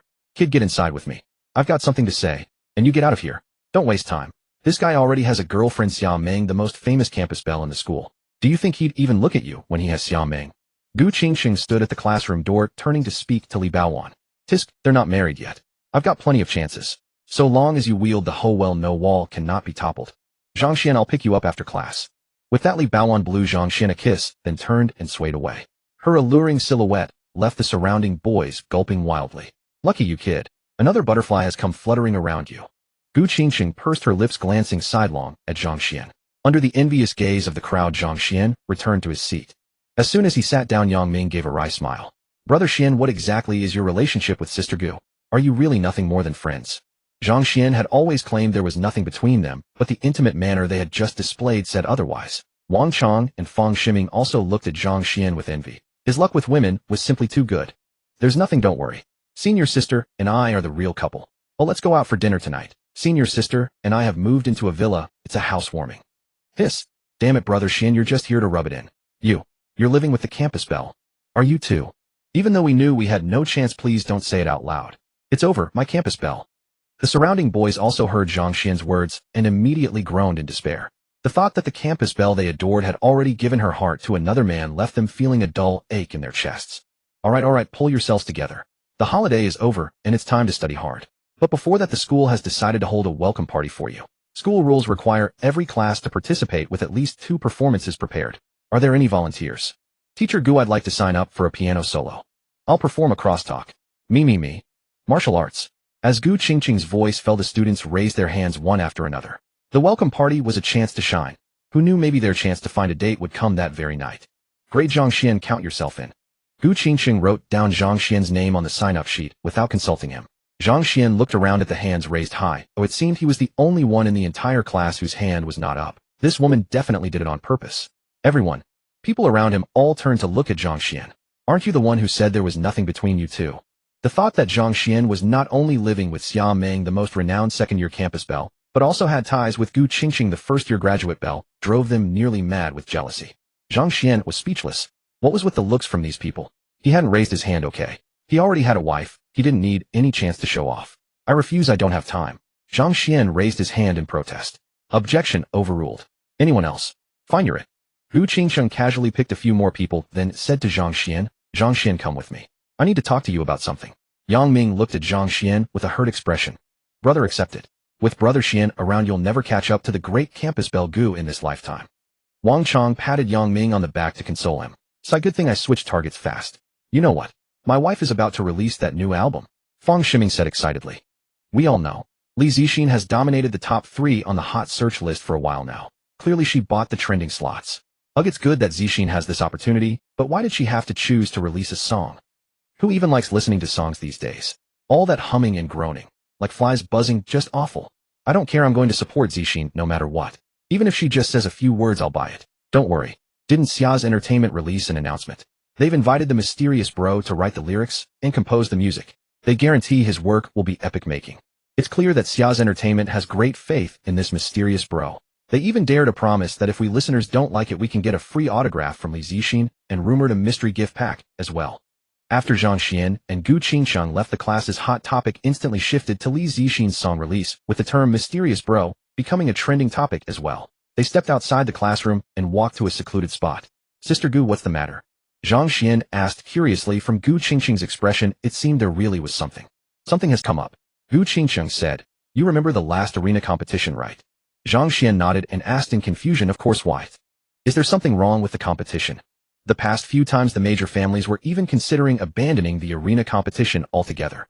Because cultivation resources in the world have dwindled, the families no longer place much importance on its results. This time the Lin family insisted on holding the arena competition. At first we were puzzled, so grandmother sent people to investigate the matter. Now they found something. Hearing Gu Qingqing's words, Zhang Xian's heart stirred. The Lin family had been appearing in Dongshan recently. Could it be related to what she was telling him? The Lin family discovered a mine. It may very well contain spirit stones. There might even be ancient cultivators' relics hidden within. A brilliant gleam flashed in Gu Qingqing's beautiful eyes. Spirit stones. Are they the kind of spirit stones that cultivators absorb during their practice in cultivation novels? Zhang Xian frowned. In this world, did immortals truly exist in ancient times? What is a spirit stone? Zhang Xian asked. It is a type of jade that contains immense energy. Martial artists can directly absorb it into their bodies and convert it into qi. With spirit stones, a faction could mass-produce grandmasters. Therefore, spirit stones are of great importance to every major clan. Let me put it this way. The energy contained in a spirit stone the size of a fingernail is equivalent to that of a nuclear bomb. Upon hearing Gu Qingqing's words, Zhang Xian drew a sharp breath. It seemed that the spirit stones in this world were quite different from those depicted in Earth's online novels. They were more like a kind of, or containing tremendous energy, even more precious than uranium. What did you call me here for? He looked at Gu Qingqing and asked curiously. Given how precious such an, or was every major clan would inevitably compete for it, and even the state would certainly intervene. The state would never allow such energy to be controlled by a single clan. At that thought, Zhang Xian began to feel a desire to retreat. It wasn't that he was afraid, he simply didn't want to invite trouble. He was certain that the state would take action, and those clans coveting the spirit stones would inevitably face ruin. He had no wish to become a target for the state's destruction. Grandma wants me to tag along with you. She cast a divination for me, and my destined fortune lies at the spirit stone mine. Gu Qingqing looked at Zhang Xian with eager pleading eyes. No. Zhang Xian refused flatly. That was a huge trouble. Whoever went would suffer misfortune and might even lose their life. How can you be like this? I'm your teacher, and you've taken advantage of me so many times. What's the harm in helping me just once? Pouting, Gu Qingqing grabbed Zhang Xian's arm and shook it vigorously. This was something she had learned from TV dramas. In those shows, even the coldest male lead couldn't resist a woman's coquettishness. Little did she know what a sensation this scene would cause. The onlookers froze in place, staring in disbelief at the sight. Wow, Zhang Xian and campus beauty Gu actually came here. Gasp. Look, Gu is actually acting all coy. Is the sun rising from the west? Huh. I've captured it on video. How could I keep such a splendid moment all to myself? Zhang Xian. He was speechless. He hadn't expected old Gu to bring him to Dongshan University's famous lovers' rendezvous spot. He quickly pulled old Gu to a secluded place, but the campus forum was already flooded with the post. The gentle side of campus beauty Gu that you never see. Gentleness blooms only for you. Xiaoming, campus beauty, did you see that? The man you're with is unworthy of you. Break up with him now. There are plenty of good men in the world. A two-timing unworthy man. Zhang Xian, I challenge you to a duel. Moderator, expose that scoundrel's name and make him notorious far and wide. I must protect our campus beauty. Sophomore year, finance class 1. Mengming, come look at the campus forum. Wang Shui suddenly exclaimed, pointing at the campus forum to Xiaoming. They immediately opened their phones. When they saw the forum post, they all gasped in unison. Meng Li said angrily, Mengming, we can't just let this go. Call Zhang Xian and ask him what's going on. Sun Tian was also angry. Isn't our Mengming beautiful? Yet he's always eyeing what's on the other side. A two-timing heartless man. The surrounding classmates were all looking at their phones, then glancing over, pointing and whispering among themselves, clearly discussing something. Xiaoming curled her lips and focused on her studies, paying no heed to the surrounding gossip. How could that be? She and Xiao Xian lived together, even shared the same bed, yet he had restrained himself completely. She trusted Zhang Xian wholeheartedly. If Zhang Xian could maintain his composure in front of her, how could he possibly lose it in front of that ill-tempered Gu Qingqing? Just then a clamor arose outside, as if a large crowd was rushing over. Everyone in the class looked toward the classroom door. Before they knew it, the doorway was surrounded by a crowd, and a young man, holding a rose, walked step by step towards Xiaoming. Gasp! Jiang Hanyu. It's the celebrity Jiang Hanyu. The class immediately erupted. The superstar Jiang Hanyu. He was here again. The girls in the class looked at Xiaoming with envy in their eyes. Last year, Jiang Hanyu had come before holding roses to confess his love to Xiaoming at the height of his fame. The entire school had been stirred into a frenzy. Unexpectedly, a year later, Jiang Hanyu had returned. Mengming, I like you. Will you be my girlfriend? Jiang Hanyu approached Xiaoming. In front of everyone, he suddenly dropped to one knee and said to her with deep affection in his eyes. Boom. Everyone erupted once more, staring in disbelief at the scene before them. That was none other than Zhang Hanyu, the hottest rising star, young, wealthy, and strikingly handsome. What woman could refuse such a man? Be together. Be together. Someone shouted, and soon everyone inside and outside the classroom joined in, their voices so loud it hurt the eardrums. All eyes focused on the two of them. In Zhang Hanyu's gaze, it seemed there was only Xiaoming. He stared at her intently, completely oblivious to the crowd around them. I'm so moved. What a devoted man. In today's world, good men like Hanyu are truly rare. Xiaoming is so lucky. She's fortunate yet unfortunate. Fate made her meet that unworthy Zhang Xuan, yet also brought her Hanyu, this devoted man.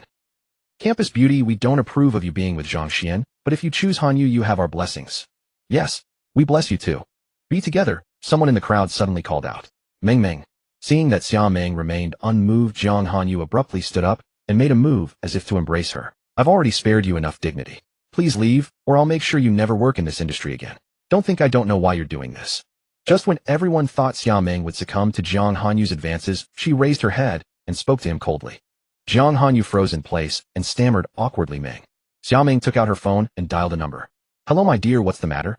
Will you and Xiao Xian come back for lunch? Xia Tianjuan's voice came through the receiver. The moment Zhang Hanyu heard that voice, his expression changed. How was Zhang Hanyu dealt with? Xiaoming asked. He's been blacklisted. All his engagements have been given to others. He signed a 10-year contract with us, so for these 10 years he'll have no choice but to be a warehouse keeper. The penalty is 2 billion yuan. Zhang Hanyu's expression changed again, and his eyes turned pleading as he looked at Xiaoming. Is that so? Isn't he supposed to be working today? How does he have time to come to Dongshan University? Plopped. Hearing Xiaoming's words, Zhang Hanyu fell straight to his knees. Meanwhile, Zhang Xuan followed Gu Qingcheng to a secluded place, still unaware that Zhang Hanxing had come looking for Xiaoming. Zhang Xuan, please help me, okay? Gu Qingcheng grabbed Zhang Xuan's arm and shook at her beautiful eyes, pleading as she gazed at him. Sister Gu, I don't have time. I'm currently dealing with the Hu family, and the Lin family is plotting against my relatives. How could I possibly have time to go to the mine? Zhang Xuan sighed helplessly. Hearing this, Gu Qingcheng said, rest assured, this time it involves spirit stones. The Hu and Lin families won't have any time to bother you. Do you really think they would turn down such a golden opportunity? They're like dogs that catch the scent of something and can't resist approaching. Zhang Xuan had no words, glancing sideways at Gu Qingcheng. If they were dogs following their noses, then what did that make her? Get lost. Sensing his thoughts, Gu Qingcheng shot him an annoyed look and snapped. But hearing Gu Qingcheng say this, Zhang Xuan felt somewhat reassured. It made sense. If a spirit stone mine was involved, the Hu and Lin families would likely be too occupied to bother him for now. A system voice chimed in his mind. Ding, divine level choice system initiating. Option 1, donate the spirit stone mine to the nation. Reward physique 50, a mental strength 50, 1 mysterious breathing technique. Option 2, voluntarily cede the spirit stone mine to the various noble families. Reward friendship of several families. The host will receive the title of Cowering Turtle and romantic fortune -10. Note, the mysterious breathing technique is randomly assigned, and supreme method for drawing in heavenly and earthly spiritual energy. At advanced cultivation levels, practitioners may have a chance to obtain profound runes. Upon hearing the electronic voice in his mind, Zhang Xuan grew confused. Voluntarily donate a spirit stone mine to the state. That mine wasn't even his. How could he donate it? This choice presented by the system was impractical. He couldn't simply tell the authorities that this spirit stone mine belonged to him and that he was donating it to the country. Those in authority would likely dismiss him as foolish. Please come with me. Okay, I've been stuck at a cultivation bottleneck for 2 years now. I've tried every method to break through, but to no avail. This is my chance. Gu Qingcheng continued, gripping Zhang Xuan's arm, acting coquettishly, rubbing against him like a playful puppy. Why me? Sister Gu, your Gu family is full of powerful cultivators, and with your grandmother protecting you, who would dare harm you? Zhang Xuan's scalp tingled. Such a beautiful woman pleading with him. No mortal could withstand it. Furthermore, to persuade him to accompany her, she deliberately lowered her collar, slightly revealing a glimpse of fair skin. Gulps. This girl must have had guidance from an expert behind the scenes, who otherwise Gu Qingcheng herself would never have mastered such techniques. You really think I don't want my grandmother to accompany me? Grandmother has more pressing matters to attend to. Gu Qingcheng pouted, her expression distinctly discontent. Then she hugged Zhang Xuan's arm again, nuzzling it, and coaxed, Brother Xiao Xian, please come with me. Uff. Zhang Xuan had been sleeping embraced with his senior sister every night for the past few days, already enduring suppressed desires. How could he withstand such an assault? He felt a warmth in his nose and a sweetness in his throat, and blood began flowing from his nostrils and mouth. Zhang Xuan felt extremely embarrassed and quickly wiped it away. Damn it, his restraint was deteriorating further. Fortunately, his phone rang at that moment, resolving his awkward situation. Hello? Who's calling? Is this young Master Zhang? This is Xiaoqi's father. Oh, it's Uncle Li. What's the matter? Zhang Xuan was puzzled. Why was Li Hai calling him? Someone has been coming to see me lately wanting to purchase that mountain mine offering over 10 million. I told them it was already sold to you, but they refuse to believe me and insist on signing the contract directly with me. Zhang, do you want to sell?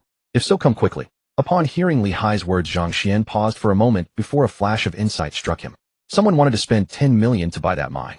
Was it the Lin family? If so, that mine was actually a spirit stone deposit. How extraordinarily dramatic. It had to be. The system wouldn't make mistakes. He immediately called Jun, who answered promptly. Brother Zhang, what brings you to call? Jun's cheerful voice came through the phone. Brother Shi, where are the Lin family members currently? In Bincheng. Rest assured, Brother Zhang. The Lin family is here for business, looking to purchase a hill to build an amusement park. Our people are shadowing them continuously, and there's no need to worry about your family's safety. Hearing Jun's explanation, Zhang Xuan finally confirmed that the mine belonging to Li Mengqi's family was indeed the spirit stone deposit. Brother Shi, have you heard recently that all the major families are searching for spirit stone mines? Jun paused thoughtfully on the other end. Brother Zhang, I consider you one of my own. Since you've already heard about this, I won't keep it from you any longer. Yes, after news of the spirit stone mine spread, the government intervened immediately. However, since the exact location remains undetermined, they haven't prevented the families from searching. Brother Zhang, spirit stones are of great importance to the nation. I advise you not to get involved. Are the movements of all major families under government surveillance? Zhang Xuan asked curiously. If that were truly the case, the government should have already discovered the Lin family situation, yet Jun claimed they hadn't found the spirit stone mine. Brother Shi, what is Lin Jin doing? The people sent by each major family are currently on Kunlun Mountain with a smaller group on Dongshan. These two mountains are considered the most promising locations for discovering spirit stones. In ancient mythology, these mountains are said to have nurtured deities, having given birth to both the Queen Mother of the West and the Great Emperor of Mount Tai. Lin Jun is currently at Kunlun Mountain, which means Bincheng is quite safe. You need not worry at all, Brother Zhang. Jun said over the phone. Lin Jun was setting up a diversion, using himself as bait to draw everyone's attention away from the true objective. What a clever scheme. Zhang Xuan instantly grasped the situation. Brother Shi, where are you right now? I'm at Dongshan. Someone has already gone to Kunlun Mountain to follow them. Brother Shi, let the government know that their cultivators can scale back their operations. It would be sufficient to leave a few people to continue following them. Have them return to Dongshan, as I believe I may have discovered where the spirit stone mine is located. Really? Both Jun and Gu Qingqing exclaimed this simultaneously. The likelihood is quite high, though I cannot guarantee it with absolute certainty. Zhang Xuan refrained from making definitive claims, but with the system backing him, he felt confident enough to proceed. Brother Zhang, where are you currently? Jun's tone shifted noticeably. Dongshan University. Wait there, we're coming right now. As soon as Zhang Xuan hung up the phone, Gu Qingqing began bouncing around with excitement. Zhang Xuan, where is the spirit stone mine? I knew it.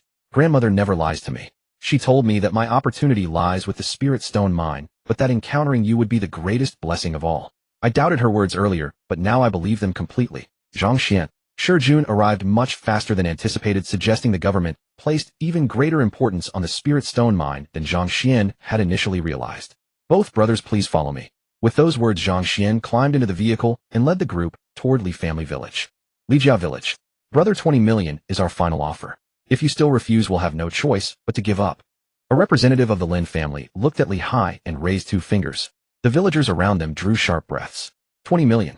When had they ever seen so much money? If Li Hai became wealthy, given his generous nature, the whole village would benefit. Some of the idler villagers began breathing heavily.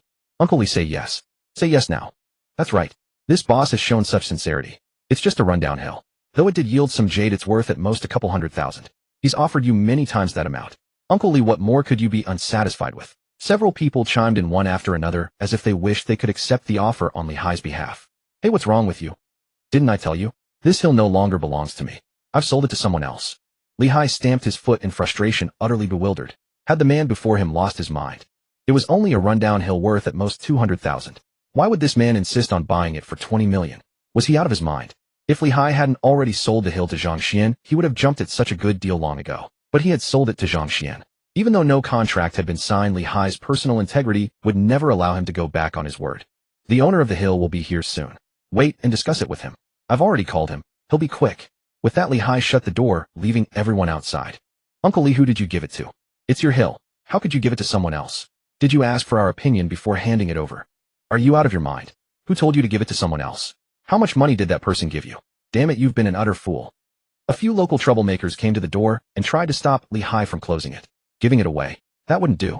If Li Hai sold the hill to the boss, they could ask Li Hai for some money, and he wouldn't refuse. But if he gave it to someone else, that person would get 20 million. Why would they hand out money to them? Not everyone in this world was as gullible as Li Hai. The hill belonged to Li Hai. They refused to recognize any transfer to an outsider. Move aside. Don't block my door. Li Hai fixed them with a glare and firmly pushed the leading man back. These men might act like bullies in front of others, but they didn't dare make trouble in front of him. This illness had helped Li Hai see many things clearly. He was no longer the blindly kind-hearted man he had once been. The people in the courtyard stared at the closed door in astonishment, feeling that Li Hai had truly changed. The Lin family members wore broad smiles, but hidden deep in their eyes was a chilling intent. When they reached a secluded spot, Lin Chutian asked through clenched teeth, "Third uncle, why waste words on those people? We are the Lin family. Once we make our identity clear to them, would they dare refuse us?" "Exactly, third uncle. Why are we being so humble? They are nothing but commoners. Being so polite to them is an utter disgrace to the Lin family." Several younger members of the Lin family looked at their third uncle in confusion. In their usual arrogant and entitled manner, they believed that once they revealed their families standing, those people would never dare say no. Third Master Lin looked at the next generation of the Lin family, a deep sigh hidden in his eyes. The younger generation of the Lin family had truly failed. Apart from Lin Wuji, not one of them possessed the caliber to carry the family's legacy. He could only hope that once they obtained this spirit stone mine, the Lin family's power would be greatly strengthened. It was fortunate that the people accompanying him this time were all wastrels of the Lin family. Otherwise, the other great families would certainly have suspected their reason for coming. Only by bringing these people along could they avoid arousing suspicion among the great families and even the state. He could not tell whether that was fortunate or unfortunate for them. While these people had always been a stain on the Lin family's name, at least this once they were doing something for the family, and they would leave a mark in the Lin family's history. Don't be impatient. Didn't Li Hai say that the owner would be here soon? I probed him indirectly. Li Hai really did sell that mountain for over 6 million, and that was how his illness could be cured. A sharp glint flashed through Third Master Lin's eyes. He could remain so composed because their operation this time had not been detected by any outsider. Yet anxiety weighed heavily on his heart. Elder Zhen had made himself a decoy this time. If those families discovered they had been tricked, Elder Zhen's safety would be deeply at risk. All he could do now was finish things quietly and quickly securing the Spirit Stone mine for the Lin family, without alerting any of the great families. "Brother Shi, why did you let old Gu tag along?" Zhang Xuan asked Shi Jun in a low voice. "You can ask me directly, no need to ask Uncle Shi." Gu Qingqing turned around from the passenger seat, casting a sidelong glance at Zhang Xuan as she spoke in a low, meaningful tone. "A sister Gu, you've misunderstood." No misunderstanding. Qingqing, just now Brother Zhang simply didn't want you to come along." Hu Xiqian immediately sold Zhang Xuan out. Zhang Xuan gave Hu Xiqian a speechless look. This fellow truly had no sense of loyalty. "The old madam called me saying that little Qingqing's destined opportunity lies in the Spirit Stone mine. The Grand Elder has already approved this." "That's right. The Grand Elder has agreed." "Zhang Xuan, if it weren't for me this time, do you think you could have gotten leave?" Gu Qingqing wrinkled her nose and gave a light snort. "Almost there. It's just ahead." Just then Xiaoming's phone call came in. Zhang Xuan lightly tapped his forehead. Blast, he had forgotten to tell his senior. "Senior. Xiao Xian, where have you been? Yang Ming and the others said you didn't come to class all day." Zhang Xuan motioned for everyone in the car to stay quiet, then answered with a smile. "Senior brother sure needed my help with something, so we've returned to benching." Zhang Xuan held the phone to Shi Jun's mouth. Taking the cue, Shi Jun said, "Little girl brother Zhang is with me. I have a matter I need his help with, so don't worry. I won't let him get into any mischief." "All right, Uncle Shi. Xiao Xian is still young. If he says anything wrong, please don't blame him." As soon as the call ended, the car reached the village entrance. "It's right here," Zhang Xian said quickly. At that moment, several cars followed behind them. Zhang Xian glanced behind him, then looked at Shi Jun. "There are people." Zhang Xian nodded. "Old Shi. Old Hu." The people from the cars got out and greeted Shi Jun and Hu Xiqian warmly. Zhang Xian watched them. They appeared to walk slowly, yet their pace was swift, and each step seemed measured, as if precisely plotted in advance. Just as Zhang Xian was studying them, they simultaneously looked over. Shi Jun and Hu Xiqian turned to see as well. When they recognized certain people in the crowd, the smiles on their faces stiffened. Hu Xiqian stepped over to Zhang Xian and warned in a low voice, "Brother Zhang, don't say anything for now. Old Shi and I will handle everything." Zhang Xian was taken aback for a moment, then understood. It seemed some among these people had a problem with him. "Ouch! What are you doing?" A sudden ache bloomed at Zhang Xian's waist. Without looking, he knew it was old Gu who had nudged him. "Why don't you want me to come along?" Gu Qingqing fixed Zhang Xian with a sharp gaze and asked with a hint of a smile. "Isn't it because you're worried something might happen to you?" Zhang Xian rubbed the spot where she had pinched him. This woman certainly had a strong grip. "Please," Gu Qingqing rolled her eyes, unconvinced by his words. "Say less for now." Some among these people don't take kindly to you. Gu Qingqing seemed to know certain things and offered her advice. Zhang Xuan asked curiously. Some among these people owe favors to the Lin family, while others hold debts to the Hu family. Though they now serve the nation, those personal ties remain, and naturally, they won't treat you with open courtesy. Gu Qingqing explained. Zhang Xuan understood at once, but didn't let it trouble him. Brother Zhang, let me introduce. No need. Just lead us on. Before Shi Jun could finish his sentence, a burly man cut him off, casting a cold glance at Zhang Xuan. Old sure you brought us here over someone's word. Don't you know how busy we are? Even the great families and the nation couldn't find them, yet you expect a youngster to succeed where they failed. Another spoke even more pointedly, openly questioning whether Zhang Xian's words should be trusted at all. Shi Jun and Hu Xiqian's expressions darkened. These remarks struck not only at Zhang Xian, but at their own standing as well. I invited the both of you. As Shi Jun and Hu Xiqian opened their mouths to respond, Zhang Xian spoke first. His words caused those two to shift uncomfortably. Though the others remained silent, their expressions betrayed clear offense at what he had said. The man who had spoken first frowned, turning his gaze toward Zhang Xian. You needn't say another word. If you have no intention of staying, you can leave now. Zhang Xian noted the disrespect with quiet composure. Had they not been affiliated with the relevant department, he would have made his point more firmly. The other man stepped forward to stand beside Shi Jun, his tone carrying clear warning. Shi Jun moved to respond, but Zhang Xian waved him off with a gesture. He smiled and turned toward the two men. Under their steady gaze, that smile slowly cooled. What right do you have to speak to me this way? I fail to see why I shouldn't address you as I please. How presumptuous. No hardening of stances or clashes of energy. Simply the moment when breath and intent aligned with the world around him. These two men seemed to find in Zhang Xian's words a reason to advance together, one step in unison. Within their bodies, qi stirred and flowed, and an unseen force pressed outward, bearing down upon him. Zhang Xian adjusted his breathing swiftly, his presence becoming one with heaven and earth. This is unity with the cosmos. Young friend, please show restraint. In that instant, though Zhang Xian stood before them, he seemed to dissolve into the vastness between heaven and earth. The scene left everyone stunned. Someone realized what was happening and cried out in alarm. But it was too late. These two men had come here specifically to challenge Zhang Xian. While everyone present contributed to the nation in their own way, there was no need to indulge such behavior. With a single step, a soft thud echoed. Zhang Xian appeared before the two men with the speed of a striking arrow. Before they could react, a powerful force swept through the air, and both were sent gliding backward across the ground. He landed gracefully, composed, and steady. Rather than continuing the exchange, Zhang Xian simply raised a hand and tapped gently against each of their chests, in turn a measured gesture that spoke of control rather than force. The two men landed softly on the ground. A faint vibration resonated through the floor. They looked at each other, shame and frustration mingling in their expressions before their eyes drifted shut, and they fell into a deep rest. This was merely Zhang Xian holding back. Had he exerted his full strength, the outcome would have been far more profound. All of this unfolded in the span of a single breath. By the time the onlookers processed what had transpired, it was already over. Zhang Xian returned to his original position as though nothing had occurred, a gentle smile still playing on his lips. From the sidelines, Gu Qingqing offered him a discreet thumbs up. Zhang Xian offered a respectful bow to those present. Elders, Zhang Xian greets you all. His manner was light and unburdened, as if the earlier encounter had been nothing more than a brief exchange of pleasantries. Shi Jun chuckled warmly. Brother Zhang, your abilities have clearly grown stronger. These two certainly hadn't heard of Zhang Xian's prowess. Having stood firm against Lin Jinbu, what right did two pretenders claim to speak so boldly before him? Did they truly believe that feigning nostalgia would endear them? Frankly, Zhang Xian himself could not recall the last time he had faced two who lasted 10 moves under his guidance. He resolved to raise the matter with the elders upon his return. Going forward, standards for recruitment needed to be stricter. Certainly individuals lacking both wisdom and decorum should not be welcomed into their ranks. The reputation of the department itself could suffer from such appointments. What mattered most was the nation. While honoring the past held value, it should not be displayed in such a manner here. The importance of spirit stone mines to the nation was common knowledge. To flaunt one's sentiments at such a moment was entirely inappropriate.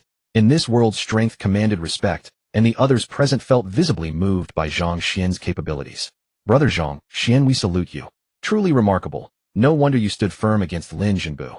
Help old Wu and old Chun to the vehicle. Let us depart. The choice was straightforward. One stood before a true master while the other two rested quietly nearby. The group quickly grew familiar and cordial with Zhang Xian, addressing him with warmth and camaraderie. Soon they were walking arm in arm with Zhang Xian, calling him brother. Behind the crowd, Gu Qingqing glanced at the two resting figures in the vehicle and sighed softly. Yet Zhang Xian's abilities appeared to have grown even stronger. Watching his figure recede, Gu Qingqing's eyes gleamed with curiosity. She must uncover whatever method allowed him to cultivate so rapidly. In her view, Zhang Xuan's swift progress could not have come without some hidden technique. Once they returned, she would move into the villa nearby and observe closely. She was certain she would discover his secret. Gu Qingcheng made her decision. She would arrange to stay near Zhang Xuan upon their return and watch carefully. There was no doubt she would unravel how he advanced so quickly. Zhang Xuan, walking ahead, suddenly felt a chill run through him. Turning back, he met Gu Qingcheng's keen gaze and shivered. It seemed she had set her sights on him. The man who faced seasoned masters without hesitation now found himself uneasy before her. She offered him a warm smile, hoping to appear friendly and approachable. But the moment her expression formed, Zhang Xuan visibly recoiled, shivering slightly before turning away quickly. Gu Qingcheng felt a spark of annoyance. Was her smile truly so unwelcome? "Brother Zhang, can you tell us now why you brought us here?" Shi Jun asked in a low voice. "Brother, sure, steady yourself. The spirit stone mine you're looking for should be my asset, though I can't be entirely certain. You'll need to send someone to survey it," Zhang Xuan said cautiously. What? Shi Jun's eyes bulged like brass bells as he stared at Zhang Xuan. "Brother Zhang, this is no joke. Are you being serious? What's going on? What happened?" The others looked at Zhang Xuan and Shi Jun in bewilderment, puzzled by Shi Jun's shock. Nothing. Shi Jun threw an arm around Zhang Xuan's neck and led him aside. The others watched with doubt. Shi Jun's expression was hardly convincing. What's gotten into them? The group turned to Hu Xiqian. Hu Xiqian and Shi Jun were as close as brothers, as surely he would know. Hu Xiqian spread his hands and shrugged, signaling he had no idea either. Meanwhile, Shi Jun's expression turned grave as he faced Zhang Xuan. "Brother Zhang, no jokes now. Are you telling the truth? How could this be? The great families in the nation had been searching for days without a single clue, and yet Zhang Xuan claimed the spirit stone mine might belong to him." Zhang Xuan explained the matter, and Shi Jun's eyes flashed with brilliance. "The Lin family certainly knows how to steal the limelight by a hidden maneuver. They just never expected to run into you, Zhang Xuan. They've met their match. Brother Zhang, this spirit stone mine. I've donated it to the nation. But first we must confirm whether the mine is real. This is all still my speculation." "Excellent." Shi Jun clenched his fist. This was a spirit stone mine, invaluable beyond measure. He had expected to spend considerable effort persuading Zhang Xuan to hand it over, yet Zhang Xuan had offered it outright. Shi Jun looked at Zhang Xuan with deep admiration. What a fine young man. A true asset to the nation. Come, let's go take a look. As he walked, Shi Jun dialed a number and reported the matter to the person on the other end. Zhang Xuan knew Shi Jun was reporting to higher-ups. He felt a little uneasy. If that mountain turned out to hold no spirit stone mine at all, wouldn't this be rather awkward? The two returned to the group and headed toward Li Hai's home. Before they even drew near, they saw Li Hai's house crowded with people, all pointing and murmuring about something. Several luxury cars were parked at the entrance. Zhang Xuan gave a cold smile, exchanged a glance with Shi Jun, and walked forward. "Uncle Hai, have you made up your mind yet? That's 20 million. With 20 million, the whole village would prosper." "That's right, Uncle Hai, come out. It doesn't look good leaving those bosses waiting outside. Let them in to talk." The crowd called out toward the door. Even the village chief of Li family village stepped forward and shouted, "Brother Hai, sister Bai, open the door. I'm the village chief. Boss Lin has decided to buy the entire village's land.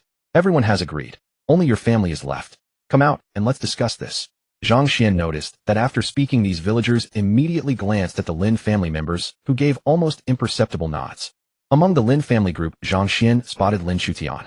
Impressive. Who would have thought the Lin family would send a few idle young heirs to handle this? Lin Zhun is truly a formidable figure. Seeing this, Shi Jun became even more convinced about the spirit stone mine. The others were no fools either. If they still couldn't piece it together, they'd have to be genuinely slow-witted. Their eyes sharpened as they fixed their gazes on Li Hai's home, especially on the Lin family members. They understood in an instant and sneered inwardly. The Lin family had certainly schemed well. "Brother, sure, you all stay back for now. Let me see what else the Lin family intends to do." Zhang Xuan looked at the Lin family people and spoke with a smile. Shi Jun and the others understood his intent and remained outside rather than following him in. "Uncle Li, I'm here." Standing behind the crowd, Zhang Xuan called out loudly. "Make way, everyone, make way." The crowd turned at the sound and saw it was Zhang Xuan. Frowning, one of them asked, "Who are you?" "Xiao Xian is here." Hearing Zhang Xian's voice, the door opened. Li Hai and Bai Mei stepped out, their eyes lighting up with surprise and delight at the sight of him. Seeing this, the villagers realized the owner of the mountain had arrived and immediately turned to look. When Lin Shutian saw Zhang Xuan, he froze entirely. "It's you. Shutian, you know this young man." Old Master Lin was startled for a moment, then overjoyed. If Shutian knew this person, then matters would be much easier to handle. "He's the one who injured Kando," Lin Shutian said coldly. "Third uncle, let me go talk to him." Old Master Lin immediately pulled Lin Shutian back. This was no time for complications. As long as the boy was willing to sell, even if he had taken down Kando, they would greet him with smiles. Old Master Lin shook his head at Lin Shutian, then forced a smile onto his face and walked toward Zhang Xuan. So you're the one who tricked my Uncle Hai out of the mountain. I now order you to hand it over, or else you won't be going home today. You're nothing but a swindler. I don't know what tricks you used on Uncle Hai, but hand it over now, or I'll sue you for fraud. The village thugs of Li family village surrounded Zhang Xuan, cracking their knuckles and looking eager to rough him up. In their view, Zhang Xuan must have known someone would come to buy the mountain, so he had used petty favors to swindle the mountain into his own hands ahead of time. Just moments ago, Boss Lin had raised the offer for the mountain to 100 million. How much money was that? They had never seen so much money in their lives. That money should have been theirs, yet this young man had swindled it away. How could they simply accept that? This young man had to return that mountain, or they would never let him leave. 100 million was enough for them to squander for a lifetime. In their eyes, Li Hai's money was their money. Li Hai was such an honest man. They had plenty of ways to get money out of him. Old Master Lin saw that the Li family villagers had stepped forward. He pondered for a moment and chose not to intervene. If the villagers could make Zhang Xuan hand over the mountain, so much the better. Hand it over. A thug stepped forward holding a hoe and glaring viciously at Zhang Xuan. Get out of the way. Li Hai smacked the thug on the head. Uncle Hai. Although these villagers thought Li Hai was simple, he had genuinely helped them many times over the years.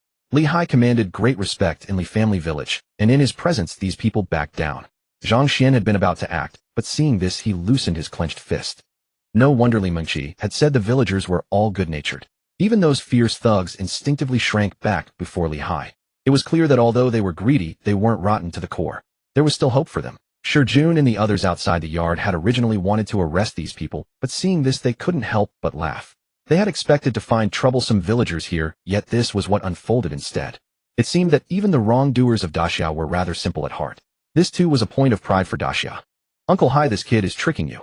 A man stared at Zhang Xuan, but when he met Li Hai's gaze his eyes flickered with reservation and defiance. Move aside. Do you think I can't tell if I'm being fooled? Do you take me for a fool? If it weren't for Zhang Xuan, he would have been done for long ago. Besides, the mountain was something he had pressed into Zhang Xuan's hands. Zhang Xuan had never even seen it, so how could he have tricked him? Uncle Hai, the man called out, unwilling to give up. Enough. Li Hai gave him a look. Then he took Zhang Xuan by the arm and walked toward the room. Mr. Li, and this young brother, please wait. Seeing that the man had failed, Third Master Lin had no choice but to step forward himself. Xiao Xian, this is Boss Lin. He's willing to pay 100 million to buy that mountain and build an amusement park. Do you want to sell?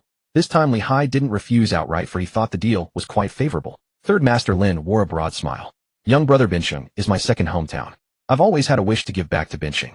I plan to build an amusement park here so the people of Binsheng will have a pleasant place to visit on weekends.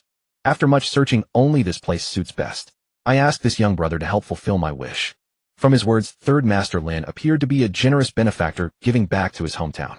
The people around were deeply moved by Third Master Lin's words, and their eyes reddened. Even Li Hai opened his mouth several times, clearly tempted to sell to Third Master Lin. But since he had already sold the mountain to Zhang Xuan, he didn't want to make the decision for him. Boss Lin, there's no need to ask him. The mountain still belongs to my Uncle Hai. The two haven't signed a contract yet, so this kid has no say in the matter. Uncle Hai, that's 100 million. Why would you turn that down for this kid's 6 million plus?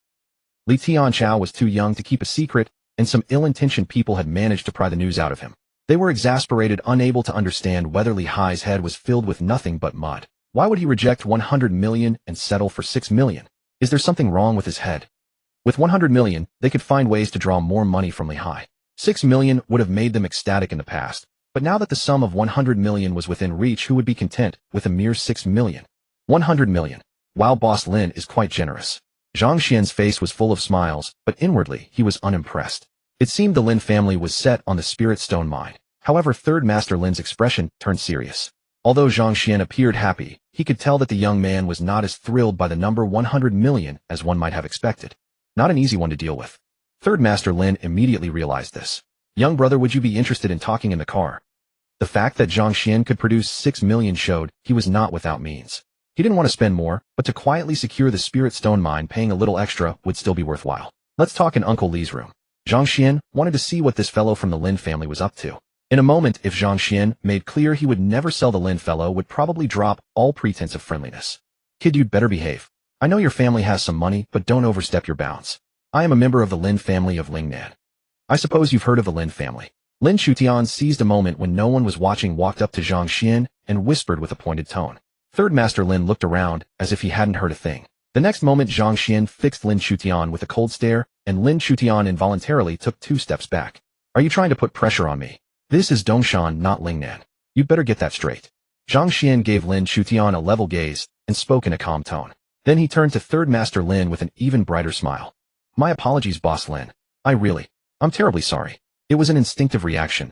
Please forgive me. Zhang Xuan hurried over and helped Lin Shutian steady himself. My apologies to you too, brother Lin Shutian, right? In Dongshan, no one has ever spoken to me like that. I'm truly sorry. Third Master Lin's eyes narrowed into slits revealing a faint sharp glint. Kid, what are you trying to do? How dare you treat a member of the Lin family that way? Are you asking for trouble? What sort of people had the Lin family brought this time? They were all pampered scions of the Lin family, unaccustomed to such treatment. In their eyes, Zhang Xuan was simply asking for trouble. This time Zhang Xuan did not respond. Instead, he smiled at Third Master Lin and gestured for him to handle the matter. Enough. Can't you see this young brother has already shown ample respect to our Lin family? Do you think this is Lingnan where you can act without restraint and face no consequences? Third Master Lin was openly reprimanding the young scions of the Lin family, but everyone knew those words, especially the last sentence, were meant for Zhang Xuan. Thank you, Boss Lin, for your magnanimity and for not holding this against me. Come, let's go inside. Zhang Xuan smiled and led Li Hai into the room. Third uncle. Lin Shutian was stunned by the turn of events. He had been embarrassed. Was it all to be let go? Third Master Lin pressed him down firmly and murmured, hold it in. Once the mountain is in our hands, you can deal with him yourself. Third uncle, why not deal with him now? Lin Shutian was puzzled and clenched his fists. Once they possessed the spirit stone mine, the Lin family would no longer need to fear even Daxia. He couldn't understand why his uncle had so many reservations. There are too many people here. Nothing can happen to him at this moment. Reading the expressions around him, Third Master Lin knew what the clansmen were thinking. He said coldly, even if we could settle things without a trace, moving the spirit stone mine still takes time. No accidents can happen during this period. Put aside any rash ideas. If anyone among you causes the slightest blunder, you'll answer for it personally. Clearly, Third Master Lin's rebuke wasn't directed at their aggressive impulses, but at the fact that acting on them would jeopardize the Lin family's plan. In Third Master Lin's eyes, the lives of more than 1,000 people in Lijiao village mattered less than the family's plan. Seeing that the Lin family members had not yet entered, Zhang Xuan quickly showed his credentials to Li Hai and said, Uncle Li, I'm with the relevant authorities in Dongshan. Leave this matter to the state. If you get involved, it could put you at risk. This isn't simple. Don't say anything for a while. At the sight of Zhang Xuan's credentials, Li Hai and Bai Mei froze for a moment. Before they could collect themselves, Zhang Xuan's words left the couple utterly stunned. At that moment, the Lin family group walked in. Zhang Xuan signaled for Li Hai's family to go to the inner room. Outside the courtyard, seeing the Lin party go inside, Shijun and the others exchanged glances and smiled knowingly. That was truly satisfying, the way Zhang Xuan put Lin Shutian in his place. Come on, let's go in and see what old Third Lin is up to. The elder is on his way. His order to us is to quickly verify the authenticity of the Spirit Stone mine, and, regardless of whether the mine is real, these people from the Lin family. He let the sentence trail off meaningfully. The others nodded indifferently. Only one man closed his eyes and let out a faint sigh. Oldly, you have not forgotten that small kindness from the Lin family, have you? Noticing the man's unusual expression, the others asked. The man glanced sideways at the speaker. If you cannot speak properly, keep quiet. I know what to do between the country and the Lin family. But I cannot understand it. The ancestors of the Lin family sacrificed so much for Daxia. They were true heroes. How could they have become such selfish people in this generation? Oldly, people change. When Mr. Sun established the Republic era, did he expect their successors would become indifferent rulers? The others felt a quiet resonance within their hearts. In those early days, the great families dared not act so arrogantly, so they forged many alliances with chivalrous warriors from the Jianghu, offering generous support. But with the founding of Daxiao and the improving national policies, people began living peaceful and prosperous lives. There was no longer any need to campaign across the land. Life had become safe and calm, and some hearts grew restless. Enough. Let us move on, Shijun said with a smile. A group walked toward Li Hai's courtyard. Young friend, I ask you to grant me this modest wish. I know you purchased it for 6 million, and you likely have no lack of money. You must have heard of my Lingnan Lin family. If you fulfill this small request, you will not only turn a profit of 94 million instantly, but you will also gain the friendship of our Lin family. I assure you the friendship of the Lin family is far more precious than 94 million. Master Lin Sen looked at Zhang Xuan, his tone so calm, yet carrying an unmistakable authority. A smile spread across Zhang Xuan's face, though inwardly, he found the situation quite amusing. The people of the Lin family, speaking of boasting, they were truly unmatched. Master Lin San watched Zhang Xuan with a gentle smile. He could not believe that in Daxiao any wealthy person would dare to refuse the Lin family nameplate. He placed the contract on the table while his mind was already planning how to recover his money once he secured the mountain. In business, no one could make money off the Lin family. Just then Shijun and the others appeared at the doorway. Zhang Xuan looked over. Shijun nodded slightly. On the other side, the survey had already been completed. That mountain was indeed a spirit stone mine, and the mineral content was considerable. Zhang Xuan smiled. The system had proven reliable once again, never disappointing. Seeing the smile on Zhang Xuan's face, Master Lin Sen smiled as well. Young friend, you will not regret this decision. With the friendship of the Lin family, your future will. Zhang Xuan interrupted with a smile. My name is Zhang Xuan. It is Brother Zhang then. Sign the contract, and 100 million will be transferred to your account shortly. Master Lin Sen laughed heartily. Zhang Xuan said nothing, simply watching him with a calm smile. As Master Lin Sen spoke, his smile gradually stiffened upon seeing Zhang Xuan's expression. You? Master Lin Sen frowned and said hesitantly, you do not wish to sell to my Lin family. Is it that the money is too little, or? Master Lin Sen's face remained smiling, but beneath it a rising current of hostility stirred deeply. Master Lin, I believe you did not hear me clearly. I said I. Zhang Xuan pointed to himself and smiled. Am named Zhang Xuan. I know your name, Zhang Xuan. Master Lin Sen's open mouth suddenly stopped. He pointed a trembling finger at Zhang Xuan, his whole body shaking. You? Zhang Xuan. It seems Master Lin knows me. Did you really think I would foolishly sell a spirit stone mine for 100 million? Zhang Xuan's smile remained unchanged. You are toying with me. Master Lin Sen ground his teeth and glared at Zhang Xuan. You would be wise to be more civil. This is Dongshan, and you should understand the importance of this mine to the nation. Even if something were to happen to you now, the nation would only applaud. Zhang Xuan took a step forward. And my relationship with your Lin family has never been particularly harmonious. You? Master Lin Sen retreated more than 10 steps before feeling somewhat secure. Boy, your third uncle is asking you to sign a paper. Is that so difficult? Lin Shutian, who had not heard Zhang Xuan's earlier words, approached and glared fiercely at Zhang Xuan. Zhang Xuan smiled. Upon seeing that smile, Master Lin Sen's expression changed dramatically. Shutian, run. Before Lin Shutian could understand why his third uncle said that, a sharp pain surged through his chest, and his body was propelled backward involuntarily. Zhang Xuan, they did not provoke you. Master Lin Sen shouted loudly, though his voice carried a faint note of bravado masking inner anxiety. Enough. Brother Zhang, please have these people taken into custody. Hu Xiqian called out. Zhang Xuan readily agreed and nodded. Hearing the commotion, Master Lin Sen turned and saw Shi Jun and the others. His face paled. What are you doing? We have not broken any laws. Shi Jun and the others sneered. Breaking no laws. Did Lin Laosan believe his own words? Master San, please come with us to the relevant department, two of them said with restrained smiles. Among them was Old Li. Seeing Old Li, Lin Laosan felt a slight comfort. Yet he did not know that Old Li, upon meeting his gaze, sighed softly within his heart. Forgive me, Master San. The Lin family has indeed gone too far these years. Daxiao is my true home. Lin Laosan remained unaware that the matter of the spirit stone mine was far too significant. The Lin family's attempt to privately appropriate it would bring either life imprisonment, or worse. Master Lin Sen blinked subtly at Old Li, silently signaling him to let them go later. Those who had come from these great families feared the authorities above all else, for most carried some record. Though protected by certain family-related regulations, once taken into custody, release would be exceedingly difficult. Unless the family fought with everything they had, there was almost no chance of returning freely. With Old Li leading their escort, the Lin family members remained quiet, causing no trouble, which relieved Shi Jun and the others of having to take forceful measures. After the Lin family departed, Shi Jun turned to Zhang Xuan.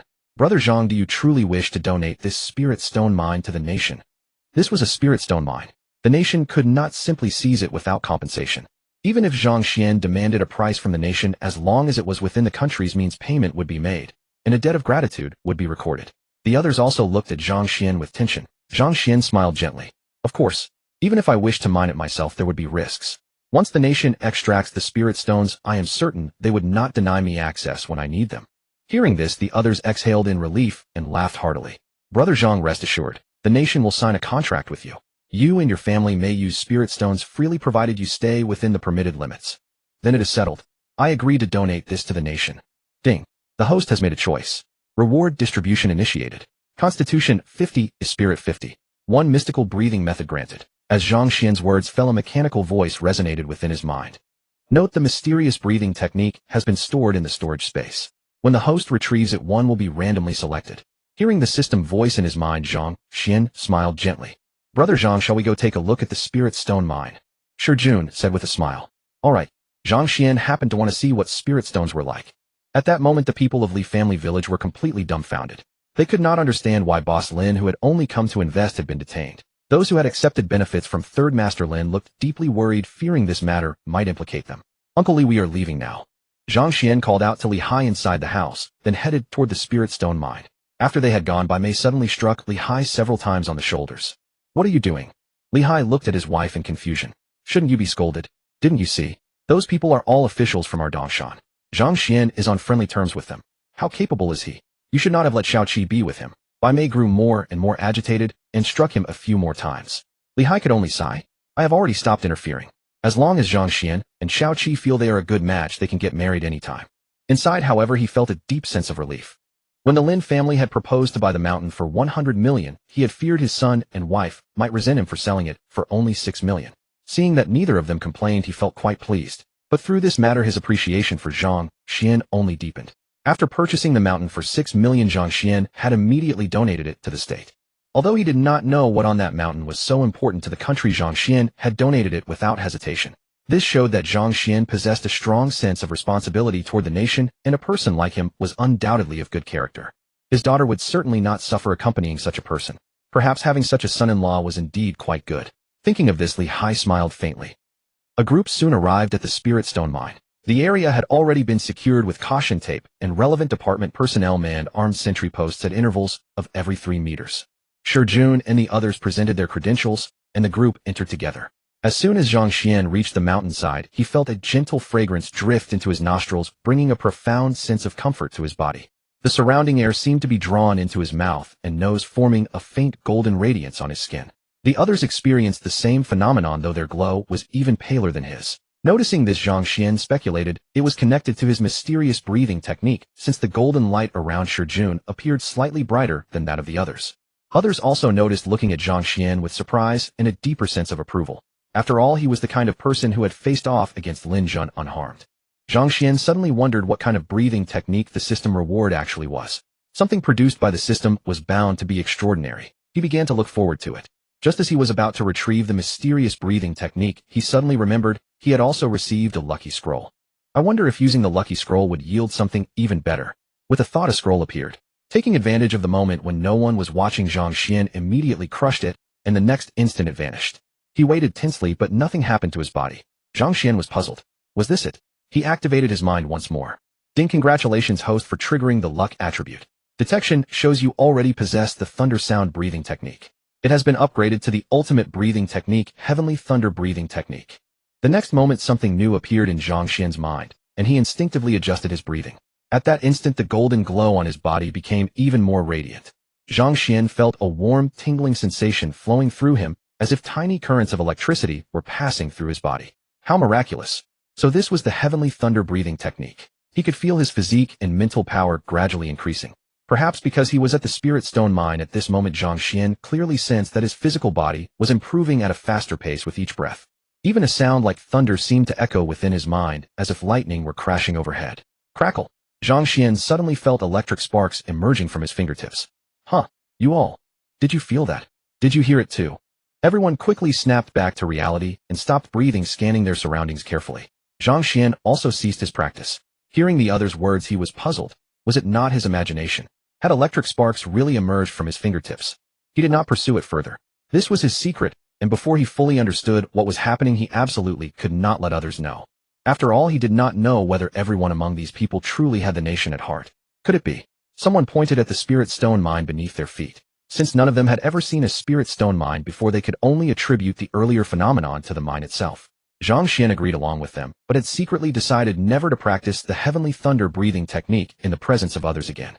Even the system had called it the ultimate breathing technique, which meant this method was undoubtedly extremely extraordinary. Fog is forming. Someone murmured softly. Only then did everyone notice a thin layer of pale blue mist gathering around them.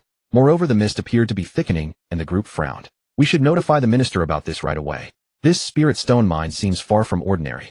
Someone suggested. Everyone nodded in agreement. A faint sense of unease stirred in Zhang Xuan's heart, though it was very slight. Thud! At that moment, a muffled sound came from somewhere nearby. Immediately, a dense cloud of mist appeared. What happened? Shi Jun and the others hurried toward the source of the sound. A collapse. A cave has appeared here, someone exclaimed. The group rushed over and saw thick fog surging from a hole, billowing and swirling endlessly. Sunlight fell upon the mist and rainbows appeared before everyone's eyes. A scene of breathtaking beauty. How beautiful! What is this? Spiritual energy. Not everyone present was a cultivator. Some were seeing such a magnificent sight for the first time, and in an instant their minds were drawn into the mesmerizing display. Is that other side of the cave the immortal realm? I want to go take a look so badly. The crowd seemed captivated, their faces filled with rapturous expressions, and they instinctively began walking toward the cave entrance. I think I can see someone on the other side of the cave. I hear it too. They are calling to us. Walking forward, they murmured softly, their faces full of reverent devotion. Something is wrong. These people were behaving strangely. Zhang Xuan's expression changed. Huh, where are we? Isn't that Zhang Xuan over there? Zhang Xuan, what are you doing? You're going to be late for work. Just then Zhang Xuan felt the scene before his eyes suddenly transform. Zhang Xuan, my boy, how long has it been since you last came to visit your old man? A gentle voice sounded beside his ear. Zhang Xuan involuntarily turned his gaze, and there stood an elderly man with a kind and serene face looking at him. Grandpa Director. Zhang Xuan looked at the old man in disbelief, tears of emotion sliding from his eyes. It occurred to him that he had not seen the director for 10 full years. The director was the person Zhang Xuan respected most in this life, and also the one who cherished him the most. It was because of the director's presence that Zhang Xuan could feel even a trace of familial warmth on earth. But when Zhang Xuan was 20, the director passed away from illness. From that day forward, Zhang Xuan could no longer feel any sense of family connection. Now seeing the director once more, Zhang Xuan could no longer restrain himself. He ran forward and embraced the old man, tears streaming down his face. You child, why the tears? Don't you want to see me?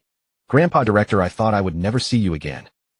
Zhang Xuan choked through his sobs, unable to form coherent words. The director gazed at him with tender affection. How could that be? Didn't we make a promise? When you grew up and earned money, you would renovate the orphanage. Aren't you prosperous now? At those words, the director's expression shifted suddenly, becoming fierce and distorted. His eyes turned cold and venomous as he glared at Zhang Xuan, his voice sharp and commanding. Have you fulfilled what you promised me? Zhang Xuan, I raised you for over 20 years, and this is how you repay me. Grandpa Director. Zhang Xuan stared at the old man in astonishment. Was this truly the kind and gentle director he once knew? Do not call me Grandpa. You ungrateful wretch, what right do you have to call me that? Why don't you just perish? Your absence would be the greatest gift to society. The old man's words grew increasingly harsh, each one cutting deeper than the last. Orphans are nothing but refuse to society, otherwise why would your parents abandon you?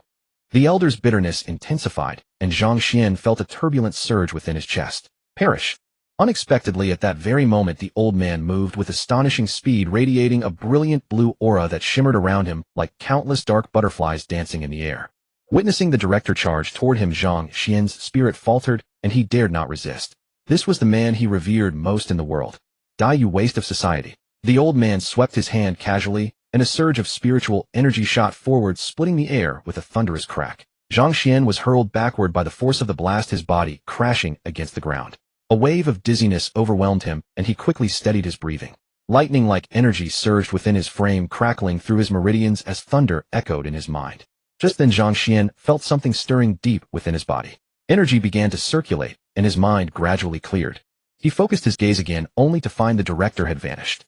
He still stood upon the mountain, but at this moment Shi Jun and the others lay on the ground unconscious. Many soldiers had rushed into the cave, and the thick fog surrounding them had become remarkably thin. That fragrant aroma had also dissipated entirely. There was something profoundly wrong with that scent. Zhang Xuan instantly understood the danger and subdued the remaining soldiers who sought to leap into the cavern. Within the cave, dense mist continued to spill outward, carrying an alluring fragrance. The swirling vapor resembled streams of luminous light, dazzling and magnificent. Zhang Xuan scanned his surroundings and finally spotted an enormous boulder. He rushed over, wrapped his arms around it, and exerted all his strength to lift it. Step by step, he carried it toward the cave entrance. Zhang Xuan, what are you doing? Do you intend to crush me? The director reappeared, his eyes wide with disbelief as he fixed his gaze upon Zhang Xuan. Zhang Xuan clenched his jaws, striving to push the apparition from his thoughts. The director was an illusion, an impossibility, for he could not truly be here. Yet the director's voice seemed to resonate directly within his mind, growing louder no matter how hard Zhang Xuan tried to silence it. Gritting his teeth, Zhang Xuan took each step forward, the ground trembling beneath his feet with a heavy thud. Upon reaching the entrance, he drew a deep breath and hurled the boulder downward, sealing the opening completely. Zhang Xuan sat cross-legged, gathering his breath and focusing his spirit as he carefully regulated his respiration. With each breath, spiritual energy from the surroundings flowed into his body through his nose and mouth. A pale blue radiance emanated from his skin as though electric serpents danced across his surface. At that moment, the morning sun rose and threads of pure essence mingled with spiritual energy drawn into Zhang Xuan's body. They cleansed his flesh and purified his spiritual consciousness. At that instant, a resonant vibration echoed from within his body. Almost simultaneously, a thunderous explosion cracked through the sky, deafening like a massive thunderclap detonating overhead. Zhang Xuan felt as though his bones were being shattered and reconstructed, the intense sensation nearly overwhelming him. Enduring the trial, he fought to remain conscious. Though he did not understand what was occurring, his intuition told him this transformation was his destiny. If he could endure it, his strength would rise exponentially. After an indeterminate span of time, Zhang Xuan opened his eyes. A profound comfort spread through his body, more exquisite than anything he had ever experienced. Moreover, he felt waves of energy surging within him, flowing freely and without obstruction. He could even hear the crackling resonance of energy coursing through his frame. With each surge, Zhang Xuan sensed his body brimming with vibrant power. Furthermore, he distinctly perceived that certain bones in his right hand were fundamentally different, considerably denser and more resilient. Zhang Xuan felt that even without channeling energy, those fortified bones alone could withstand the impact of a projectile. At that moment, a low groan echoed through the area. Zhang Xuan turned to see Shi Jun beginning to stir, and he hurried over. "Brother Shi, you've awakened." Shi Jun's eyes were clouded with confusion, but at the sound of Zhang Xuan's voice, clarity gradually returned. He quickly sat upright and scanned his surroundings. "Brother Zhang, what transpired?" Zhang Xuan recounted the preceding events in detail, though he deliberately omitted any mention of the transformations within his own body. Shi Jun's gaze shifted toward the sealed cave entrance, lingering traces of unease still visible in his expression. Just then another voice rang out, and gradually everyone else regained consciousness. Unlike Zhang Xuan, these individuals had completely forgotten everything that had occurred. Their memories, much like Shi Jun's, remained frozen at the moment of their arrival. "So among us, only Brother Zhang can still recall what just happened. Could this be some hallucination of Brother Zhang's?" someone asked in puzzlement. "It is unlikely. Perhaps Brother Zhang's cultivation surpasses ours, which is why he retained his memories." Shi Jun shook his head thoughtfully after a moment of contemplation. "Indeed." At that moment, a deep and measured voice resonated through the air. "Minister is coming. Boss Zhang." The man approached, wearing a blue cloth robe with a resolute face, eyes shining like stars, sword-like eyebrows, and angular facial features. His hands behind his back, he spoke from over 100 meters away. Before his words finished, one step forward, and he appeared before everyone. Zhang Xuan looked on in astonishment. If he had not witnessed it with his own eyes, he would hardly believe what he saw. What was the difference from teleportation? Is this the lightness skill described in novels? Impressive, isn't it? Noticing Zhang Xuan's surprise, Shi Jun said proudly. He had completely forgotten that when he first saw Boss Zhang do this, he was even more awestruck than Zhang Xuan. At that time, he had believed Zhang was an immortal and knelt on the ground begging to become his disciple, hoping to achieve immortality himself. "This is my boss Zhang Juanhai, the minister of Dongshan Special Department." Shi Jun whispered, his tone filled with indescribable admiration. "Zhang Juanhai." Hearing the name, Zhang Xuan paused.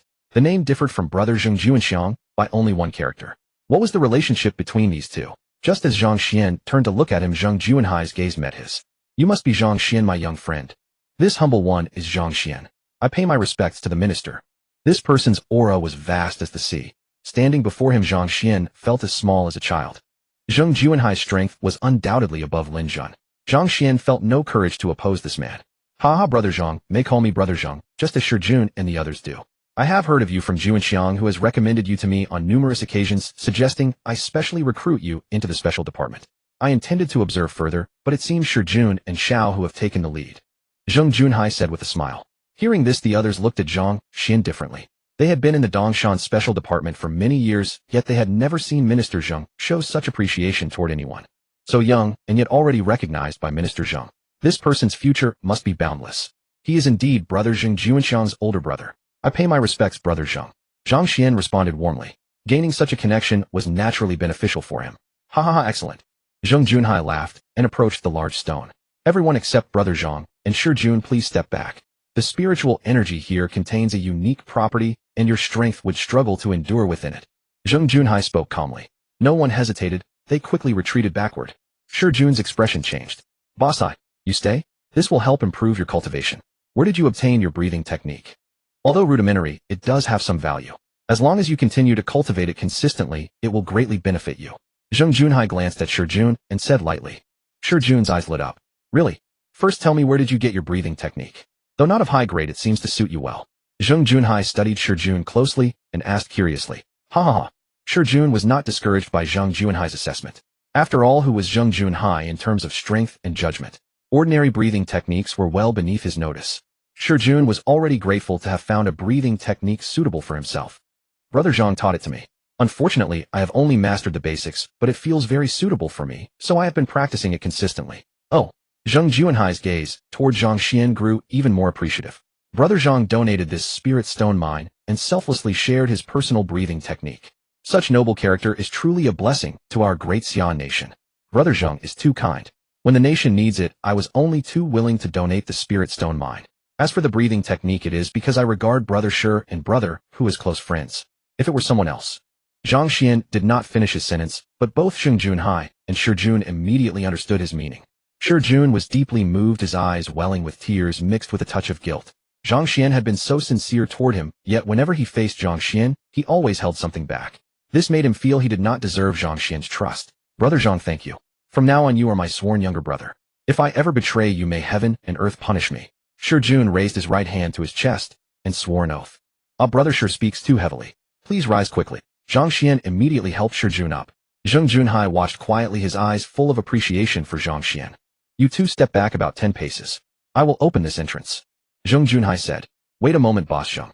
You haven't explained why we fell into a trance earlier with our memories erased. Shi Jun asked. If I knew, would I still need to come inspect it myself? The reason I asked you to stay is not because I know what is inside, but because the spiritual energy here is beneficial for your cultivation. Focus on practicing the breathing technique and strive to reach a new realm. Zheng Junhai replied with a hint of impatience. Shi Jun felt a little embarrassed. He stepped back several paces, sat cross-legged, and began adjusting his breathing. Zhang Xuan also sat down and silently circulated the heavenly thunder breathing technique. Zheng Junhai glanced at Zhang Xuan, then walked toward the cave. Taking a deep breath, he adjusted his breathing. In the next moment, a golden radiance erupted from his body, brilliant and dazzling, making it difficult to look at directly. The people in the distance were deeply amazed. The minister's strength seems to have improved again. Indeed, the minister's power is beyond what we can reach. Sai, we were once on the same level as old Shi, but now even he has surpassed us. Everyone understood what Zheng Junhai's decision to keep Zhang Xuan and Shi Jun meant. They were not fools. Be careful. The minister would not endanger us unnecessarily. Since he did not allow us to stay nearby, there must be danger ahead. The group nodded and retreated further as Zheng Junhai prepared to act. Hu Xiqian retreated with the crowd, but his mind was clear. Shi Jun had been kept behind, most likely because he had comprehended Brother Zhang's breathing technique. His heart burned with ambition. Brother Zhang had taught him the breathing technique. Although he had not yet mastered it, he had already memorized it. As long as he worked hard, he was determined to learn it. Zheng Junhai grabbed the stone with one hand and lifted it forcefully. The stone rose, revealing the cave entrance once more.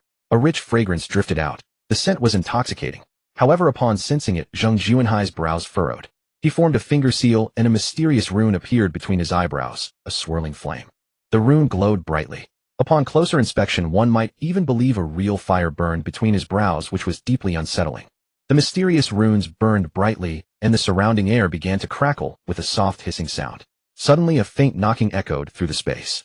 A thick fog surged upward, obscuring everyone's vision. At almost the same moment, Zhang Xuan felt a sudden unease, as if something was rushing toward him. Without a second thought, he threw a punch forward. A crackling sound followed, and a flash of lightning vanished in an instant. Zhang Xuan sensed that his strike had met something solid. A faint cry from nearby confirmed his suspicion. Yet when he looked over, he saw nothing there. As his gaze shifted to Zheng Junhai, his eyes suddenly froze. What was that? Seeing the rune on Zheng Junhai's forehead, Zhang Xuan was astonished. The sight resembled the legendary immortals who had attained enlightenment. The soft golden glow radiating from his own body was already astonishing, but Zheng Junhai was now entirely bathed in brilliant, dazzling golden light, too bright to behold directly. Through the dense fog, Zheng Junhai stood like a radiant sun hovering ahead. It was especially the rune upon his forehead that was the true source of Zhang Xuan's apprehension. He recalled that when the system introduced the mystic breathing art, it had mentioned that cultivating the art to a profound level would grant a chance to awaken a rune. Zhang Xuan also noticed that Zheng Junhai's breathing followed a certain rhythm. Whenever the rune flickered, his breath would quicken slightly, as he struggled to maintain that exact frequency. Suddenly a knock echoed once more, and a white shadow darted out from the cave mouth, shooting straight toward Zheng Junhai. Be careful! Zhang Xuan could not help but cry out, his heart racing with wonder. The speed was incredible, nearly that of light itself. In the next moment, Zheng Junhai extended a single finger and precisely touched the white shadow. With a soft thud, a burst of flame erupted from Zheng Junhai's fingertip, repelling the white shadow. Zhang Xuan finally saw its true form clearly. He drew in a sharp breath. He gasped in astonishment, staring at the creature in disbelief. Was this not the same kind of wandering spirit found in the legendary world game? How could such a creature exist in this world? The revelations of this realm were completely reshaping Zhang Xuan's understanding of reality. At this rate, Zhang Xuan truly wondered whether the legendary gods and immortals might actually exist. In fact, Zhang Junhai already appeared no different from the immortals of legend. Both of you be careful. Brother Zhang, guard the cave entrance, and do not let those things out. Zhang Junhai spoke to the two of them, casting a meaningful glance at Zhang Xian, clearly having witnessed the moment Zhang Xian repelled that ghost-like creature. With that, Zhang Junhai stepped forward and leaped directly into the cave. Boss Zhang. Shi Jun's eyes widened in disbelief. Suddenly, a torrent of scorching flames surged skyward, kicking up endless clouds of dust. A wave of heat poured out from the cave, dispersing the faint fragrance around them. Zhang Xian desperately tried to explain what he had just witnessed using the scientific knowledge he had learned, yet never before had he felt so acutely aware of how little he truly understood this world. Zhang Xian approached the cave entrance fully alert. The opening was deep and profoundly mysterious, radiant, with brilliant blue light within, as though something was dancing through the darkness, like a passage leading to an unknown world. Brother Zhang, have you ever seen anything like this? Shi Jun asked cautiously as he drew near. Zhang Xian shook his head. He had only been in this world for such a short time, and even Shi Jun knew more than he did. Not even you know. Shi Jun was awestruck, his gaze toward the cave growing even more wary. This place seems to lead to another world. Could Boss Zhang have just rushed inside so recklessly? What if something happens to him? Shi Jun peered into the cave and could not help but shiver. The enormous opening resembled a wild beast with its maw wide open, waiting for prey to take the bait. Brother Shi, you should practice the breathing technique. Spiritual energy is flowing out from here. It would be a waste not to absorb it. Shi Jun hesitated for a moment, then sat down cross-legged, adjusting his breathing to cultivate. How mysterious. A sweet, playful voice suddenly spoke, making Zhang Xian's heart skip a beat. Sister Gu, you nearly startled me to death. He turned around and saw Gu Qingqing standing there. With a sigh of relief, he spoke in a slightly exasperated tone. She replied with a dismissive pout, claiming my bravery is less than a woman's. Gu Qingqing remarked scornfully, then looked into the cave with curiosity. Stand back a little, he said. Did you not say your fortune lies in a spirit stone mine? Quiet your mind and feel the breath of heaven and earth. Perhaps you may truly find your own opportunity. Zhang Xian kept his guard up as he spoke to Gu Qingqing.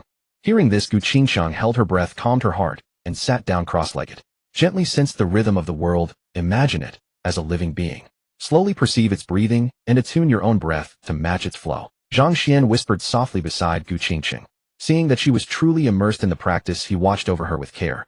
Dong! A resonant sound rang out from within the cave like the tolling of a great bell. The sound sent a shiver through Zhang Xian's spirit, as if his entire being was being purified, while his blood surged involuntarily and the thunderous breathing art began to circulate. The bell continued to echo its metallic resonance, filtering through the cave's mouth. Moments later, faint cries of surprise emerged from within, as if Zhang Junhai had encountered something and effortlessly overcome it. The tolling rang out without cease, metallic vibrations spreading outward. Cracks began to appear in the great stone platform beneath them, spreading like a spider's web. Then a soft crackle came from within Gu Qingqing's body, like something breaking open. Zhang Xian looked over and saw that her breathing now carried a mysterious rhythm, different from his own breathing art, yet strangely reminiscent of the metallic chime they had just heard. That girl is certainly fortunate. Although this breathing technique was not as profound as his thunderous breathing art, it was clearly several levels higher than what Shi Jun had comprehended. Brother Zhang, could you go in and help Boss Zhang? The events unfolding before them had far surpassed their understanding. Shi Jun was at a complete loss, and Zhang Xian was likely the only one who could make a difference. Yet the cave clearly concealed great danger. For him to ask Zhang Xian to go down was almost no different from asking him to risk his life. Then a familiar chime echoed in Zhang Xian's mind. Ding. The divine choice system is now activating. Option 1, enter the netherworld cave. Reward: physique 50, spirit 50, a wealth 100 billion. Option 2, refuse to enter the netherworld cave. Reward: the host will receive the title Turtle Curse 10, a wealth 1 billion. Brother Shi, keep an eye on her. I am going in to take a look. Zhang Xian glanced at Gu Qingqing, then leaped into the cave without hesitation. Ding, the system has detected that the host has made a choice. Rewards are being distributed: Constitution 50, Spirit 50, a wealth 100 billion. Leaping into the cavern, the system's voice echoed in his mind, gradually calming Zhang Xian's restless heart. From the outside, the cave entrance appeared quite small, but upon entering, Zhang Xian was surprised to find it surprisingly vast. The cavern walls on both sides showed signs of cracking, with numerous thick fissures interweaving like veins. Zhang Xian took a deep breath, suppressing his fear of the unknown, and gazed inward as a sense of vastness and primal power washed over him. Stepping further inside, Zhang Xian truly felt as though he had entered another world. Walking slowly forward, a stream flowed beneath his feet. The ground was uneven, with some areas forming deep pits filled with water where one wrong step could cause a fall. The deeper he ventured, the more treacherous the path became. Zhang Xian pulled out his phone and switched on the flashlight. Though bright enough outdoors, its beam seemed feeble here within the darkness. Sounds of combat echoed from ahead, yet after walking for at least half an hour, Zhang Xuan could still hear them growing closer, but saw no sign of anyone. A flicker of unease crossed Zhang Xuan's mind as his phone battery neared depletion. Just then he spotted what appeared to be a stone tablet ahead, shattered into dozens of fragments. Zhang Xuan paid special attention because characters seemed carved into the stone.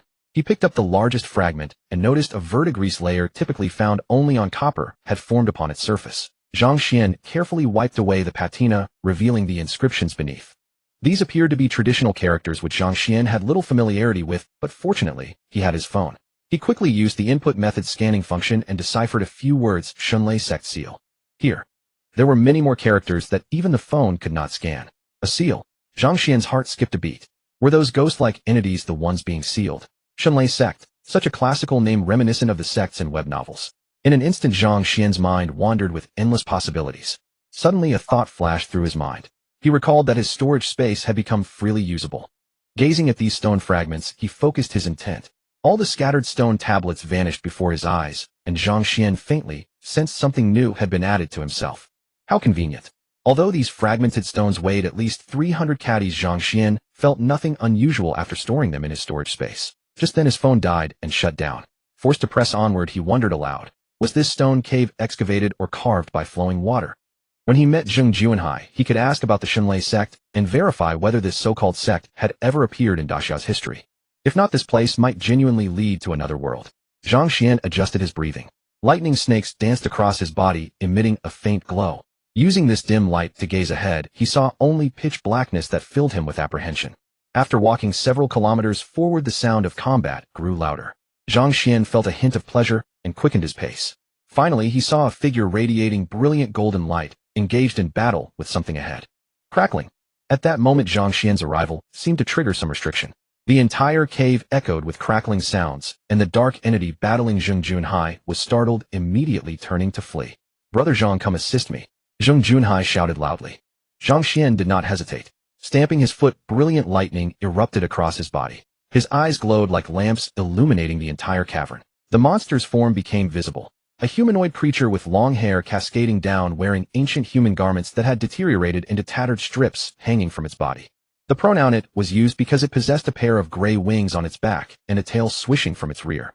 Otherwise, it bore no distinguishing features from humans. Zhang Xuan charged forward fiercely. The creature, clearly fearful of the lightning coursing around him, darted aside rather than risk confrontation.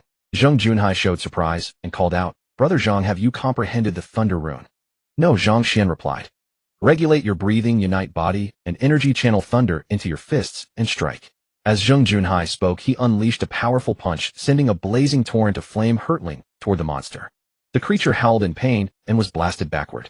Its eyes suddenly blazed with intense light, and the next moment something that stunned Zhang Xuan occurred.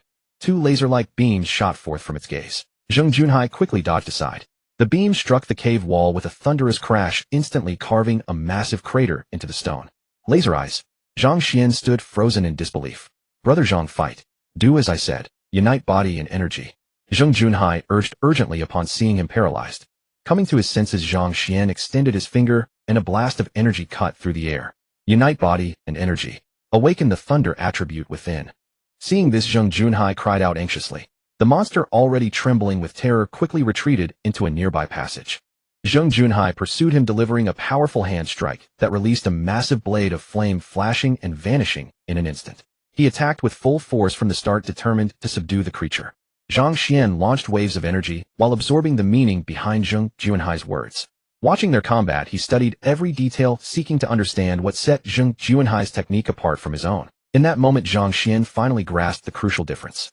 Zhang Xuanhai channeled true qi with every strike, whereas Zhang Xuan's energy blasts, though potent, came from the system rather than genuine comprehension of how qi manifested. Zhang Xuan stood still, deeply contemplating. Zhang Xuanhai seemed to perceive his state and clenched his jaw, his eyes hardening with resolve. Gradually, Zhang Xuan's eyes grew brighter. As he regulated his breathing, the surrounding spiritual energy flowed into his body. Following the path of energy circulation, he unleashed a fierce punch toward the monster. Roar! A deep dragon-like cry echoed as a torrent of blue energy erupted, with crackling sounds detonating through the air like a tremendous thunderclap, striking the monster with immense force. Zhang Xuan marveled, how is this different from the legendary Qigong of Earth? He had merely released the qi he had inhaled into his body, yet it possessed such formidable power. The only difference was that this qi carried the electric serpent in his body outward.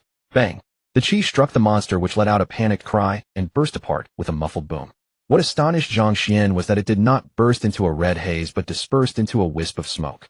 "Brother Zhang, one more punch," Zhang Junhai reminded him. Zhang Xuan snapped back to focus, adjusted his breathing, and threw a punch. As the punch shot out, he felt the flow of his vitality shift, and his breath changed accordingly. Only when strength, vitality, and breath were perfectly coordinated could such a fearsome aura be unleashed. Within this aura, Zhang Xuan also sensed a mysterious charm hidden within. Almost the moment he threw the punch, Zhang Xuan felt a stream of energy winding through his body, a wild, untamed force that demanded release. The electric serpent flashed out a streak, splitting the sky. It slammed into the cloud of smoke from which an alarmed roar emerged. Zhang Xuan threw several more punches without hesitation, and electric serpents snaked toward the haze. The crackling serpents crashed into the smoke, which let out a mournful howl before slowly fading away. "This time I owe you my life, Brother Zhang.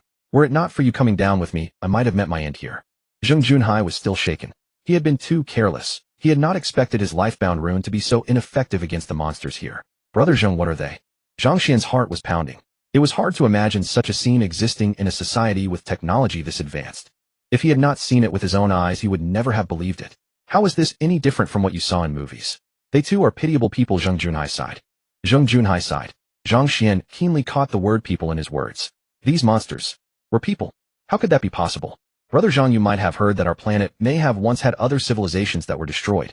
I can tell you now, it's true. These soul servants are intelligent beings left behind by those lost civilizations. Some of them once possessed long lives, but as histories will pressed on, only mechanical commands gradually remained in their minds. They know only to attack any intelligent being who comes seeking the ancient relics. The one just now still had a simple spark of intelligence which made it so hard to deal with. It seems that the gap between that civilization and our present era is not too wide, so its intellect has not been completely extinguished." Zhang Junhai said these startling words.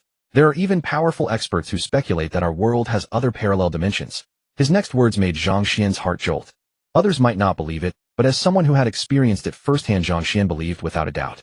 This planet was called Earth as well, but Zhang Xian resisted that name. He preferred to call it Blue Star. In his heart, only the planet where he had been born was worthy of the name Earth. These beings are remnants of an earlier civilization. Without them, our world might have long ceased to exist. They are the benefactors of our planet, great heroes," Zhang Junhai said, bowing toward the spot where the monster had vanished. An earlier civilization. Zhang Xian was shaken. Indeed, much evidence has already proven that humans are not the only advanced civilization. Our art of qi cultivation was obtained 70 years ago during the war against the Sakura nation when we broke open an ancient relic. And the United Alliance's technology is so advanced because they too obtained a relic, one left by a technological civilization. From it, the United Alliance acquired technology 500 years ahead of the rest of the world. However, they did not want to cause too much of a stir, so they revealed it to the public gradually. The United Alliance has used that relic to hold the whole world in check. Now all nations are feverishly searching for the relics of lost civilizations. "Brother Zhang, this relic is of tremendous importance to our Daxia. You are the benefactor of Daxia." Zhang Junhai saluted Zhang Xian. "Brother Zhang, any person of Daxia would do the same. What are you doing?" Zhang Xian quickly stepped aside. A salute from such a patriot was more than he could accept. Hearing this, Zhang Junhai looked at him with even greater admiration. "Brother Zhang, is every spirit stone mine an ancient relic?" Zhang Xian asked curiously. Zhang Junhai shook his head. Yes and no. Seeing Zhang Xian's puzzled expression, he continued, "The present age is an age of depleted spiritual energy. There is no more spiritual qi, so spirit stone mines cannot naturally form. Thus these mines are all legacies of earlier civilizations. However, when countries nowadays speak of a relic, they mean one that carries a civilization's inheritance. So a spirit stone mine without such an inheritance cannot be regarded as a full relic. Then does this spirit stone mine have a civilization's inheritance?" Zhang Xian's eyes glittered. A civilization's inheritance. Wasn't that just like the transmission caves in web novels? Zhang Junhai smiled softly and nodded. Since there are soul servants, it should contain a civilization's inheritance. We'll have to see how much is preserved. Let's leave. I need to discuss this with Lin Laosan. Zhang Xian understood this matter absolutely could not be leaked to outsiders. Otherwise, not only the families would come scrambling for it, but people from other countries might be drawn in as well. These matters belonged to the state and were not for him to worry about. He trusted that the state had plenty of ways to make Lin Laosan cooperate. Coming in had been slow, going out was quick. There were no soul servants along the way, which relieved Zhang Xian and Zhang Junhai considerably. Along the way, Zhang Xian asked Zhang Junhai many questions about qi. Though Zhang Junhai found it odd that Zhang Xian did not understand such basic matters, he still explained the principles thoroughly. Zhang Xian had already grasped the inner subtlety, and with Zhang Junhai's explanations, every doubt in his mind vanished. He even gained confidence that he could comprehend runes. Comprehending runes is extremely difficult, but for Zhang Xian, who had the ultimate breathing technique, it was actually simple. The so-called runes are formed when one cultivates the breathing method to a profound level, comprehends one's own nature, and condenses that nature into a Tao principle. Zhang Junhai's flame rune, for instance, was the Tao principle of fire. As for the heaven thunder breathing technique, that Zhang Xian had comprehended what he needed to condense should be the Tao principle of thunder. After walking for quite a while, they finally saw light streaming in from ahead. "Is that Boss Zhang and Brother Zhang?" Shi Jun's voice came from the cave entrance, filled with alertness. "It's us," Zhang Xian replied. "Thank heavens you're both all right." Hearing Zhang Xian's voice, Shi Jun visibly exhaled in relief. Zhang Xian and Zhang Junhai exchanged a glance, smiles playing on their faces. Stepping out of the cave, a brilliant ray of light struck them, and Zhang Xian quickly closed his eyes, taking a long moment to adjust to the intensity. "Boss Zhang." Shi Jun looked at Zhang Junhai with curiosity in his eyes, and upon seeing Zhang Junhai nod, he clenched his fist with visible excitement. Daxiao had been suppressed by the United States for many years. In recent times, it had finally begun to show promising signs of development, only to face intensified pressure from the United States. Daxiao urgently needed a new turning point to break free from American dominance. And if this hidden legacy were truly real, it could very well become the key to Daxiao's liberation. "I will notify the elder. You take your people and surround this area. Evacuate all villages within a 100-li radius.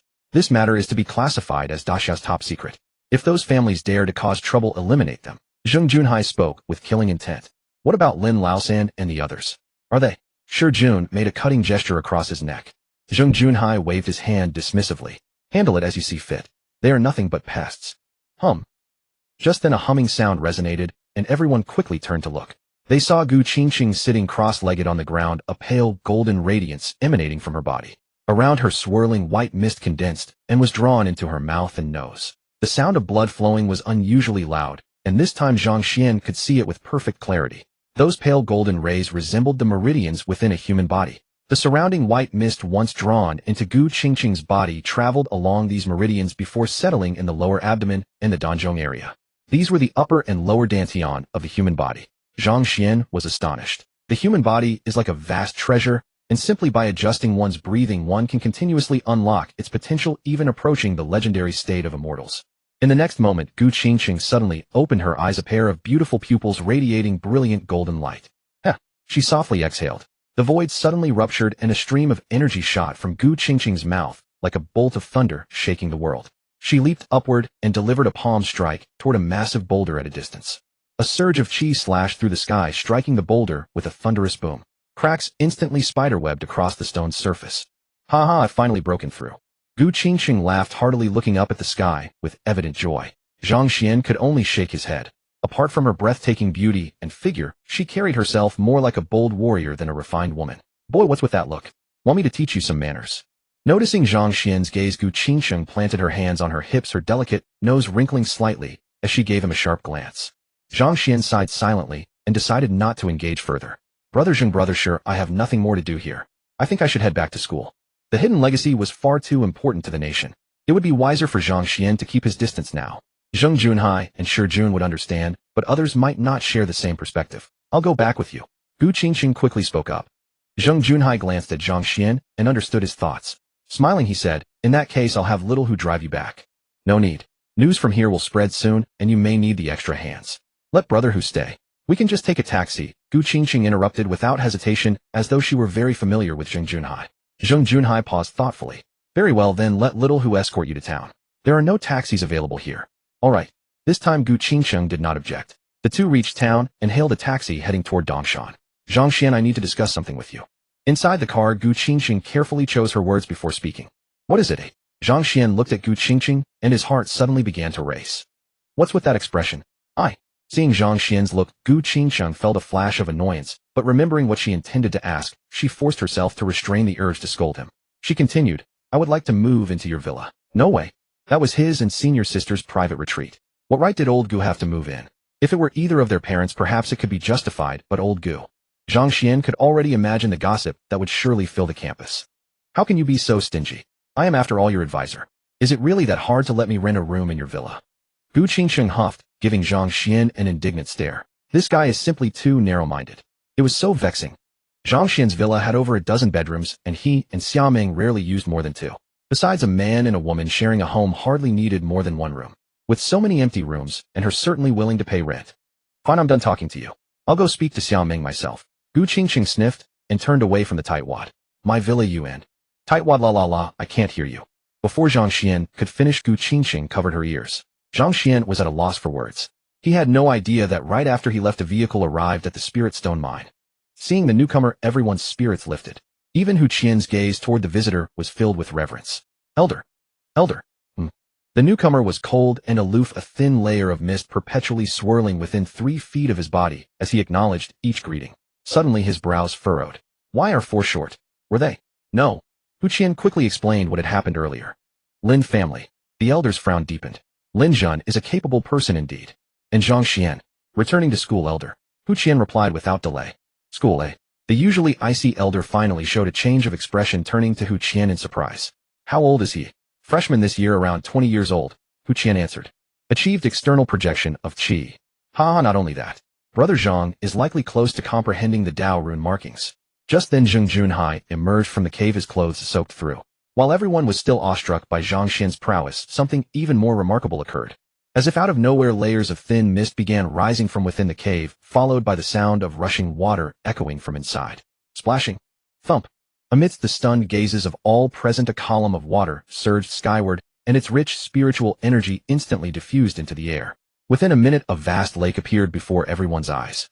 The lake was vast, its surface shrouded in spiritual energy that cast a soft luminance, rippling with an indescribable grace. The crowd stared in awe. In the next moment, they began to breathe freely. This is a spiritual lake. It really is a spiritual lake. The crowd was astonished. The lake water was entirely formed of condensed spiritual energy. If one could remain here, even without knowing the breathing method, one could easily break through to the master realm. Draw up all the spiritual liquid here and take it back, said the Grand Elder. Compared with the spiritual lake, the inheritance sealed within this heritage site was what truly mattered. Even the spiritual energy that leaked outward had condensed into liquid, which suggested that a magnificent inheritance lay hidden within, perhaps even a complete one like the heritage site in the United States. Their hearts grew eager. Xiaozheng looked into Zhang Xian's background. The Grand Elder said to Zhang Junhai. Yes. Zhang Junhai, head of the relevant department in Dongshan province, and its most powerful cultivator, behaved like an obedient child before the Grand Elder. What are the great families doing? Still at the Kunlun Mountains and Dongshan. The Grand Elder let out a chuckle. Lin Zhun has staged quite a show this time. Spread word that the Lin family secured the Spirit Stone mine long ago, that they were only creating a diversion, and that they have already located the heritage site. Then the Grand Elder turned to Zhang Junhai. Xiaozheng, take your people to the Lin estate in person and urge the Lin family to turn over the heritage site. Zhang Junhai hesitated for a moment and gave a wry smile. Grand Elder, this may temporarily divert the great family's attention, but the truth will eventually come to light. Come to light? How could it come to light? The Grand Elder smiled. It would come to light if the Lin family had no heritage site, but they do. What? How is that possible? The crowd looked at the Grand Elder in astonishment. Even Zhang Junhai was taken aback this time. The senior generation of the Lin family has already broken through to the next realm. Without a heritage site, they couldn't possibly have done so. And had they not broken through, the Lin family would not have been this triumphant lately. Moreover, I suspect the heritage site the Lin family obtained earlier may be connected to this place. That is how they managed to find it without anyone else knowing. Grand Elder, if we put pressure on Lin Laosan, will the Lin family spread word about what happened here? Zhang Junhai thought of this at once. Word cannot be kept hidden forever. But once we draw the senior generation of the Lin family out into the open, everyone's attention will be diverted, and that will give us enough time to carry away the inheritance hidden here. The Grand Elder said with a smile, and the crowd breathed a sigh of relief. This also serves as a reminder the hereditary clans must be brought to an end. Great Xia has no need for them. I know some of you have received favors from them, but I hope you understand your duty. The Grand Elder spoke with firm resolve. As for Zhang Maoli and Ou Jingmin, have them step down. At this, everyone tensed. Once the Grand Elder made such a statement, the two men's future prospects were thoroughly over. Rest assured, Grand Elder. We understand our duty and will not forget our mission because of past favors. They all voiced their pledges. Very well. Xiaozheng, go and take care of it. I will go inside and have a look. With that, the Grand Elder took a gentle step toward the lake, and something astonishing happened. At the very moment his foot lifted, the water parted of its own accord, revealing a spotless path. The Grand Elder smiled at the crowd and walked straight into the grotto. All right, time to get to work. Sure, Jun and Xiao, who stay here. The rest of you come with me to the Lin estate. Those sly ones managed to secure a heritage site without making a sound, and I knew nothing at all. Zheng Junhai was genuinely surprised this time. Had the Grand Elder not said it, he really would never have known that the Lin family had obtained a heritage site. By now it was already afternoon and classes at Dongshan University had ended for the day. Today Xia Ming wore a white t-shirt with a large cartoon doll print across the front. The doll's playful eyes were perfectly placed to catch everyone's attention.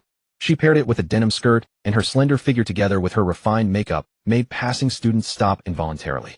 With the youthful and charming Wang Shui and the other two, the four of them formed a lovely scene. Accustomed to the attention, they paid it no mind, their bright eyes scanning the surroundings as if waiting for someone. I wonder what is going on. There seem to be quite a few new transfer students at our school lately. Wang Shui murmured. Yep, that Lin fellow in our class is clearly here from Meng Meng. Meng Li said, hugging her books with a sweet, innocent air. Could all of them be after Meng Meng? Sun Tian joked. As the center of attention, Xia Ming was left speechless by her friend's remarks. Meng Ming, when will Zhang Xuan be here?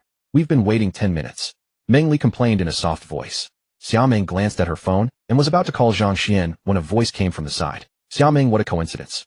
You haven't left yet. Would you like to get dinner together? I drove here. Just then a delighted voice called from one side. At the sound of this voice, Xia Ming's brows knitted. Who is that guy? He looks unfamiliar. He seems to be a new transfer student who landed right in the class of the campus bell. He's rich, and apparently he has donated quite a lot to the school. So what? He'll probably be turned down. Except for that absurdly lucky Zhang Xuan, no one has ever seen Xia Ming smile at any boy. Seeing the newcomer approach, Xia Ming, the people nearby murmured among themselves. Lin Wuji paid no attention to their whispers, a confident smile glowed on his face. Ever since he had seen Xia Ming at the Olympiad, her image had lingered in his mind. Seizing the chance when his third uncle came to the area on business, he had hurried along with him. This was the perfect opportunity to pursue Xia Ming. Last time at the amusement park, he had met with a grave mishap, who unexpectedly fortune turned in his favor and his strength soared. So even though he knew Zhang Xuan was here, Lin Wuji had come without hesitation. Please leave. Xia Ming frowned. Her smile was reserved for Zhang Xuan alone. As for everyone else, they were nothing more than an irritating buzz around her. Lin Wuji was not offended. Xia Ming, don't push everyone away. Give me a chance. Once you spend more time with me, you'll realize. Sister-in-law, we're here. Who are you? Something we can help you with. Yang Ming and his two companions frowned at Lin Wuji. Sister-in-law, Brother Xian is already here and asked us to meet you here. Wang Chong said with a smile. Brother Xian. At those words, Lin Wuji furrowed his brow. He fixed his gaze on Wang Chong, and a formidable presence suddenly radiated from him. The one you speak of, is it Zhang Xuan? Sister Gu, I've already arrived at school. Why are you still following me? Zhang Xuan sighed in exasperation as Gu Qingcheng continued trailing behind him. He could already feel the curious glances from people around him. I'm your landlord, Gu Qingcheng replied with unwavering confidence, paying no mind to the murmurs of the onlookers. If I don't follow you, who should I follow? Sister Gu, please let this go. You're causing misunderstandings. I already have a senior sister and I don't want any complications with other women, okay? Zhang Xuan fell silent. TCH stingy, Gu Qingcheng muttered to herself. Who wants to get tangled up with you anyway? I guess I'll just talk to Xia Ming first before moving in. Zhang Xuan was utterly defeated by this woman's logic. How had she decided to fixate on him like this? The Gu family was wealthy. Gu Qingcheng was a top student in finance with no shortage of money. Buying a villa would be trivial for her. So why did she insist on moving into his villa? His heart sank. No way. He stared blankly at Gu Qingcheng. Were those rumors true? Could old Gu really have feelings for him? Noticing Zhang Xuan's gaze, Gu Qingcheng blinked at him with a warm, almost flattery-filled smile on her face. To uncover the secret behind Zhang Xuan's rapid cultivation progress, she was willing to give it her all. She wasn't unattractive herself. She didn't believe he could refuse her even if he could refuse Xia Ming. This young man must have some remarkable method, which is why his cultivation had accelerated so quickly. Zhang Xuan's heart sank at the sight of her expression. Old Gu really does have feelings for him. Sister Gu, I'm being completely honest. I have a senior sister already, and we're already together. I really don't want to get entangled with another woman.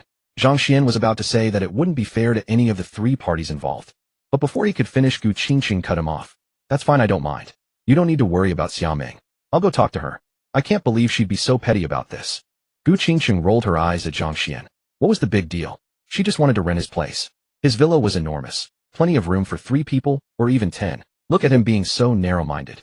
Zhang Xuan was speechless. He was stunned by Gu Qingcheng's progressive way of thinking. She didn't mind sharing him. Was the understanding of relationships in this world really so different from Earth's? Sister Gu, please wait until senior sister agrees first. I don't want any misunderstandings. Besides, you're my advisor, and I'm your student. If rumors spread, it won't sound good. The murmurs around him grew louder, and Zhang Xuan smiled ruefully. Humph. Gu Qingcheng glanced around and let out a cold snort.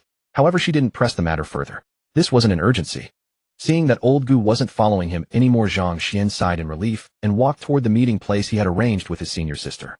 From a distance, he could already see her group standing there. It seemed someone was talking to his senior sister. Wait, wasn't that Lin Wuji? Has he recovered so quickly? Moreover, his aura felt stronger though somewhat unstable, suggesting a recent breakthrough. This guy truly couldn't stay out of trouble. His body had barely recovered, and he was already mingling with others. And not just anyone, but his. Young man, there's no way out now. Running into me is just bad luck for you. Zhang Xuan strode directly toward his senior sister. Yes, do you have something to say? Yang Ming glanced at Lin Wuji, then turned to Xia Ming with confusion in his eyes. Who was this guy's friend? Xia Ming shook her head, indicating she didn't know him. Classmate Xia Ming, do you know Zhang Xuan? Lin Wuji ignored Yang Ming entirely, fixing his gaze on Xia Ming with a furrowed brow. The Lin family and Zhang Xuan had a deep grudge. Because of Zhang Xuan, their plans had been ruined, forcing them to change course. Furthermore, several of the Lin family's powerful cultivators seemed to have perished at Zhang Xuan's hands. Is there something else? Xia Ming frowned. Classmate Xia Ming, please don't misunderstand. I was simply inviting everyone to dinner. Lin Wuji relaxed his expression, restoring his refined and courteous demeanor. My companion will dine with me. I don't need your help. At that moment, a voice rang out. Upon hearing that voice, a bright light flashed in Xia Ming's beautiful eyes as she turned toward the source. Xiao Xian. Xia Ming jumped up excitedly, waving her hands at Zhang Xuan before jogging over to him. You're back. A faint reddish tint appeared in Xia Ming's eyes as she threw herself into Zhang Xuan's arms, nuzzling against his chest like an elegant little kitten. The world seemed to fall silent at this sight. Even Yang Ming and the others who already knew about Xia Ming and Zhang Xuan's cohabitation stood frozen for a full half-minute. As for Wang Shui and the others, they were equally stunned. The crowd around them was utterly dumbfounded, some even forgetting to breathe. Had the world gone mad? Xia Ming, the most aloof beauty at Dongshan University, had just thrown herself into a boy's arms. Wang Shui and her two companions watched in a daze. Though they knew Xia Ming harbored feelings for Zhang Xuan, seeing her embrace him openly before everyone still left them breathless. Seeing Xia Ming nestled in Zhang Xuan's embrace, happiness radiating from every feature, they could hardly believe their own eyes. In that single moment, Xia Ming's behavior shattered everything they had previously thought they knew about her. They couldn't fathom what kind of person Zhang Xuan was to transform such an aloof goddess into an ordinary woman filled with warmth. At that moment, all eyes converged upon them. In the past, Zhang Xuan might have felt awkward, but now his heart had fully accepted his senior sister. Holding the girl who belonged to him, Zhang Xuan felt nothing but pure happiness. Did you wait long? Zhang Xuan gently stroked his senior sister's hair. I missed you. Xia Ming's muffled voice came from where she rested against his chest. Next time I'll take you with me. Okay. The two embraced, carefree and unaware of the world around them, while Lin Wuji grew rigid with anger. Xia Ming was his woman in his heart. Yet here she was nestled in another man's arms right before his eyes, and that man happened to be an enemy of the Lin family. How could he bear this? Old Yang, Old Wang, Old Fong, and our three senior sisters, let's head out. They had originally planned to have dinner at the villa, but the matter of the Spirit Stone mine had delayed things. Now that he was back, Zhang Xuan wanted to resume the invitation. As he spoke, Zhang Xuan turned to Lin Wuji with a broad smile on his face. I know what you're thinking. I suggest you keep those ambitions to yourself. Stay in Lingnan and mind your own business, or else. Audacious. Seeing their young master threaten, the person beside Lin Wuji roared and charged straight at Zhang Xuan. What are you, some nobody, daring to lay a hand on our brother Xuan? A figure suddenly shot forward, colliding fiercely with the attacker. Bang! The two crashed into each other with tremendous force, and the crowd heard the sickening sound of bones giving way. What are you doing? This is a school, not a place for petty squabbles. At that moment, the dean's voice carried over from a distance. Zhang Xuan promptly held Jiang Huntao back. Huntao, don't lower yourself to their level. Boy, you're going too far. The man's eyes flushed slightly as he fixed a hard stare at Zhang Xuan. With a sharp, crisp sound, Zhang Xuan moved in a flash. Before anyone could catch his motion, the man stumbled backward a few steps, his expression one of utter shock. Zhang Xuan turned to Lin Wuji. Keep your man under control. Lin Wuji's face darkened further. You must be Zhang Xuan. The Lin family truly has its own way of raising children. Like father, like son, it seems. I saved your life, and your father showed not a trace of gratitude, yet you dare speak my name so casually. Zhang Xuan cast a calm glance at Lin Wuji before speaking. You should count yourself fortunate that there are people here. The implication was unmistakable. With witnesses present, Lin Wuji had been shown mercy. Were the two alone, the outcome would not have been so gentle. Zhang Xuan was about to leave with the others when a voice called out, "Stop, right there. Uncle Zheng, we weren't fighting. You must have seen it wrong." The dean moved to block their way, but Xia Ming immediately spoke up sweetly. Oh, Xia Ming, I thought someone was making a scene. The dean's stern expression softened into a smile at the sight of Xia Ming. Hee. Xia Ming flashed a disarming smile at him, then pulled the others away. Why are you all gathered here? Don't forget that you are students first and foremost. This is the time to strengthen yourself. In 3 or 4 years, you'll step into a complex society. Will you still feel entitled to ask your parents for money then? I don't understand you people. All day it's nothing but silly romantic talk. What right do you have to talk about such things? After graduation, you might not even be able to support yourselves. Do you think love alone can put food on the table? Believing the disturbance had been Xia Meng's doing, the dean gave a cold sniff and delivered a lecture. The surrounding students, sensing the beginning of one of his lengthy speeches, quickly slipped away. Watching the direction Zhang Xuan had taken, Lin Wuji's eyes showed a flicker of displeasure as his hands balled into fists. He, the most formidable scion of the Lin family's younger generation, a master who had realized the art of turning raw power into qi, had in that moment before Zhang Xuan found his resolve wavering. Young master, shall I? The servant's eyes flared with displeasure. When had he ever been treated like this? Lin Wuji gave a cold nod. On Kunlun Mountain, Lin Zhun and his companions searched the slopes at a leisurely pace, as if out for a scenic stroll. Sensing eyes upon them from the surroundings, he gave a faint, cool smile and continued toward the summit as if he had noticed nothing. The summit of Kunlun Mountain was veiled in dense mist vapors rising and curling in the air. As the setting sun shone down, rainbows appeared beside them like ribbons of colored light, making the scene indistinguishable from a celestial realm. Amidst the rosy mist, figures appeared and disappeared as though passing through an immortal domain. Soon the sun dipped below the horizon and the temperature dropped swiftly. Stars filled the sky and moonlight poured down like water. The glowing mist merged with the silver light, and from below, Kunlun Mountain seemed draped in a diaphanous veil. Elder Jin have third and the others succeeded. We can't keep wandering around here forever. Those people aren't fools and they'll notice something's wrong sooner or later. Lin Kang's face showed concern. The authorities seem to have noticed something. They've left only a few men behind, and the main force has withdrawn. Lin Zhun, who was leading the group, fell into a brief deliberation and was about to speak when the satellite phone at his waist rang. The expressions of everyone around him changed. Lin Zhun answered immediately. A moment later, the group tensed as his expression darkened increasingly. Something had gone wrong. All eyes fixed on Lin Zhun. His eyes reddened, and a wave of grim displeasure surged through him. Clenching his jaw, he said in a low, strained voice, "Third and the others, all dead. What? How is that possible? Who would dare harm our Lin family?" At Lin Zhen's words, everyone from the Lin family stirred, especially the fathers of the group's young heirs, who had always lived in indulgence. Those young wastrels might have been disappointing, but they were still their own flesh and blood. Lin Kong looked at Lin Zhen. Elder Zhen, the others shouldn't have been discovered. Who could have killed them? As he spoke, his brow furrowed. Could Third's death be connected to the authorities? It's Zhang Xuan. That spirit stone mine belongs to him. He must have discovered it long ago. Curse it. He will pay dearly for this. Lin Zhen's hands clenched into fists as he ground his teeth. Bang! Lin Kong brought his fist down heavily on a nearby rock. Curse at him again. Does Zhang Xuan bear a grudge against our Lin family? He must be stopped. He has crossed our family time and again. This cannot go on. At that, cold displeasure flickered in the eyes of every Lin family member, as if they all wished to confront Zhang Xuan without delay. Suddenly, Lin Kang's body stiffened as a thought struck him. Before leaving, his son Wuji had insisted on transferring to Dongshan University to be near a girl he admired. At first, he had considered it a trivial matter and had not objected. But now his heart gave a jolt. Zhang Xuan was clearly targeting their family. If he learned that Wuji was at Dongshan, would Wuji be safe? At that thought, he immediately turned to Lin Zhun. Elder Zhun, have someone warn Wuji at once. Lin Zhun frowned, puzzled. We'll go back and settle this with Zhang Xuan once and for all. There's no need to involve Wuji.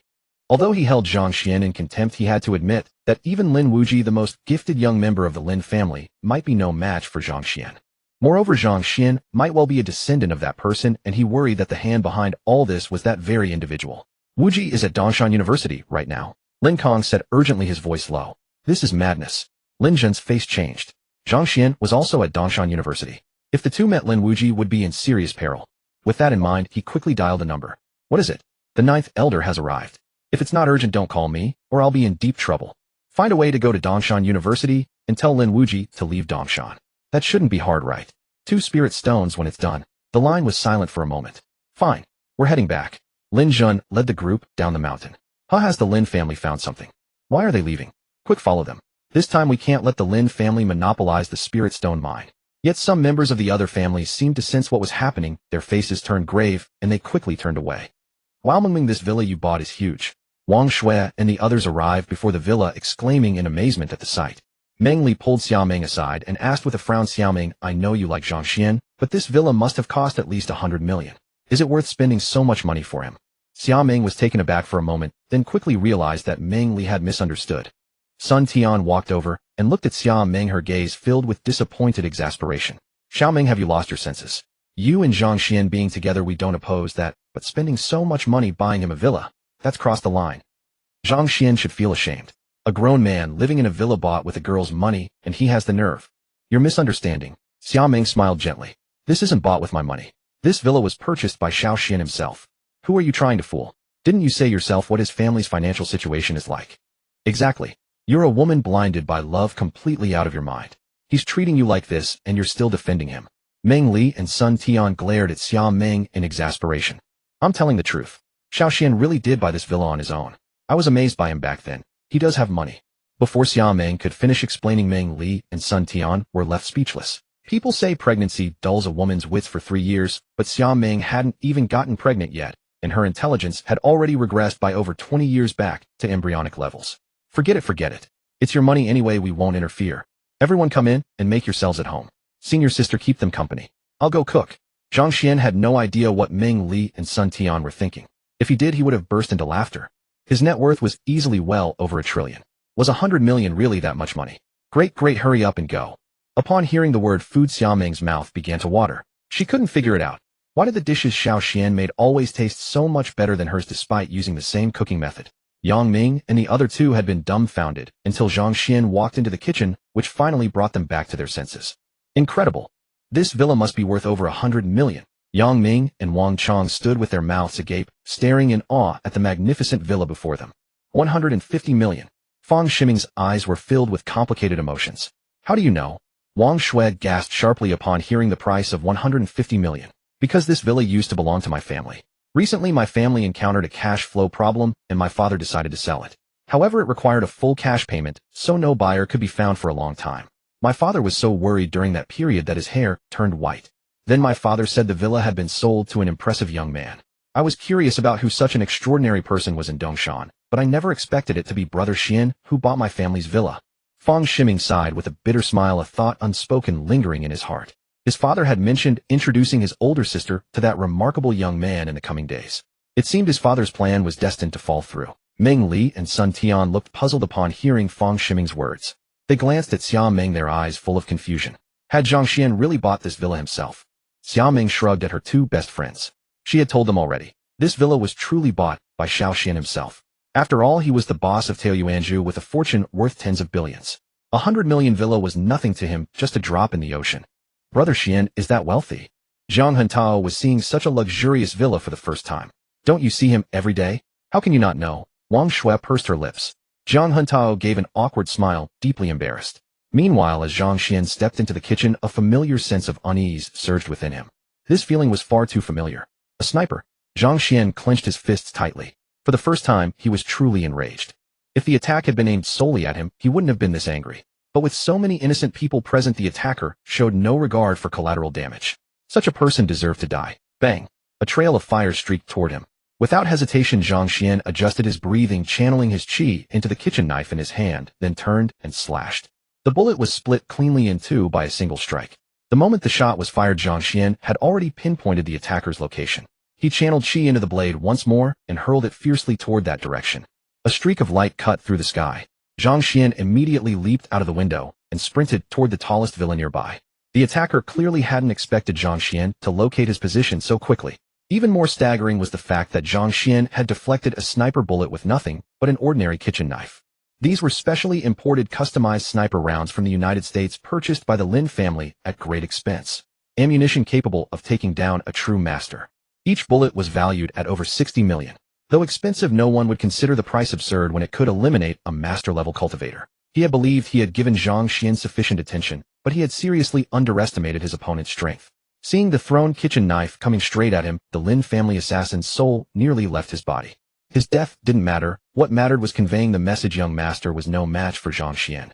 Relying on a sniper's instincts, he fired 5 shots in rapid succession, then immediately turned and fled without hesitation. Those 5 shots should have bought him enough time. But the instant he turned around, he witnessed something that filled him with absolute dread. The 5 sniper bullets he had fired were being caught midair by Zhang Xuan's hand. His entire world collapsed. Zhang Xuan's strength had completely shattered his understanding of reality. Not even Elder Zhang could catch such sniper rounds barehanded. Zhang Xuan's power exceeded Elder Zhang's. Realizing this, the Lin family assassin broke out in a cold sweat. But the next moment, 5 whistling sounds pierced the air. No. Terrified nearly to paralysis, the Lin family assassin hastily dodged to the side. However, defeat was inevitable. At the very instant he attempted to evade, a searing pain erupted within his body. All 5 sniper bullets struck his legs without missing a single one. Zhang Xuan walked slowly toward the sniper. The Lin family assassin looked at the approaching Zhang Xuan, terror flooding his eyes. Suddenly he tore at his own face with both hands. Zhang Xuan paused for an instant and immediately understood. The man feared being recognized and was attempting to disfigure himself. With a single finger extended, a thread of lightning struck the man's arms. At the same moment, Zhang Xuan stamped his foot and launched himself forward like an arrow from a bow, grabbing the man's chin and forcing it downward. Noticing the wound on the man's tongue, Zhang Xuan silently acknowledged that this was a ruthless individual. Had he arrived a second later, the man would have bitten his tongue and ended his own life. It's you. The Lin family truly never changes, still as shameless as ever. Zhang Xuan instantly recognized the man as Lin Wuji's personal driver. The Lin family's influence was indeed formidable. They had found his residence so quickly. The assassin's gaze toward Zhang Xuan was filled with pleading desperation. Zhang Xuan snorted coldly, raised his right hand, and watched as sparks of lightning crackled within his palm. In the assassin's terrified eyes, he delivered a powerful palm strike directly to his chest. The lightning surged through the man's body. His eyes bulged, filled with endless despair and terror, and the next moment, everything faded into nothingness. Zhang Xuan regarded the sniper with cold eyes, then crouched down and searched through his clothing. Aside from a mobile phone, there was not a single piece of useful information on him. He had forgotten to force out Lin Wuji's current location earlier. But never mind. Lin Wuji still had school to attend, and there would be plenty of time to deal with him. Just then the phone in his hand began to ring. Seeing the 2 characters, Young Master, displayed on the screen, a smile spread across Zhang Xuan's face, though his eyes remained icy cold beneath it. These people from the Lin family had no regard for anyone else's life. He had once saved Lin Wuji's life, yet Lin Wuji had still dispatched a sniper after him. Even Shi Jun had said that among disciples of noble families, such a person was considered the better kind. Disciples of such families were rotten right down to their roots. The Lin family truly deserves to fall, Zhang Xuan muttered to himself, his gaze growing ever more frigid. In the hotel room, Lin Wuji lay upon the bed, a beautiful woman draped languidly against his chest, her form bare. Zhang Xuan had to die. Anyone who dared to touch what belonged to him would not walk away alive. The moment he thought that the woman he had claimed as his own had already been touched by Zhang Xuan, a surge of fury rose within him, and he gripped the woman in his arms tightly. The woman let out a pained groan, but seeing Lin Wuji's terrifying crimson eyes, she could only endure the physical pain and the fear welling within her. Cheap woman, all of you women are cheap. Lin Wuji struck the woman across the face. He could not understand. He was so outstanding, and yet after Xia Meng had seen him, she could still fall in love with another man. Could there truly be a woman in this world who had seen him and not fallen for him? Am I handsome? He growled at the woman in his arms, her eyes brimming with tears. Handsome? The woman gasped through her pain. Would you have fallen for me the moment you saw me? The woman forced herself to suppress the pain and looked at Lin Wuji with a sycophantic smile. Naturally. What woman could possibly resist someone as handsome as you? A bright smile graced the woman's face, but inside she was cursing loudly. How can you even ask if you're handsome? If not for the money you throw around, who would bother looking at you twice? Fall in love with you. At your speed. Anyone who does is blind. Hearing the woman's words, Lin Wuji kicked her off the bed. Since I'm so handsome, why did that wench Xia Meng fall for another man? He then tossed several handfuls of cash onto her. Take the money and get out. The woman had been about to curse him out. She was a working girl, yes, but she still had her dignity. Lin Wuji's treatment was far too humiliating. However, upon seeing the wad of cash on the floor, she quickly donned a charming smile, gathered her clothes, and slipped away. That foolish pig. Not only is he lacking in stamina, his brain is faulty as well. Once the woman had left, Lin Wuji frowned. It had been a long while, the job should have been completed by now. Just then he noticed the phone on the bedside table. Lin Wuji immediately dialed his subordinate's number. How did it go? Remember, bring me back Zhang Xuan's corpse. I want to boil him. I want to devour him. I want to drink his blood. As he spoke, Lin Wuji's face contorted into a grotesque expression. To eliminate Zhang Xuan, he had spent hundreds of millions. Such an investment was more than sufficient to show how serious he was. With those specially made sniper bullets from the United States, he could take down not just Zhang Xuan, but even the leaders of the Dongshan authorities. Lin Wuji, just wait for me. I'll be coming to find you very soon. Zhang Xuan's voice came through the receiver. Lin Wuji's heart sank. Impossible. His men had prepared so thoroughly, those supplies had cost him hundreds of millions. Even if it were the Lin family's ancient ancestor, he would have the means to kill them. How could it be an ordinary Zhang Xuan? As for the rumors circulating recently about Zhang Xuan exchanging a single punch with the ancient ancestor of the Jin family, he would never believe such nonsense. In his eyes, it was merely a smoke screen released by the ancestor to mislead others. But this was different. How could it be? It was Zhang Xuan who had answered the phone. Lin Wuji swallowed hard, and a terrible foreboding surged within him. He hastily hung up the phone and slammed his fist onto the coffee table with all his strength. The table worth tens of thousands shattered into pieces in an instant. How is this possible? He should be dead. Lin Wuji took a deep breath, then rose and dressed himself, putting on an expression as though nothing had happened. He checked out of the hotel and left. There were still people stationed at the villa monitoring Lin Wuji to prevent him from acting recklessly. Zhang Xuan returned to the villa himself. However, the villa was eerily silent and his heart sank. Had something happened? When he entered the hall and witnessed the scene before him, he was left utterly speechless. Li Zixin and Jiang Shiran, clad in sleepwear, were devouring food ravenously, while Wang Shui, Yang Ming, and the others stared in stunned silence at the two of them eating. "You're back," Li Zixin called out to Zhang Xuan, then continued eating without a care for what the others might think. "Yes." Zhang Xuan walked over to the table and looked at Yang Ming and the others. "Why aren't you eating?" Xiao Ming bit her lip, struggling to contain her laughter. Only after Zhang Xuan sat down did she lean close to his ear and whisper, "Xiaoxin is the idol of all of them." So that was it. Zhang Xuan could only shake his head in disbelief. "What were you doing just now?" "Sure to go called me for something," Zhang Xuan replied casually. For matters too difficult to explain, handing them off to Shijun would never go wrong. True to form, upon hearing it was Shijun who had called Zhang Xuan, Xiao Ming did not press further. "Why aren't any of you eating? Xiaoxian's cooking is delicious," Li Zixin said between bites. "Mind your image a little." Zhang Xuan could only sigh. This girl had no sense of image whatsoever in front of him. "No way. I'm already exhausted from putting on an act outside. Back home, you won't even let me rest for a moment. So annoying." Li Zixin scrunched up her nose at Zhang Xuan and said in a playful tone. After everyone had dispersed, Zhang Xuan's headache returned. "Xiaoxian, I'd like to ask, what do you think about Sister Qingqing moving in?" Hearing Xiao Ming's words, Zhang Xuan froze. He looked at Xiao Ming in astonishment, his heart filled with shock. How had old Gu managed to convince Senior Sister? "What do you mean, what do I think? Senior Sister, the two of us are together, and now you want to add old Gu into the mix." He never expected Senior Sister to accept such an arrangement. It was something he could never come to terms with. "I owe her a favor from before. She said she'll only stay for 3 months. Just 3 months, it's no big deal." Xiao Ming hugged Zhang Xuan and rubbed against his arm, making his heart flutter. Zhang Xuan smiled bitterly. He wouldn't agree for even 1 day, yet Senior Sister had consented to 3 months. "Senior Sister, aren't you afraid that old Gu and I living together might eventually lead to deeper feelings?" Zhang Xuan fixed his gaze upon Xiao Ming, wishing to read her inner thoughts. Xiao Ming stared at him blankly for a moment and then burst into hearty laughter. Zhang Xuan was at a loss. What was there to laugh about? He was after all the peak of handsomeness in this world. It was only natural that women would fall for him. Why was this girl laughing like that? "Xiaoxian, what are you overthinking? You and Sister Qingqing. That's impossible." Xiao Ming laughed heartily. "Why? Ding, the divine choice system is initializing. Option 1, agree to let Gu Qingqing move into the villa. Reward Tianyin Divine I Physique 50, Spirit 50, A Wealth 100 billion. Option 2, refuse to let Gu Qingqing move into the villa. Reward Shinshao Lightning Technique, acquire the title of Iron Straight Man, Women's Affection -100. As Zhang Xuan finished speaking, the system's electronic voice echoed in his mind. At the same time, a choice appeared before him. 2 secret arts, how could he choose? One was an ocular technique, while the other was the Shinshao Lightning Technique, which best suited his breathing method. This was the most difficult choice he had faced since transmigration. As for the penalty of -100 in women's affection, he already had Senior Sister by his side. Did he really need such a thing? Subconsciously, Zhang Xuan wanted to choose the second option. "Xiaoxian, please agree to my request." "If you agree, I can grant your wish from yesterday," Xiao Ming said with flushed cheeks, avoiding his gaze. Hearing Xiao Ming's words, Zhang Xuan shuttered his eyes wide with disbelief. "Really?" Xiao Ming saw his expression and rolled her eyes in exasperation. "You men are all so lustful.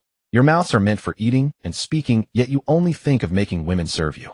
You are too detestable. Senior Sister, do you keep your word?" Zhang Xuan stared intently at Xiao Ming. Beneath Zhang Xuan's heated gaze, Xiao Ming felt her face burn with embarrassment. She lowered her head and gave an almost imperceptible nod. If not for his unwavering stare, she might have gone unnoticed. "Very well, I agree to your request." Ding, the system detected that the host had made his choice. Rewards are being distributed. Tianyin Divine I Physique 50, Spirit 50, A Wealth 100 billion. Note: Tianyin Divine I is an ocular technique derived from the heavenly derivation divine art. It can analyze and predict an opponent's moves. Upon reaching a profound level, there is a chance it may evolve into the heavenly derivation divine art, allowing the user to foretell heavenly secrets. The moment the system's electronic voice sounded, a mysterious force flowed into Zhang Xuan's body from somewhere unseen, and a faint fragrance began to emanate from him. "Xiaoxian, you're so wonderful." Xiao Ming hugged him tightly, kissed him, then turned to call Gu Qingqing. As she turned away, she failed to notice his eyes had transformed, growing crystal clear and radiating a brilliant blue light, luminous as the brightest star in the night sky. In that instant, Zhang Xuan felt his connection to this world grow stronger. In truth, Gu Qingqing arrived much sooner than expected. Just as Zhang Xuan was about to assume she wouldn't arrive until tomorrow, within half a minute Gu Qingqing's Grand Cherokee roared into view. Zhang Xuan frowned at the sight. That woman must have been waiting outside this whole time. Hello, landlord. Which room am I staying in? Gu Qingqing carried 2 large suitcases as if they were balloons, completely at ease. When she set them down, they landed with a heavy thud that revealed each case weighed well over 100 pounds. Take whichever floor you like. I'm on the second with senior sister. Following his words, Gu Qingqing indeed headed upstairs with her luggage. The stairs groaned under the weight of each step. Zhang Xuan winced at the spectacle. What on earth was in that woman's suitcase that made it so heavy? Thank you, Xiaoxian. Xiaoming sweetly planted a kiss on his cheek. Zhang Xuan looked at her somewhat irritably. You never explained why old Gu finds me unappealing. Xiaoming rolled her eyes in exasperation. She hadn't expected him to still remember that remark. Do you really think you're the only man in the world who charms everyone he meets? Besides, Sister Qingqing could never fall for someone like you because... As she spoke, Xiaoming leaned close to Zhang Xian's ear. Sister Qingqing is attracted to women. Zhang Xian was speechless. He stared in shock toward Gu Qingqing's direction, his mind struggling to process the revelation. Old Gu was a lesbian. It seemed impossible. Such a beautiful woman would be drawn to women. Wasn't that a waste of such extraordinary presence? Shocked. Think about it. What man could possibly capture the attention of someone as remarkable as Sister Qingqing? Xiaoming observed his bewildered expression and couldn't help but smile. Zhang Xuan remained unable to accept the idea of 2 women together. We're living in such modern times, yet your thinking is so outdated, Xiaoming noted with a glance, reading his thoughts without needing him to speak. A man and woman together follow nature's law. Someone like old Gu going against that is defying heaven itself. Left without words, Zhang Xuan swiftly gathered Xiaoming into his arms. You should stay away from old Gu from now on. Since you already know about her, why let her inside? That's like inviting trouble into your own home. I got it, Xiaoming replied with laughter, sensing his concern and feeling a warmth spread through her. But her laughter soon faded as Zhang Xuan carried her into the bedroom. Under the starlit sky, holding senior sister in his arms, Zhang Xuan felt completely at ease. Yet suddenly a peculiar sensation welled up within him, as if someone was watching from the shadows. Could it be someone from the Lin family again? Anger flared within him. Without further restraint, he quietly set the sleeping senior sister aside and carefully approached the window. Sure enough, someone lurked outside the window. Their breathing was so faint that only with his enhanced abilities could he detect their presence. Feigning a trip to the restroom, Zhang Xuan slipped into another room where he knew the window was open. With a single leap, he landed outside, spotting a dark figure clinging to the wall like a gecko. Just as he was about to strike, he caught sight of familiar eyes meeting his, filled with astonishment and embarrassment. He quickly pulled his fist back, but the momentum of his full power strike was too great to stop. His body lunged forward, wrapping his arms around her waist as a faint fragrance enveloped him. Oh! The person hadn't anticipated being discovered. Panicked, she clung to Zhang Xuan as they both tumbled downward. Thankfully, soft grass cushioned their fall below. Momentum carried them into a roll across the lawn, and Zhang Xuan's lips pressed against the other person's face. Agony contorted their features, face drained of color. You brute, you hurt my waist. Get off me right now. Zhang Xuan irritatedly ripped away the person's face covering. Old Gu, what kind of habit is this? Eavesdropping. With the cloth removed, Gu Qingqing's breathtaking beauty was fully revealed. Suddenly Zhang Xuan's heart skipped a beat. Gu Qingqing is a lesbian, and she went to great lengths to move in, just now, she was eavesdropping. No way. Old Gu, the senior sister, is mine, so stay away from her from now on. Zhang Xuan's head ached. The thought that his senior sister was coveted by another woman made him feel strangely uneasy. Gu Qingqing, caught trying to secretly learn Zhang Xuan's breathing technique, was feeling embarrassed and at a loss for an explanation. When she suddenly heard Zhang Xuan's words, she was stunned for a moment, then instantly understood. Tisk, why are your thoughts so outdated? Besides, I'm bisexual. If I win over Xiaoming, it'll be like you've got 2 women at once. What more could you be dissatisfied about? Gu Qingqing's cheeks were flushed, and she looked at Zhang Xuan with an infatuated expression, as if being held in his arms made her very happy. Hearing Gu Qingqing's words, Zhang Xuan was dumbfounded, frozen for a full minute, then hastily pushed the strong-willed woman aside. Old Gu's idea is mighty bold. Xiaoxian. Just then Xiaoming woke up, her voice carried over. Zhang Xuan hurriedly pulled Gu Qingqing to the wall, accidentally aggravating Gu Qingqing's injury. Because of the sharp pain, Gu Qingqing opened her mouth to cry out, but Zhang Xuan quickly covered her mouth. Shoo. He absolutely could not let the senior sister see this, or he would never be able to explain himself. Don't ever do that again. Otherwise you can't live here anymore. Zhang Xuan glared at Gu Qingqing, who blinked her eyes back with an innocent look. He was defeated. Also, I only like the senior sister, and she only likes me. I don't think about those meaningless things anymore. Zhang Xuan shot Gu Qingqing a glare, then turned and went upstairs. Who would like a stinky man like you? Gu Qingsheng wrinkled her nose at Zhang Xuan's back. Her feelings toward him were at best not dislike, as she never expected him to be so narcissistic. Having been discovered, Gu Qingsheng felt somewhat disheartened, yet her resolve only grew firmer. The Gu family's aura concealment technique was second to none, and she was confident she could act without being detected by Lin Zhan. Yet Zhang Xuan had still noticed her, which showed that his strength truly had increased greatly. At this moment, Zhang Xuan's strength was likely already above Lin Zhan's.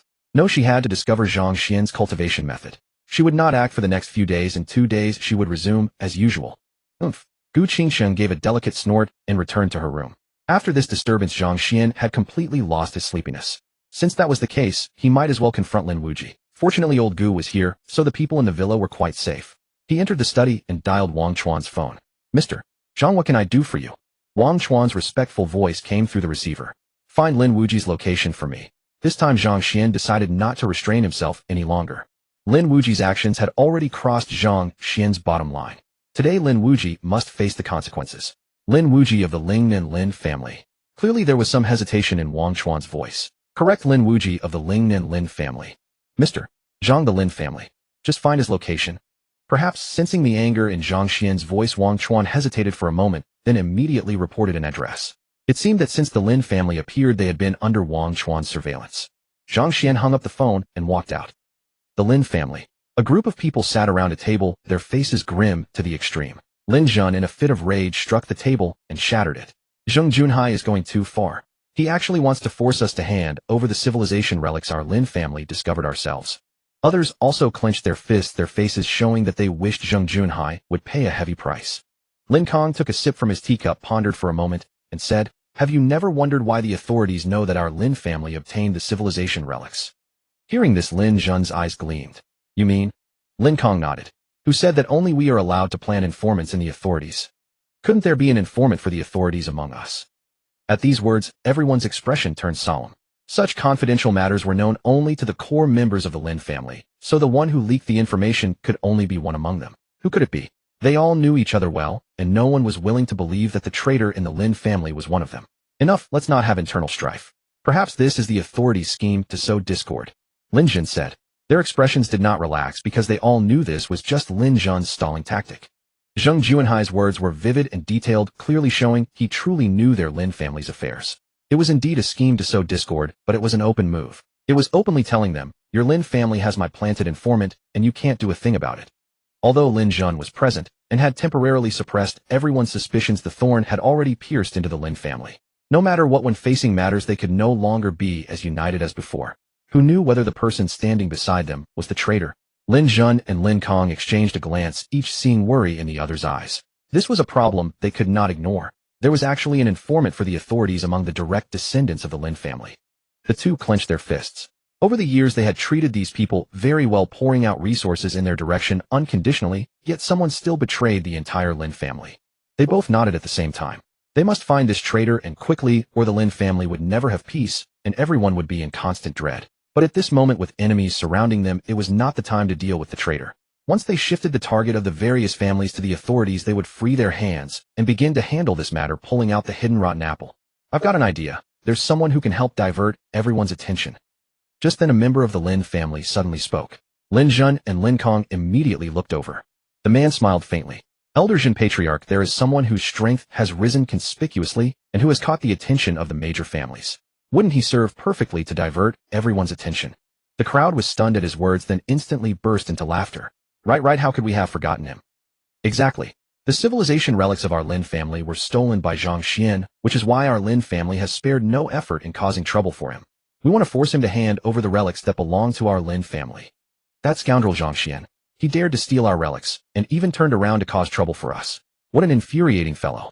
The more the Lin family members talked, the more excited they became. Lin Kong, however, did not show much of a smile. Patriarch, do you think this is inappropriate? Someone noticed Lin Kang's expression and asked hesitantly. Shifting the blame onto Zhang Xuan is doable, but even if we do that, I doubt many will believe it. At best, it will divert their attention for a while. Clearly, Lin Kong did not think much of this strategy. Seeing that Lin Kong had not been taken in by the idea, Lin Zhan nodded with satisfaction. Setting aside everything else, Lin Kong had indeed been a competent patriarch. Here is what we shall do. Spread word that Zhang Xuan stole our civilization's heritage, Lin Zhan said calmly.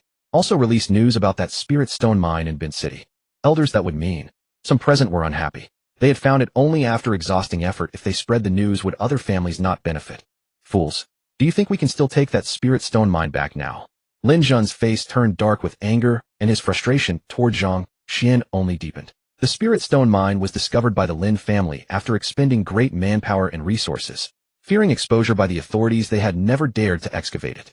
If they had known earlier, they would have begun excavation immediately. Even if the authorities had discovered them, they would already have removed a portion. They would not be left with nothing. All present wore grim expressions. Very well. I will send people at once. I also learned something else. Hu Bingxing and Hu Yanwei have both been dealt with by Zhang Xuan, and the Hu family is currently restless. Spreading both pieces of news together. I doubt the Hu family will remain indifferent. As Lin Kong spoke, his phone suddenly rang. Seeing it was his son Lin Wuji, he answered immediately. Father, I sent Lin Qi to ambush Zhang Xuan. It failed. Zhang Xuan's strength is now beyond estimation. I need to leave. Father, please have everyone on the Dongshan side assist me. The moment the call connected, Lin Wuji's urgent voice rang out. Lin Kang's expression changed at once. Lin Zhun snatched the phone and said, Wuji, this is Elder Zhun.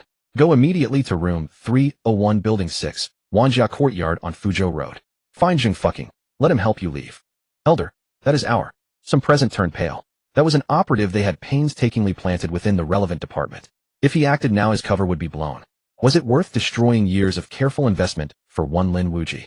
Lin Kang's face darkened, but he understood what others were thinking and remained silent. Lin Zhun overrode all objections and declared, Wuji is our family's hope. He must not come to harm. Thank you, Elder. Lin Kong looked toward him with gratitude. Lin Zhun waved his hand, his head aching. The original plan had been solid, now the situation had suddenly turned against the Lin family. Zhang Xuan had barely reached the entrance of the hotel when Wang Chuan's call came in. Zhang Xuan frowned slightly and answered. Mr. Zhang, Lin Wuji has fled to Wanjia Courtyard. It belongs to a team captain from the relevant department. You should. Hearing Wang Chuan's voice, Zhang Xuan paused. Never mind. You did well. He hung up and immediately dialed Hu Xiqian. Brother Hu, what's up? Hu Gu, is Zhang fucking one of your people? Hu Xiqian on the other end hesitated, then said slowly, Old Zhang offended you. Brother Zhang, he is with the Lin family. Today Lin Wuji sent a sniper to Zhang Xian's villa. The sniper was neutralized.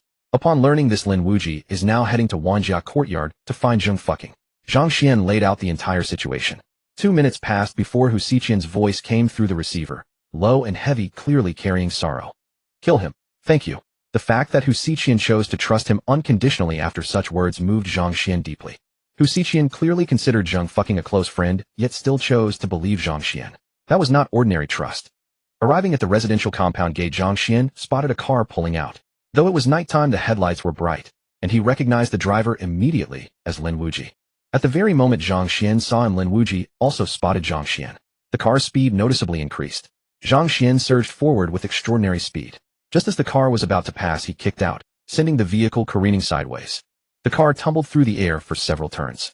2 figures ejected from the doors and landed on the opposite side of the street before turning and sprinting into a dark alley. Zhang Xuan gave chase immediately. The entire scene unfolded right on the street, leaving everyone dumbfounded, until all 3 disappeared from sight, bystanders only then snapping out of their shock. Zhang Xuan reached in the road. Sounds came from both directions. Zhang fucking and Lin Wuji had clearly split up. Zhang Xuan closed his eyes and steadied his breathing. Suddenly, everything around him seemed to shift. The sound of every person's breath echoed clearly in his mind. Zhang Xuan carefully distinguished the breathing patterns and soon located over a dozen that stood out from the rest. Martial artists breathe differently from ordinary people. 2 of these distinctive patterns were especially marked, and Zhang Xuan readily told them apart.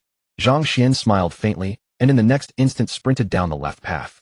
Suddenly a figure appeared on the other side, a man in his 30s with a perpetual faint smile. Without hesitation, he raised a pistol and fired toward a nearby window. Beast! This was forcing Zhang Xuan to save people rather than continue pursuit. If Zhang Xuan insisted on chasing Lin Wuji, someone in that household would be hit. This man was likely Zhang fucking, an official in the relevant department who would stoop to such ruthless acts.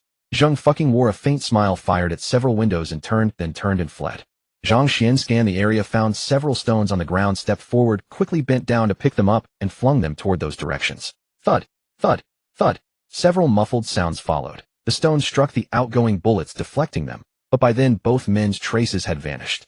Zhang Xuan clenched his fists. He had never in all his life wanted to kill so desperately as he did today. Zhang fucking had completely lost his humanity, willing to sacrifice anyone's life as leverage to complete his task. Ding. Divine tier choice system activating. Choice 1. Continue pursuing Lin Wuji. Reward: Constitution 50, Spirit 50, Wealth 100 billion. Top-tier lightness skill acquired. Choice 2. Abandon pursuit of Lin Wuji. Reward: Host will obtain the title Benevolent Heart. I choose 1. Zhang Xuan spoke and continued forward, pressing his chase. Ding. Host choice detected. Distributing rewards. Constitution 50, Spirit 50, a Wealth 100 billion. Congratulations on acquiring the top-tier lightness skill, treading snow without a trace. A valley bathed in pale moonlight mist curling between ancient pines. Zhang Xuan stands motionless on a flat stone platform at the cliff's edge, robes stirring in a gentle wind. Behind him, the mountain range stretches into the distance, layered peaks silhouetted against a soft rainbow arcing across the night sky. Bamboo rustles nearby, and a few fireflies drift like scattered stars through the cool air. The scene is quiet, vast, and serene. Zhang Xuan was filled with delight. His body seemed almost to soar through the air, and whenever he was about to descend, he would gently touch the rooftop and rise again light as a swallow. Soon he spotted Lin Wuji darting back and forth like a fleeing rat. This time Zhang Fucking had not separated from Lin Wuji. Zhang Xuan made no hasty move to pursue, instead trailing behind the pair at a leisurely pace. Should Lin Wuji wish to depart from Dongshan, he would inevitably have to leave the bustling district. They could not remain in the city center indefinitely. Following this incident, Zhang Fucking understood his identity had been compromised and the relevant authorities would surely issue pursuit orders against them. True to his anticipation, both figures soon bolted into a mountain forest, hoping to exploit the complex terrain to evade Zhang Xuan's pursuit. Yet despair was theirs to face. As they ventured deeper into the forest, they froze in astonishment to find Zhang Xuan standing before them waiting. Zhang Xuan, you cannot kill me. I am of the Lin family. Lin Wuji bellowed, terror gripping his eyes as his fierce words masked inner weakness. Zhang Fucking stood beside Lin Wuji, opening the wooden box upon his back to draw out a bronze short sword. Young Master Wuji, flee first. I will hold him off. From this day forward, I Zhang Fucking sever all ties with your Lin family. Zhang Fucking spoke with grim resolve, then produced a brown pill and swallowed it whole. Roar. The moment the pill was swallowed, Zhang Fucking's countenance shifted. Veins bulged across his face, his eyes filled with bloodshot streaks, and his breathing grew ragged. He stomped one foot against the ground with a thunderous crack, charging toward Zhang Xuan. To Zhang Xuan's astonishment, a bizarre sight unfolded. Zhang Fucking's body convulsed and swelled dramatically as he advanced, appearing inflated like a bladder being filled. The sound of rushing blood resembled rolling thunder, bones crackling within as he surged forward. By the time Zhang Fucking reached Zhang Xuan, he had transformed into a 3-meter-tall creature encased in bark-like flesh. Zhang Xuan drew a sharp breath. Could this still be considered human? What had Zhang Fucking consumed to alter his form so dramatically in such a brief span? Zhang Fucking now appeared entirely monstrous, his physique radiating explosive power, with sinuous dragon-like muscles coiling beneath his bark-covered form, a vision of raw, terrifying strength. Zhang Xuan, I know you, an elder who share a close bond, and for this I am sorry. You should not have pursued Lin Wuji. He may lack virtue, but he was born into privilege, whereas without the Lin family's intervention, I would long have perished in this world. Zhang Fucking's voice rumbled like metal grinding against stone. Thud. His footfall shook the ground violently. His weight must have exceeded 1,000 jin.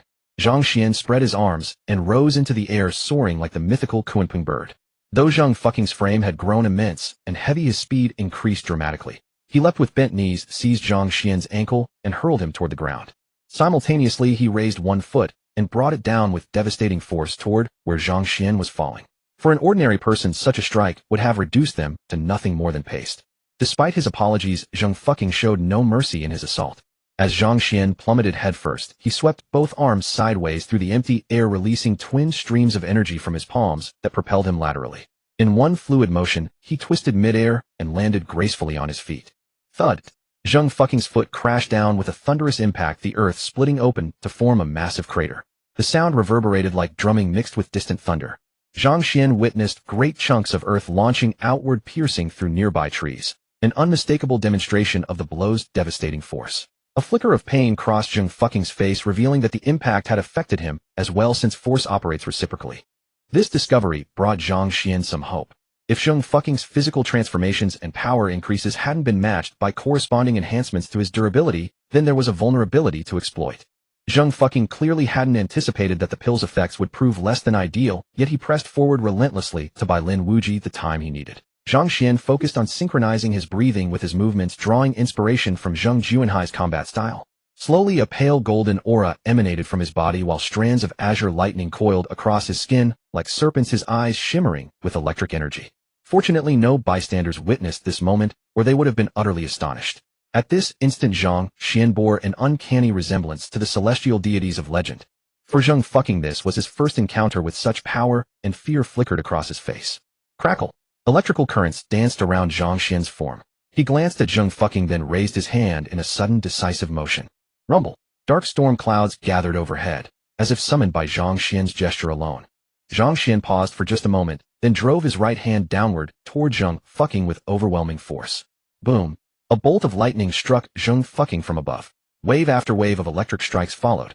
Zhang fucking was hurled backward by the relentless electric assault, his body convulsing as the current coursed through him, bark-like skin peeling away from his scorched form. The luminous discharge illuminated the surrounding area, and countless ancient trees nearby snapped under the force of Zhang Xuan's strike. Zhang Xuan crouched and sprang upward, bringing his palms together as a sphere of contained lightning formed between them. Glancing down at Zhang fucking's broken form, Zhang Xuan inverted himself and hurled the lightning sphere downward with devastating force. Recovering from the electrical trauma, Zhang fucking let out a feral roar, his body swelling once more as he rose and braced himself against the incoming strike with both hands raised skyward. Zhang Xuan unleashed his full power, and the lightning sphere's energy surged to devastating levels. Rumble. The explosion erupted with tremendous force, sending shockwaves radiating outward in all directions as the pale blue aura sliced through everything within 10 meters, reducing the surrounding trees to splinters. Zhang fucking collapsed unconscious, blood staining his form as his body gradually shrank back to normal size, his breathing growing faint and shallow, an indication that his time was nearly spent. Enduring the lingering ache within him, Zhang Xuan stepped forward and picked up the bronze sword that lay beside Zhang fucking. The blade was crafted with exquisite precision, far beyond the work of any modern smith. It was clearly extraordinary. A moments earlier it had slipped from Zhang fucking's grasp and driven itself deep into the earth, leaving only the hilt visible, a testament to its remarkable sharpness. A fine sword. Zhang Xuan gripped the weapon, feeling as though it moved as an extension of his own arm.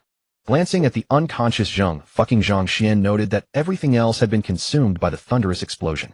He felt a pang of regret, curious as to what substance Zhang fucking had taken to undergo such a transformation. Without lingering, Zhang Xuan set off in the direction Lin Wuji had fled. At that very moment, from a distant peak, a streak of fire came hurtling toward him. Boom, boom, boom. A dozen fiery serpents blazed into view. Hidden assailants had made their move. Not one, but over a dozen sharpshooters. Zhang Xuan leaped skyward, his form ascending like a great rock. As bullets streaked toward him, a star-like light bloomed in one eye, and with his bronze sword he swept out more than a dozen consecutive arcs. The bullets were shattered midair. What a sword! Clenching the bronze blade, Zhang Xuan moved with ethereal grace, appearing soundlessly before one of the shooters. The man stood bewildered, caught off guard by Zhang Xuan's abrupt arrival. Before he could even react, his gaze met an unseen end. The remaining snipers, frozen for a single breath at the sight through their scopes, recovered swiftly. Drawing on their hardened composure, they pulled their triggers in near unison. A fresh volley of bullets tore toward Zhang Xuan. Their ammunition was imported from the Union. They refused to believe anyone could evade all their shots at once. Yet without warning, a serpent of lightning descended from above, striking them directly. In an instant, the dozen sharpshooters were reduced to scorched remnants. Zhang Xuan shattered the incoming bullets with his bronze sword, suppressed the ache in his body, and pressed onward toward Lin Wuji. Not long after he departed, Hu Xiqian arrived personally with his team. When he beheld the scene in the forest, his mind went blank. His companions stood frozen, and after a long moment one of them asked hoarsely, "Boss, who did Brother Zhang truly do all this?" "Doesn't look like it. More like a lightning strike," another suggested, observing the charred wood scattered around. Whether it was Brother Zhang or not, search the area at once to make sure no innocent people were harmed. Hu Xiqian gave the order, and the team fanned out to comb the woods. When they came upon the dozen scorched remains and the specialized sniper rifles left beside them, they knew with certainty that a single person had been responsible. Hu Xiqian murmured in awe, "Brother Zhang, extraordinary. But how am I supposed to write this report? You've outdone yourself this time. Boss, Hu, come quickly. Zhang fucking is in trouble." Someone called out urgently. Hu Xiqian and the others rushed over at once. Looks like the Union's biochemical agent. The Union's biochemical agent is stronger than it used to be. The group knit their brows as another truth settled over them. Zhang fucking had indeed betrayed the department. Hu Xiqian's phone suddenly rang. He answered with a puzzled frown. Brother Hu. Zhang fucking took the bronze sword. Check if it's still by his side. A chill ran through the group. Hu Xiqian's expression shifted drastically. That bronze sword was no ordinary weapon. It had been recovered from a spirit stone mine and was meant to be transported back to the capital. With a shortage of personnel, the elder had temporarily entrusted it to the Dongshan department, never anticipating that Zhang fucking would steal it from within. Search everywhere. Turn this entire place upside down if you must, but find that sword. Unaware of the commotion unfolding farther back, Zhang Xuan quickly located traces of Lin Wuji's trail. A cold smile touched his lips. Moving with incredible speed, he surged forward in a single bound, appearing over 100 meters away. Sensing movement behind him, Lin Wuji glanced back and froze in terror, cold sweat beading on his brow as dread seized his heart. How could Zhang Xuan possibly be so fast? And to buy him time, Zhang Fucking had even arranged over a dozen sharpshooters. As the distance between them shrank, Lin Wuji's composure finally crumbled. Overwhelmed by despair, his only thought was to flee back to the Lin family and never set foot outside again. The outside world was too dangerous. But just as he was about to veer off course, he saw Zhang Xuan rise like a great rock, his figure turning indistinct before vanishing from sight. Lin Wuji was terrified. He understood now. This time there might be no escape. Shock painted his face as he realized Zhang Xuan's strength was far beyond anything he had imagined. He stood frozen, not daring to move. Zhang Xuan, I'm certain all of this is a misunderstanding. If you'll only spare me, I can give you money. Even spirit stones. Lin Wuji shouted into the forest. The woods answered with silence, and that silence only made his fear grow deeper. Zhang Xuan was like a beast hidden in the shadows, patient and silent, slowly closing in on his prey. And Lin Wuji was that prey. Zhang Xuan, I am a member of the Lin family of Lingnan. You cannot kill me. Our family has a grandmaster. If you harm me, you and your family will surely meet a grim end. Consumed by the stillness of the forest, Lin Wuji trembled uncontrollably. Tears streamed down his face, stripping away every trace of the elegance one would expect from an heir of a great clan. Let me go. If you spare my life, I'll agree to anything. I can even tell you the secret to breaking through to Grandmaster. I have spirit stones here, 10 grams. I'll give you 10 grams if you just let me live. Please, I beg you, spare me. Lin Wuji drew a sword of his own. It bore a remarkable resemblance to the one in Zhang Xuan's grasp, as if both had been forged by the same hand. He held the bronze blade before him, his breathing ragged. He took deep breaths, struggling to calm his racing heart, but the profound solitude around him refused to let tranquility return. At that moment, a thunderclap split the air without warning, and a bolt of lightning descended from the heavens, striking the ground beside him. Lin Wuji reflexively raised his bronze sword to deflect it. The next instant, the errant bolt followed the path of the blade and surged into his body. The massive current made his hair stand on end and left his skin pallid. He collapsed to the ground, muscles twitching involuntarily. From the shadows, Zhang Xuan stepped forward, one deliberate pace at a time. Standing over Lin Wuji, Zhang Xuan looked down at him. At that instant, Lin Wuji's eyes snapped open, and with a twisted expression, he thrust his sword upward in a vicious counterattack. But Zhang Xuan's blade was faster. One swift arc swept past, tracing a faint crimson line across Lin Wuji's neck as he fell silent.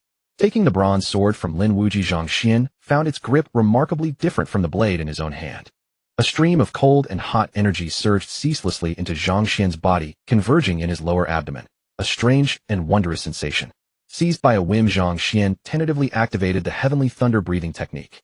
The next moment, his eyes widened as he sensed two kinds of energy helping to temper his bones. It felt as if two small hammers were ceaselessly tapping at his bones. A bizarre yet marvelous sensation as he perceived his physical body strengthening. These two swords could actually accelerate the growth of his physical constitution. Truly miraculous. Just then, a phone ringtone sounded, piercing the quiet space with unexpected sharpness. Zhang Xuan picked up the phone, and upon seeing the caller ID, broke into a smile.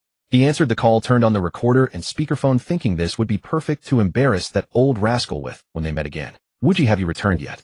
Elder Zhun has decided to announce publicly that the Spirit Stone mine was stolen by Zhang Xuan. Dongshan will soon be in constant trouble. Hurry back. Hearing Lin Kang's words, Zhang Xuan froze for a moment, glancing at the recording interface on the screen. Lin Kang, are you out of your mind? At the sound of Zhang Xuan's voice, Lin Kang on the other end was visibly startled. Zh. Zhang Xuan. I'm your father. No way I'd be that. I don't have a fool like you for a son. Zhang Xuan hastily disavowed any connection, thinking that if he had such a son, he would be furious. Where's Wuji? What have you done to him? Lin Kang's voice carried a suppressed menace. You're asking me. Who am I supposed to ask? That's ridiculous. Your own son, and you ask me where he is. Zhang Xuan, don't play dumb with me. Is my son Wuji in your hands? Name your price. If you just return my son to me, I'll give you anything you want. Lin Kang suddenly shifted the topic, saying this. Zhang Xuan found it somewhat awkward. The words seemed harmless on the surface, but the transition was too abrupt. Don't give me that. I haven't even settled accounts with you for your son sending a sniper after me. Zhang Xuan hadn't mentioned whether he had caught up with Lin Wuji or even met him, but he felt something was off about Lin Kang. On the other end, Lin Kang's nails dug deep into his flesh, his eyes bloodshot, tears streaming down his cheeks. People nearby tried to speak, but he gestured for them to stay silent. Zhang Xuan, I'm sure there must be some misunderstanding. My son Wuji has a gentle temperament. He would never do something like hiring a sniper. Lin Kang motioned for someone nearby to record the call, his eyes filled with tears, speaking through gritted teeth. Hearing this, Zhang Xuan immediately understood something was amiss. Lin Kong was trying to trap him with words. He was recording the call, but the other party might be recording it too, hoping to use it as a trap against him. Realizing this, Zhang Xuan smiled faintly and said, Lin Kong, no need for all these twists and turns. Your son's phone is in my hands, and it contains plenty of secrets of the Lin family.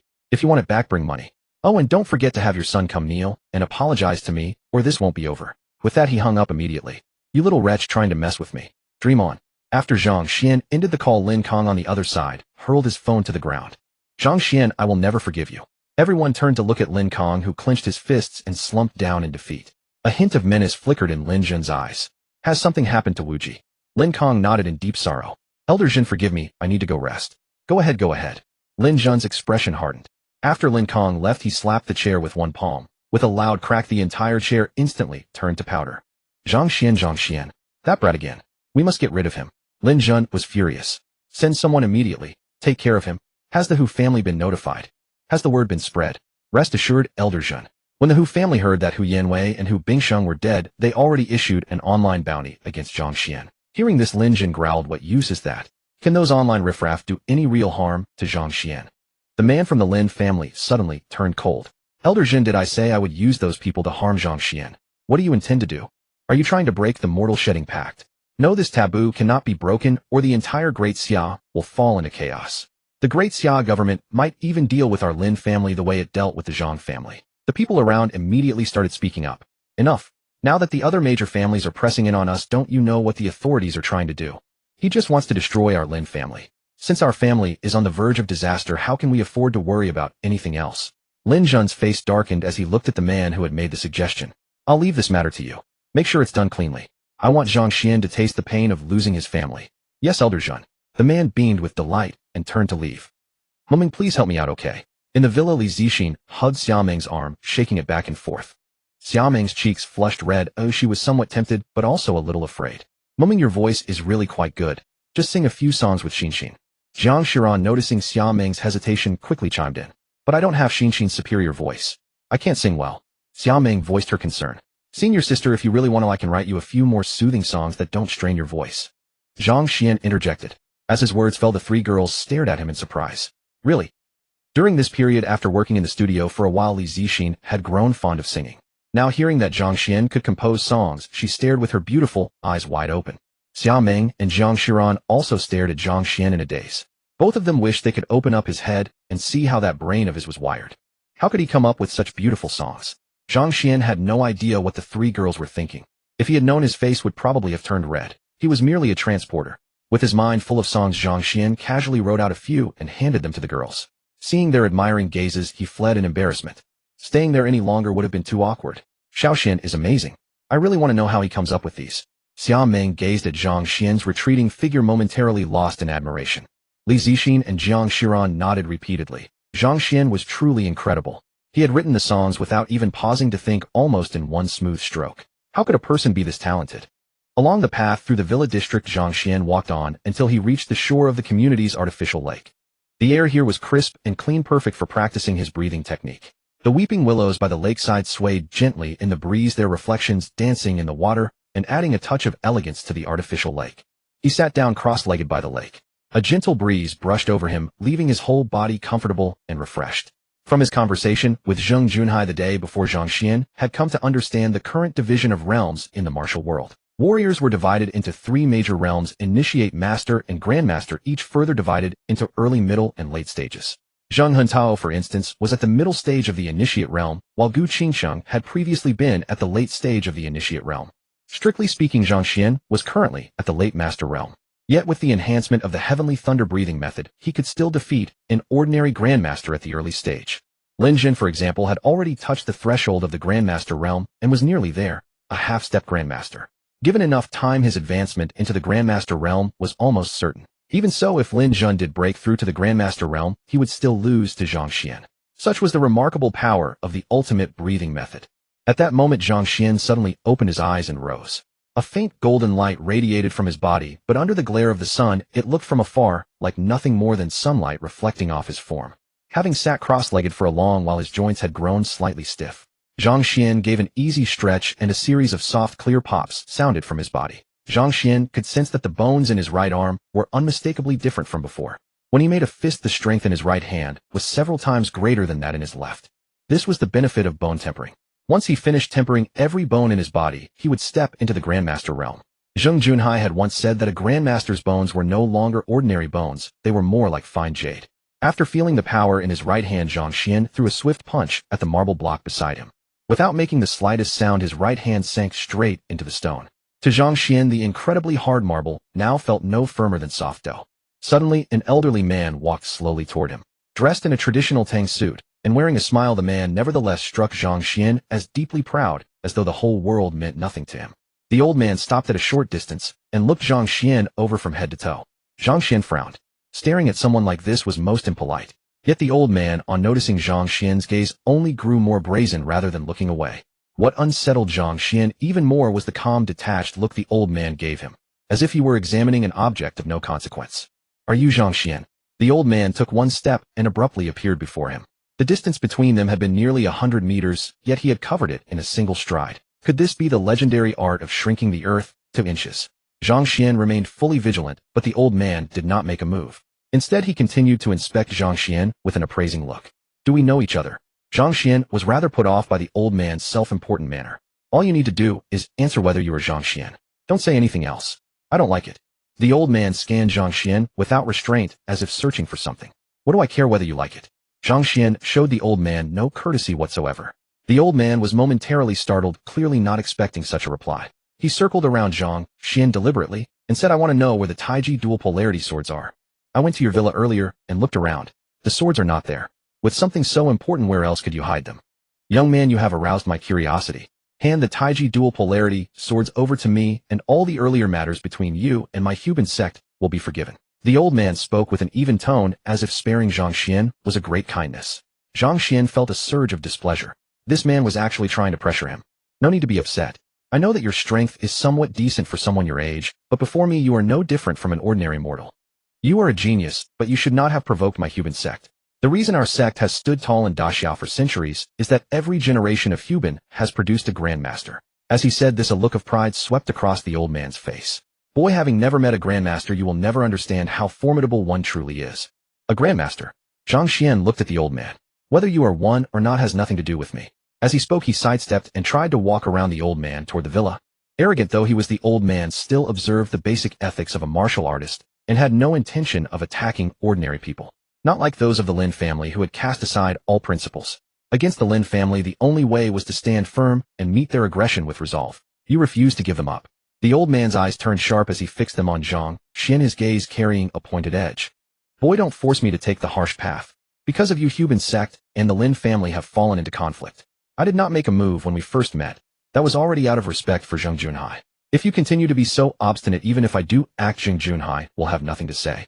Just then, both Zhang Xuan and the old man looked around. Many figures had appeared in the surrounding shadows. They had not revealed themselves, but were lying in wait. Zhang Xuan understood that these people had also come for him. It seemed what Lin Kong had said was true. He felt a rising concern, but fortunately Gu Qingsheng was at the villa, so the safety of the senior sisters was assured. "It seems you are not the only one after me." The old man looked at Zhang Xuan with a teasing smile. "Step aside." Zhang Xuan had no energy to linger and argue with the old man, who was simply an arrogant fool. The aura emanating from the old man was far inferior to Zhang Junhai's. Zhang Xuan judged that the old man was at most an early-stage grandmaster. "Step aside." The old man shook his head with a sneer, finding Zhang Xuan rather laughable. "Boy, it seems I need to let you witness the true might of a grandmaster." The old man's expression turned cold with a hint of aloofness. In the next moment, his breathing shifted. Golden light radiated from his body, and cloud-like mist gathered around him. The old man looked at Zhang Xuan and suddenly took a step toward him. He did not strike out. He simply advanced, as if to push Zhang Xuan back. In his eyes, Zhang Xuan had no power to resist and would surely be overwhelmed. She, the eccentric of Huban sect, is provoked. Zhang Xuan will be in deep trouble. That's just as well what saves us from acting. Have you lost your minds? If Zhang Xuan is gone, from whom will we claim the legacy of the ancient civilization? She, the eccentric. A man suddenly spoke, and the expressions of all the surrounding martial artists shifted. But the hidden figures glanced toward Qi Leiguai. With him present, what could they do? They dared not intervene, and could only watch helplessly as Zhang Xuan faced mortal peril. They felt utterly helpless. Senior Qi, Zhang Xuan is connected to the civilization relic. Please act with prudence, Senior. Senior Zhang Xuan's strength has grown so rapidly only because he stole the Lin family civilization relic. One person cannot drain such a relic so quickly. If you compel him to reveal its location, we are willing to offer you 7/10 of it. Those people could not help shouting at Qi Leiguai. Qi Leiguai ignored them, his expression stern, and continued his charge toward Zhang Xuan. As he passed, the air split on either side of him, as if invisible walls had formed in the sky. You call yourself a grandmaster. Compared to my brother Zhang, you are far inferior. As Zhang Xuan's words fell, the entire crowd erupted in murmurs. Zhang Xuan is a fool. Instead of pleading for mercy, he keeps provoking Qi Leiguai. This time he is finished. My relic. Is it about to vanish with this boy's end? At this very moment, Zhang Xuan had already adjusted his breathing in secret. No longer restraining himself, he threw a punch at the charging Qi Leiguai. Qi Leiguai had never expected Zhang Xuan to strike back. Struck on the chest, he was knocked backward, his body curving like a shrimp, and fell into the lake, sending up a 2-meter-high spray. Zhang Xuan raised one hand. Before the astonished crowd, a bolt of lightning in the shape of a serpent tore down into the center of the spray. A shrill cry came from within. Thud! A figure burst out of the water, leaping into the air. To Zhang Xuan's amazement, he ran across the water with incredible speed, leaving a long ripple behind. Qi Leiguai's hair stood on end, and his face was contorted. Yet before he could steady himself, Zhang Xuan appeared before him even more swiftly than before, and a punch struck his abdomen. Qi Leiguai felt as if his entire body were jolted violently, as though every organ had been displaced. His expression twisted in greater pain, but a grandmaster was a grandmaster. He endured agony that ordinary men could never withstand. He grabbed Zhang Xuan's arm with one hand and swung a fierce punch with the other. This punch drew on every ounce of his strength. If it struck Zhang Xuan would be left gravely harmed. Zhang Xuan watched with deep admiration. As expected of a grandmaster, the force of his own punch a moment ago was immense enough to shatter a car, yet Qi Leiguai withstood it. Still, although Zhang Xuan admired him, he did not hold back. Of course, he had no intention of killing. Zheng Junhai had spoken of Qi Leiguai while introducing the heroes of the world. He was a man of principle. Proud and aloof as Qi Leiguai was, he had never been ambiguous about matters of the nation. This time he came straight to the topic of the Taiji Liangyi twin swords without saying a word about the civilization relic, which showed that he did not believe the Lin family's deceptive claims. Roar! With a resounding howl, Zhang Xuan's fist collided head-on with Qi Leiguai's. Boom! A thunderclap sounded, and both grunted. Zhang Xuan stepped back a pace while Qi Leiguai was sent flying once again. Qi Leiguai turned completely over and fell face first, hitting the ground in an awkward sprawl. Qi Leiguai slammed his fist against the ground, furious and humiliated. He had been famous for many years, known throughout Dasha decades ago, yet now he had been brought to such a state by a green youth. Even more astonishing, he was practically overwhelmed by Zhang Xuan and had no means to fight back. Recalling how haughty he had appeared when he first saw Zhang Xuan, it now seemed like a clown's act. Qi Leiguai clenched his fists, striving to calm his mind and steady his breath. The surging sound of his blood could be heard a dozen meters away. Boy, you have successfully made me angry. Spiritual energy from the surroundings flowed toward him, converging so swiftly that it formed a vortex that wrapped around him. Qi Leiguai's hands overlapped and interlaced as he traced circles like turning a millstone. Energy light condensed into 2 tigers that circled him, their roars endless. Gasp! This is the human sect's signature art, the Fuhu fist, said to have been passed down from ancient Shaolin. If cultivated to its peak, one could gather the power of 9 tigers. But it was extremely difficult to master. The incomplete version obtained by the human sect could only reach the power of 4 tigers. Yet, that was already a top-level art. Zhang Xuan suddenly felt a strange throb in his heart. So this was a true technique. He concentrated, adjusted his breathing, and activated the Tianyan divine pupil. Instantly, Qi Leiguai's movements became extraordinarily slow in his eyes. Wow, isn't this simply turning his moves into slow motion? In that case, I can predict his next move. Incredible. Moreover, this wasn't even the strongest trait of the Tianyan divine pupil. It was as if the opponent were guiding him in learning the art. Unconsciously, Zhang Xuan began making the same movements as Qi Leiguai. The difference was that it was not 2 white tigers, but 2 lightning serpents swirling around him. This bizarre scene stunned everyone present. Even Qi Leiguai was dumbfounded. In that instant, he lost his focus, and his 2 tigers dissolved midway. Meanwhile, the 2 lightning serpents around Zhang Xuan gradually revealed fierce dragon horns. Not only that, as Zhang Xuan drove them with both hands, a 3rd lightning dragon slowly emerged. Qi Leiguai stood frozen on the spot, bewildered and aghast. Thus an astonishing spectacle unfolded. Zhang Xuan continued his millstone-like gestures, while Qi Leiguai watched with a complex blend of shock, confusion, and dawning comprehension in his eyes. When Qi Leiguai saw the 4th lightning dragon gather around Zhang Xuan, he jumped up excitedly. Zhang Xuan's mental energy continued to drain, and his breathing grew increasingly rapid in closer harmony with nature. When he condensed the fourth dragon, he suddenly felt something amiss in the path that Qi was flowing along within his body. An instant later, as if a string in his mind had been plucked, inspiration struck. The path changed abruptly, and a fifth lightning dragon appeared. Not only that, a sixth, a seventh, and when the ninth appeared, Zhang Xuan's presence was magnificent, as if an emperor of heaven had descended to earth. The surrounding crowd was so shaken by the 9 lightning dragons that they stood speechless. Is this the ancient Shaolin Fuhu Fist? He has externalized his inner force as lightning dragons. Suddenly people noticed something amiss. Zhang Xuan's face had turned pale, and the 9 dragons kept circling him, yet they were not being unleashed. Gather the power of the 9 dragons into your dantian, and release it at full force through the 6 meridians of both arms. Qi Leaguai, seeing Zhang Xuan's predicament, suddenly called out to instruct him. Zhang Xuan was struck with realization. He thrust both arms forward, and the lightning dragons roared as they crashed into the lake. With a thunderous boom, the lake's surface erupted, sending waves 10 zhang high into the air. The tremendous aura left everyone present astonished and uneasy. Almost at the moment Zhang Xuan delivered that strike, he felt a deeper harmony with heaven and earth, as though he had grasped a profound truth. An instant later, a lightning rune appeared at the center of his brow. A lightning rune? How is this possible? He is still so young. The onlookers stared at Zhang Xuan in astonishment, and some silently slipped away. What were they waiting for? Were they waiting for Zhang Xuan to retaliate? A grandmaster. The youngest grandmaster in the history of Daxiao bar none. Facing such a promising top-tier powerhouse, even if he did hold the remnants of an ancient civilization, would anyone dare to seize them? If Zhang Xuan had only been a master, they certainly would have dared, but a grandmaster? No, that was the true might of a grandmaster, an existence as formidable as a nuclear weapon in the modern world. As long as a family had a grandmaster, even the nation would think twice before taking action against it. Everyone stop right there. Zhang Xuan called out, and those who had been quietly preparing to slip away froze in their tracks. You should all listen carefully to a recording. With that, Zhang Xuan played the recording.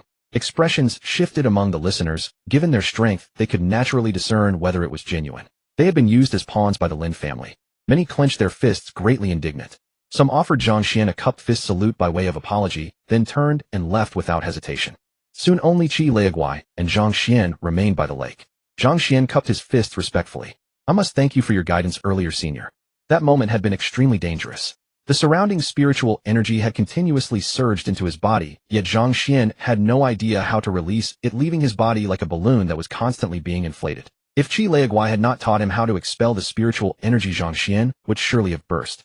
Qi Leaguai looked at him with burning earnestness, but when he noticed Zhang Xuan's gaze, his expression became hesitant. Zhang Xuan, I wanted to ask. It was extremely awkward. He had come to seize the Taiji Liangyi twin swords, yet now that he had seen Zhang Xuan use a complete version of the Fuhu Fist, more complete than even the human sex, he longed to obtain the complete technique. He had just been so aggressive, and now he had to humble himself to make a request. His face burned, and the words were difficult to say. Brother Zhang, this old codger wants you to pass him the Fuhu Fist technique. The Huban sect is a branch of ancient Shaolin. It suffered a great calamity in the past, and lost the technique, thus falling from a first-rate sect to a third-rate one. A figure strolled over the lake, taking his time, yet treading on the water as easily as if it were solid ground, hands clasped behind his back, and an air of elegant ease about him. Dressed in a plain blue cotton robe, he closely resembled an ancient knight-errant. Brother Zhang. Zhang Xuan cupped his fists. The newcomer was none other than Zheng Junhai. When Qi Leaguai saw him, he muttered under his breath, "Show off." Then, ignoring Zheng Junhai, he turned to Zhang Xuan with an earnest look. The Huban sect had spent years striving to recover or complete the Fuhu Fist technique. Unfortunately, the last catastrophe was so long ago that despite many years of searching, they had found nothing. Over those years, they had only managed to restore the Fuhu Fist to the Five Tigers realm, and the technique was clearly flawed. As a result, no one had ever truly attained the Five Tigers, and the highest anyone had reached was the Four Tigers realm. Although the Fuhu Fist Zhang Xuan had just displayed looked a little different from the Huban sect's version, Qi Leaguai recognized it at a glance. It was unquestionably the complete Fuhu Fist. The difference was merely that Zhang Xuan's breathing method was not the Huban sect's exclusive breathing method, which accounted for the outward divergence. Zhang Xuan heard how Qi Leaguai addressed Zheng Junhai, and he could tell that the two were close, otherwise Zheng Junhai would not have spoken on Qi Leaguai's behalf. Brother Zhang, Qi Leaguai may appear a little arrogant, but he is genuinely a man of good character. He came this time to ask for the Taiji Liangyi twin swords, because he heard that some people were planning to target your family to force you to hand over the swords. If the swords were in Qi Leaguai's hands, anyone considering drastic action would have to weigh the consequences. But now that you have broken through to the Grandmaster realm, those people naturally would not dare to be so reckless. The Spirit Stone mine was discovered by you, and the swords were stolen by Zheng fucking. Their return to you is simply a matter of returning things to their rightful owner. Zhang Junhai smiled as he explained. Ding. The God-tier choice system is starting. Choice 1 pass the Fuhu Fist technique to Qi Tianyu. Reward Divine Empyrean Thunder Art Constitution 50, Spirit 50. Choice 2 refuse Qi Tianyu's request. Reward Body Strengthening Potion 10 Spirit Stones. Just then the system's voice echoed in Zhang Xian's mind. He hesitated for a moment, then said to Qi Leaguai with a smile, "Since Senior Qi is a friend of Brother Zhang, I can naturally pass on this technique." Seeing Zhang Xian's response, Qi Leaguai was immediately delighted. "However, I have one condition. If Senior Qi agrees, I will present the technique to you right away." "Please speak, Brother Zhang." Qi Leaguai felt a sense of urgency. With the human sex dream on the verge of coming true, he could not afford to worry about anything else. "Please go to Bincheng and protect my parents for a while, Senior."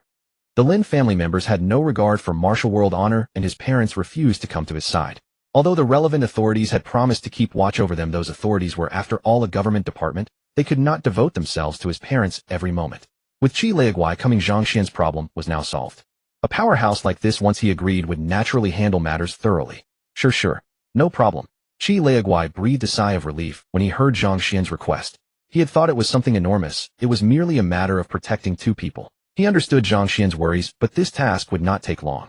Once the state secretly removed the ancient civilization's legacy, it would be free to discipline those disobedient families. And the Lin family would be the first to be dealt with. Given the state's speed, it would take no more than half a year. Protecting two ordinary people for half a year in exchange for the complete Fuhu Fist. This was undoubtedly a profitable deal.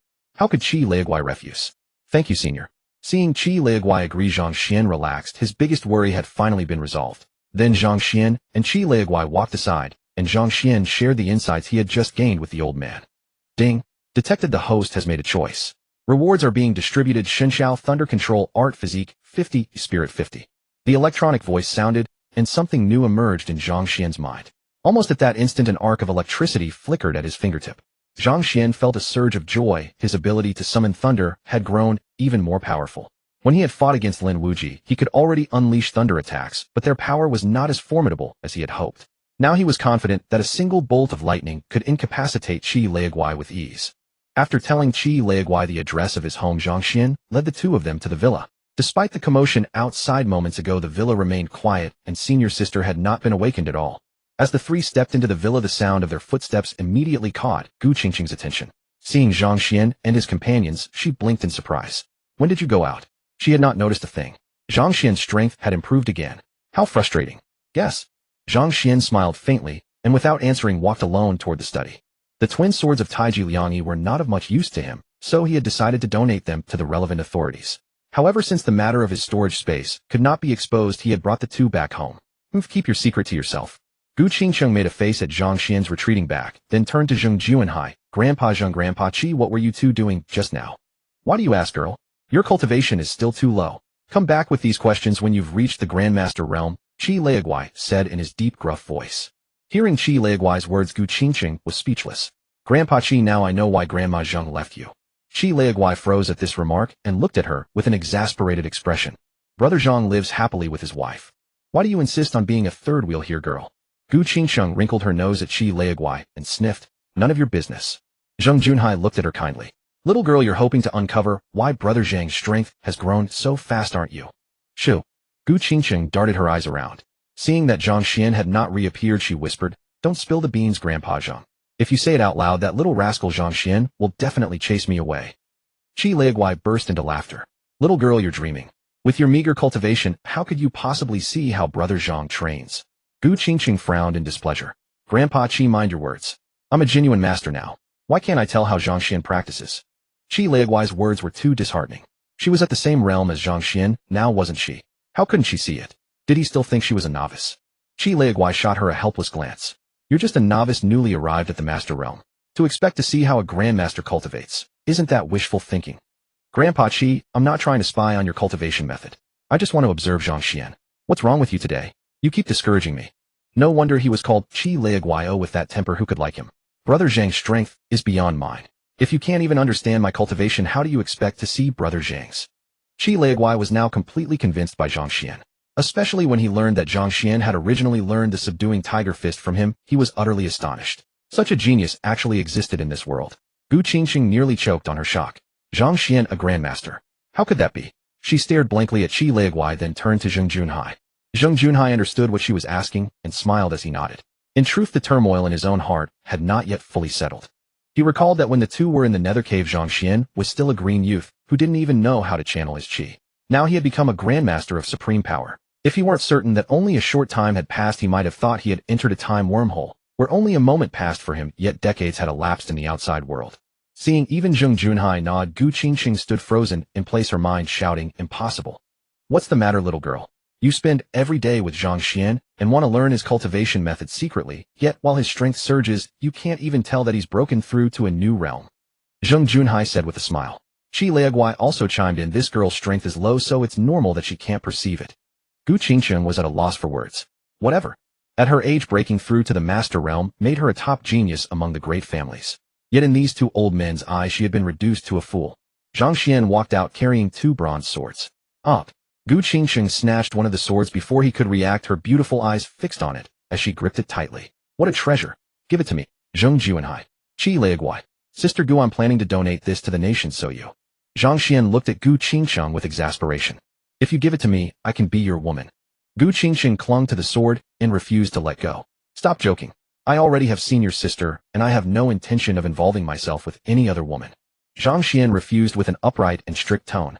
"Tiscu men are all the same, saying one thing and doing another."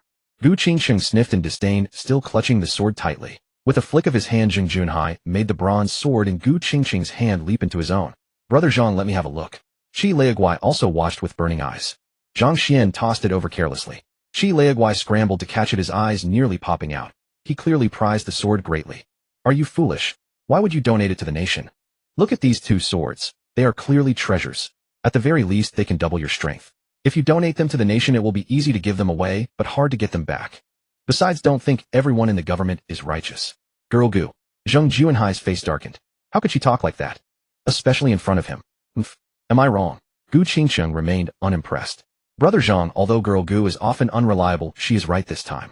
You truly need to think it over. These two swords are too precious. Moreover, don't assume that just because Grand Elder Nine and Old Zheng are around, everyone in the relevant departments is friendly to you. Some of them have deeply tangled ties with those families. You have offended the Lin and Hu families, and you must not take these two families lightly. The Lin family dared to trouble my Tiger Guard sect despite knowing that I had broken through to the Grandmaster realm. This indicates that the Lin family possesses at least two Grandmasters. You've also witnessed how shameless the Lin family can be. If they truly resort to their hidden reserves to harm you, having this sword at your side will give you room to maneuver." Qi Leaguai also joined in with the same persuasion. The two of them criticized the relevant authorities right in front of Zhang Junhai, yet for once he did not refute them, showing that what Gu Qingqing and Qi Leaguai had said was indeed true. Everyone turned to Zhang Xuan, expecting him to make a choice. Zhang Xuan smiled faintly and handed both swords to Zhang Junhai, his face full of confidence. "I don't think I need these two swords anymore. I'll be waiting for the Lin family's grandmaster to come find me."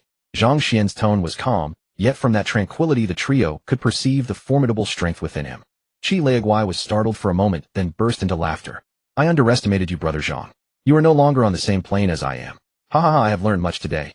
With that he turned and walked away. He appeared to take only one step, yet his figure vanished over a dozen meters away. Gu Qingqing wondered if her senses were deceiving her, for at that instant Qi Leaguai's aura seemed to have changed. Earlier Qi Leaguai's aura had been peculiar, now it had become even sharper, like a drawn sword just released from its sheath, no longer ordinary.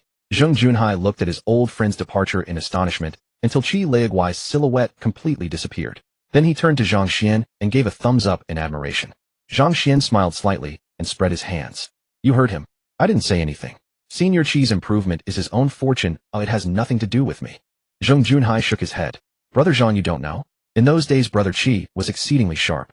Even the former greatest master in the world praised his exceptional aptitude, saying he had the potential to lead the martial arts circle of Daxia. But everything changed after Brother Qi broke through to the next realm. He was no longer just himself, behind him stood the Huban Gate.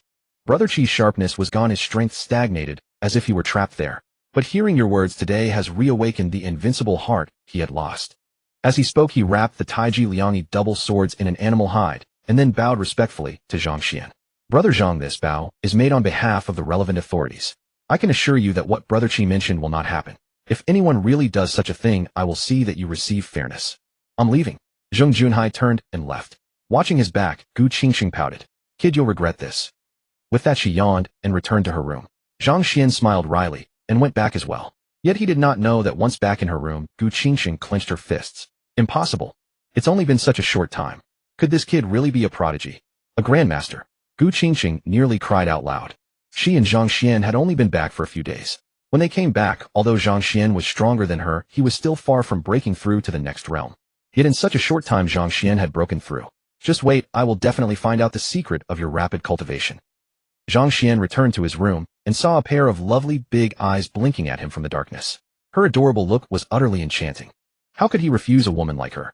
Just then the girl bent low, carefully picked up a pillow and hid to one side, holding her breath as she waited for Zhang Xuan to approach, clearly intending to startle him. Zhang Xuan pretended not to notice and walked to the bedside. Xiao Meng raised the pillow and moved toward him. Click! The light came on. The sudden brightness made Xiao Meng uncomfortable and she froze with the pillow raised. Zhang Xuan pulled Xiao Meng into his arms. Senior schoolmate, what are you trying to do? Not fun. Xiao Meng pouted, her lips pushed out high. Zhang Xuan gently held Xiao Meng. Where did you just go? Xiao Meng stared at him with a look that said, don't you dare lie to me. A few work-related things, or I went out to make some calls. Zhang Xuan lied with a straight face. Oh, Xiao Meng didn't suspect anything. Zhang Xuan pretended not to notice and walked to the bedside. Xiao Meng raised the pillow and moved toward him. Click! The light came on. The sudden brightness made Xiao Meng uncomfortable and she froze with the pillow raised. The school's organizing a party and I heard you're participating too. Xiao Meng raised an eyebrow teasingly. Zhang Xuan's face darkened. It was all that woman Gu Qingxing's doing. Don't blame Sister Qingxing. It's not her fault. Someone at school has it in for you and wants to see you make a fool of yourself. Xiao Meng said cheerfully. Seeing Xiao Meng's look, Zhang Xuan knew this had to be connected to her. Senior schoolmate, don't tell me one of your admirers is behind this again. Zhang Xuan looked at Xiao Meng in his arms with a knowing smile. Xiao Meng laughed. Zhang Xuan's face was a picture of exasperation. Senior schoolmate, your influence at Dongshan University is too great. In the future, being with you, I'm destined to become many people's enemy. By the way, senior schoolmate, don't you think we should change how we address each other? Zhang Xuan said slowly. Huh. Xiao Meng was briefly stunned, then she understood what Zhang Xuan meant. Her face instantly flushed crimson. Zhang Xuan looked at Xiao Meng with a teasing expression, waiting for her to change her address, his gaze blazing. Xiao Meng felt uneasy under Zhang Xuan's burning gaze. You? What address do you want? As she thought of that form of address, her already flushed face grew hot, and she pretended not to know. Seeing that his always carefree senior schoolmate could also be shy, he couldn't help but find it funny. How about the title husband? Zhang Xuan pulled Xiao Meng even closer. Xiao Meng was speechless, her face burning. What do you think, wife? At Zhang Xuan's words, even Xiao Meng's neck flushed crimson, yet she was blissful. Come on, wife, call me, and let me hear. Zhang Xuan stared at Xiao Meng, their faces very close, each breath brushing against the other's cheeks. Hus. Xiao Meng stammered, wanting to say it, but too embarrassed to let it out. Zhang Xuan's lips slowly approached. Xiao Meng was instantly flustered, and the word became unutterable. She saw the look in his eyes, her heart pounding like a deer's. Was Xiao Xian about to lose his restraint? No matter how carefree a woman is, she would still be shy in such a situation. Are you going to say it or not? I'll give you one last chance, otherwise I'll have to carry out household discipline. The breath from Zhang Xuan's words began pattering against Xiao Meng's lips, and she nervously closed her eyes. Husband, Xiao Meng called out in a fluster. Then a cool, gentle touch came, and Xiao Meng was tightly held in Zhang Xuan's arms, where she could feel his heartbeat quicken. Let's sleep, we still have classes tomorrow. Zhang Xuan tried to steady his breathing. Lately his self-control seemed to be growing weaker and weaker. Xiao Meng could feel how hard Zhang Xuan was restraining himself. She wanted to laugh, but also felt shy. I'm sorry. Wait until that time passes. Then I'll be yours. Xiao Meng whispered softly in Zhang Xuan's ear. Really? Zhang Xuan was slightly thrilled. Xiao Meng nestled her head into Zhang Xuan's chest, no longer daring to look at him. The next morning, golden sunlight filtered through the window, falling upon the two who slept entwined. Xiao Meng's eyelashes fluttered softly as she slowly opened her drowsy eyes. With a gentle shake of her head, she fully came to. Gazing at Zhang Xuan still deep in slumber, Xiao Meng found herself silently transfixed. Was it merely her imagination, or did Xiao Xuan's features seem ever more striking? Especially when her gaze fell upon his lips, Xiao Meng felt herself leaning closer, almost against her will. Oh no, I can't. What if Xiao Xian wakes up right now? That would be so embarrassing, Xiao Meng murmured softly, shaking her head. Just as Xiao Meng wavered about whether to kiss Zhang Xuan, he had already awakened.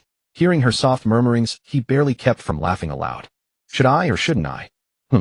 As Zhang Xuan pressed a kiss to her, Xiao Meng's entire body went rigid, then soon melted into complete softness. Zhang Xuan gazed at Xiao Meng's effortlessly breathtaking beauty and leaned in for another kiss. Just kiss me if you wanna. What's all the indecision for? A broad smile played across Zhang Xuan's face. Oh dear, how bothersome. Xiao Ming covered her eyes with both hands. That rascal had been awake the whole time without saying a word. Now she was certain he'd overheard all her mutterings. How humiliating. Wife, come on, call me husband, Zhang Xuan said softly and gently as he cradled Xiao Ming's face, making her meet his gaze. Huh, husband. Seeing the warmth in Zhang Xuan's eyes, Xiao Ming immediately blushed and closed her eyes. Swish.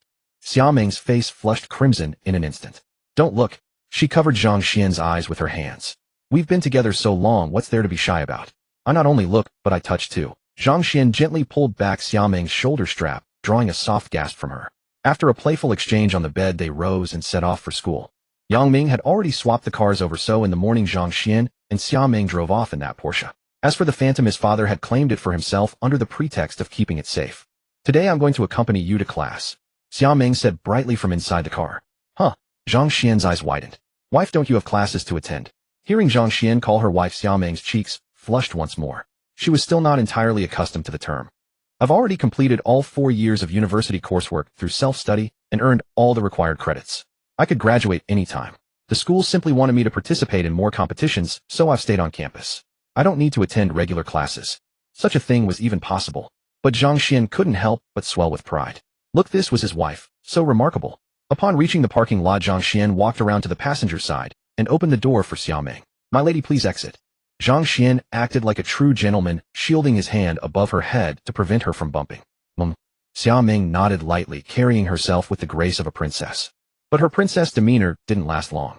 Zhang Xuan pulled her into his arms and shut the car door with his foot. Oh! Xiao Ming let out a soft cry. Zhang Xuan laughed heartily, wrapping his arm around her waist as they walked toward the classroom together. Hey, isn't that the campus beauty, Xiao Ming? And Zhang Xuan is holding her. Goodness, are they making it official? TCH, Zhang Xuan is just a good-for-nothing freeloader. Just as the crowd buzzed with speculation, a discordant voice suddenly cut through. Oh, brothers, what makes you say that? Everyone turned to look at the speaker, a young man wearing unusually large glasses. He eyed Zhang Xuan's retreating figure with open contempt and spoke. Do you even know the true identity of our campus beauty? Campus beauty? Does she have some special background? The mention of Xiao Ming brought an utterly captivated expression to the bespectacled young man's face. She's never once put on airs all year, which is why none of you noticed. Xiao Ming is the eldest miss of the Xia Entertainment Group. Xia Entertainment. You mean the company that recently made waves by signing the top diva Li Zixin? A collective gasp rippled through the crowd. Xia Entertainment was already well known, and its high-profile trade disputes with the Hu family had only amplified its reputation further. Xiao Ming had been studying at Dongshan University for over a year. Though she was always the center of attention wherever she went, she had never once revealed that she was the daughter of the Xia family. Xiao Ming already had no shortage of admirers. If her background were exposed, those suitors would likely not back down, even in Zhang Xuan's presence. Within moments, news of Xiao Ming's identity as the heiress of Xia Entertainment spread across campus. The university forum was instantly flooded with related posts. Shocking. The campus beauty is actually the heiress of Xia Entertainment. Xia Entertainment's trade dispute with the Hu family. Could that have been orchestrated by the campus beauty? Zhang Xuan is just a freeloader who got lucky. I challenge you. If you're a man, don't back down. Before Zhang Xuan and Xiao Ming had even walked from the parking lot to the classroom, the campus forum had already erupted into heated discussion. Husband, I'll go to the restroom first. Xiao Ming, still uneasy with the title, finished in a blush and quickly ran off. Zhang Xuan chuckled to himself and strolled cheerfully into the classroom. However, the atmosphere today was noticeably strange. Ever since he entered, everyone's gaze seemed tinged with something akin to envy. TCH, I thought Zhang Xuan was so impressive, but it turns out all his moves were just playing hard to get. Duh, with the campus beauty's family being so wealthy, only a fool would turn it down. Zhang Xuan really knows how to play the game. He's only a freshman and has already secured his entire future. What a genius. Confused, Zhang Xuan made his way to his seat. Yang Ming and the other two saw him enter and were struggling to contain their laughter. Wordlessly, Zhang Xuan gave Yang Ming a light slap and asked curiously, what's going on? Why is everyone acting so strange today? Brother Xian, haven't you checked the campus forum? You're currently the most talked about freeloader at Dongshan University. Fang Shiming said, barely holding back his laughter. Zhang Xuan was puzzled. Wasn't everyone in class already aware that he had fair skin? Their glances had never been like this before. Wang Chong spoke up, you'd better check the forum yourself. Someone leaked your sister-in-law's family background, and now everyone's saying you're being kept by her. Zhang Xuan. He had expected something more serious, but it was merely this. Whatever, it didn't matter. Zhang Xuan only cared about how he felt being with senior sister, and he had no interest in what others thought. Lao Jiang, find another seat.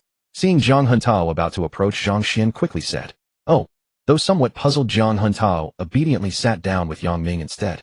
Just as the four close friends were still bewildered, a commotion erupted at the classroom door.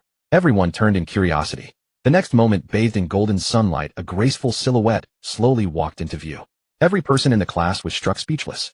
Financial Class 8 fell completely silent. Everyone stared blankly at Xia Ming as she walked in, stunned for a full minute. All the male students in the classroom gazed at Xia Ming intently, daring not even to breathe. After entering, Xia Ming's cheeks were flushed with a rosy glow, her beautiful eyes scanning the entire classroom. In the next moment, her eyes lit up and she dashed toward Zhang Xuan, joy radiating from every line of her face. She completely ignored everyone on either side, as if Zhang Xuan was the only person in her world. The male students in class instantly became envious. What made him so special? In this moment, they were nothing but gray figures in the eyes of the campus beauty. Only when she saw Zhang Xuan did her world burst into color.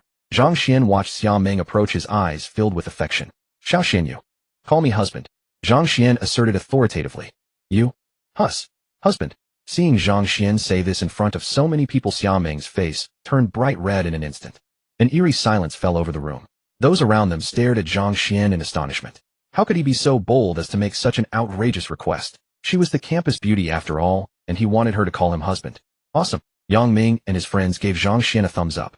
In their eyes, being with the campus beauty was already considered fortunate, let alone making her call him husband. That was simply unprecedented.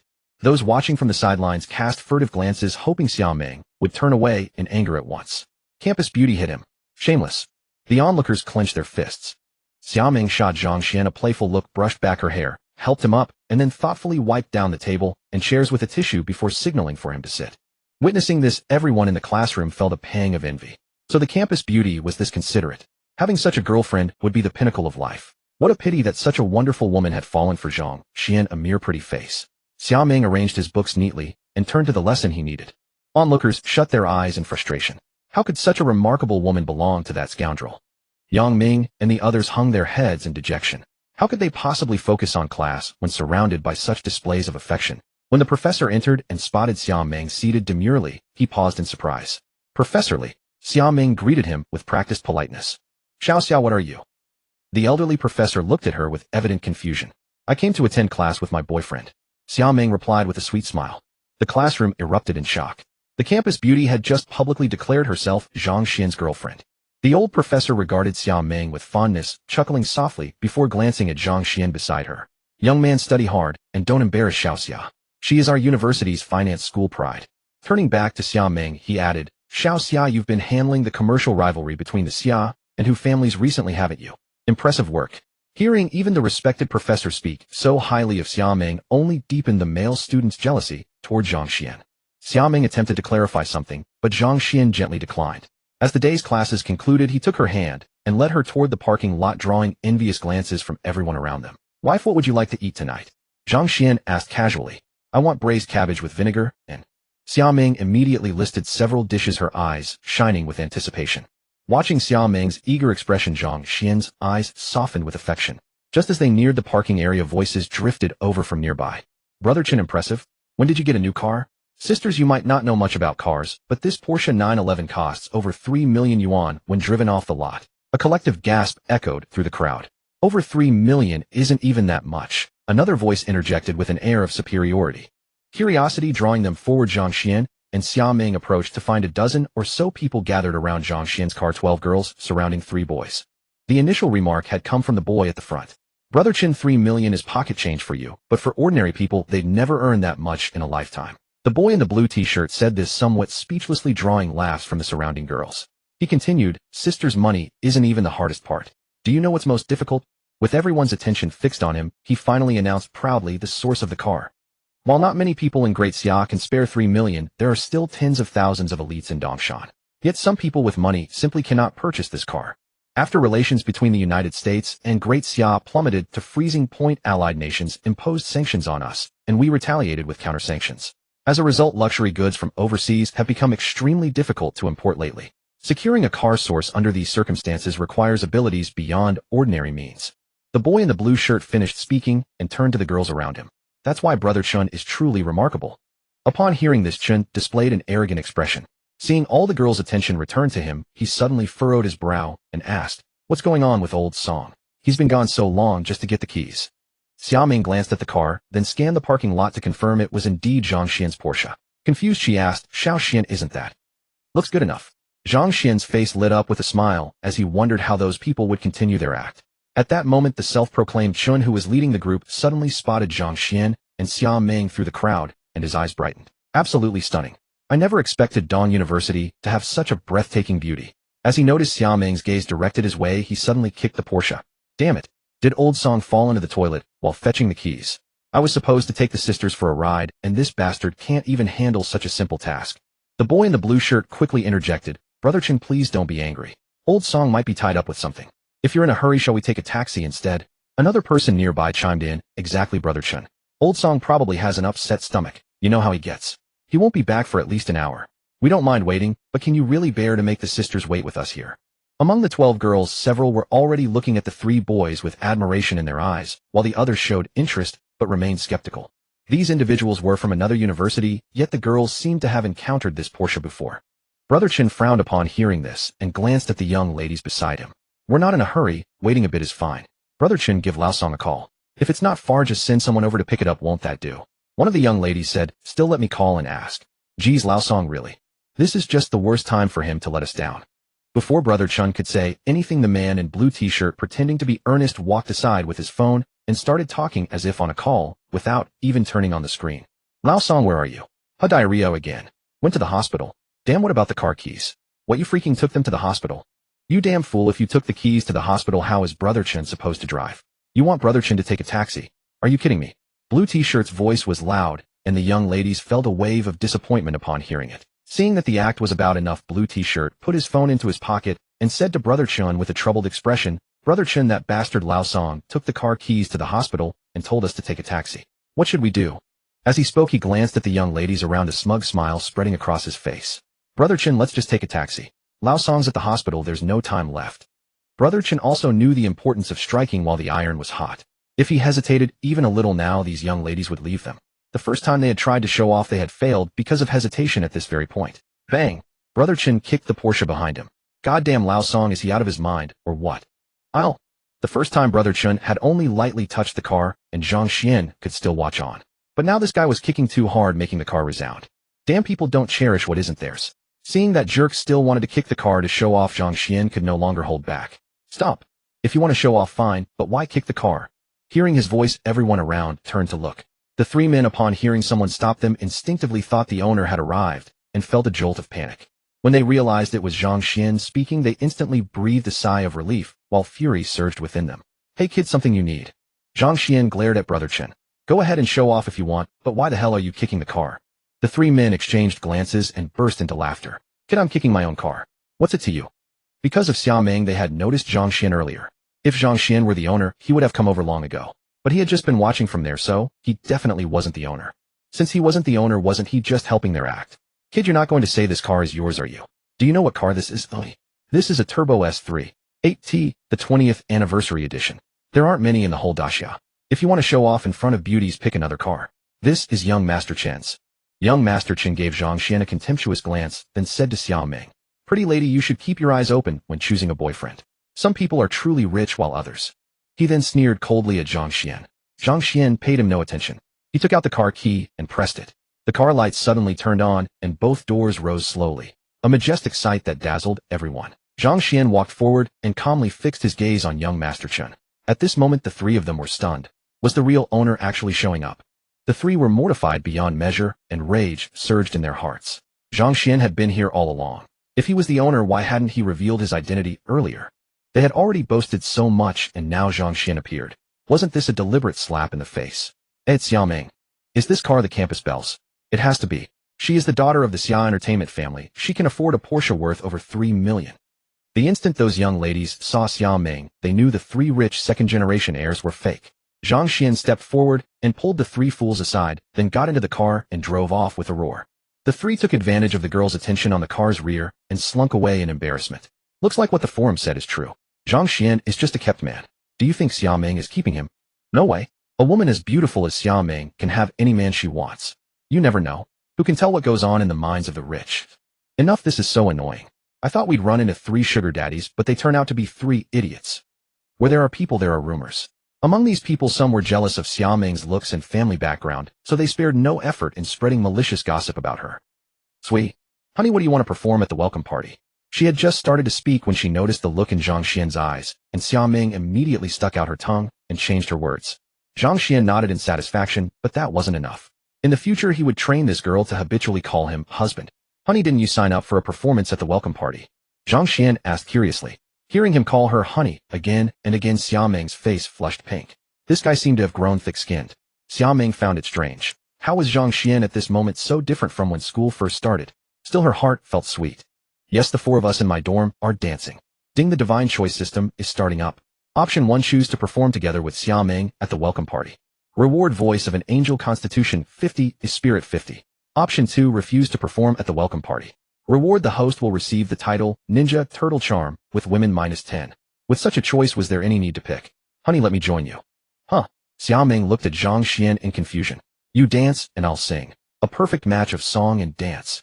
Zhang Xian explained. Ding detected that the host has made a choice. Distributing rewards, voice of an angel, constitution 50 spirit 50. The moment the electronic voice faded, Zhang Xian felt a mysterious force gather in his throat, as if something was being transformed. A sharp pain shot through Zhang Xian's throat, and he quickly pulled the car over. Fortunately, the pain was only temporary. It vanished within seconds, replaced by an incredibly soothing sensation in his throat. What? You can sing? Xia Ming stared at Zhang Xian in astonishment, her eyes widening instantly, clearly shocked by his words. Zhang Xian was speechless. Back on Earth, he had been a karaoke king. Besides, given the entertainment level of this world, almost anyone from Earth could dominate the entertainment industry. What? Don't trust your husband. For that you deserve a tap. As he spoke, Zhang Xian raised his hand in a mock gesture. Thud. A dull thud resounded as another car rear-ended them. Zhang Xian lurched forward and his hand pressed against somewhere it shouldn't have. Wife, are you alright? Zhang Xian, with no mind to notice the warmth in his palm, asked hurriedly. I'm fine. Xia Ming's face was pale, clearly shaken. Rage surged within Zhang Xian. He hadn't even stopped on the road. He was parked in a parking area.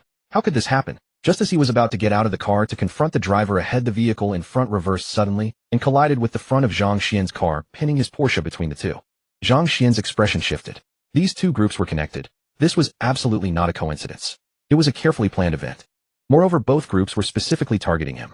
At that moment, 3 individuals approached from not far away. The same 3 in blue t-shirts who had embarrassed themselves at Dongshan University earlier. What terrible luck. Exactly. We were just about to take my sister out, and now the car owner shows up. Isn't this ruining everything?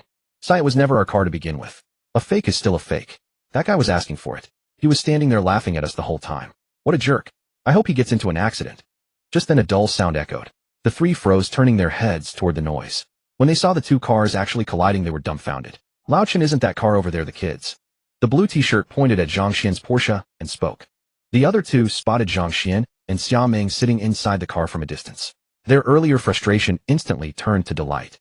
Haha, it's that guy. Even if you don't remember him, you'd never forget that beautiful girl, right? Young Master Chen recognized Xia Ming at a glance.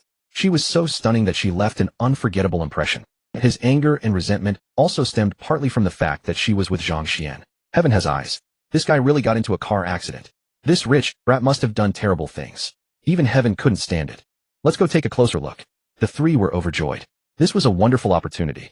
They wanted to see Zhang Xian in distress. Wait, don't go over there.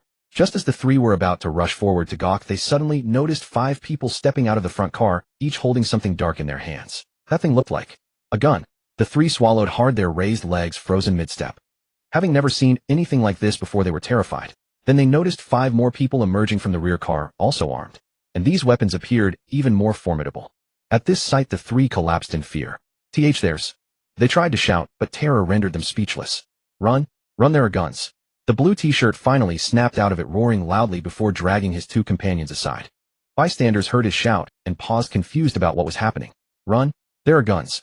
Seeing no one respond, the blue t-shirt pointed at the collision scene and yelled again. Everyone looked over and immediately descended into chaos upon seeing the weapons. Xiao Xian, I'm scared. Xia Ming was frightened out of her wits, her voice trembling. Take the woman alive, kill the man, said one of the people from the car as they approached, then fired directly at Zhang Xian.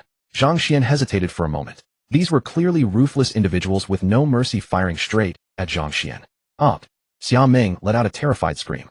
Zhang Xian's face turned icy cold. Hearing his companions cry, his heart ached deeply. He took off his jacket and draped it over Xia Ming's head, then struck out with one palm toward the incoming bullets. To the astonishment of the attackers, a wound appeared between the brows of one of their companions. Zhang Xuan stepped out of the car, his immense spiritual energy radiating outward. Time seemed to pause. Moving with incredible speed, he disarmed everyone, knocking the weapons from their hands, and crushed their knees. With several thuds, when everyone regained their senses, the 9 attackers were already kneeling on the ground. On a distant rooftop, someone was observing through binoculars. Upon witnessing this scene, he was utterly stunned, insisting this was impossible. One moment his men had the upper hand and had opened fire. The next they were kneeling on the ground with one already defeated. But he hadn't seen what happened at all. In just 1 second what had occurred. Could anyone tell him? Zhang Xuan approached the group and looked down at them. Who sent you? The 9 clenched their teeth.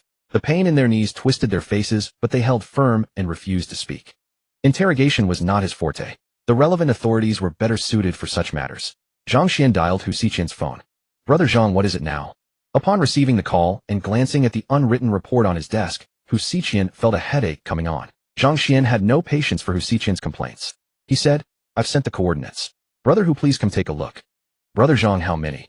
Hu Xiqian asked cautiously. Although members of his department inevitably encountered situations where force was used during missions, too many people had fallen at Zhang Xuan's hands recently. In normal operations, even a single fatality required a full report afterward documenting the cause of death and proving that lethal force was a last resort. Because no one could arbitrarily deprive another of their life. 1. Hearing Zhang Xuan's reply, Hu Xiqian breathed a sigh of relief. Fortunately, only one. But the next moment his heart fluttered. What was wrong with him? He actually felt relieved that Zhang Xuan had only dealt with one. After all, in all his hundreds of missions over the years, only one person had ever fallen at his own hands. When had he started thinking that a single fatality was acceptable? Brother Zhang, wait there. I'm coming now. Hu Xiqian had no choice. He had become the one tasked with cleaning up after Zhang Xuan's messes. There was no other way. Firstly, he and Zhang Xuan shared a close bond. Secondly, his superiors placed great importance on Zhang Xuan. Thirdly, his rank happened to be just high enough to handle such matters on Zhang Xuan's behalf. All right. Zhang Xuan hung up and walked over to Xiao Meng's side. Wife, it's over now.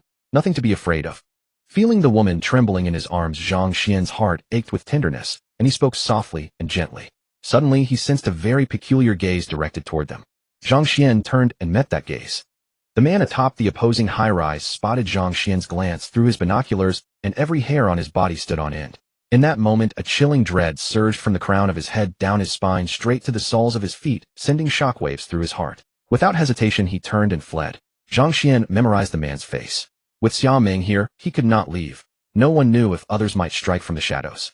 Xiao Xian, I'm scared. Xiao Meng pressed herself tightly against Zhang Xuan's chest, her slender frame trembling. Wifey, I'm here. You'll be safe. Zhang Xuan held Xiao Meng gently in his arms, offering quiet comfort. Suddenly his gaze fell upon a golden glowing card hidden in the deceased man's pocket. Curiosity driving him forward, Zhang Xuan retrieved the card, and then produced another one from his storage space, identical save for the central inscription. These men were hunting for his senior sister. How could that be? Zhang Xuan had assumed they served either the Hu or Lin family, yet they belonged to a different faction entirely. Zhang Xuan furrowed his brow, vowing to uncover this organization's true purpose, otherwise his senior sister's safety would remain perpetually at risk. Though his faith in the relevant authorities eliciting meaningful information had long since evaporated. The last time those individuals were apprehended, not a word could be coaxed from them before they bit through their own tongues. Hu Xiqian arrived shortly thereafter, and Zhang Xuan handed him the card. Hu Xiqian's expression darkened instantly upon seeing the card. Those bastards again. Exactly, Zhang Xuan confirmed with a nod. Brother Zhang, rest assured. This organization has caught the attention of higher-ups, and we've already mobilized specialized resources. Give me a few days and I guarantee we'll break them open. Hu Xiqian pounded his chest emphatically. Hearing this, Zhang Xuan felt some relief. Brother Zhang, come back with me. The vehicle had sustained only minor damage, so Zhang Xuan drove along with Hu Xiqian to the relevant department. Unaware of what waited behind him, Zhang Xuan left as 3 men in blue emerged with complicated expressions. Brother Chun was that person. Human or divine? What they had just witnessed had shattered their understanding entirely. A shot fired at such close range, hardly more than a blink. How could any human possibly react in time? Yet Zhang Xuan not only evaded the bullet, but executed a flawless counterattack. They could not even discern how Zhang Xuan moved. It was as though the shooter had somehow disabled himself, while simultaneously crushing the knees of 9 companions. The scene seemed absurd, yet it was precisely what they had witnessed. Could this truly be within human capability? The man in blue's composure shattered completely. Unease consumed him. He had spoken disrespectfully to Zhang Xuan, and if this was indeed a divine being, what retribution might follow? How should I know? Damn it, did I almost offend a god? Brother Chun felt equally panicked. Could gods actually exist in this world? Yet if not divine, how could anyone accomplish what he had witnessed? What should he do now? Should he visit a temple and light incense? Brother Chen, should we perform the triple kowtow as an apology? Otherwise, what if that great deity says a word to the king of hell, and we perish without cause? The other man trembled, his voice quivering with fear. Brother Chen's eyes widened, and he growled, "What nonsense are you spouting? Do you think anyone in this world would believe such foolishness?" "I don't care what you think. I refuse to believe it. If I ever buy into your superstitions, I'll stand on my hands and eat waste, then swim butterfly stroke through a cesspool." Before he could finish his sentence, he noticed people kneeling all around him. Not just the man in blue, but everyone who had witnessed the earlier scene, all performing the triple kowtow, clearly convinced by what they had seen. Upon seeing this, Brother Chun immediately dropped to his knees and performed the triple kowtow faster than anyone else, muttering as he bowed his head, "Heaven above, earth below, I Qin Songwang beg your pardon for my earlier offenses, great deity, please forgive me." The man in blue remained silent. The crowd exchanged bewildered glances. Wasn't he the one who refused to believe? By the time Zhang Xuan emerged from the department, night had fallen. He declined Hu Xiqian's invitation to stay for dinner, sensing that Xia Meng was still frightened and that returning home to comfort her would be the best course of action. Throughout the journey, Xia Meng sat listlessly in the car, staring ahead in silence, a sight that deeply pained Zhang Xuan. He made a silent vow within himself: once the authorities located the organization's headquarters, he would personally ensure its complete destruction. Back at home, Zhang Xuan held Xia Meng's hand as she followed him docilely into the villa, her demeanor suggesting her spirit had drifted away. "Wifey, stay here. I'll prepare a meal for you." But as Zhang Xuan attempted to leave, Xia Meng grasped his hand, tightly refusing to let him go. "What's wrong?" Zhang Xuan gazed at her with tenderness. She looked at him with pleading eyes, saying nothing. "I'm not staying. I'm going to cook." "No, please don't leave me. I'm frightened." Somewhat calmed by Zhang Xuan's gentle tone, Xia Meng trembled as she begged him. Relieved that Xia Meng had finally spoken, Zhang Xuan breathed a quiet sigh. "Then come with me to the kitchen." He led her gently into the kitchen, and soon a rich fragrance filled the entire villa. "I'm back." Footsteps announced Li Zixin and Jiang Shiran as they entered. Li Zixin collapsed onto the sofa without a hint of decorum, then her nostrils flared, and her beautiful eyes lit up brilliantly. "Oh, we're just in time." Before her words finished, Gu Qingcheng returned from outside. "Qingcheng's back. Everyone sit and eat." Like the mistress of the house, Li Zixin took her seat and invited others to join. Jiang Shiran rolled her eyes. "Xiao Xi and Mr. Zhang and Little Ming haven't arrived yet. Is it proper for you to be seated?" Li Zixin paused slightly. "What's improper about it? Zhang Xian and Meng Meng are family." "Exactly, what's wrong with that?" Gu Qingcheng also took her seat. "There was apparently a car accident on Yiyuan Road near us today, and guns were fired.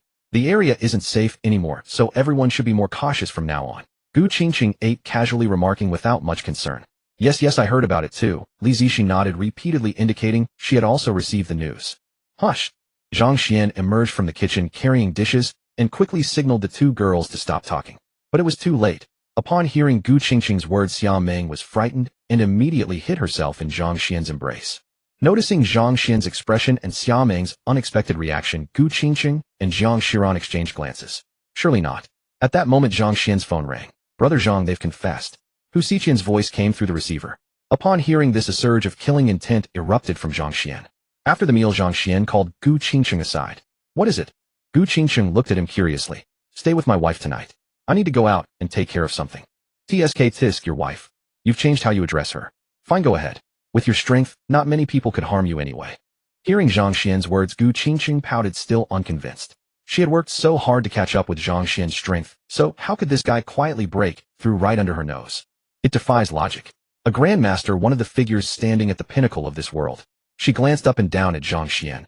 He simply didn't look like a grandmaster. So infuriating. Someone like her had the aura of a grandmaster. As for Zhang Xian, forget it, she would rather not look at him. The more she looked, the more annoyed she became. Seeing the look in Gu Qingcheng's eyes, Zhang Xian was speechless. He had no idea what was going on in that girl's mind. He drove to the relevant department and tossed a carton of cigarettes to Grandpa Wang, the doorman. "Grandpa Wang, here are the cigarettes I promised you." "All right, you keep your word." Grandpa Wang took the carton with a big smile and raised the barrier gate. It seems the discipline of the Dongshan department leaves much to be desired. Anyone with a carton of decent cigarettes can just walk in. If a villain wanted to steal secrets, it would be all too easy. Just as Zhang Xian's car was about to enter, a mocking voice came from behind.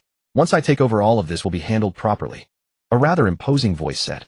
Who was speaking with such arrogance? Zhang Xian and Grandpa Wang looked over curiously and saw a car pulling up behind Zhang Xian's. The window rolled down. A middle-aged man wearing glasses stuck his head out, looking coldly at Grandpa Wang, and said, "I am Fu Qinghai. You should have heard of my name." You're fired. Go to HR immediately to process your resignation. Grandpa Wang was dumbfounded. Are you? Deputy Director Fu Qinghai transferred from Jingdu. Fu Qinghai stepped out of the car with a haughty expression and nodded. That's me. What are you still doing here? Go to HR and tell them I sent you. Grandpa Wang grew anxious. Deputy Director Fu, please clarify. What mistake did I make? Why are you firing me? Hearing the word deputy, Fu Qinghai frowned. You're just a doorman. Does Director Fu need a reason to fire you? Please leave now, another person said, noticing Fu Qinghai's displeasure, addressing Grandpa Wang in a stern tone. Fu Qinghai gestured for his nephew to watch his words. He looked at Grandpa Wang indifferently, then pointed at Zhang Xuan. As an official of the Dongshan department, I naturally cannot wrong an innocent man. It doesn't hurt to tell you. The department is a vital national institution responsible for the security defense of the entire Dongshan province. Yet as the first checkpoint, you let someone through for a carton of cigarettes. Fu Qinghai sneered. Do I need to continue? Director Fu, you've misunderstood. Zhang Xuan frowned. He couldn't let Grandpa Wang lose his job over such a trivial matter. It concerned Grandpa Wang's livelihood, so he began to explain. Enough. Did I say you could speak? Who are you? What are you doing here? This is a department. Don't bring your outside ways in here. Before Zhang Xuan could finish, Fu Qinghai cut him off. Young man, this is the department. Do you think this is your family's company? Please leave now.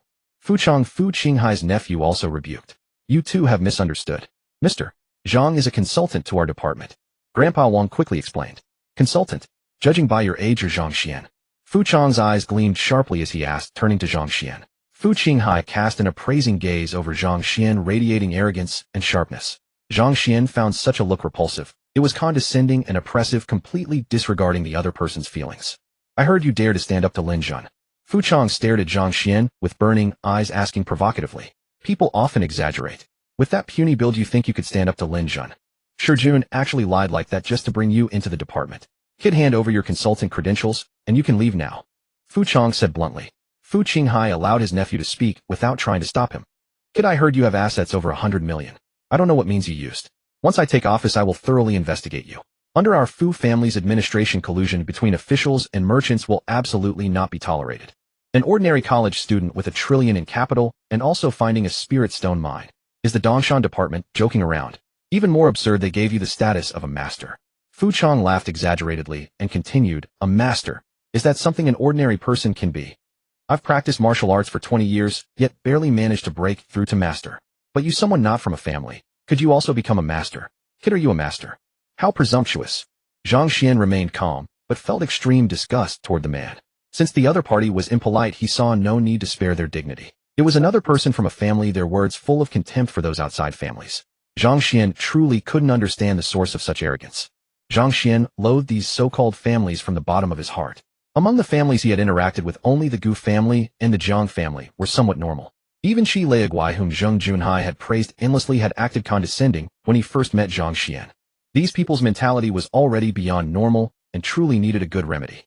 Hearing this, Fu Chang's face turned grim, and he looked sharply at Zhang Xuan. You may not like to hear this, but it's the truth. The future world belongs to families. Don't think a bit of money makes you something special. Before families, you are nothing. Kid, feel the outside world.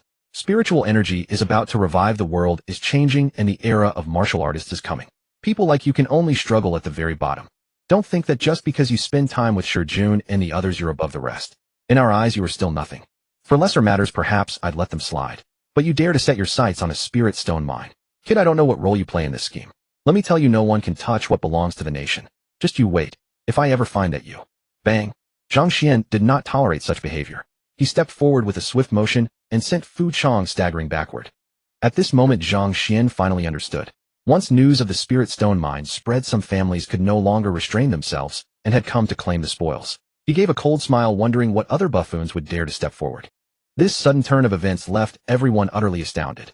Uncle Wang had never imagined that the usually gentle Zhang Xuan could be so formidable, and he stared in disbelief with his mouth agape. Zhang Xuan strove to restrain himself, but the man's insolent words had crossed the line. You dare launch a sneak attack? Fu Chang sprang to his feet with the agility of a leaping carp, his face burning with indignation as though he had suffered a grave humiliation. Sneak attack? With your pathetic scratching skills, do I need to resort to that?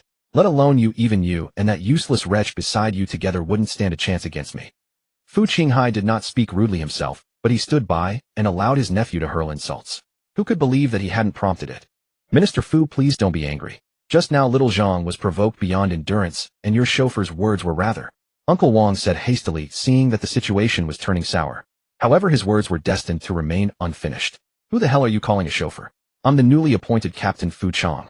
Are you blind daring to call me a chauffeur? Fu Chong rose and vented his wrath upon Uncle Wang. Meanwhile, Fu Qinghai's expression turned cold as he glared at Zhang Xuan. Ignorant fool. Do you think you can be so presumptuous simply because Shi Jun stands behind you? You are merely the fortunate one. Do you genuinely believe Shi Jun would offend the Fu family for your sake? Now kneel and apologize, surrender your credentials, and get out. Zhang Xuan laughed in sheer disbelief. Shi Jun behind him. Sometimes ignorance truly is bliss. In the past, Zhang Xuan did not understand what a grandmaster was. Now he knew. He himself was his own support. Did he need anyone else to back him? What was a grandmaster? In ancient times, one powerful enough to establish his own sect. In today's Daxiao, a grandmaster was akin to a nuclear deterrent, an unshakable pillar of strength. You want me to kneel? Are you certain? Zhang Xuan looked at Fu Qinghai, almost laughing out loud. Before Fu Qinghai could speak, Fu Chong looked at Zhang Xuan with a mocking sneer. Boy, all you did was land one sneaky kick on me. Do you really think you're a master? My uncle Qinghai is a genuine master, not a half-baked one like Shi Jun. And let me tell you, even if I made an end of you, the state wouldn't trouble our Fu family. Do you believe that? You'd make an end of me. Just try it. Zhang Xuan beckoned Fu Chong with a finger, a cold glint flashing in his eyes. A cold sneer crossed Fu Chong's face. Though he had no idea what Zhang Xuan intended, he walked up to him with utter confidence. Boy, since you court death, I'll grant your wish right now. Brother Zhang. At that moment, Hu Xiqian's voice called out. Zhang Xuan frowned, but out of respect for Hu Xiqian, he refrained from acting. Xiao Chong. Seeing Hu Xiqian, Fu Qinghai also patted Fu Chong's shoulder, signaling his nephew not to act just yet. Fu Chong gave Zhang Xuan a sinister grin, then pointed at him and said in a low voice, "You got lucky, kid. Had Hu Xiqian not shown up, you'd be finished. May I ask who you two are?" Hu Xiqian looked at Fu Qinghai and Fu Chong with puzzlement. Fu Qinghai turned to Hu Xiqian, a faint smile forming on his face. Zhang Xuan was surprised to see that this man could smile too. He had thought the fellow acted surly toward everyone. Yet the very next moment, he understood why Fu Qinghai had put on that smile. Fu Qinghai said to Hu Xiqian with a smile, "You are Hu Xiqian of the Hu family. I am Fu Qinghai of the Fu family, and this is my nephew Fu Chong." So it turned out this man's arrogance was reserved for common folk. When facing members of other noble families, they were not so haughty after all. Hu Xiqian paused for a moment, then smiled politely. "So you are Comrade Fu Qinghai, the newly appointed deputy minister. Welcome, welcome." As for Fu Chong, Hu Xiqian merely gave a courteous nod and offered no greeting. After speaking, Hu Xiqian ignored the uncle and nephew and said to Uncle Wang with a smile, "Uncle Wang, take Deputy Minister Fu to get settled. I'll go handle some matters with Brother Zhang." His words immediately displeased Fu Qinghai and Fu Chong. Zhang Xuan asked in a low voice, "Brother Hu, what's the deal with these two?" Hu Xiqian said with a dismissive snort, "Lao sure has been busy with the Spirit Stone mine lately, hasn't he? Boss Zhang went to pressure the Lin family, leaving a vacancy here. He originally wanted me to fill in, but I was unwilling. Unexpectedly, the higher-ups sent these two instead. Brother Xiqian, that's hardly appropriate, is it? He has already been dismissed, and as for Zhang Xuan, his consultant certificate has been revoked by me. Better for you to take me to get settled, and you leave the other trivial matters to someone else." Fu Qinghai had originally planned to ally with Hu Xiqian to completely strip Shi Jun of his power, thereby finding a way to force Shi Jun out of the Dongshan department. In their view, Hu Xiqian, a man from a noble family who had long been suppressed by Shi Jun in Dongshan, must have felt deeply resentful and would welcome them with open arms. However, they had not anticipated that Hu Xiqian would treat their arrival with such contempt, even ignoring them entirely, and instead ingratiate himself with Zhang Xuan, a nobody propped up by Shi Jun. They gazed at Hu Xiqian, convinced that his ambitions had been worn away by Shi Jun over the long years. Thus their first priority was to help Hu Xiqian regain his confidence. Only by uniting could they suppress those undesirables. Even against Zheng Juanhai, if their two great families exerted their strength, what could a grandmaster do? When Uncle Wang heard Fu Qinghai bring the matter up again, his eyes filled with helplessness and dejection. He had been a doorkeeper at the department for over 40 years. With only 1 year left before retirement, he had been dismissed. Where could he seek justice? Hu Xiqian tilted his head with a face full of confusion. "What do you mean?" Seeing Hu Xiqian's reaction, Fu Qinghai's face was brimming with smug satisfaction. It seemed Hu Xiqian had been so thoroughly suppressed over the years that even the boldness of their move struck him as astonishing. From this, the Hu family was rather mediocre after all. They had dared to remove those planted in the department, and Hu Xiqian was astonished by their audacity. Fu Chong's face was full of pride. "Don't you understand? These two have been dismissed by my uncle. They are no longer part of the department, so you don't have to be so polite to them from now on. Mr. Hu, remember this, as long as my uncle is here, you will never need to be so polite to them again, because you have us behind you." With that, Fu Chong turned smugly to Zhang Xuan. "Boy, didn't you hear what my uncle just said? Get out and never let me see you at the department again, or else. Zhang Xuan could no longer hold back. He looked at Hu Xiqian and asked, Brother, who can I teach him a lesson? Absolutely not. Hu Xiqian immediately said. If Zhang Xuan made a move, those two would likely lose their lives. Though they were scum who deserved no mercy, he simply did not want to write another incident report. Damn it, Hu Xiqian swore that he had never imagined being a deputy director required handling so many affairs. Before, when Old Sher was here, Sher would handle all these matters. He had watched Old Sher live an easygoing life every day and thought the role was simple. But during this period when Sher Jun was away, he truly understood the reality. Curse it, he would never become a deputy director again. Fu Chang could no longer restrain himself. That bastard Zhang Xuan actually said he would beat him. Who was he? He was Fu Chang of the Fu family. Mr. Hu, I am grateful you stand with us this time, but it is unnecessary. Him alone. Once I take things seriously, even using one hand is enough to overwhelm him. Speaking, Fu Chang turned his cold gaze toward Zhang Xuan. Young man, I will now let you understand the gap between a noble family member and an ordinary person. Someone like me is forever beyond your reach to provoke. Do you know why? Fu Chang said while adjusting his breathing. Slowly, a wisp of spiritual energy gathered toward him. He casually inhaled at his expression, almost as if he were consuming some forbidden substance. Fu Chang twisted his neck and looked ferociously at Zhang Xuan. Young man, you are not from a noble family, so you will never understand what allows our family to endure for 1,000 years. It is our breathing technique. Fu Chang glanced back at Fu Qinghai, then pointed at Zhang Xuan and asked, Uncle, may I eliminate him? Fu Qinghai smiled coldly and nodded. Zhang Xuan attempted to assassinate Vice Minister Fu Qinghai of Dongshan's relevant department. You protecting Vice Minister Fu accidentally eliminated him in self-defense. Hearing this, Fu Chang looked at Zhang Xuan with a sinister expression. Did you hear that, young man? Even killing you would be legally permitted. As soon as his words fell, Fu Chang suddenly threw a punch at Zhang Xuan. Against an ordinary person, this punch would cause death or severe injury. Fu Chang showed absolutely no restraint. Zhang Xuan looked at Hu Xiqian. These two had pushed him this far, as surely he could fight back now. Hu Xiqian helplessly nodded, sighing inwardly. It seemed this incident report would be difficult to write again. He looked at the uncle and nephew Fu Qinghai and cursed in his heart. Two fools, why provoke brother Zhang for nothing? This is seeking death, like taking arsenic on one's birthday. At that moment, Zhang Xuan no longer restrained himself and had no patience to listen to these two babbling anymore. Fu Chang's fist came rushing toward him, his face full of ferocity, as if he had already imagined Zhang Xuan being struck down. Smack! A crisp sound echoed. Before anyone could comprehend what happened, Fu Chang was sent flying backward.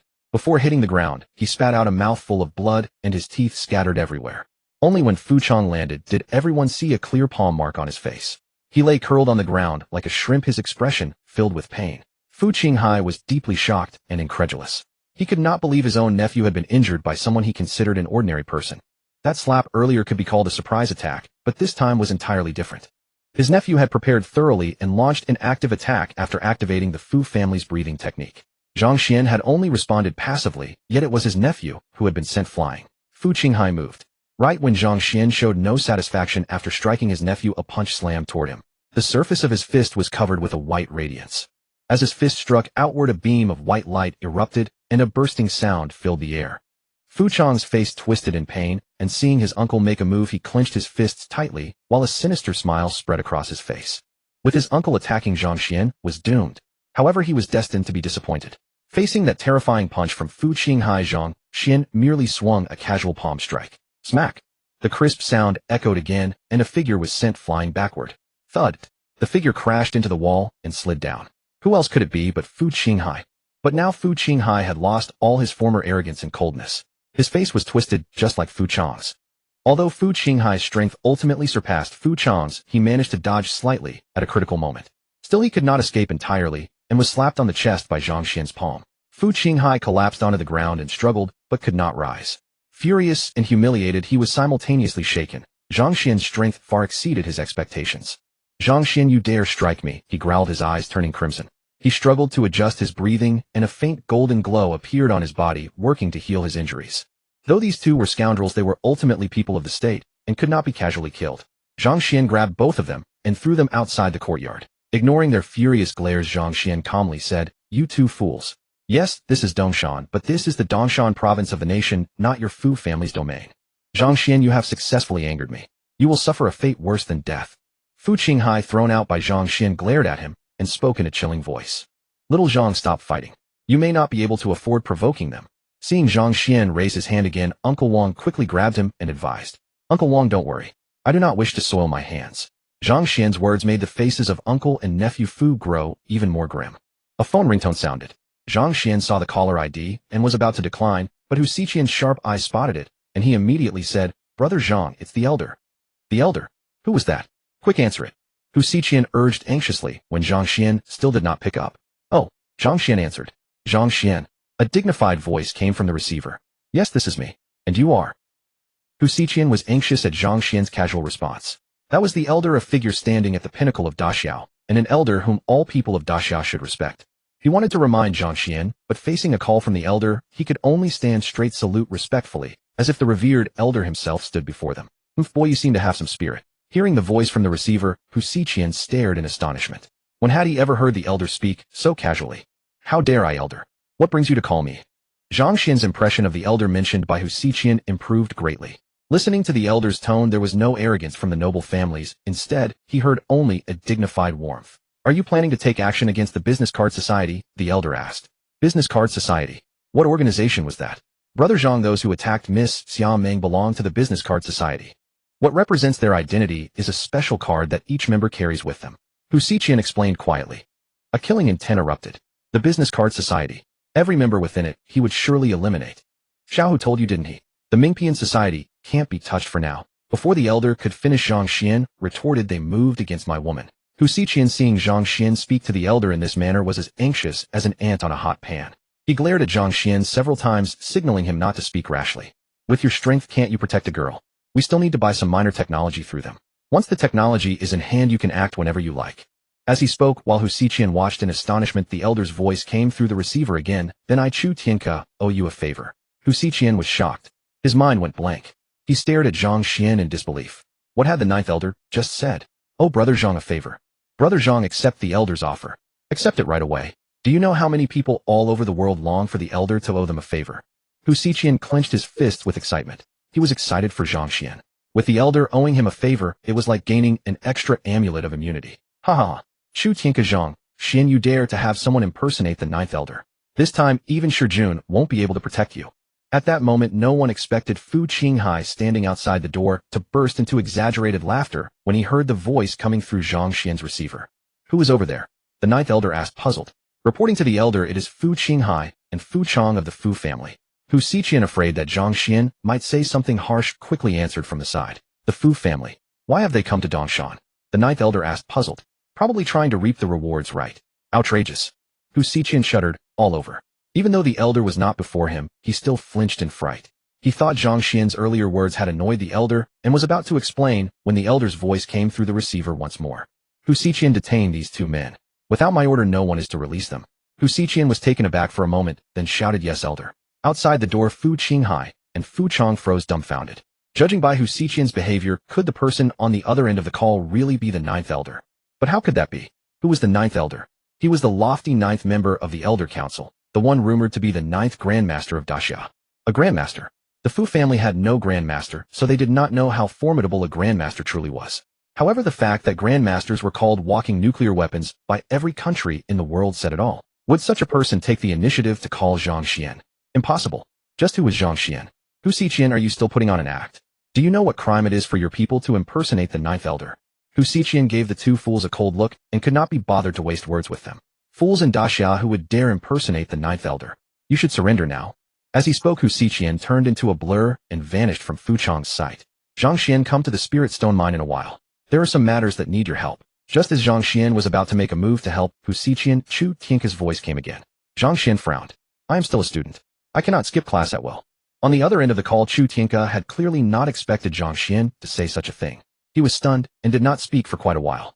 Zhang Xuan was not in front of him. If he had been, Chu Tianke would surely have scolded him.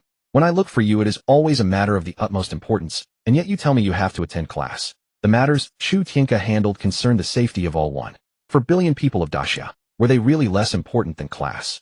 Stop talking nonsense. You have been enrolled for so many years. How many classes have you actually attended? Besides, with all the money you have now, is school still that important to you? Get over here at once, or I will have Dongshan University revoke your student status. Chu Tianke was exasperated. As a dignified elder, whenever he invited someone, even the haughty members of aristocratic families would hurry over with great pleasure. Yet this fellow actually used such a ridiculous excuse as class to brush him off. This was clearly a refusal to help. Hadn't Zhang Junhai said this fellow had a strong sense of dedication? Moreover, everything that had happened was enough to prove Zhang Xian's devotion to the country. He had donated the Taiji Liangyi twin swords and the entire Spirit Stone mine. Now the mine was confirmed to contain the legacy of a place called the Shenlei sect. They had investigated for a long time. The legacy should be very complete, but it needed a key, a master with a lightning attribute to unlock it. The third elder Xiang Donglai was also of the lightning attribute and was already on his way. Other young lightning attribute cultivators were also hurrying over. Not many people could awaken an attribute at the master realm, so Zhang Junhai remembered that Zhang Xian was also lightning attributed and recommended him. He had not expected Zhang Xian to refuse. But my leave. Don't worry. The relevant authorities will make the arrangements for you. Hurry up. This matter is very urgent. Zhang Xian felt somewhat resigned and looked toward Hu Xiqian, who was locked in a standoff with Fu Qinghai and Fu Chong. It had to be said that Hu Xiqian's strength had improved very quickly during this period. In the past, he was definitely no match for Fu Qinghai, but now he was holding his own against two opponents. Brother Hu, in a little while you will still need to take me to Lijia village, Zhang Xian called out. Brother Zhang, come over and help. Hu Xiqian could feel his strength surging and wanted to continue, but the ninth elder's matter was pressing. Otherwise, he really did not want Zhang Xian to step in, because an opponent as good as Fu Qinghai was hard to find. You got it. Zhang Xian steadied his breathing and clenched his fist, instantly sensing that he was connected to some mysterious energy in the unseen. At that moment, a lightning rune appeared on his brow. By heaven! Hu Xiqian, who was in the middle of the standoff, nearly staggered at the sight and blurted out in shock. A grandmaster. Brother Zhang is a grandmaster. On the other side, Fu Qinghai and Fu Chong were utterly dumbfounded. That young man is a grandmaster. How could that be? The world had never seen a grandmaster this young. How old was Zhang Xian? He was a freshman this year, at most 21 or 22. How had he cultivated to become a grandmaster at such a young age? After all, the Fu family had worked for decades without producing a single grandmaster. The reason they had risked seizing the Spirit Stone mine this time was precisely to use it to build up a grandmaster. Thinking of this, they immediately thought of the Spirit Stone mine. It had to be the Spirit Stone mine, otherwise how could such a young whelp have broken through to the grandmaster realm? This is unfair. Without any hesitation, Fu Qinghai turned and sprinted away. He had to spread the news the Spirit Stone mine held the method to break through to the grandmaster realm. Running away. Did you ask me? Zhang Xian gave a faint cold smile and sent a powerful strike downward. Two thunderbolts fell from the sky. At that moment, Zhang Xian's eyes crackled with lightning, his entire form radiating a brilliant golden light, as though the god of thunder himself had descended upon the mortal realm. Beside him, the elderly Wang stood utterly astonished, appearing moments away from kneeling in reverence. Sensing that he had been locked onto, Fu Chong hastily summoned every ounce of his strength and hurled a punch toward the oncoming thunderbolt. Yet his meager power when faced with Zhang Xian's thunderous strike was as fragile as a sheet of paper. It crumbled the instant it came into contact, and the lightning, undiminished, continued onward to strike Fu Chong directly. Fu Chong's hair stood on end instantly, his body blackened and rigid before he collapsed to the ground. This was only because Zhang Xian had shown mercy, otherwise that single bolt would have claimed his life. Fu Qinghai fared much the same, his body scorched and paralyzed as he lay upon the earth. Hu Xiqian stared blankly, his mouth agape, unable to believe the scene unfolding before his eyes. Brother Hu, why are you still standing there? Seize them, Zhang Xian said, exasperated by Hu Xiqian's daze. Up. Hu Xiqian, snapping back to his senses, offered Zhang Xian a thumbs up. Incredible. He could tell that Zhang Xian had not even used his full strength. Had he done so, Fu Qinghai and his nephew Fu Chong would not have withstood even a single move from him. He recalled the time when he first met Zhang Xian. Back then, although Zhang Xian's strength was slightly superior to his own, he still felt he had some means to resist. But how much time had passed since then? Now were he to face Zhang Xian again, he doubted he could withstand even a single blow. He glanced at the fallen uncle and nephew. What fools they were. With the 9 elders present here, these two had actually tried to claim a share for themselves. Were they simply delivering themselves to their own doom? The relevant authorities had already made their stance toward families quite clear. They would certainly take action against the great clans, though naturally, they would also unite with those families that remained loyal to the nation. Because the Fu family possessed no grandmaster-level experts, their relationship with the state had always been harmonious. Yet now, by exposing their ambitions prematurely, they seemed to be hastening their own demise. If this truly represented the collective will of the Fu family, they would likely be the first clan to fall. A family without a grandmaster still daring to act so brazenly. Dispatching a single grandmaster would easily bring about their ruin. Fu Qinghai cast a pleading gaze toward Hu Xiqian, who merely offered a cold sneer. Where was their previous arrogance now? After locking the two away, Hu Xiqian drove Zhang Xian toward Li family village. Zhang Xian dialed Xiaomeng's number. Hello Xiao Xian, where are you? I'm scared, came Xiaomeng's pitiful voice through the phone. Honey, I'm going with brother Hu to handle a matter. It may take a few days. Before Zhang Xuan could finish, Xia Ming interrupted. You promised me you'd take me along next time. The image of Xia Ming pouting with a look of hurt surfaced in Zhang Xuan's mind. Honey, this matter involves state secrets, so I truly cannot bring you with me, he explained in a low voice. Go on then. I'll stay here and keep Xia Ming company. Everything will be fine, came Gu Qingqing's voice. Zhang Xuan's heart tightened. Lao Gu, it's fine that you're keeping my wife company, but don't you dare take advantage of her. Merely imagining such a scene made his nose tingle with agitation. Would you even be able to see if I did? Just go attend to your own affairs. Goodbye. With that, Gu Qingqing hung up and turned to look at Xia Ming with a sulky expression. Under Gu Qingqing's peculiar gaze, Xia Ming gradually grew uneasy. Miss Xiao, what exactly did you tell Zhang Xuan about me? That I fancy women. Gu Qingqing raised an eyebrow. Qingqing Jia, if I hadn't said that Xiao Xian would never have agreed to let you stay here. It was simply a matter of expediency. Xia Ming explained awkwardly. Forget it, let him think whatever he likes.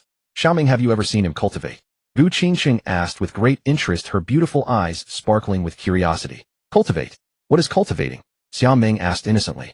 Gu Qingqing stared at Xia Ming for a long while, and confirming that she was not lying fell into puzzlement. Xia Ming hadn't seen it. That was impossible. Zhang Xuan doted on Xia Ming so deeply. Surely there was nothing he would hide from her. Even Xia Ming had never witnessed Zhang Xuan cultivating. Or could it be that he only practiced after she had fallen asleep? That must be it. Gu Qingqing resolved that next time she would definitely witness how Zhang Xuan cultivated. When he arrived once more at Li Family Village, the villagers had already relocated from the area. There were still people in the village, but they were all personnel from the relevant authorities in disguise. The road leading to the Spirit Stone Mine was lined with numerous checkpoints. Fortunately, Hu Xiqian carried a special pass, so the two of them encountered no obstacles along the way. Upon arriving for the second time, Zhang Xuan's eyes were filled with astonishment. Had it not been for certain patches that still felt familiar, Zhang Xuan might have believed he had arrived in an entirely different place. The transformation here was truly remarkable. A fragrant breeze greeted them, and with each breath one's body felt lighter. The mountain was enveloped in a vibrant, life-giving aura, its abundant vitality uplifting the spirit. Zhang Xuan walked over to a willow tree etched with the carving of a large dog, a doodle he had casually sketched before leaving. The willow had been planted by Uncle Li once as slender as a child's arm. Now it had grown into a towering tree that took 4 or 5 people holding hands to encircle. The mountain stretched in gentle, continuous ridges adorned with verdant scenery and ancient vines coiling like dragons. Zhang Xuan even spotted a rat as large as a calf strolling past. It cast a glance at him and ambled onward leisurely, utterly unafraid of humans. A single strike from its massive paw could easily fell a man. Was this still Daxia? Stepping into this place felt like entering an entirely different world. Brother, do you also sense that this tree is extraordinary? Just then a hearty voice sounded from beside him. Zhang Xuan turned to see a sturdy, slightly plump young man approaching. The fellow wore coarse hemp garments and cloth shoes. Though broad in build, his flesh was firm and solid. Especially this dog. The drawing is utterly remarkable. Clearly it was done by some ancient powerhouse. Perhaps it conceals a profound secret, and it may even hold the key to a hidden inheritance. Greetings, brother. My name is Xiao Bojun. I noticed you've been standing here for quite some time, so you must share the same feeling I do, yes. Xiao Bojun gazed at Zhang Xuan with burning anticipation. Zhang Xuan. Was this dog truly so extraordinary? He hadn't sensed anything special when he had carved it. As for all that talk about a hidden inheritance, it was utter nonsense. He had merely drawn it for fun. It had nothing whatsoever to do with any legacy. Still, it felt rather nice to have his own artwork appreciated. Zhang Xuan nodded and gave Xiao Bojun a thumbs up. Brother Xiao, you have a keen eye. Ha, it seems my friend truly shares this feeling. Heroes think alike indeed. May I ask your noble name, sir? Have you also come here to attempt unlocking the inheritance? Xiao Bojun looked as if he had found a kindred spirit. When he arrived here, he had already noticed something peculiar about this tree. Why did other trees lack the painting while this one bore it? This willow tree must hold some secret. Yet when he shared this remarkable discovery with others, no one agreed with him. Instead, they mocked him and called him a fool. Those fools. Now at last someone acknowledged his insight. This proved he was right, and they were wrong. Xiao Bojun could hardly control his excitement. Oh, Brother Zhang, is that the dog you drew a few days ago? This willow tree has grown so much larger already. It seems the spiritual energy here is truly dense. Just as Xiao Bojun was swept up in his excitement, Hu Xiqian walked over. Upon seeing the dog they were pointing at, he recognized it immediately, as the drawing Zhang Xuan had left behind before departing, and said with a smile. Xiao Bojun stood speechless. He gazed blankly at Zhang Xuan, his inner voice roaring, "If you painted this work, why did you not say so? Here I am praising this painting before your very eyes, claiming it is extraordinary and connected to the inheritance. You knew all along there was no such connection, yet you said nothing. Were you waiting to watch me make a fool of myself?"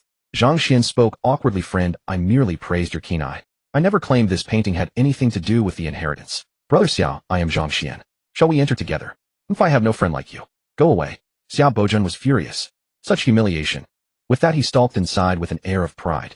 Hu Xiqian glanced at Zhang Xuan in confusion, unable to grasp what had happened. Zhang Xuan recounted the incident, and Hu Xiqian could not help but burst into hearty laughter. Brother Zhang, I shall take my leave now. There is nothing more for me to do here. Hu Xiqian watched Zhang Xuan with envy. The spiritual energy here was so rich that in merely this short, while he felt more benefit than from over 10 days of cultivation outside.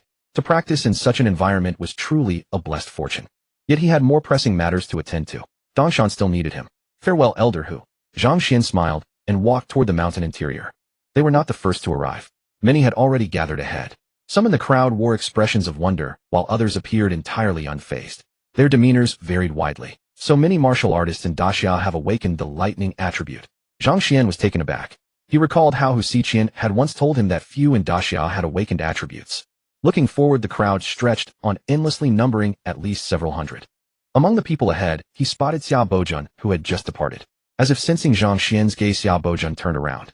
Upon seeing it was Zhang Xuan, he let out a proud snort and turned away, choosing to ignore him entirely. Zhang Xuan chuckled helplessly. His arrival also drew attention from some in the crowd.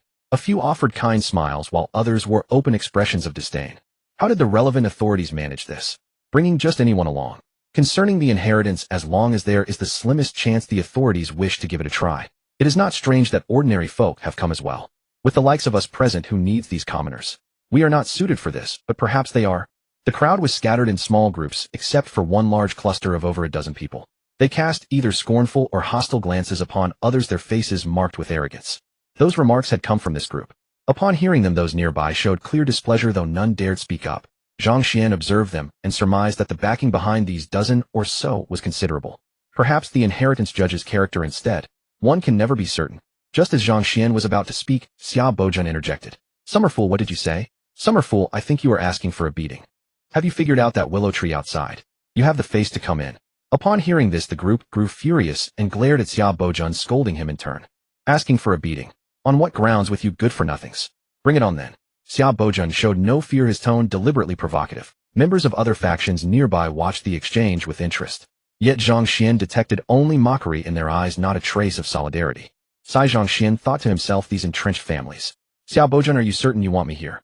At that moment, a cold voice came from behind Zhang Xuan. The crowd turned to look. Upon seeing the newcomer's face, every expression changed dramatically. How did he come here? This is disastrous. If he is here, the inheritance is beyond our reach. Precisely. Hu Xiqian is known as the Little Thunder King. If he cannot succeed, no one else will. Fear not. The nation invited us here, so they must have given us a chance. Our family enjoys close ties with the state. It is impossible to let the Hu family monopolize everything. Well said. The nation still needs the support of clans like ours to counter those who refuse to obey. They will surely grant us an opportunity. Upon seeing the newcomer, the crowd's expressions shifted drastically, and they began whispering among themselves. Hu Xiqian, I was referring to them, not you. Xiao Bojan was startled upon seeing that Hu Xiqian had arrived, and hastily explained himself. Yet to the onlookers his words sounded more like backing down. Ha ha, Summerfool, so even you have something you fear. I thought you were brave enough to defy heaven and earth. It depends on whom one is dealing with, of course. Our brother Xiqian is the Little Thunder King. Xiao Bojan's body refinement techniques are worthless before him. He can only slink away in disgrace. Ha ha. The crowd erupted into exaggerated laughter. Some approached Hu Xiqian and whispered flattering words. With his hands clasped behind his back, Hu Xiqian looked every bit a peerless master receiving reports from his subordinates. Show-off, Zhang Xuan thought, exasperated. Just then a figure emerged from the mist. The crowd largely ignored him, continuing their conversations as before. The newcomer took no offense. Clearing his throat, he spoke next. Those with the lightning attribute, please step forward. Others should not clutter the scene. His words had barely fallen when someone voiced their displeasure. By what right? We have traveled thousands of miles to reach this place, and you will not even let us try. Your authorities are far too domineering. This inheritance belongs to all of Daxia.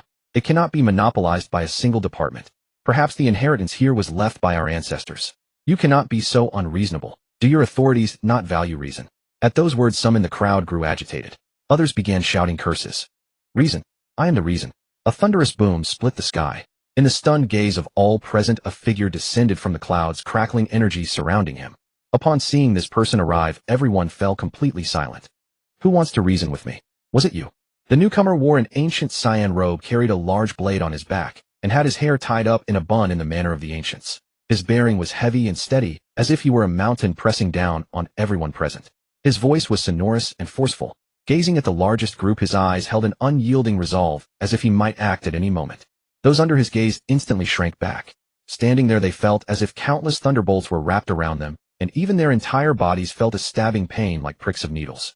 They looked at him with pitiful expressions, their earlier arrogance completely gone, and pleaded, "Third Elder, we are also people of the department. We are all on the same side. This inheritance may seem to be about thunder on the surface, but there may be hidden secrets behind it." Zhang Xuan was looking at the newcomer with curiosity, but hearing those words he instantly realized who he was. Third Elder of the department, Xiang Donglai, known as the Thunder King. No wonder these people had instantly lost their nerve. The Third Elder was the third-rank powerhouse on the Daxia Grandmaster ranking. The families behind those people might have grandmasters, but before Xiang Donglai they did not dare to show the slightest arrogance. This was the imposing aura of the third-ranked expert. What fascinated Zhang Xuan even more was the way Xiang Donglai had appeared soaring through the air. Flight was the thing most longed for by people all across the earth. Though his own lightness skill could traverse snow without leaving traces, and could even let him scale walls and leap over roofs like a knight-errant in a martial arts drama, he could never achieve Xiang Donglai's sky-soaring flight. Earlier he had tried to observe him with the Tianyin Divine Eye, but there seemed to be a barrier around the Third Elder's body, making it impossible for him to see clearly. Zhang Xuan guessed that it was because the gap between his own cultivation and the Third Elder's was too vast, or because his Tianyin Divine Eye had not yet been cultivated to the required level. That was why he could not see. He planned to discuss this with the Third Elder later. "Nonsense. Do you think I cannot see whether it is truly related to thunder? Do you think your judgment is keener than mine? Get out of my way. I will now give you two choices. First, leave right now. This second, immediately at once. And keep your mouth shut. Second, the simpler one, my mad Thunder Warblade has long been hungry for battle, so you may stay here forever." As if responding to his words, the mad Thunder Warblade at his back held out of its sheath. The blade crackled with thunder as it hovered above his head, radiating tremendous awe that chilled every heart. A remarkable treasure. Even Zhang Xuan felt reverence when facing it. The blade was far more ancient and far more powerful than the Taiji Liangyi twin swords. Seeming to notice Zhang Xuan's gaze, Xiang Donglai looked over. Zhang Xuan was briefly startled, then nodded to him and smiled. Xiang Donglai looked at Zhang Xuan, a spark of light flashing in his eyes, and gave a slight nod. But at that moment, everyone else was drawn to the tremendous power of the blade, and no one noticed the brief exchange between the two. "Elder Xiang, you cannot be so overbearing. Our lay family." A man walked out from the small group of a dozen people and addressed Xiang Donglai. His words were destined not to be finished. Xiang Donglai abruptly seized the mad Thunder Warblade and swept it forward in a mighty arc. The lightning reached its limit, and even the darkness of the night was illuminated by the thunderlight. Seeing that Xiang Donglai was truly going to act, the man was terrified and instantly turned around to flee without a second word. But the moment he turned away, a bolt of lightning tore through the air. A deafening crash struck the massive boulder, shattering it into countless fragments. When the dazzling light faded, the man was nowhere to be found. This sudden turn of events left everyone utterly dumbfounded. They had not expected Xiang Donglai to actually make a move. After all, the speaker was a grandmaster of the Lei family. Every grandmaster, whether to the nation or to a family, was an invaluable treasure, yet Xiang Donglai had ended his life in an instant without the slightest hesitation. Is there anyone else who still wants to say something? Xiang Donglai swept his gaze over everyone calmly. His voice was even, but no one dared to disregard his words. Some people wore grim expressions, but after a moment they turned and left. When some began to leave, others gradually followed. Then something that left Zhang Xuan bewildered appeared. Less than 20 people remained, and among them was the plump boy Xiaobozhan. Zhang Xuan had not expected that this plump youth had also awakened a lightning attribute. As for that arrogant group of more than 10 people, everyone had left except the little Thunder King Hu Ziwen. Xiang Donglai glanced at the remaining people and nodded lightly. The ones who stayed looked at Hu Ziwen, signaling for him to go over and say a few words. In their eyes, Hu Ziwen was the only one on the scene qualified to exchange words with the Thunder King. Even Xiaobozhan, when looking at Xiang Donglai, now had small eyes filled with fear. Hu Ziwen wore a proud expression, his eyes blazing with excitement as he looked at Xiang Donglai. He had always called himself the Little Thunder King and regarded the Thunder King Xiang Donglai as his idol. Now that he saw the idol in his heart, he was naturally brimming with excitement. And he shared the same view as the others. In his eyes, he was the only one present who had the right to speak with Xiang Donglai. So he stepped forward 2 paces, clenched his fists, forced down the sweat in his palms and the terror in his heart, and lowered his head, not daring to look at Xiang Donglai's face. That made him feel somewhat better. He let out a long breath, then opened his mouth. "Thunder King Senior, boy, so you are the one." Xiang Donglai's voice rang out. Hu Ziwen was fired up, clenching his fists excitedly. The senior knew him.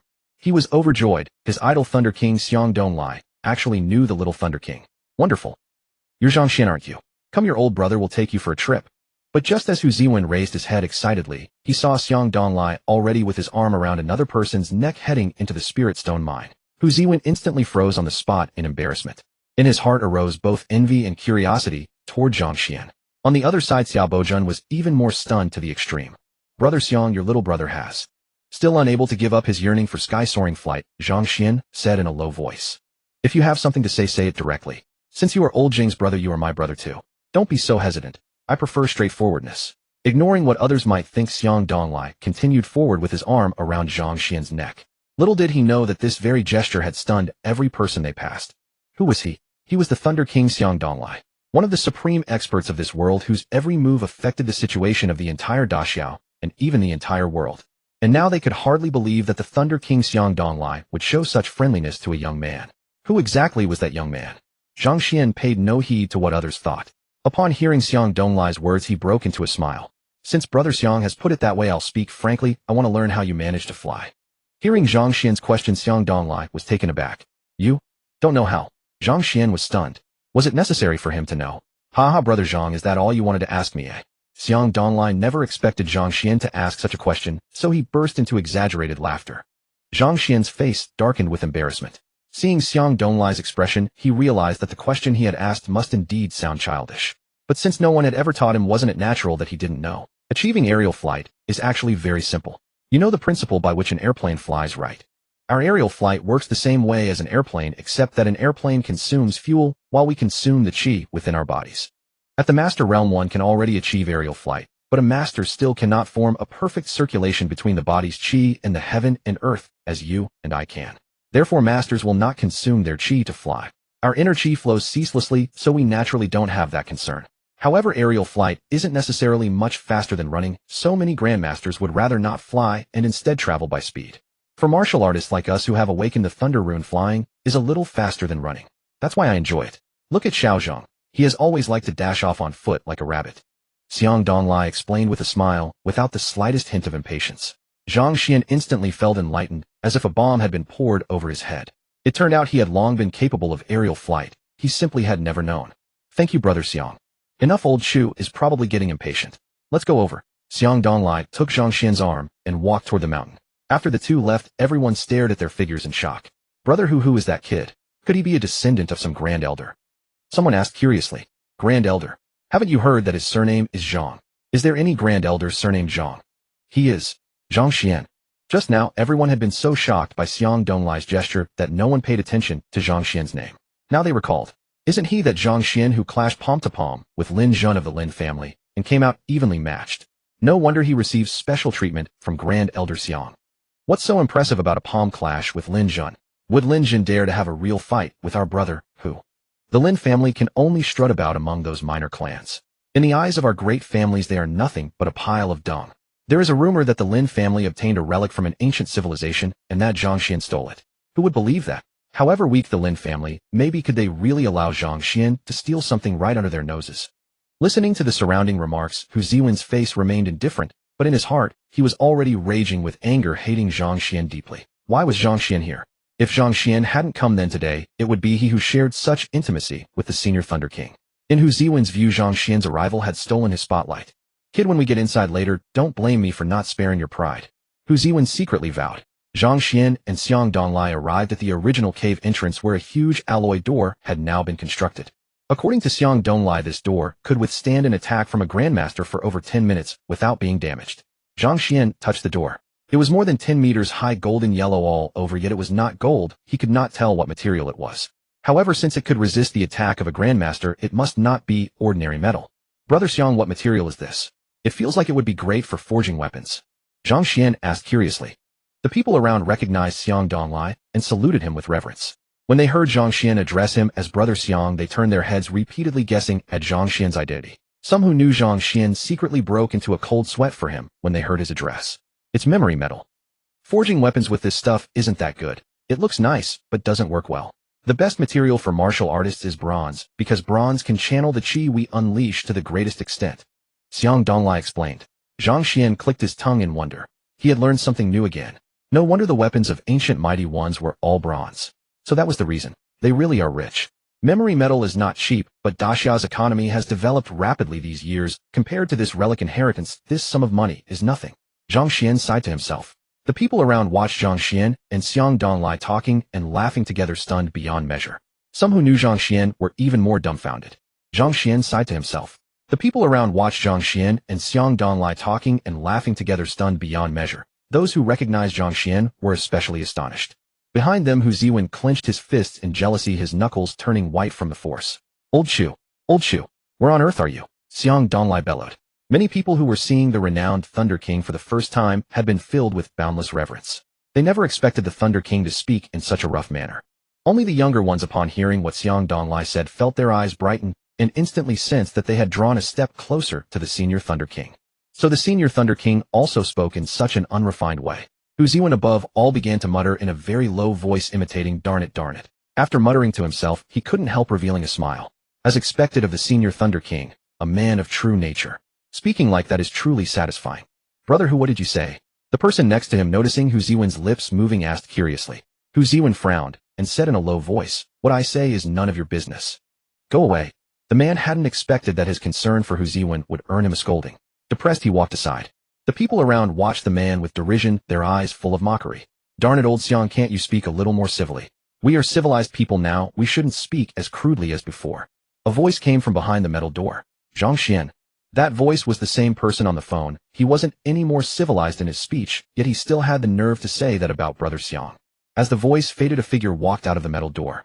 At the sight of the newcomer, the crowd's eyes immediately revealed fervent adoration, even more fervent than when they looked at Xiang Donglai. The man carried an ancient sword on his back and wore coarse hemp clothes, appearing to be a sturdy man in his 40s. Zhang Xuan looked at him. This man was the 9th Grand Elder Chu Tianke. As soon as the newcomer came out, he swept his gaze around and finally fixed it on Zhang Xuan. The next moment, something happened that left everyone dumbfounded. Chu Tianke said to Zhang Xuan with a stiff, half-smiling expression, darn it, boy, didn't you say you were going to class? Why are you here? Everyone. Another Grand Elder, who looked upon Zhang Xuan with special regard. Hearing Chu Tianke's words, Zhang Xuan was momentarily taken aback. Shouldn't a Grand Elder be venerable and virtuous? Why did both the 3rd and 9th Grand Elders speak in the same tone? They resembled nothing so much as rural ruffians. What do you mean, eh? Xiang Donglai asked, looking at Zhang Xuan with curiosity. Brother Zhang, are you still in school? As soon as the words were spoken, the entire hall burst into murmurs. What had they just heard? What did the 3rd Grand Elder Xiang Donglai call Zhang Xuan? Brother Zhang. Brother. The 3rd Grand Elder called Zhang Xuan brother. Moreover, the 9th Grand Elder's words had revealed quite a bit. First, Zhang Xuan had been personally summoned by the 9th Grand Elder over the phone. Second, when the 9th Grand Elder called him, Zhang Xuan had declined, using his schooling as an excuse. Zhang Xuan looked at Chu Tianke with a wry expression. I didn't want to come, but you said you would contact my school and have me expelled. I still want to study, so what choice did I have? Chu Tianke burst into laughter. It seems my little threat still works. Xiang Donglai caught on and pointed at Chu Tianke with an exaggerated laugh. Old Chu, so there is someone in this world even you cannot persuade. Chu Tianke let out a helpless sigh. He is a wealthy man with assets worth tens of trillions. Why would he be willing to listen to an old codger like me? At these words, many gazes toward Zhang Xuan shifted. Tens of trillions. That was true wealth, by no means inferior even to those great families. Some small families had total assets of merely a few billion. Of course, a few people also revealed a hint of disdain, none more so than Hu Ziwen, known as the Little Thunder King. Whoa, Brother Zhang, a real rich man, a wealthy tycoon. When you have time, your old brother here will come find you for a drink. Don't you dare refuse. Xiang Donglai looked at Zhang Xuan in surprise, patting his shoulder with wide eyes. At this, everyone looked at Zhang Xuan with even greater envy. In this world, there were few people who could be treated with such familiarity by the 3rd Grand Elder. Of course, whenever you feel like a drink, Brother Xiang, I will have it ready for you. Zhang Xuan had a good impression of Xiang Donglai, so naturally he would not refuse. All right, let us save the reminiscing for later. Everyone is here now, so let us head inside together. Chu Tianke glanced around, saw that all those he had invited had arrived, and said. Xiang Donglai draped an arm around Zhang Xuan's shoulder and walked over to Chu Tianke, speaking in a low voice. So many outsiders have come. Weren't we supposed to keep this a secret? What is going on? A hint of sharpness flickered in Chu Tianke's eyes, though his face was full of smiles. Isn't it obvious? The great families have infiltrated us. Even though we have made several attempts to root out the bad seeds, some still remain hidden among us. Xiang Donglai gave a cold snort and said to Zhang Xuan, Brother Zhang, go all out against the Lin and Hu families. We old-timers have your back. If you can bring down those two families, I will support you as the 10th Grand Elder of Great Xia. Zhang Xuan responded with a bitter smile, not directly answering. In the past, he might have believed that money could solve everything. But now he realized that this world was ultimately not Earth. What mattered was the supremacy of martial prowess, and strength decided everything. Earlier, he had felt that dealing with the Hu and Lin families would be a simple matter. But the more he learned about this world, the less certain he became. His understanding of the world was still too outdated, stuck in his Earth-era mindset. The era when money alone could settle everything had long since passed. The group passed through the gate. The massive door blended seamlessly with the surrounding rocks. Had it not been for a slight difference in color, one glance would make you think the mountain was naturally two-toned. The gateway was imposing, but the actual door itself was only about 2 meters tall. Through the gap, one could see nothing but pitch darkness inside. This door not only stops outsiders from forcing their way in or sneaking in, but also prevents whatever lives inside from getting out. Seeing Zhang Xuan's puzzled look, Chu Tianke explained in a low voice. Those behind looked on with envy, as Zhang Xuan chatted merrily with the 2 grand elders. Xia Bojun muttered, "Darn it, I never expected that kid to be so capable, actually getting this close to 2 grand elders." Hu Ziwen felt a sting of envy. In his view, that position should have been his. A man came over and handed each person a card. This card acted as a pass. Only by holding it could one enter the gate without being attacked by the weapons inside. "Let's go in. Follow me." Chu Tianke stepped forward and led the way. The others followed one by one. Only after entering did Zhang Xuan realize that the world inside the gate was far larger than he had imagined. From outside, the interior had appeared pitch black, but once inside it was bathed in a soft blue glow, not dim at all, as if surrounded by neon lights. Chu Tianke said calmly to the group, "Little ones, once you are in, do not touch anything in here, and do not even think about sending messages out. Now hand over all your communication devices and change into martial arts uniforms." Hearing this, many faces changed, and a few young women instantly blushed. Xiang Donglai smiled slightly. "We are all martial artists. Why so thin-skinned? Don't worry, we've prepared a piece of cloth for you girls to cover up, but one of our people will accompany you at all times." Only then did the girls breathe a sigh of relief. Seeing that some still wore uneasy expressions, Xiang Donglai and Chu Tianke gave a cold harumph and said no more. It was not hard to guess what was going on in those people's minds. Ever since an insider had leaked news about this place, they had anticipated such a scene. They had foreseen it all along. Moreover, they had to act quickly. If word reached foreign shores, people from the United States would likely arrive soon. They intended to open the legacy before the Americans could come. A few people stood there awkwardly, unable to swallow their pride, but Zhang Xuan had no such qualms. Since they were all men, he simply changed into the martial arts uniform. The martial arts uniform was made of some unknown material, remarkably comfortable to wear, almost like wearing nothing at all. It was also extremely tough. An ordinary bullet would likely fail to penetrate it. What a treasure! This stuff is pretty nice, isn't it? But wait until you get your hands on the hide of a savage beast. Then you'll know these uniforms are nothing worth mentioning. Seeing the look on Zhang Xuan's face, Xiang Donglai grinned knowingly. A savage beast, eh? Zhang Xuan was taken aback. In today's society, the term felt strangely out of place. Once everyone was fully dressed, they gathered together. "Follow me." They walked to the end of the passage where the security presence was noticeably heavier. At the end of the passage lay a 6-pointed star formation with 6 starry gleaming stones set into its 6 corners. "What is this? Keep up," Chu Tianke said, stepping into it. The next moment, he vanished from everyone's sight. Zhang Xuan was stunned. A teleportation formation. Those from the noble families seemed long accustomed to such a sight, and without any hesitation walked straight over to follow. Zhang Xuan stayed at the very back. When he reached the 6-pointed star array, he couldn't help reaching a hand into it. The next second, he saw his own hand vanish from sight. It was utterly bizarre. He could clearly feel that his hand was still there, but his eyes could no longer see it, as though his hand and body were in 2 different spaces. Zhang Xuan stepped in, and the next moment a blinding white light engulfed him. Instinctively, he shut his eyes. Then came a sudden rush of weightlessness, and a strong nausea rose in him, making him want to vomit. Fortunately, it lasted only a short while. When he opened his eyes, everyone was looking at him with amusement. Hu Ziwen deliberately moved a little closer to Zhang Xuan. Compared with Zhang Xuan's disheveled state, he remained as elegant and handsome as ever. Even his hair was still perfectly in place, causing several young women's hearts to flutter. Once Zhang Xuan adjusted to the spatial shift, he realized that they were now standing in a room cast entirely from some unknown metal. The room was by no means small, yet Zhang Xuan could clearly sense that it was packed with heavy weaponry, some of it enough to make even him feel a hint of apprehension. "Brother Zhang, what do you think? Isn't it completely different from before you left?" Chu Tianke asked with a smile. Zhang Xuan nodded. Previously, the layout here had been in an antique style, but now it was filled with a thoroughly modern atmosphere. "After you left, we restored this place to nearly its original form. Once you go inside, you'll understand," Chu Tianke said with a smile. Zhang Xuan was stunned. Hadn't they gone inside yet? Were they still not inside the relic? "This is an extremely special spatial technology created by the Hezhong state. We haven't fully figured it out yet. The reason we asked you not to touch the Mingpian Association for now is that we can obtain this technology through them, Chu Tianke explained to Zhang Xuan in a low voice. Zhang Xuan was amazed. Since coming to this world, the farthest place he had been was Dongshan, and he had never traveled abroad. He had never imagined that the Hajong state in this world would have reached such an advanced level of technology, almost like the science fiction movies of his previous life. Zhang Xuan even wondered whether the Hajong state truly had people like Iron Man or Captain. Brother Zhang, take a good look once you're inside.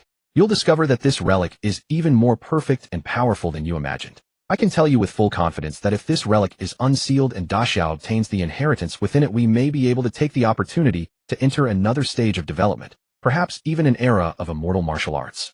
Chu Tianke said with great confidence. Everyone must stay close to us once we go in. Although it is already quite safe here, the relic of this civilization is far too mysterious. No one can say whether some hidden dangers might still appear, Chu Tianke said with a smile. Everyone's expression changed at his words, and they immediately moved closer to the two Grand Elders. It was rare for the Honorable Ninth Grand Elder to describe something as dangerous. Even Hu Ziwen unconsciously moved closer to Xiang Donglai. Only Zhang Xuan remained where he was without moving. Seeing this, Chu Tianke and Xiang Donglai said nothing. Young brother Zhang, come over here. Didn't you hear the Ninth Grand Elder? It's safer. Xia Bojun spoke up, looking at Zhang Xuan with a broad smile and offering his goodwill. Xia, you fool, why bother about him? Maybe his strength is remarkable, and he simply doesn't need the two Grand Elders' protection. But you've got it wrong. He's a formidable being who can stand toe-to-toe with Lin Jun. Why would he need an elder's protection? Some people burst into laughter. Zhang Xuan neither confirmed nor denied it, and paid them no attention. At that moment he had grown completely quiet because he seemed to hear a voice continuously murmuring in his ear. The voice was intermittent and faint, completely impossible to make out. Seeing that Zhang Xuan ignored them, the people's expressions changed. They thought he was looking down on them. Just mind your own business. Brother Zhang's safety is none of your concern. Xiang Donglai had treated Zhang Xuan with courtesy because he had perceived Zhang Xuan's strength. He was only courteous before the powerful. When facing juniors, he would assume an air of authority. Since Xiang Donglai had spoken, no one dared to make another sound. Meanwhile, Xia Bojun, for reasons unknown, actually walked over to Zhang Xuan's side. At that moment, the voice disappeared. Hearing footsteps, Zhang Xuan returned to his senses and saw Xia Bojun approaching, so he looked at him with a puzzled expression. Brother Zhang, I believe in your strength. Xia Bojun did not feel the least bit strange about addressing someone younger than himself as brother. Instead, his face was full of smiles. A fool and a blockhead together, a perfect match. The crowd looked at Xia Bojun with disdain, their eyes full of mockery. Xia Bojun, however, was utterly indifferent to others' opinions and kept smiling as he tried to ingratiate himself with Zhang Xuan. The group moved forward once more. This time there was no teleportation array. Instead, they passed through a long, pitch-black journey. Zhang Xuan was puzzled. Why was this experience so vastly different from the last? It was almost like two different worlds. If he were not certain that he was still within the Spirit Stone mine, he might have suspected that he had entered somewhere else entirely this time. Gradually, streaks of light appeared. The surroundings were hazy and misty, with the source of the light impossible to discern. Everywhere were vines as thick as buckets, and the sound of a trickling stream could be heard at every turn. A rich, fragrant scent drifted into his nose, soothing his mind and spirit. Someone looked toward the source of the fragrance and saw clusters of bright red fruits hanging from the vines, looking very much like tomatoes. So fragrant. What kind of fruit is this? Just then, a man who had been following Hu Ziwen all along rolled his eyes, suddenly stepped out from the crowd, reached out, and grabbed one of the fruits. Don't act rashly. Chu Tianke's expression changed as he called out, but it was already too late. The fruit was clearly no ordinary thing, and the man had already intended to seize one and swallow it. Naturally, he did not stop because of Chu Tianke's words. Instead, he moved faster and gulped it down in one bite. The instant the man swallowed the fruit, an intense fragrance spread outward, surging through his entire body and making him feel as though he were about to ascend to immortality. So fragrant. Is this an immortal fruit? It must be. Didn't you see the golden light on Shi Genshing's body? It must be helping him refine his bones. Since this immortal fruit probably helps temper one's bones, everyone should pick one and eat it. Catching the alluring scent, some could no longer restrain themselves and were about to move and pick the fruit before the words had even faded. Not good. Everyone don't move. At that very moment, Chu Tianke's expression changed, and he called out loudly. Almost at the same time, Zhang Xuan caught hold of Xia Bojun, who had already taken a step forward to pick the fruit. Everyone instinctively stopped in their tracks upon hearing Chu Tianke's voice. Shi Genshing, who had already eaten the fruit, also froze instinctively. The next moment, he felt a wave of warmth spreading through his entire body. His bones crackled audibly as they underwent tempering, yet he felt no discomfort at all. Instead, he could clearly sense his strength rapidly increasing. Shi Genshing mistakenly believed Chu Tianke had halted the group to claim the immortal fruit for himself. Smiling, he glanced at Chu Tianke and said, Elder 9, this immortal fruit is extraordinarily effective for tempering bones. With so many fruits here, surely it would be no harm if we sampled just a few. There is no need to be so stingy. Exactly, Elder 9.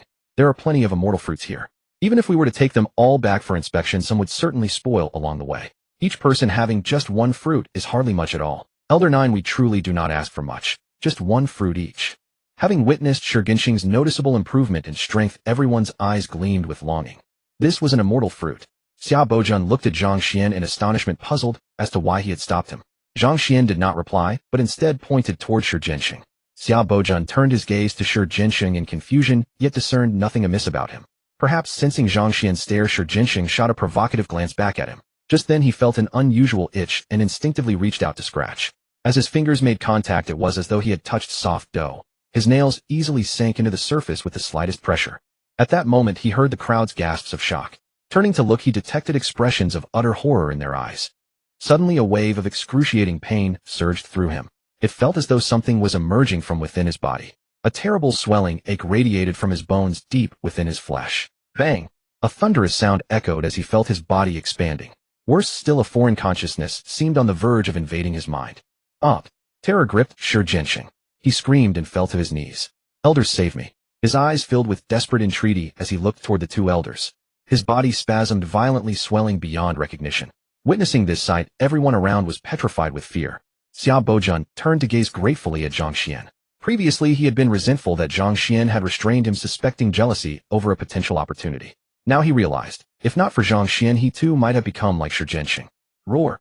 At that moment Shurgenshing could no longer utter human words, only emitting beastly roars. His back suddenly split open, and a pair of wings erupted forth. Blood seeped from his 7 orifices as his skin underwent a profound transformation, hardening like stone. Seeing Shurgenshing's transformed state, everyone collectively drew sharp breaths. Could this still be considered human? They turned their gaze toward the fruit, emitting that rich, heady fragrance. What manner of fruit was this? How could it cause such a drastic metamorphosis in such a short span, nearly turning a person into a savage beast? At this moment Shurgenshing's stature had surged from 1.65 meters to 3 meters tall. His eyes burned crimson, utterly bereft of any trace of human emotion. Shurgenshing. Someone could not bear to see him in this state, and called his name, hoping to rouse his consciousness. Unbeknownst to him, this cry immediately drew Shurgenshing's attention. The mutated being lunged toward that person, his hands now transformed into claws which he drove downward. Hu Ziwen stood nearby, and witnessing this threw a punch to intercept. Bang! Yet Shurgenshing remained rooted to the spot, while Hu Ziwen staggered backward over a dozen steps before regaining his balance. Bystanders seized the opportunity to retreat further. In the past, Shurgenshing's strength had been no match for Hu Ziwen's. But now his body brimmed with explosive power. Muscles swelled, sinews bulged like coiled dragons. No one had anticipated that Hu Ziwen would find himself at a disadvantage. His expression darkened, feeling his pride wounded. Everyone hold back. I will personally slay this monster. As Hu Ziwen spoke, he activated his breathing technique, and arcs of electrical energy flickered visibly across his body. Little Thunder King is about to demonstrate his prowess, someone exclaimed in awe. Is this person from the Hu family of Mordu? Zhang Xuan inquired. Was Hu Ziwen from that Hu family in Mordu? Upon being questioned, Xia Bojan hesitated. Big brother, you do not know. The Hu family of Mordu is merely a branch of the Kyoto Hu family. This Hu Ziwen belongs to the main lineage in Kyoto. 300 years ago, the elder brother of the family patriarch departed and established his own branch after being discontent with the family rule that succession passes only to the eldest son. The two branches have been hostile ever since. Zhang Xuan's expression grew grave. He had not expected such intricate connections. Though the two Hu families were rivals, would the Kyoto Hu family truly stand idle should disaster strike? Not likely. The Great Xia realm was far more complex than it appeared. The factions here were intricately interwoven, with every thread connected. At that moment, Shurgenshing and Hu Ziwen clashed in combat. After over 10 minutes of fierce exchange, neither gained the upper hand. Onlookers watched with trembling hearts, but dared not intervene. They turned in astonishment toward the two elders, only to discover they were not watching the fighters at all. Instead, both elders frowned warily, their attention fixed elsewhere. Xia Bojan felt puzzled, and was about to ask Zhang Xuan when he noticed the latter was also on guard, watching a distant direction. He paused, then extended his vast spiritual sense outward to probe the surroundings, yet found nothing unusual. He looked at Zhang Xuan. Could Zhang Xuan's strength surpass his own? How could that be possible? Though he had never met Zhang Xuan, he had heard rumors that Zhang Xuan had clashed with Lin Zhan and emerged unhurt. However, the Xia family's intelligence was far more accurate. Zhang Xuan's true strength was still considerably inferior to Lin Zhan's. The reason Zhang Xuan could withstand Lin Zhen's strike without yielding was that he had activated some form of draining cultivation technique. Had the fight continued, Zhang Xuan would undoubtedly have perished. How much time had actually passed? Zhang Xuan's strength could not have improved so rapidly. Brother Zhang, have you discovered something? Xiao Boujun asked hesitantly in a low voice. Zhang Xuan gestured for Xiao Boujun to remain silent. By his ear, that calling voice grew louder, its enchanting melody seeming to tempt him. Zhang Xuan looked towards Xiang Delay and Shu Tianke. Almost simultaneously, the other two turned their heads. Their gazes met in midair, and in that instant they understood. This was no collective illusion. There truly was a voice luring them. Xiao Boujun also sensed the interaction between the three, and his heart tightened. A thought surfaced in his mind. He stared blankly at Zhang Xuan. No way. Could Zhang Xuan be a grandmaster? Impossible. Xiao Boujun was astonished by the very thought he had conceived. How could it be? How old was Zhang Xuan? Still a university student, at most 22 or 23. Could there be a grandmaster of that age in this world? Hu Ziwen's strength was formidable and his talent overwhelmingly impressive, yet he was only at the late master stage. Although late master and early grandmaster appeared merely a step apart for some people, that step could never be crossed in a lifetime. But apart from this explanation, he could find no other reason. Recalling how the two grand elders treated Zhang Xuan, he did not think they would regard Zhang Xuan with such respect merely because of his single hard-fought exchange with Lin Zhen earlier. Still seeing the demeanor of the two grand elders and Zhang Xuan, Xiao Boujun cautiously surveyed the surroundings, vigilant against any danger that might lurk in the shadows. Grand Elder Ninth, the people in our two squads have disappeared. At that moment, a man ran over panting and shouted, "What?" Hearing that, everyone immediately turned to look at Shi Genxing, who was locked in a heated battle with Hu Ziwen. It was the same thought that occurred to all of them. Could the missing people have eaten those fruits and turned into monsters like Shi Genxing? At that thought, everyone's countenance grew solemn. Everyone had seen for themselves how formidable Shi Genxing had become after transforming into a monster. Hu Ziwen's strength was unquestionably among the best of them all, yet even he had fought Shi Genxing for so long without settling the match. If all the missing people had become such monsters, how could any of them stand against them? At that moment, almost everyone immediately moved to take shelter beside Xiang Donglai and Shu Tianke. With a monster like Shi Genxing lurking in the shadows, the only safe place was by the side of the two grand elders. Hu Ziwen, locked in combat with Shi Genxing, watched all this, and his expression turned anxious. If one Shi Genxing was already so difficult to handle, then another dozen or so would surely spell his doom. Roar! Shi Genxing's eyes blazed crimson, and he raised his head to the sky, letting out a thunderous roar, its sound waves carrying far and wide. Is he summoning his companions? Someone cried out in alarm. Roar! As if responding to Shi Genxing's roar, identical roars came from the distance. The faces of the crowd changed drastically. Something terrible had happened, and the thing they had feared was coming true. Old Shu, take everyone to the inheritance ground at once. These monsters are not easy to deal with. Xiang Donglai called out with a grave expression. Whoosh! At that moment, a dozen piercing sounds split the air, and over a dozen monsters materialized before everyone. At the sight of these monsters, everyone's expression changed abruptly. Hu Ziwen in particular, who was being pinned down by Shi Genxing, was terrified out of his wits. He could tell that the two leading monsters were undoubtedly superior to him in strength, possibly even reaching the combat prowess of grandmasters. Moreover, they were utterly fearless and might be able to hold off the two grand elders. If that happened, wouldn't all of them be doomed? Xiang Donglai and Shu Tianke withdrew into the distance with some of their people. Hu Ziwen was frantic with worry. Once the two grand elders left, he would have no chance to escape. Just then he saw Zhang Xuan standing there, apparently stunned by fear. Hu Ziwen was overjoyed. What a heaven-sent opportunity. This was heaven giving him a chance to flee. It's not me who's setting you up. You brought this on yourself. A ruthless glint flashed across Hu Ziwen's eyes. He continued to fight, while slowly edging toward Zhang Xuan. Seeing that Zhang Xuan had shut his eyes at that very moment, he slashed out with his sword, sending an electric arc lashing toward Shi Genxing. Shi Genxing's body stiffened, trembling for a moment. Now, he leapt up, appeared behind Zhang Xuan in an instant, and then set off after Xiang Donglai. Roar! After recovering, Shi Genxing's eyes turned blood red. He searched around for traces of Hu Ziwen. Just then he spotted Zhang Xuan standing there with his eyes closed. Opening his mouth, he lunged toward Zhang Xuan. Seeing this, a relieved expression appeared on Hu Ziwen's face, and then he left without looking back. Kidding your next life, you'd better not be such a show-off or you'll die, without even knowing how. Trying hard to suppress a smile, Hu Ziwen dodged the attacks of the monsters one after another, and finally spotted the location of the two grand elders. Zhang Xuan adjusted his breathing. The calling voice in his ears was becoming clearer and clearer. He wanted to find the source of the voice, but he still could not perceive it. He closed his eyes, held his breath, calmed his mind, and silently sensed where the voice came from. Come over here. Come to this side. The instant Zhang Xuan tried to activate the heavenly thunder breathing method, the voice suddenly became incomparably clear. Almost at that very moment Zhang Xuan opened his eyes. He had found it. Suddenly a shadow appeared before him, throwing a punch at him. Zhang Xuan frowned and met it with a fist of his own. Thud. That punch used all the strength of his body. When his fist met the opponent's, a dull thud rang out. It turned out to be Shi Genxing, whose face now showed a trace of pain. Zhang Xuan did not pause. As he pressed down with his palm, a bolt of thunder struck down, slamming into the monster Shi Genxing had become and sending it staggering backward. Thunder crackled across Zhang Xuan's whole body. He kicked out, and the lightning orb at his foot surged into Shi Genxing's body in an instant, shattering the monster into scattered sparks. The bursting motes of light scattered over Zhang Xuan. What stunned Zhang Xuan was that the vines, which had been motionless, suddenly extended their tendrils and gathered up those scattered sparks. In the next moment, several crimson fruits appeared on the vines, exuding an even richer fragrance. So this was how these fruits came to be. Zhang Xuan looked toward the vines. The source of the voice was behind them. In a moment, I will open up a path for you. Come over quickly. Just then the voice sounded in Zhang Xuan's ear once more. While he was still dazed, the vines in front of him suddenly shifted to one side, revealing a passage wide enough for only one person. He was given no time to think. After only a single breath, the vines showed signs of returning to their original position. Zhang Xuan frowned and stepped into the passage. His speed was extremely quick, but the vines behind closed in even faster. Finally, an altar came into view. Even at a distance, Zhang Xuan felt a sense of pressure from the altar, and the voice was coming from beneath it. The altar was colored in a prismatic glow, grand and imposing. The energy absorbed by the surrounding vines was being devoured by the altar. Something seemed to be suppressed underneath. Around the altar lay an empty zone more than a dozen meters wide. Those vines seemed to be wary of something, not daring to advance a single step. The vines behind were closing in with increasing speed.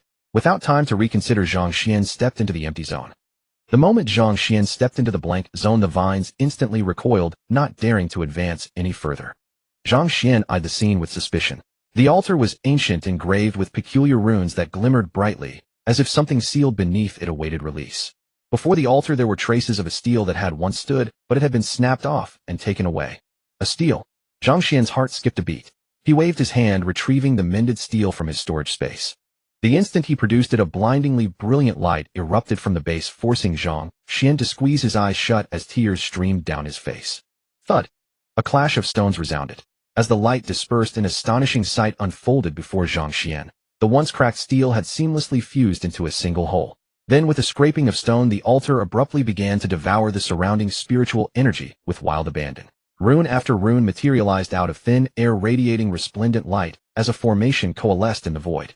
Over a dozen runes arranged themselves into a highly unusual formation, bobbing and sinking as the array spun at tremendous speed.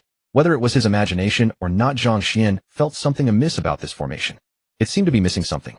His mind was unconsciously drawn to it, and yet standing near the altar, he sensed no imminent danger. The hazy halo spread outward. Soon Zhang Xuan felt a powerful force envelop him. The next instant, an overwhelming gravity surged from the ground, pinning him firmly in place, making it impossible to move a single step. The altar suddenly trembled, and the surroundings began to quake. Zhang Xuan felt the world spin around him, and fear crept into his heart. Involuntarily, the thunder rune on his forehead materialized. The next moment, a powerful pulling force seized him. The rune on his forehead was wrenched free from his body and swallowed by the spinning formation. Bang! At the moment the rune appeared, a thunderous noise erupted from the formation. Thud! The altar burst apart, revealing a massive pitch-black vortex. Within the vortex seemed to lie another world, as a dense aura of spatial power spilled forth. Boy, come in. The moment the vortex appeared, the voice that had once echoed in his ears resurfaced. Zhang Xuan frowned, unable to discern whether the owner of the voice harbored goodwill or malice toward him. Ding! The God-tier choice system is starting up. Option 1. Enter the vortex of the altar. Reward luck scroll, constitution 100, spirit 100, soul gathering stone. Option 2. Leave the altar area and never enter again. Reward the host will receive the title, turtle hiding its head, spirit stones 1000 gene. The system and the strange calling voice resounded in Zhang Xuan's mind simultaneously. His brows knitted instantly. After a moment of deliberation, Zhang Xuan's face hardened with resolve. He lifted his foot and stepped into the vortex. Ding! Detecting that the host has made a choice. Rewards are being distributed. Luck scroll, constitution 100, spirit 100, soul gathering stone. Just as the system's electronic voice sounded in his mind, Zhang Xuan's surroundings dissolved into a kaleidoscope of bizarre illusions. A desolate yet overbearing aura swept toward him, stirring his heart with both agitation and sorrow, a profoundly complex sensation. A gentle light enveloped him. Zhang Xuan felt the space around him shift, and a sense of weightlessness arose, as if he were floating in the void. He opened his eyes but could see nothing, not because there was nothing there, but because his sight had completely vanished. When he felt solid ground beneath his feet, Zhang Xuan opened his eyes, and a wave of fresh, clean air rushed to meet him.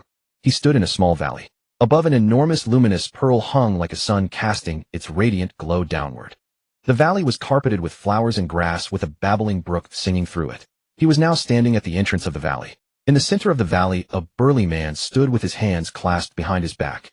The man wore a gray Taoist robe embroidered with a Taiji Bagua diagram on the left chest and a lightning emblem on the right. His long hair hung loose, his eyes gleamed with piercing vitality, and his beard was so long it reached his chest. Clearly, he had not shaved in ages. Though the man exuded not the slightest aura, Zhang Xuan was certain he was an extraordinary master. As Zhang Xuan looked over, the man looked back, and their gazes met. "Are you the Thunder Scion of this generation of the Shunlei sect?" The man spoke, his voice strange, as if he had been silent for so long that he had forgotten how to form words. Frowning, the man looked at Zhang Xuan's martial arts robe, and said in a deep voice, "Has the Shunlei sect now declined to a third-rate sect? As the dignified Thunder Scion, you actually wear such plain clothes." He spoke more fluently as he went on, but he remained standing still, showing no intention of moving an inch. Zhang Xuan studied him, and only when he noticed the iron shackles on the man's feet did he understand why. 2 iron shackles bound the man to the ground, surrounded by sharp iron spikes about 30 centimeters long, glinting coldly. Zhang Xuan had no doubt that anyone who sat down would surely meet his end. In other words, this man could only stand there unable to move or sit, having remained in such a state for who knows how many years. Who exactly was this man? And who had bound him like this? What a cruel heart. This was sheer torment. Perhaps perceiving the pity in Zhang Xuan's eyes, the man's face flickered with surprise. "You are not from the Shunlei sect.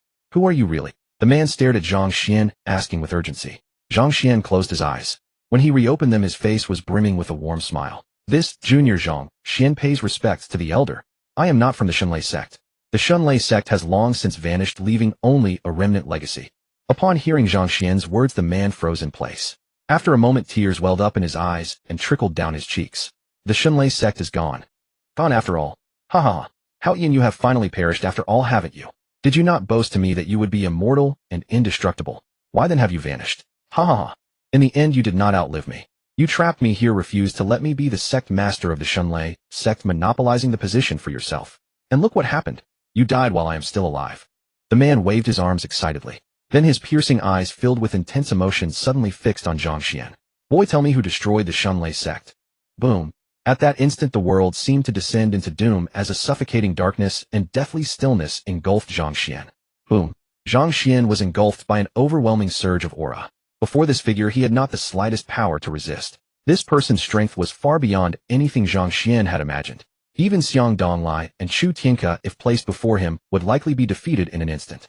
He was like an ancient deity descended from primordial times. A single thought from him could decide life and death. How could such a formidable figure exist in this world? Crack. Suddenly, black cracks appeared in the space beside Zhang Xuan, as if the surrounding void had turned into glass and fractured into countless fissures. Such overwhelming strength. And this was merely the aura spilling out from the other person. If he truly made a move, Zhang Xuan even had the intuition that the man could extinguish him with a single glance. The immense pressure made cold sweat break out over Zhang Xuan's body, and he could barely remain standing. He clenched his fists and forced himself to stand firm, looking at the other person. "Forgive me, senior, but I do not know. However, the stone steel outside should contain something you require. You are welcome to examine it." Hearing this, the man raised his hand.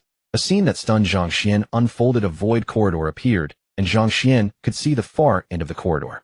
With a wave of his hand, the man made the stone steel appear. As he read the words carved upon it, the wild and mighty aura around him receded like an ebbing tide. Zhang Xuan let out a relieved breath. His entire body was soaked in cold sweat, as though he had just been pulled from water. The man gazed at the stele, his expression shifting between grief and regret, then excitement, then sorrow. Complex emotions interweaving across his face. "It really is gone." The burly man closed his eyes in sorrow. Such a grand sect gone just like that. Gone. He seemed unwilling to believe what he was seeing, and sat down in anguish. "Senior, be careful, you." Zhang Xuan wanted to warn the burly man not to sit down, or he would be hurt. Yet the next moment he watched in astonishment as the man's body passed straight through the iron spikes. The burly man was not a living being. He was a soul body, and Zhang Xuan had failed to notice it in the slightest. That was the very reason he could shed tears. Because of it, Zhang Xuan had never suspected. How could a soul body shed tears? "Boy, you are quite considerate. But this old man is already dead. What could possibly harm me?" The burly man's face was filled with desolation. He looked around the valley, as if searching for memories of the past. Boy, has the outside world now been overrun by otherworldly beings. Otherworldly beings. Zhang Xuan was taken aback. To answer you, senior, the outside world is now ruled by humans. Ruled by humans? Even the Shunlei sect was no match for those otherworldly beings. What power could have risen to drive them away? The man stared at Zhang Xuan with piercing eyes as if trying to discern whether he was lying. Zhang Xuan did not answer because he simply did not know. It no longer matters to me. I am no more than a wisp of remnant soul. All these years I have held on merely because I refused to accept defeat. As he spoke, the burly man's expression suddenly changed. He looked at Zhang Xuan with a sharp gaze. No, you are lying to me. Only a disciple of the Shunlei sect could hear my call here. With that, he reached out his large hand, and a mighty surge of thunderous power enveloped the entire valley. The immense pressure made the grass and trees tremble, nearly draining away all their vitality. Above the valley, thunderclouds gathered densely. Zhang Xuan could even see thunder dragons lurking in the clouds, their roars faintly echoing from within the layers. The dreadful pressure pinned Zhang Xuan to the ground, overwhelming him from body to soul. It seemed as if he were a tiny being with the vast world serving as a great millstone bearing down upon him. At that moment, a thunder rune appeared on Zhang Xuan's brow. The instant it emerged, the dreadful pressure vanished without a trace. Zhang Xuan stood at the center of countless thunderbolts, as if in another world. The fearsome lightning raged around him, yet it caused him no harm at all. Seeing this, the man paused for a moment, then burst into laughter. So the legacy of my Shunlei sect has not been severed after all. He fixed his eyes on Zhang Xuan and asked, Young one, where did you obtain that thunder rune? Zhang Xuan was puzzled. Wasn't the thunder rune something one gained through enlightenment? Could his thunder rune be different from everyone else's? Young one, though your thunder rune is not pure, it carries the unmistakable aura of my Shunlei sect. Are you practicing the heavenly thunder-breathing art? The man stared intently at Zhang Xuan. Zhang Xuan was stunned. How could this man know he cultivated the heavenly thunder-breathing art? Could he infer it from the awakened rune alone? Or was there some deeper connection between the rune and the breathing art? Seeing Zhang Xuan's expression, the man knew he had guessed correctly. His gaze toward Zhang Xuan immediately became much friendlier, and the overwhelming aura completely vanished. The valley became lush and green, once more restored to its former splendor of blooming flowers. In that instant of restoration, Zhang Xuan noticed something unusual. He stared at the valley in a daze. Just now, when the valley had recovered, he had seen the space around them twist. He looked at the valley in bewilderment and reached out to touch it. Everything felt so real, yet just before. Young one, you have noticed it. The man smiled faintly, but Zhang Xuan saw a barely concealed loneliness in his eyes. Then the man waved his hand, and the next moment the entire valley vanished.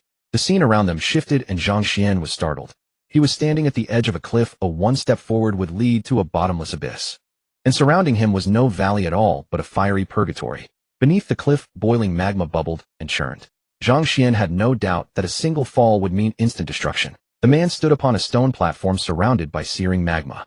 On the platform, 9 stone pillars encircled him in an arrangement that seemed to be a seal formation.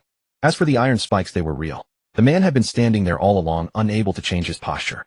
Zhang Xuan's eyes widened in disbelief at everything before him. Which was real? The scene he had seen moments ago, or the one now before his eyes? If he had not witnessed the shift with his own eyes, he would never have believed it. It is merely a small trick of manifesting spiritual power. Young one, did your master never tell you about it?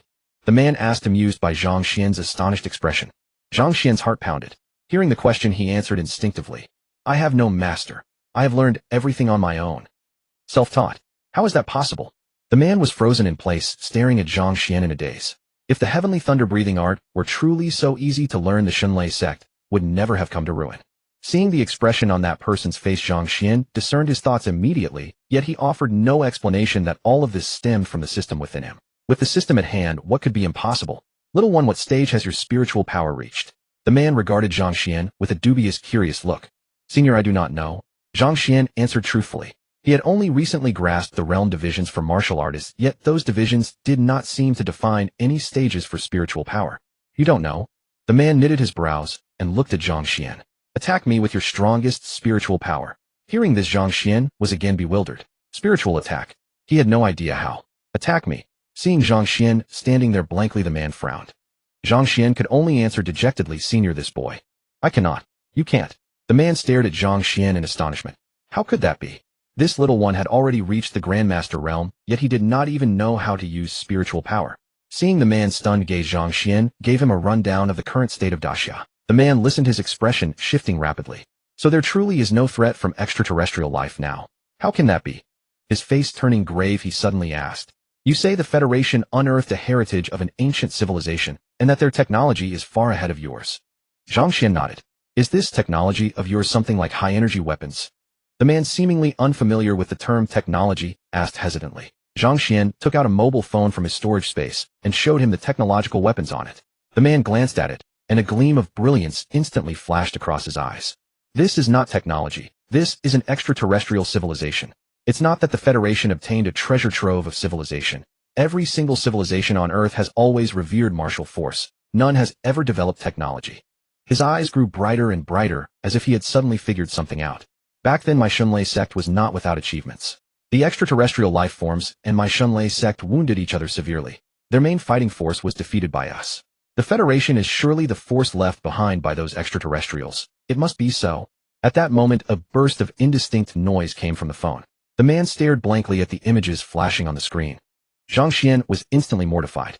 Darn it. He had forgotten to delete the video in the phone. How embarrassing. Ah, Senior. How dare you? Is this some extraterrestrial civilization studying the reproduction process of our human race? The man's brows shot up in fury, and he crushed the phone with one hand. How can they commit such an inhumane act? He was seething with indignation. Zhang Xuan's embarrassment eased, and he too clenched his fist. Indeed, the Federation is utterly shameless. Inwardly, he cast a glance at the phone fragments on the ground, secretly grateful that it was only a backup phone. Still, he was rather skeptical of the man's speculation. Was the Federation really an extraterrestrial force? Boy, I shall now impart to you the cultivation method and offensive techniques of spiritual power. As he spoke, a gentle surge of spiritual energy enveloped Zhang Xuan's head. The next instant, Zhang Xuan felt a great deal of knowledge being poured into his mind. Just as the man withdrew his spiritual power, Zhang Xuan froze on the spot. Why did this method of imparting knowledge feel so familiar to him? In an instant, cold sweat broke out on Zhang Xuan's forehead. This man's method of using spiritual power to transmit techniques was remarkably akin to the way the system granted him rewards. Could the system be the manifestation of some powerful expert's spiritual power? If that were truly the case, then how did it come into this world? At that moment, a flood of question marks surged through Zhang Xuan's mind. After the lesson, the man's soul body had grown visibly more transparent, showing that the spiritual power he had expended on Zhang Xuan was irreparable. Zhang Xuan felt deeply moved. Although this man was but a stranger, he had willingly consumed his precious spiritual power for the sake of teaching him. From this man Zhang Xuan sensed the same familial warmth he had once felt from his parents and the old headmaster of the orphanage. I thank you, Senior, for the grace of your instruction today. Zhang Xuan knelt respectfully on the ground and kowtowed 9 times. The man stood perfectly straight, solemnly receiving all 9 kowtows. Since you have performed the rite of becoming a disciple, you shall be my disciple, Zhang Xuan. Hearing this, Zhang Xuan sprayed out a mouthful of saliva. What the heck? Zhang Xuan. Zhang Zia. He nearly spat blood. Was this man before him actually Zhang Zia? How is that possible? Wasn't Zhang Zia a disciple of the Chan sect of Mount Kunlun? Yet this Zhang Xuan belonged to the Shunlei sect. This did not match the investiture of the gods. What? Does being my disciple bring shame to you? Seeing Zhang Xuan's expression, Zhang Xuan assumed he was unwilling and asked with an irritated tone. Seeing Zhang Xuan's expression, Zhang Xuan immediately knelt down again. Master, above this disciple pays you 9 kowtows. He knelt down once more and reverently kowtowed 9 times. The earlier kowtows were in gratitude for the transmission of the technique. Now these were the ceremonial kowtows of acknowledging a master. He finally came to his senses. Whether or not this person was the historical Zhang Xuan, the man's kindness toward him was immense. The mere act of transmitting the technique was enough to make him a worthy master. Excellent. Zhang Xuan was delighted to see Zhang Xuan accept him as his master. With a wave of his hand, a bronze whip slowly rose from within the lava. Zhang Xuan gazed at the whip, a flicker of reminiscence passing through his eyes. The whip drifted slowly into his hand. Zhang Xuan caressed it, as if looking at an old friend. Old friend, we meet again. Buzz. The bronze whip trembled softly, as if responding to Zhang Xuan's words. The god-slaying whip. Zhang Xuan blurted out involuntarily. Oh, you recognize my old whip. Zhang Xuan looked at Zhang Xuan in confusion. Hadn't he said the current court no longer knew of the Shunlei sect? How did this lad know of the god-slaying whip? Zhang Xuan was taken aback once more. It really was the god-slaying whip. No matter. Whatever way you came to know it. I still haven't asked you how you obtained the heavenly thunder-breathing method. Zhang Xuan was extremely curious. The Shunlei sect had been destroyed for countless years. How could Zhang Xuan have obtained this heavenly thunder-breathing method? Zhang Xuan hadn't expected Zhang Xuan to ask this, and his expression froze. But how was he to explain, especially with the system involved? He did not know how to explain it, yet he was unwilling to deceive his master. Zhang Xuan, seeing Zhang Xuan's expression, felt somewhat puzzled. Master, it's not that this disciple is unwilling to say. It's just that this breathing method seems to be branded into the disciple's mind. Zhang Xuan explained awkwardly. Zhang Xuan looked at him with doubt. Could you be a reincarnated disciple of my Xinlei sect? Come over, let me have a look. With a flick of his hand, Zhang Xuan involuntarily floated up and landed on the stone platform. Zhang Xuan reached out and placed his hand upon Zhang Xuan's head. After a short while, his eyes suddenly flew wide open and he exclaimed in shock, "Your spiritual power is actually so vast and magnificent." Zhang Xuan looked at Zhang Xuan with a puzzled expression, saying, "You do not possess any spiritual energy cultivation method, yet your spiritual power is so vast and magnificent." His gaze grew increasingly strange as he studied Zhang Xuan. "Your mind harbors 2 lifetimes. Are you truly a reincarnated disciple of the Divine Thunder sect? Who from that sect have you become?" A murmur of astonishment escaped his lips, for it was truly extraordinary to witness someone living a second life. As he spoke, excitement shimmered in Zhang Xuan's eyes as though he had discovered something of great interest. Hearing this, a chill of sweat rose upon Zhang Xuan's heart. His master was remarkably perceptive, having discerned his second lifetime from merely a single touch. At that moment, Zhang Xuan clearly perceived Master Zhang Xuan's soul body growing more translucent, its aura noticeably waning. "Master, you." Concern etched across his features as he watched anxiously. Zhang Xuan himself remained composed. Noticing Zhang Xuan's worried gaze, a warm feeling stirred within his heart, and he offered a gentle smile. "Do not trouble yourself. This condition has persisted for countless years. Rest assured nothing will come of it in the near term. Master, is there truly no way to aid your recovery?" Even with his formidable strength, Zhang Xuan could only delay the dispersal of his soul body, which was hardly a lasting solution. The fact that you care so deeply is already commendable. No one in this world can achieve immortality. Though powerful martial artists may live for ages, they too are subject to eventual demise. Zhang Xuan surveyed the stone platform that bound him, and then to Zhang Xuan's astonishment, detached himself from it, reappearing together with Zhang Xuan upon a cliff's edge. "Master, you." Zhang Xuan's brow furrowed in confusion. If his master possessed the ability to leave freely, why had he chosen to confine himself here all these years? Foolish child, who in this world could possibly imprison someone with my strength? Zhang Xuan's words carried an air of heroic magnanimity. "It is my own inner demons that grew too fierce. To suppress them, I have confined myself here over the years." Zhang Xuan's mind brimmed with questions. If his master had voluntarily imprisoned himself here, how could he remain entirely unaware of the catastrophic events that had befallen the Divine Thunder sect? Reading the confusion on Zhang Xuan's face, Zhang Xuan spoke. "The soul-devouring formation surrounding this area was established by my junior martial brother, the patriarch of the Divine Thunder sect. With this formation in place, I am isolated from all external occurrences. Over the years, the soul-devouring vines outside have withered for lack of sufficient spirit stones to sustain them, allowing me to temporarily halt this formation's operation. Moreover, only disciples of the Divine Thunder sect would be permitted passage through the vines. Had you not cultivated the heavenly thunder breathing method, you would not have been able to enter." Zhang Xuan felt a shiver run down his spine at these words. It was only through his cultivation of the heavenly thunder breathing method that he had survived this ordeal. Noticing Zhang Xuan's thoughts, Zhang Xuan placed a reassuring hand upon his shoulder. "Young one, this is the first lesson of life I wish to impart unto you. Do not readily trust others. Your life holds little significance in the eyes of most people.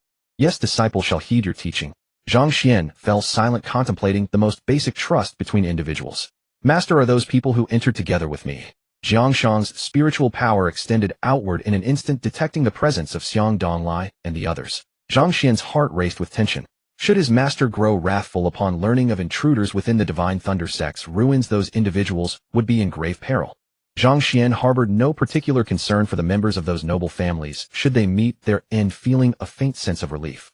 Yet Chang Tianke and Xiang Donglai were gentlemen dedicated to the welfare of the great Xia nation. Their misfortune would indeed be a loss to the realm. "Master, Brother Xiang and Brother Chu are dear friends of mine. Please do not be angry. The Confederation of Nations, what you refer to as extraterrestrial beings, have long oppressed our great Xia. We came to this place seeking means to counter them. I implore you to pardon their disrespect." Zhang Xuan offered no immediate response, instead gazing into the distance.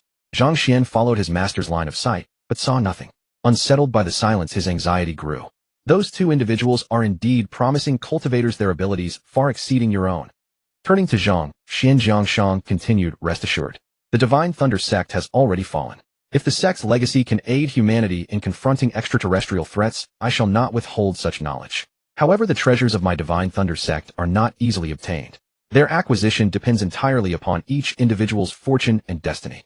Overcome with joy, Zhang Xuan knelt immediately and bowed deeply. "On behalf of my 2 elder brothers, I thank you, Master, for your contribution to humanity." Whether due to illusion or reality, Zhang Xuan felt his master's soul body growing slightly more translucent once again. Master, might you accompany us back? I believe Great Xia will find a way to restore you. Continuing in this manner was akin to waiting for death. Zhang Xuan knew very little of present-day Great Xia, yet perhaps there existed methods unknown to him that could save his master. Furthermore, if his master agreed to return with him, with such a powerful figure present, Great Xia would enjoy lasting peace and security. Master's presence was akin to a living relic for Great Xia. As long as he remained, the nation's research into ancient civilizations would proceed far more smoothly. Your intentions are understood, but observe these pillars. Pointing towards several columns surrounding the stone platform, his eyes filled with nostalgia as he spoke. These are all soul-nourishing wood pillars. It is precisely because of their presence that I have been able to endure for so long. Unless some rare treasure such as a Chaos Soul Stone exists in this world, no one can assist me. Chaos Soul Stone. Zhang Xuan silently engraved the name deep within his soul, vowing never to forget it. He refused to believe that in such a vast world, he would be unable to locate this treasure. Master, what exactly is the function of the Chaos Soul Stone? What is its shape and nature? Zhang Xuan inquired, already planning to seek guidance from his two elder brothers Chang Tianke and Xiang Donglai upon his return. He did not believe that a land as expansive as Great Xia, rich in resources, would lack such an item entirely. Seeing Zhang Xuan refuse to relinquish hope, Zhang Shang smiled and explained, the Chaos Soul Stone is a treasure capable of condensing fragments of scattered souls. It is spherical in shape, its surface covered with ridges and crevices somewhat resembling the neural pathways of the human brain. As living beings pass from this world, their souls gradually dissipate over time.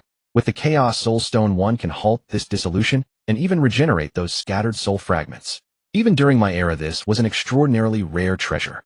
My Divine Thunder sect, as the foremost power among humanity, spent thousands of years searching, yet never discovered such an artifact. Zhang Shang's meaning was clear. If the Divine Thunder sect, the greatest organization in the world, had failed to find such a treasure, what hope could Great Xia possibly have? Yet upon hearing his master's description, Zhang Xuan grew perplexed. How similar was the Chaos Soul Stone to the soul-gathering stone granted to him by his system? Zhang Xuan, the struggle between our kind and beings beyond the realm has never ceased. You must never squander your efforts searching for treasures of this nature. You already possess the heavenly thunder breathing method of our Shenlei sect. With this foundation, you may cultivate the Shinshao Thunder Command breathing art that I have devised over the years. I have already seared the Shinshao Thunder Command breathing art into this spirit whip. From this day forth, let it be your companion. Zhang Shang continued murmuring, but Zhang Xuan could no longer focus on his words. He immediately withdrew a soul-condensing stone from his storage space and said, Master, could this Chaos Soul Stone be? Zhang Shang noticed Zhang Xuan was still fixated on the Chaos Soul Stone, a warm surge passing through his heart. His brows furrowed. Zhang Xuan, why can you not grasp what your master is telling you? The Shenlei sect, the foremost establishment under heaven, has spent centuries, nay millennia, searching without finding even a trace. How could you? Zhang Shang's words came to an abrupt halt. He stared transfixed at the walnut-sized crystal in Zhang Xuan's palm and gasped, a Chaos Soul Stone. How is this possible? Zhang Shang snatched the stone into his hand. Almost instantly, he felt the draining of his soul cease. He had not even begun to refine and merge with it. Zhang Shang's eyes widened in astonishment as he looked at Zhang Xuan. How did you come to possess a Chaos Soul Stone? I purchased it from a street vendor. At the time, I simply found it amusing, never imagining it would truly be the Chaos Soul Stone you speak of. Naturally, Zhang Xuan did not reveal that this item had been a reward from his system. Before he grew strong enough, the system would remain his eternal secret. Zhang Shang gazed at Zhang Xuan in utter disbelief. Could this be true? After all this time, the Shenlei sect had failed to find it, yet Zhang Xuan had somehow acquired it by chance from a mere merchant. Master, how should I use this? Zhang Xuan asked curiously. Zhang Shang paused, then looked at Zhang Xuan. Do you understand its value? Zhang Xuan smiled serenely. The worth of an object does not lie in gold and silver, but in whether it serves a true purpose. Now that you need it, it holds value. Without such a need, it would remain nothing more than a trinket in my hands. Then I shall take advantage of your generosity, Zhang Shang said with a wry smile, clutching the soul-condensing stone. Fate is indeed unpredictable. The treasure the entire Shenlei sect had searched for across generations had appeared so dramatically in his hands. Had the sect found it sooner, perhaps the outcome of the battle against the beings beyond the realm would have been different. Once I refine this Chaos Soul Stone, I will likely enter slumber for at least 100 years.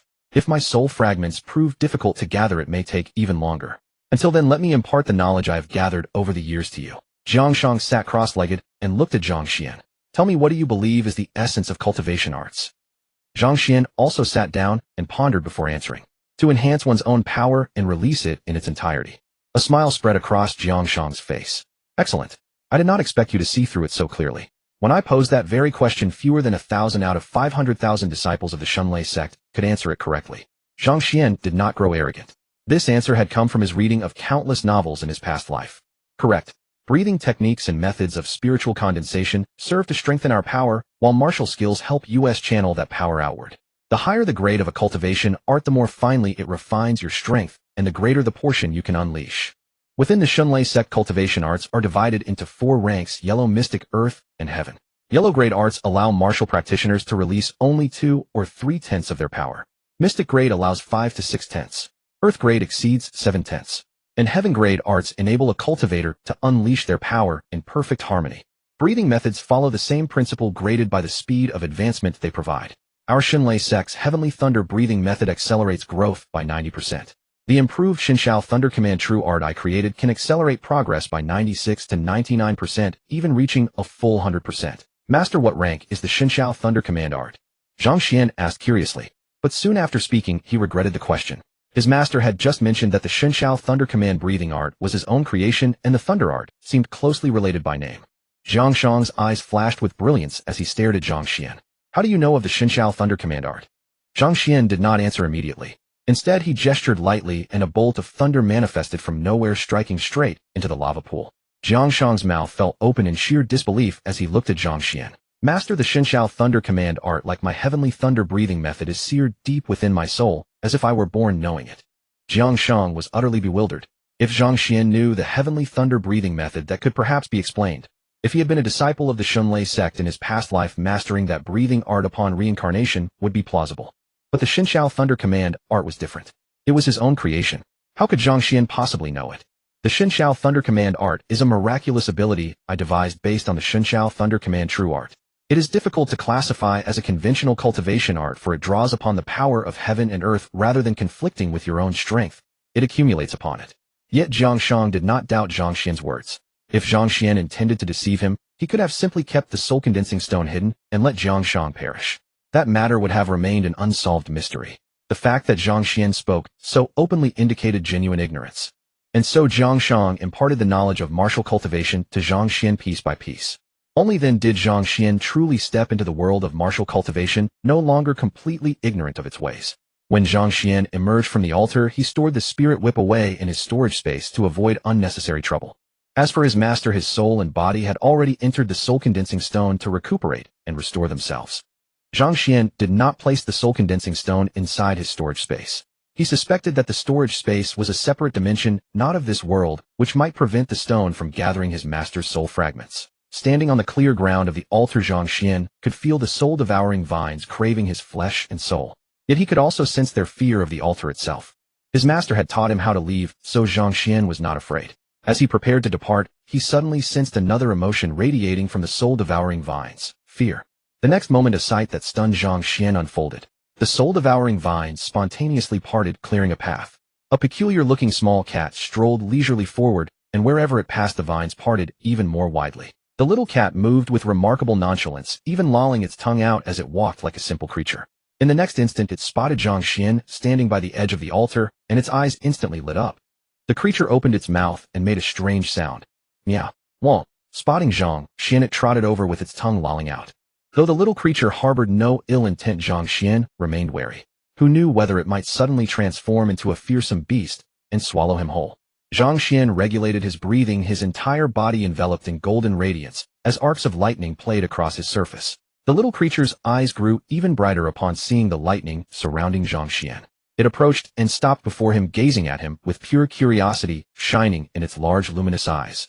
From a distance, the creature resembled a cat, but as Zhang Xuan drew closer, he realized his grave mistake. Staring in disbelief at the little one before him, he could hardly believe his eyes. It was unmistakably a panda. Chubby and round, its tongue lolled out in an endearingly foolish manner.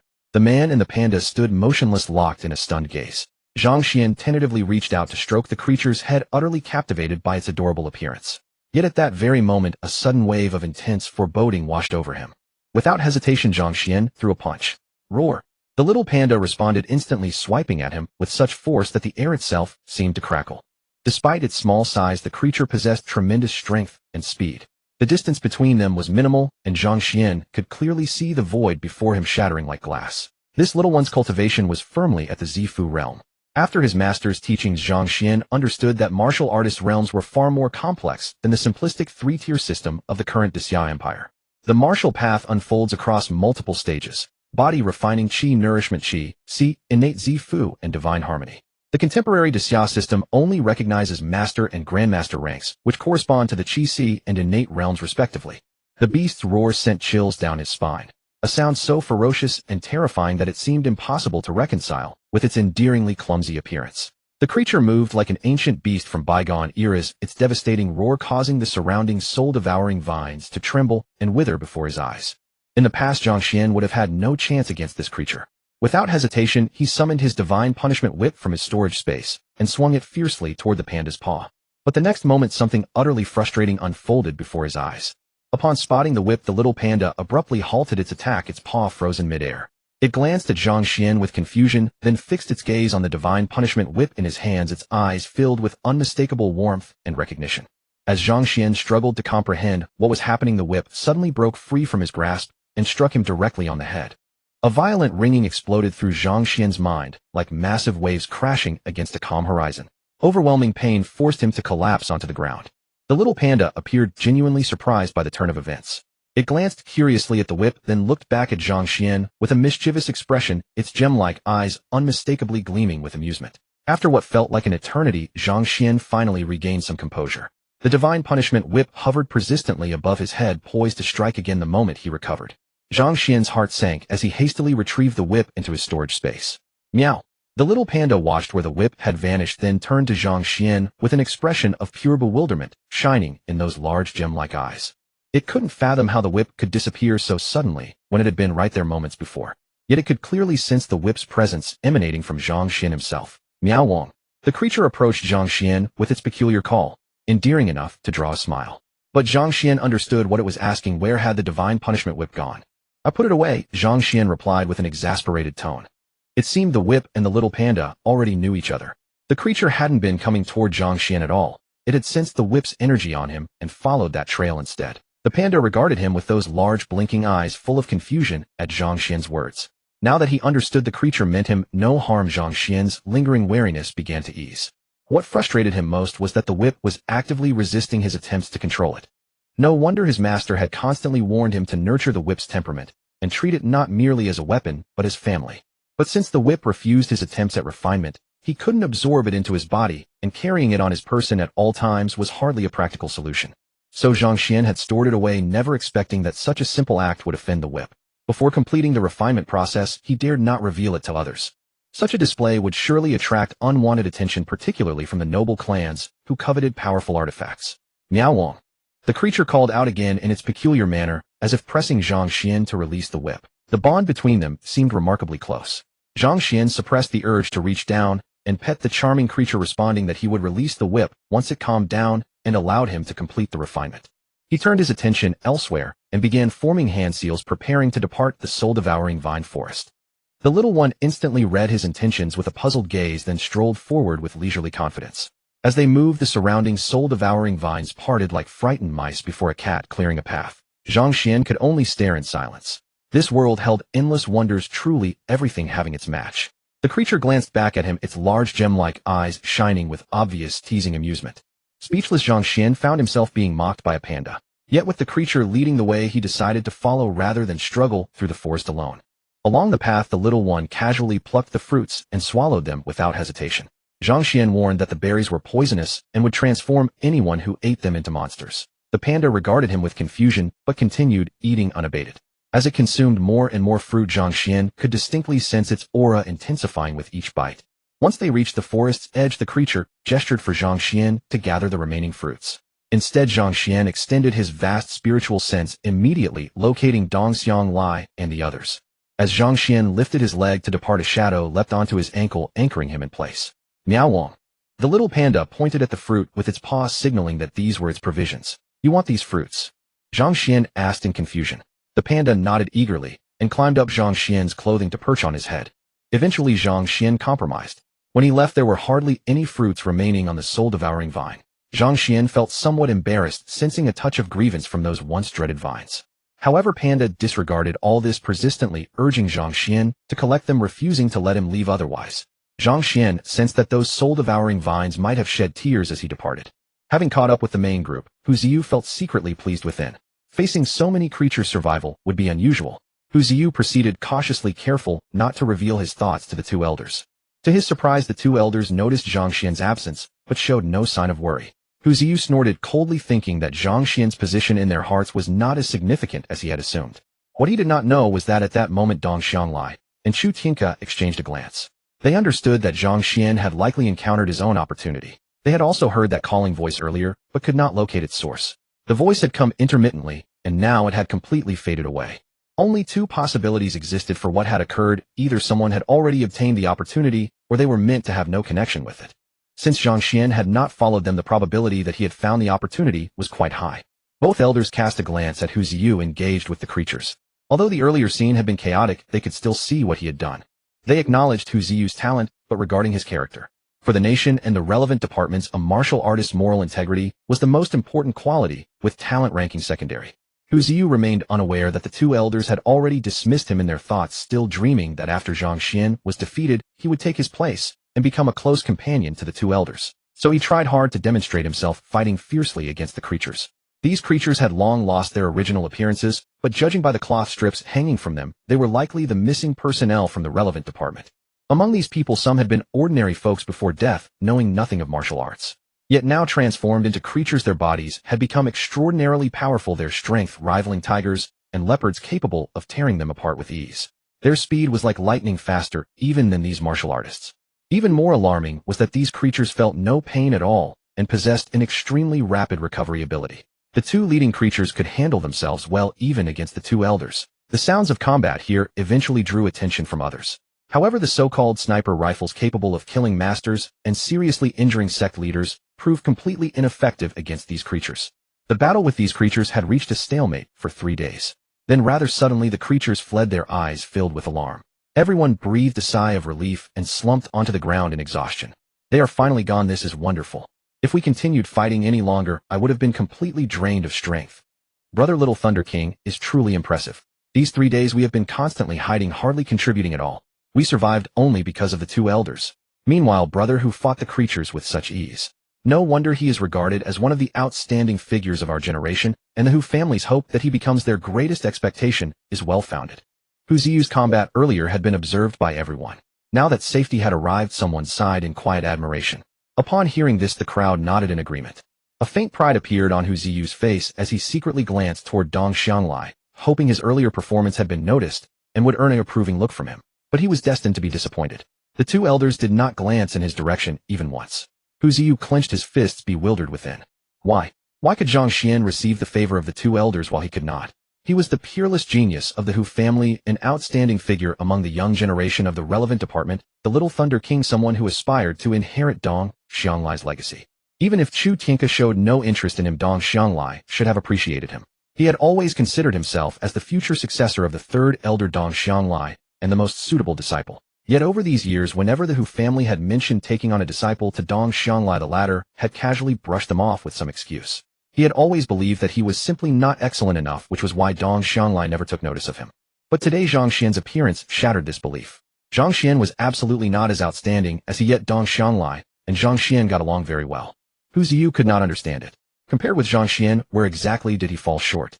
He came from a distinguished family lineage with noble bloodline and heaven-defying talent. Zhang Xian was merely an ordinary person who happened to stumble upon the path of martial arts by some stroke of fortune. In every aspect, Zhang Xian could simply not be compared to him. Oh, that young man is still alive. Is his luck really this favorable? Surrounded by so many creatures, yet he managed to survive. After we left, he must have hidden somewhere unknown. Otherwise, given his strength, how could he have survived among those creatures? At that moment, a wave of murmurs rose.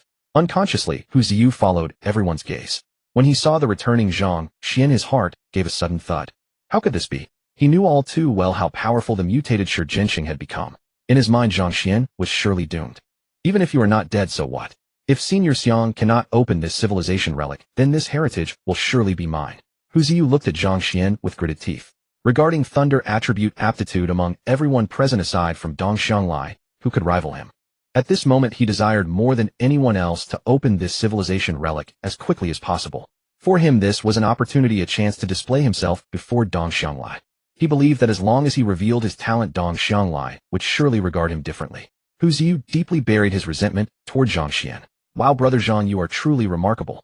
Your fortune is outstanding. How did you escape from that creature? Xia Bojan spotted Zhang Xuan approaching, his eyes shining with admiration. He immediately walked over to Zhang Xuan and asked with an expression full of reverence. Creature? What creature? Zhang Xuan looked at Xia Bojan in confusion. Was there any creature? How could he not have seen it? Hearing Zhang Xuan's words, those around him were filled with puzzlement. Could Zhang Xuan's luck truly be this favorable? Had all those creatures chased after the others, which is why Zhang Xuan survived unharmed? If that were truly the case, then Zhang Xuan's fortune would indeed be extraordinarily exceptional. Like a creature 3 meters tall with wings on its back and muscles resembling withered tree bark, Xia Bojan stayed behind longer than the others. He alone witnessed Hu Ziwen's final subtle movement, while everyone else was unaware. However, knowing his strength would only lead to death if he stayed, he had no choice but to slip away quietly. Oh, you mean that thing? I killed it. Zhang Xuan was about to forget that creature entirely, until Xia Bojan brought it up. Upon hearing this, Xia Bojan felt his heart skip a beat. Could his suspicion be true? Zhang Xuan is a grandmaster. Could such a young person truly possess that level of cultivation? The question lingered heavily in Xia Bojan's mind, filled with deep uncertainty. Ha ha. Upon hearing Zhang Xuan's words, someone scoffed and laughed loudly. Even Hu Ziwen had been unable to defeat Shi Jinxing. How could Zhang Xuan have killed it? If that were true, then Zhang Xuan's strength must surpass Hu Ziwen. You claimed you hid and survived. We would not mock you for that. After all, we have witnessed the power of those creatures. With Big Bro who being so formidable, he could only barely crush it. And now you tell us you killed Shi Jinxing. Ha ha, that is too ridiculous. Do you think we are blind? We know the strength of those creatures. Laughing exaggeratedly, those people made Hu Ziwen sneer coldly, his contempt for Zhang Xuan growing deeper. Attention-seeking. Those people had already shown enough restraint by sparing his dignity. In truth, when Hu Ziwen fought Shi Jinxing, the monster had nearly overwhelmed him completely. Hadn't Shi Jinxing lost intelligence after transforming into a monster, he would have easily defeated Hu Ziwen. Huh. Just then one person casually glanced over and noticed the panda resting on Zhang Xuan's head.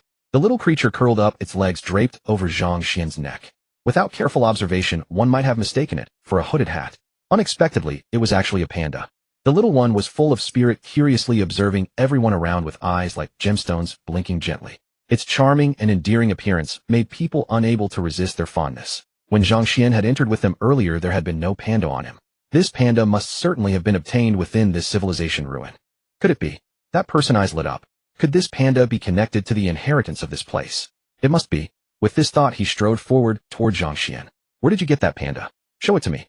He asked in a commanding tone, his manner almost like issuing an order. The moment he spoke, everyone nearby finally noticed the panda on Zhang Xuan's head. In an instant, they all arrived at the same conclusion. Their gazes toward the little creature filled with heated greed. A spiritual beast. It must be one. Daxiao no longer possessed beast-taming clans, but overseas still did. They had already witnessed the power of beast tamers and knew it extended far beyond simple numbers. Many clans in Daxiao had long envied those beast-taming families. However, spiritual energy across the world had grown scarce, making it extremely difficult for a spiritual beast to be born.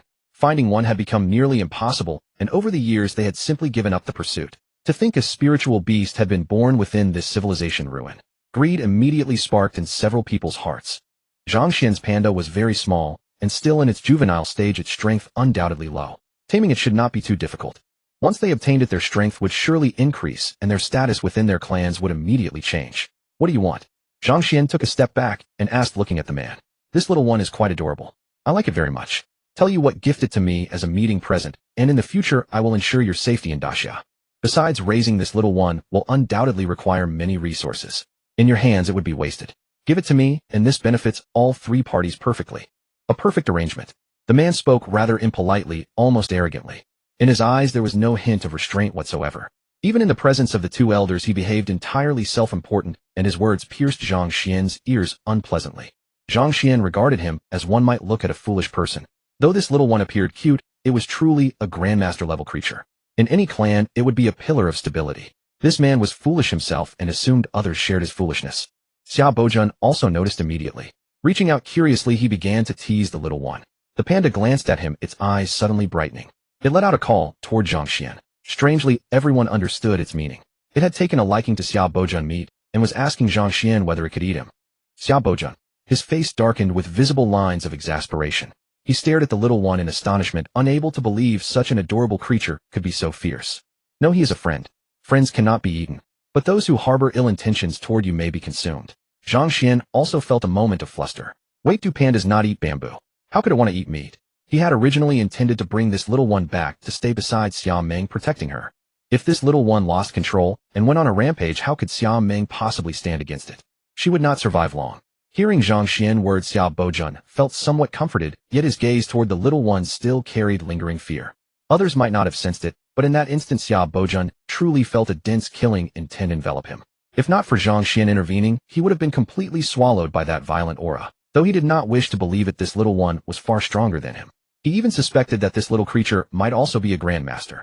If Xiao Bojun had known the panda was not merely a grandmaster, but a Purple Mansion realm expert he feared, he would have been utterly terrified. Almost the moment Zhang Xuan appeared, Chu Tianke and Xiang Donglai immediately turned alert, their gazes fixed on the little panda. However, the panda merely glanced at the two of them and moved on, paying them no further attention. This left them both shocked yet relieved. What a powerful spiritual beast. Could that voice earlier have been this little one testing them?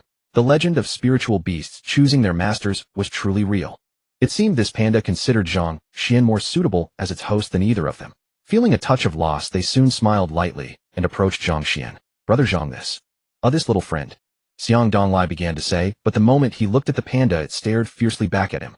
He immediately changed his words. The panda narrowed its eyes into slits, hopped onto Xiang Donglai's head, and gently rubbed its little paw against him. Zhang Xuan. The crowd.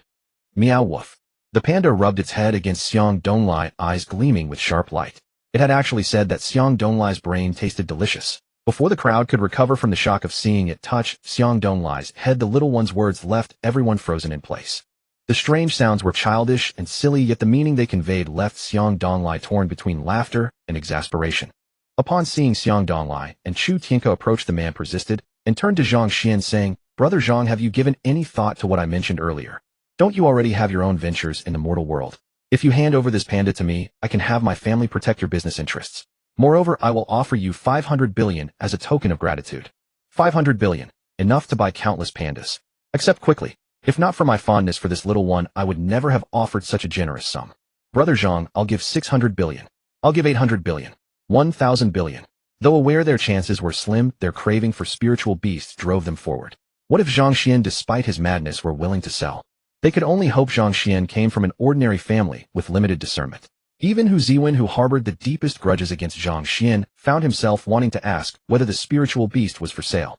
However, he knew it was unlikely. Since Zhang Xuan had already reached the master realm, he was certainly not a fool. Tell all of you to get lost. Do you really think mortal money can buy a spiritual beast? I'd like to know what's going through your heads. Are you the fools, or do you think Brother Zhang is? Witnessing their shamelessness, Xiang Donglai could no longer contain himself and spoke out. Hearing this, those who had spoken merely offered awkward smiles. Brother Zhang, if you truly wish to sell this panda, I will offer 3,000 billion along with 10 spirit stones. Though his dirty scheme had been exposed, the man could not resist stepping closer to Zhang Xuan and whispering softly. Brother Zhang, you can see for yourself that many here covet this panda. You are but an ordinary person with no powerful family backing. You cannot protect it. If you refuse to sell, you will offend every family present. These are not mere Lin clans. They are far more formidable. Think carefully before deciding. However, if you sell to me, their attention will shift to me. Furthermore, I can mediate between you and the Hu family of Ma Shu, as well as the Lin family of Lingnan. For a modest price, I guarantee they will never trouble you again. The man's words carried both enticement and threat, and he flashed a smile at Zhang Xuan afterward. Zhang Xuan was dumbfounded. These people treated him as a helpless fat sheep ripe for slaughter. For such a person, Zhang Xuan had no patience. Have you finished spouting nonsense? He asked coldly. His words fell, and an instant silence descended. All stared at Zhang Xuan in disbelief, unable to believe such words had come from his mouth, and that he was threatening a member of the Qin family. The man had not expected such a sudden reply. Feeling humiliated and belittled, a burning anger surged within him. A mere mortal dared to insult him. Damn it! Glaring at Zhang Xuan, he said coldly, Boy, you are bold. Do you even know who I am? I am Chun Guicheng of the Qin family, one of the founding dynasties of Daxia. I have reached the 9th layer of the Grandmaster realm, a single step away from becoming a sect master. Are you certain your words were directed at me? Though he feared the authority of the two elders, he knew the Chun family's honor could not be lightly diminished.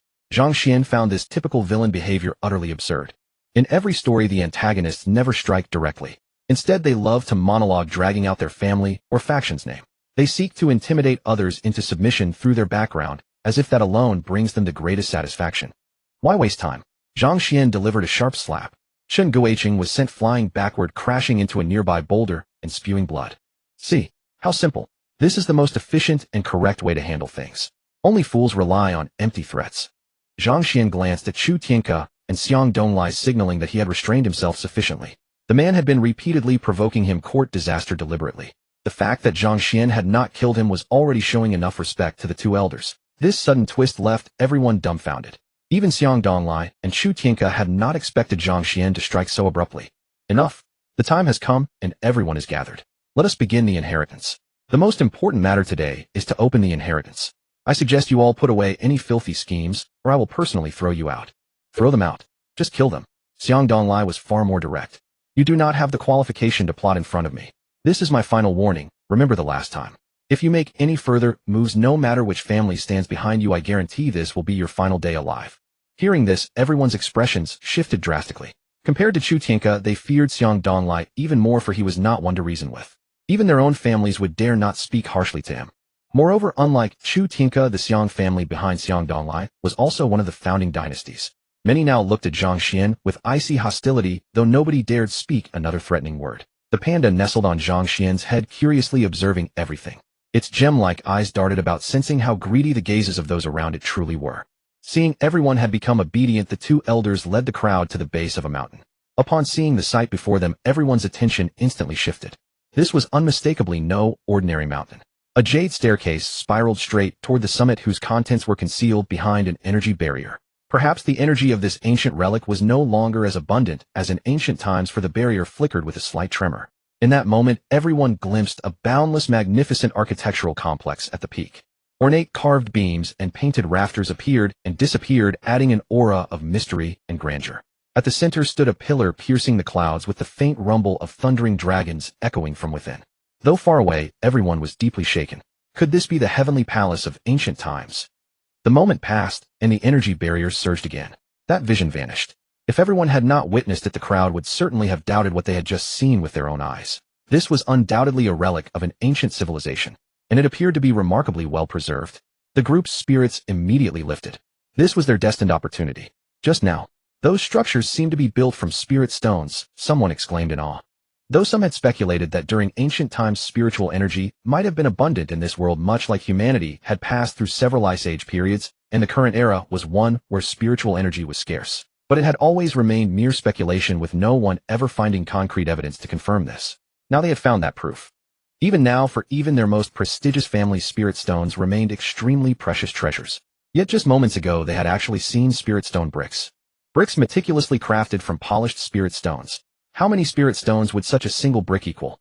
Due to the extreme scarcity of spirit stones in the present age, the Xia kingdom had strictly regulated each spirit stone's weight to only 50 grams. The unit of weight was grams. This demonstrated how extraordinarily precious spirit stones were, far surpassing even nuclear materials in importance. Yet that celestial palace was constructed from countless spirit stone bricks, each brick weighing at least several kilograms.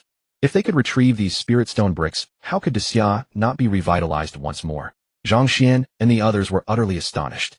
Even the 9th Pavilion Elder and the 3rd Pavilion Elder were completely dumbfounded at this moment. It was evident they had not anticipated such a revelation. Hurry and activate this relic. Those I call by name form a queue. The 9th Pavilion Elder commanded in a low, urgent tone, gathering everyone together. The entry order should begin with those of the lowest cultivation level.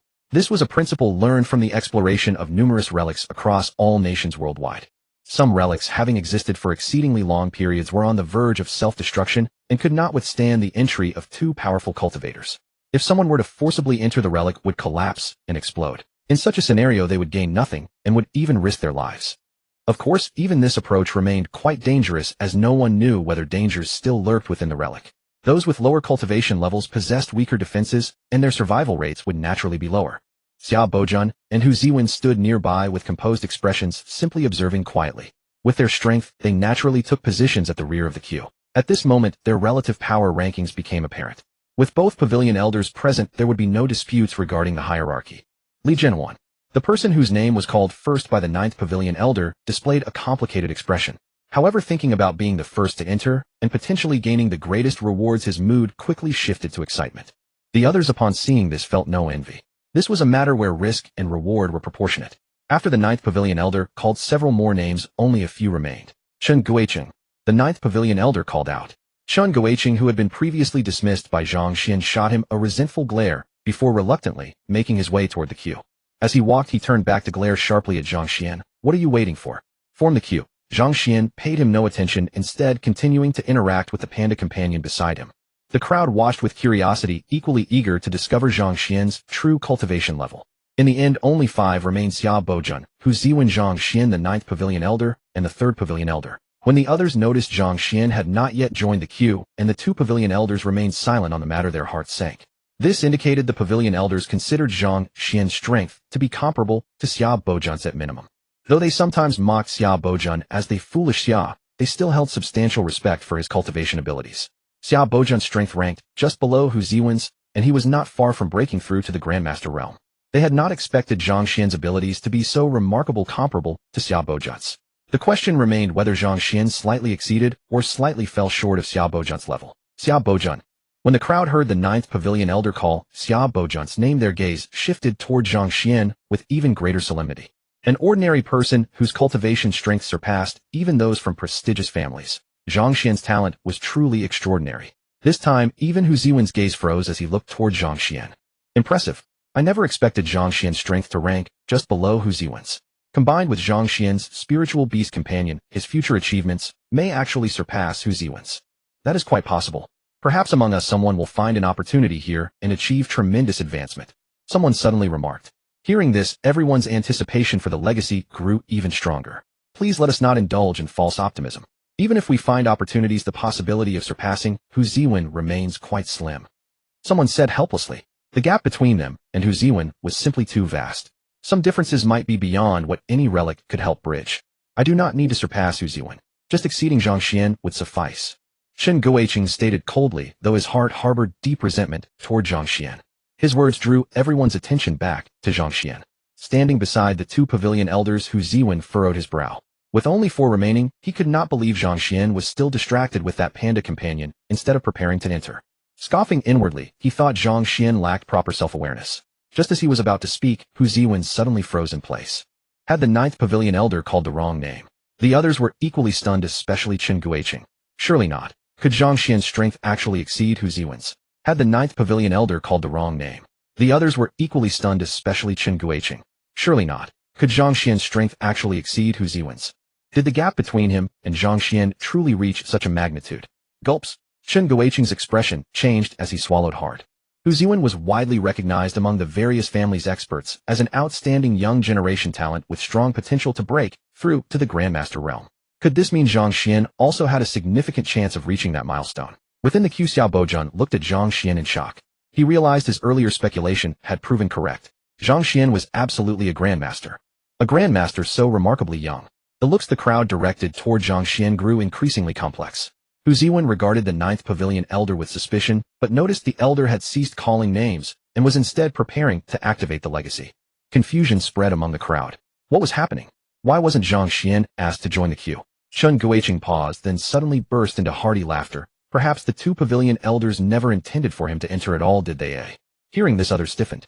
Indeed, such a possibility could not be entirely dismissed. Upon hearing this, Hu Ziwen's clenched fist relaxed. It must be so after all.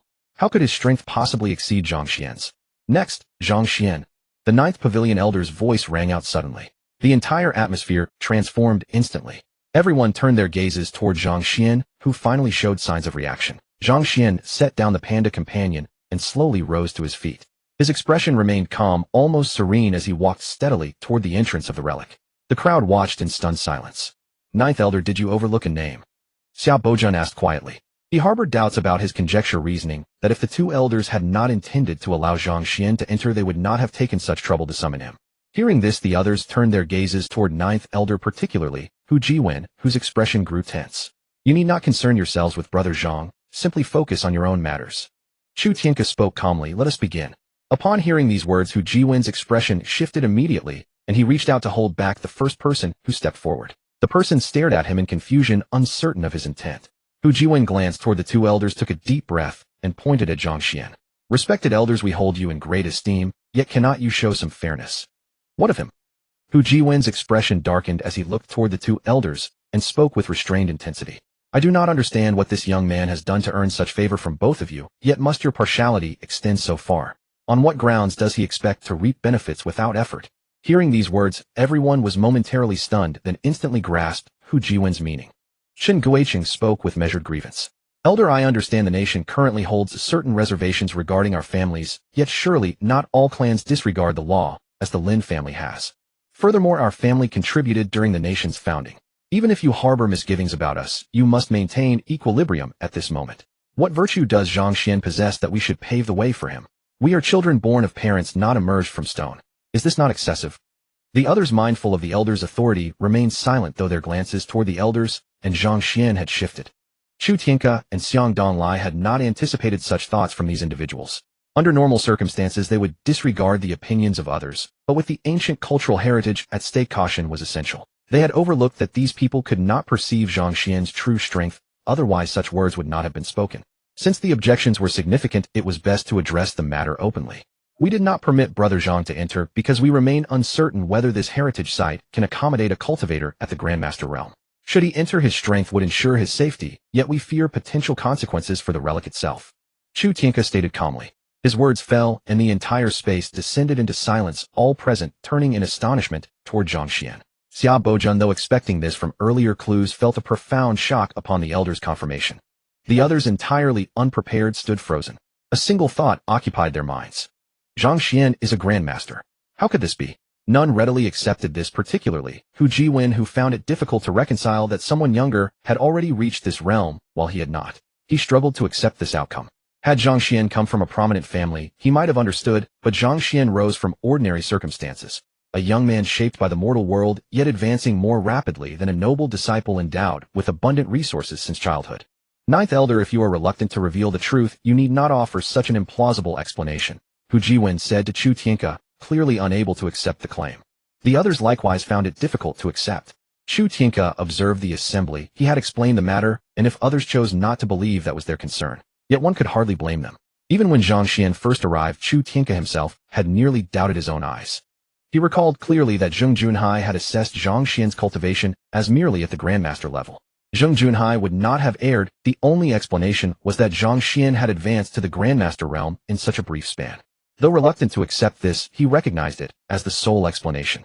Such an exceptional young man merited their efforts to cultivate goodwill. Zhang Xuan had remained quietly entertaining the panda, indifferent to these people's judgments. Would an elephant concern itself with the opinions of ants? Meow woof. The panda rested comfortably in Zhang Xuan's arms, looking up at him with quiet curiosity upon hearing the surrounding voices. It could not fathom why such small figures would presume to discuss the elephant before them. Zhang Xuan could not suppress a smile. The little one was truly endearing. Zhang Xuan, restrain your companion. Chen Guicheng glared at him sharply. A sharp sound echoed. Zhang Xuan spoke no words, delivering a swift strike, before turning coldly toward Chen Guicheng. How I conduct myself is not for you to dictate. This individual had previously threatened him to surrender the panda, and even now aware of his grandmaster status, continued to issue commands. It revealed that to these noble disciples, ordinary people deserved no consideration regardless of their cultivation. Chen Guicheng had not anticipated such immediate action. A sharp crack echoed as his shoulder was struck. The speed of Zhang Xuan's movement was so great that several seconds passed before Chen Guicheng fell to his knees, crying out in pain. You should be grateful the nation still requires your service, otherwise you would already be departed. Zhang Xuan's cold words caused those nearby to tense, his formidable presence enveloping them.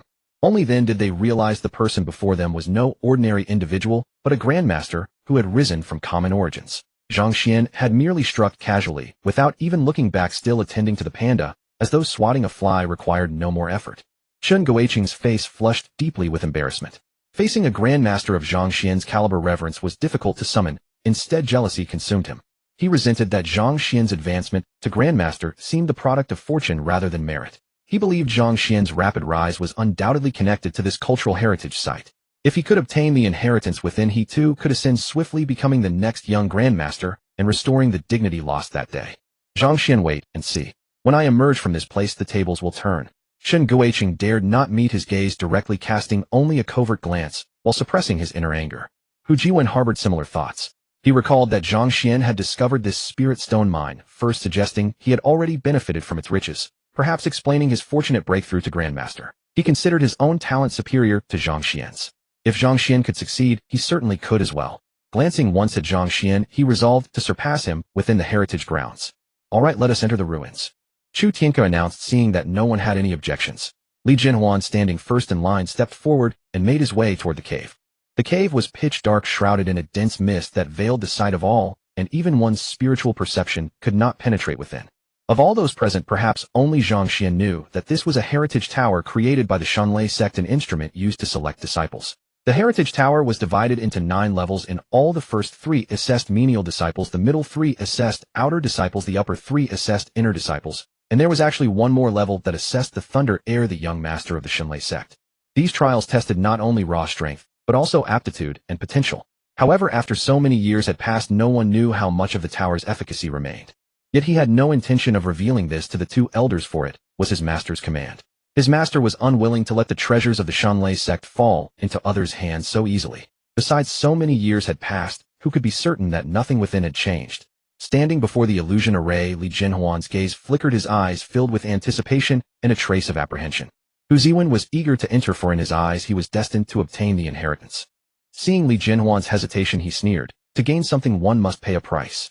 If you lack even the courage to enter this inheritance ground, how can you speak of your future achievements?" Li Jinhuan's face darkened at those words, but he knew Hu Ziwen spoke the truth. Standing before the array, he clenched his fists, drew a deep breath, and stepped inside. Everyone stared intently, afraid of missing something. To their relief, they sensed that Li Jinhuan had entered safely without being attacked. Chu Tianke and Xiang Donglai both breathed sighs of relief. They exchanged a glance, each seeing the undisguisable joy in the other's eyes. Chu Tianke said to the person now first in line, "Prepare yourself. If he doesn't come out after 10 minutes, you go in." Hearing this, the man drew a deep breath, then sat down cross-legged, calming his mind to ensure he would enter in his finest state. Before 10 minutes were up, after only 3 or 4, Li Jinhuan reappeared before the array, utterly dejected, clearly having gained nothing. "How was it?" Chu Tianke and Xiang Donglai immediately walked over and asked with concern.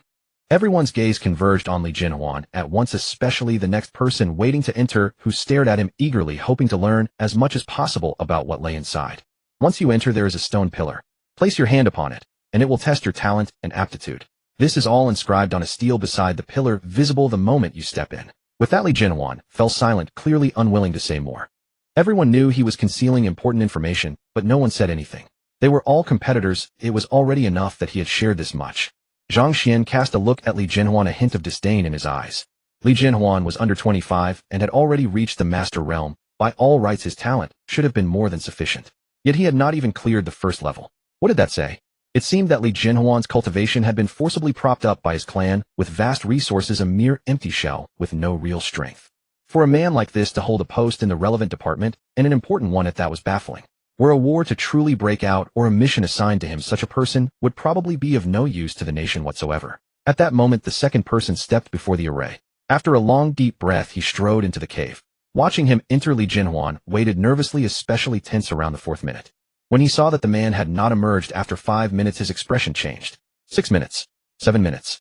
When the clock reached the 10th minute, Li Jinhuan was overwhelmed with shame, his face flushed red. The others seemed to sense something and turned to look at him with mockery in their eyes.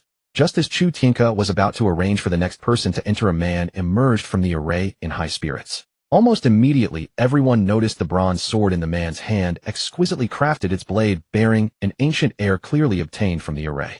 At this sight, Li Jinhuan's face turned even darker, his eyes filled with envy as he looked at the man. "Zuotao, what did you encounter inside?" At the very front of the line stood a sweet-looking girl. She was next to enter. She had been filled with nervousness and faint dread, but at the sight of the bronze sword in Zuotao's hand, her heart instantly leapt with excitement. She could hardly wait. Zuotao's strength was inferior to hers, and if even he had obtained a treasure, surely she could too. Still, to be safe, she wanted to learn more details. Perhaps because of his good fortune, or perhaps because he took a liking to the girl, Zuotao smiled and said, "After you enter, you'll come across a stone pillar that tests your aptitude. If your aptitude passes, you may proceed to the first trial. The first tests your chi and blood vitality, the second your spiritual power, and the third your willpower. Each trial lasts about 3 minutes.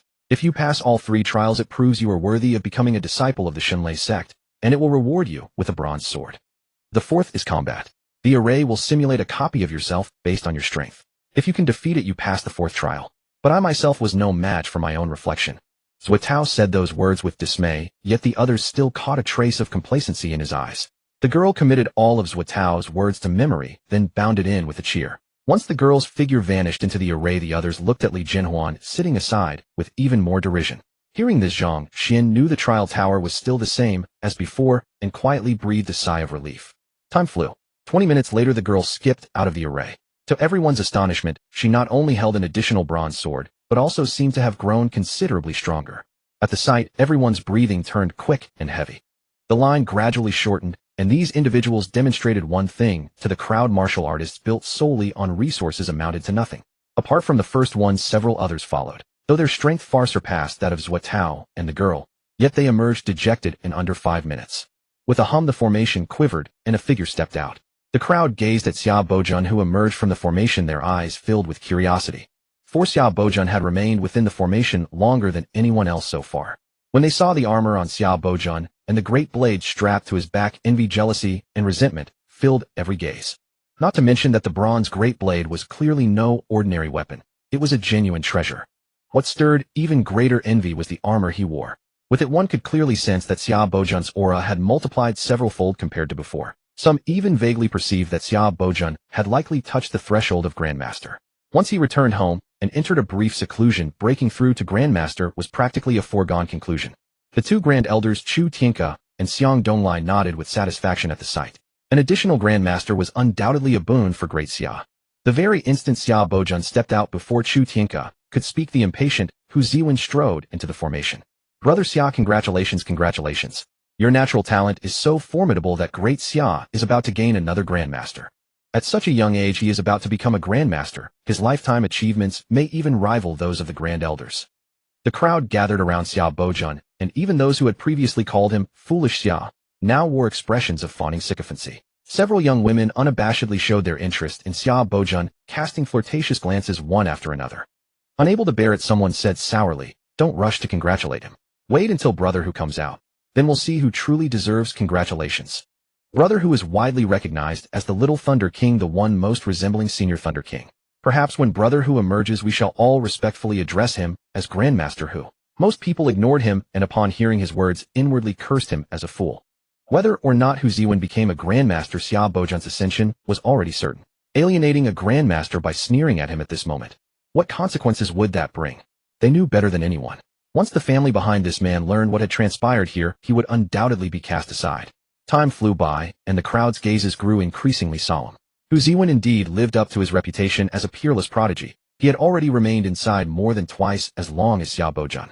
They secretly speculated that when Hu Ziwen emerged from the formation, he would certainly have broken through to Grandmaster. Do you see? This is a true peerless prodigy. Once Brother Hu comes out, he will surely have become a Grandmaster. The man said excitedly, as if he himself were the one breaking through. The crowd sneered in disdain. At that moment, a figure appeared within the formation, and all eyes turned toward it. Even Chu Tianke and Xiang Donglai were drawn to the sight. The man who had spoken earlier in particular lit up with excitement. The instant he saw the figure, he leapt up and shouted, "Congratulations, Brother Hu, on attaining the esteemed Grandmaster status. Great Xia gains another supreme powerhouse." "Ah, you dare insult me." With a swift movement, a figure dashed by, and a glint of sword light flashed. The speaker collapsed to the ground. The crowd was stunned by the sudden turn of events. The fallen man was precisely the one who had spoken earlier, and the one who struck was none other than Hu Ziwen, who had just walked out of the inheritance ground. At this moment, he was beside himself with fury, his countenance grim to the extreme. "You dare insult me, courting death." His aura churned violently, yet before the words faded, a rush of pallor overtook him, and his presence instantly sagged. "How dare you?" With a bang, Hu Ziwen was sent flying backward. Xiang Donglai, the one who struck, glared at Hu Ziwen. "You dare kill in public." Hu Ziwen sat up, glaring at the lifeless form on the ground, and shouted, "He insulted me." "How did he insult you? Explain clearly." "He congratulated you on breaking through to Grandmaster." "How is that an insult?" Someone glared at Hu Ziwen and said, "The Hu family might wield great power, but they could not casually slay a person like this." Several people looked on in disbelief. The man just now had been obnoxious, but he had insulted Zhang Xuan while showering Hu Ziwen with the highest flattery. Where was the insult? In their eyes, Hu Ziwen was looking down on people from other families and being deliberately unreasonable, and before the two Grand Elders no less. It was sheer audacity. "You dare insult me too? You all deserve death." The next moment, a sight beyond all belief unfolded. Hu Ziwen's eyes turned scarlet, and a sinister aura suddenly radiated from him, making him look exactly like the monster from before. With a whoosh, a figure appeared before Hu Ziwen and pressed a finger to his brow center. Hu Ziwen's frenzied aura came to an abrupt halt, and he staggered backward, steadied by Chu Tianke. At that moment the crowd realized something was wrong with Hu Ziwen. A girl said in astonishment, "Could Hu Ziwen have been ensnared by an inner demon? Is Hu Ziwen's will so weak? As the cream of the Hu family's younger generation, how could his will be weak?" The crowd immediately turned in unison toward Zhang Xuan, who was playing with a panda. Sensing their gazes, Zhang Xuan felt exasperated. What did this have to do with him? He had no connection whatsoever with this Hu Ziwen. Weak will is hardly uncommon among the Hu family. Help him to the side. Once we're out, leave this matter to the Hu and Ming families. It's their affair. Xiang Donglai glanced contemptuously at the unconscious Hu Ziwen and gave a cold snort. Zhang Xuan curled the corner of his mouth slightly and looked at the two grand elders with a meaningful gaze. At that very moment, Chu Tianke and Xiang Donglai also looked over and winked at Zhang Xuan. Zhang Xuan almost laughed out loud inside. He knew it. When Hu Ziwen had first emerged from the inheritance tower, he had sensed something off about him. At that time the three of them had had ample opportunity to subdue Hu Ziwen and prevent what followed, yet they had unanimously pretended to notice nothing at all. And so the later events had unfolded. It seemed the authorities were truly about to take action against these families.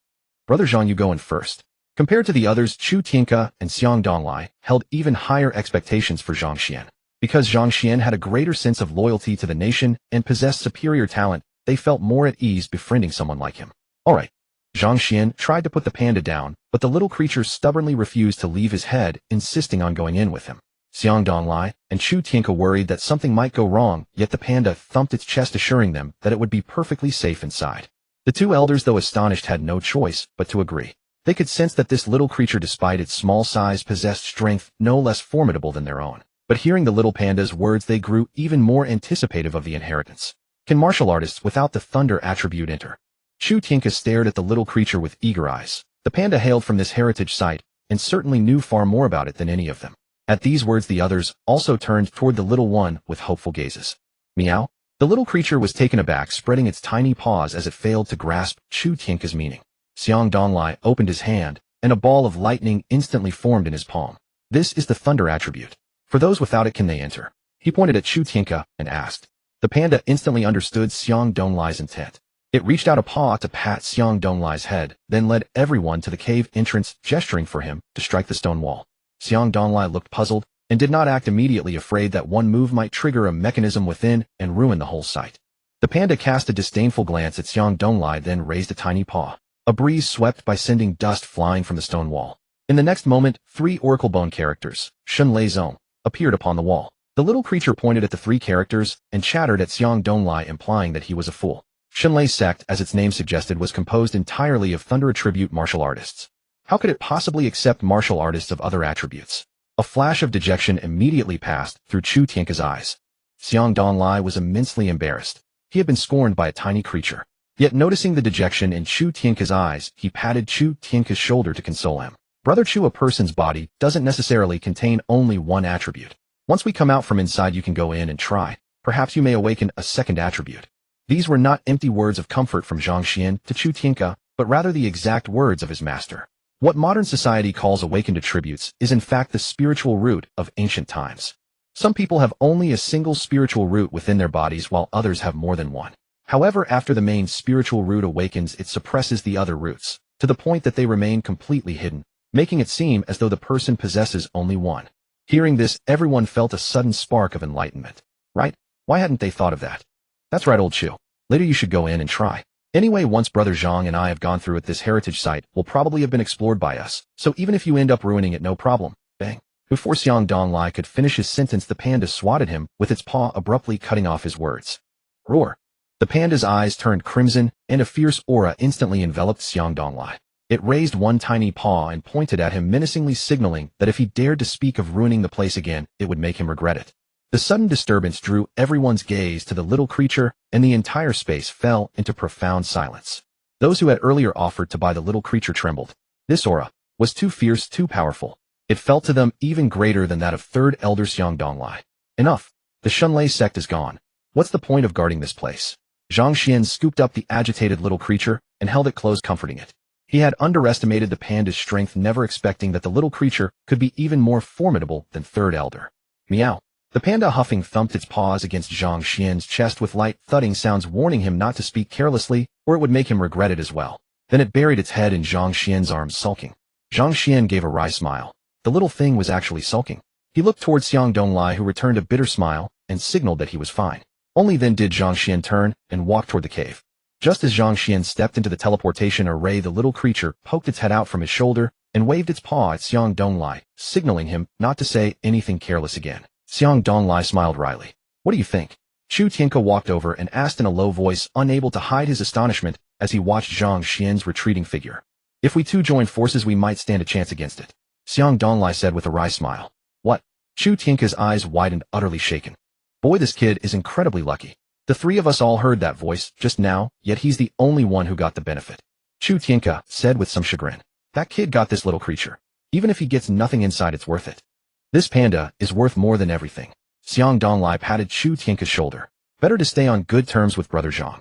With that little thing around, he can be considered a power in his own right. Though not comparable to the great families, he could easily deal with ordinary ones like the Lin family. You underestimate the Lin family. You've been in seclusion too long. The Lin family is no longer what it used to be. Now they possess their own ancient heritage. Given enough time, the Lin family is very likely to become one of the great families. Hearing this, Xiang Donglai's gaze turned fixed, clearly receiving this news for the first time. After a moment of deliberation, he said, didn't the Lin family offend Brother Zhang? After we go out, let's have Brother Zhang deal with the Lin family. Chu Tianke nodded. Call Lao Zheng and ask him to speak up. Lao Zheng, Shijun, and the others are close with that kid Zhang. Their words carry more weight than ours. Xiang Donglai glanced sideways at Chu Tianke. Brother Zhang is a decent man. He even donated a heritage site like this. His dedication to the country and its people is no less than yours or mine. Why are you working all these schemes with him? If you're too embarrassed to say it, I'll speak up. Chu Tianke's face flushed with embarrassment. After a moment's hesitation, he said, let me do the talking. Darn it, all I do is for the country. How did I end up sounding like a schemer in your words? Xiang Donglai studied Chu Tianke and asked suspiciously, aren't you? Chu Tianke nearly choked at the remark. Darn it, that old fellow Xiang was no saint either. By the way, I heard Hu Laoshi from the Magic City also wants to test Brother Zhang's strength. Once we get out, I'd better warn him. Otherwise, that old fellow might end up in trouble without knowing why. Chu Tianke thought for a moment and spoke. Zhang Xuan, still unaware that everyone was discussing him after his departure, felt his vision instantly turn black at the very moment he stepped into the cave entrance. A dizzying swirl engulfed Zhang Xuan, and he nearly vomited. He realized he was allergic to teleportation arrays. Every time space shifted, he felt utterly miserable. Time passed swiftly. In about 5 seconds, Zhang Xuan arrived on a platform. He looked around and frowned. This place was unknown, likely not Earth, yet a sun blazed above and an endless starry sky stretched overhead. The scorching sunlight bathed his body in warmth. Involuntarily, Zhang Xuan adjusted his breathing, switching to the Divine Thunder Imperial Control Art.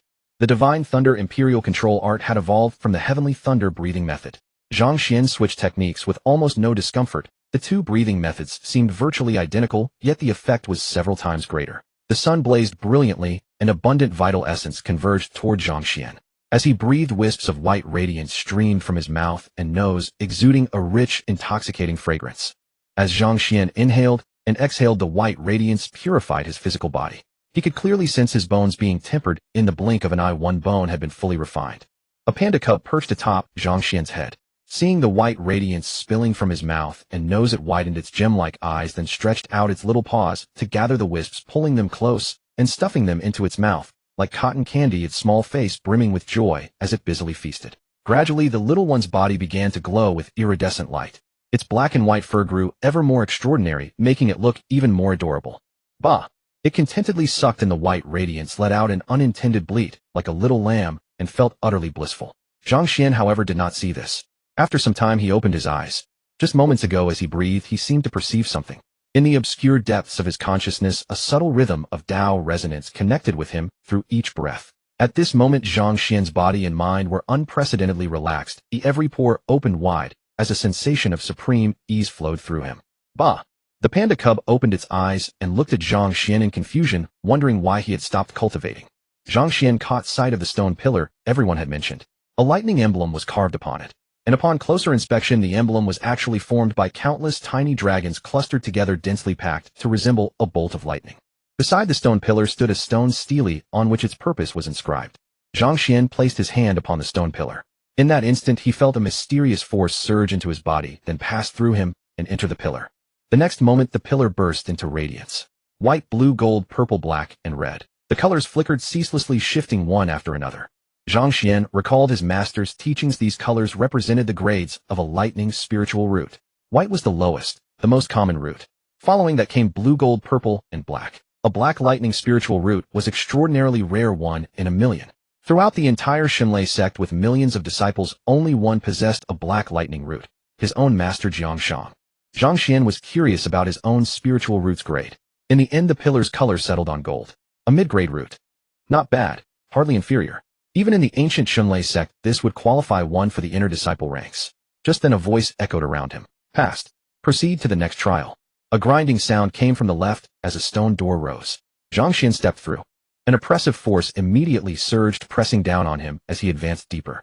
The farther he went, the greater the pressure. At the center of the stone chamber lay a cushion. Zhang Xuan walked over and sat down upon it. In that very instant, the fierce pressure surged toward him like a mountain, crashing onto his body.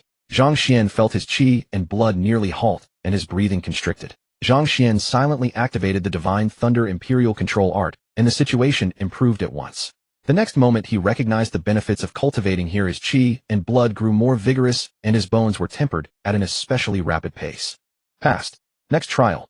Just as Zhang Xuan was rejoicing, a voice rang out, and the pressure vanished without a trace. Zhang Xuan felt reluctant to leave, wishing he could continue cultivating here a while longer. His master had told him that in ancient times the first stage for warriors was body refinement. In the present-day Daxia, however, no one practiced body refinement as a dedicated discipline. Instead, they tempered their bodies gradually during cultivation. A warrior whose entire skeleton had been fully tempered far surpassed a peer who had never tempered his bones. The gap between their strength was like heaven and earth. His own strength was far greater than Xiang Donglai's solely because the bones of one of his arms had already been fully refined. He arrived at the second stone chamber. Its layout was nearly identical to the first, yet Zhang Xuan could still discern a subtle difference. This trial pressed down upon one's mental fortitude. It was also the easiest trial for Zhang Xuan, for his spiritual strength was so formidable that even his master Zhang Xuan praised it without reserve.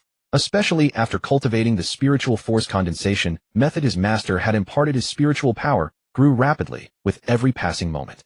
He felt as though he had merely rested here for a while, not sensing any pressure at all before the voice announced his passage. Zhang Xuan entered the third stone chamber and was about to walk to the center to sit down when the door to the fourth chamber slid upward. Zhang Xuan. Stepping into the fourth stone chamber, a beam of light swept across him the moment he passed through the entrance. In the next instant, a radiant figure appeared before him. This chamber was exceptionally vast. Zhang Xuan could not even see its boundaries. And just as he took note of that, the door behind him vanished. The figure erupted with an astonishing fighting spirit, a will so fierce it seemed capable of overcoming anything, bearing an unstoppable force. The figure stamped the ground and appeared before Zhang Xuan in an instant, launching a punch. The surrounding air rippled with distortion, and Zhang Xuan felt the fierce pressure of the blast rush around him. Zhang Xuan did not hesitate. He met the attack with a punch of his own. Bang! The two fists collided. Zhang Xuan stood utterly still while his opponent retreated dozens of steps, leaving a trail several centimeters deep in the ground. Only then did Zhang Xuan get a clear look at his opponent. What the heck? Wasn't this himself? However, this mirror Zhang Xuan looked far more impressive than the real one. His entire body radiated dazzling light, and beyond that, bolts of lightning slithered across his skin like serpents. He wore armor that was evidently no ordinary piece. Though repelled by Zhang Xuan, the opponent showed no sign of discomfort and immediately attacked again. A surging wave of spiritual force washed over Zhang Xuan's consciousness, momentarily clouding his focus. Before he could fully recover, a powerful push sent him stumbling backward a few steps, his breath briefly unsteady. A spiritual force attack. Zhang Xuan had only just learned it and never used it, so he was far from familiar with it. Who would have thought his very first fight would catch him off guard? Though suffering, Zhang Xuan's eyes gleamed with a sharp brilliance. Such an eerie spiritual force attack was truly difficult to defend against. Zhang Xuan found it curious. How had those before him managed to pass this trial? The figure standing opposite was nearly his perfect replica, wielding power almost identical to his own. However, this replica had a clear weakness: its spiritual strength was less than half of Zhang Xuan's. Thus, by employing spiritual attacks, he could swiftly overcome it. This is actually an excellent place to train one's spiritual attack techniques. A brilliant glint shone in Zhang Xuan's eyes. As he exchanged blows with the replica, his command over spiritual force grew increasingly refined, and his strength advanced rapidly. Just as Zhang Xuan was growing ever more exhilarated, the replica suddenly dissolved, and a door appeared before him. Zhang Xuan blinked in bewilderment, feeling rather disheartened. Why was it just like the fourth trial? He wished to continue. What a splendid training ground it was. The fifth trial ended the same way. Before Zhang Xuan had enjoyed enough, the replica vanished. Zhang Xuan could not fully hone his attacking techniques as he wished. After passing the sixth trial, he sensed that his strength had clearly improved. This setup is rather unreasonable. The duration should have been longer. Zhang Xuan complained. His thoughts went unheard, for had anyone known them, they would have been utterly exasperated. Unbeknownst to Zhang Xuan, he had been dominating the replica from the very start, whereas others who entered experienced the opposite. They were pressed and battered until they merely endured long enough to pass. Their path to victory was entirely different from his. The moment he stepped through the seventh door, a shadow suddenly appeared atop his head. Just as he prepared to strike, Zhang Xuan sensed a familiar aura and immediately halted. Only then did Zhang Xuan realize that ever since the fourth trial began, the panda had no longer been by his side. The panda seemed somewhat displeased, its little paws ruffling through Zhang Xuan's hair until it had tousled it into a mess like a bird's nest. Only then did it stop, looking satisfied. Upon entering the seventh door, a dense surge of spiritual energy rushed toward him. Zhang Xuan breathed in with great comfort. The panda too wore a serene smile as it stepped inside. What kind of environment do you wish to simulate in order to aid your cultivation? You have only half an hour. At that moment, a mechanical voice resounded through the void. Zhang Xuan pondered for a moment before replying, sufficiently powerful pressure upon the physical body, the mind, and the will. Very well. It begins now, lasting for half an hour. The instant the voice faded, an overwhelming pressure descended upon Zhang Xuan. With a soft crack, he felt a bone in his shoulder splinter under the immense force. Zhang Xuan focused on steadying his breathing, drawing the dense spiritual energy into his body. Before long, the fractured bone began slowly knitting itself back together. As he regulated his breath, Zhang Xuan turned his gaze inward. He witnessed with his own eyes how an ordinary bone gradually transformed into something resembling a piece of fine jade. Then came the second bone, the third, and more. Tempering his bones here was dozens of times faster than in the outside world. Zhang Xuan was filled with excitement. This was truly a sacred place for cultivation. Perhaps due to the passage of time, the situation here did not fully match what his master had described. Nevertheless, Zhang Xuan was delighted. The intense pain caused cold sweat to pour down Zhang Xuan's body, soon soaking his clothes. Traces of brownish oil seeped from his pores, gradually forming a thin layer across his skin. While Zhang Xuan was fiercely cultivating outside the heritage tower, the unconscious Hu Ziwen slowly opened his eyes. All gazes instantly turned toward him. With a hum, vast heavenly earth energy converged upon him, surging with majestic force. The energy poured into Hu Ziwen's body, and the aura radiating from him rose swiftly. The onlookers quickly stepped aside, watching the scene with tense anticipation. A breakthrough. Amid their envy, they observed closely, unwilling to miss a single detail. Witnessing another's breakthrough was a rare opportunity, especially one into the Grandmaster realm. It would lay a solid foundation for their own future attempts and spare them many detours. Crack, crack, crack. A series of bone-shattering sounds echoed abruptly. The listeners shuddered in sympathy, a chill running from the crowns of their heads down through their bones to the soles of their feet. Chu Tianke and Xiang Donglai observed the scene. Though they had undergone this ordeal themselves, the sight still filled them with lingering unease. It reminded them of their own breakthroughs. If time could turn back, they would never wish to endure such an experience again. With a roar, Hu Ziwen's expression contorted, his eyes flushed crimson as he let out a bestial cry. Two elders, what on earth is happening? Alarmed and bewildered, everyone hurriedly asked what had befallen him. Watch carefully. When a master breaks through to Grandmaster, one may be granted the chance to undergo tempering by heavenly earth energy. After this refinement, the body becomes exceedingly resilient. Chu Tianke explained. The people around him now looked at Hu Ziwen with even greater envy. Xiang Donglai, standing nearby, pursed his lips. That was nonsense. What blessing was this? Those who had cultivated to their level understood the vital importance of tempering the physical body. Over the years, Great Xia had faced enemies on every side. All martial artists urgently needed to raise their cultivation realms, and since body tempering was extremely time-consuming, the major clans had decided to skip it entirely until the Grandmaster stage, focusing solely on elevating their cultivation. As a result, Great Xia's overall power did indeed grow rapidly, but its martial artists' physical bodies became relatively fragile. This in turn forced them to endure the intense tempering of heavenly earth energy upon reaching the Grandmaster threshold. The pain of such divine tempering was something no one who had experienced it would wish to endure again. Hu Ziwen howled as cracks appeared across the surface of his body and blood seeped out quickly, staining his garments crimson. As Chu Tianke and Xiang Donglai continued to watch, they sensed that something was amiss. Hu Ziwen seemed to be reacting far more intensely than they had. The two exchanged a glance. Hu Ziwen's physical body should not have been this fragile. Just as they were about to look more closely, another humming sound arose beside them. Everyone turned to look. The surrounding spiritual energy suddenly shifted direction and began converging towards Xia Bojan. Gasps of astonishment filled the air. The onlookers looked at the two with admiration. They could hardly believe that Xia Bojan and Hu Ziwen had broken through at the same time. Reaching the Grandmaster realm was the dream of every martial artist. And now Hu Ziwen and Xia Bojan had achieved it so effortlessly.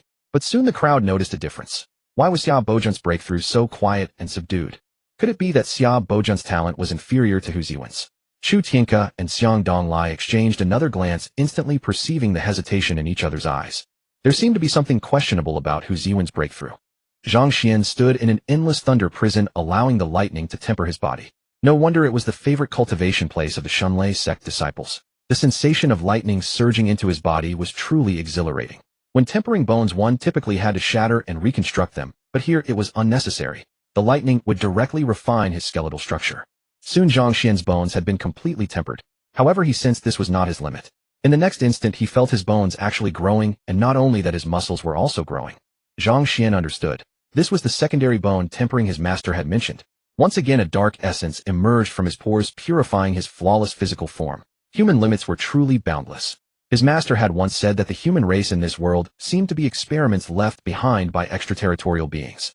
Just as humans raise livestock for study, the extraterritorial beings once conducted their research upon humanity without restraint. In the vast river of time, no one could recall when exactly an ancestor of the human race was introduced to special elixirs by the extraterritorial beings. That human ancestor fortunately survived and escaped from that laboratory, bringing with him many of those special elixirs. And so humanity finally gained a measure of the power to resist. Moreover, the extraterritorial beings were shocked to discover that this special life form had no upper limit. When humanity produced its first powerhouse, who transcended even the strongest of the extraterritorial realm, it sent tremors throughout the entire extraterritorial world. The extraterritorial world launched a full-scale assault, paying an enormous price in lives before finally slaying that human powerhouse. Time passed unknowingly. Zhang Xuan's body had completed the second bone tempering, but just as he was about to begin the third, all the lightning on the 9th floor vanished. A dark door appeared beside Zhang Xuan. Before he could react, a powerful suction force dragged him inside. In the next moment, Zhang Xuan felt as though he had been cast into an endless ink-colored world. Beneath his feet stretched a black wasteland extending to the horizon, radiating a primal aura. Zhang Xuan gazed forward and saw black whirlpools scattered everywhere, constantly rotating, evoking a sense of desolation and dread. Meow! Just then the panda on his head let out a cry, its small paw pointing in a certain direction. Zhang Xuan extended his vast spiritual sense and discovered a colossal mountain range there. As he approached the mountain range, suddenly it shook its body and rose to its feet. Zhang Xuan retreated several steps in astonishment, having failed to detect any anomaly whatsoever. He looked over and saw the mountain open, its enormous eyes shaking its head. It was actually a gigantic true dragon's skull. Bleat bleat. The panda emitted another sheep-like cry, waving its small paw at the true dragon, as if familiar with the great beast. The dragon paused upon hearing the little one's soft voice, its massive eyes suddenly bursting with brilliant light. Roar! The dragon let out a mighty cry, and instantly a torrential downpour descended from the sky. In barely a breath's time, the rain had submerged Zhang Xuan's legs. The rain continued to pour, and Zhang Xuan was quickly overwhelmed. He found it extremely difficult to regulate his breathing and circulate the Shunshao thunder control technique in such terrifying conditions. Woof! Just then the panda barked. A ringing sound echoed in Zhang Xuan's mind, bringing him back to his senses. The previous scene had merely been an illusion. If not for the panda's warning, just now Zhang Xuan might have been pulled in with no way out. His face had lost all color as he sat on the ground, gasping heavily, with cold sweat pouring down his body. Thank you.